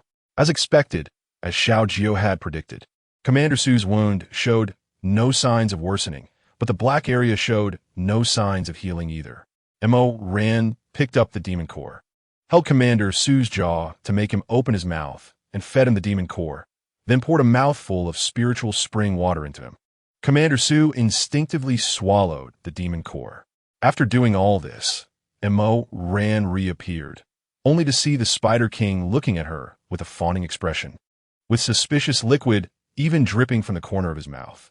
Xiao Jiu stepped forward and kicked him in the injured eye, his tone full of warning. "If I see you drooling while looking at her again, I will take your life immediately." Master, I know I was wrong. Can you give me some more medicine?" "I still can't move," the mutated Spider King pleaded, desperately craving the medicine he just had. The mutated spider that lost its demon core was no different from an ordinary spider, except that it appeared somewhat more robust in size. At this moment, the slime it produced had lost all functionality except for its foul odor. "Do you think that water just appears out of nowhere?" "Greedy," Mo Ran said irritably. It was a joke. She had only tricked the Spider King into giving up its demon core. If it weren't for Xiao Jiu saying that the death of the main body would affect the effectiveness of the demon core, she might have already strangled the Spider King with vines. So at this moment, let alone diluted spirit spring water, Even giving it a sip of water felt unnecessary to Mo Ran. What should we do with this guy now? Seeing that Mo Ran and Xiao Jiu had successfully obtained the demon core, Yi Tian walked over to ask. Mo Ran thought for a moment and wove another vine cage, tightly enclosing the mutated spider within it. Master, what are you doing? The Spider King appeared very panicked, but at this moment, it had no strength to even rise, except for a few flails of its front legs, to prevent you from escaping and to stop you from attacking us again, Mo Ran said casually. Xiao Jiu had already explained to her that the mutated spider had lost its demon core and could not exert any supernatural abilities. It was just a talking animal at most. After considering this, even though Xiao Jiu had said that the Spider King had lost its supernatural powers, Mo Ran still felt a bit uneasy. She took out a pill that suppressed supernatural abilities and held it in front of the Spider King, commanding, "Open your mouth and swallow this." The Spider King did not dare to swallow it directly and timidly asked, "Master, what is this?" Mo Ran coldly glared at the Spider King and impatiently said, "The potion is gone. Just take the pill for now. Why are you so chatty? Do you want to eat it or not? If you don't, I'll take it back. I want to. Master, I'll eat. After all, it was a low-level creature. Even with thoughts, how could it outsmart the cunning Mo Ran? Seeing that Mo Ran was about to take back the pill, the Spider King drooped its head and said, "Master, I know I was wrong. Please give it to me." Xiao Jiu, seeing that the Spider King had taken the bait, pretended to step forward to persuade. Ran, since he has admitted his mistake and is so sincere, considering that he has already given up his demon core. Why not let it go and quickly give him the pill? At this moment, the Spider King no longer cared about Xiao Jiu's disrespectful address. It was solely focused on obtaining the pill that could enhance its supernatural abilities, nodding frantically in agreement. Chapter 158. Against the heaven space, Mo Ran glanced at Xiao Jiu, then gave the Spider King a look of disdain before pretending to be reluctant and tossed the pill into the Spider King's mouth. The Spider King, having received the pill, treated it like a treasure and began to savor it. The pill that suppressed supernatural abilities was also made by Kong Luan using spirit spring water. So after swallowing the pill, the Spider King could naturally feel a trace of spiritual power nourishing it. As for the inability to use supernatural abilities, there was no need to worry because Xiao Jiu had said that once the demon core was taken away, its supernatural powers would temporarily disappear. At this moment, it was a true big bug in every sense. At this time, Captain Li and the old professor, who had been watching the battle situation from the lookout tower, also rushed over. They saw the mutated spider firmly trapped in Mo Ran's vine cage, with only a few drops of blood around, which had flowed from Su's back when he fell. Captain Li searched the surroundings, but could not find Su's figure, and his eyes turned blood red as he angrily shouted, "Where's the boss? I see you all have been here for half a day. Where is he? Did that stinky bug eat him? I'll fight you for it. Give me back my boss." After saying that, he charged towards the mutated Spider King. "Captain Li, don't be agitated. Su is just injured. He's not dead." Xiao Jiu immediately stopped the impulsive Captain Li, fearing that if he struck down with lightning now, the frail Spider King would die, and the demon core would lose its effectiveness, making it impossible to save Su. "Don't lie to me. If the boss isn't dead, then where is he?" Captain Li's gaze was icy, clearly not believing Xiao Jiu's words. The old professor, knowing that Mo Ran and the others had secrets, stepped forward, placed a hand on Captain Li's shoulder, and said earnestly, "They saved the people from our base. Think about it. If Su were really dead, would they let this Spider King go?" After hearing the old professor's words, Captain Li's tense nerves finally relaxed a bit, and he said in a somewhat softened tone, "I know you saved the boss. I just want to see him safe with my own eyes." Mo Ran glanced at Xiao Jiu, knowing that if she didn't let Captain Li see Su's current condition, he would probably not be at ease. However, letting Captain Li enter her spirit spring space recklessly was also quite a risk. Although they had just fought side by side, the temptation of the spirit spring water was too great, and who could guarantee that human greed wouldn't erupt? Mo Ran took a long time to fully trust her companions and reveal her origins. Clearly, Xiao Jiu had also thought about this. He walked to Captain Li's side and said with a serious expression, "Su is very safe with us. We can't bring him to you right now because he is seriously injured and leaving the safe area may endanger his life. Captain Li still insisted. Xiao Jiu ran. I know you have your own concerns. I just want to see my boss once, just to confirm that he is still alive. I promise I won't say anything about what I see today. If you don't trust me, you can lock me up. I just need to confirm that the boss is not dead. Captain Li spoke earnestly, and as he said this, he almost knelt down. Xiao Jiu immediately held Captain Li's arm tightly to prevent him from actually kneeling down. Captain Li felt a force stopping his movement, leaving him unable to move at all. Just then, Xiao Jiu's eyes were fixed on Captain Li's already moist eyes. Captain Li felt his spirit becoming a bit dazed, and his gaze suddenly became blank. Xiao Jiu, as a psychic zombie, of course knew what he was doing. He was invading Captain Li's consciousness. This was extremely dangerous for the person being invaded. If the opponent's ability was insufficient and a bit careless, Captain Li might become a dull-witted person. Old professor, don't worry. Xiao Jiu won't hurt him. We just want to avoid too much trouble. Earlier, when Captain Li was pleading, Xiao Jiu had already quietly communicated with Ran through his consciousness. He could take advantage of the moment to probe into his memory and make a small alteration.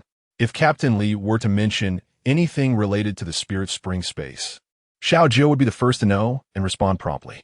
Seeing Ran assure him like this, the old professor felt he couldn't say anything more. At this moment, interrupting Xiao Jiu recklessly would be even more dangerous. In Captain Li's memory, Xiao Jiu saw how he was taken away by Su when he was 10 years old from a garbage heap and became his follower. He saw the long scar left by Su when he fought to save him due to Captain Li's competitive nature. He even witnessed how Su protected him during the early outbreak of zombies, treating him like a beloved younger brother. Xiao Jiu slowly opened his eyes, finally understanding why this iron-blooded strongman was almost kneeling due to worrying about his boss's life and death. Seeing Xiao Jiu in front of him, Captain Li earnestly said again, I beg you. Xiao Jiu didn't have time to explain too much to Ran, just exchanged a glance with her and then gently nodded. Finally, he asked, can you guarantee that no matter what you see later, you will keep it to yourself and never mention it to anyone? Although he said words were not trustworthy, Xiao Jiu had already determined that Captain Li was a trustworthy person who kept his promises. Upon hearing that Xiao Jiu finally spoke, Captain Li immediately raised 3 fingers to his ear and said, I swear, even if I die today, I won't reveal a single word about this. Ran walked to Captain Li's side, took his hand with one hand and Xiao Jiu's with the other, and with a thought, they appeared in her space. Captain Li only felt darkness before light reappeared. Upon first seeing this place, he was so surprised that he couldn't speak. In fact, he had an answer in his heart but couldn't believe it. Chapter 159. A change in situation. He had heard descriptions from space-type abilities users about their spaces being pitch black with no light. Yet they could see everything clearly and access it at will. However, he never expected someone else's space could be so vast, even calling it paradise. Ran felt a bit proud of Captain Li's reaction and said, this is my mental space. Isn't your boss taking a bath over there? She pointed in the direction of the spiritual spring pool. Xiao Jiu and Ran also walked hand in hand towards it. Why is the boss so badly injured? Captain Li exclaimed upon seeing Commander Su's charred back. I'm sorry. It's indeed due to my negligence for not confirming whether the Spider King was completely dead. It used its last bit of corrosive slime, and I didn't notice at the time because I was taking care of Xiao Ran. Commander Su was injured while trying to save us. Xiao Jiu sincerely apologized. But what's the use of the boss just lying in the water? If the wound gets wet, won't it get infected and lead to death? Captain Li's thoughts were still on a normal level of understanding. This is not ordinary water.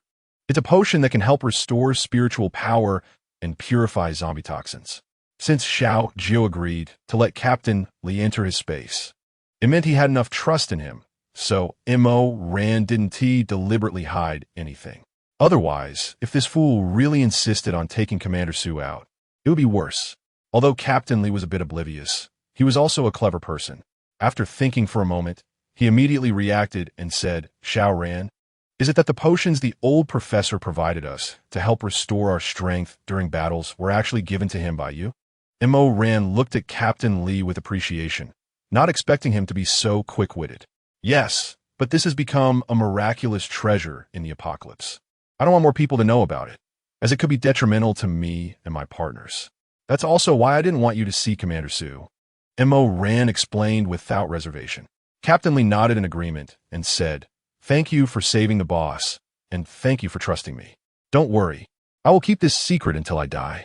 Just as they were talking, Commander Sue suddenly let out a painful roar, sounding like a beast screaming.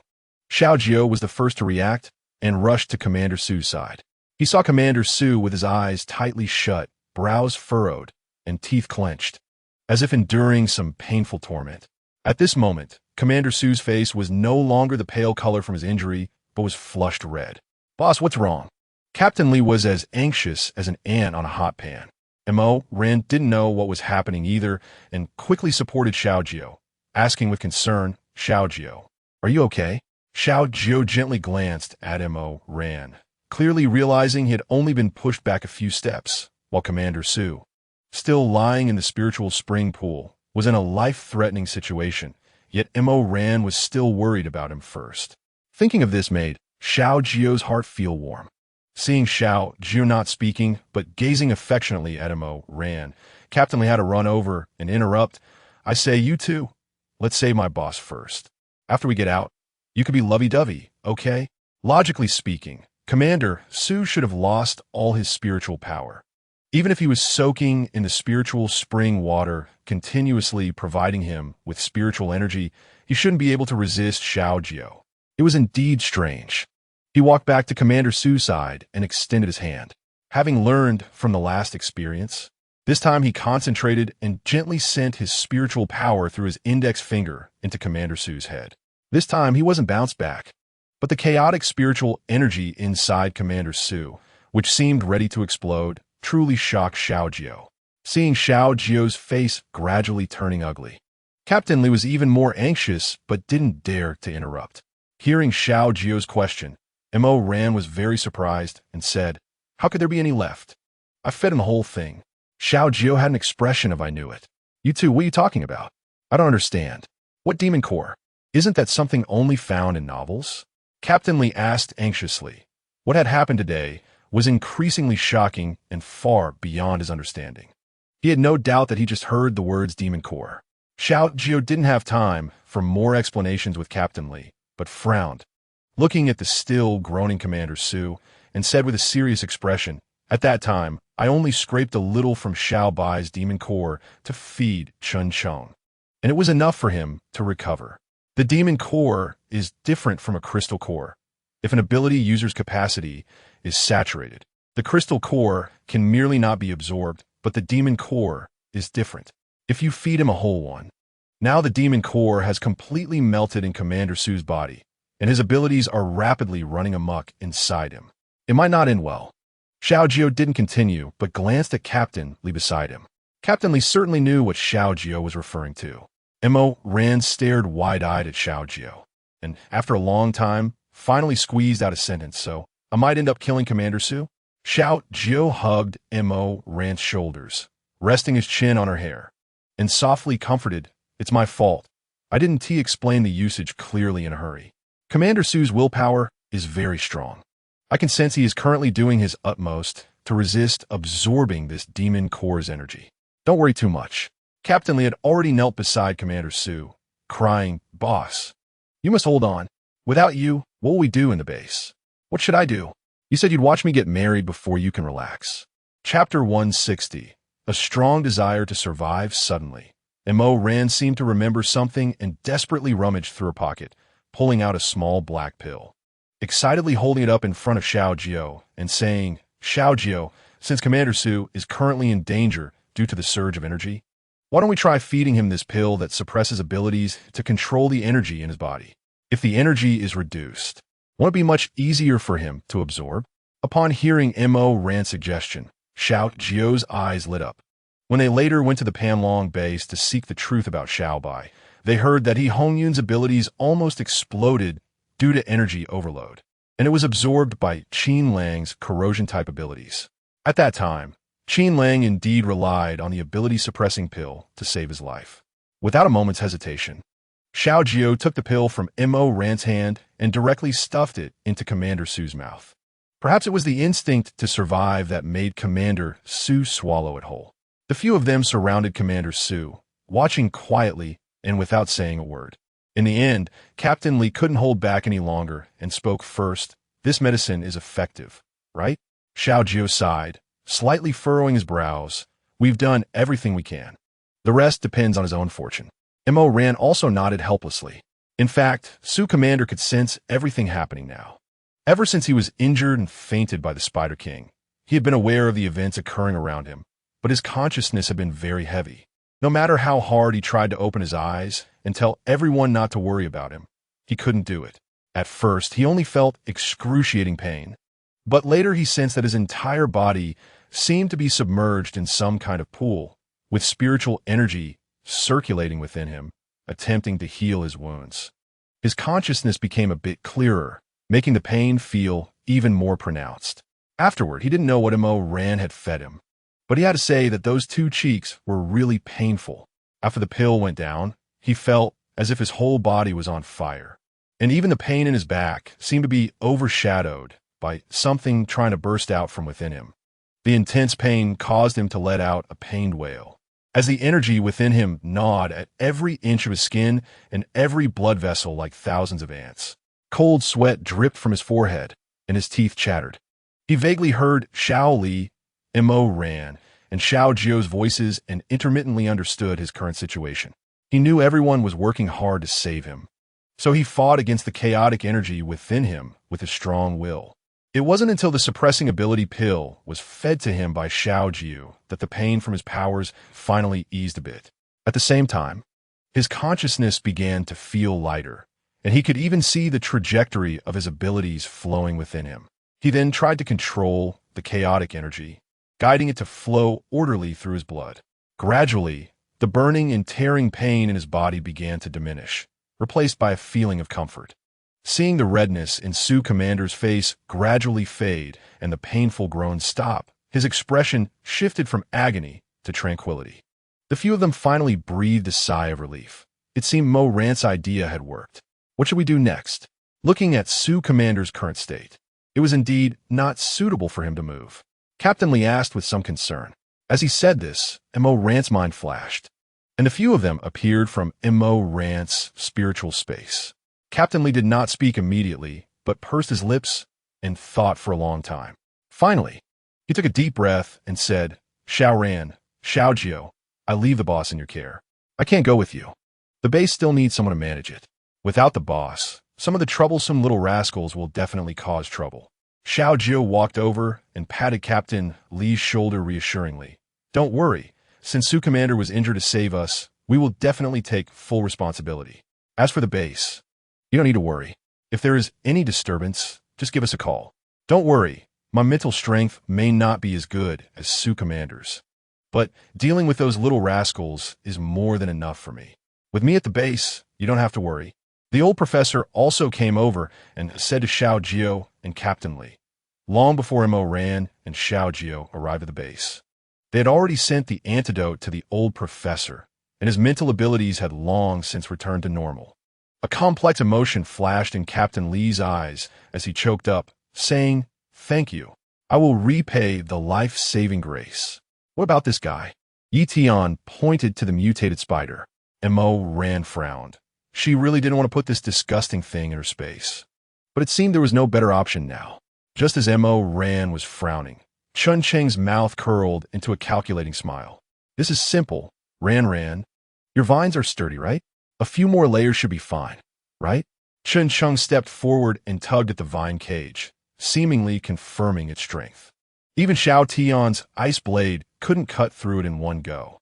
Mo Ran was telling the truth. Her vines were enhanced by spiritual spring water, making them very resilient. Mo Ran and Xiao Jiu exchanged glances. This guy was too ruthless, using a car to drag this spider away. By the time they got home, its backside would be ground to bits, and its legs would be worn down. "No, master, don't treat me like this." The Spider King trembled, pleading with its fat body. Chapter 161. The fate of Lin Ying. Mo Ran whipped a spiky vine at the Spider King.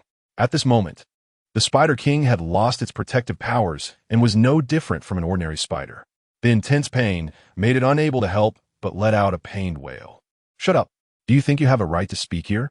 If you don't know what the master's true meaning is, I don't mind teaching you." Mo Rant's words were devoid of any warmth.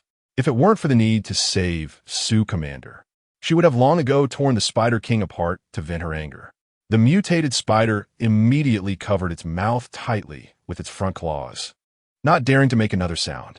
Truly, it was a case of being at the mercy of others. To survive, it had to abandon its dignity as a spider. Following Chun Cheng's instructions, Mo Ran tightly bound the mutated spider but deliberately left a part of its bulging belly exposed. That would be more fun. Watching Chun Cheng speed away, the Spider King tied up behind it was dragged along, constantly rubbing against the ground. Captain Lee even felt a moment of pity for the Spider King. To be a spider reduced to such a state of being at the mercy of others was truly a disgrace to spiders. Everything went as Captain Lee had predicted. The usual troublemakers in the base caused disturbances after hearing that Su Commander was severely injured and recuperating. They were directly subdued by Captain Lee. Later, the others conspired to plot against Captain Lee, but were caught by the old professor, who had been secretly protecting him, using mental abilities to control them and perform a belly dance in public. From then on, those troublemakers didn't even dare to speak loudly in the base, fearing to attract attention and trouble. Another small piece of news occurred simultaneously in the base the next day. It was rumored that Lin Yang had gone mad. Ever since he was humiliated by Mo Ran and Xiao Jiu last time, he had been hiding alone in his room, tightly closing the curtains, afraid of interacting with anyone. Until one day, when he was so hungry that he had to go out to get food, he was recognized by the elderly around him as the boy who had been pestering Mo Ran. They laughed at him, and in a fit of rage, he wanted to use his abilities to teach these ordinary people a lesson, but was directly pinned to the ground by other ability users nearby. "Lin Yang, what kind of man are you? You cheated on your girlfriend, then wanted to reconcile after being cheated on yourself. And now you want to take it out on ordinary people after being exposed. Have you forgotten that Commander Su clearly stated that if ability users dare to attack ordinary citizens and cause trouble, they will be expelled from the base immediately?" A tall man in the crowd kicked Lin Yang away and said lightly. This man had also been rescued to the Panlong base in the same truck as Lin Yang. So he had seen the scene between Lin Yang, Su Xiaoyan, and Mo Ran from the truck. He was aware of Lin Yang's actions after arriving at the Panlong base and Su Xiaoyan's later betrayal.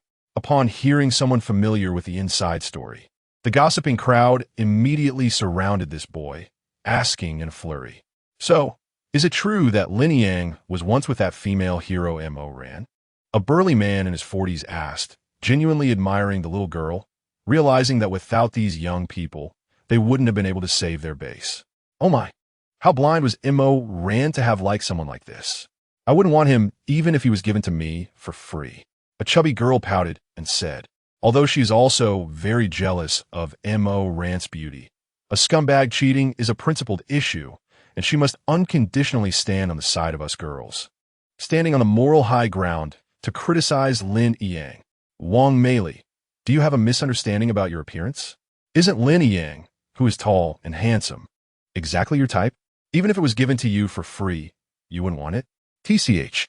Another boy, as thin as a stick, expressed his doubts. "Lu Wuning, I'm not as principled and bottomless as you. Even if that trash was cleaned up and placed on my bed, I wouldn't want to look at him." Obviously, Wang Meili had no good feelings for the boy who made that statement and directly retorted. Laughter erupted from the crowd. People's attention shifted from Lin Yang to the people bickering. Lin Yang, of course, heard the crowd's comments about him, feeling humiliated and unable to bear it. Taking advantage of the gossip about his past, he got up from the ground and hurried back to his apartment. Since then, every time Lin Yang went out to pick up food, he wished he could cover his face completely, leaving only his eyes exposed. Even so, he always felt that others were pointing and whispering behind his back. In fact, how could people have the time to care about an ordinary, nameless ability user? His gossip had long been forgotten by everyone.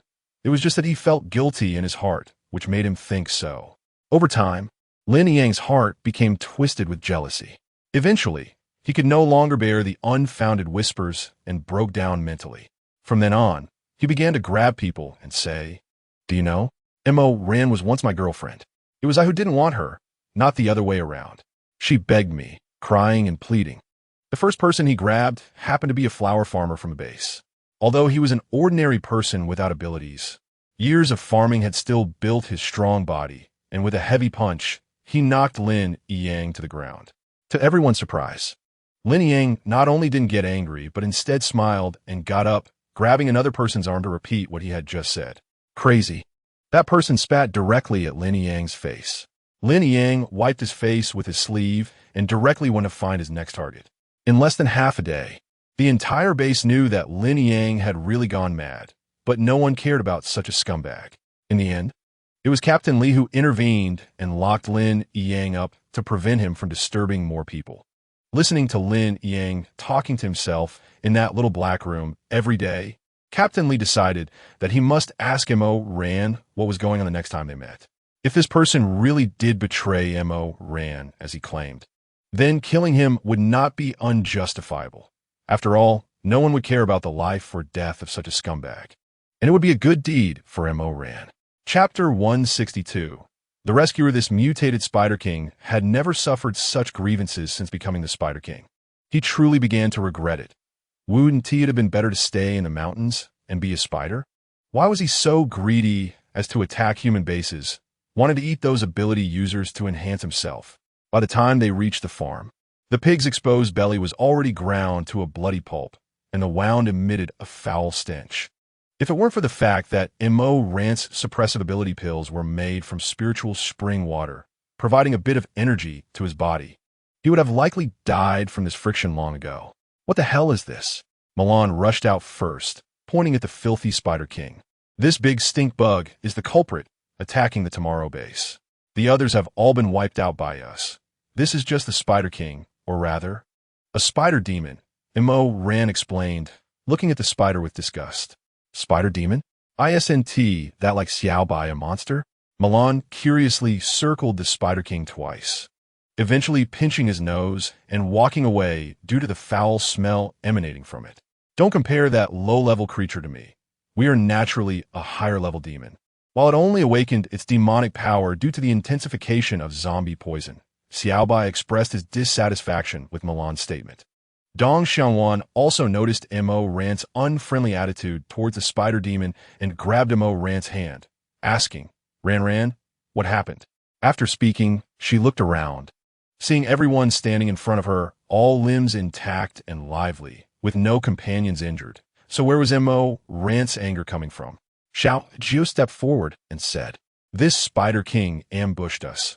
Commander Su from the base was seriously injured while protecting us too, and is now healing in Ran's spiritual spring space. It's a long story. Let's first go to the lab and see how to deal with Commander Su's injury. When everyone appeared in Mo Ran's spiritual spring space and saw Commander Su's anxious back, they finally understood why Mo Ran harbored such resentment towards the Spider King. Even when encountering some disgusting zombies, Mo Ran had never shown such disdain. At this moment, Commander Su's lips were tightly shut, his brows knitted tightly, indicating that the suppressive ability medicine was likely about to lose its effect, and the demon core's power was once again overwhelming him. Mo Ran briefly explained Commander Su's current situation and turned to ask Kong Luan, Brother Kong, can you give him more suppressive ability medicine? The others also turned their gaze to Kong Luan, looking at him with hopeful eyes. Kong Luan pondered with a serious expression and said, That kind of medicine has low efficacy and takes time to work. It needs to enter the stomach, be absorbed, and then integrate into the bloodstream to take effect. I'm afraid by the time it works, Commander Su might explode and die. Hearing Kong Luan's words, Mo Ran's heart sank again, and her expression became extremely gloomy. She hadn't expected the situation to be far worse than she thought. I want to kill that Spider King. If I kill him, will the demon core be destroyed and the demon core's power be gone? Mo Ran's face was serious, her voice cold, and her eyes filled with hatred. We can't kill him yet. Kong Luan stopped the already furious Mo Ran. Why? So what does that have to do with me killing that stink bug? Mo Ran's voice was extremely cold, and the icy aura emanating from her body made Kong Luan, an ordinary person, involuntarily shiver. Xiao Jiu immediately sensed Mo Ran's state and stepped forward, gently holding Mo Ran's hand, slowly channeling his powerful mental energy into her body. Only then did Mo Ran feel a slight relief and relaxation in her tense nerves. Xiao Jiu softly said, Brother Kong means that Commander Su's demon poison hasn't been removed yet. If you really kill that stink bug, it will only put Commander Su in an even more dangerous situation. Kong Luan fell into thought again, and finally, his gaze fell on the little grass that was playing happily in Mo Ran's spiritual spring space. Perhaps there's a way to try, but we need to test it first. Following Kong Luan's gaze, Xiao Jiu immediately understood his intention and said, Is this feasible? Kong Luan shrugged helplessly and said, This is also a last resort. We have to give it a try. Mo Ran turned to Xiao Jiu, her face full of confusion, and asked, What are you talking about? What method? Xiao Jiu did not explain to Mo Ran first, but directly called over the little grass that was playing nearby. Little grass, come here for a moment. Brother has something to ask you. The little grass obediently ran to Xiao Jiu's side and asked in a soft, sticky voice, Brother Xiao Jiu. What is it? Xiao Jiu squatted down patiently and explained, Xiao. Right now, brother has a friend. That big brother over there lying by the spirit spring pool, healing his wounds. He got seriously injured saving brother and you, Sister Ran. Now, you might be the only one who can help him. Do you want to? A pure smile spread across Xiao's face, so clean and sunny that it warmed Xiao Jiu's heart. He had saved this child purely out of convenience while saving Ji Chuan, and he never expected that this child would agree without even asking how to save others. What do you all want? Why do you need Xiao? Mo Ran couldn't help but ask. At this moment, Mo Ran was so angry with the Spider King that she couldn't calm down to think clearly. Normally, she might have reacted when Kong Luan first brought it up. Chapter 163. You are the most important. Yes, Brother Kong, Xiao Jiu, stop keeping us in suspense. Just tell us quickly. I'm dying of anxiety. Chen Chung urged from the side. Kong Luan pushed up his glasses and said in a low voice, We want to try using Xiao's blood to give Commander Su a transfusion. The drugs that suppress abilities were also developed based on Xiao's blood. So there are differences in composition, and naturally, the efficacy will be a bit worse. Back at the Panlong base, the reason those drugs worked for Qin Lang was that they were developed directly from Xiao's blood. Although later Xiao Jiu extracted the rampaging spiritual power from Xiao's body, the suppressive effect of his blood truly exists. Upon hearing Kong Luan's explanation, hope ignited on everyone's faces. Only Xiao Hua walked forward with some worry, nervously asking, Brother Kong, will it be dangerous for my brother to do this? After hearing Kong Luan's comforting words, Xiao Hua finally relaxed a bit. Xiao also held Xiao Hua's hand and reassured her, Sister, don't worry. I'm a little man. It's just a little blood draw. When I was at the base, they drew more for me, and I was fine. Due to his young age, Xiao intended to comfort Xiao Hua, but his words made everyone's hearts ache for this child with a tough fate. Mo Ran, feeling a pang of sympathy, pulled both Xiao Hua and Xiao into her embrace and said, Sister will never let anyone bully you again, including everyone. Xiao Jiu knew that Mo Ran's words were not only for Xiao Hua and Xiao, but also for herself. The reason she was so angry with the Spider King was that she secretly blamed herself for not protecting her companions well enough. Mo Ran placed far more importance on those around her than on herself. Xiao Jiu's eyes were filled with affection as he walked over and held Missouri Ran close, comforting her. All right, we will have plenty of opportunities for sentimentality later. For now, let Brother Kong check the blood types of Xiao and Commander Su. Xiao smiled at Mo Ran and said, Sister Ran, don't worry, my blood is powerful. It will definitely save that big brother. Mo Ran smiled and replied, Okay, regardless of whether your blood can save that big brother, Sister Ran will make you delicious food for a month. Xiao immediately beamed with joy. If there was anything he loved most in the villa, it was Sister Ran's cooking. He could never get tired of her braised pork and sweet and sour fish. Although others cooked well too, he just loved Mo Ran's dishes the most. Unfortunately, Mo Ran rarely cooked, especially with Xiao Jiu around. She didn't even have the chance to cook, as he would make sure everything was done perfectly for her. So after Mo Ran made that promise, Xiao ran to Kong Luan, tugging at his hand, urging, Hurry up, Brother Kong. If we go quickly, we can catch tonight's dinner with Sister Ran. Everyone was amused by Xiao Qiao's impatient, hungry demeanor, and the tense atmosphere finally eased. Ran focused her mind, and everyone reappeared in the villa. Xiao Qiao pulled Kong Luan's hand and dashed toward the laboratory. Everyone anxiously awaited the test results in the lab. When Kong Luan squinted his eyes and stood in front of everyone with a smile, Ran and the others finally breathed a sigh of relief. It was undoubtedly a good result. The blood types match, no problem at all, Kong Luan announced loudly, holding up the test results. The villa had enough medical equipment. When the apocalypse first hit, Ran had stockpiled a lot. Kong Luan first took out a thin needle and gently inserted 5 units of blood into Commander Su's body. At this point, Ran had moved all the equipment she scavenged from a hospital into her spirit spring space for Kong Luan's convenience. Kong Luan chuckled helplessly and said, Ran, your spirit spring water is better than anything else. Besides, you can tell his condition just by looking at his expression.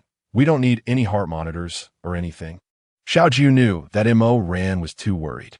He walked over, hugged Ran tightly, and comforted her, don't worry too much. Commander Su has already made it through the most dangerous situation. Now we come up with a way to save him. With his strong will to survive, he will definitely get through this. Besides, when he saved us, he wouldn't want to see you feeling so guilty now.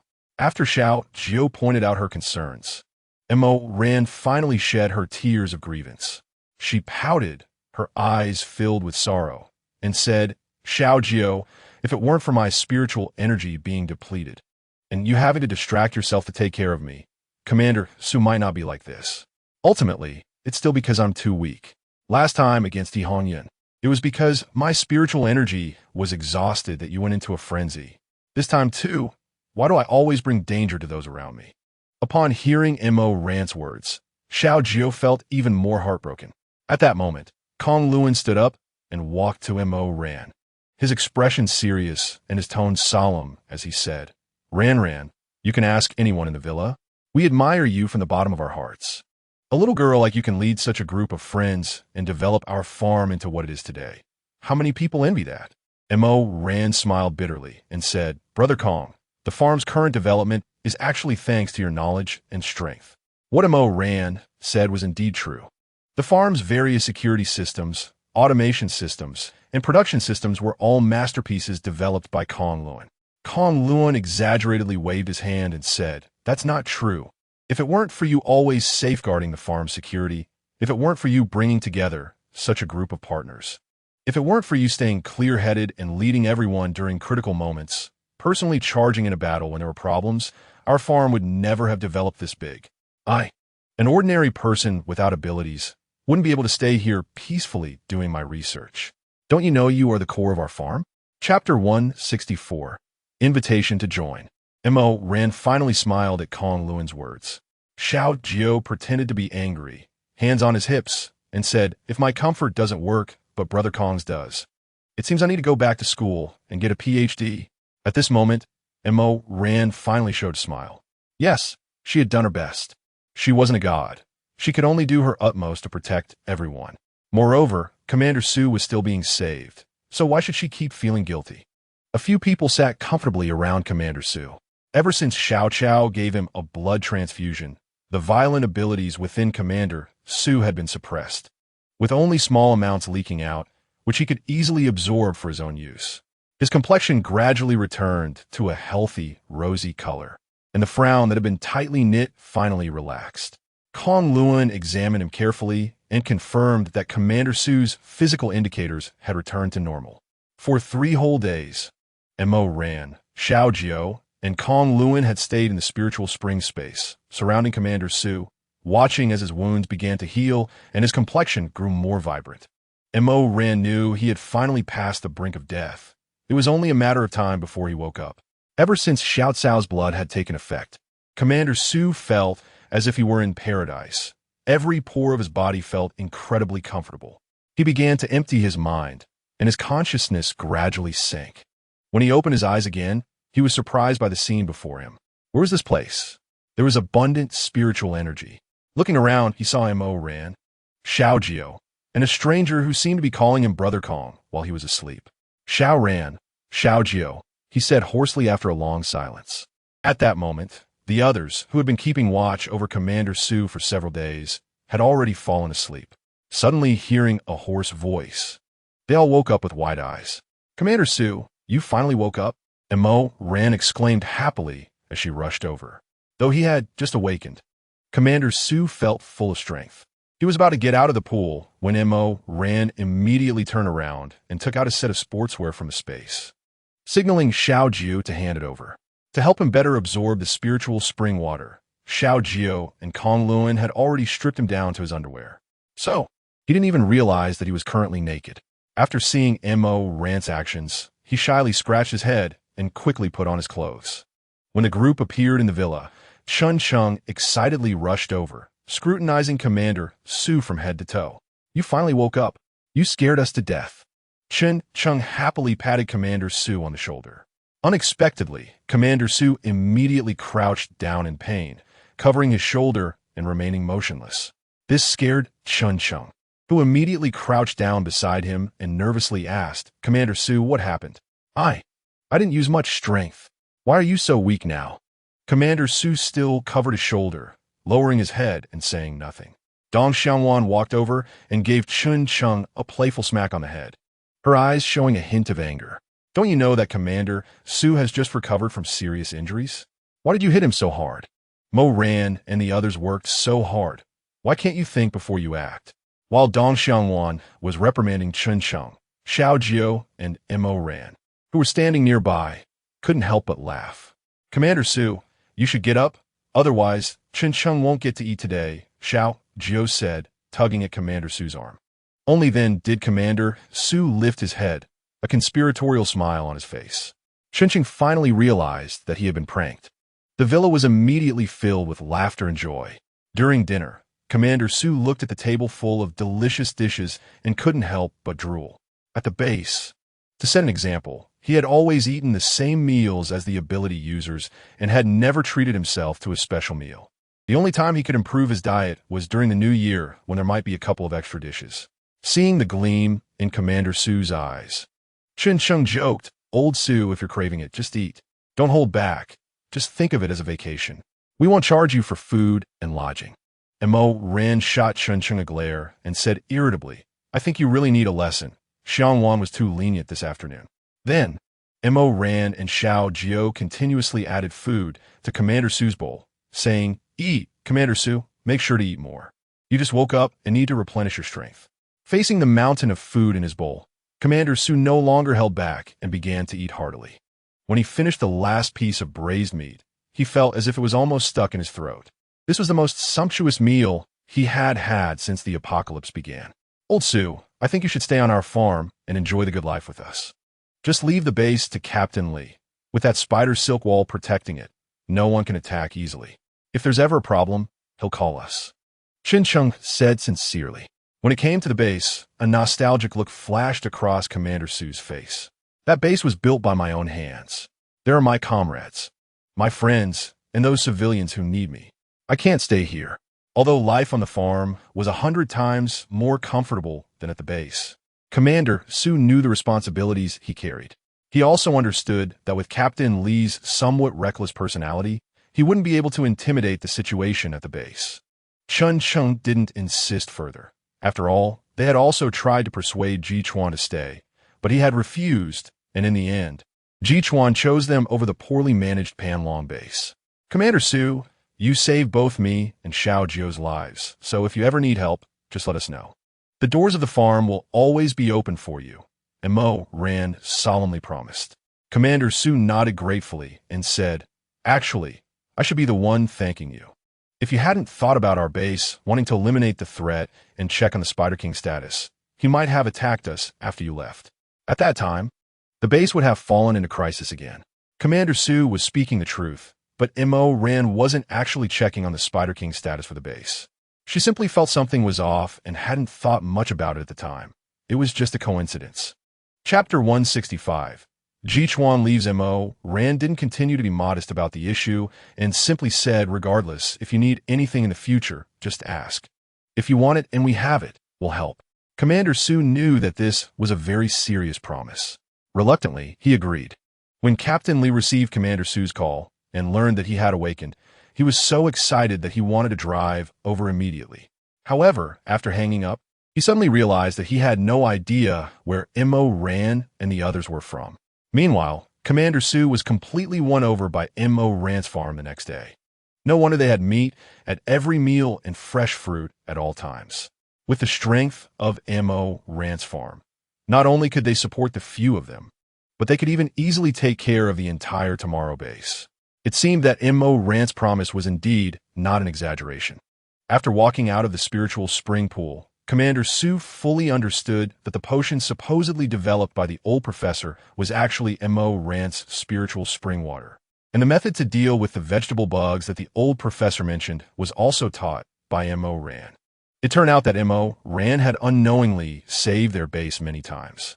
Having interacted with the farm's companions for a long time, Commander Su no longer kept up the formalities and directly discussed with Mo Ran whether they could trade, using crystal cores in exchange for some fresh fruits and meat. Treating it as a purchase from the base, Mo Ran generously agreed, saying she would just give him some for free. Commander Su firmly refused on the spot, stating that free services were absolutely out of the question. Firstly, he did not want to expose the favorable conditions of their farm. After all, people's hearts in the apocalypse are hard to predict. He feared that they might be schemed against by those with ulterior motives. Even if they were strong enough, it was better to be cautious, as one misstep could lead to disaster. Moreover, if the ability users at the base found out that resources could be obtained so easily, they would become lazier. If their abilities regressed, it would be a terrifying situation for both themselves and the base. Mo Ran had to admit that all of Commander Su's concerns were very reasonable, so she did not insist further. After being refined by Mo Ran's spirit spring water and digesting the Spider King's demon core, Commander Su's mental strength had improved several levels compared to before. It could be said that within the entire farm, only Xiao Jiu's mental strength could surpass his. For Commander Su, this truly was a case of a blessing in disguise. As for the Spider King, he had completely died after Su had fully digested his demon core. In fact, Mo Ran hadn't even had the chance to intervene. Originally, Mo Ran wanted to throw the disgusting corpse outside the city, but Kong Luan took it for research, saying he wanted to know how the anatomy of a monster differed from that of ordinary animals. Mo Ran couldn't help but suspect that Kong Luan had his eyes on the Spider King from the moment he saw it. Of course, Mo Ran's only requirement was that as long as they didn't make the farm stink, Kong Luan could do whatever he wanted. The day of farewell finally arrived. After several checks by Kong Luan, Commander Su's injuries were confirmed to be completely healed. Although they hadn't known each other for long, Commander Su had already regarded them as his younger siblings in his heart. Mo Ran also understood that this was Commander Su's responsibility, so she did not try to persuade him to stay. Instead, she took off her space ring from her injured hand and handed it to Commander Su. Seeing the puzzled look in his eyes, Mo Ran explained, "This is a space ring.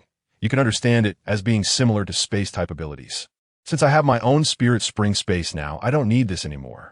The original space imprint has been erased by Xiao Jiu, so you can recognize it as yours by dripping your blood on it." At that moment, Commander Su was so excited that he couldn't speak. He had not expected that Mo Ran would not only make a promise, but would carry it out so thoroughly. All right, no need for excessive gratitude. Whatever ideas you have, feel free to pursue them boldly. If you want to expand the base, go ahead and do it. We will provide you with support. Mo Ran patted Commander Su on the shoulder.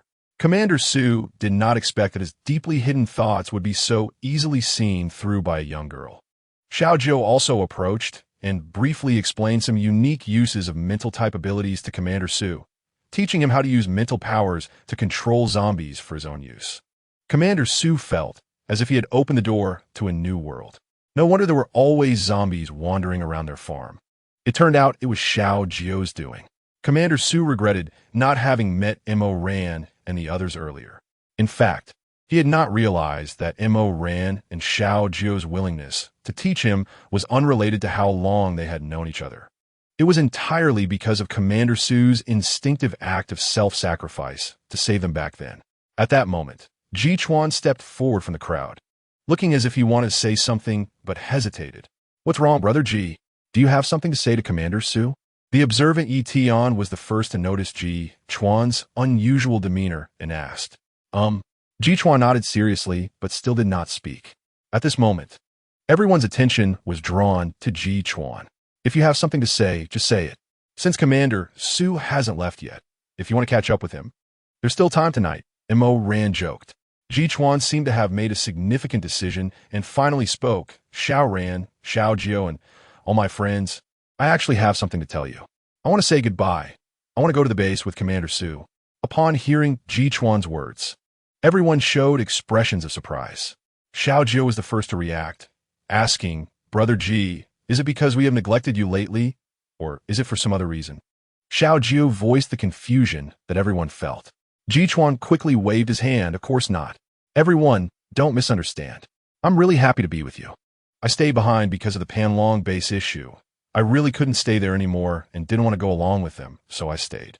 Now I want to follow Commander Su to the Tomorrow base. There are people there who need me in a space that suits me better. Clearly, Ji Chuan had already discussed this with Commander Su. Commander Su smiled at Ji Chuan and said, Have you thought it through? The food at our base can't compare to here, and the supplies Xiao Ran gives me aren't something I can use freely. Ji Chuan nodded seriously. I've thought it through. If I can still serve the country and the people, that will be the happiest thing for me. Even during times when he was eating and singing with everyone, he always seemed to have something on his mind. It turned out that he had always harbored feelings for the country and its people. Since that was the case, he should indeed be allowed to develop in the way he wanted. The sense of fulfillment and need that the farm could provide him was always limited. Brother Ji, since you've already made your decision, we won't persuade you otherwise. Just remember, the farm will always be your home and your strong support, Mo Ran said with a smile. Everyone was instantly amused by Mo Ran's demeanor. Commander Su was also infected by this cheerful atmosphere and joked, Do you want to count how many hairs he has on his head now, so we can sign a contract? All right, stop joking. Let's have a grand farewell party tonight to celebrate. Oh no, to send you off warmly, Chun Cheng said, but he hadn't finished when Dong Xiangwan pulled him back. It's to hold a farewell banquet for Commander Su and Brother Ji, Dong Xiangwan corrected. You're amazing, wife. Otherwise, I would say that reading more books makes a difference. Chun Cheng smiled at Dong Xiangwan, flattering her. Dong Xiangwan rolled her eyes at him playfully, clearly enjoying the compliment. The entire night, everyone chatted and laughed, with no hint of sadness about the farewell, because everyone knew that Ji Chuan had finally found his sense of belonging and recognition, and everyone was happy for him. That night, everyone sat around on the grass of the farm, chatting casually, with no one willing to go to sleep. Although everyone was happy for Ji Chuan, the moment of farewell still made them feel a bit reluctant. The next day came as scheduled, and Mo Ran simply handed a small chip into Ji Chuan's hand. Ji Chuan immediately understood Mo Ran's intention, gently smiled, and nodded. He had once felt a moment of affection for Mo Ran, but since he discovered that she was becoming stronger and wiser, Ji Chuan buried that feeling forever, especially after Xiao Jiu appeared, ensuring he maintained a safe social distance from Mo Ran. Now it seemed that Mo Ran and Xiao Jiu together were the most suitable couple, and only someone like Xiao Jiu could match Mo Ran. Mo Ran and the others did not go out to send them off. They just gifted the sturdy little old car that had carried them many times to Commander Su. Mo Ran stood at the door until the vehicles of Commander Su and Ji Chuan disappeared from their sight. She remained motionless, gazing into the distance. Milan rushed over and reached out a hand to Mo Ran's forehead, feeling it was cold. You're not running a fever. Why are you talking nonsense? Brother Ji also went to Tomorrow base because he had his own aspirations and dreams. Our dreams are probably just about eating, drinking, and having fun. Where are you going after leaving? To travel all over the country or to break through yourself? After saying this, Milan tapped Mo Ran on the forehead. Exactly. What are you thinking? This is our home. As long as you're not angry with us, we want to run away from home. Dong Xiangwan nodded in agreement. Oh, that's good. I want to be angry with you. Mo Ran nodded lazily. After saying that, she realized and looked at the few smiling guys, saying, Good. Well, have I ever been angry with you? It's you guys who always team up to annoy me. This is our Ran. Why think so much? Yi Tian said with a smile. Mo Ran pouted and turned to Xiao Jiu, saying, Xiao Jiu, you're not helping me. They bully me together. Xiao Jiu looked at Mo, ran affectionately, and then said to the others who were teasing her, "As long as you don't run away from home." She won't be angry with you. Mo ran immediately reached out and twisted Xiao Jiu's waist. "HMPF, you're bullying me too. I'll punish you to be the home master tonight."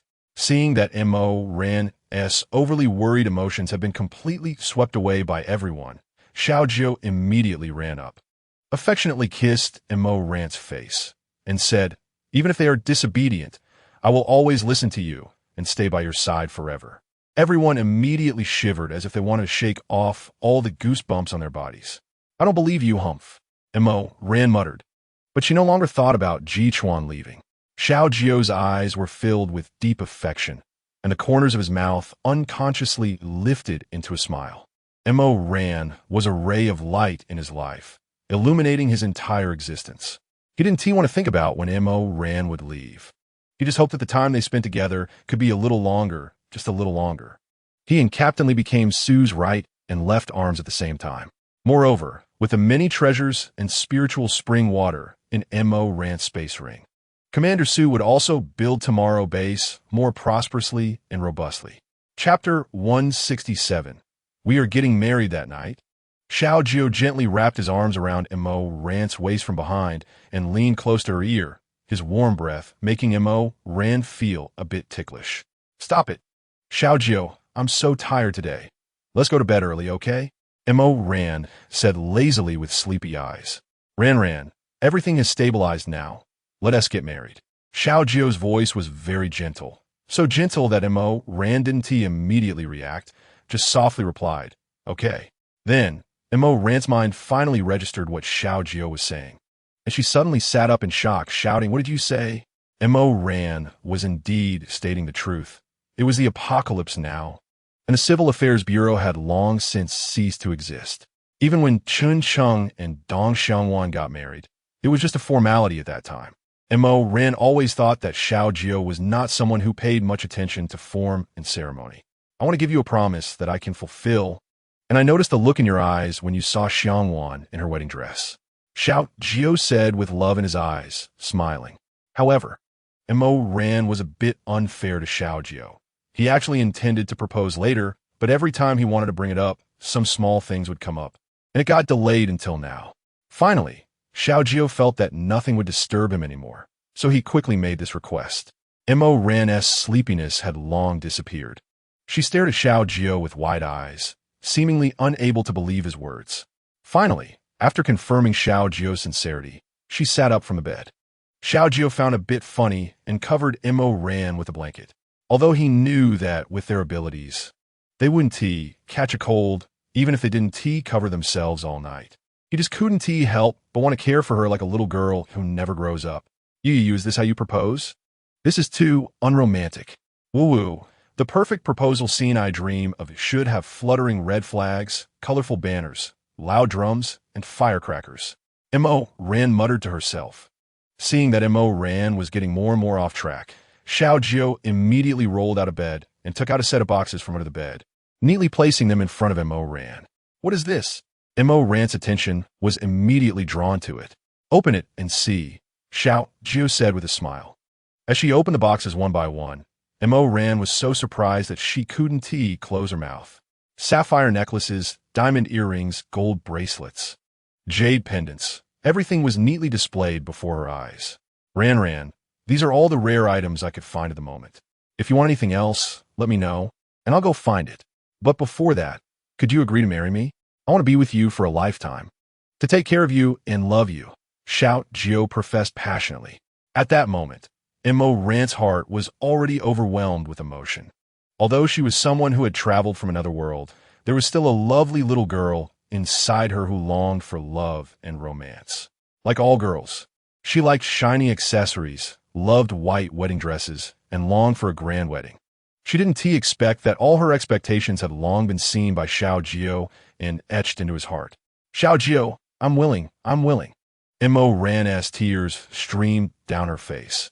It had been a long time since she felt this kind of emotion.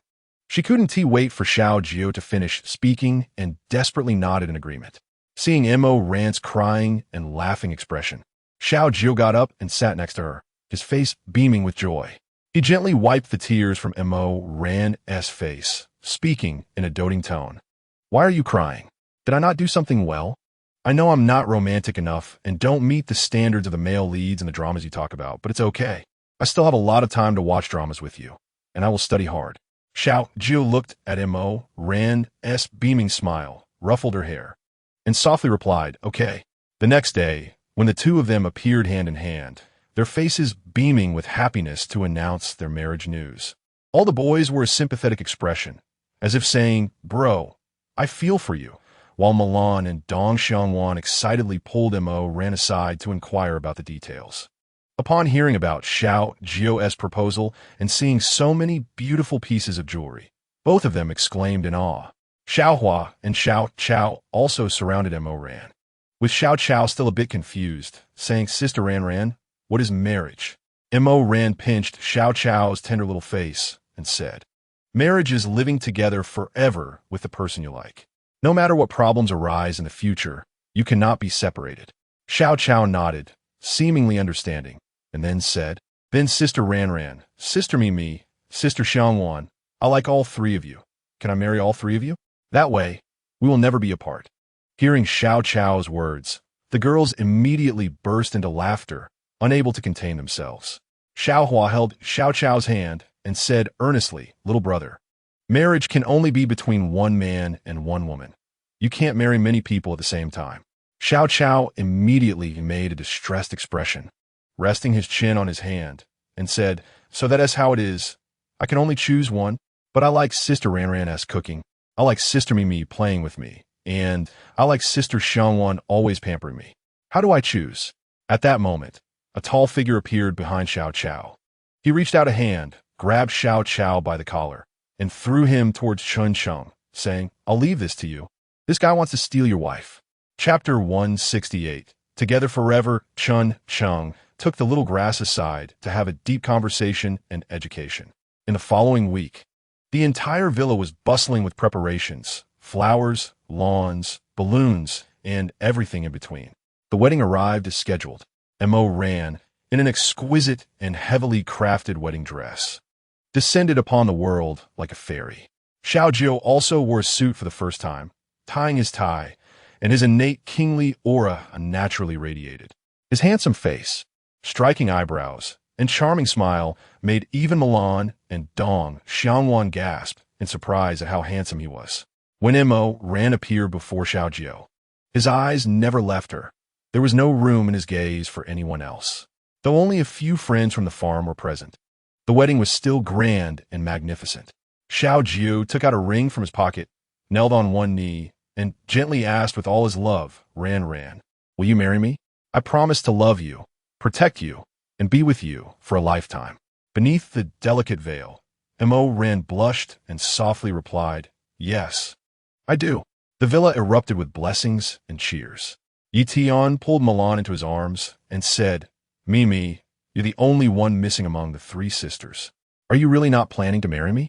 Mimi teased, no way, I don't want to get married. I want to be in a relationship forever. Yi Tian smiled helplessly, realizing that among the three brothers, he still had a long road ahead. Time flew by quickly, and the Tomorrow base developed rapidly, even absorbing many nearby, small bases. With Mo Ran's quiet support of resources, human life began to improve. In the mundane days, Mo Ran couldn't help but start a live stream again, but now she no longer had to worry about being recognized, as she was streaming under the name of the Tomorrow base. Commander Su could only shake his head helplessly. The calls from those hoping to collaborate had nearly overwhelmed his office. Nevertheless, he did manage to find some bases for long-term cooperation.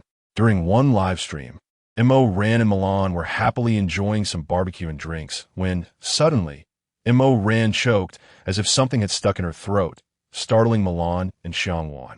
Then, for some unknown reason, she suddenly found the meat unappetizing and looked a bit nauseous. Observing her reaction and the disgust on her face, sharp-eyed viewers immediately sensed something was off. Our big streamer, Mo, isn't pregnant, is she? Yeah, when I was pregnant, I felt sick suddenly too. It must be that. Oh my, even though I know the streamer is beautiful and must have a boyfriend, it's so sad to think such a great catch might be taken. Xiao Jiu, who was behind the camera, jumped up excitedly upon seeing the comments, ignoring that Mo Ran was live streaming. He walked straight into the camera's view, gently picked Mo Ran up, and declared he would immediately take her to see Kong Luan for a checkup. He was a 1,000-year-old zombie king who had never thought he could have his own child. Xiao Jiu's sudden appearance caused the live stream chat to explode. Wait, did I just see that handsome guy who barged in? Is he the streamer's boyfriend? He's too handsome. Oh my. The person who said the streamer was taken by a pig. How does it feel? This is too sweet. If I had a boyfriend like that, I wouldn't even want to stream. I'd never get out of bed. Seeing the chat take a wild turn, Milan hurriedly said, "See you next time," and quickly ended the live stream. When Kong Luan saw Xiao Jiu carrying Mo Ran in the lab, he was taken aback. Could someone with Mo Ran's formidable fighting power really be injured? He rushed over and nervously asked what happened. Xiao Jiu, clearly excited, stammered. They said Ran might be pregnant. Mo Ran looked at Xiao Jiu with amusement and explained to Kong Luan, "Brother Kong, I just felt a bit nauseous after eating barbecue. The viewers were joking that I was pregnant, and he rushed me here for a checkup."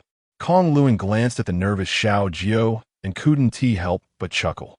Xiao Jiu, unfazed by Kong Luan's teasing, insisted on getting the checkup done quickly.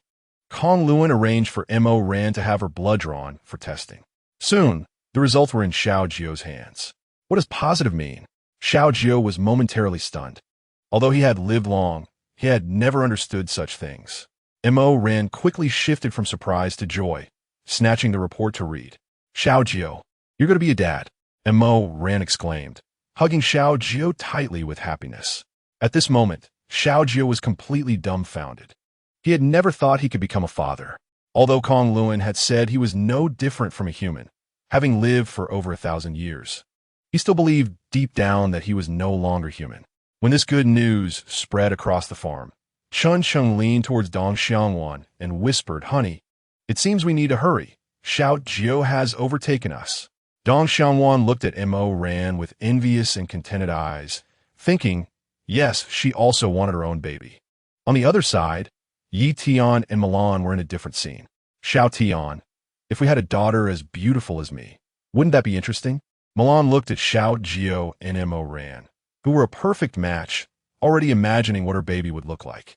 Hearing Milan's words, Yi Tian perked up and asked eagerly, "Mimi, have you decided to marry me?" Yi Tian had long been accustomed to Milan's attitude toward marriage. But since she had agreed to have a baby, marriage didn't seem to matter anymore.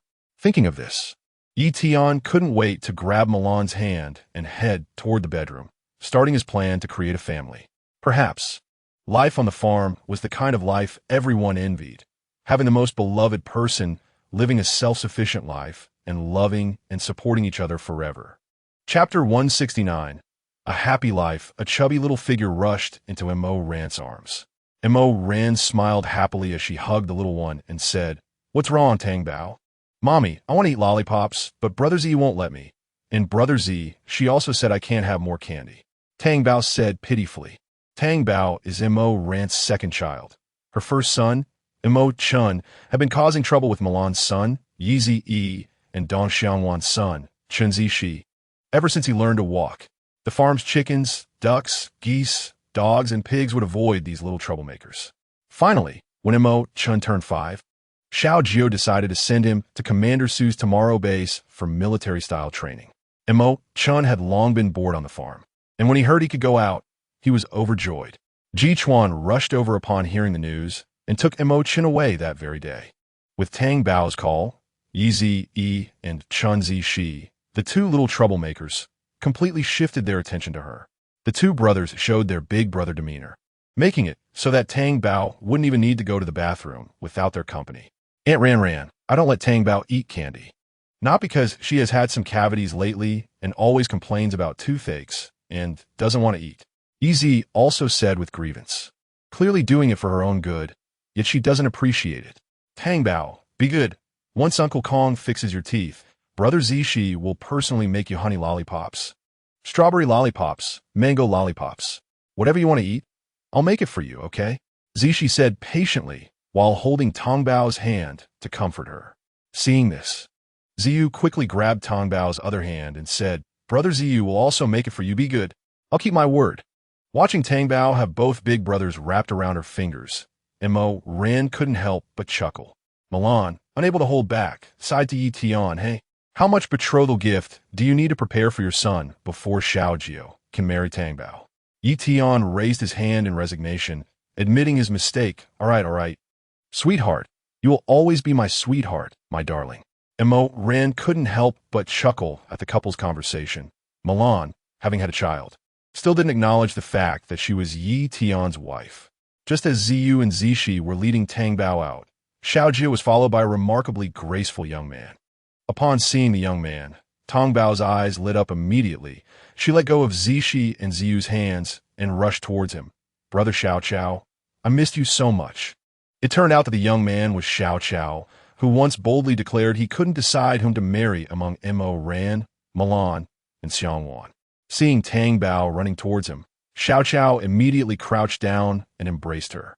After looking at Tang Bao, who was nestled in Xiao Cao's arms with a radiant smile, Xiao Jiu didn't hesitate for a moment and directly reached out to lift Tang Bao from Xiao Cao's embrace, muttering, "Come, Daddy will carry you." Tang Bao pouted and said, "But I see Daddy every day. I want Brother Xiao to carry me." Mo Ran noticed Xiao Jiu's jealousy and quickly walked over, placing Tang Bao on the ground, and said to the kids, "Xiao, why don't you take your younger siblings out to play?" She then tugged on Xiao Jiu's hand and walked to the living room. Standing not far away, Yi Tian tugged at Milan's sleeve and said, "Sweetheart, I think we can save on the betrothal gift. Zixi and Ziyu are out of the running." Milan sighed, "Who let there be only one little girl in the whole farm. All the boys pamper her like a treasure. It's practically a group pet."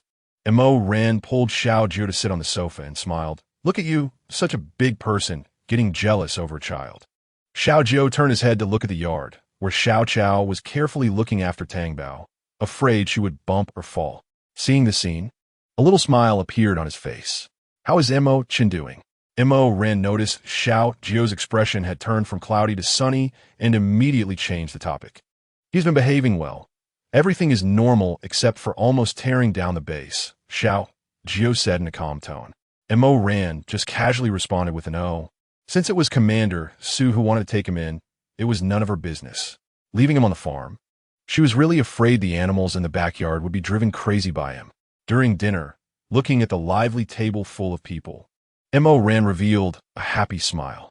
"Tang Bao, eat more vegetables so you can grow taller," Xiao patiently coaxed Tang Bao, while she pretended not to hear and focused on gnawing on a chicken leg. "Tang Bao, be good and eat your vegetables. At night, your brother will tell you a story." Xiao continued patiently. "Then I want to hear so many stories," Tang Bao said with her mouth full of meat and her little hands all greasy. "Okay." Xiao smiled at Tang Bao, took out a tissue, and gently wiped the grease off her hands. Ziyu and Zixi also surrounded Tang Bao, constantly serving her dishes, picking fish bones and peeling meat, providing meticulous service. Watching Tang Bao now enjoying herself like she was in a honey jar, Mo Ran couldn't help but feel anxious for her. She would have to repay the debts of gratitude in the future. Xiangwan and Milan sat on either side of Mo Ran. Both simultaneously said to her, Ran, why don't you have a few more daughters? With only Tang Bao, she's completely monopolized by Xiao. What will Ziyu and Zixi do? Mo Ran's mouth twitched slightly. Why don't you two give it a try yourselves? That sounds too troublesome. Having children is exhausting. Milan and Xiangwan rejected in unison, saying that during their pregnancies, Chun Sheng and Yi Tian were like radar, wanting to prevent them from taking even a half step extra. They were not that free to have their own children. Xiao Jiu, listening from the side, couldn't help but smile. This was indeed a good idea. That night, Xiao Jiu pinned Mo Ran down and whispered in her ear, Ran, let's have another child.